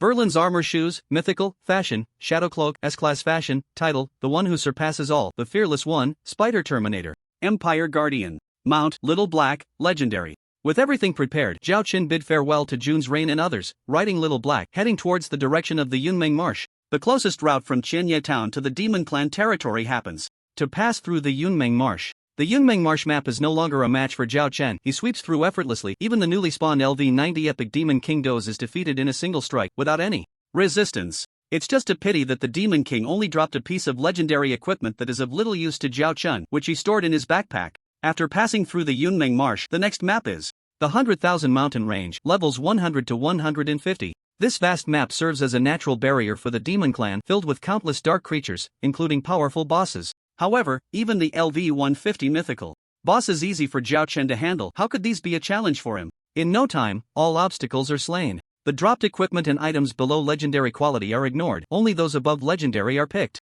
up by Zhao Chen. Crossing the 100,000 mountain range is of low difficulty for him. Behind the 100,000 mountain range lies the active territory of the Demon Clan NPCs. Just as Zhao Chen was about to leave the 100,000 mountain range and slowly explore the location of the demon god, suddenly, a system panel appeared with a prompt. System prompt: you have discovered the ancient castle of the mythical boss, Sky Demon Edmund of the Demon Clan, reputation plus 1000. System prompt: you have entered the domain of Sky Demon Edmund, all attributes reduced by 10%. Sky Demon Edmund? Zhao Chen was taken aback. Before his eyes stood a dilapidated ancient castle, obscured by trees. If one didn't look closely, it would be hard to notice. The castle's main door was tightly shut, and around it, a dozen demon creatures cloaked in black robes were patrolling back and forth. A small patch of dark cloud in the sky cast a shadow over the castle, giving off an ominous aura. But instead of being frightened, Zhao Chen felt delighted. A mythical boss with a name and title? I was just worried about how to complete the main quest, and unexpectedly, here it is.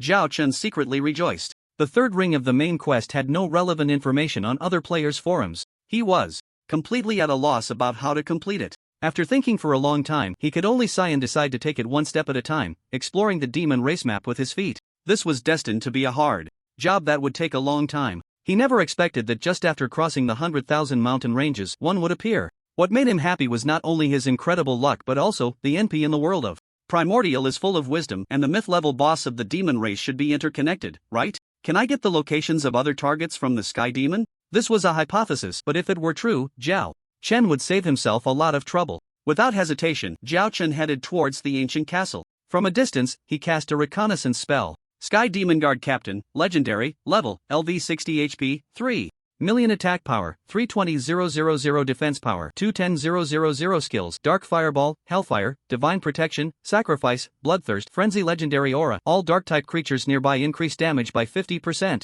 Sky Demon Guard Member, Dark Gold, Level, LV 55 HP, 900,000 attack power, 90,000 defense power, 60,000 skills, Dark Fireball. Arcane Shift, Self-Destruct, Vitality Moment, Dark Gold Aura. All Dark-type creatures nearby increase HP recovery speed by 20%. There were a total of 11 Dark Gold boss and 1 Legendary boss. As soon as Zhao Chen approached, the most perceptive Sky Demon Guard Captain immediately shouted, "Despicable human, how dare you approach the territory of the Sky Demon Lord, seeking death? Guard team, take him down and sacrifice him to the Sky Demon Lord." Under the captain's command, the 11 Dark Gold boss charged at Zhao Chen, unleashing their ranged skills. These boss were all magic-type creatures, so they did not charge forward. In an instant, black and red flames engulfed Zhao Chen. The Sky Demon Guard had decent strength. If it were any player at this stage, they would not survive this wave of skills, but in front of Zhao Chen, it was far from enough. -31, -31, -128.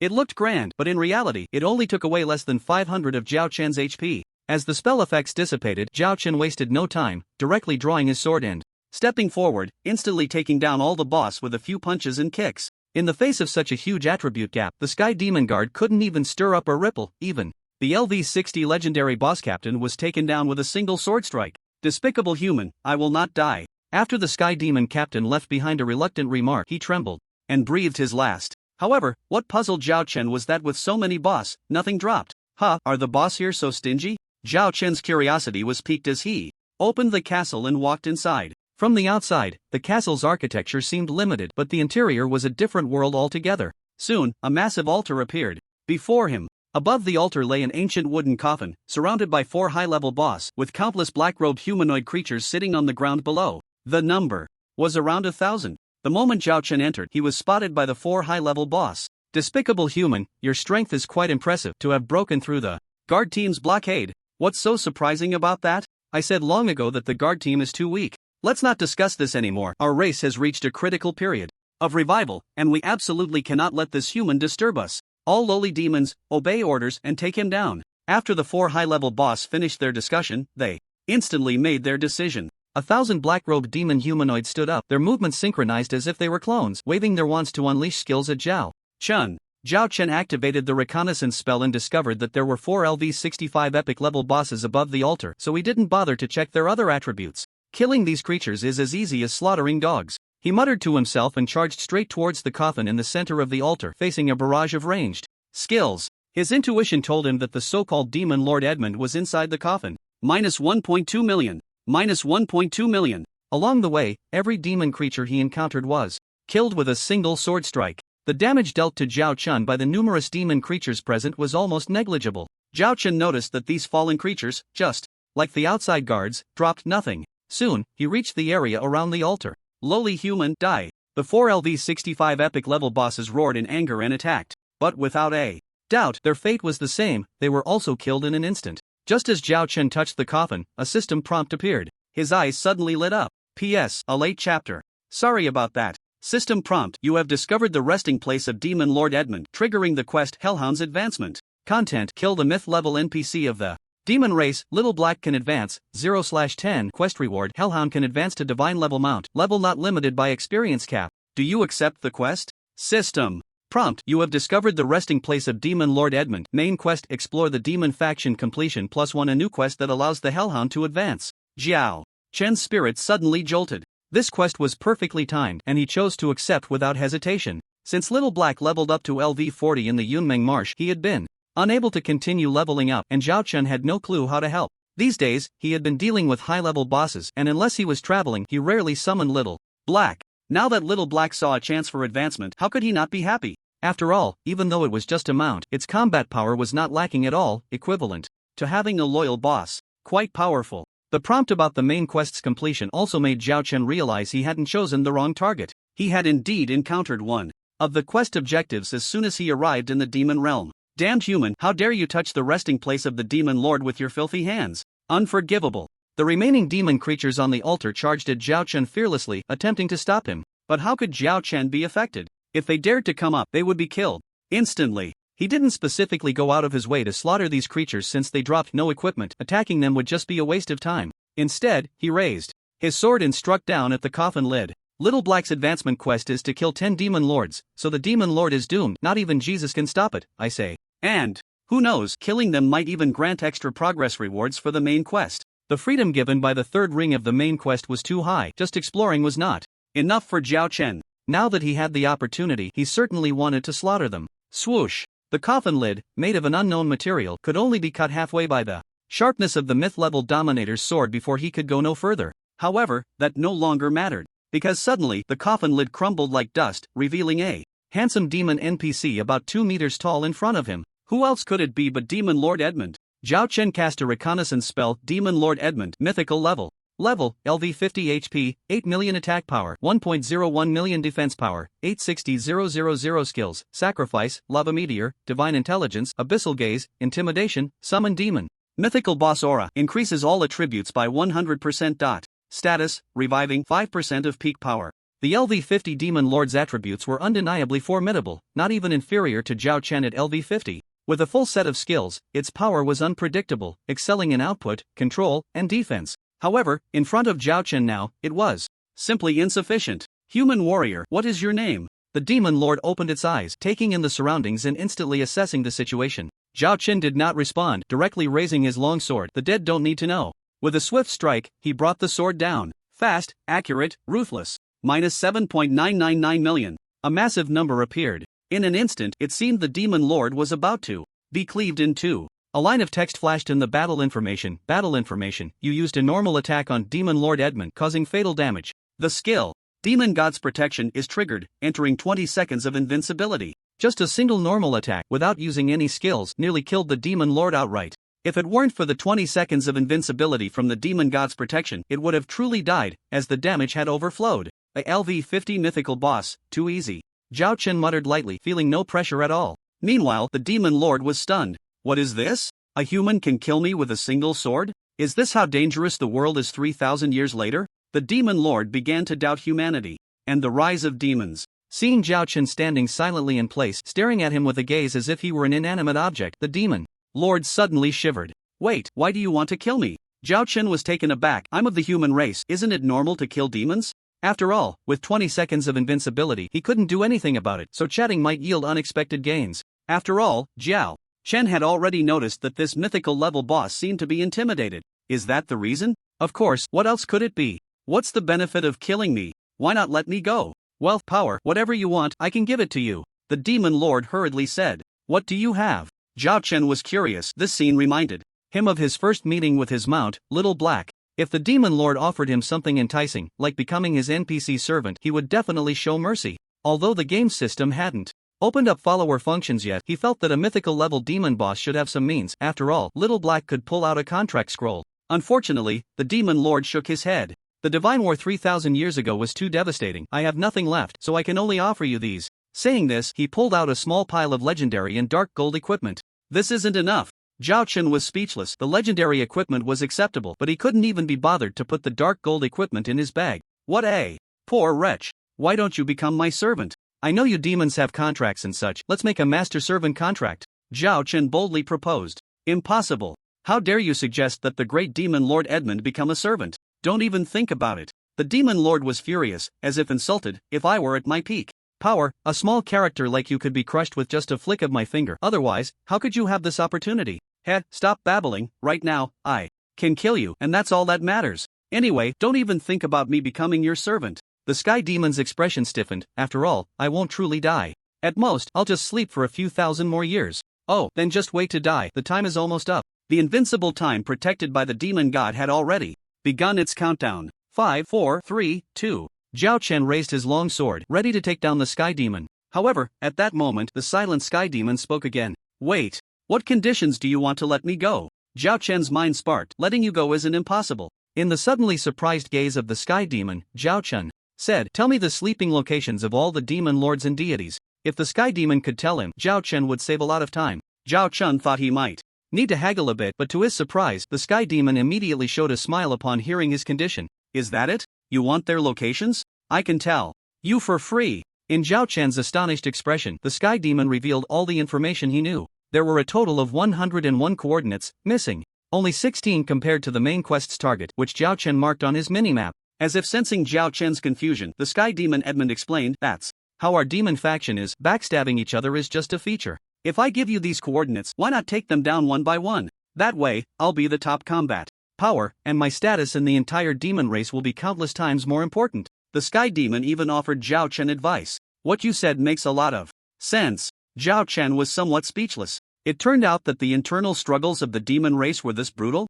As a myth-level boss, they didn't think about uniting their strength but instead backstab each other. However, after thinking it over, Zhao Chen felt it was quite reasonable. The demon faction was not like the human order faction. Chaos and cruelty were the main themes of demons. The apparent ruler of the demon faction was the Lord of the Abyss, with 36 main cities ranked just below him. Small-scale battles occurred between these main cities from time to time. In just 4 months since the server opened, there had already been more than 3 wars, and the players of the demon faction were all extremely excited. This showed that competition within the demon faction was very strong, so Zhao Chen felt the sky demon's attitude was quite reasonable. I've told you everything I know. Can I leave now? The sky demon looked eagerly at Zhao Chen, urging him to let him go. Now, the sky demon's invincible time had passed and his HP had not recovered much. Without invincibility, Zhao Chen could easily take him down with a single sword strike. That's right, it's time to leave.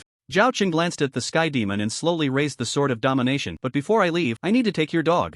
The sky demon was furious. Didn't we agree that I would tell you the information and you would let me go? You human, you're not trustworthy. When did I say I would let you go? Just now, I only said I would consider it. Now I've thought it through. After all, the human race and your demon race are naturally irreconcilable. So taking you down is quite reasonable, right? Zhao Chen scoffed and swung his long sword down towards the sky demon's head. Shameless. I, Edmund, will not let you go. Just wait to be hunted down by all the members of the demon race. The sky demon roared, his murderous gaze gradually losing its luster. System prompt. You have killed LV50 mythical boss sky demon Edmund, gaining 210 million experience. System notification. You have been cursed by the demon lord Edmund, blood vendetta. All demon race creatures have an increased perception range of 200 by 200 towards you, hatred value plus 1000. System notification. You have achieved the first kill of the LV50 mythical boss demon lord Edmund, earning 5000 reputation points, 5000 free attributes, and 1 point of world legend status. A server-wide announcement is about to be made. Do you want to hide your ID? System notification. You have triggered the quest pursuit of the demon faction quest content, the event of your killing demon Lord Edmund has been noticed by the Abyss Lord, who will soon dispatch numerous NPC experts to hunt you down. Quest reward, to be calculated based on completion. A series of system notifications flashed by, and after experiencing so much, Zhao Chen's emotions remained unfazed. For the server-wide announcement, he still chose no. Server announcement. Player Qianyi has achieved the first kill of the LV50 mythical boss demon Lord Edmund, earning 5000 reputation points, 5000 free attributes, and 1 point of world legend status. Server announcement. Player Qianyi has achieved the first kill of the LV50 mythical boss demon Lord Edmund, earning 5000 reputation points, 5000 free attributes, and 1 point of world legend status. Server announcement. Player Qianyi has achieved the first kill of the LV50 mythical boss demon Lord Edmund, earning 5000 reputation points, 5000 free attributes, and 1 point of world legend status. As the 3 notifications passed, it instantly caused quite a stir across the server. Did Daddy Qianyi unknowingly take down another big boss? So envious. The first kill of a LV50 mythical boss must drop at least 1 mythical quality piece of equipment, right? I want it so badly. Daddy Qianyi, where are you? I want to team up with you, you up there. What are you thinking? Daddy Qianyi didn't even take me with him. This time, the uproar was limited. Because the players had become numb. Anyone who frequently made server-wide announcements would eventually dull the emotions over time. Moreover, it was just a LV50 mythical boss, which was insignificant. In front of Zhao Chen, who had 7 pieces of high-level mythical equipment, right? Therefore, the scope of discussion was limited. However, the demon players did not think so. Demon Lord Edmund? Oh my god, isn't he one of our demon race NPCs? My heavens, Demon Lord Edmund is one of the 108 great lords in the demon compendium, and he just got killed? Even the demon lords can't stop the great demon King Qianyi?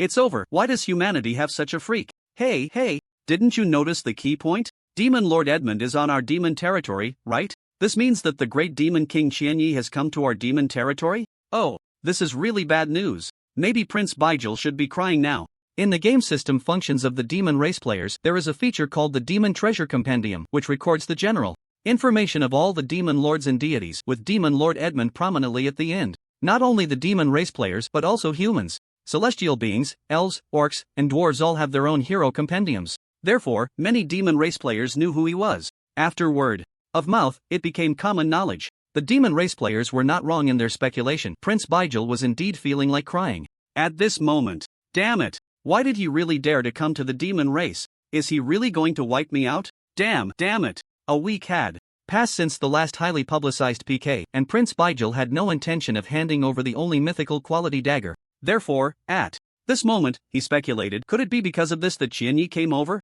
Realizing this, Baijil was restless. I am definitely no match for Qianyi. The attribute chauffeur is too great. I'm afraid that if the other party just raises a hand, I'll be instantaneously killed. No, I can't leave the city during this time. With the protection of NPCs, I can be at ease.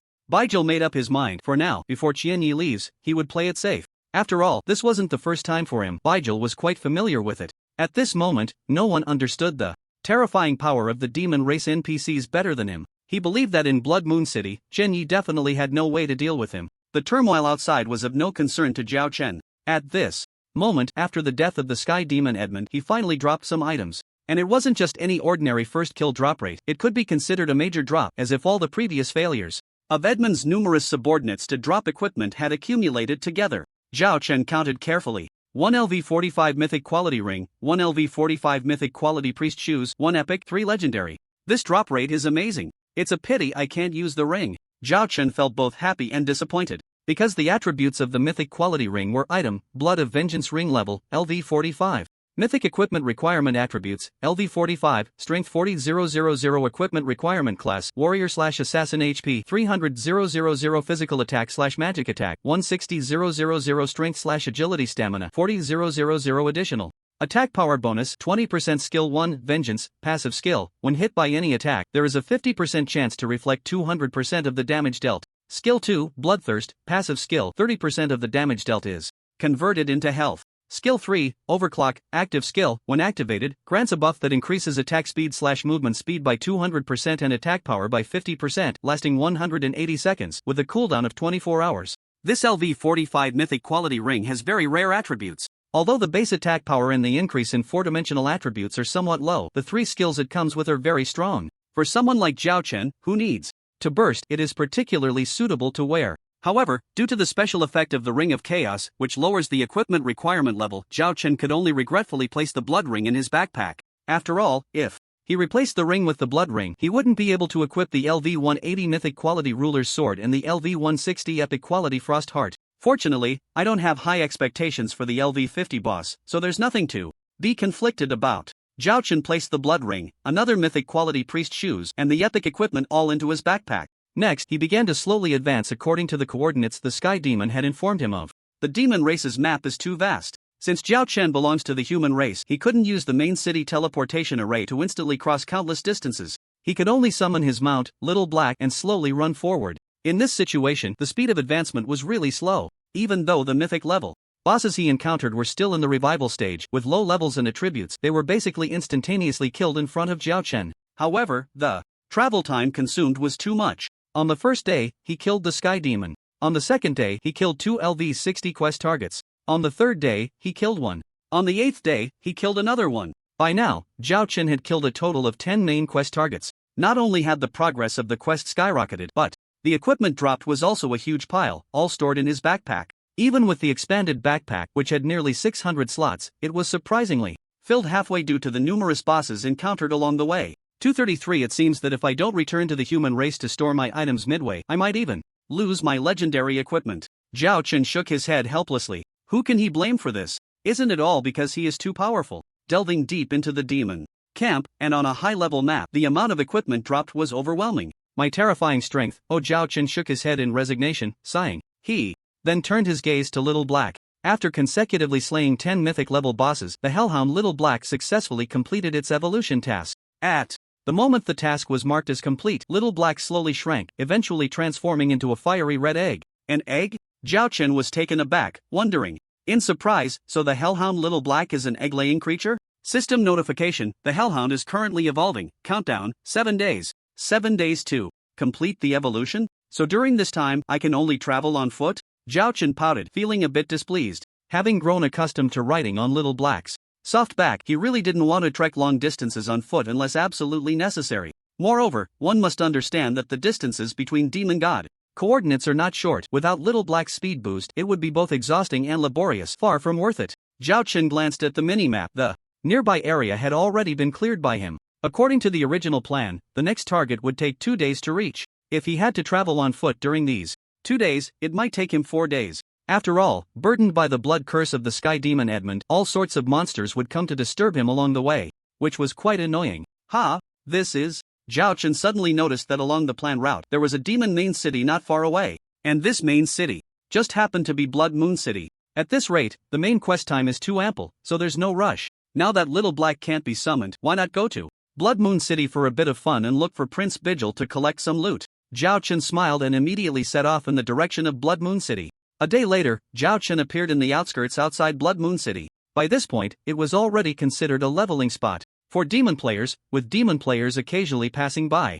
Zhao Chen did not disguise his appearance with the shadow cloak. He boldly walked toward the city gate. His face was too familiar to the players, and there were hardly any who didn't recognize him. Along the way, he drew many exclamations from demon players. The news of his appearance outside Blood Moon City spread like wildfire.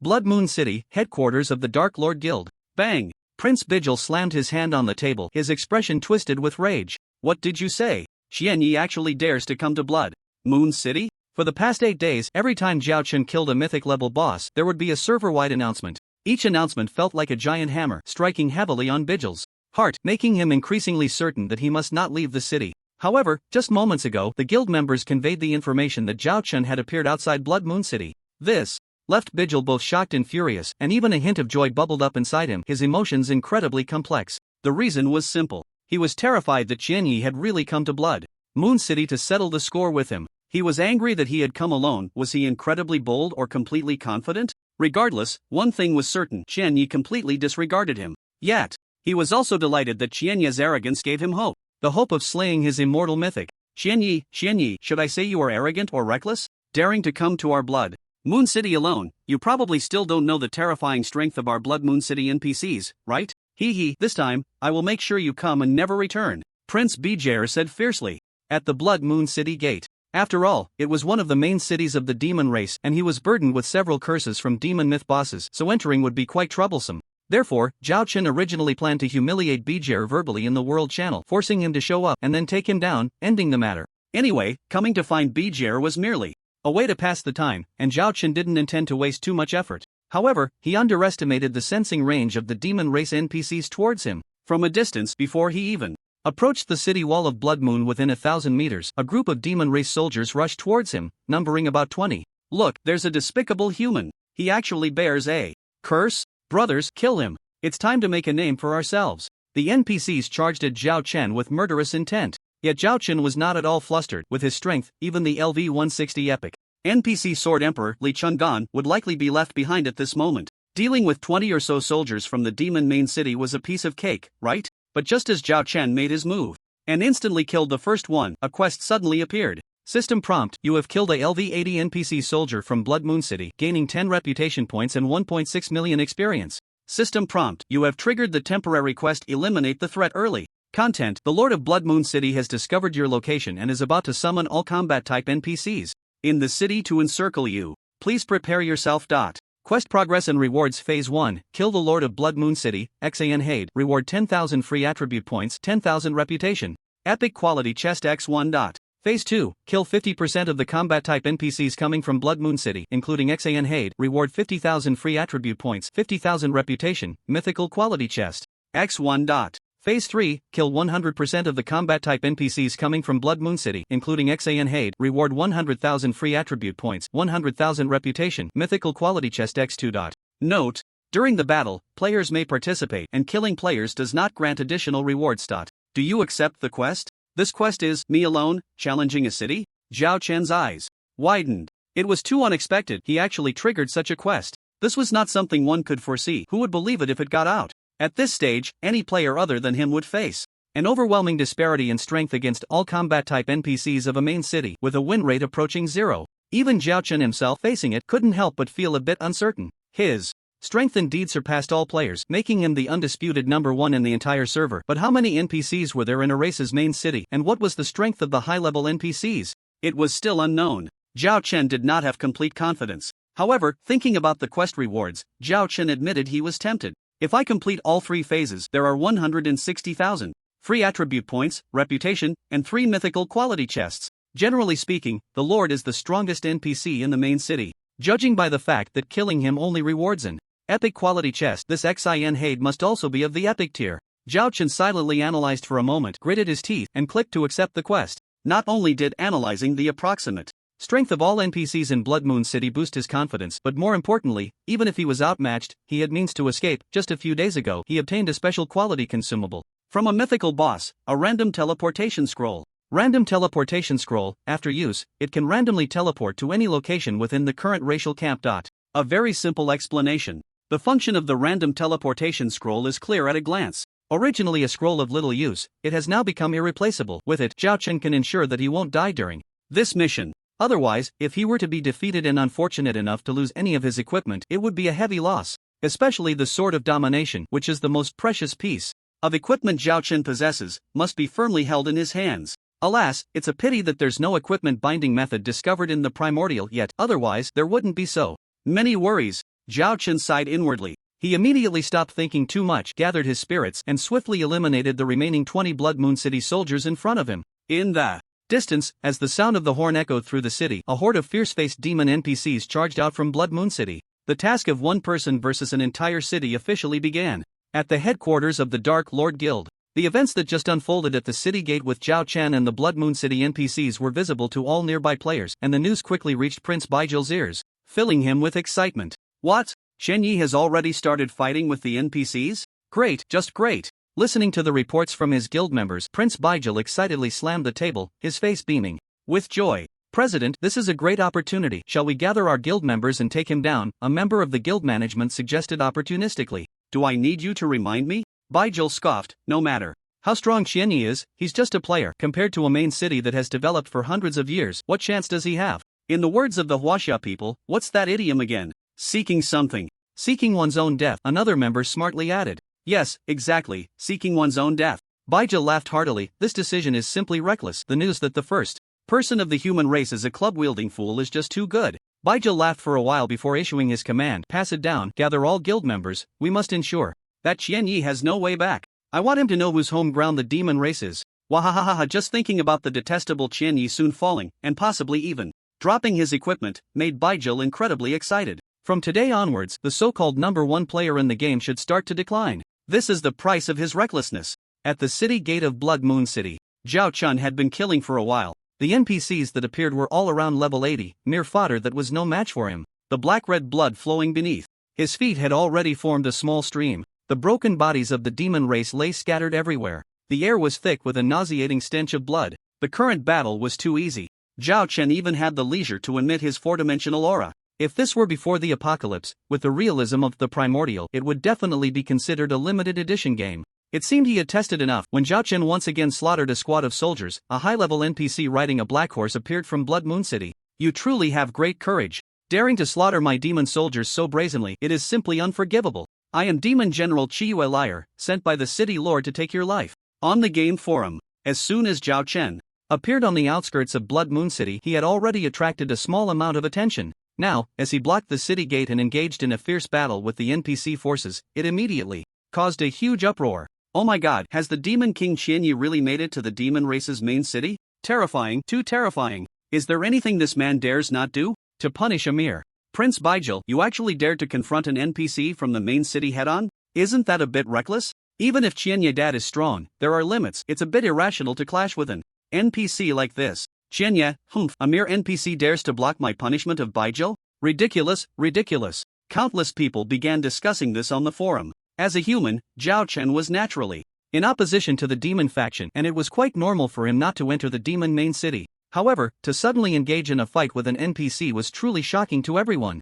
After all, that was a main city, not some random fish. Was it really worth it to punish a treacherous Baijil? Many players admired Zhao Chen's boldness while also lamenting that his decision was too irrational.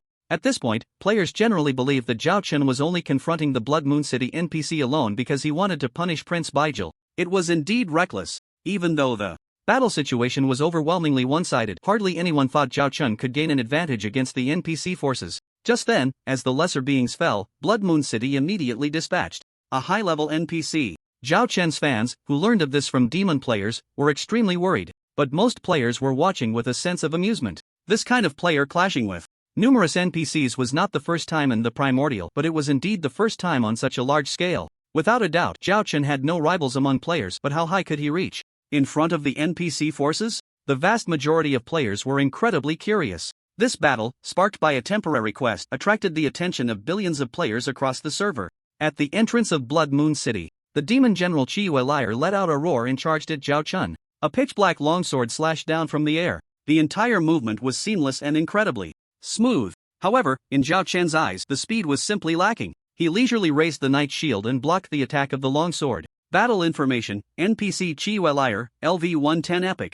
Used the skill Headstrike on you, you successfully blocked. Damage reduced to 1 point. -1. A pitiful number popped up above Zhao Chen's head. With his current strength, a LV-110 Epic boss was simply not enough to be taken seriously. Glancing at the refreshed battle information, Zhao Chen immediately lost interest. Just a LV-110 Epic fish, how boring. As soon as he finished speaking, Zhao Chen couldn't be bothered to use a skill and simply retaliated with a normal attack. After a long battle, his passive skills buff had already stacked to the maximum and his stats had undergone a tremendous change. The most direct change was that his physical attack went from 13.28 million 19.92 million to 36.11 million 51.465 million. It had nearly tripled. Even a normal attack now had an output of over 30 million. A mere LV-110 Epic NPC, Zhao Chen couldn't believe it could have so many NPCs. However, to his surprise, Qiyue Liar actually took it. -16.603 million. This normal attack was withstood by Qiyue Liar, which was a bit absurd, right? Zhao Chen looked at him in astonishment and quickly understood the reason. From Left Xiao, he learned that NPCs could also enhance their combat power by equipping gear. And the Qiyue Liar before him was fully equipped with a set of dark gold heavy armor, clearly possessing attributes different from an ordinary LV-110 Epic boss. NPCs, compared to regular boss creatures, obviously had higher intelligence. Isn't this a bit more interesting? Otherwise, it would be so boring to just kill everything in one go. Zhao Chen smirked, looking at Qiyue Liar with great interest. You deserve one of my skills. As soon as he finished speaking, Zhao Chen swung the Sword of Domination, ready to unleash a max water moon dance. However, upon seeing this, Qiyue Liar suddenly shouted and ran towards Blood Moon City without looking back. Inside, he was filled with immense fear. That last sword strike had almost cost him his life. If the opponent took things a bit more seriously now, was there any chance of survival? Qiyue Liar was scared. This guy. Zhao Chen was taken aback and shook his head helplessly. He had overestimated him. In an instant, 10 sword energies seemed to have eyes of their own, arriving ahead of time and striking Qiyue Liar's fleeing figure like lightning. -2,397,000. Just the first sword energy hit, and Qiyue Liar's body froze, his eyes losing their sparkle. The following 9 sword energies turned his corpse into a sieve. Zhao Chen picked up the equipment dropped by Qiyue Liar and continued to face the soldiers of Blood Moon City without looking back. The task required him to slay all the NPCs that had chased out of the city. Zhao Chen had to see it through to earn his rewards. Just at the moment of Qiyue Liar's death, all players in Blood Moon City suddenly heard a notification in their ears. System notification. Triggered temporary mission. Defend Blood Moon City. Content: a human powerhouse is rapidly slaughtering the demon race outside Blood Moon City, and the demon general Qiyue Liar has already fallen. Given his formidable strength, the city lord Xin Hade has issued a large-scale mission, calling upon all demons in the city to unite and drive the humans out. Mission rewards, calculated based on completion. All participants will receive a minimum reward of Silver Chest X1 and a maximum of Mythical Chest X1. Mission failure, no penalties. A mythical quality chest as the highest reward? The players were all stunned, then erupted in joy. Although they knew the chances were slim, this was the closest they had ever been to mythical level equipment, and they couldn't help but be tempted. As for the so-called human powerhouse in the mission, of course, it was Qian Yi, but even if he was the number one player in the game, far surpassing mainstream players by hundreds of levels, the demon players in Blood Moon City were not intimidated. There was no way around it, the rewards were just too enticing. Moreover, no matter how strong he was, could he withstand the 3 to 4 million players in Blood Moon City? Only a GM could do that. In no time, countless players accepting the mission rushed towards the city gate, eager to get a piece of the action. Zhao Chen didn't care about the demon's unusual behavior, he just needed to cut down anyone who got in his way. Anyone who delayed his mission had to die. Soon, the area around the city gate was drenched in blood. Not far from the city gate, Bjer led a group of elites from the Dark Lord Guild, quietly observing from the shadows. President, should we go in? Someone behind? Bjer couldn't help but whisper. Don't rush, let's watch a bit longer. Qian Yi is not someone to be trifled with. Bjer said seriously. Charge. Kill Qian Yi. Claim the mythical chest reward. The city gate of Blood Moon City was now packed with a sea of people. Countless players, spurred on by the massive rewards of the mission, began to rush towards Zhao Chen one after another. Their fearless spirit even made the nearby NPCs feel ashamed, and they were greatly inspired to charge towards Zhao Chen as well. The morale on the scene was soaring. Unfortunately, courage alone was not enough. Although Zhao Chen was surprised by the players' participation, he did not feel the slightest panic. He wielded the Sword of Domination with precision, using various skills and within a radius of 30 meters. Around him, no enemy could successfully break through. The bloody corpses of NPCs and the white light of players appeared incessantly. The siege lasted a full 5 minutes, and no player or NPC could break through Zhao Chen's 30-meter range. Only ranged classes could use their reach to cast distance skills. Fireballs, arcane shots, tracking arrows, dark fire rains. Countless skills struck Zhao Chen, but what left the players in despair was that not a single number exceeded 1 point. Without exception, all were the minimum force damage. With just one skill, Zhao Chen could wipe out a group of players, while the players' desperate, concentrated fire output was almost negligible. Ever since Zhao Chen had piked with Bjer online last time, which player in the entire server didn't know that his total HP exceeded 9 million? The number he recovered every second was even more unattainable. How could they fight this? There were about 70 to 80,000 players on the scene. Even a legendary boss shouldn't be this hard to take down, right? Despair. At this moment, the players who had been attacking for so long began to entertain thoughts of retreat. After all, while the task rewards were tempting, one must have the ability to complete them, right? From the current results, hope seemed too bleak. Just as most players began to backtrack, Bjer, who was observing the situation not far away, became displeased. With a roll of his eyes, he whispered a few words to a subordinate beside him. Soon, a demon warrior from the Dark Lord Guild stepped forward and shouted loudly, "Everyone, don't panic. Qian Yi is not invincible. His combat power is indeed very strong, and none of us can fight against him, but we also have a chance of victory. What hope? Once Qian Yi runs out of mana, won't he just be a living target?" He shouted desperately, his voice echoing across much of the battlefield. As soon as he finished speaking, the players on the scene suddenly brightened. Right. A player's greatest strength is always their skills. But without MP, how can you cast skills? You can only auto-attack. Even though Zhao Chen's auto-attacks were sharp, the players still saw a glimmer of hope for victory. Just think about how many players there are in Blood Moon City. At least over 3 million. With such a massive number, as long as there is enough output space, even if Zhao Chen's health is strong, he can't recover it all, right? The more they thought, the brighter the eyes of the many demon players became. Brothers, the plan has changed. Let's use our flesh and blood to drain Qian Yi's mana. Charge. Think of the task rewards, the mythic quality treasure chests. Victory is right in front of us. Go, go. A new round of players surged forward once again. The many demon players on the scene went wild. They didn't even consider that even if Zhao Chen's MP was exhausted and he couldn't use any skills, did they have that output space? 3 million players were indeed a huge number, but at this stage, the farthest skill output distance of mainstream players was only about 500 meters. The number of players who could exceed 500 meters was too few. Therefore, the number of players meant nothing in front of Zhao Chen. Unfortunately, in the face of the temptation of mythic quality treasure chests, very few could maintain absolute rationality. At this moment, Zhao Chen understood why the demon players had suddenly joined the battle, his expression thoughtful. So it's because of the high reward task. Quite reasonable. With the intelligence of NPCs, they clearly discovered that players, the Undying, have resurrection characteristics, making them the best cannon fodder. But after such a long time, the high-level NPCs observing from the shadows should have realized it's meaningless, right? Zhao Chen muttered to himself. The battlefield situation was clear at a glance. The gathering of 70 to 80,000 players posed no threat to him at all, so Zhao Chen speculated that the high-level NPCs would soon be unable to hold back. As for the demon player's talk of draining his MP to achieve victory in the task, Zhao Chengguang thought for a moment and found it utterly ridiculous. All along, he had never found himself in trouble due to a lack of mana. Not to mention that his current MP value was already over 1 million. Even looking at his intelligence attribute, the MP recovery per second was astronomical. Unless he was in full firepower mode, he could easily last 10 days and nights at this intensity. Moreover, even if he were to exhaust his MP, the demon players would face a defense level in the millions, a total HP in the tens of millions, and a stamina recovery of 2% per second. Standing still, unless a high-level NPC intervened, there was nothing they could do against Zhao Chang. Not to mention with his agility of 2.89 million, who could catch up to him. Therefore, the thoughts of the demon players at this moment were completely fanciful. In this battle, if it were just against a group of players, the initiative was firmly in Zhao Chang's hands.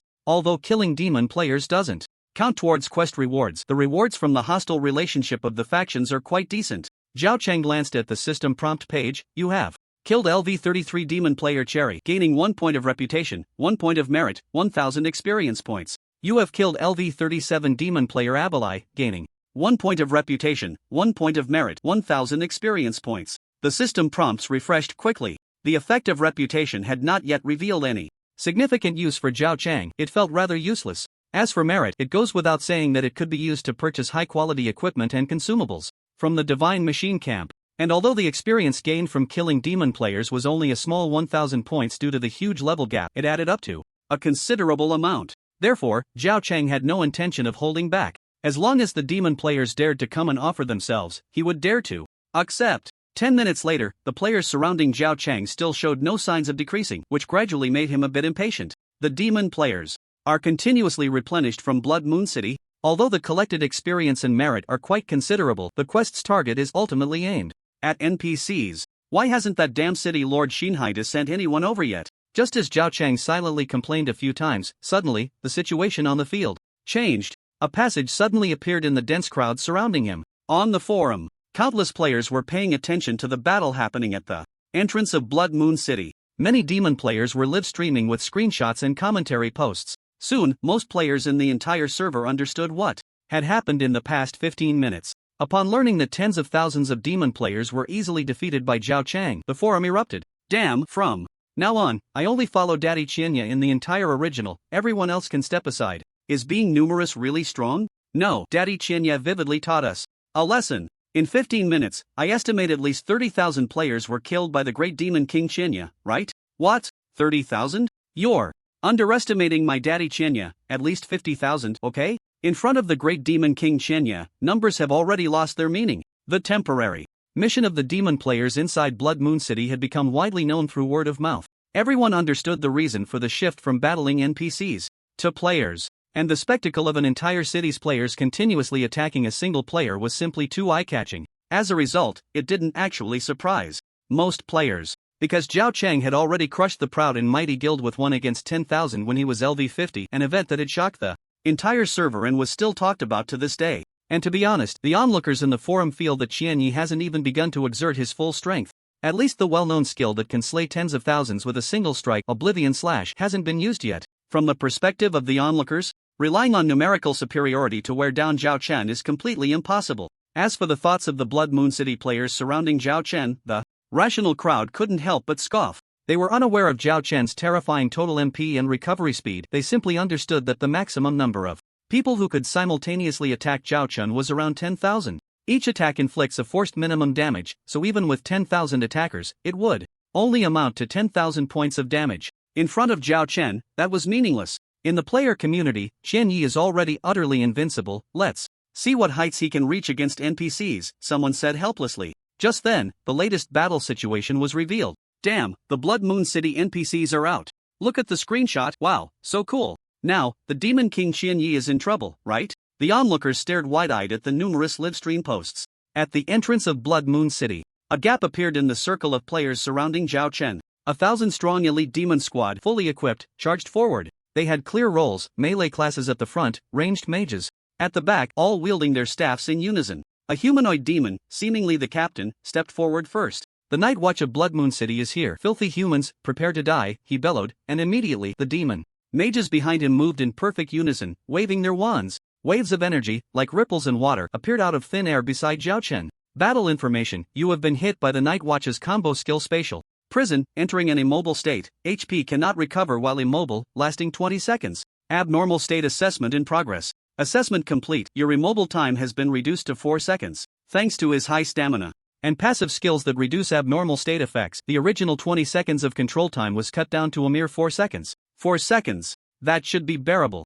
Zhao Chen squinted his eyes, suppressing the urge to use Ragnarok to break free from the control. "Good steel should be used on the blade. The cooldown for Ragnarok is too long, no need to use it now." This battle of one against a city had only just begun. It was far from the time to reveal his trump cards. In 4 seconds, even if these NPCs and players attack together, it shouldn't be a big problem. However, he couldn't be careless. Without the protection of the demon god, Zhao Chen focused a bit more on observing his HP interface. If the decline was faster than expected, he would unleash Ragnarok. With equipment granting 60 seconds of invincibility and random teleportation scrolls as backup, Zhao Chen was completely unperturbed. While the Night Watch was acting, the surrounding demon players also learned that Zhao Chen was under control, and their eyes lit up. 20 seconds. Damn. Brothers. What an opportunity. Let's all focus fire. Kill. Watch my great magic ball technique. Charge, output quickly. With so many players around, many of whom had control skills, they were unaware that due to Zhao Chen's high resistance to abnormal states, these control skills were mostly ineffective. Their battle information interface wouldn't show Zhao Chen's results after the abnormal state assessment. They naively believed that Zhao Chen was trapped in a 20-second immobile state. Who could resist such an opportunity? If not now, then when? Not far away, hidden on the outskirts, Baijil also brightened at the sight. The opportunity has come. Command all members, charge. Baijil could be said to be the player most eager to send Zhao Chen to his death, without exception. At this moment, seeing the NPC so powerful, he could no longer hold back. After giving instructions to the guild members, he immediately rushed towards Zhao Chen, who was surrounded by the crowd. Due to the short distance, he managed to keep up. In an instant, the entrance of Blood Moon City was illuminated by countless skills. -1, -1, -1631, -3000. Countless numbers rose above Zhao Chen's head. The output from the ordinary demon players was still pitifully low. The NPCs of the Night Guard team hovered around 1000 to 2000. Baijil's speed was fast. Seeing this, he quickly activated the true damage of his dagger, dealing 3000 points of damage with each strike. The numbers were simply overwhelming. Zhao Chen's total HP, starting from 100%, gradually decreased, dropping about 5% every second. The players participating in the siege were unaware of the HP, but from the gradually increasing progress of the quest, they seemed to understand something. Suddenly, they became even more excited. Kill him, victory is within reach. Kill Xian Yi and claim the reward of the myth-quality treasure chest. 1 second later, Zhao Chen HP, 95%. 2 seconds later, Zhao Chen HP, 90%. 3 seconds later, Zhao Chen HP, 85%. 4 seconds later, Zhao Chen HP, 79%. The spatial prison of the Night Guard team's combo skill rendered Zhao Chen's HP recovery speed useless. In just 4 seconds, it dropped to 79%. The progress of the demon players also grew to 21%. Just as the many players were incredibly excited, suddenly, Zhao Chen raised the Sword of Domination. Instantly, the players who witnessed this scene were stunned. What's going on? Didn't they say it would take 20 seconds? Has it only been a few seconds? However, before they could clarify their doubts, Zhao Chen's horizontally held long sword suddenly traced an arc of at least 270 degrees. The next moment, a snow-white swordlight appeared. LV31 Obliteration / PS, sorry, the 2 chapters were updated in reverse. It has now been corrected, really sorry. Obliteration / is Zhao Chen's skill, with the largest range. The LV9 Obliteration / has a massive range of 2000 by 2000 meters and a 30-fold high attack power. Each time the skill breaks through the LV10 level, it undergoes a qualitative enhancement. Zhao Chen previously took the Little Fairy and Gangzi as disciples, intending to use the rewards from the Master Apprentice system to upgrade the skill from LV9. Now, due to the enhancement from numerous myth-quality equipment, it had directly transformed into a terrifying LV31 height. LV31 Obliteration / releases a sword energy of 4000 x 40,000 meters, with damage equal to 6200% of the base attack power and a cooldown time of 24 hours. Previously, when facing 10 divine-level bosses, Zhao Chen had not used this move. Now, facing tens of thousands of demon players and NPCs, he used it for the first time. The effect could only be described as terrifying. A massive sword energy, surrounding him in a 270-degree arc, shot out, instantly melting any target it encountered. minus 4,511, minus 4,231, minus 600,000. Countless numbers erupted in the area touched by the sword energy. Whether players or the Night Guard team, all stared wide-eyed in shock, then either unwillingly closed their eyes or turned into white light. Returning to the resurrection point. The sword energy extended infinitely, and a small portion of the hundreds of thousands of demon players present suddenly vanished. The remaining ones were all left in a daze. Even Zhao Chun, who dealt this blow, couldn't help but feel a surge of emotion. Terrifying. This is obliteration slash. Wherever it passes, there is only annihilation. The effect of the LV-31 obliteration slash was simply unbelievable. In this wave, his merit points increased by 39,700, which means that 39,700 demon players died under the Oblivion slash. Zhao Chen did not pause, preparing to continue slashing at the remaining players who were lucky enough to survive at a 90-degree angle. However, with a glance, he suddenly exclaimed in surprise, followed by a beaming smile. He then turned and walked towards the equipment that had dropped not far away. On the forum, after Zhao Chen used the Oblivion slash, the onlookers were instantly shocked into silence. This terrifying attack range and power exceeded the understanding of all players in the server. After a long while, someone finally spoke, trembling with their hands. Are we really playing the same game as Daddy Qianye? My largest area attack skill can only cover 10 by 10 meters. Compared to the great demon king Qianye, it's simply dust. Woo, are there 50,000 players who died under this sword? Looking at the screenshots, it seems about right. So shocking. All players who were paying attention to Zhao Chun were aware of the existence of the Oblivion slash skill.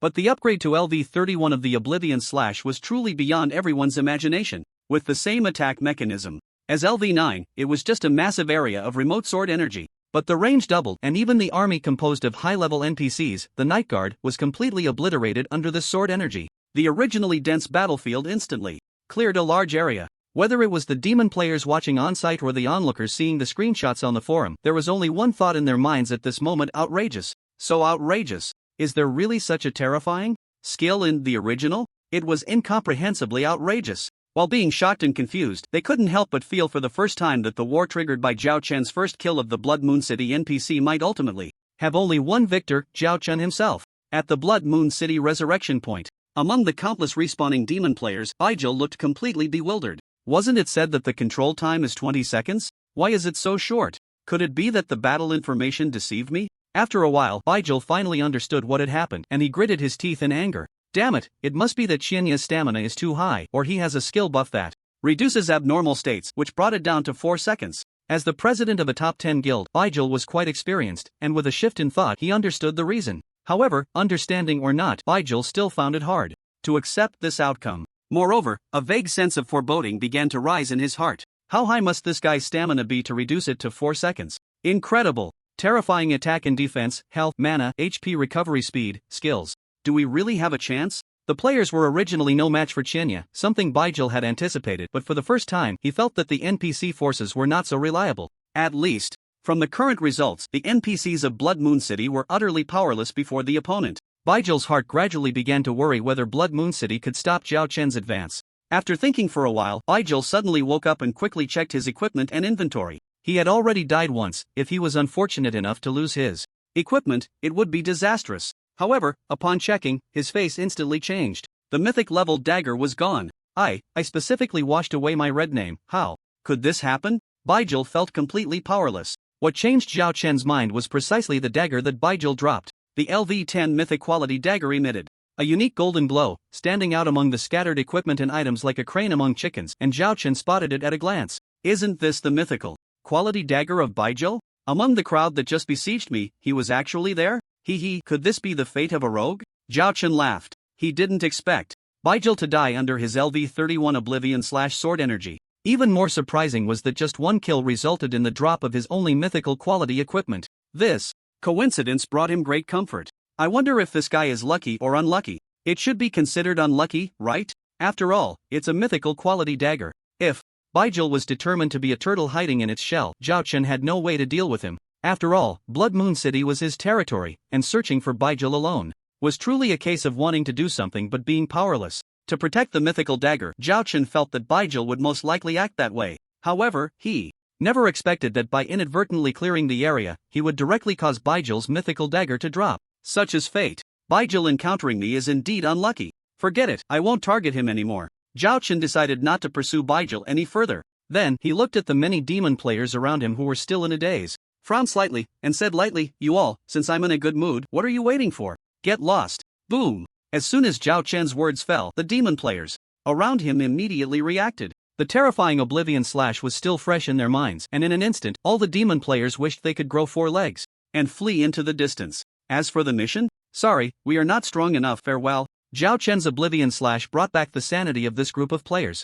At that moment, a furious roar suddenly echoed within Blood Moon City. Despicable human, I, the Lord of Blood Moon City, Xinhaide, will not spare you. Xinhaide had no idea where this Qian Yi, this immortal, had come from, but he was undoubtedly burdened with the curses of many demon gods. As the lord of a city's demon faction, if he hadn't seen it, he could ignore it, but having seen it, he could not tolerate it, whether out of duty or faith. However, knowing oneself and one's enemy ensures victory in every battle. At the same time, it was also to maintain his own status. Xinhaide planned to send NPC subordinates to test the strength before making further plans. However, the city guards were all slaughtered in just one encounter. Tens of thousands of immortals were equally no match. This made Xinhaide very wary of Qian Yi, and decided to send the Night Guard team to probe. The Night Guard team was not only the most elite force in Blood Moon City but also a top-tier army within the entire demon faction. Although their number was only 1,000, Xinhaide thought that at the very least they could retreat unscathed. However, unexpectedly, in just a few seconds, the Night Guard team was completely annihilated. How could Xinhaide endure this? He knew that the complete destruction of the Night Guard team was a loss that pained him greatly. Therefore, as soon as he received the news, he hurried to the city gate. Upon arriving at the battlefield and seeing the opponents scare off numerous immortals with just a word, Xinhaide became even angrier. You dare to slaughter my army and my people at will? Do you think my demon faction is without anyone? Mere human, even the Sword Emperor Li Chunjing wouldn't dare to do this. Who lent you such dog courage? Today I will make sure you come and go without return. Xinhaide angrily questioned while wielding his long sword, and from a distance he activated his skill. A faint red steam enveloped Zhao Chen and Xinhaide. Battle. Information: Lord of Blood Moon City Xinhaide releases the domain Blood Demon World, increasing speed and attack power by 50%. You lose 97,000 HP per second. System. Prompt: due to the battle, you have discovered Xinhaide's information. Level: LV 175, Epic Boss, Health 60 million/60 million, Attack 9.97 million, Defense 8.03 million, Skills. Status: Pika System. Prompt flashed by. Zhao Chen was not surprised but rather pleased. With an attack of 9.97 million, he could still endure it. In front of his total HP of 12.8 million, the appearance of Xinhaide brought him great comfort. Although the LV-175 Epic Boss was formidable, its attributes were simply insufficient against him. Instead, due to the level difference, the passive effect of the title Fearless One was triggered. Title attributes of the Fearless One. When facing enemies 5 levels higher, for each level the opponent increases, all of your attributes increase by 2%, with a maximum increase of 200%. After slaughtering players, Zhao Chen was now LV-79, which meant an increase of 168% to all attributes. This was the base after stacking all passive buffs, multiplied by 1.68 times. It was no exaggeration to say that it could rival the attributes of the LV-200 Mythic Final Demon Lord back then. Only 2 words could describe it: explosive. Zhao Chen tightened his grip on the Sword of Domination and provocatively said, "After so long, you finally stopped being a turtle. Don't worry, I'll send you to the afterlife right now." As soon as he finished speaking, he charged forward. Good courage. Xinhaide seemed to be amused by the anger. The city lord will now experience just how strong you really are. Xinhaide also wielded a sword, and he was eager for Zhao Chen's close combat challenge. After speaking, he did not retreat but advanced, charging forward. Boom! Whoosh! In an instant, the two clashed. The immense force caused the dust on the ground to swirl like a whirlwind, obscuring their vision. The surrounding demon players immediately stopped in their tracks. Damn, the city lord has made a move. Now Thousand Knight is doomed. Exactly, daring to be arrogant in front of the city lord. Thousand Knight is really asking for it. I'm starting to wonder, if you say Thousand Knight gets taken down by the city lord, does that mean our mission is still considered complete? The demon players burst into hearty laughter. In their eyes, the Lord of Blood Moon City was synonymous with invincibility. The great demon king. Thousand Knight was naturally also invincible, but could players compare to high-level NPCs? Ridiculous. Thousand Knight was finished. Thinking of this, the demon players instantly shook off their previous state of despair and panic, their eyes wide open, waiting to see the city lord Xinhaide slay Thousand Knight and bring glory to Blood Moon City. However, upon watching, their expressions changed instantly. On the battlefield, the clash between Zhao Chen and Xinhaide was very brief. The enormous gap in attributes meant that Zhao Chen didn't even need to activate full firepower, just using short cooldown skills like Dragon Impact and Water Moon Divine Dance. Max was enough. As soon as they engaged, Xin Hade immediately fell into a disadvantage. Above his head, huge numbers like -3.1 million, -3.6 million kept popping up. In just 5 seconds, 95% of his total HP of 60 million was gone. Meanwhile, the damage he dealt to Zhao Chun, aside from the 1-second invincibility from dodging, was merely a pitiful -610,000, -770,000, none of which broke a million. Coupled with the 30% lifesteal effect from the 4th skill of the Sword of Domination, Strong Attack, Zhao Chen's HP hardly budged. The LV-175 epic humanoid boss was like a toddler just learning to walk in front of him, utterly non-threatening. Bang! After the 6th second, Xin Hade used a knockback skill to push Zhao Chen away. Thus, the situation on the battlefield became clear. Zhao Chen appeared relaxed. Xin Hade was covered in numerous large wounds, standing in place, gasping heavily, looking as if he was about to pass out. Seeing this scene, all the players present were stunned. What the hell? The city lord is actually going to die? I'm going crazy, it's incomprehensible. Why is Qianya so strong? Is there still justice? Is there still a law? Damn Qianya, I found the evidence. You still say you're not the avatar of the GM? No wonder we died so miserably. It's not unjust. What was originally thought to be a one-sided battle had truly occurred. However, the situation that many demon race players thought was unfolding had reversed. This battle between players and the city lord seemed to be heading towards a victory for the players. Realizing this, all the players instantly became agitated. Some wanted to share this scene on the forum, but a change occurred on the battlefield that held everyone's attention. They saw the barely alive Shinhide suddenly make a decision and thrust his longsword into his own abdomen. He chanted, "I am willing to use flesh and blood as a guide and my soul as a sacrifice, to summon the great demon overlord, the true deity existing in this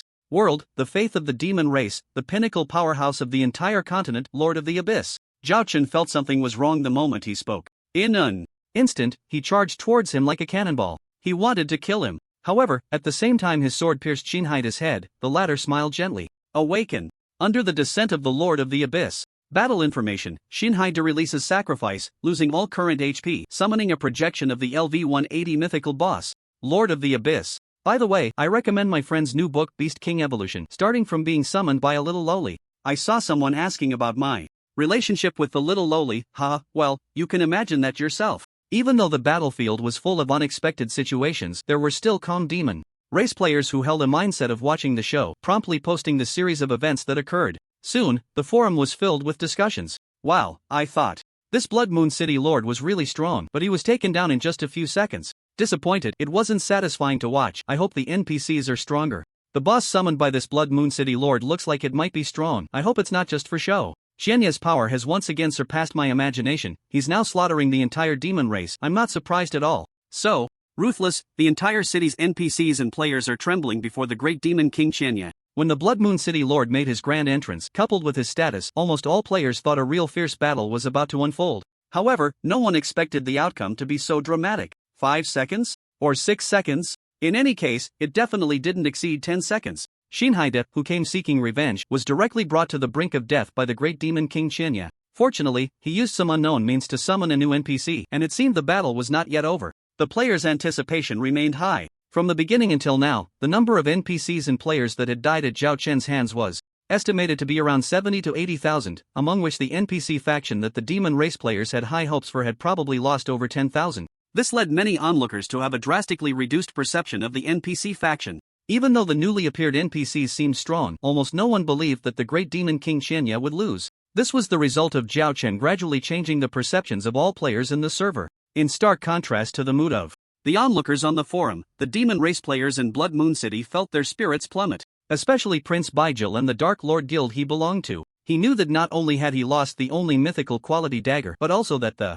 number of guild members who died under Zhao Chen's LV-31 annihilation exceeded 10,000. The losses were incalculable. Not to mention the equipment that was dropped. These more than 10,000 players would need to spend over 1 million gold coins to eliminate their weakened state. Even one of the top 10 guilds in the entire server, the Dark Lord, couldn't bear that. Therefore, the player most dissatisfied with the battle situation right now was none other than Baijil himself. After being resurrected, he quickly arrived at the city wall of Blood Moon City, gazing from a distance at the battlefield at the city gate. Seeing the Lord of Blood Moon City knocked down in just a few seconds, he gritted his teeth in anger. Useless.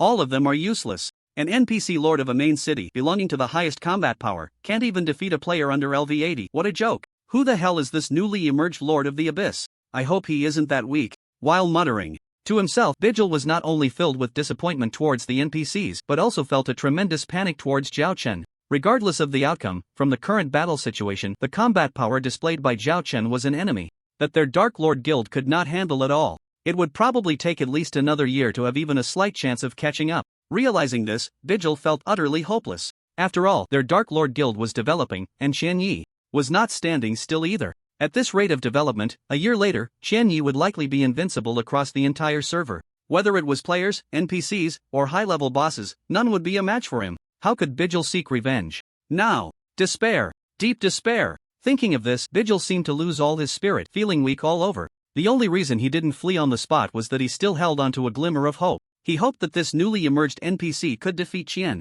Yi and drop his equipment. But if he knew that Zhao Chen not only had the means to fight back but also possessed a random teleportation scroll that allowed him to leave the battlefield at any time, he would surely fall into complete despair. On the battlefield, Zhao Chen carefully observed the opponent. The newly summoned Lord of the Abyss was merely a projection. It had wings on its back, stood at least 5 meters tall, and was shrouded in black mist, making its face indistinguishable. The weapon in its hand was a dark red magic wand, which, from a distance, felt very uncomfortable and exuded an ominous aura. Overall, it looked like a fallen angel from legend. Zhao Chen cast a reconnaissance spell, Lord of the Abyss Satan, LV 180 Mythical, Attack, Defense, Skills, Equipment. Remarks: a projection summoned by Xin Hade using Life and Soul, possessing only 50% of the Lord of the Abyss's attributes, can ignore any damage, exists for 60 seconds. All the attack and defense attributes were question marks, which was not beyond Zhao Chen's expectations. The main point was the explanation in the last remarks. After reading it, Zhao Chen immediately breathed a sigh of relief. Other players might not know, but because of the previous quest Pursuit of the Demon faction, I know that the Lord of the Abyss is currently the ruler of the demon race, equivalent to the emperor of the human race. A guy with such a status dominating the entire faction must be quite troublesome. I actually don't have much confidence. Now, it's fine. No matter how high his output is, he only exists for 60 seconds, so it's not a concern. Zhao Chen looked at his own equipment. With 7 pieces of mythical quality gear, he had 60 seconds of invincibility. This meant that simply activating the invincibility state would allow him to safely pass through the projection of the Lord of the Abyss. Therefore, Zhao Chen let out a long sigh of relief. This task, eliminating the danger in advance, should be secure.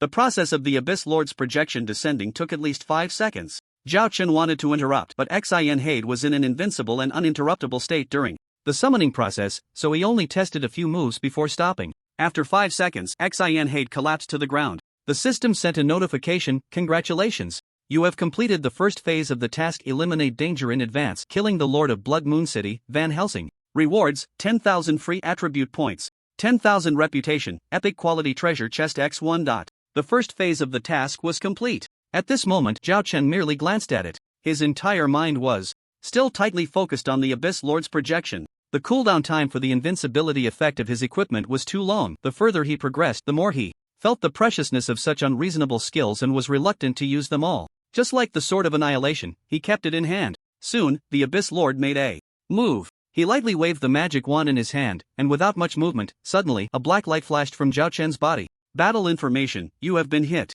by the Abyss Lord's projection skill Deadly Black Flame, HP reduced by 8.907 million, and a layer of burning status has been applied. Burning, you lose 103,000 HP per second, lasting for 10 seconds, can stack up to 3 layers, minus 8.907 million. A terrifying number popped up above Zhao Chen's head. All the players present were stunned. Damn, is this new NPC really that terrifying? Just one skill dealt nearly 10 million damage? Awesome, awesome, Shenya Dad is in danger now. An NPC of this level is probably one of the strongest in the entire game, right? Only the word terrifying can describe it. No wonder it's an NPC summoned by the Lord with his life. The fallen angel appearance is just impressive. By the way, aren't you surprised that Shenya the Great Demon King has so much HP? The players were discussing animatedly, and the scene became noisy. The newly appeared Abyss Lord projection, with just a small skill, brought the atmosphere to a climax. The situation of the battle became increasingly unclear. Bijil, who was hidden in the crowd observing, was even more enlightened.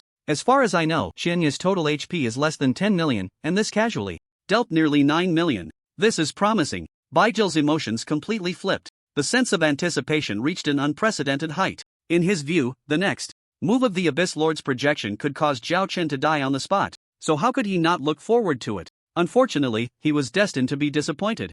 On the battlefield, the overwhelming power of the Abyss Lord's projection also shocked Zhao Chun himself. One skill took away 9 million of my HP plus a layer of burning status that loses over 100,000 HP per second. I can't win, Zhao Chen concluded. His current passive skill buffs were all stacked to the maximum. His stamina attribute reached over 7 million and his total HP had risen from 12.8 million to 24.11 million. However, the increase in defense from the passive skill buffs was actually minimal. The reason was simple. During the battle, the game system promptly provided battle information, supplementing the attack and defense attributes of the Abyss Lord's projection. Attack power 22.98 million, defense power 18.66 million. With 50% of the attributes, it was this formidable. From this, it could be inferred that the peak combat power of this Abyss Lord was probably not far from the LV200 myth-level boss, the final demon god, that Zhao Chen had faced before. Its strength was truly terrifying. Looking at Zhao Chen, counting all the equipment on his body, the weapons and accessories on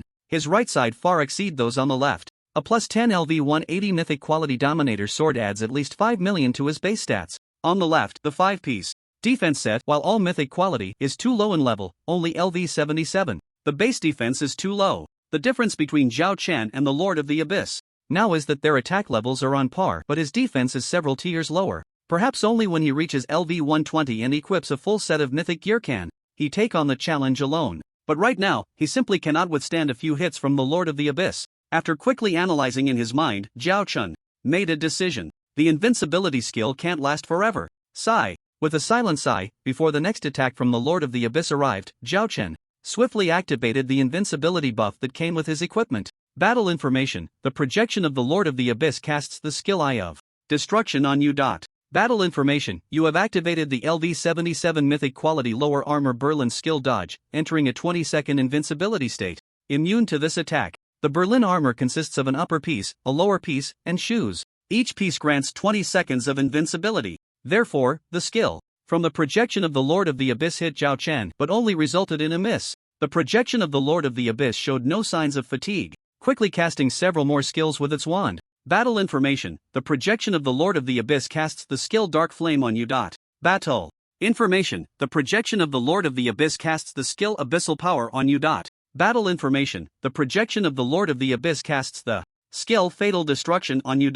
Miss, miss, miss. 3 symbols popped up above Zhao Chen's head. The projection of the Dark Lord seemed tireless, continuing to unleash skills. However, regardless of the outcome, the display above Zhao Chen's head always showed miss. And because the projection is immune to any attack, Zhao Chen couldn't be bothered to waste effort. Standing there bored and yawning, the scene fell into silence. The players watching from the outside were all dumbfounded. What the hell? It can be like this? Isn't this an invincibility buff? So envious. Awesome, awesome, as expected of the great demon king. Qianya even has an invincibility buff. How about we guess how long the invincibility buff of the great demon king Qianya can last? The demon race players expressed their amazement, discussing animatedly. Their longing for the invincibility buff filled them with envy and jealousy towards Zhao Chun. However, Baizhou looked on disdainfully. Generally speaking, the more precious the skill in the original is, the shorter its duration and the longer its cooldown. I don't believe he can withstand it with invincibility in front of an NPC.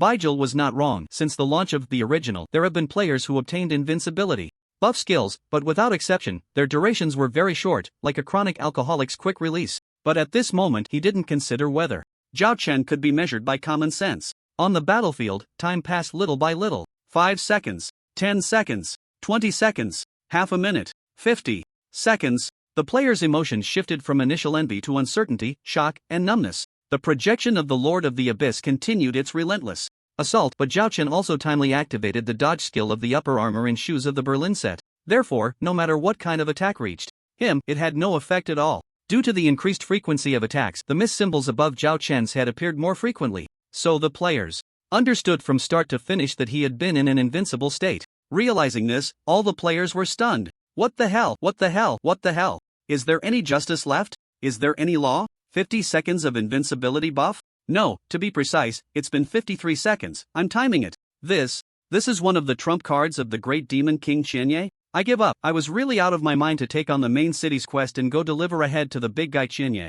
Vigil's face turned pale, his eyes lost their focus. He muttered to himself, what is this? A bug? Is this really the power that players can control at this stage? The entire server's onlookers, who learned of this news on the forum, were all in an uproar. Daddy Chen Ye, admit it, you're a walking GM. One sentence started flooding the screen. On the battlefield. Unknowingly, the projection time of the Lord of the Abyss had only 5 seconds left. His gaze towards Zhao Chen, which had initially been indifferent, gradually turned to surprise. When there were only 4 seconds left, he suddenly stopped his hand. Very good, I haven't encountered such interesting humans in a long time. The Lord of the Abyss looked deeply at Zhao Chen, as if he wanted to remember him in his mind. So you're still an Undying? Interesting, interesting. Ha ha ha. In the final moments, it felt as if the consciousness of his true self had descended. So, what are you planning to do? Zhao Chen felt a bit of a chill on his scalp, but as the saying goes, one doesn't lose face in a battle. He gritted his teeth and said. His expression was quite calm. I've known your name for a long time, Edmund, and the others, they were all killed by you, right?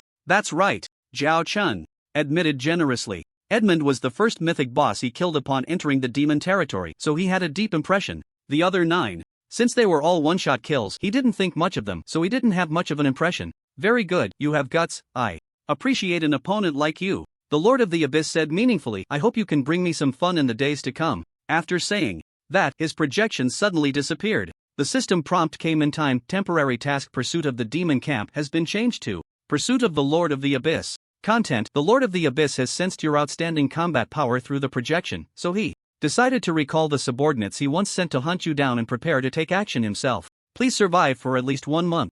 Task rewards: 100,000 free attribute points / reputation, 10 points of world legend degree, mythic quality treasure chest x5. Zhao Chen. After looking at the content of the task change, Zhao Chen's heart sank. That dog of the Lord of the Abyss bullying me at level 79 with his level 180. How can he be so shameless? Just wait for me for half a year, see if I don't instant kill this guy. Although the rewards after the task change made Zhao Chen very tempted, but thinking about it, he knew that the difficulty must have increased many times. 100,000 reputation and free attribute points plus 5 mythic quality treasure chests and 10 points of world legend degree. It was actually harder than this one person versus one city task. Zhao Chen couldn't help but worry. The strength of the Lord of the Abyss was incredibly formidable. A projection had over 20 million base attack power. And the true self? It must be over 45 million, right? Not to mention the various passive buffs of the Lord of the Abyss. It might even break 100 million? And thinking about the various unknown skills possessed by a level 180 mythic level existence. At this moment, Zhao Chen's mood could only be described with one word: damn. Forget it, from now on, I'll just play it safe. Although the probability of losing is extremely high, if I run away, I should still have some trump cards. Zhao Chen took a deep breath, finally managing to calm his emotions. Soon, he looked towards the direction of Blood Moon City. The task Eliminate Danger in Advance requires me to take out all the NPCs sent by Xin Hade, which means I don't have to slaughter all the NPCs in Blood Moon City. That saves a lot of trouble. There are still tens of thousands of NPCs following Xin Hade on site. Let's take them all out. Zhao Chen made up his mind and rushed towards the NPCs at the city gate. The battle had reached a point where, to use a trendy phrase, it was already garbage time. The highest combat power of Blood Moon City, Xin Hade, had already fallen, and the rest were like mere chickens and dogs in front of Zhao Chen. At the city gate, apart from Xin Hade's loyal subordinates, no other NPCs had chased out from the city, and Zhao Chen actually didn't want to enter Blood Moon City.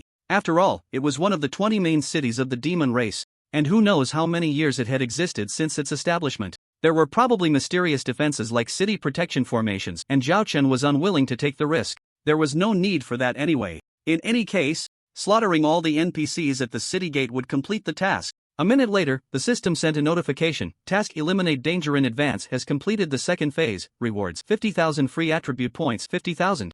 Reputation, mythical quality treasure chest x1. 10 minutes later, Task Eliminate Danger in Advance has completed the third phase. Rewards: 100,000 free attribute points, 100,000 reputation, mythical quality treasure chest x2. Thus, the task was completed. System notification: Blood Moon City has suffered heavy losses and entered a lockdown state. You have achieved an unprecedented feat, receiving an additional reward of 100,000 reputation / free attribute points, 5 points of world legend, and 1 mythical quality treasure chest. A server-wide announcement will be made shortly. Would you like to conceal your name? Having been watched by countless people, Zhao Chen nodded without hesitation. The next moment, server announcement: player Qianyi single-handedly killed the Lord of Blood Moon City and numerous NPCs, causing Blood Moon City to enter a lockdown state, rewarded with 100,000 reputation / free attribute points. Server announcement: player Qianyi single-handedly killed the Lord of Blood Moon City and numerous NPCs, causing Blood Moon City to enter a lockdown state, rewarded with 100,000 reputation / free attribute points. Server announcement. Player Qian Yi single.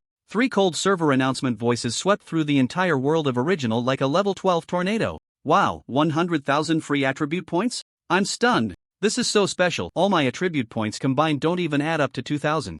I want to die. Sigh, if I had even 1% of Qianya's strength, I wouldn't be in such a miserable state. One person versus the NPCs of a city. Who would have thought that one person would win? As expected of my Qian Yi, always pushing my limits, truly unfathomable. Most players in the server couldn't help but discuss fervently. They felt excited about this unprecedented battle, as if they had seen the world. In contrast to these onlookers, the demon race players inside Blood Moon City were not so happy. In fact, it was quite the opposite. Because, Blood Moon City area announcement, the Lord has died, a large number of combat-type NPCs have died, the Blood Moon City formation has activated, and it will enter a lockdown state in 10 minutes. During the lockdown, players cannot freely enter or exit Blood Moon City, and the unsealing time is undecided. Similarly, with 3 system announcements, all demon race players affiliated with Blood Moon City began to curse. Damn NPCs, they got beaten into a stupor? Damn it, it's locked down, how am I supposed to level up? Not a bit of resilience, unworthy of being a main city. What are you brothers still talking about? The countdown only had 10 minutes left, yet they weren't rushing to the other main cities? Whoa, I don't have enough gold to teleport. Could any big brother lend me 50 silver coins? I would be eternally grateful. The players in Blood Moon City were thrown into chaos. Everyone, without exception, rushed towards the teleportation array. Those who didn't even have enough gold for the teleportation fee hurried to buy consumables, preparing to wander outside the city. When a person reaches a certain level of strength, even if it harms the interests of others, no one will protest. This was exactly the case for Zhao Chen now. Blood Moon City had been forced into a lockdown state by him, greatly affecting the leveling and survival of millions of players inside. Yet, the vast majority of players not only did not resent him but instead blamed the NPCs for being ineffective and the main city for its poor capacity. So what if a city lord died? What's the big deal? Are they really going to shut down over that? Their resilience was too weak, they needed to toughen up. However, at this moment, they had no time to complain. In the lockdown state, 3 million players were in disarray, all searching for a way out. And if there was one player in the entire city feeling the most despondent, it had to be Prince Baijil. He remembered when he obtained the first mythic quality dagger in the entire server. Although it was only level 10, the thrill of being the best in the server was still fresh in his memory. At that time, he had inflated his ego, thinking he could truly replace Qian Yi and become the new number 1 in the server. Thus, he posted on the forum to provoke. But how long had it been since then? How had he fallen to such a pitiful state? Baijil's expression darkened. Not only had he lost his only mythic quality equipment, but the losses to his guild were also immense. The deaths of over 10,000 members were a result of his command, negatively impacting his leadership reputation. To restore his image in the eyes of so many members, he would need to spend at least 1 million gold coins in compensation. The entire Dark Lord guild would be severely weakened. And that wasn't even the main issue. The main issue was the strength of the enemy, which left him with no desire to resist. If only I hadn't been so arrogant back then and provoked Qian Yi. Or, if after he issued those conditions for the duel I hadn't been so greedy, maybe the outcome would have been better. Unfortunately, as the Chinese say, one misstep leads to another. Prince Baijil regretted it deeply. He wished he could travel back to a dozen days ago and slap himself 100 times to keep his ego in check. Unfortunately, there was no such thing as a regret medicine in this world. The change in the new quest had turned the pursuing NPCs from mere fodder into terrifying beings like the Lord of the Abyss. The Lord of the Abyss was the ruler of the demon race, and who knew when he might arrive at Blood Moon City? Therefore, Zhao Chen dared not linger in Blood Moon City for long. After tidying up, he left directly. This time, he allocated all 260,000 free attribute points from the quest reward to agility. His base agility attribute increased from 2.89 million to 3.15 million. The increase in agility not only made his attack speed faster but also improved his movement speed. This made Zhao Chen's travel speed a bit quicker. Now, Zhao Chen's equipment basically didn't need to be changed anymore, so he saved all 4 mythic quality treasure chests from the rewards. He planned to open them later when he leveled up and needed to update his gear. Soon, Zhao Chen headed in the opposite direction of Blood Moon City. The pursuit quest from the Lord of the Abyss requires enduring a full month. With such a long time, I can't just hide in the human race for safety, so the original plan remains unchanged. I will still go complete the main quest. Having made up his mind, Zhao Chen moved towards the position of the 11th Demon Lord. 3 days later, the system announcement began again. Server announcement: player Qianya has achieved the first kill of the LV75 mythical boss, God of Plague, Seer, earning 5,000 reputation points, 5,000 free attributes, and 1 point of world legend. 2 days later, another announcement: server announcement: player Qianya has achieved the first Kill of the LV-77 mythical boss, Blood Moon Ancestor, Canes, earning 5,000 reputation points, 5,000 free attributes, and 1 point of world legend. As time went on, the levels of the divine bosses encountered became higher. Unfortunately, these mythical bosses were in a state of revival and dropped almost no valuable equipment. Zhao Chen casually complained a bit and then ignored it. Because now, the Hellhound, Little Black, had successfully hatched. Mount Little Black, Hellhound, level, LV40, rank, mythical, HP, 3 million, physical/magic attack, 400,000, physical/magic defense, 320,000, mount movement speed bonus, 240%, skill 1 thunderstorm, the middle head of the Hellhound with lightning attributes releases a lightning attack covering a radius of 500 meters, skill damage, 1200% base panel, cooldown, 60 seconds, skill 2 Ice World, the left head of the Hellhound with ice attributes releases an ice spike attack, covering a radius of 200 meters, skill damage, 1200% base panel, cooldown, 60 seconds, skill 3 Magma World, the right head of the Hellhound with fire attributes releases a magma attack covering a radius of 200 meters, skill damage, 1200% base panel, cooldown, 60 seconds, skill 4 Sacrifice, the Hellhound can sacrifice 10% of its own health to increase its base attack power by 300% for 2 minutes. Skill 5 Flight, the Hellhound can fly briefly, up to 1 minute. Cooldown time 3 minutes. Ultimate skill Spirit Bomb, the Hellhound releases stored energy to deliver a devastating blow to targets within a 200 by 200 range. Skill damage 4000% base panel, cooldown, 24 hours. Mythical Aura. After summoning, it can help the owner bear 30% of the damage. New abilities after advancement can freely control its size. Status can be upgraded. Note, Dark-type mythical creature has the potential to evolve as a mount. Higher movement speed, tripled attack and defense, HP, and skill damage. Brief flying ability can freely control its size. And the newly acquired ability to bear 30% of the owner's damage. Truly a mythical quality boss template, so powerful. Zhao Chen's eyes lit up and he couldn't help but click his tongue. Without hesitation, he summoned Little Black. Master, I feel so powerful. As soon as Little Black emerged from the mount space, it immediately shuddered. Standing 10 meters tall, its body was engulfed in black flames, enough to scare a child to tears. Yet, this terrifying creature, with its 3 fierce heads, wore a silly grin. The Hellhound had never imagined it would one day advance to the mythical rank, and its gaze towards Zhao Chen was filled with gratitude and relief. Originally, I thought I would have to endure and serve the master just to survive, expecting to work like a beast, but I never expected it to be so easy. Besides running around as a mount, I mostly just sleep in the space. It's so comfortable. And I can even advance. Finding this undying master is truly a blessing. At this moment, the Hellhound was not only bound by the contract but genuinely willing to be Zhao Chen's mount from the bottom of its heart. Zhao Chen exerted his strength and instantly leaped onto Little Black's back. Next destination, let's go. Alright, master, hold on tight. One person, one mount, instantly vanished from the spot. It was unclear how much time had passed when a tall figure appeared in this location. It was none other than the Lord of the Abyss. Up until now, Zhao Chen had already taken down 12 of the 116 humanoid boss required for the third ring of the main quest. This efficiency was simply astonishing. After all, it had been less than 2 weeks since they entered the Demon Clan's territory. Fortunately, back then, the celestial demon Edmund actively informed the other boss locations. Otherwise, to achieve such progress would have taken at least a month. Zhao Chen secretly rejoiced. Now, the progress of the main quest had turned into plus 24. Each time a myth-level boss in Revival was discovered, the progress increased by plus 1, but after defeating it, the progress jumped to plus 2. The task rewards were determined based on performance. Zhao Chen felt that if this pace continued, he would likely receive the highest rewards. After all, if all were defeated, what would there be left to explore? Perhaps the future racial faction wars would cease to exist. However, this probability was too small.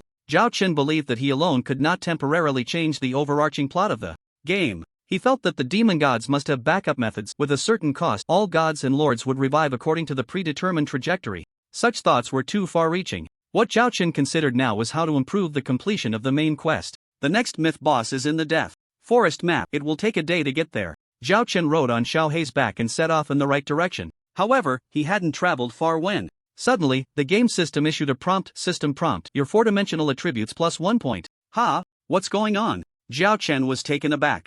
There was no reason for this, as he hadn't fought monsters or leveled up. Why did his 4-dimensional attributes increase by 1 point? Could it be a bug? That was impossible. He couldn't understand. Just as he was pondering, another repeated prompt appeared. System prompt, your 4-dimensional attributes plus 1 point. 2 system prompts, exactly 10 seconds apart. Now, Zhao Chen was completely astonished. Could it be that I've grown to the point where even walking and breathing makes me stronger? Incredible. Of course, this was just a subconscious remark. In fact, the setting of the world of the original had a strict numerical foundation, and it was absolutely impossible for anything inexplicable to happen. At that moment, the third system prompt appeared. Server announcement: due to unknown reasons, the original will update to version 2.0 in 10 minutes, upgrade time half an hour. During the upgrade, players will enter invincibility. Update content list: 1. Forum live streaming feature enabled. Players can live stream in-game, and viewers can give tips.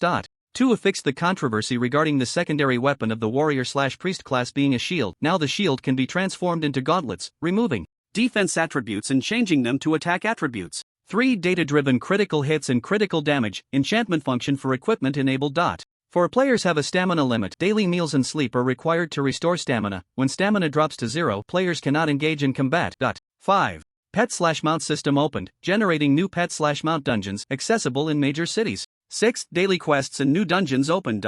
7. A free mode enabled. The 3 server-wide announcements instantly stirred up a commotion throughout the entire world. The emergence of new features caught all players off guard. After just 10 minutes of preparation, an online update was about to take place. Zhao Chen also curiously looked at the update list. The newly emerged features are even richer. The conditions like critical hits and critical hit rates are quite easy to understand. What intrigues Zhao Chen the most is the 7th item, the free mode. What kind of feature could it be? Anyway, the system states that during the half-hour update he enters an invincibility buff state, so Zhao Chen lazily decides to stop in the middle of the road instead of going elsewhere. To prevent any accidents, he even stored Xiao Hei in the system space. Soon, 10 minutes passed in a flash. Zhao Chen's vision went dark, and then among all the features, only the player forum was still accessible. Surprising, so this is what free mode is like. It's incredible. Finally, critical hits have appeared. God knows how difficult it was for me as an archer without them. Speculations about the update content come in and discuss. Mounts and pets are now available? Awesome. One post after another flooded in, and Zhao Chen glanced at them, finding no substantial content. This was the first autonomous update in original, and while there were rough guesses based on the update content list, no one could accurately predict the specifics without experiencing it. Soon, the half-hour mark passed. The game opened on time, and Zhao Chen's vision was restored to brightness. He couldn't wait to check out the so-called new features. Agility equals critical hits, strength equals explosion damage? Not bad. Zhao Chen's eyes lit up. Just from this point alone, his improvement was exponentially greater. After all, he was a man with both strength and agility in the 7-digit range. The upcoming pets and mounts also brought Zhao Chen considerable surprise. Each player could have 3 mounts, but could only summon one at a time, and could have 1 pet. This meant Zhao Chen had a new direction for improvement. As for the other content, live streaming, Zhao Chen had no plans to start that for now. The appearance change of secondary weapons. Zhao Chen felt that the shield was working quite well, the blocking effect was very comfortable, and the warrior class could be considered a semi-tank, so there was no need to switch. Daily tasks only required clearing dungeons, and upon completion, rewards like gold and experience could be obtained, which was great, but Zhao Chen was far in the demon territory and couldn't do that. Everyone had 160 stamina points each day, and once exhausted, they had to replenish with food or sleep to recover. As for the newly opened dungeons, only at the entrances of the major city dungeons could one find out more. And finally, the free mode. This was what surprised Zhao Chen the most about this update. Before the update, players were in a system-limited intelligent mode, with the biggest limitation being that each skill's release and actions were fixed, and there was also a delay in skill release. However, the opening of the free mode does not limit actions or the delay time. This meant that Zhao Chen's attack frequency would be higher. Moreover, skills like the Silent Slash could execute a 360-degree attack without dead angles as long as the speed was fast enough. Amazing! Zhao Chen couldn't help but feel eager to try it out, preparing to find a few high-level monsters to practice on. He had a feeling that this update would bring him tremendous improvements. Just as he summoned Xiao Hei, suddenly, a deep voice came from behind him. Chen Yi, I've been looking for you for so long. The emergence of the game's new features made Zhao Chen very happy, but the voice behind him made his mood less pleasant, even startling him. Who was it that spoke such words in a deep male voice, sounding almost like a resentful woman? Zhao Chen's face stiffened as he turned around, and the next moment his pupils suddenly contracted. Before him stood a massive humanoid creature towering 6 meters tall. It was enveloped in black mist, with a pair of blood-red eyes resembling the most cruel prisoners of hell, and a wing filled with black feathers slowly flapped behind it, allowing it to hover in mid-air. This creature, resembling a fallen angel, was none other than the Abyss Lord himself. Oh no! I had a hard time dealing with a 50% projection before, and now facing the full 100% strength of the real body is even more troublesome. Zhao Chen's heart sank to the bottom as he silently gripped his weapon and shield. The strength of the Abyss Lord was Beyond doubt, as a level 180 mythical creature, he was second only to the level 200 ultimate demon god, belonging to one of the top-tier bosses in the entire world of Primordial. Even though Zhao Chen had confidence in himself, he was still under level 80, leaving him feeling uncertain. Especially considering he had faced the projection a few days ago, he couldn't help but think this was bad. However, he refused to back down. The disparity was indeed significant on the surface, but who the ultimate victor would be could only be determined after the battle. Moreover, even if he couldn't win, with the random teleportation scroll in his possession, escaping wouldn't be a problem. Now that we meet in person, I realize just how strong you really are. Very impressive. In the silence, the Abyss Lord spoke first, his gaze towards Zhao Chen filled with appreciation. Consider whether you would like to reincarnate into our demon faction. I will grant you the second highest position in the entire clan. System prompt. You have triggered the temporary quest, the Abyss Lord Satan's recruitment content. Satan believes your strength is formidable and has a desire to recruit you, preparing to transform you into a demon creature. Note, after transforming into the demon faction, all current human reputation/merit/quests will be cleared. Please consider carefully. Do you accept the quest? Second only to the Abyss Lord, the second highest position in the clan? This temptation was indeed sincere. But Zhao Chen curiously replied, I have killed so many divine-level creatures and taken down a city lord along with numerous demons, and you still want to recruit me? Of course, the weak have no right to protest, they just need to accept my arrangements, the Abyss Lord said nonchalantly. Besides, divine beings do not die, they will resurrect soon. Cruel and ruthless. Yet it hinted at some mystery. Soon the demon gods would resurrect again? Zhao Chen maintained a calm expression and probed, how will they resurrect? If he could figure out the reason, he wanted to see if he could disrupt the process. However, the Abyss Lord was not fooled. He shook his head. You don't need to worry about that. For now, just answer me, will you transform into a member of our demon faction? Not getting the information he wanted, Zhao Chen sighed in disappointment. However, he shook his head and decisively clicked no for the Abyss Lord Satan's recruitment quest. What a joke. A mere position with no substantial benefits, and he was supposed to give up the months of effort he had put into the human faction? Dream on. After clicking no, the Abyss Lord seemed to understand Zhao Chen's choice, letting out a barely audible sigh, his gaze now filled with danger. I thought you were a wise person, I didn't expect you to be so unappreciative. Zhao Chen raised the Dominator's sword in his hand and said in a deep voice, enough with the nonsense, let's fight. Very well, that suits me. The Abyss Lord nodded, and as soon as he finished speaking, he launched a ranged skill at Zhao Chen. The demon girl Helium Balloon was a player who loved to wander around, admiring the scenery of Primordial. She had heard about the tragic incident that occurred in Blood Moon City, but she wasn't interested. Now, she had arrived at a map called the Death Forest. This was a map where creatures above level 100 existed. If it weren't for her dark gold quality enhanced stealth skill, she wouldn't have been able to reach this location even if it killed her. But the dark gold quality stealth skill has a huge disadvantage. While others only need to spend mana to use their skills, she has to spend gold. Maintaining it for every minute costs 1 silver coin, which troubles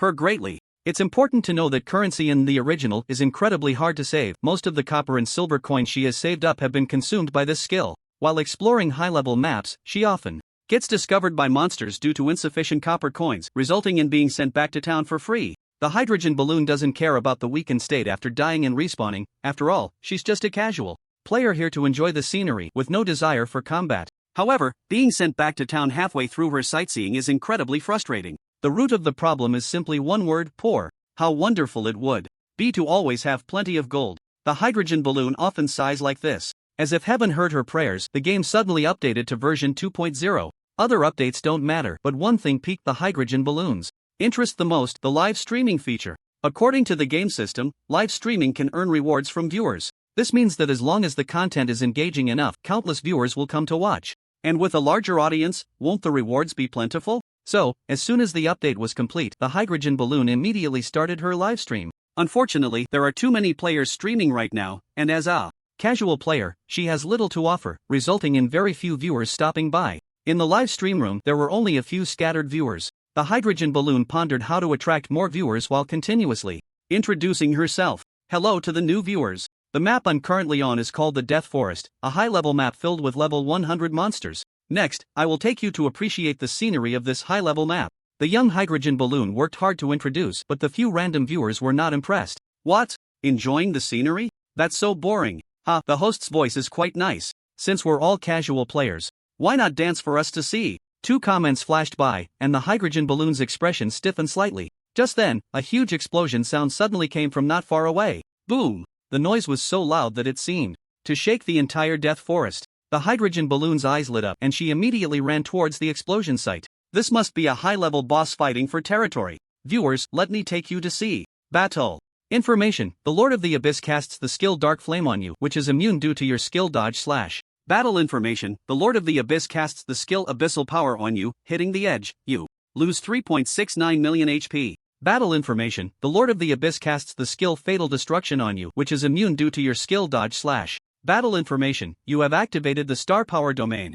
Countless battle messages flooded in. The Lord of the Abyss is indeed a level 180 mythic boss, with an incredible level of strength. Zhao Chun had already entered full firepower mode, reducing all skill cooldowns by 80%. Thus, the battle against the Lord of the Abyss was overwhelmingly one-sided. The reason wasn't just because the Lord of the Abyss had skills like a magical machine gun, more importantly, he was a flying boss, starting the battle in mid-air, making it incredibly difficult for Zhao Chun to hit him. Fortunately, he summoned Xiao He in time to assist in the fight. The mythic level Xiao He had a brief flying ability which prevented him from being completely passive and allowed for some counterattacks. Minus 1.21 million, minus 3.21 million, minus 1.36 million, minus 4.17 million. Countless numbers rose from the heads of the two. Due to the change in the free mode, Zhao Chen could unleash skills at will, unaffected by stiffness. In just a second or two, he could unleash all his cooldown skills. And high cooldown skills like the Annihilation Slash and World Destroying Sword were held tightly in his hands, ready to be used as trump cards.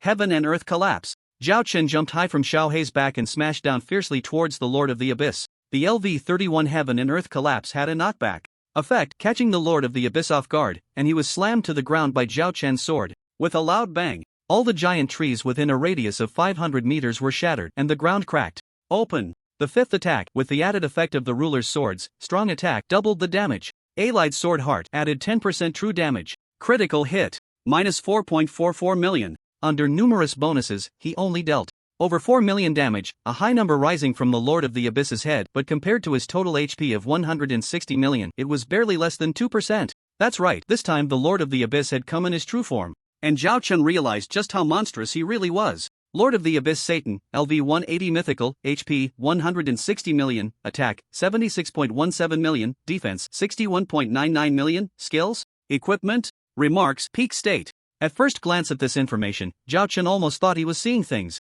It's worth noting that even when facing the LV 200 mythical final demon, the opponent's HP and stats were much lower than the Lord of the Abyss. But when he saw the question marks in the equipment section, Zhao Chun seemed to understand something. Do high-level divine bosses also have equipment bonuses? That's really not good news. Zhao Chen's heart sank. The current battle situation was dire. The gap in attack and defense attributes was too great. Especially after being knocked to the ground, the Lord of the Abyss used teleportation again to return to mid-air. And, with Xiao He's HP dropping, he had to retract his mount into the space. Troublesome. He was likely to be defeated. Zhao Chen sighed inwardly. Looking at the Lord of the Abyss in the sky, who seemed enraged, he could only silently activate the invincible buff of his divine equipment. Upon seeing this, the Lord of the Abyss also stopped wasting time, preparing to wait for Zhao Chen's invincibility to pass. After a brief silence, the Lord of the Abyss slowly spoke. I didn't expect your strength to reach this level, and that ruler's sword, where did you get it? Thank you for the compliment. As for the sword's origin, you need not worry about it.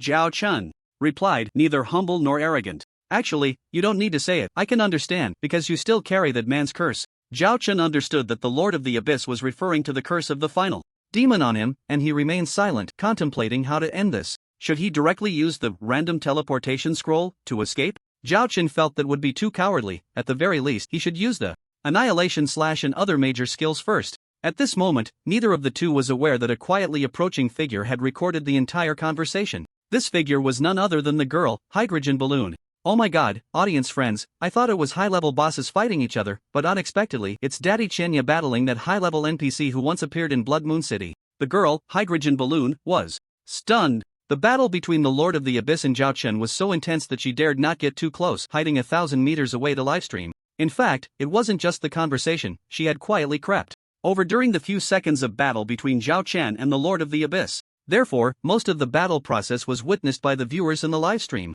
Wow, it's actually Daddy Chenya. I was originally admiring the lofty spirit of the girl with the hydrogen balloon, but I didn't expect to see such an exciting battle. What a strong attack range, shocking. Please get a little closer, it's too far to see clearly. Dozens of viewers gradually flooded into the live stream room, and not a single newcomer was willing to leave. The numbers were few, but each viewer was extremely excited, and the barrage of comments poured in like snowflakes. Who is Zhao Chen? He is undoubtedly the #1 player in the entire server. He has always appeared in the sight of all players with an invincible stance. Not long ago, he even accomplished the feat of single-handedly challenging an entire main city, causing Blood Moon City to enter a closed state. Who would want to leave when such a strong player is fighting a high-level boss? Especially when the opponent is the mysterious Fallen Angel, who forced Zhao Chen to activate a 60-second invincibility tactic against a boss with just a projection in Blood Moon City. Such a battle is bound to attract attention. So, taking advantage of the moment when Zhao Chen and the Lord of the Abyss temporarily paused, the viewers in the livestream began to spread the word, 1 passing it to 10, 10 passing it to 100. The girl with the hydrogen balloon also took the opportunity to change the title of the livestream to the captivating explosive livestream of Daddy Chinya's stalemate battle with the high-level BOSS. Before long, the number of viewers in the livestream began to increase by hundreds and thousands per second. New players who joined thought it was just clickbait, but before they could even complain, they focused and saw that the one on the screen was none other than their Daddy Chinya. This triggered another wave of barrage comments. Awesome, I didn't expect to watch the livestream and see Daddy Chinya battling the high-level boss. This new streamer has potential, I'm watching and donating, hope to see more. Go! Daddy Chinya, defeat him. I used to be a player in Blood Moon City, I hope that boss puts up a good fight and sends Daddy Chinya back to the city for free. The barrage was densely packed, and in the distance, Zhao Chen finally engaged the Lord of the Abyss again. The first invincibility buff lasted only a brief 20 seconds, and the battle resumed. The reason was simple. During those 20 seconds, the passive HP recovery from his equipment had restored Zhao Chen's health back to 100%, and the Lord of the Abyss, for some unknown reason, actually chose to give up the advantage of flying and landed on the ground. The last flying boss Zhao Chen encountered was the Demon King Doze in the Cloud Dream Marsh, but he had to give up his flying advantage because Zhao Chen used his lair to threaten him, giving himself a chance. What made this Lord of the Abyss give up? Arrogance? Zhao Chen glanced at the Lord of the Abyss's battle panel and noticed that his HP had also returned to 100%, causing his eyelids to twitch. Such a crazy recovery speed. A level 180 mythic boss, all attributes must have completely surpassed mine, right? With a faint complaint, Zhao Chen had already decided to retreat. There was no way to stay. In full firepower mode, he could only deal a maximum of 5% HP damage within 10 seconds. At first glance, it seemed quite impressive, but 80% cooldown does not mean no cooldown at all, and the scarcity of active skills meant that Zhao Chen often had to rely on normal attacks to make up for it. Moreover, the Lord of the Abyss was not a sitting duck. Zhao Chen's movements were quick, but so were his. Many of his skills were dodged, and any of the opponent's casual attacks, as long as they hit him, would cause his HP to drop significantly. With the current display of recovery speed, and considering the unknown skills he might possess, forget it, I can't win anyway. It's a bit unrealistic to challenge a level 180 mythical boss at this stage. Zhao Chen made up his mind, ready to pull out the random teleportation scroll to leave at any moment, absolutely unwilling to let any of his equipment drop. However, before leaving, Zhao Chen wanted to unleash his full power once more to see just how far he could push his limits. Dragon Form Impact, Dragon Form Bomb, Ultimate Bomb. The skills, freshly cooled down, were used without hesitation, akin to a thunderclap. This time, Zhao Chen found the right angle, and every skill hit the Abyss Lord accurately. Minus 1.14 million, minus 1.16 million, minus 2.13 million, minus 4.44 million. Several blood-red numbers erupted from above the Abyss Lord's head. The latter, not to be outdone, also struck back with several skills while Zhao Chen attacked him. Battle info: the Abyss Lord cast the skill Soul-Shattering Roar on you, which was evaded by your skill dodge slash. Battle info: the Abyss Lord cast the skill Crimson Abyss on you, you lost 9.96 million HP and entered a bleeding state. Battle info: the Abyss Lord cast the skill Evil Spirit Howl on you, you lost 12.8 million HP and entered a confusion state. Battle info: you cast the Dark Knight Shield skill Instant Heal, restoring HP to 100% and clearing all negative states. Under the full stack of Zhao Chen's passive state, his total HP was only 24.11 million. Being hit by just 2 skills from the Abyss Lord brought him to the brink, forcing him to use the precious Instant Heal skill. However, this only allowed him to hold on for another second or two. But that was enough. Desolation slash World Destroying Sword. The 2 skills were unleashed almost simultaneously. All the trees and boulders along the way were neatly sliced in half. The Abyss Lord's HP suddenly dropped by about 20%. Minus 10.77 million. Minus 21.6 million. 2 high numbers erupted from above the Abyss Lord's head. Seeing this scene, the boy hiding not far away, along with the tens of thousands of viewers in the livestream, were all left stunned. In shock. Holy crap, am I seeing things? 1, 2, 3, 4, 7, 8, 8-digit damage, over 10 million? What is this? Outputting over 30 million in 1 second? Damn! This is too exaggerated. Dad Xianya, you still say you're not cheating. I kneel, what about you guys? This was actually the first time Zhao Chen showcased his strongest output in front of the players, leaving them all in awe. As the saying goes, without comparison, there is no harm. At this stage, the highest output of mainstream players, even with full team buffs, was only 2,000 to 3,000. Zhao Chen's output was directly 1,000 times higher than theirs. Witnessing this scene, all the viewers not only felt shocked but also gradually experienced a sense of inferiority. How could they not feel inferior in the face of such a huge contrast? They estimated that in their lifetime, even if they poured out their last drop of sweat, they would never catch up to Dad Xianya. On the battlefield, the confrontation between Zhao Chen and the Abyss Lord reached its final moment. After being hit by Desolation Slash and World-Destroying Sword, the Abyss Lord's expression darkened instantly. Very well, I haven't tasted such heavy injuries in a long time. You have successfully angered me. Now, face my wrath. As soon as the words fell, the Abyss Lord quickly waved his magic wand. A large area of pitch-black clouds suddenly appeared in the sky, and a vortex emerged at the center of the clouds, directly above Zhao Chen's head. You are the immortal. If you die, you will resurrect. Moreover, simply killing you is far too cheap. Go and repent in the exile space, the Lord of the Abyss said ominously. The next moment, a pure black dot appeared at the center of the vortex, clearly visible against the backdrop of dark clouds. The black dot gradually expanded, turning into a massive gap. The overwhelming power caused the heavens and earth to change color. A tremendous suction force made Zhao Chen's body involuntarily drift toward the gap. Battle information: the Lord of the Abyss has released the forbidden spell Dark Space. In the first phase, you lose 5% HP per second. Forbidden spell. The prompt from the battle information, along with the words of the Lord of the Abyss, made Zhao Chen realize that this was not an ordinary attack method. Under the forbidden spell skill of this dark space, perhaps death would be the best relief. For an ordinary person, it would be impossible to resist, but fortunately, Zhao Chen was well prepared. System prompt: do you confirm the use of random teleportation scroll? Yes. If not now, then when? He indeed couldn't win in a one-on-one fight right now, but what did that saying go? Don't underestimate the youth in poverty. Give him a month to develop, and let's see who wins and who loses. What Zhao Chen didn't expect was that he wouldn't need a month. Nearly a week had passed, and his combat power had already crushed the Lord of the Abyss. But that's a story for later, let's not get into that for now. Under the forbidden spell, Dark Space. Goodbye. Next time we meet, I'll make you die. Zhao Chen waved his hand lightly, and his entire figure instantly vanished, leaving the Lord of the Abyss standing there with a stiff expression. The girl with the hydrogen balloon became popular because she live-streamed the battle between Zhao Chen and the Lord of the Abyss. This live-stream video was very short, lasting less than a minute, but the topics it showcased were incredibly strong. 30 million damage per second. A level 180. Mythic boss. This allowed Zhao Chen to demonstrate his true combat ability in front of the general player base. Setting aside the external attention, Zhao Chen began to assess his surroundings. After using the random teleportation scroll, the range was limited to the current faction's territory, so he was still within the domain of the demon race. What appeared before Zhao Chen was an endless expanse of ice. The cold wind was biting, and everywhere was a white, desolate scene. According to the game system's built-in map, this was the northernmost area of the demon race's territory, the extreme cold ice field.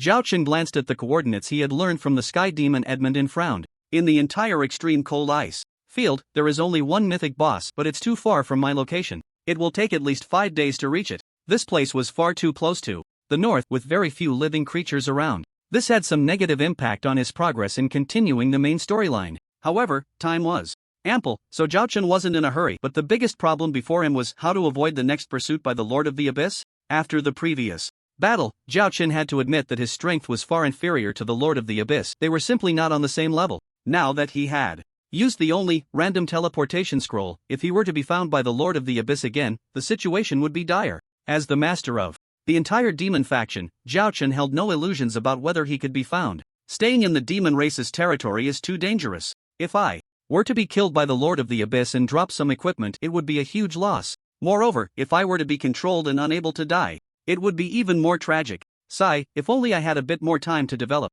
Zhao Chen sighed, silently contemplating his strategy. The best course of action for now was to temporarily abandon the third ring of the main storyline and return to the human race's territory to hide, waiting until his strength was comparable to that of the Lord of the Abyss before returning to the demon race's territory to roam. But although Zhao Chen was confident, he had no guarantee of how long this process would actually take. Moreover, the main quest would definitely be delayed. Just thinking about this made Zhao Chen feel a bit unwilling. What can I do now to quickly increase my strength? Zhao Chen silently checked his inventory, hoping for something helpful. Numerous legendary and epic equipment? All garbage. The best ones were already worn by him. Mythical quality treasure chests? If his level didn't increase, opening mythical quality equipment wouldn't help him much. Enchanting? Back in the Yunmeng Marsh he had indeed obtained some enchanting materials which had been sitting idle in his backpack. Now that the game had been updated, they could be used, but the improvement would likely be minimal, and he would have to return to the human race to find an NPC to use them. Similarly, for mounts and pets, he basically had to return to the human main city to obtain them through the newly released dungeons. The chances of getting them in the wild were too low. So what was left? Zhao Chen scanned through the items in his backpack, and suddenly his eyes lit up. Item: Ancient Ruins Entrance Ticket. This dungeon entrance ticket dropped from the Demon King doors, and since it required LV80 to enter, it had been sitting in the corner of his backpack. Now that he had found it, Zhao Chen felt a glimmer of hope. An ancient dungeon, it must be something extraordinary, Zhao Chen murmured to himself. From the background story of the Primordial, the furthest event was a war of gods that swept across the entire continent 3,000 years ago. But 3,000 years clearly couldn't be called ancient. At most, it could be called antiquity. Therefore, ancient must refer to an even more distant era. I hope I can find a way to quickly increase my strength in there. Otherwise, for safety reasons, I will have to temporarily leave the demon camp. Zhao Chen made up his mind to explore this ancient ruin first. After all, he was already at LV79, and his experience bar was more than halfway full. It wouldn't take long to reach LV80. No matter how well informed the Lord of the Abyss was, it was clearly impossible for him to be that quick. The map of the extreme cold icefield was vast, and due to the harsh climate, monsters were scarce. However, there were still a few creatures similar to ice apes, making them not too difficult to find. The most important thing was that the extreme cold icefield was a high-level dungeon with monsters all above LV120, allowing Zhao Chen to gain experience quickly. In less than a day, he reached LV80. ID, Xianyi level, LV80, 0.01 billion/12.9 billion, race, human, racial talent. Skill upgrade experience reduced by 10%. Class, Junior War God HP, 14.66 million. Mana, 1.81 million. Physical attack, 14.17 million. 21.08 million. Magic attack, 6 million. 9 million. Physical defense, 4.91 million. Magic defense, 4.63 million. Critical hit, 99%, same level, reduced chance for higher levels. Damage multiplier, 170%, same level, reduced cap for higher levels. Attributes: Strength 5.16 million, Agility 3.12 million, Stamina 3.29 million, Intelligence 1.47 million. Unallocated free attribute points, 0 points. Attack speed, 0.03s/attack reputation, 2.61 million. Worship merit, 69,000. World legend degree, 71 skills. LV31 Thunder. Step, LV31 Dual Dance, LV31 Annihilation / LV31 Fury, LV23 Fearless Max, LV23 Counter / Max, LV23 Dragon Bomb, LV23 Ultimate Bomb, LV23 Combo Max. LV23 Power of the Stars Equipment, Sword of Domination, Mythical, Night Shield, Mythical, Ring of Chaos, Special Jewelry, Heart of Frost, Legendary. Berlin's Armor Shoes, Mythical, Costume, Shadow Cloak, S-Class Costume, Title, The One Who Surpasses All, The Fearless One, Spider Terminator, Guardian of the Empire. Mount, Little Black, Mythical. In terms of attributes, the increase is not significant. The free attribute points gained from leveling up were all allocated in a 5-to-5 ratio between strength and agility. Zhao Chen didn't think much and directly took out the Ancient Ruins entrance ticket, crushing it with force. In the next moment, everything before his eyes blurred, and he found himself in a desolate ruin. System prompt: You have arrived at the continent of Arod, destroyed after the ancient god war 100,000 years ago. Ancient god war? The destroyed continent, Arod? Zhao Chen was taken aback. The name of this continent felt very familiar to him. What exactly is it? Zhao Chen pondered deeply. Finally, he remembered. Before the real world was destroyed, he had played an old single-player game out of boredom, which seemed to be called Toxic Milk Powder and Warriors, and its background story was the continent of Arod. This game, being computer-operated, had no advantages against the many full-scale online games. If it weren't for Zhao Chen feeling pity for it and giving it a try, it could probably be called the most miserable game in history. Because from start to finish, Zhao Chen found that he was the only player. However, because he lost interest after clearing it, Zhao Chen decisively quit the game. And now, hearing about the continent of Arod in the original made him ponder. Is it a coincidence or is there some mysterious connection? Zhao Chen frowned. Just then, a pleasant female voice suddenly came. Warrior, long time no see. Clearly, it was a ruin, so how could there be someone? Moreover, this female voice sounded so familiar. Zhao Chen hurriedly turned his head and saw a girl in a green dress standing before him. This girl had the distinctive pointed ears of the elf race, delicate features, resembling a princess from a painting, and was currently gazing at Zhao Chen with dreamy eyes. Celia. Zhao Chen instinctively blurted out, his heart filled with astonishment. This girl was the game guide from the game Toxic Milk Powder and Warriors, the elf girl who ran through the entire game's storyline.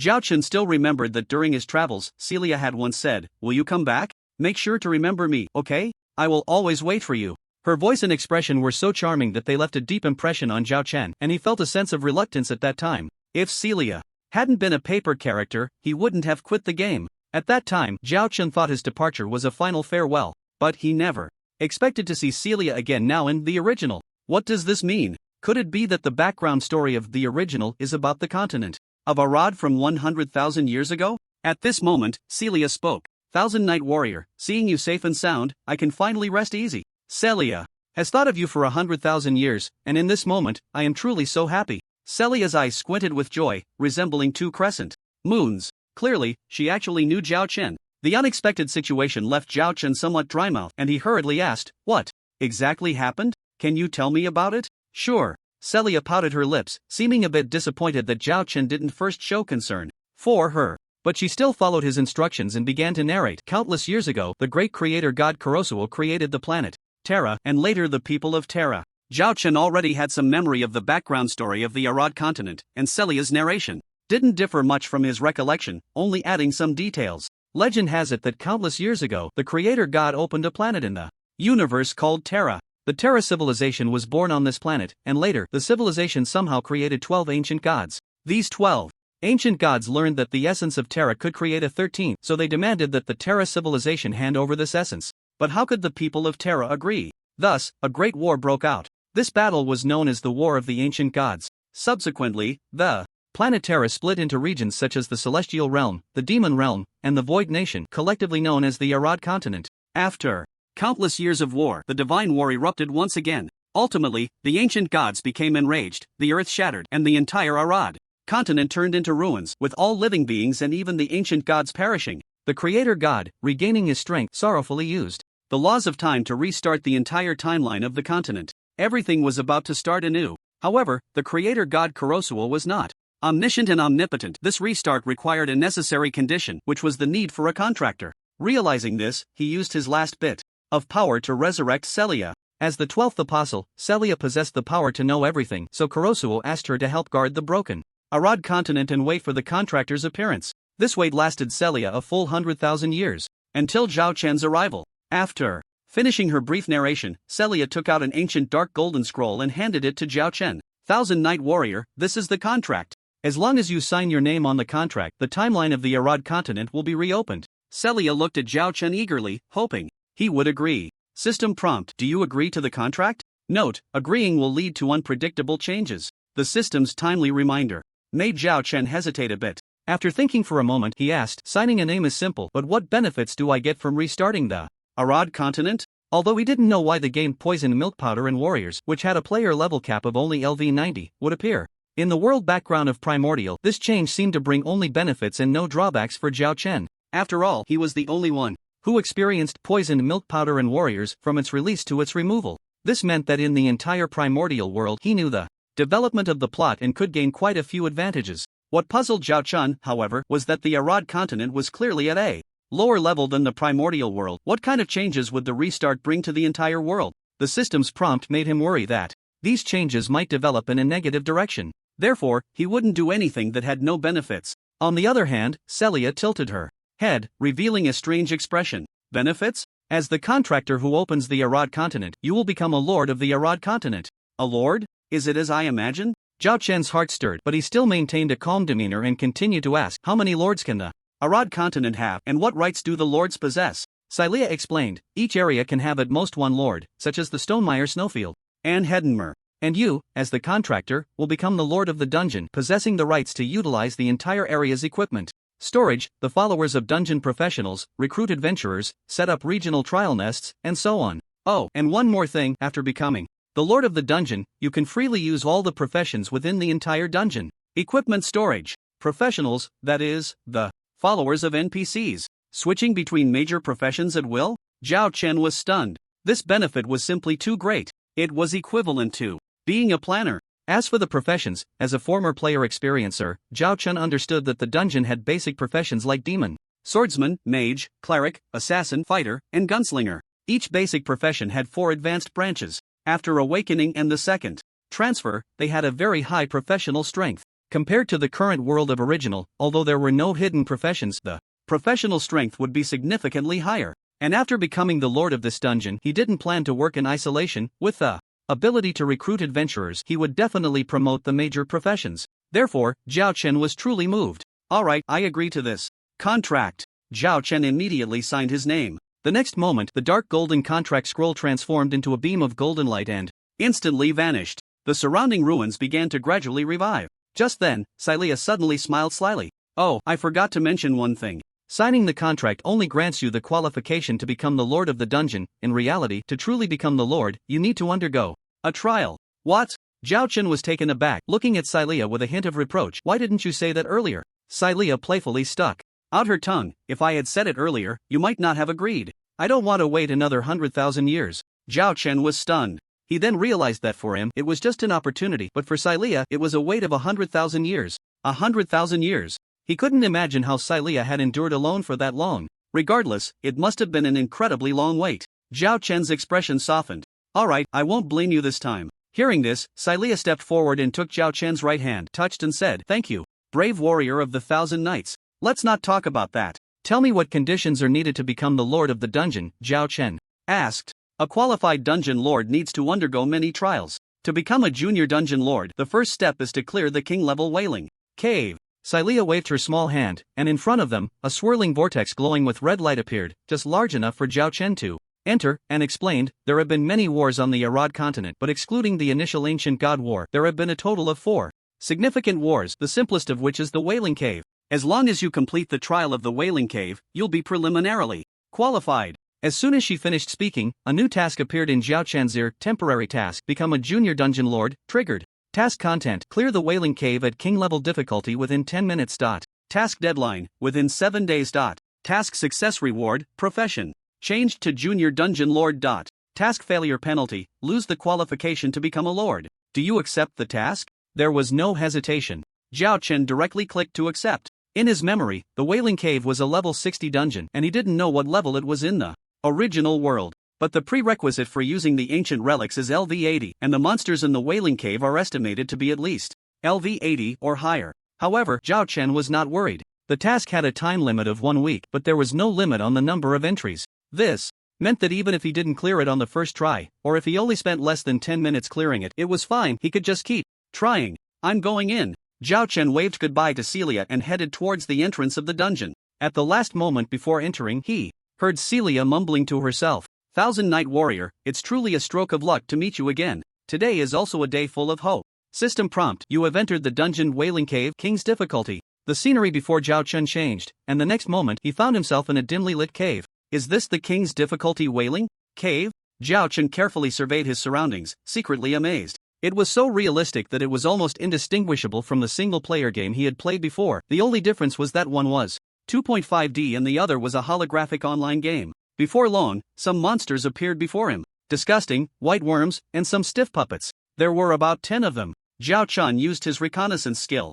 LV88 Slaughter Goo Larva, Ancient Dark Gold level, HP 20 million, Attack 1.66 million, Defense 1.35 million, Skills? LV88 Puppet of the Demon Sword, Ancient Dark Gold level, HP 20 million, Attack 1.66 million, Defense 1.35 million, Skills? Both types of creatures had the same base attributes and were of the Ancient Dark Gold level. This was the first time Zhao Chen had encountered such a tier. But looking at their attack, defense, and HP, Zhao Chen felt it wouldn't be that simple. These attributes were even higher than those of ordinary epic bosses of the same level. As expected, they are above LV80, and indeed, with ancient in their name, they're impressive. Zhao Chen sighed, then immediately charged forward to attack. Although Ancient Dark Gold was formidable and not inferior to epic bosses of the same level, it was far from enough. In front of him, Water Moon Divine Dance Max, Dragon-Shaped Bomb. Both skills had a considerable attack range, and once used, all 10 Slaughter Goo and Demon Sword puppets were hit. Minus 8.8 million, minus 810,000, minus 860,000. Each monster had a total of 11 blood red numbers popping up above their heads. With just 2 skills, and without even stacking passives, they were almost done for. Before the monsters could react, Zhao Chen pressed on and unleashed Ultimate Bomb. Boom! The cave beneath his feet shook a few times. The next moment, all 10 Slaughter Goo and Demon Sword puppets fell down. It was a one-sided defeat. Unfortunately, perhaps because it was a quest dungeon, these monsters did not drop any equipment or items. Zhao Chen was somewhat curious about how the equipment from Poison Milk Powder and Warriors would change in the original, but now he could only temporarily suppress his curiosity. No rush, I'll have the chance to find out later. After defeating all the monsters present, a door appeared out of thin air in front of Zhao Chen. He remembered that the Wailing Cave had a total of 6 levels, and the first level was the easiest, so he didn't get cocky and walked straight in. The scene flashed and the background was still the same cave. However, unlike before, the number of monsters in front of him had increased and too many boss-like creatures had appeared. LV88 Tomb Raider. King, Ancient Legendary level, HP 50 million, Attack 4.14 million, Defense 2.99 million, Skills? LV88 Evil Pharaoh Digger. Ancient Legendary, HP 40 million, Attack 4.66 million, Defense 2.28 million, Skills? These two creatures have attributes that are much higher than the Ancient Dark Gold level Goo Killing. However, the gap in attributes compared to Zhao Chen is still too large, making it easy to deal with them. Water Moon Divine Dance Max, Dragon Form Impact, Dragon Form Bomb, Ultimate Bomb, Heaven and Earth Collapse. The cooldown time for all 5 skills is not long, so Zhao Chen does not hold back on using them. Soon, all the Dark Gold level minions fell, and the 2 Ancient Legendary level bosses were quickly following in the footsteps of the minions. With the small skills and cooldown, Zhao Chen stepped forward to deliver a few normal attacks. At the same time, wanting to see the damage the Ancient Legendary boss could inflict on him, he took 2 hits head-on. -197,000, -243,000. 2 blood-red numbers popped up above Zhao Chen's head. At the same time, he was afflicted with a bleeding debuff. Bleeding status, lose 1% HP per second, lasts 5 seconds. Reduces healing effects by 50%, can stack up to 10 layers. 10 layers mean losing 10% HP per second? That's troublesome. Zhao Chen frowned, deciding to end the battle quickly and not give the monsters a chance to keep attacking him. In the King difficulty level of the Wailing Cave, the first 2 levels posed almost no challenge for Zhao Chen. Soon, he reached the 3rd level. Starting from this level, new bosses appeared. LV88 Demon Sword Apophis, Ancient Epic, HP 80 million, Attack 7.3 million, Defense 6.48 million, Skills. LV88 Aerial Phantom Lin C, Ancient Epic, HP 80 million, Attack 7.66 million, Defense 6.13 million, Skills. The newly appeared Ancient Epic attributes surprised Zhao Chen, because the attack and defense were only half of the previous Abyss Lord's projection. It should be noted that the Abyss Lord Satan is a LV180 mythical boss, and half of the projection is still a quarter. This shows just how perverse the so-called Ancient is. Ancient Epic attributes comprehensively exceed those of ordinary mythical level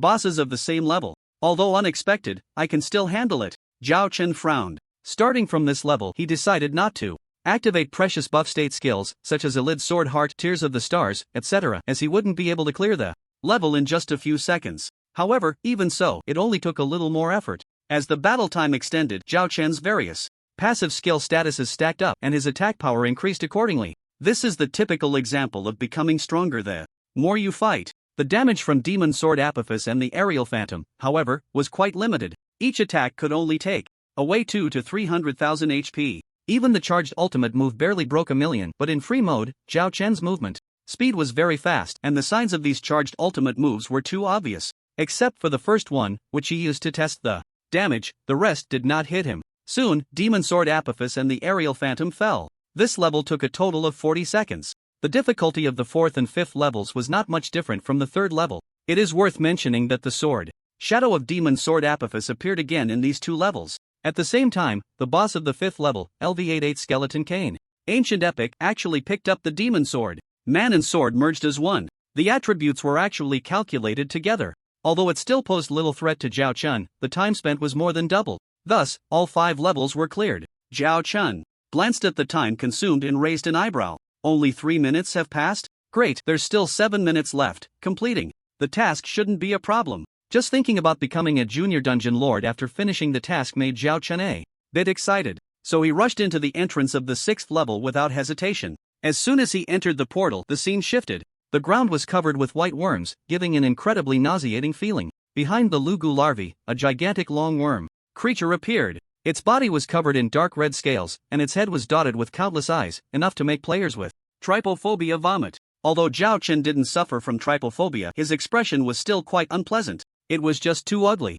LV88 Worm King Lugu, Ancient Mythical Level, HP 170 million, Attack 28.88 million, Defense 26.48 million, Skills. The attack and defense were about half of the Abyss Lord Satan. The total HP even exceeded that of the Abyss Lord. Keep in mind, it was just a LV-88 boss. It could actually rival a LV-180 mythical boss, showcasing the terror of the Worm King Lugu. If a LV-180 ancient mythical level boss appeared, one could only imagine how terrifying it would be. Zhao Chen could only click his tongue in amazement for a moment before regaining his composure, because with such attack and defense he could withstand it. In other words, he had a good chance of dealing with it. There's still 6 minutes left, let's finish this quickly. Zhao Chen raised the Sword of Domination and charged towards the Worm King Lugu. In the next second, the Lugu larvae swarmed towards him, but he slashed them down one by one. The Worm King Lugu watched coldly, seemingly without a shred of pity, and only moved once all the larvae were dead. It quickly spun its body, sending countless needle-like scales flying in all directions.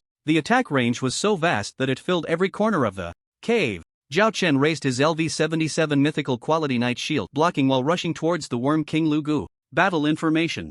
You have been hit by the LV-88 Worm King Lugu, ancient mythical level, skill Rain of Needles. You successfully blocked, immune to physical damage, but fell into a bleeding state. 3 seconds later. Battle information. You have accumulated 10 layers of bleeding state, losing 10% HP per second. Healing effect reduced to 5%. This skill is too overpowered. No, I have to activate the invincibility effect of my equipment to withstand it. Zhao Chen clicked his tongue inwardly. The attack power of the Worm King Lugu exceeded his expectations. The damage of the skill itself wasn't much and was physical damage that could be blocked by the shield.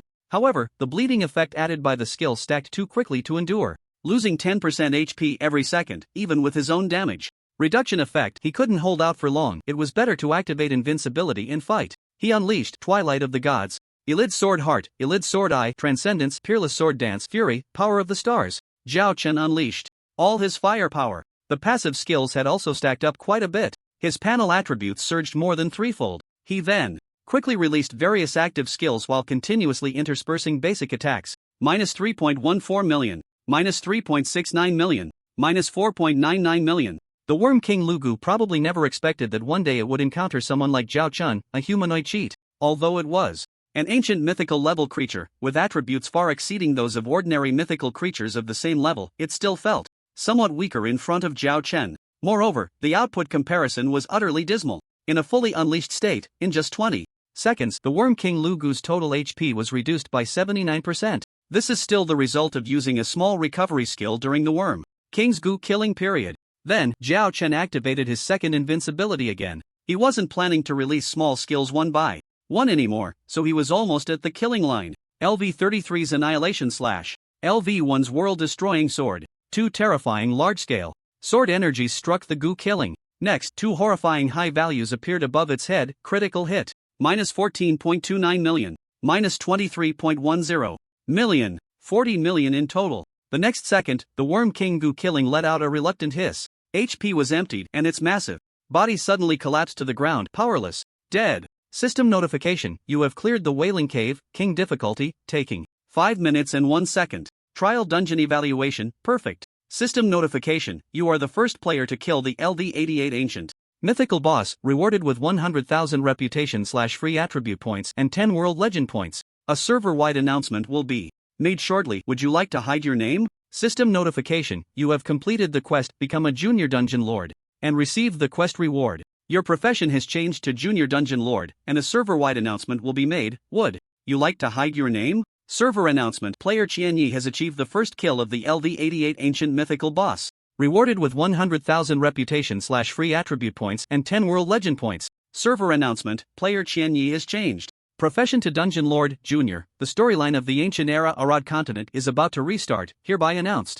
The 6 server-wide announcements instantly ignited all players in the world of original. Damn, did Qianyi Dad take all the server announcements? Ancient mythical boss? Awesome. I've never even heard of this tier. What exactly is ancient mythical? Arod continent storyline? What's that again? Awesome, I just want to know, what exactly is the Dungeon Lord profession? Do I have a chance to change? By the way, does the appearance of a new storyline mean we'll have quests to take on again? Definitely. Everyone line up and thank Qianyi Dad with me. When Original was first released, the information disclosed was indeed limited. According to what players knew, the strongest boss in Original should be the LV-200 mythical boss, the final demon. However, now suddenly an ancient mythical level has emerged. This ancient level made all players unable to stop their imaginations. What kind of storyline is it a product of? Will the dropped equipment or items also appear in ancient mythical quality? Is the strongest boss also LV 200? Everything made all players extremely curious. On the 5 major leaderboards, Zhao Chen's suffix profession changed from Junior War God to Junior Dungeon Lord. Logically speaking, the name of Dungeon Lord doesn't sound as domineering as War God, but who told Zhao Chen not to have a server announcement when he changed professions the first time, and now he does? This indicates that the Dungeon Lord profession is many times more noble than Junior War God. Coupled with the restart of the Arod continent storyline, most players in the server began to speculate about the future direction of the game. Many streamers also rode the wave of popularity. For a moment, the entire world of Original was buzzing with discussion. However, this had nothing to do with Zhao Chun for the time being, because after clearing the Wailing Cave on King difficulty, he reappeared in the ancient ruins. Facing the adorable Celia, he had no thoughts at all, focusing entirely on exploring the new profession. Upon looking, he was instantly overjoyed. Dungeon Lord is actually of the ancient mythical tier, which means that reaching Senior Dungeon Lord is equivalent to the strength of an ancient mythical quality boss. This is much stronger than a beginner war god. The template for a beginner war god is an ordinary myth level. Once it sheds the beginner title, its ultimate growth efficiency and cap are merely that of an ordinary myth level. However, the ancient myth level, as can be seen from the boss's attributes, is completely worlds apart from the former. The newly promoted Dungeon Lord, even at the beginner level, has increased Zhao Chen's initial attributes by a full 100%. Now his panel has changed to ID, Chen Yi level, LD80, 0.01 billion/12.9 billion, race, human, racial talent, skill upgrade experience reduced by 10%. Profession, beginner Dungeon Lord HP, 34.66 million. Mana, 5.21 million physical attack, 33.14 million 49.71 million magic attack, 12.15 million 18.225 million physical defense, 13.49 million magic defense, 12.77 million. Critical hit, 99%, same level, reduced chance for higher levels, critical damage, 260%, same level, reduced cap for higher levels, attributes, strength 17.6 million agility 8.13 million stamina 6.9 million intelligence 3.76 million unallocated free attribute points 0 attack speed 0.02s/attack reputation 2.71 million worship meritorious service 69,000 world legend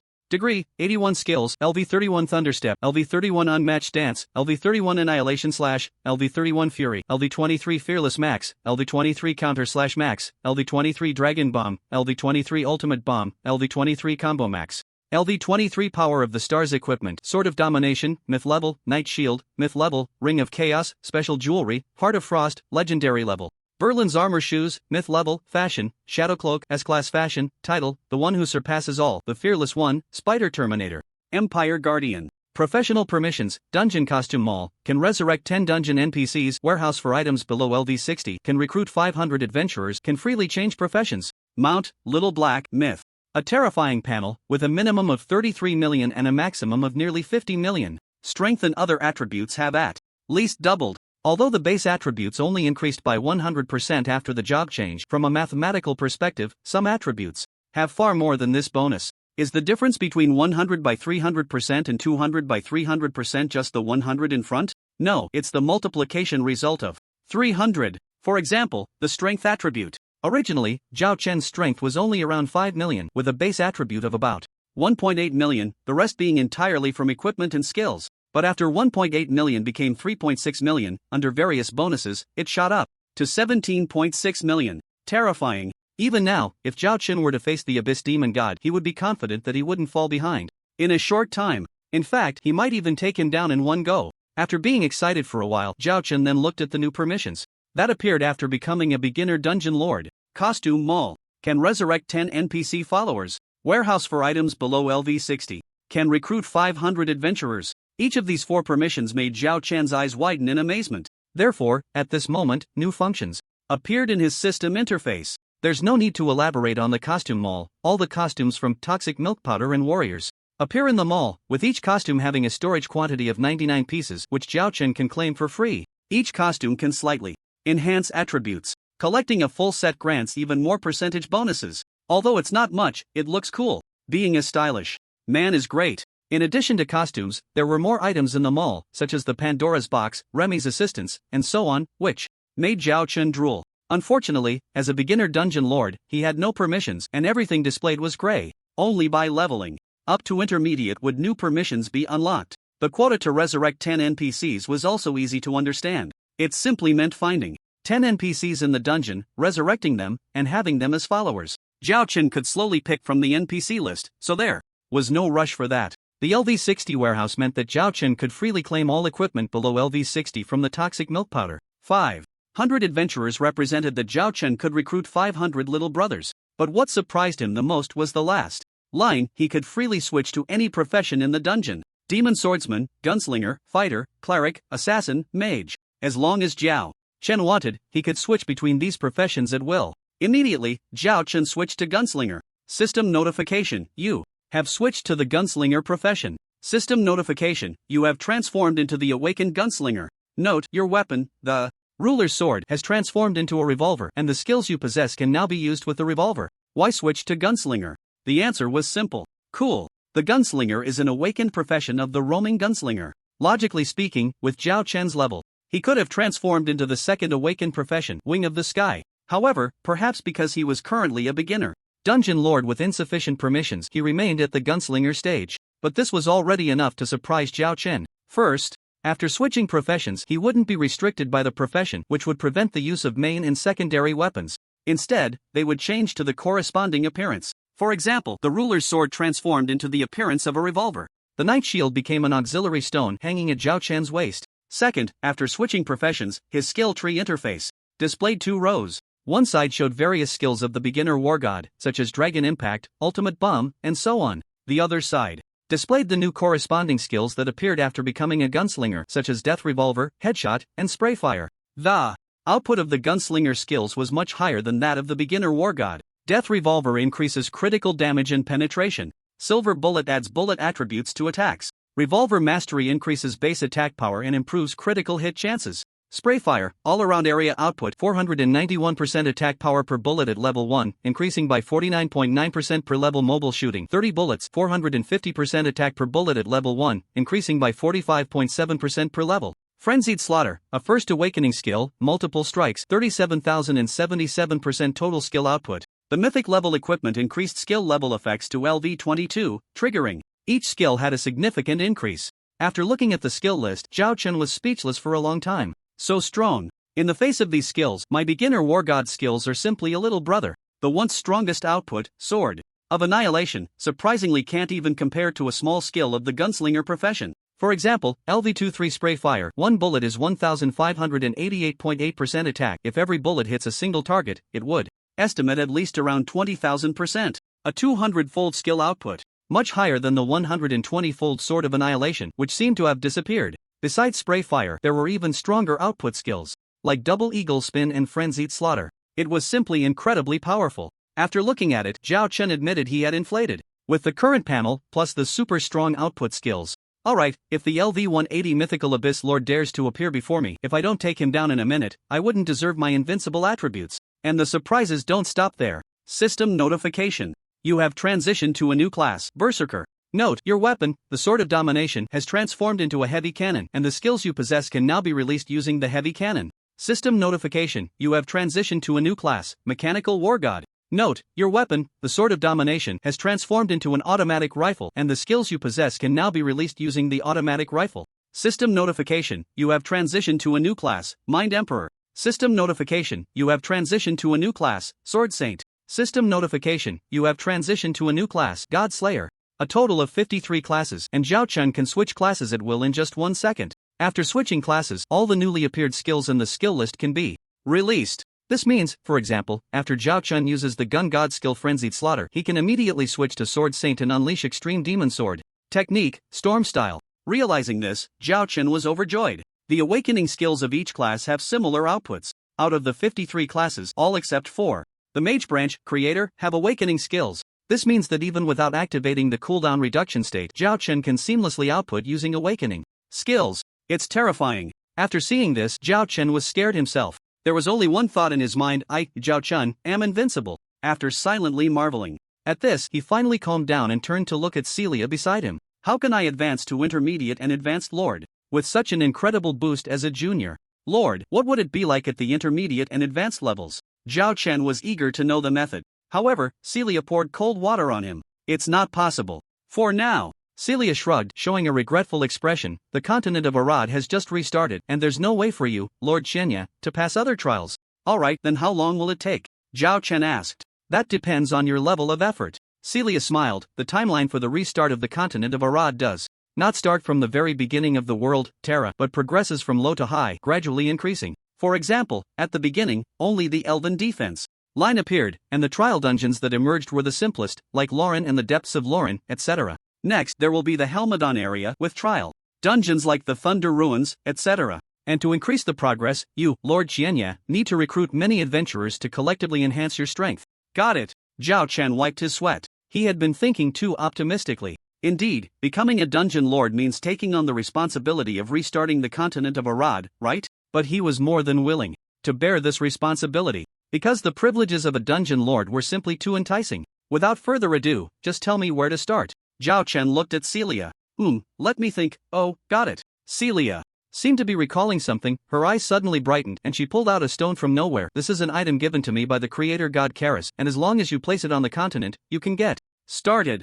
Zhao Chen took it and looked. Item, Core of the Arod Continent. Description, special use, can be applied to the restart plan of the Arod Continent. Bind a region to autonomously increase progress. Okay, understood. It definitely wouldn't be useful right now, so Zhao Chen placed the core of the Arod Continent in his backpack. Even after leaving the ancient ruins, the ground beneath their feet was still within the realm of the demon race. Zhao Chen had no intention of binding the location here. Such an opportunity was too rare. If he were to bind it, it would have to be from Qianya Town, his own territory. Wasn't it more appealing? Thinking of this, Zhao Chen turned to Celia and said, I'm planning to leave here. Are you coming with me or what? Celia, an NPC, left Zhao Chen unsure of how to handle her, so he decided to let her make her own choice. Of course I'm going to leave with you. Celia shot Zhao Chen a glare, pretending to be angry as she questioned, I've waited for you for 100,000 years, are you really going to leave me? Zhao Chen wiped the sweat from his brow. Who would have thought that an NPC from a single-player game he once played could actually appear in the world of Origin? The opportunities in life are truly marvelous.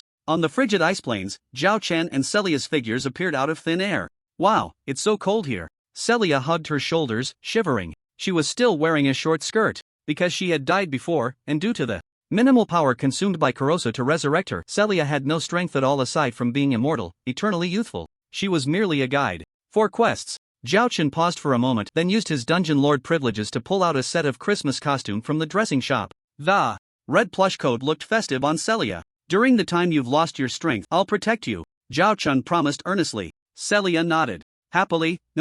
After that, Zhao Chen summoned Xiaohei and with Celia in his arms, jumped onto Xiaohei's back. Then, he set off in the direction of the human race on the map. With his current strength, within the demon race's territory, he could basically ignore all bosses except for the LV-180 Abyss Lord. Even when facing the Abyss Lord, Zhao Chen was completely confident. Therefore, the third phase of the main quest posed almost no difficulty for him. After all, there were still 139 days left for the quest, which was more than enough time. The current main task was to bind the core of the Arod continent at Qianya Town and find a way to accelerate the progress of restarting the Arod continent, thereby indirectly enhancing his own strength. So after a brief moment of thought, Zhao Chen decided to temporarily set aside the third phase of the main quest. Besides, he had already lost interest in the rewards of this main quest. Mythical quality treasure chest? What a joke! After seeing the equipment warehouse for dungeons below LV60, Zhao Chen had lost interest in ordinary mythical equipment. Item, Elan's ultimate blade quality, ancient epic slot, blade. Equipment requirement, LV60/Demon Swordman/Warrior physical attack, 117,000 magical attack, 131,000 strength, 20,000 agility, 20,000.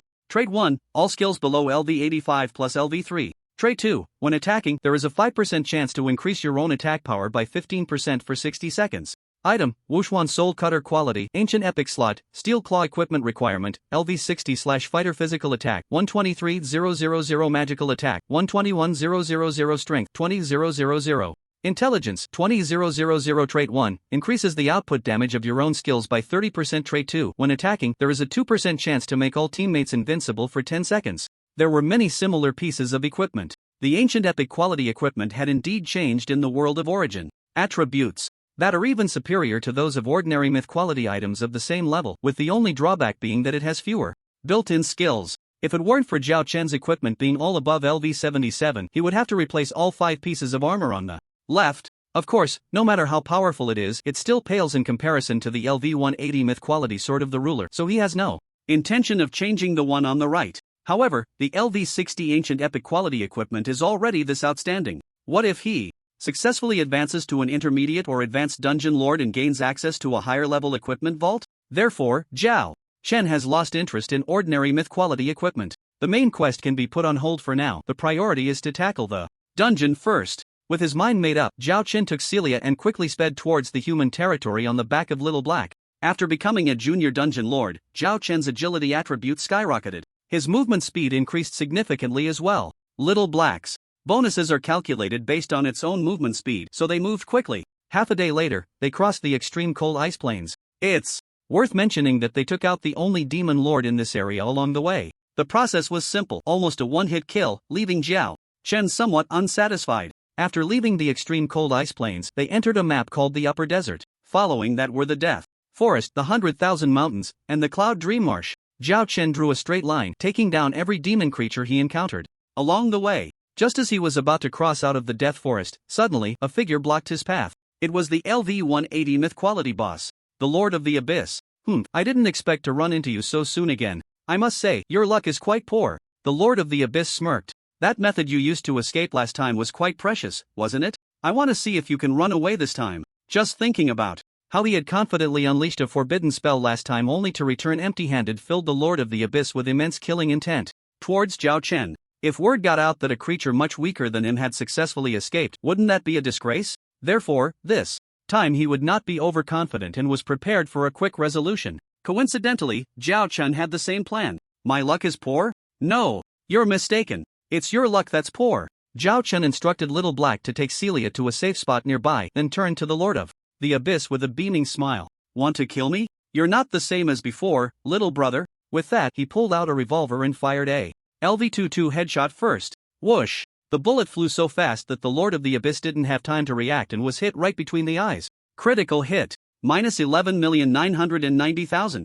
A terrifying number popped up above the Lord of the Abyss's head. Without any passive buffs, just a bare skill, it broke the 10 million mark directly. Terrifying. This scene was witnessed by a demon girl player hidden in the shadows who live-streamed it. The girl, Hydrogen Balloon, felt a bit troubled. After previously live-streaming the brief battle between the Thousand Night Demon King and the LV-180 myth quality boss, her stream had indeed gone viral and she received a total of 90 gold coins in tips, which made her extremely happy. Even though the Thousand Night Demon King had left later, her unique scenic player status kept the viewer count in her stream above 10,000. However, despite the large number of viewers, the tips were too few. On average, she didn't even receive 10 copper coins per hour. At this rate, how am I supposed to earn gold coins through live streaming? Hydrogen Balloon thought, feeling frustrated. In a state of despair, she no longer paid attention to the salty fish viewers in the live stream. She was also ready to leave the Death Forest and go somewhere else to enjoy the scenery. However, during the process of leaving, she suddenly discovered that she had encountered the Demon King Chenya battling the LV-180 mythical boss. What a coincidence! The girl, Hydrogen Balloon, quickly aimed the live stream at the battlefield. The scene that unfolded soon caused a huge uproar across the entire world region. Zhao Chen's shot against the Lord of the Abyss sent the viewers in the live stream into a frenzy. Wow, it's the Demon King Chenya again battling this high-level boss? The streamer's luck is just too good. In just a few days, to encounter Daddy Chenya twice, amazing. By the way, is this really Daddy Chenya? Isn't he a warrior? What is he holding? A revolver? Oh my god, we didn't even notice this situation. A shot for 11,990,000? Am I seeing things? Over 10,000 viewers began to doubt their own eyes. Ever since Zhao Chen appeared in the public eye, he had always been a warrior. He had once changed to the Destroyer class, making all players in the server understand how powerful a hidden class it was. One of the top 10 guilds in the server, the Overlord Guild, had even turned against him in an attempt to seize the Destroyer class transfer scroll. Moreover, 3 days ago, Zhao Chen's class was still a junior war god. This was displayed on all the leaderboards. But now, what were they seeing? This man, who had always represented the pinnacle of the warrior class in the server, had suddenly transformed into an unheard-of gunslinger? Moreover, a casual skill hit the LV-180 mythical boss and dealt a terrifying output of 11,990,000. Instantly, all the viewers in Hydrogen Balloon's livestream could no longer remain calm. Is this the class of the Dungeon Lord? Terrifying, shocking, incomprehensible. One by one, the viewers, in shock, began to call their friends and family. The number of viewers in the live stream started to increase at an incredible speed. On the other side, the battle between Zhao Chen and the Lord of the Abyss had already entered a heated phase. The output of the skill, Headshot, was indeed terrifying. But the LV-180 mythical boss, the Lord of the Abyss, Satan, did not have weak defenses. A simple skill could not deal such high damage. Therefore, this was under the premise that Zhao Chen had activated buffs like Elid Sword Heart, Elid Sword Eye, Death Revolver, Silver Bullet, and others in advance. 11,990,000 was equivalent to the final output of Silence Slash when all buffs were stacked. Quite impressive. Headshot is just a small skill. If a small skill can deal such high output, then the gunslinger's big skills and even awakening skills must be off the charts. Zhao Chen himself felt a secret thrill, his heart racing with excitement. In contrast, the Lord of the Abyss, Satan, was in a terrible mood. What kind of ability is this? The Lord of the Abyss stood there, unable to help but murmur to himself. The gunslinger was one of the adventurer classes in the Arod continent, but it had long lost all traces after the destruction of the Arod continent 100,000 years ago. In the current background of the original, it belonged to the era of the demon gods, with almost no connection to firearms or technology. Even some incredible creations, like the giant enhancement machine standing in the human royal city, were merely creations of the Celestial clan. And this was the innate ability of the Celestial clan. It was a technology that every significant figure of the Celestial clan could master. So when Zhao Chen, a human, pulled out a revolver, the Lord of the Abyss was left dumbfounded, because this was a situation he couldn't comprehend. However, the damage he sustained reminded him to retain a sliver of combat awareness. His outstanding insight and mental fortitude allowed him to quickly regain his composure. Then, a strong thought emerged in his mind. As an immortal, my growth rate is astonishing, and now with an unprecedentedly powerful class, even at a low level, I pose a lethal threat to myself. No, I must expel him to another world. At this moment, Zhao Chen had already made it onto the Abyss Lord's kill list. In fact, a flicker of fear arose within him that he couldn't even believe. Realizing this, he felt an unusual anger. It should be noted that even when facing the former ruler of the Dark Realm, the ultimate demon god, he had never felt such terror. So the killing intent in his heart was simply immeasurable. Die! The Abyss Lord wasted no words and unleashed his ultimate move. As he waved his wand, dark clouds rolled in the sky. A dark vortex, along with an extremely dark space within the whirlpool, gradually appeared. The attack was the same forbidden spell that had forced Zhao Chen to flee last time. Battle information: the Abyss Lord casts the forbidden spell Dark Space. First phase hit, you lose 5% HP per second. This skill was utterly unreasonable. Not only did it have massive output, but it could also imprison Zhao Chen, trapping him in the dark space. Previously, he had no choice but to consume his precious random teleportation scroll because he couldn't handle it. But this time was different. Zhao Chen was not worried. Isn't it just a control-type skill? The time it takes to pull me into the dark space is already enough for me to take you down, right? Zhao Chen sneered. Then, he immediately unleashed all his firepower. No holds barred. LV-22. Rapid fire. LV-22 Twin Eagle Spin. LV-22 Mobile Shooting. Each of these three skills had a combined damage much higher than headshot. The frequent multi-hit attacks quickly stacked his passive skills combo, Warrior's Essence, and Elid Sword Eye to full status. Bullets rained down on the Abyss Lord's head, and the output skyrocketed. Bang bang. Bang. Minus 1.12 million. Minus 1.13 million. Minus 1.19 million. Minus 2.67 million. The multi-hit attacks caused the Abyss Lord's HP to plummet like a floodgate bursting open. After the skills were released, it dropped from 92% to 51% in an instant. Such a degree of damage in a short time was something the Abyss Lord couldn't ignore. The rotation speed of the vortex in the sky gradually slowed down. Eventually, it disappeared completely. Battle information: the Abyss Lord actively interrupts the skill Dark Space, and the spell dissipates. Zhao Chen's eyes lit up. I didn't expect the boss's forbidden spell could be interrupted. This is quite a pleasant surprise. Without the threat of Dark Space, Zhao Chen's safety was no longer a concern. Looking at the incredulous expression on the Abyss Lord's face, Zhao Chen smirked. He unleashed the skill, LV-22 Frenzied Slaughter. Zhao Chen held his revolvers in both hands, exerted force with his legs, and instantly soared into the air. A dense barrage of bullets completely enveloped the Abyss Lord's massive body. Each bullet exploded with blood-red numbers. Minus 3.13 million. Minus 3.13 million. Minus 4.77 million. As a first-level skill of the Gunslinger class, Frenzied Slaughter not only had explosive output but also ranked among the most spectacular skills of all 53 classes. As Zhao Chen concluded with a snap of his fingers, the Abyss Lord's HP dropped to 11%. As bullets struck the Abyss Lord, the viewers in the girls' helium balloon livestream fell into a daze. Each one of them couldn't believe their eyes. And when Zhao Chen unleashed the skill, Frenzied Slaughter, all the viewers in the livestream widened their eyes in unison. A dazzling skill, terrifying output, an almost invincible LV-180 mythical boss. All of this left the audience deeply shaken. Even the girl in the helium balloon, hiding not far away, forgot to speak. After a long while, someone finally snapped back to reality. Holy crap, holy crap, holy crap. What is this? I can't comprehend it at all. Is this the true power of the Demon King Qianyi? So terrifying. Excuse me, how can I change my class to a junior dungeon lord? 500 gold coins for the correct answer. Dumb streamer, hurry up and ask Daddy Qianyi. Awesome, awesome.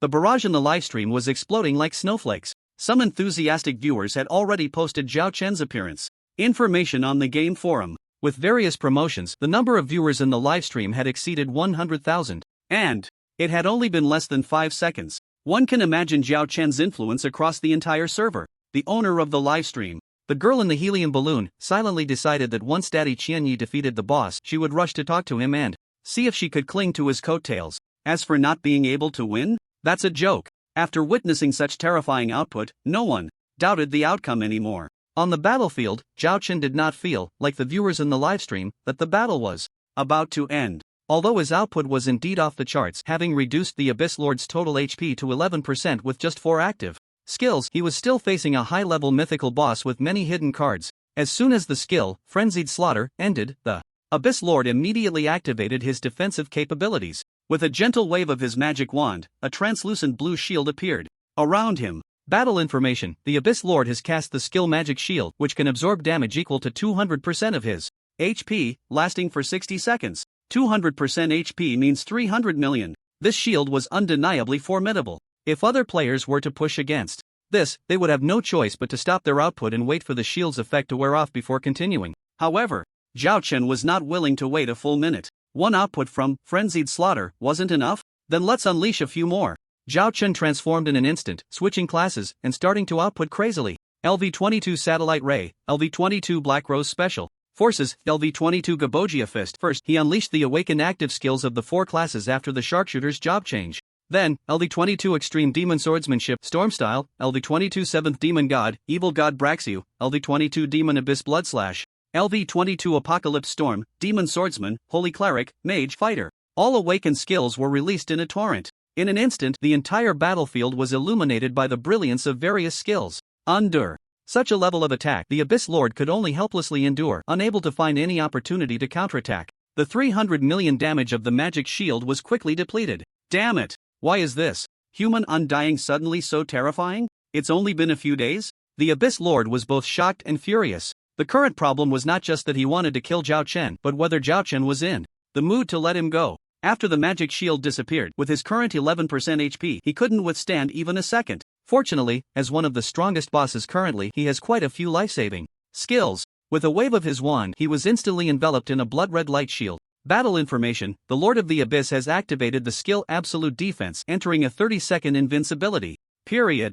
Another life-saving skill? Since he was in an invincible state, Zhao Chen quickly stopped his attacks. A LV-180 mythical boss is indeed formidable, but what good is a mere 30 seconds of invincibility? With the ability to switch between 53 different classes, my skills are in a state of unlimited firepower. Coupled with the cooldown reduction from the primary War God class, even awakening skills can be unleashed without interruption. Zhao Chen scoffed quietly. Today, he would slay the Lord of the Abyss. What Zhao Chen said was final. No one could change that. The Lord of the Abyss was doomed. In the live stream room of the girl named Hydrogen Balloon, at this moment, the number of viewers had already surpassed 1 million. The million viewers who had witnessed Zhao Chen's series of skills were all, without exception, boiling over like a pot about to overflow. What class is Daddy Qianyi, really? There are firearms, machinery, warriors, unarmed combat, scythes, even a magic wand. The variety of weapons Daddy Qianyi uses. Is this the incredible aspect of mythical quality equipment? Is the person upstairs stupid? This is clearly related to Daddy Qianyi's class. The primary dungeon lord is simply unbelievably strong. If my combat power is 1 point, then Daddy Qianyi's combat power is 1 million points. This man is still as terrifying as ever. Each major class's awakening skills had their own stunning effects. For example, the Great Gun's satellite ray was a massive white beam of light that almost pierced through heaven and earth, flickering with lightning, melting all the plants it encountered into dust. Extreme Demon Sword Technique Storm Style had its own unique splendor. 12 long swords floated in midair, forming a sword formation, as Zhao Chen seemed to transform into a legendary sword immortal. His figure flickering as sword energy sliced through the void. Black Rose Special Forces summoned 4 NPCs armed with various firearms to assist in the attack. Gaboya's fist manifested a gigantic steel fist out of thin air, sending the Lord of the Abyss flying. Judo's Doomsday Storm, the War God's War God Kick, Elemental's Meteoric Annihilation. One awakening skill after another ravaged the surroundings of Zhao Chen and the Lord of the Abyss beyond recognition. All of this left the viewers in the live stream room utterly stunned, bewildered. They didn't understand the reason. At the same time, the shock in their hearts was overwhelming. Moreover, the skills Zhao Chen unleashed covered different classes, so the weapons transformed into corresponding longswords, firearms, eastern staffs, magic wands, and so on. It was simply incomprehensible. And now, because the Lord of the Abyss had actively activated invincibility, Zhao Chen, who had paused his offensive, was actually maintaining the awakening state of the Bayana Battle God class. Transform into Bayana. A towering figure of 5 meters stood suspended in midair. In his hand, a terrifying-looking Qinglong Yenyue blade seemed like a deity incarnate. All of this left the players completely bewildered. Were they really playing the same game as Zhao Chen? On the forum, as the ceasefire period ended, the scene of Zhao Chen battling the Lord of the Abyss again began to flood the screen. The shocking and magnificent skills, the unbelievable class transformations, left all the onlookers dumbfounded. The topic was off the charts. Hearing that the battle was still ongoing, the live stream room of the Demon Girl Hydrogen Balloon instantly became the most lively live stream room in the entire server, without exception. During the phase when Zhao Chen paused, the number of viewers entering the live stream room directly surpassed 100 million. Countless people were excitedly discussing. I also look forward to the next battle between Zhao Chen and the Lord of the Abyss. On the battlefield, the Lord of the Abyss, having endured various awakened skills, no longer dares to underestimate Zhao Chen's strength. Now that the 30 seconds of invincibility has begun, the horn of counterattack sounds. Abyssal magic, Hellfire, Eye of Destruction. The Lord of the Abyss swings the staff in his hand, quickly unleashing skills. Various attacks are thrown at Zhao Chen as if they cost nothing. Minus 1.31 million, minus 1.67 million, minus 1.15 million. Above Zhao Chen's head, huge blood-red numbers pop up. However, the damage has been reduced significantly compared to a few days ago. In front of his current 34.66 million HP and recovery speed, it hardly hurts at all. This is not only because he has advanced from a junior war god to a dungeon lord, but also due to the damage reduction status gained from transforming into Bayana. The damage he endures is low, and Zhao Chen can also dodge skills or use the skill he learned from Li Chungan dodge / to evade. This is an unexpected surprise. After becoming a junior dungeon lord, with 2 skill trees existing simultaneously, Zhao Chen can not only unleash skills from his current class but also does not affect the release of junior war god skills. He possesses double the class skills. Simply put, under the Bayana Battle God class, Zhao Chen can unleash both Bayana Battle God skills and junior war god skills. The same applies when transforming into other classes. Therefore, overall, Zhao Chen's HP decreases very slowly, and he is too lazy to activate the invincibility state of his mythical equipment. Then, to be cautious, he activates the domain of stellar power, and Zhao Chen's attributes surge.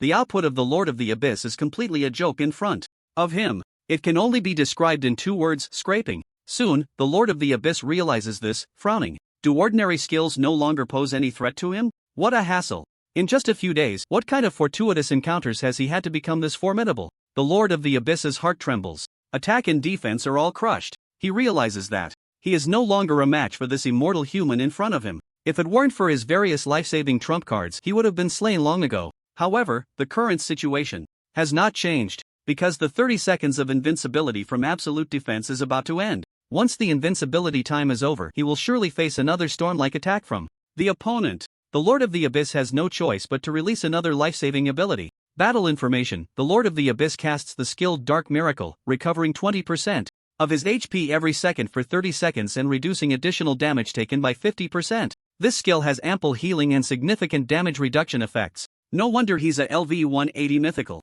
boss. He has so many trump cards. It's still not easy to take him down. Zhao Chen silently reflects. If other players outside knew his thoughts, they would surely scoff. The LV 180 mythical boss, the Lord of the Abyss, although not as strong as the LV 200 final demon god, is not far off. It would take 10,000 players above LV 180, all equipped with at least golden quality gear, to take down the LV 200 final demon god. Therefore, to defeat the Lord of the Abyss, at least 8,000 players are needed. Now he has single-handedly done it at LV 80. Such terrifying combat power, and he's still not satisfied? Are you trying to reach the heavens? The battle continues. Clearly, there's no way to instantly kill the Lord of the Abyss now, so Zhao Chen simply pauses his output and begins to test his endurance. Men, how can one say they are not persistent? Right. Zhao Chen quickly escaped and transformed into a Mind Seeker in an instant. The Mind Seeker, an awakened class of the basic profession Paladin, is one of the 2 healing classes among the 53 professions. Not only does it possess numerous powerful buff skills, but its healing output has also reached new heights. After completing the class change, Zhao Chen began to engage the Lord of the Abyss in a stand-in fight mode. You use a skill, I use a big hammer. Too lazy to use other invincible skills like dodge slash. HP drops? Then just heal a bit. The strong attack skill that comes with the Sword of Domination also replenishes 30% of the output to his own HP. For a moment, both sides were at a stalemate. Meanwhile, the viewers in the livestream gradually got used to Zhao Chen's abnormality. From the initial shock and confusion, they slowly became numb. 666, Daddy Qianye is mighty. As expected of my Daddy Qianye, just awesome. Even a LV-180 mythic boss can be soloed and the situation is almost one-sided. I can't think of anything in that could pose a threat to Daddy Qianye. I'm a player from the Junlin Tiantang Guild just waiting for Daddy Qianye to hurry back to the human race and take us to new heights. You get lost, Daddy Qianye should come visit our Tian tribe. Daddy, you need to spread the love. Nonsense, Daddy Qianye should come to our elf tribe. We have plenty of beautiful girls. Members of guilds like Junlin Tiantang and Fengming who were close to Zhao Chen all looked forward to the day he would return to the human race. Players from the Tian tribe and elf tribe expressed their welcome for Zhao Chen's visit. Even the orcs and dwarves, who were allied with the demon tribe, expressed their eagerness to see Zhao Chen in the future. However, those with grudges against Zhao Chen, like the Emperor and Baijil, fell silent. Zhao Chen's strength already surpassed all players in the server. Now, transitioning from a junior warlord to an even more formidable junior dungeon lord, left them all in despair. They realized that throughout their lives, they might never catch up to Zhao Chen's pace. On the battlefield, time passed second by second. The Lord of the Abyss ended the maintenance of Dark Miracle and immediately used his two life-saving trump cards, Demon God's Protection and Abyss Resonance. Zhao Chen had experienced the effects of Demon God's Protection before, and on the Lord of the Abyss, this skill lasted for a full 60 seconds. Abyss Resonance reduced the final damage taken by the Lord of the Abyss by 99% for 60 seconds. When the latter's duration ended, the Lord of the Abyss did not use any other life-saving skills. Out of tricks, are we? Zhao Chen smiled. Zhao Chen was right, the Lord of the Abyss was indeed out of tricks. Almost all of his life-saving cards had been used up. Now, he was starting to think about escaping. There was no choice, as Zhao Chen was just too terrifying. His output couldn't compare. His tankiness was also far from enough. The Lord of the Abyss's initial confidence in a guaranteed kill gradually turned into self-doubt, ultimately reaching a state filled with fear. Right now, I am not in a state of total victory, only in the Abyss can I maintain peak combat power, so I haven't actually lost. The Lord of the Abyss, Satan, comforted himself with self-deception and prepared to flee. What he thought had some merit. As the Master of the Abyss, within the Abyss territory, he had a combat power enhancement effect, and the mysterious magic formations in the Abyss territory greatly boosted his strength. Despicable human race. Next time we meet, I will make you pay the price. Before leaving, the Lord of the Abyss couldn't help but throw out a harsh remark. With his flying ability, he believed escaping shouldn't be a big problem. However, did he ask Zhao Chen if he agreed to escape? LV-22 Frenzied Slaughter. LV-22 Extreme Demon Sword Technique Storm Style. Two skills were instantly unleashed. They completely enveloped the Abyss Lord's domain within the attack range. Minus 3.34 million. Minus 3.34 million. Minus 4.17 million. Countless damage values erupted from above the Abyss Lord's head. The high agility attribute allowed Zhao Chen's attack speed to reach an unbelievable level, with each strike displaying a red critical hit effect. Now, all of Zhao Chen's passive skills were fully stacked and his attack had surpassed 100 million. Even if the Abyss Lord was at full HP, he wouldn't be able to withstand it, let alone in this current state of low health. The Abyss Lord, flying upwards at high speed, instantly had all remaining HP cleared. In the end, he didn't even have time for a final word before losing all life signs. LV-180 Mythical Boss, the Abyss Lord, has fallen. In the live stream room of the girl with the hydrogen balloon, countless viewers had long anticipated this scene, so there was no surprise. However, when the fact truly occurred, it still caused a huge stir across the entire server. Damn, the LV-180 Mythical Boss was taken down so easily?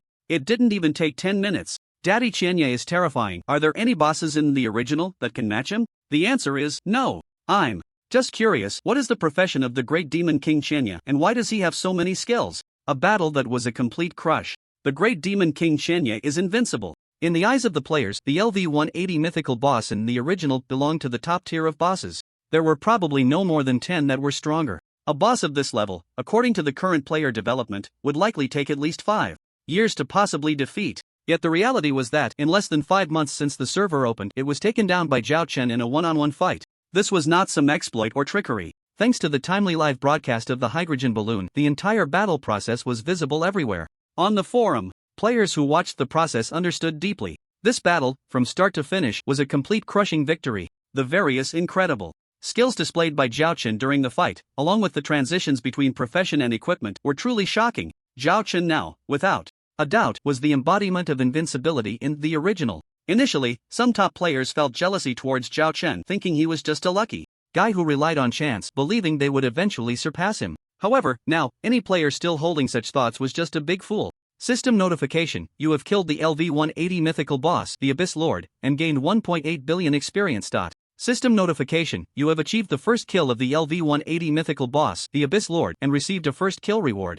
A server-wide announcement will be made shortly. Would you like to hide your ID? The system's notification sounded, and Zhao Chen, as usual, clicked no. The next moment, server announcement: player Chenya has achieved the first kill of the LV-180 mythical boss, the Abyss Lord, and received 100,000 free attribute points/reputation and 10 points of world legend status. This is hereby announced. Server announcement: player Chenya has achieved the first kill of the LV-180 mythical boss, the Abyss Lord, and received 100,000 free attribute points/reputation and 10 points of world legend status. This is hereby announced. Server announcement: player Chenya has achieved the first kill of the LV-180 mythical boss, the Abyss Lord. 3 cold voices drifted by. Zhao Chen seemed unaffected, as if it had nothing to do with him, and immediately picked up the equipment dropped after the Abyss Lord's death. Item: Abyss Wand, Level, LV-180 Mythical Quality, Equipment Requirement. Attributes: LV-180, Intelligence 800,000, Equipment Requirement Class, Mage, Physical/Magic Attack Power, 800,000, Intelligence/Stamina, 800,000, Physical/Magic Additional Attack Power, 40%, Skill 1, Abyssal Power, Aura Type. After equipping, all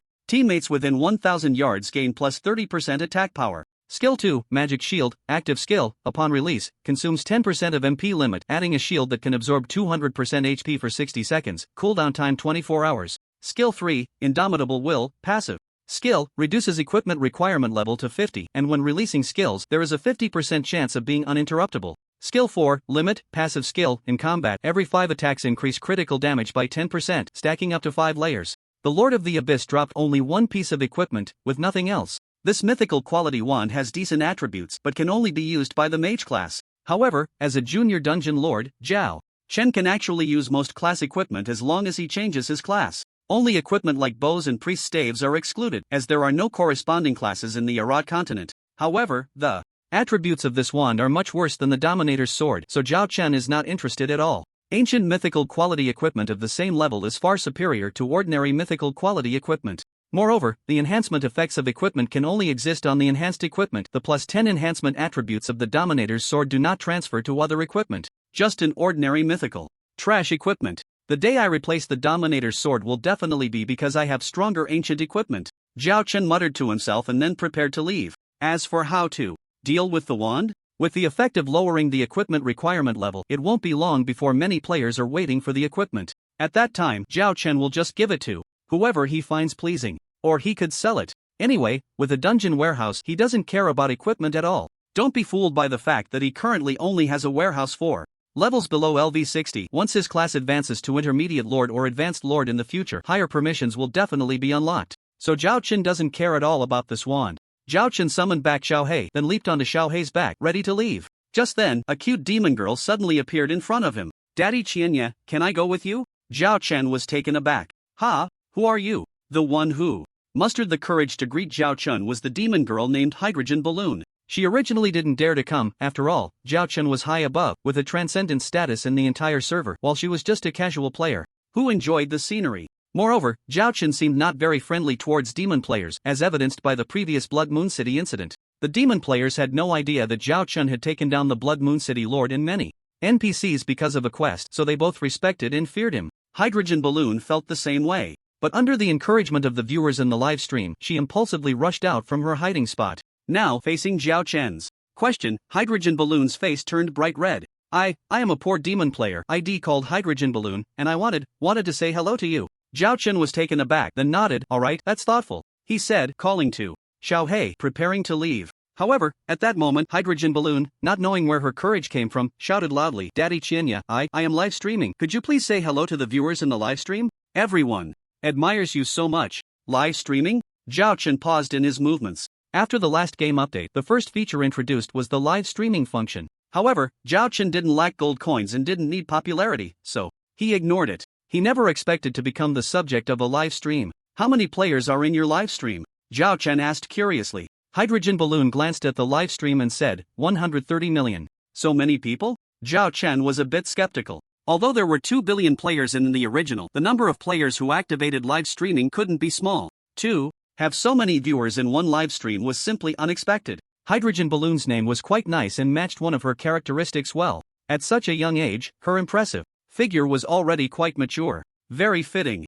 Do players nowadays really enjoy watching streams this much? Hydrogen Balloon shyly said, when you were fighting the boss, I happened to come across it and live streamed it, which is why there are so many viewers. Actually, they are all your fans. After a pause, as if she thought of something, she added, by the way, the live stream received over 3,000 gold coins and tips. I'll give it to you, Daddy Qianye. As soon as she finished speaking, she sent a trade request to Zhao Chen. However, Zhao Chen refused. You keep it. Although over 3,000 gold coins was quite a lot, Zhao Chen didn't care. Not to mention, this abyssal magic staff could fetch an immeasurable price at auction. With enough promotional time, it could easily be worth 10 million. The fact that Hydrogen Balloon live streamed herself was a stroke of fate. Zhao Chen didn't mind. However, he didn't expect Hydrogen Balloon to be so insistent, shaking her head like a rattledrum. No, this is all tips from the viewers for you. I can't accept it. I said I don't want it, so I don't want it, Zhao Chen said sternly. This little girl, are you teaching me how to do things? Hydrogen Balloon's face suddenly turned pale, fearing to anger Zhao Chen, so she quickly said, alright, I'll follow Daddy Qianye's orders. Sensible. Zhao Chen smiled and nodded, preparing to say goodbye. If there's nothing else, I'll be leaving. Hydrogen Balloon hesitated for a moment, gritted her teeth, and hurriedly said, Daddy Qianye, where are you going? Can I go with you? Even a lazy player wants to cling to the strong. Having encountered the 2 biggest players in the original in succession, this was a divine opportunity. Hydrogen Balloon felt that if she let this chance slip away, she would be unworthy of such luck. I can agree to that, but I need to go to the human territory next. Do you want to come along? Zhao Chen showed a surprised expression. Just as human players would be targeted by NPCs in demon territory, demon players would also be targeted in the main city of humans. He didn't mind having this little beauty accompany him along the way, but he still kindly reminded her, it's fine, I'm originally a lazy type of player. Hydrogen Balloon quickly waved her hand. That's okay. At worst, I'll just arrange for you to stay in Qianye Town. That's my territory, come on up. Zhao Chen patted Xiao Hei's back, signaling, thank you, Daddy Qianye. Hydrogen Balloon's face lit up with joy as she jumped onto Xiao Hei's back. The viewers in the live stream suddenly felt envious. I didn't expect the great demon king Qianye to be so gentle. The little streamer is so lucky. From now on, she'll be clinging to Daddy Qianye's leg, so envious. Daddy Qianye, I want to have your babies. Hey, look, there's a girl on the mount's back. Yeah, and she's a beauty. Wow, so beautiful. Who is she? All along, one of the labels Zhao Chen had in the eyes of external players was his dominance. 130 million viewers never expected him to be so cultured and easygoing. It's one thing to not be angry about the Hydrogen Balloon live streaming their battle, but to not even want the gold coins for tips is another. Now, they didn't even put forth any conditions and just agreed to the Hydrogen Balloon's request to accompany them. Such a strong individual, who wouldn't have a good impression? I'm in love. However, the audience's attention quickly shifted away from this matter, because on Xiao Hei's back the figure of Celia appeared. To be fair, Celia's image absolutely aligns with the aesthetic of the vast majority of players. Beautiful, exquisite, and full of charm. Her deep blue eyes instantly evoke thoughts of a beautiful night sky. So stunning. At this moment in Qianye Town, a few female players couldn't help but show a wary expression. These female players were Frosty Snow, Phoenix Light Dance, June's Rain, June's Flower, and Little Fairy. Each of them was a rare beauty. Ever since they had contact with Zhao Chen, they had harbored good feelings for him, even hinting at competition in private. But what did they see now? The Qianye daddy they had been thinking about had actually gotten another woman? Alert! Meanwhile, the girl Hydrogen Balloon on site was also stunned for several seconds. It wasn't until Celia looked at her in confusion that she finally snapped back to reality. Why you? Hello? The Hydrogen Balloon's face turned bright red as she shyly said, I am the Hydrogen Balloon. Are you also a warrior? Celia asked. Ha? What warrior? The Hydrogen Balloon looked completely bewildered. Then you aren't, Celia said with a smile, shaking her head, and then added, you have the potential to become a warrior. Want to give it a try? What? The Hydrogen Balloon was even more confused. But Celia turned her gaze to Zhao Chen. Lord, can we recruit her as a warrior for the dungeon? She seems to have great potential. Recruit? Zhao Chen was taken aback for a moment, and after a while, a look of realization crossed his face. Restarting the timeline of the Arod continent and building a dungeon, this was Celia's wish. The so-called recruitment meant that Zhao Chen, as a junior lord, could recruit 500 adventurers. Looks like Celia is quite eager. As for the Hydrogen Balloon, her great potential is probably just her immortal trait as a player that caught Celia's eye, Zhao Chen silently analyzed. After all, she couldn't see any potential in the Hydrogen Balloon. Celia's understanding of this world is still too one-sided. Zhao Chen thought that after seeing more players, Celia would understand that, by her standards, perhaps every player is a warrior. Looking at the hydrogen balloon's bewildered expression, Zhao Chen smiled. This demon girl was indeed lucky. Not only had she encountered a good-natured version of himself, but she also gained Celia's recognition. The 500 recruitment slots were actually quite precious. The reason being that these 500 players could change to powerful dungeon professions and receive various tasks, equipment, and more. Originally, these slots were reserved for the players of the Junlin Tiantang Guild, but since Celia had spoken up, Zhao Chen didn't intend to refuse her face. Most importantly, at this current level, Zhao Chen could do anything he wanted without caring about wasting a slot. At this moment, the hydrogen balloon quietly asked, "Xianye Daddy, what exactly does Celia mean?" Zhao Chen didn't answer but instead asked, "Do you want to experience the skills I've used? Mage, warrior, assassin, gunslinger, cleric, guardian, you can choose any." The hydrogen balloon was stunned. "Can I also become a dungeon lord profession?" "You're thinking too much. What I meant was one of those." Zhao Chen wiped his sweat and said helplessly, "That's enough, that's great. I also want to have a hidden profession." The hydrogen balloon's eyes widened, and she began to dance with excitement. At this moment, many viewers in the live stream were reacting as if they had just bitten into a lemon. The streamer's luck today is just too good, getting a chance to change to a hidden class. "I admit I'm jealous," is hydrogen balloon. "Using up a lifetime of luck in just one day?" Report to Daddy Qianye, "I also want to change to a hidden class." There were also those who scoffed at Qianye's words. Helping someone change to a hidden class? What a shameless boast from a Huaxia person. Just keep blowing your trumpet. Even if it's true, giving such an opportunity to a random player, wouldn't that feel unfair to friends and family? Is this really the #1 player in the whole server? How laughable. With fame comes controversy. Standing at Qianye's height, he couldn't afford to make even the slightest mistake. Many believed he was bragging or had a messiah complex, and they spoke with a sarcastic tone. Most of these people were players who harbored animosity towards Huaxia. The human race, elves, and celestial beings were primarily made up of Huaxia people and northern Russians, while the mainstream players of the demon, orc, and dwarf races were represented by Americans who held a grudge against Huaxia. The collapse of the real world did not erase the grudges between nations, it merely transferred them to the original. Although many were reluctant to offend Qianye due to his high status, they still didn't mind being sarcastic in the livestream. However, these players were far fewer than Qianye's fans, and their comments were quickly drowned out. In fact, there was no need for the fans to work hard to counter them, as Qianye would soon slap them in the face. Qianye knew that Hydrogen Balloon was still live streaming, he had reminded himself of this. But he didn't care. After all, his goal in returning to the human race was to change the territory into the revival starting point of a dungeon, which was bound to overturn players' impressions in the original, so there was nothing to hide. "You know the process of my battle with the Lord of the Abyss. Think carefully about what class you want to change to, and then tell me," Qianye said to Hydrogen Balloon. "But I don't know what many of the skills belong to which class."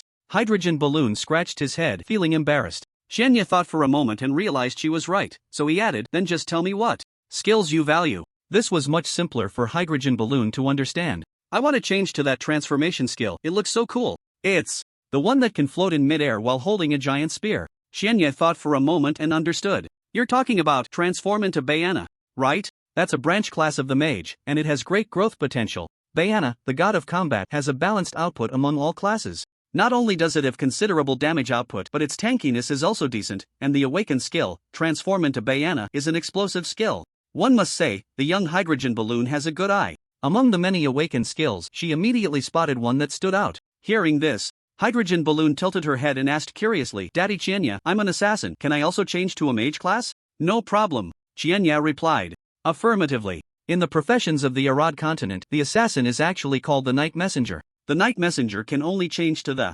corresponding classes of Moonshadow Star Robbery, Undead Overlord, Shiranui, and Netherworld, and cannot change to Bayana, the god of combat. However, the professions in the original seem to belong to a modified version where the first class change is not restricted by the initial profession. Assassins can change to magic classes or even to the Demon Sword Master class, and Qianye was very certain about this. "Are you sure this is the class you want? And you won't change your mind?" Qianye asked one last time. "Yes, I'm sure." Hydrogen Balloon nodded vigorously. "Alright, just a moment, I'll call out the class change mentor first." Zhao Chen couldn't handle the player class changes himself, but as a junior lord he could resurrect 10 NPCs. Anyway, the mentors for each profession would definitely be the first batch to be revived. After browsing the list, Zhao Chen quickly confirmed his target. System prompt: "Do you want to resurrect NPC Shalan? Note, consumes 1 resurrection opportunity." Zhao Chen decisively clicked confirm. The next moment, A dark golden magical portal suddenly appeared out of thin air in front of him. Everything related to magic is here with me.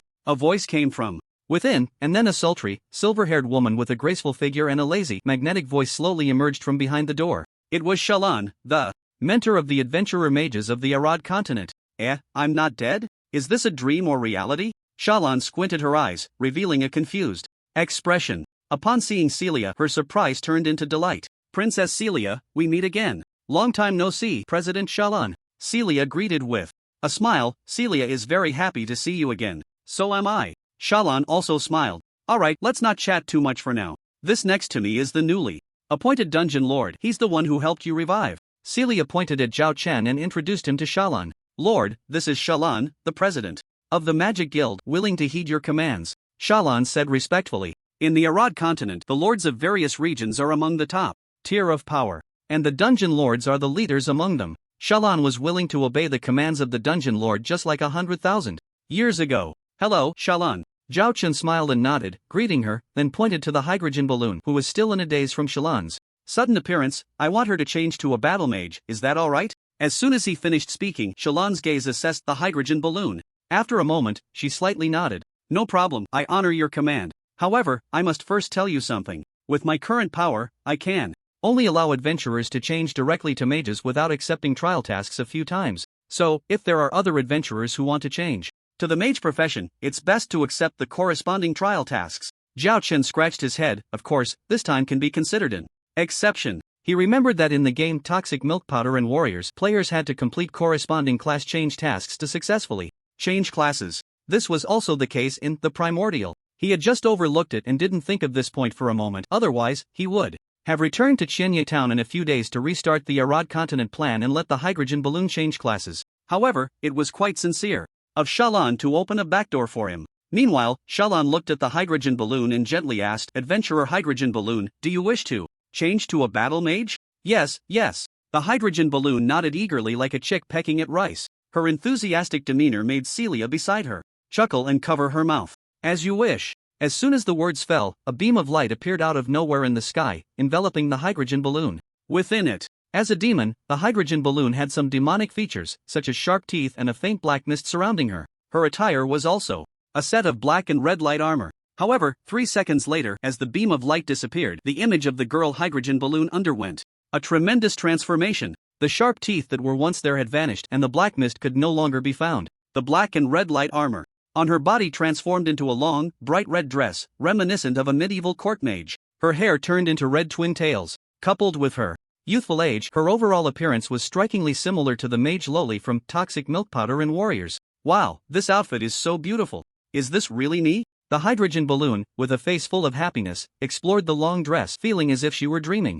The viewers in the live stream also erupted with comments. Damn, Daddy Qianye really let the hydrogen balloon change to a hidden class. Awesome. How does it feel to be slapped in the face, haters? If you're brainless, you'll feel this way a lot more in the future. This outfit is so pretty, I love it. You really have it, streamer, using cuteness tactics. Damn, I'm following. Dog streamer, don't just think about yourself. Quickly ask Daddy Qianye if others can also change to hidden classes. Right, hurry and ask or we'll beat you up. The hydrogen balloon, now a battle mage, was simply too cute. Beauty knows no race. Almost every viewer was captivated. Men were transfixed, and women were envious and jealous. Just her appearance made countless players yearn to change to the battle mage class. And as Zhao Chen pulled out a set of summer cool outfit from the dressing shop, the atmosphere in the live stream instantly became explosive.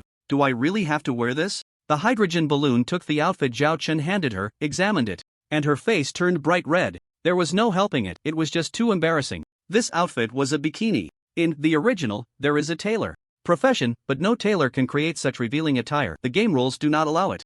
I wonder where Daddy Qianye got this outfit. After the embarrassment, the hydrogen balloon secretly slandered. Indeed, men are all big pigs' hooves. They just love these flashy things. While thinking this, the hydrogen balloon instinctively straightened her body. The two ample curves were about to burst the court dress. However, the hydrogen balloon didn't think too much. She was definitely going to wear this outfit. Not only because it was Daddy Qianye's order, but also because the outfit itself had a high attribute bonus. Summer cool outfit, advanced set, required level, LV 34 dimensional attributes plus 300 points.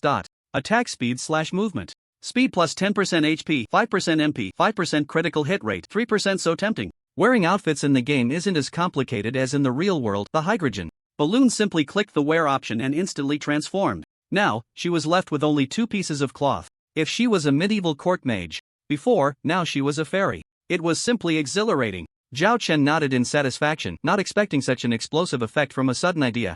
Not bad, this outfit looks great, pleasing to the eye, let's keep it this way from now on. The dressing shop had outfits for all professions, and the quantity was countless. Each part had $9.99 plus written behind it, so giving one to the hydrogen balloon was no big deal. The hydrogen balloon, blushing, shyly, replied, "Okay, Daddy Chinya." The outfit's attributes were indeed appealing, but it was also genuinely revealing. Wearing it was truly embarrassing. Damn, 3 years minimum, highest death penalty? 666, Daddy Chinya really knows how to play. I admit this outfit is impressive. Passerby players are paying attention. Donated 10 gold coins, hoping the streamer will dance. No good men, Daddy Chinya really likes this kind of thing. The livestream comments poured in like a heavy snowfall. Explosive. After donning the summer chill set, hydrogen balloon's appearance, resembling a hydrogen balloon, made the atmosphere in the livestream nothing short of explosive. Male players were incredibly excited. Female players, however, looked like they'd bitten into a lemon, many of them disdainfully curling their lips and claiming their figures were much better than hydrogen balloons. At this moment, everyone seemed to have, by unspoken agreement, forgotten the important detail of hydrogen balloon changing her class to battle mage. The bikini fashion lowly set the entire livestream abuzz.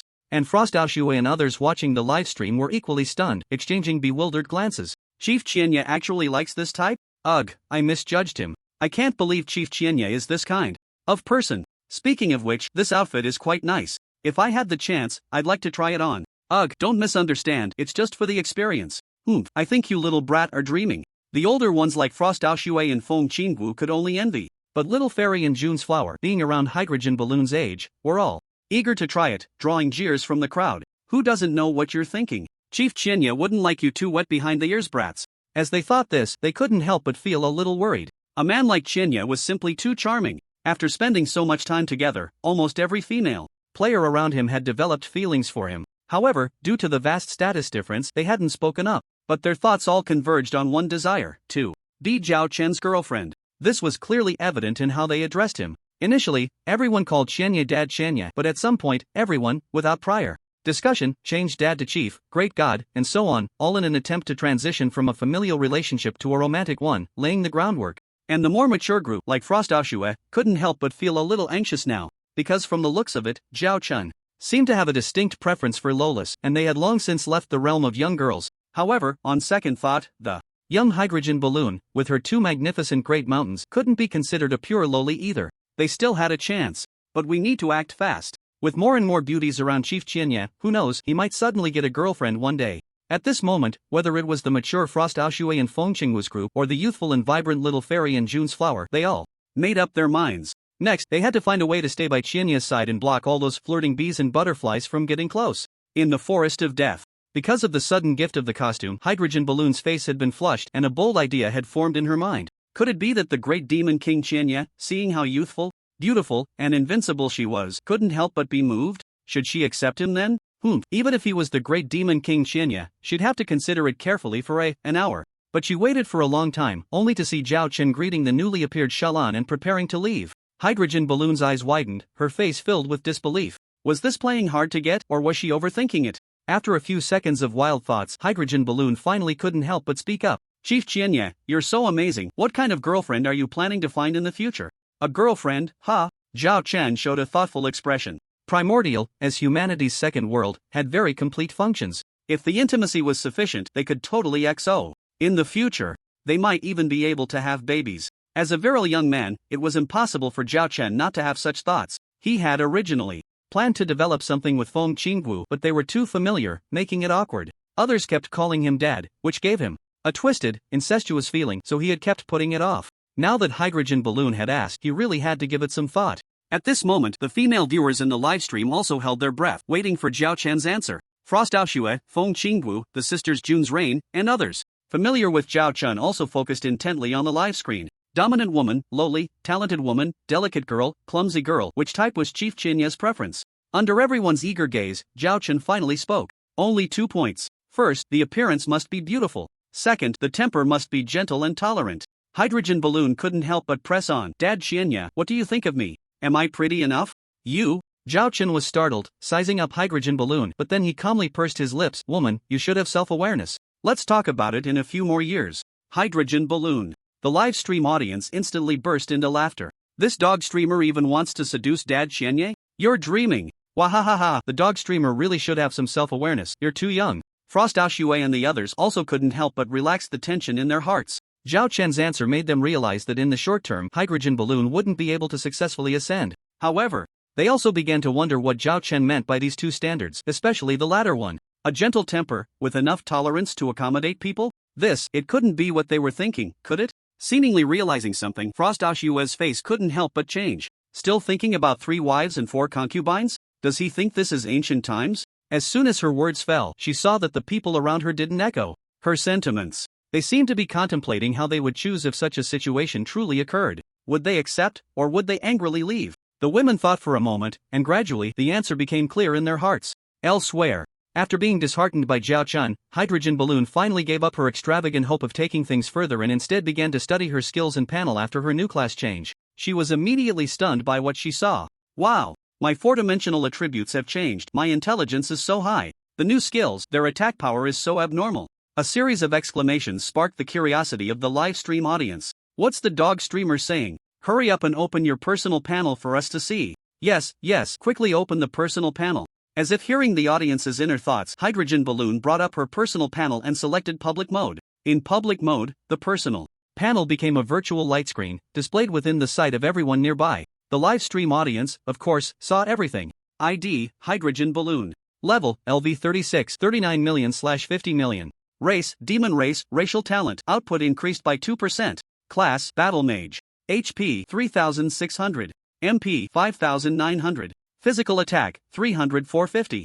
Magic Attack, 500-725. Physical Defense, 390. Magic Defense, 390. Critical Hit, 4%, same level, reduced chance for higher levels. Explosion Damage, 80%, same level, reduced cap for higher levels. Attributes, Strength 300, Agility 300, Stamina 300, Intelligence 500. Unallocated free attribute points, 0 points. Attack Speed, 0.8 per second. Reputation, 311. Normal, Merit, 0 million. World Legend Degree, 0 Skills. LV1 Magic Shield, LV1 Combat. Instinct, LV1 Auto Glamour, LV1 Glamour Evolution, LV1 Combo Mastery, LV1 Spear Mastery, LV1 Staff Mastery, LV1 Heavenly Strike, LV1 Dragon Tooth, LV1 Substitute Straw, LV1 Falling Flower Palm, LV1 Waltz Staff, LV1 Glamour Launch, LV1 Glamour Bomb, LV1 Shatter.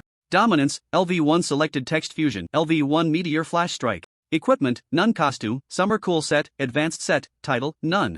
Mount, none. Pet, none. The live stream chat exploded. Wow, such high base attributes? This is insane. As a mage class, how can she be melee? You guys are missing the point. Look at the skill descriptions. I'm speechless. Damn, how could this happen? Because she had changed to the mage class, all the assassin equipment on the Hydrogen Balloon was rendered useless. The attributes she was displaying now were the base panel. Attack power and 4-dimensional attributes far exceeded the basic level of players at this stage. This left all the viewers stunned. Moreover, the base panel was just the least noticeable focus among all the shocking points. The personal panel of the Hydrogen Balloon also had detailed descriptions of the class skills. LV1 Magic Shield can convert 20 damage taken into MP, consuming 0.5% MP per second. LV1 Spear Mastery, equipping a spear weapon increases physical/magic attack power by 1%, physical critical hit chance by 2%, and enhances certain skills. LV1 Staff Mastery, equipping a staff weapon increases physical/magic attack power by 1%, magic critical hit chance by 2%, reduces skill cooldown time by 2%, and enhances certain skills. LV1 Combo Mastery awakens the combo instinct of the battle mage, extending the time interval of combos for every 5 consecutive hits, increases output by 1%, stacking up to 5 layers. LV1 Glamour, a unique combat magic of the battle mage, generating a magic ball of condensed elemental power upon successful attack. Hit, lasting for 30 seconds, with a maximum of 7 at the same time, each glamour having 160% of the base magic attack power. LV1 Glamour Launch fires the earliest generated glamour at the last hit target, cooldown time 0.5 seconds. LV1 Heavenly Strike, physical attack 240%, generates light attribute glamour, cooldown time 4 seconds. LV1 Dragon Tooth, physical attack 240%, generates ice attribute glamour, cooldown time 4 seconds. LV1 Falling Flower Palm, physical attack 360%, can be charged. The higher the charge, the higher the damage, up to an additional 200%, generates fire attribute glamour, cooldown time 6 seconds. LV1 Waltz Roll. Physical attack 360%. Grants 0.6 seconds of invincibility upon use. Generates dark attribute. Glamour. Cooldown time 6 seconds. LV1 Meteor Flash Strike. Gathers power to rapidly launch 10 attacks at the enemy ahead, entering a dominant state during release, each attack dealing 360% physical damage. LV1 Glamour Pressure. Concentrates all generated glamours onto the offhand weapon, attacking the ground ahead and causing an explosion. 1320% magic attack power. 20 by 20 meter attack range. 40 seconds cooldown time. LV1 Enhanced Stealth. Perfectly conceals one's presence, undetectable by monsters outside a 10-meter range, consuming 10 copper coins per minute. Super high skill percentages. Extremely short cooldowns. You should know that at this stage, most players' class skills have an output percentage that barely exceeds 300%, and the cooldowns are long, at least over 10 seconds. Now, seeing the battle mage's skills with such high percentages, everyone was wide-eyed, nearly drooling. A staggering 1320% for the LV Shining Pattern. Well, I need 5 skills just to keep up with one of the hydrogen balloons. And among these skills, there are buffs, attacks, and defenses galore. The most crucial part is that after changing to a battle mage, the hydrogen balloon's original assassin skills still exist in the skill list. A mage that can stealth, are you scared yet? All of this not only stunned the hydrogen balloon herself but also left the entire live stream audience with their eyes wide open. Wow, this is invincible. This class is truly terrifying. 1, 2, 3, 4, 19. There are a full 19 skills for the mage. I'm impressed. What about you? The dog streamer is really lucky. Daddy Chienya, I want to change to a battle mage too. Begging for it, sob sob sob. The audience members seem to transform into lemon spirits, feeling sour about the hydrogen balloon's good fortune. At the same time, they were fervently adding to Zhao Chen's hopes. Even if the chances were slim, how wonderful would it be if they could also become the lucky ones to change to a hidden class? They might even wake up smiling from a dream. The hydrogen balloon herself was left speechless for a long time after looking at the panel. She never expected that as a casual player, she would have such a marvelous opportunity. This skill list was simply astonishing. The hydrogen balloon turned to Zhao Chen beside her, her gaze unable to hide her gratitude. Thank you, Daddy Chienya, for helping me change to such a powerful hidden class. This great favor I will never forget. From now on, the hydrogen balloon, will be your most loyal little follower. Whatever you ask me to do, I will do it, no questions asked. Zhao Chen smiled slightly. No need to say that. It's just a small matter. No, to you it may seem like a trivial matter, but to me, it is a significant change in destiny, the hydrogen balloon said earnestly. Zhao Chen nodded lightly, feeling quite satisfied with the hydrogen balloon's perceptiveness. As the second world for humanity, if nothing unexpected happens, all humans will continue to live here in the future. Therefore, players with higher strength can be assured that their lives will be smoother. The hydrogen balloon's attitude did not disappoint Zhao Chen. However, Zhao Chen did not intend to keep her in a state of endless gratitude. Don't think too much about it. If I say it's a small matter, then it's a small matter. To you, it may seem like a particularly precious hidden class slot, but I have to tell you, I currently have 500 of these slots. Oh, wait, now it's 499. That means I can let 499 players change to classes like mage, sharpshooter, priest, and so on. In the future, there will be even more slots. As soon as he finished speaking, the hydrogen balloon's mouth dropped open in shock, her face blank. The audience in the live stream was also left dumbfounded. Silence. At this moment, the atmosphere in the live stream was as quiet as death. Everyone began to doubt their ears, wondering if they were hearing things. 499 hidden class slots? A class as terrifyingly strong as the hydrogen balloon still had 499 more? Moreover, many audience members recalled that the mage class was not the only option. Just recently, Xianya had transformed into many different classes while battling the LV 180 mythic boss.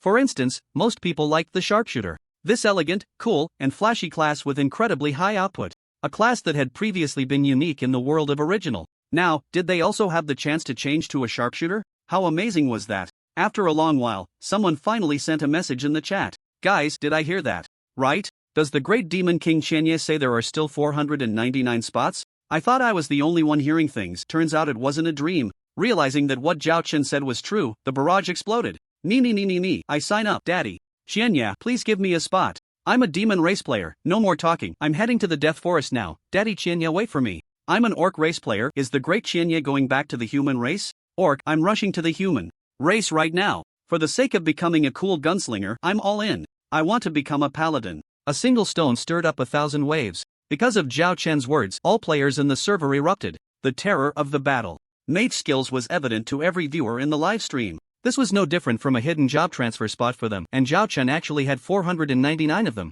No one doubted Zhao Chen's words, and in an instant, it attracted the attention of all players in the server. Meanwhile, the helium balloon finally snapped out of the shock and, upon hearing Zhao Chun, suddenly had a bright idea. Daddy Qianya, I have a good friend, can you give her a spot? No. Zhao Chun flatly refused. Why not? There are 499 spots, please give one to my friend. The helium balloon looked at Zhao Chun with a pitiful expression. It seemed that her friend was indeed close to her. However, Zhao Chan remained unmoved. I'm not doing charity, just because you asked me to give? These 499 spots, I will definitely take care of my guild members, don't think too much. Alright. The helium balloon looked a bit disappointed but didn't say anything more.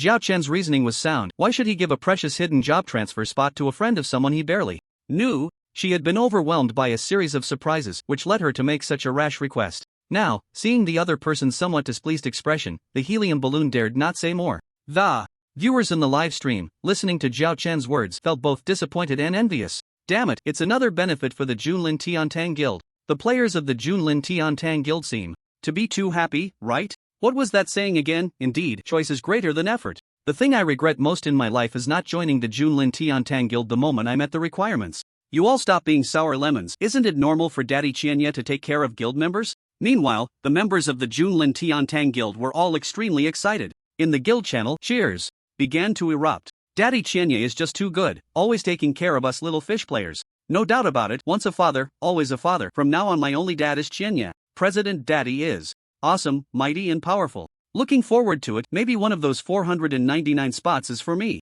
I want to play as a gunslinger. At this moment, the helium balloon discovered a serious problem. Daddy Qianya, the battle mage profession is indeed very powerful, but where do I get the equipment? Where can I get armor, leather armor/cloth armor, and weapons? I can't just not wear equipment forever, right? After transitioning from assassin to battle mage, all the equipment on the helium balloon was now unable to be worn due to the profession mismatch. Realizing this, the helium balloon panicked. She stared intently at Zhao Chen, hoping for his answer. I forgot to mention that. Zhao Chen thought for a moment and said, no rush, I took a quest. When I return to Qianya town, I will create a dungeon. To obtain these equipment, there won't be a lack of sources for equipment. Really? That's great. The helium balloon felt relieved now. The players creating dungeons was unprecedented and seemed unbelievable. But Qianya's dad was no ordinary player. He could completely understand things that exceeded common sense. Moreover, there was no need to deceive oneself. After all, they were still live streaming, and it was absolutely impossible to speak nonsense. Otherwise, wouldn't that be lying in front of billions of viewers? Impossible, absolutely impossible. At that moment, Zhao Chun thought for a moment and suddenly pulled out a war spear from the Lord's warehouse. Forget it, going into a dungeon with nothing but my bare hands would probably be quite difficult, so let me give you a high-quality war spear as a foundation. Additionally, everyone who changes to a hidden class with me in the future will receive a high-quality main weapon as a reward. Blue quality, equivalent to bronze equipment, right? Item, fine. Iron War Spear quality, high slot, War Spear equipment requirement, LV30/Mage physical attack power, 440 magical attack power, 314 strength, 120 intelligence, 120 critical hit chance, 4%. In the original, the equipment quality ranges from low to high as follows: normal, bronze, silver, gold, dark gold, legendary, epic, mythical. However, Zhao Chen discovered that the equipment quality in the dungeon warehouse was divided into blank, high, rare, artifact, ancient legend, ancient epic, ancient myth. High-quality equipment only had the prefix ancient added, with no significant changes. Meanwhile, new quality divisions appeared for those below legendary. Zhao Chen had the authority in the dungeon warehouse to freely claim all equipment below LV60. As for equipment of artifact quality and above, there was only one of each. Rare quality had 100 pieces. High and blank were all 999 plus. Therefore, giving away a high-quality war spear didn't bother Zhao Chen at all. Anyway, to me, blank and high equipment are both trash. I might as well reward someone else. Zhao Chen muttered to himself. On the other side, the balloon was so moved by his actions that tears welled up in its eyes as it deeply bowed while receiving the war spear. Thank you, Qianya Dad. The viewers in the live stream through the equipment attribute display mode were all stunned as they saw the attributes of the fine Iron War Spear. This is the main weapon of high quality? I can't believe it, the attributes are just explosive? Damn, it's even better than my LV30 top tier silver, poison dagger. Qianya the Great Demon King, do you have some misunderstanding about bronze equipment? Incredible, I'm impressed. Today is truly a lucky day for this dog streamer. The LV30 Fine Iron War Spear, in terms of attributes, was actually several times better than the top-tier silver main weapon of the same level. It could even rival gold quality.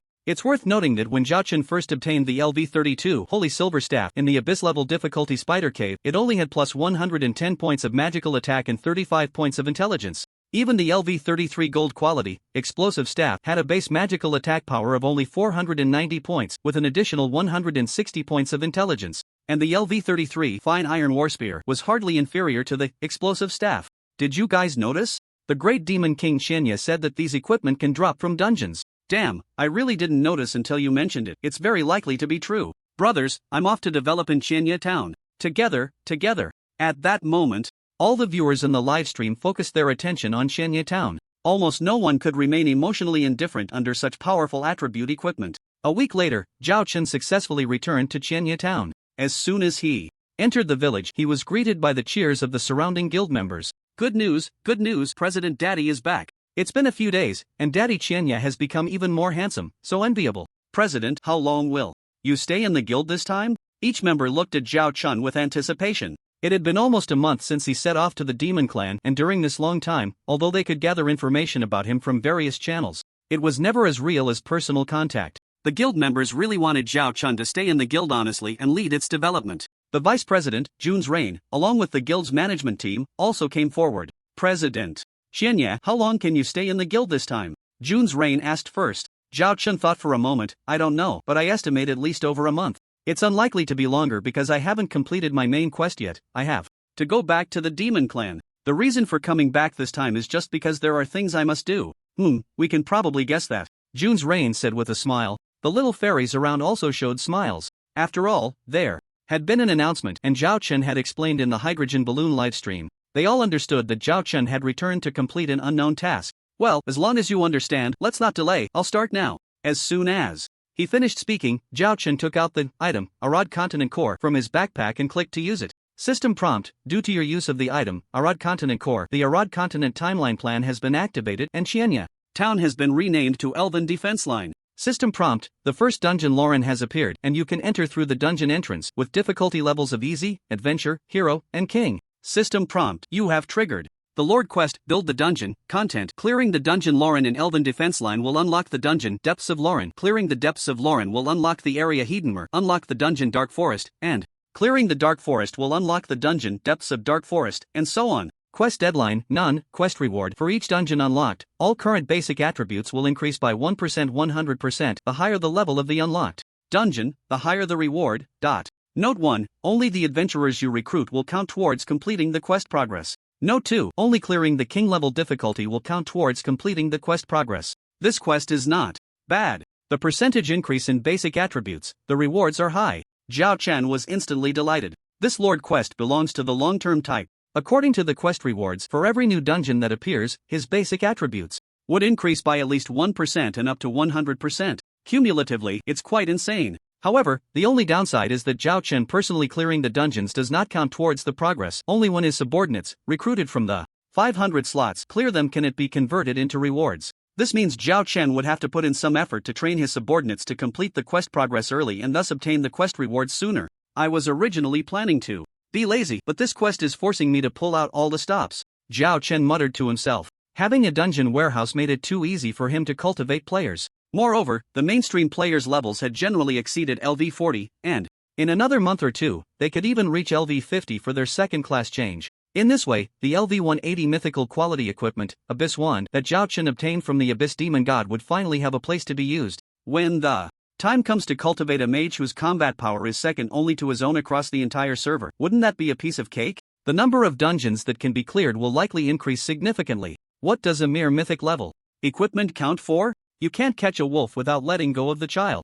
Zhao Chen already had a candidate in mind. The Abyss Wand can only be used by mages, and without a doubt, Zhao Chen planned to give it to Feng Qingwu to use. Of course, it wouldn't be for free. Because even if it were free, according to Feng Qingwu's character, she wouldn't agree to accept it. However, what price would need to be paid would have to be discussed later. Alongside the build dungeon quest, there were also two other side quests that Zhao Chen examined closely. You have triggered the side quest, Recruit Adventurers Content. As a lord, how can you lack subordinates? Please start recruiting as soon as possible. Available recruitment slots: 1/500. Reward, an additional 5,000 recruitment slots. Quest duration, none. Note, the number of adventurers is closely related to your strength. For each awakened adventurer under your name, you will receive a 0.001% attribute bonus. You have triggered the side quest, Qualification for Class Advancement Quest Content. 1. Recruit a total of 100,000 adventurers. 2. Clear the Extreme Altar. Quest reward, qualification certificate for advancement. Quest duration, none. Note, the extreme altar appears after the LV90 dungeon is opened. Both of these quests belong to the long-term type, but comparatively, the first one yields benefits a bit faster. In terms of rewards, although each recruited adventurer only increases the 4-dimensional attributes by 0.001% based on the content of the latter quest, there may be subsequent tasks that enhance the recruitment player slots. Therefore, accumulated over time, the bonuses from this task are quite considerable. 1 is 0.001%, 1,000 is 1%, 10,000 is 10%, and 100,000 is 100%. Quite impressive. Moreover, who says Zhao Chen's goal is just to recruit 100,000 and call it a day? The emergence of the Arod continent is a revolutionary change for the entire background of origin at this stage. History begins to turn at this moment. In the future, perhaps all 2 billion players on the server will become adventurers recruited by Zhao Chen, who knows? As for the third task, the qualification for Intermediate Lord advancement, another task that can't be completed in a short time. Zhao Chen sighed slightly. He clearly remembered that the extreme altar could be entered at LV65, but now the task tells him it appears after LV90, which shows how much the game has been modified. Just like when he cleared the Wailing Cave back then. After reviewing the tasks, Zhao Chen immediately got to work. First, he needed to fill the 499 available slots under his name. This kind of thing should definitely prioritize his own members, but adding in Shuang Aoshui and others is also fine. After all, they are old acquaintances, and Zhao Chen takes better care of them than the relatively unfamiliar guild members. So, Zhao Chen asked for the opinions of Shuang Aoshui and Feng Qingwu, and after receiving affirmative answers, he began to announce in the Guild channel, President Qianya, the top 489 contributors of the guild who want to change jobs gather at the guild headquarters now. The fact that Zhao Chen had 499 hidden job slots was already well known.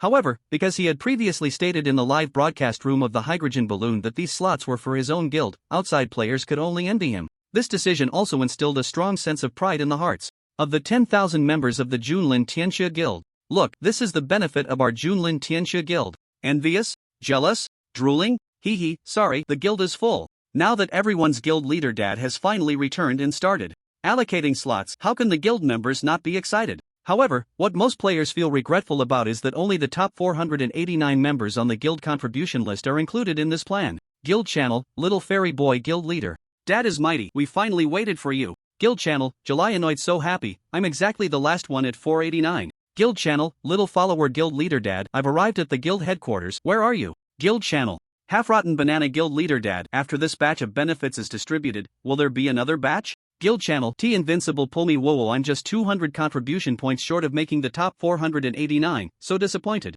The guild channel became noisy due to Zhao Chen's instructions. Even though members could only speak once every 5 minutes, the messages were still frequent. Zhao Chen felt a bit of a headache watching the members ranked after 489 asking if there would be another opportunity, and he didn't hide the truth. Guild channel, 1,000 Knights everyone, don't worry. Everyone has a chance. These 489 are just the first batch of slots. Once filled, there will be new slots, and the next batch will have 5,000 and more after that. Guild channel, Little Follower Guild Leader Dad is mighty. Guild channel, Little Dumpling Guild Leader Dad is awesome. Guild channel, Old Granny Guild Leader Dad is domineering. Zhao Chen's words reassured the guild members who didn't get a slot this time. Looking at the many members gathering at the guild headquarters, ready to accept their job changes, the envy in their hearts diminished significantly. After all, according to Guild Leader Dad, everyone has a chance. The only difference is being early or late. It doesn't matter if it takes 10 days or half a month.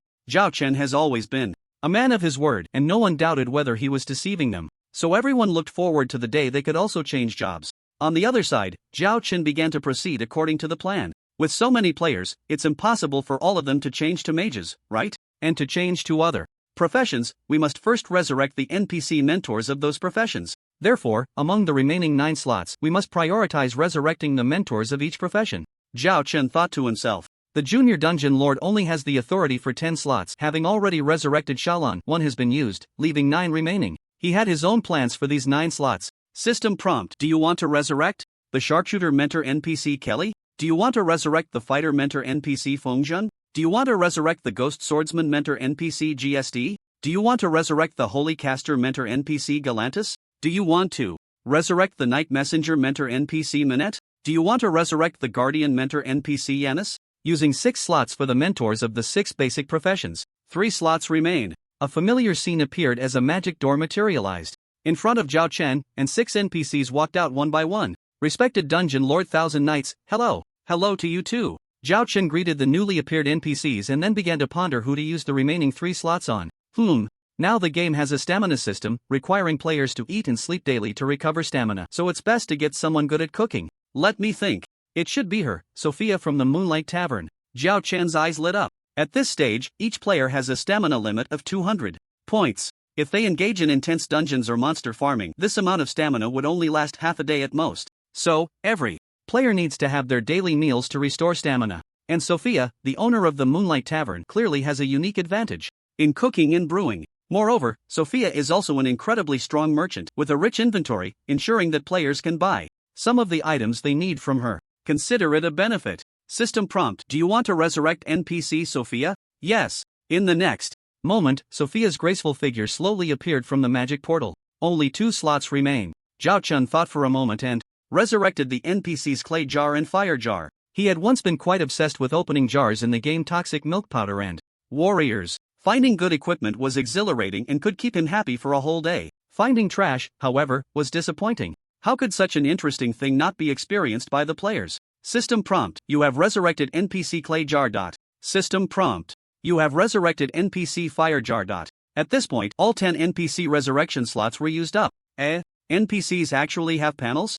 Zhao Chen was surprised to see the option for a personal panel appear on the side of Galantis. Fengxian, GSD, Manette, and others also had this option. Zhao Chen opened it. NPC, Galantis level, LV 80 HP, 1 200,000 attack power, 200,000 defense power, 168,000 strength, 38,000, agility, 38,000, stamina, 116,000, intelligence, 116,000 equipment, none skills, mastery of all priest. Series professions. Remarks: player Qianya's subordinate. Galantis's panel looked like this, and the others were similar. At least, their levels were the same, just 1 level lower than Zhao Chen himself. This combat power is quite good. If they had equipment, they would definitely be stronger, and they represent decent combat strength. Who knows when they might appear on the battlefield? After browsing through all the NPC information, Zhao Chen nodded in satisfaction. Each NPC belonged to a boss-level template in the original, which was quite powerful. Moreover, from the Dungeon Master's authority explanation, he learned that the resurrected NPC's levels would not exceed Zhao Chen's. If his own level increased further, the levels of his subordinates would also rise significantly. However, now that he was above LV 80, the experience required to level up was too much, so that was not urgent for the time being. After coming to this realization, Zhao Chen instructed the major profession mentor NPCs to stand at the entrance of the Supreme Guild headquarters, ready to receive players coming for their job transfer tasks one by one. Time passed bit by bit, and soon, all 499 members, including Shuang Aoxue, had received their job transfer tasks. No fool would pass up such an opportunity. After receiving the job transfer tasks, these 499 members were all very excited. However, once they carefully read the task descriptions, they all revealed a look of confusion in unison. By the way, my task to transfer to Sword Soul requires me to clear the dungeon Dark Thunder Ruins at the King level. What is this Dark Thunder Ruins dungeon? To transfer to Mechanic, I need to defeat Flame Graka. I've never even heard of this dungeon name.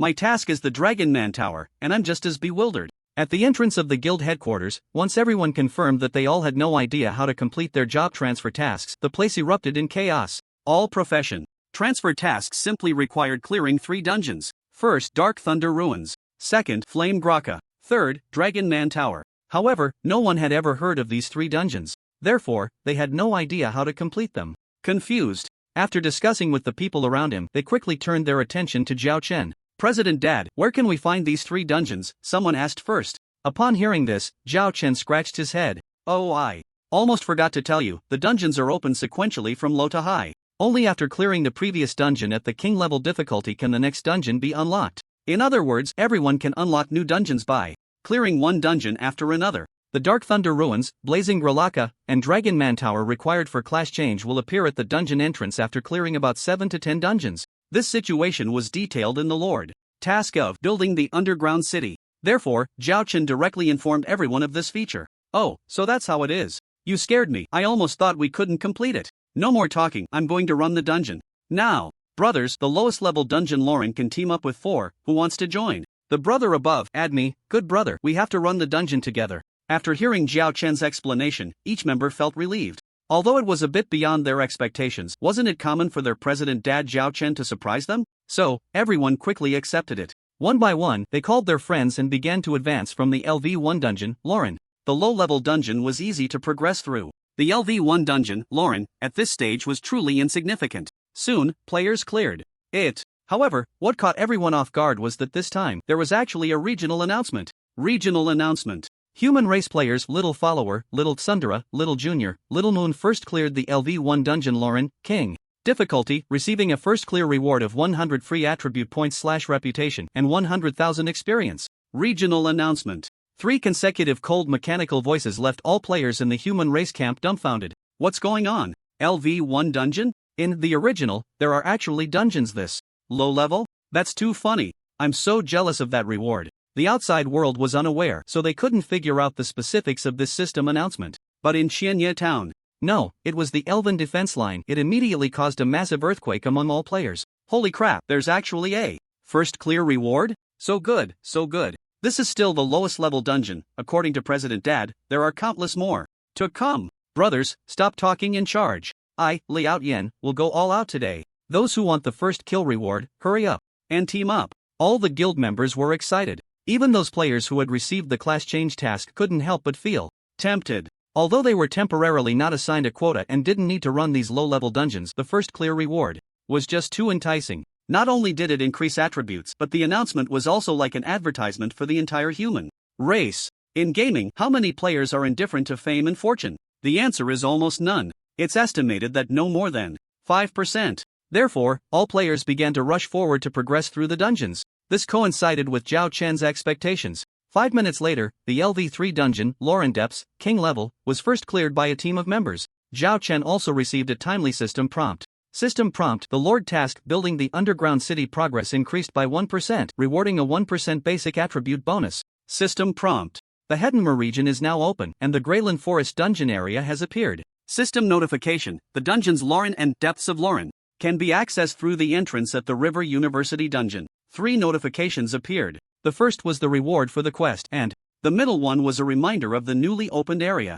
Although Qianye Town had been renamed to Elven Defense Line, it was merely a change of name. In reality, the construction of Qianye Town had not changed at all. However, after it was renamed to Hertenmer, the entire village underwent a tremendous transformation. If the village were divided into 8 parts, then the eastern section would be the Elven Defense Line area. The remaining 7 parts were officially renamed to Hertenmer. The central area of the village, which was originally an open space, had now transformed into the dungeon entrance called Forest of Gran. This change not only surprised Zhao Chen, but all the players active in Qianye Town were also wide-eyed in astonishment. Is this the new dungeon that the president mentioned? Amazing, amazing. I'm impressed. Casually pulling off such a big project. The president is too incredible. Damn, at this rate of development, I suspect that one day the neighboring city will turn into our Qianye Town. The first dungeon to appear at the Forest of Gran entrance was the LV5 dungeon, Dark Forest. Undoubtedly, even at the king level, this dungeon could barely last 10 minutes under the frenzy of numerous players before being cleared for the first time.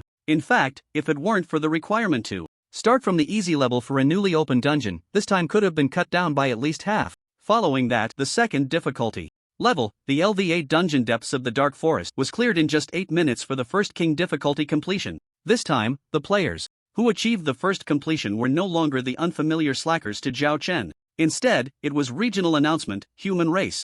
Players June's Rain, June's Flower, Little Fairy, and Echo have cleared the LV8 dungeon, Depths of the Dark Forest, King difficulty, for the first time, receiving a first completion reward of 200 free attribute points/reputation and 200,000 experience. Woo woo, the big shots have made their move. We can't get the first kill now. The vice president is mighty and imposing. By the way, why isn't Qianye Dad making a move? If he did, wouldn't the first kill be all his? Of course, it's because Qianye Dad doesn't want to compete with us. Guild channel, Qianye you all play. I'm not interested. The King Guild channel was buzzing with discussions, and Zhao Chen helplessly replied, if it weren't for the Lord quest build, Underground City specifically stating that his completion as a Lord wouldn't count as a quest reward, would he just sit by and watch? He would have jumped in long ago. However, his words sounded very convincing to everyone. A world announcement from President Dad starts at 10,000 attribute points. How could he care about this little thing? Understandable. Alright, what we've been striving for is already insignificant in front of President Dad. Sigh, we're all playing the same game, entering at the same time. Why is the gap between people so huge? Luckily, I had good foresight and clung to President Dad early on. Brothers, stop chatting. Since the president isn't making a move, let's just PK with the team led by the vice president. Exactly, the vice president is a healing class. We have a chance. The players understood Zhao Chen's perfect reason and immediately began enthusiastically challenging the 4-member team led by Jun's Rain. In their view, when facing such a low-level dungeon, everyone's skill levels were about the same. Those qualified to join the Sovereign Realm are all exceptional individuals, either possessing incredibly powerful group buff skills or being formidable hidden classes themselves. Aside from Zhao Chun, no one has truly submitted to anyone else. At this moment, Lu Yu's Rain, being a healing class, is clearly a burden in such a high-difficulty environment, so everyone is filled with fighting spirit. They all want to prove their strength by overshadowing Lu Yu's Rain. However, while their intentions are noble, they are destined to be disappointed. 10 minutes later, the LV9 dungeon, Thunderous Ruins, was cleared first by Lu Yu's Rain's team. 20 minutes later, the LV10 dungeon, Venomous Thunderous Ruins, was also cleared first by Lu Yu's Rain's team. Half an hour later, the LV12 dungeon, Karaka, was cleared first by Lu Yu's Rain's team. 45 minutes later, the LV14 dungeon, Fiery Karaka, was cleared first by the team led by Shuang Ao Shui. An hour later, the LV16 dungeon, Frosty Thunderous Ruins, was cleared first by the team led by Shuang Ao Shui. An hour and a half later, the LV20 dungeon, Dark Thunderous Ruins, was cleared first by Lu Yu's Rain's team. The teams that achieved the first clears were either the 4-person team led by Lu Yu's Rain or the members of the Fengming Guild led by Shuang Ao Shui. The two teams were clearing dungeons at an astonishing speed. Even the third recognized top team, led by Brother Gangzi, consisting of Tigu, Eternal, Great Healer, and Starlit Radiance, couldn't snag a single one. Brother Gangzi and the others were clearly dissatisfied with this. But there was nothing they could do. After all, their team had 2 tanks, a healer, and an assassin, which made their efficiency in clearing lower-level dungeons somewhat lacking. In the Human Region channel, Human Region announcement, players Lu Yu's Rain, Lu Yu's Flower, first cleared the LV9 dungeon Thunderous Ruins, King's Difficulty, receiving first clear rewards. Human Region announcement, player Lu Yu's Rain first cleared the LV10 dungeon Venomous Thunderous Ruins, King's Difficulty, receiving first clear rewards. Human Region announcement, player Shuang Ao Shui first cleared the LV20 dungeon Dark Thunderous Ruins, King's Difficulty, receiving first clear rewards. 800 free attribute points / reputation, 800,000 experience. The system announcements rang out every 10 minutes to half an hour. The speed of the spam was overwhelming. Players in the Human Region, except for those in Heddenmer, were all bewildered, not understanding what was happening. It should be noted that the last time there was such a rapid spam was when Zhao Chen created it. However, Lu Yu's Rain and Shuang Ao Shui's fame was far from Zhao Chen's by more than 100,000 miles. In fact, most people had never even heard of Shuang Ao Shui, one of the top 10 guilds, let alone Lu Yu's Rain. Thus, the two leading teams spamming the chat left uninformed players utterly confused. What's going on? Who are these 8 people? Wow, is spamming the chat really this cheap now? Impressive, impressive. Even though I don't understand the specifics, just shouting 666 is enough.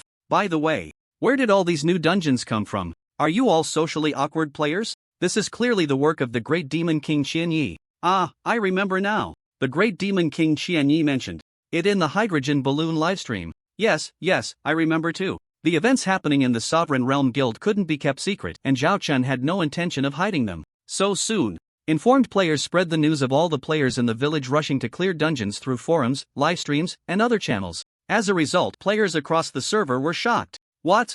It was really the great demon king Qianyi who did this? With so many dungeons, there are actually more to come. Doesn't that mean there will be endless dungeons to clear? What? Even if it's not the first clear, the rewards for completing dungeons are still pretty good? Damn, I'm tempted, I'm on my way. The continuous emergence of new dungeons, what does it mean? Leveling up, no longer having to tirelessly run out to the wild every day, searching for leveling spots to grind. All you need to do is gather a few friends in the leisurely main city and run some dungeons, even if you can't clear them. It doesn't matter, as long as you gain experience to level up. And most importantly, the dungeons in Heddenmer now do not limit the number of entries per day. Moreover, the rewards for clearing them are quite generous. This made players who were in the know feel their hearts racing with excitement. If this pace continues, there's a high chance we can retire in Xinya town. Once this thought crossed their minds, the impulsive players could no longer contain their impatience and decisively spent 1 gold coin on the teleportation fee to Gobi City, then all rushed towards Heddenmer. Even the 2 gold coin entry tax per month was a painful but necessary expense for them. However, because of a moment's hesitation, later players found themselves unable to enter Heddenmer because it was full. You have to know that Zhao Chen set the limit to 300,000 people. It's clear how popular Heddenmer has become. However, Zhao Chen didn't pay much attention to all this. Since leading the team to achieve the first kill of the king-level difficulty in the Dark Thunder Ruins, in June, the map had expanded again. The west coast was opened. Dungeon entrance, the Sky City area is now open. Instantly, the terrain next to Heddenmer underwent a tremendous change. Clearly in a barren desert, suddenly, a large lake appeared. A massive lake, about 10 acres in size, appeared out of nowhere on the barren Gobi, and this change was so sudden that players quickly noticed it. What the hell? What's going on? Look quickly, the source of the change is emerging from Chenye town. This must be the work of the Demon King of Chenye. Can actually change the terrain? Incredible, simply unbelievable. This area has actually been renamed to West Coast? Damn, do you think I don't know this is a lake? One by one, players were stunned by the sight. Many speculated that this change was caused by Zhao Chen, and their awe for him grew even stronger. After all, the sudden appearance of a massive lake in the Gobi was truly unexpected. It's hard to imagine what kind of means could achieve such a feat. Mysterious, powerful, unbelievable. Players from the outside world couldn't help but click their tongues in amazement. Meanwhile, many players in the Hednmer region also wore shocked expressions. Damn, Daddy Chenye is amazing, so amazing. Incredible. After the shock came excitement and exhilaration. Having such a terrifying boss above them was also a matter of pride for them, and all players shared in the glory. The West Coast has appeared? The newly opened area can probably accommodate another 300,000 people. Zhao Chun calculated silently. The current situation was very good news for him. The larger the territory, the more players could reside there, which would greatly improve his efficiency in recruiting subordinates in the future. And this was just the opening of the West Coast. There were still the East Coast, Dark City, Divine Capital, Virtual Ancestor Kingdom, Heavenly Realm, and so on to come. Zhao Chun himself had no idea what the final map of the Arod continent would look like. However, it is certain that if this trend continues, perhaps Gobi City will soon be swallowed by itself. And since the activation of the core of the Arod continent, less than 3 hours have passed, and in terms of rewards, Zhao Chen is overjoyed. So far, the number of cleared dungeons has reached 8. Starting from the first Lauren, rewards have been continuously given based on the progress of the Lord Quest Build the Dungeon. 1%, 1%, 1%. 2%. 8 dungeons have brought a total of 10% increase to Zhao Chen's base attributes. His current attributes are ID, Chen Yi level, LV80, 1.21 billion/1.29 billion, race, human, racial talent, skill upgrade experience reduced by 10%. Class, Junior Dungeon Lord HP, 37.11 million. Mana, 5.47 million physical attack, 37.66 million, 56.49 million magic attack, 13.31 million, 19.66 million physical defense, 14.79 million. Magic defense, 14.01 million. Critical hit, 99%, same level, reduced. Chance for higher levels, critical damage, 275%, same level, reduced cap for higher levels, attributes, strength 18.99 million, agility 8.97 million, stamina 7.66 million, intelligence 4 million, skills. Merit, equipment. Due to the mythic quality equipment in many skills being percentage increases, the higher the base attributes, the higher the bonuses. This result of sitting back and doing almost nothing, while significantly boosting attributes, has made Zhao Chun feel incredibly comfortable. There are still many dungeons left, and at this rate, clearing another 10 dungeons should be no problem. Moreover, the higher the difficulty of the dungeons, the greater the rewards upon task completion. Now I've transformed from a single-player grind player to a lazy type who gets stronger just by lying around. Not bad. The side quest Recruit Adventurers is also a good task for enhancing Zhao Chen's combat power. It runs concurrently with the Lord Quest Build the Dungeon, and they do not affect each other. Unfortunately, according to the recruitment standards, merely clearing the dungeon does not count as a successful recruitment. Only after successfully changing to a class within the dungeon does it count as a successful recruitment. Now, June's Rain, Frosty Snow, and others have already started to turn in their tasks. It won't be long before a wave of breakthroughs arrives. At that time, a total of 500 players can increase Zhao Chen's attributes by 0.5%. Although this number seems insignificant, completing the side quest Recruit Adventurers will grant an additional 5,000 slots. Filling these 5,000 slots means a 5% increase. Quite considerable. Just as Zhao Chen thought. Soon, after clearing the dungeon's Flame Graka and Dark Thunder ruins, many players successfully changed classes. Frosty Snow changed to a Phantom Cry. Phoenix Light Dance changed to an Elemental Mage. Little Fairy changed to a Roaming Gunner. June's Rain changed to a Paladin. June's Flower changed to. Most of the advanced team successfully changed classes, while a very small portion did not complete their class change because the task was from the Sky City's Dragonman Tower. However, soon after completing their class changes, the players continued to grind new dungeons. 20 minutes later, the LV-20 Dragonman Tower was first cleared by Frosty Snow's team. An hour later, the LV-25 Dungeon Doll's entrance was first cleared by June's Rain's team. 2 hours later, the LV-28 Dungeon Stone Giant Tower was first cleared by Brother Gangzi's team. The first kills for the LV-30 Dungeon Dark Suspended Corridor and the LV-32 Dungeon Floating City were both achieved by June's Rain's team. The LV-35 Dungeon Lord's Palace has everyone stuck. Here, the level of the dungeon differs from Zhao Chen's memory. Clearly, the 6 dungeons of the Sky City are recommended for levels LV18 to LV25, but now it has changed to LV20 to LV35. I remember it clearly, I can't be wrong. So there's only one possibility: in the original, the monster level cap on the Arod continent has been raised. Zhao Chen muttered to himself a couple of times and soon felt relieved. He had anticipated this matter long ago. After all, when he challenged the Cave of Wailing in the ancient ruins, the monster level had been raised to LV88. This situation was understandable. However, understanding or not, Zhao Chen still couldn't help but feel a bit disappointed, because this meant that the progress of his task, build the underground city, had been unintentionally slowed down. Now, with the June rain waiting for people to reach LV35 for the Lord's Palace, there was no way to clear it quickly, which meant Zhao Chen's Lord task was starting to stagnate. This won't do, I haven't laid around enough yet. I need to think of a way to help everyone. Just as Zhao Chen was silently pondering what kind of method would be appropriate, a lucky member of the guild suddenly dropped a weapon, instantly causing a huge uproar. The little follower was a member of the Ruling the World Guild, and his strength was considered upper tier within the guild. He was a warrior enthusiast and had the fortune of being helped by the guild leader to change to a hidden class, Berserker. This wasn't anything special, there were still 499 players like him. In the future, there would be even more. But at this moment, he was wide-eyed after obtaining a piece of equipment from the LV20 Dragonman's Tower after experiencing skills. Blade of Shattered Mind. Pink, artifact quality. With the thought that good equipment should be shared, the little follower immediately posted the attributes of the Blade of Shattered Mind in the guild channel. Item, Blade of Shattered Mind quality. Artifact slot, Greatsword equipment requirement, LV20/Demon Swordman/Warrior physical attack. Power, 2720 magical attack power, 3000 strength, 500 agility, 600 casting speed, 4% physical critical hit rate, 2% fire attribute attack trait 1, reduces physical skill. Cooldown by 5%, reduces MP consumption by 5%. Trait 2, when attacking, there is a 2% chance to reduce the enemy's HP by 20%. If the target level is above LV30, the chance decreases. Conversely, it increases. Additionally, the effect on Dark Gold monsters is 1/3, on Legendary monsters and Epic monsters is 1/6, and has no effect on Mythic monsters. Note, it is said that this sword is the painstaking work of a certain blacksmith, and his heart shattered during its forging.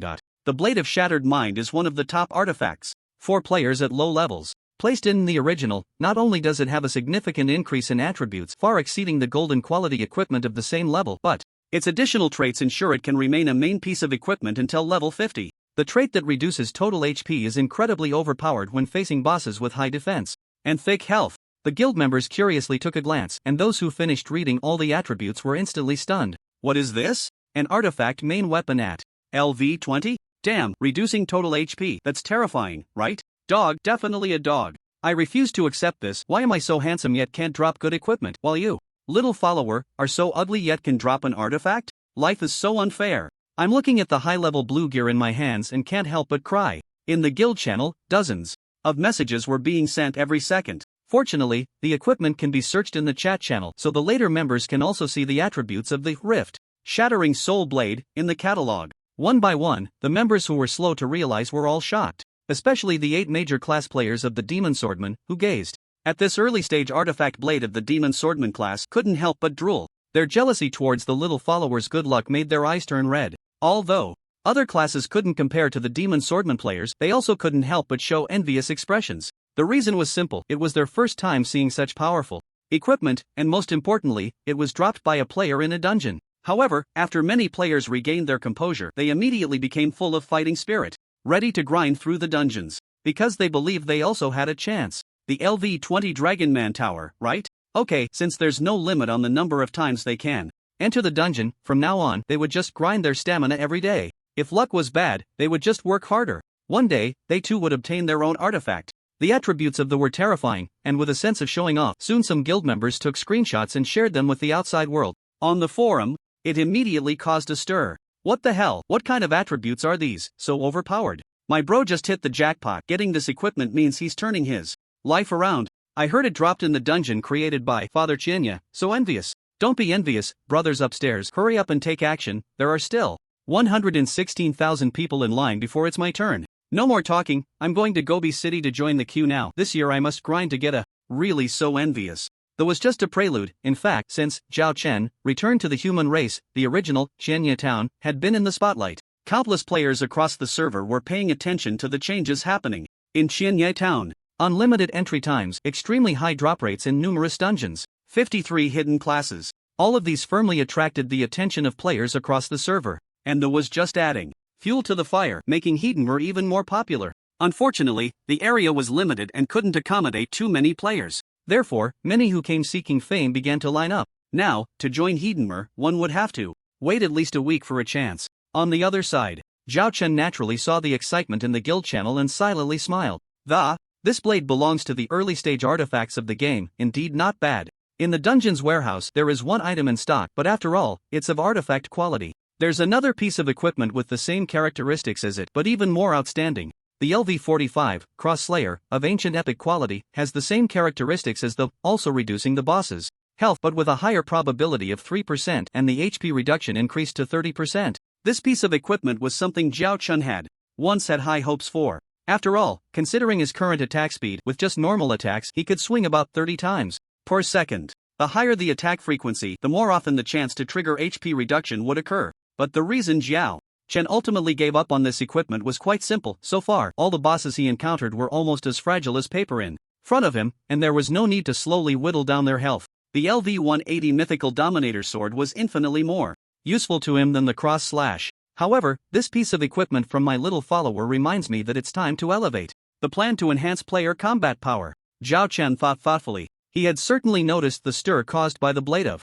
shattered mind in the guild and even across the entire server. If a LV-20 artifact quality piece of equipment could make countless players drool, then what about higher level, higher quality gear? It must be even more attractive. The opening of dungeons in the Arod continent was closely related to Zhao Chen's increase in strength. Therefore, as soon as he received the Lord quest Build the Dungeon, he had resolved to enhance the overall combat power of players through various rewards to quickly clear each dungeon. Now, it was time to implement the plan. Guild channel, Chen Yi, let's hold some events. The first 100 players to clear the LV-35 dungeon, Lord's Palace, can come to me to receive a LV-30 artifact quality equipment. Guild channel, Chen Yi, the first 100 players to clear the LV-36 dungeon, Temple Outskirts, can come to me to receive a LV-35 artifact quality equipment. Guild channel, Chen Yi, the first 100 players to clear the LV-38 dungeon, Trent Jungle, can come to me to receive a LV-40 artifact quality equipment. Guild channel, Chen Yi, the first 100 players to clear the LV-44 dungeon, Heavenly Vale Forbidden Land, can come to me to receive a LV-30 ancient epic quality equipment and a set of high-level fashion. Additionally, the guild management will not participate in this event. Equipment has always been the most motivating factor for players in online games. Zhao Chen's few words in the guild channel immediately caused a huge uproar. President Daddy is amazing. President Daddy, I want to have your babies. With such a president, I, Hutudu, am truly fortunate to join Junlin Tiantang. If a LV-20 artifact quality equipment is this powerful, then higher level equipment must be even more terrifying, right? Great, the first 100, I'm going to grind my heart out. Brothers, with President Daddy being so mighty, what else is there to say? Let's grind. President Daddy is amazing. President Daddy is amazing +1. No one doubted Zhao Chen's ability to provide high quality equipment, and the fact that many management members were excluded from this event was seen by all members as a benefit for everyone. Therefore, everyone's enthusiasm was fully ignited. One by one, they began to dive into dungeon strategies, shouting excitedly. All of this made Zhao Chun, who was behind the scenes, very satisfied.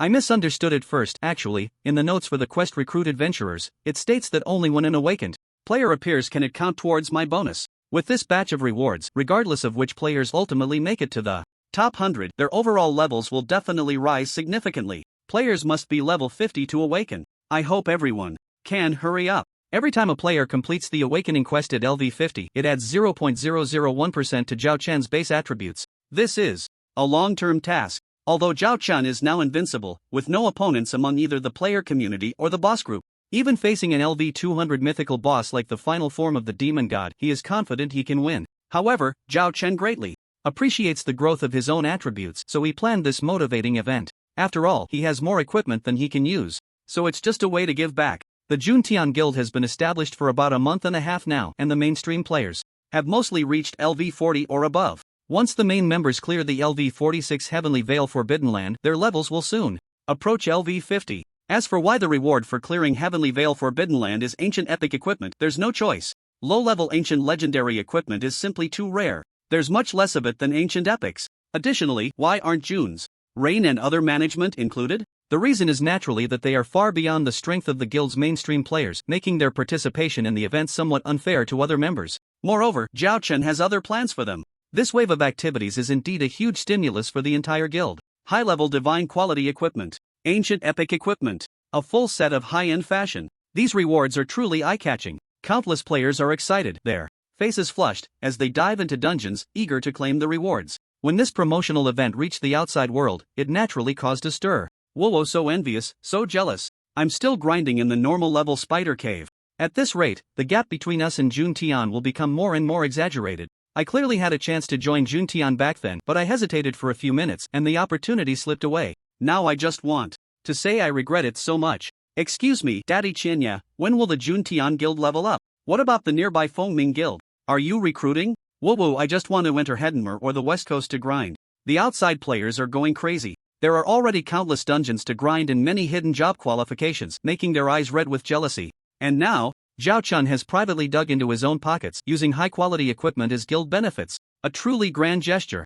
Shocking rewards. For the entire server. With all these reasons, how can anyone resist? It's just too enviable. At this moment, Juntian is not only recognized as the #1 guild on the server, but its benefits also surpass all others. To all outside players, Juntian is the typical example of a better guild. At the entrance to the West Coast dungeon, June's Rain, Little Fairy, and others surrounded Zhao Chen, chattering about something. Master, why are we excluded from the event? Yeah, Xianya, we also want the reward of ancient epic equipment. And I want high-end fashion too. Xianya, you're so biased. We're allies with your Juntian guild, can't you at least consider us in this event? The group felt somewhat wronged about Zhao Chen's event. Why should they be excluded? Xuan Aoxue and Feng Qingwu didn't know what to say. At least Juntian is within the scope of the event, their Fengming guild has nothing to do with it at all. After thinking for a moment, Xuan Aoxue couldn't help but say, even if the event has nothing to do with our Fengming guild, shouldn't the subsequent slots for hidden job transfers be shared with us? We should take care of our allies.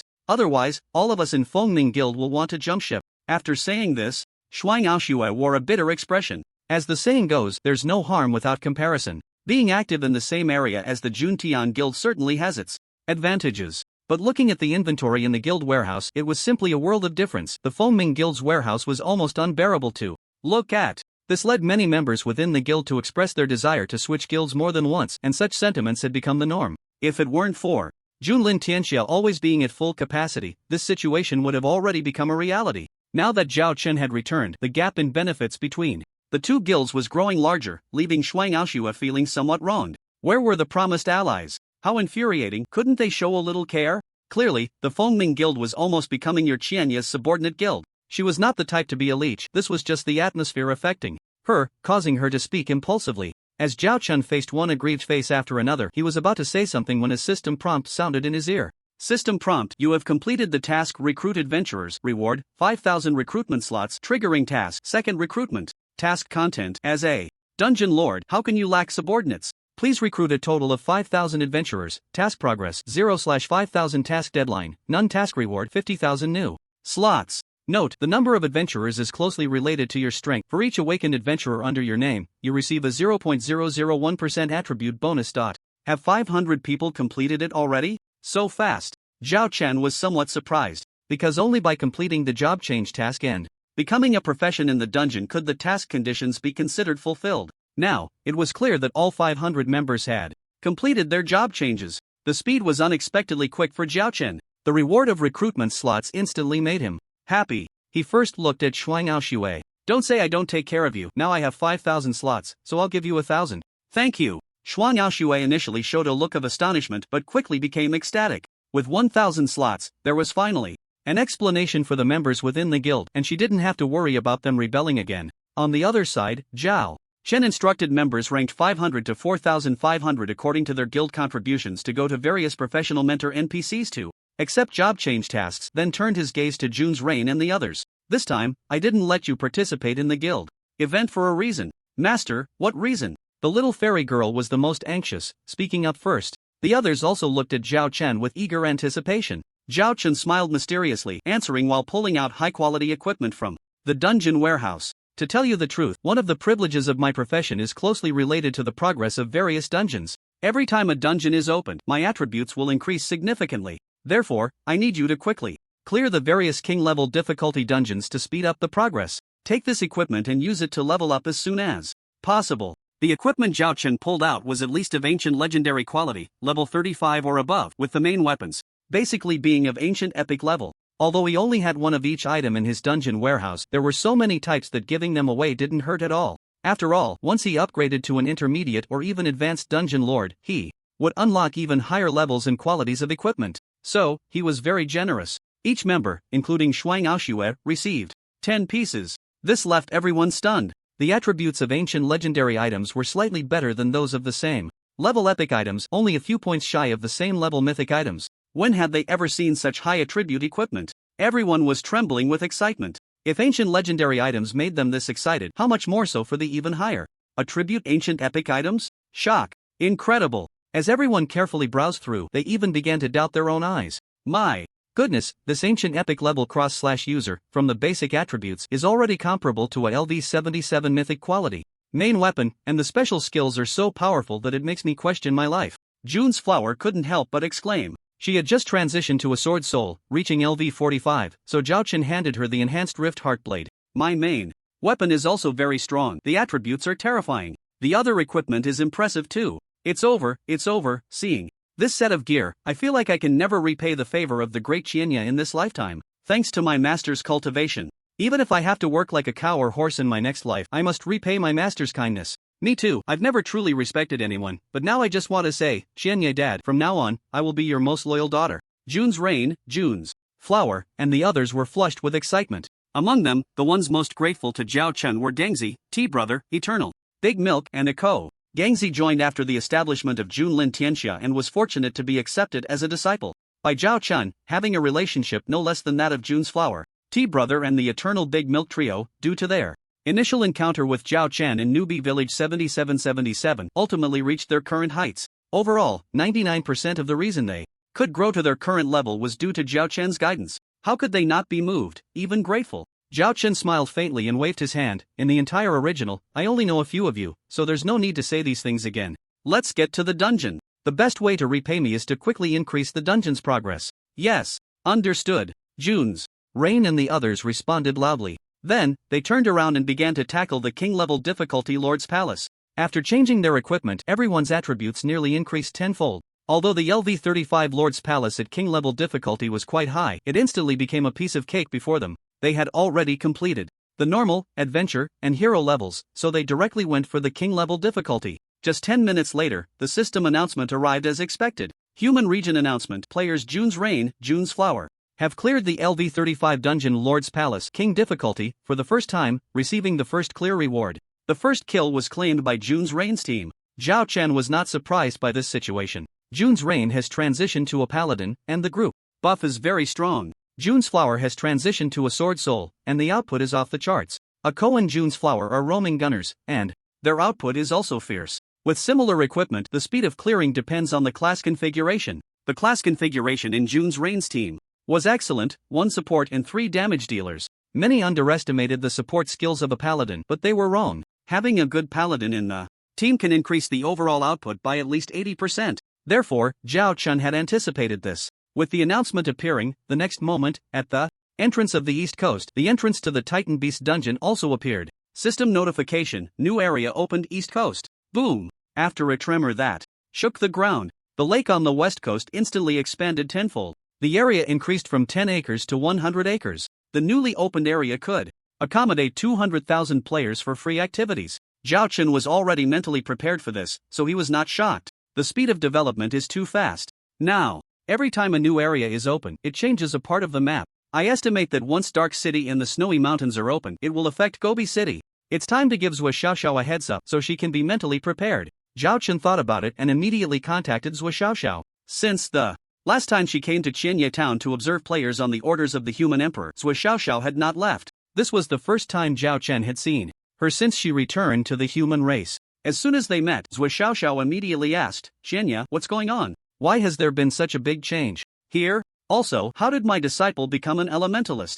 Zhua Xiaoxiao was not a player and had no way of knowing the reasons for the changes from various channels, so she was extremely shocked at this moment. The changes in Qianye Town were evident to anyone with a functioning brain, and Zhua Xiaoxiao was no exception. Originally a mundane little village, after a series of changes, its territory had suddenly expanded many times over, with several significant changes in terrain, Just looking at the areas of the west coast and east coast, what was once a desolate Gobi landscape had suddenly transformed into a vast expanse of lakes in just one day. This was something Zhou Xiaoxiao simply could not comprehend. Zhao Chun thought for a moment and decided to share some information with her. Have you heard of the Arod continent? Zhou Xiaoxiao looked puzzled. What is the Arod continent? I've never heard of it. This continent beneath our feet is clearly called Calitria. The Calitria continent was called the Arod continent 100,000 years ago, Zhao Chen bluntly stated. 100,000 years ago? Zhou Xiaoxiao trembled all over and asked. The historical records of the major races can only be traced back to a little over 20,000 years ago. How do you know about events from 100,000 years ago? I naturally have my own channels of information. In any case, don't delve too deeply into this. If you don't believe me, you can go back to the imperial city and ask the historians about it. I don't want to discuss this right now. Zhou Xiaoxiao was only at level 130, which placed her in the upper middle tier among all the NPCs of the human race, so her knowledge was limited. Regarding the events on the Arod continent 100,000 years ago, Zhao Chen felt that perhaps only the top echelons of the human race might know something. As long as Zhou Xiaoxiao returned to the imperial city and relayed the information about the Arod continent, it was likely that top-tier NPCs would come to contact her. Therefore, he was too lazy to explain further. Seeing that Zhao Chen did not want to elaborate, Zhou Xiaoxiao helplessly stopped her inquiries. Alright, then what do you need to see me for? Zhao Chen pondered for a moment and said, You've seen the current situation, my village is starting to expand rapidly. This kind of expansion is beyond my control. According to my calculations, it will likely reach Gobi City in no more than 3 days. So, I wanted to inform you in advance, so the higher-ups of the human empire can be mentally prepared.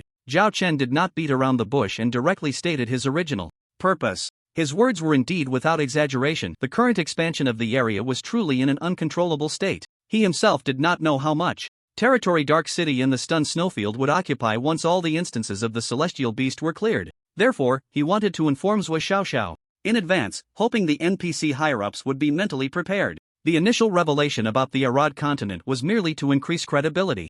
Alright, I will report this matter, Zhou Xiaoxiao replied after a moment of silence. Zhao Chen nodded. Okay, if there's nothing else, I'll take my leave. Wait, you still haven't told me how my disciple became an elementalist. Zhou Xiaoxiao, seeing Zhao Chen about to leave, quickly complained, My good disciple, just as I was starting to appreciate her, has been ruined by you. No way, you have to compensate me with a new disciple, or I will go seek advice from that Shalan. Fine, I'll keep an eye out.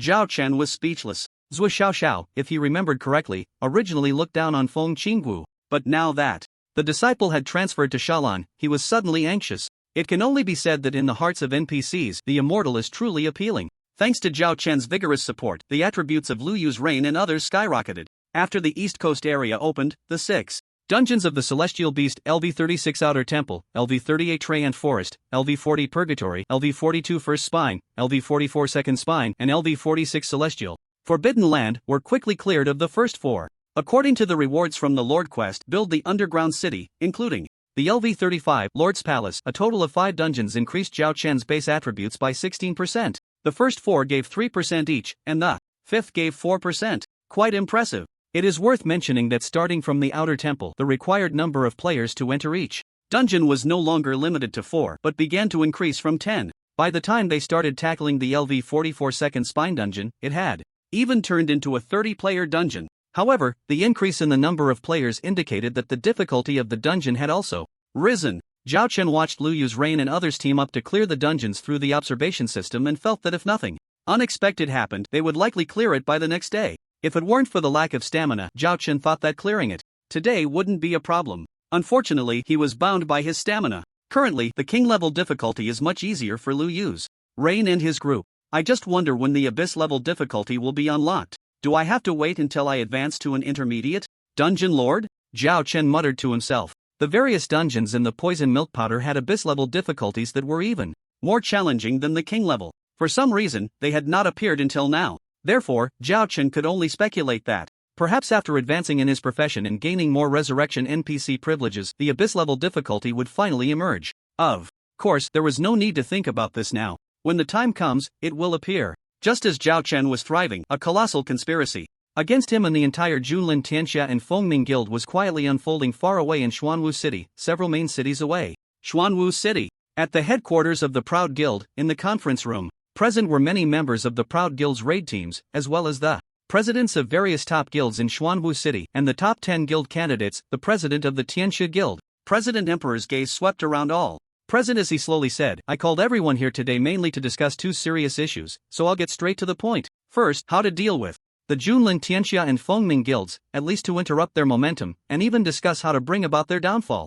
Second, how to deal with the Demon King Qianya and take him of Luan. Bye. As soon as Emperor's words fell, the atmosphere in the entire conference room exploded. Everyone present, except for a few who had previously discussed with Emperor, began to doubt their own ears. This isn't very practical, right? Who is the Demon King Qianya? He is recognized as the #1 player in the entire server. Everyone must have seen the live broadcast of the LV-180 mythical boss battle against him, right? Luan Bai? Impossible. Exactly, the number of players has lost its meaning in front of him. Even if we combine all the players from our guilds, we can't do it. Dealing with Junlin Tianxia and Fengming guild is equally as difficult as reaching the sky. Most of the people present could no longer sit still. Who is Qianya? He is the unparalleled powerhouse who defeated a LV-180 mythical boss in a head-on battle within 5 minutes, the undisputed #1 player in the game, with combat power far exceeding that of mainstream players, reaching an incredible height. To think they could take him down? What an unrealistic notion.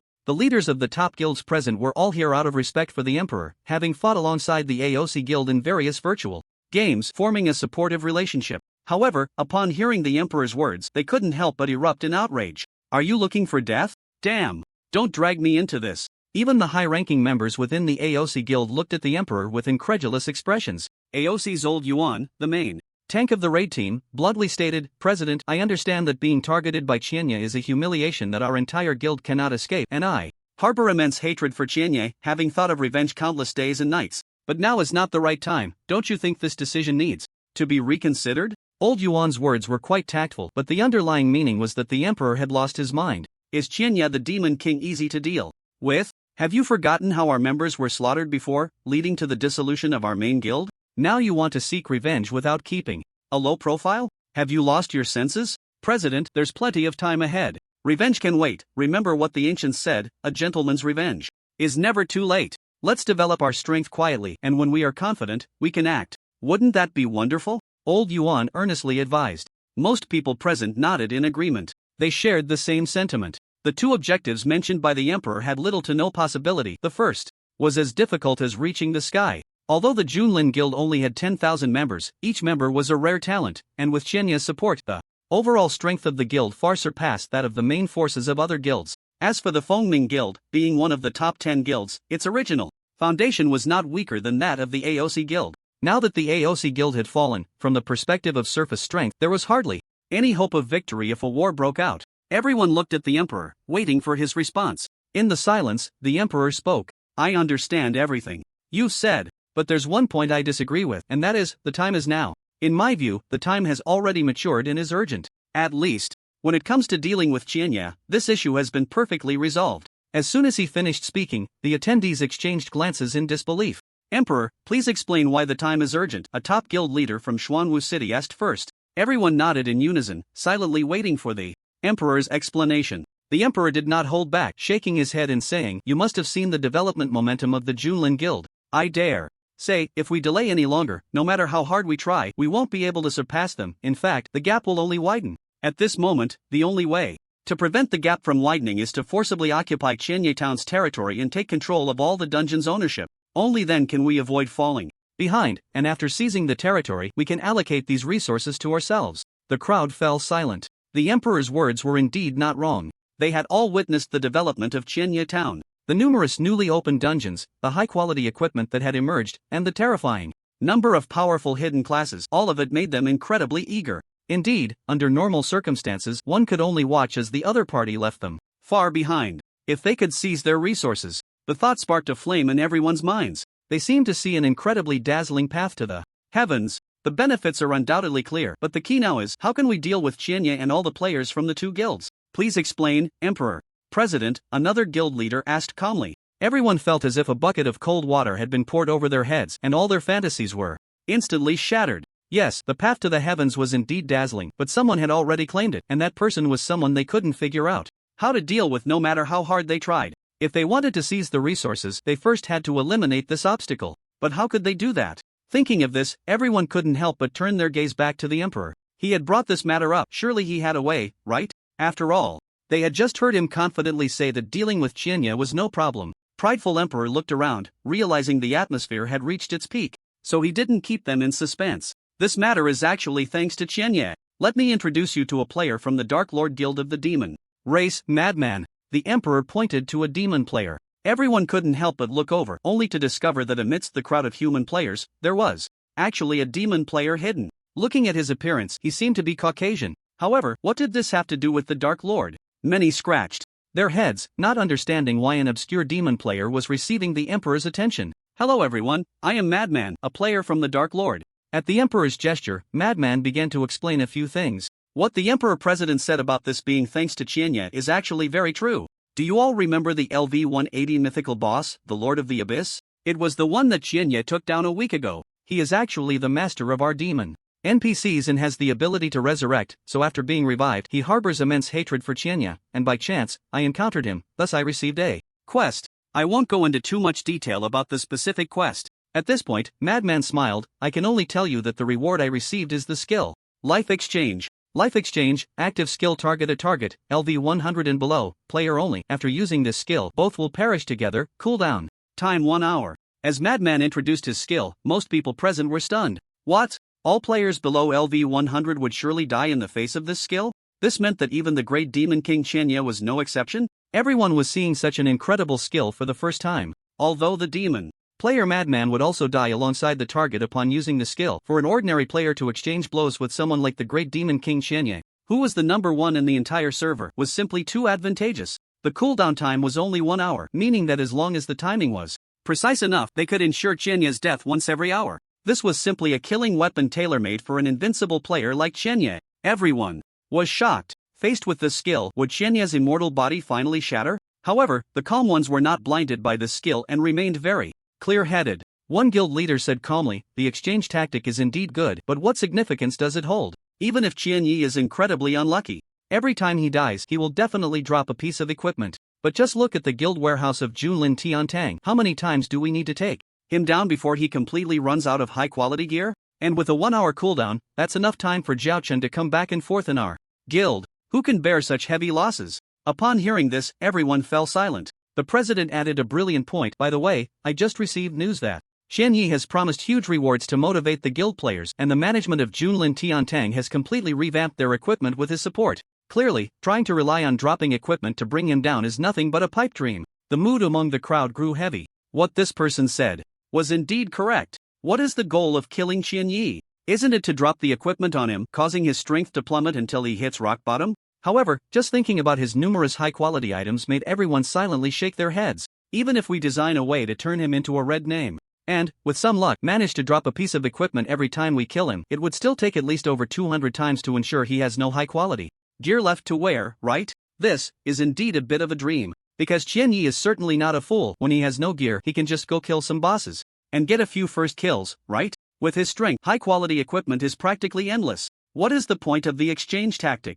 Can we withstand the future strikes and retaliation from him? The leaders of several major guilds began to carefully consider the pros and cons. At this moment, Ao Sure D. Huang slowly spoke up. I have to admit, you do have a point. But have you considered what benefits we can gain in this process? The equipment dropped from Qianye can be worn by us. When we have high-quality gear, won't our combat power skyrocket? The individual gap between us and Qianye will likely narrow, right? Oh, and one more thing I forgot to mention, the Madman's Life Exchange skill makes the priest's resurrection ineffective. This has been repeatedly verified. Di Huang's words ignited the thoughts of most people. Yes, we are all players. The equipment dropped by Qianye can be used by us too. With this mutual rise and fall, the gap will inevitably become smaller, and we might not even need the exchange tactic. We could directly charge in and take him down. Di Huang's final explanation made everyone realize that the probability of this happening was practically a done deal. Just thinking about being able to where the numerous high-quality items dropped by Qianye made everyone's eyes turn red with excitement.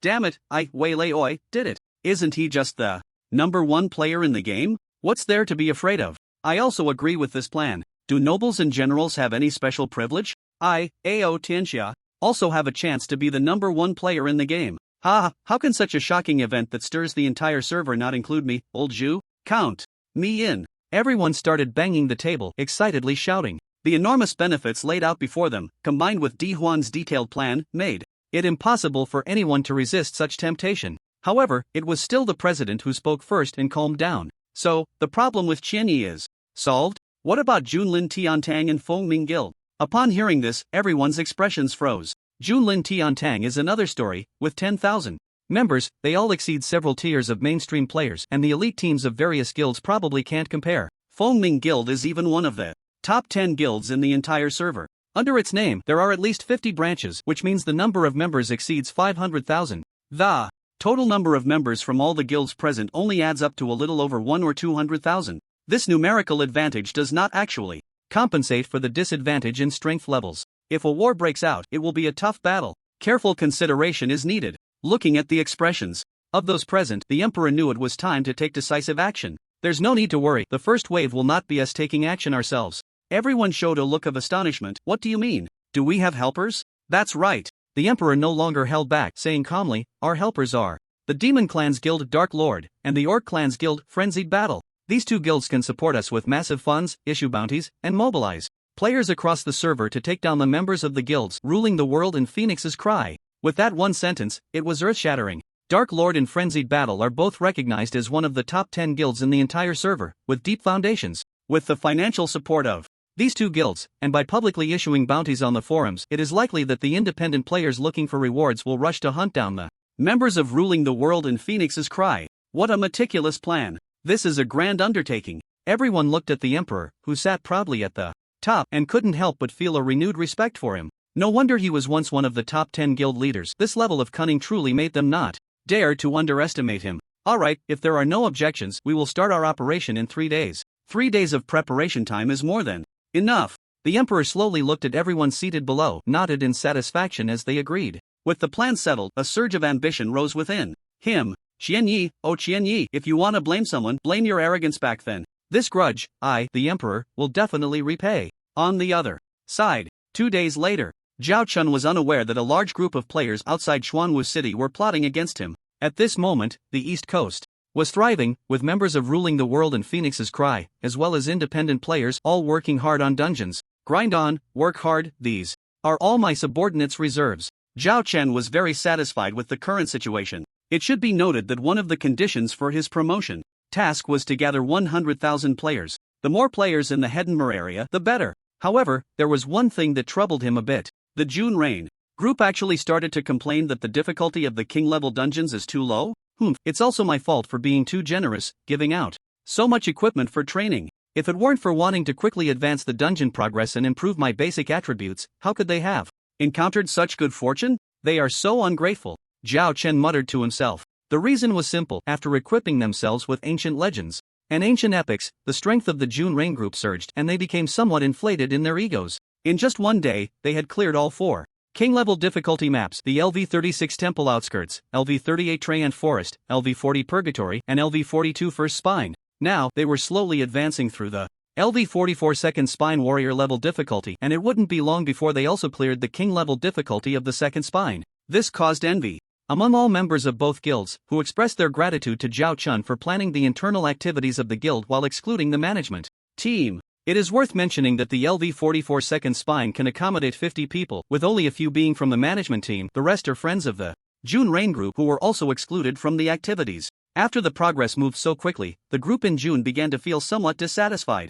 With their average level of LV-45, tackling these mere king-level dungeons was a bit too easy, lacking the thrill of breaking into the LV-40 Minotaur King Nightmare-level dungeons. This made Zhao Chun unable to help but secretly complain. What a bunch of masochists. Although king-level dungeons were much easier compared to the LV-40 Nightmare-level Minotaur King dungeons, the quality of the equipment dropped was by no means inferior, and in fact, it seemed to be slightly better. Simpler dungeons yielding higher quality equipment. These people were actually still not satisfied? Truly overindulged. While Zhao Chen was grumbling, a sudden system prompt caught his attention. Task: recruit again completed, reward 50,000 recruitment slots. You have triggered a new task. Third recruitment. Task content: recruit 50,000 adventurers again and have them all change to their first job. Task reward: 500,000 slots. The previous second recruitment task was very simple. With 5,000 slots, it wasn't enough for everyone to fight over. In just 1 hour, it was all allocated. A day passed, and everyone had completed their job change task, becoming first job classes.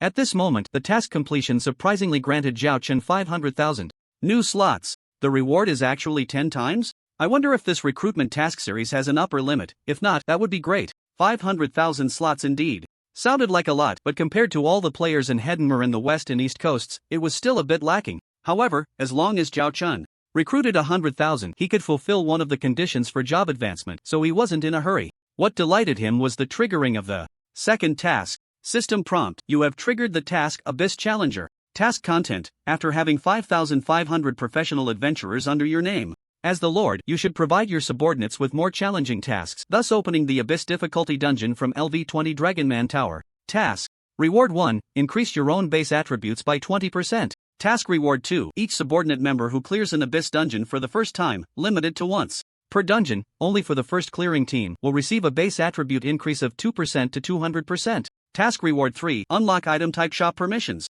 The new task was the opening of Abyss level dungeons. The rewards were truly astonishing for Zhao Chen. Clearing the LV20 Dragonman Tower dungeon for the first time would grant a 20% base attribute reward. Each time a subsequent dungeon was cleared, there would be continuous cumulative rewards, just like the Lord. Task: build the underground city. More importantly, it was the unlocking of item type shop permissions. This made Zhao Chen ecstatic. The item type shop had always been something he coveted. Although he hadn't unlocked the permissions before, he could admire the items quietly. Advanced Outfit Synthesizer, Golden Equipment Synthesizer, Celia's Lucky Gift Box, Revival Coin, Demon King's Contract, Overlord's Contract, plus 10 Equipment Enhancement Voucher. There were too many types, and each one had significant effects. Zhao Chen had long been tempted. He thought he might unlock the item shop permissions after job advancement, but unexpectedly, a new task appeared now. Unfortunately, this task still required him to take action personally. Only the adventurers he recruited could receive rewards upon their first clear. Sigh, after becoming a junior dungeon lord, it seems the dungeon runs are destined to be out of my reach. Am I just going to keep lying down and winning like this?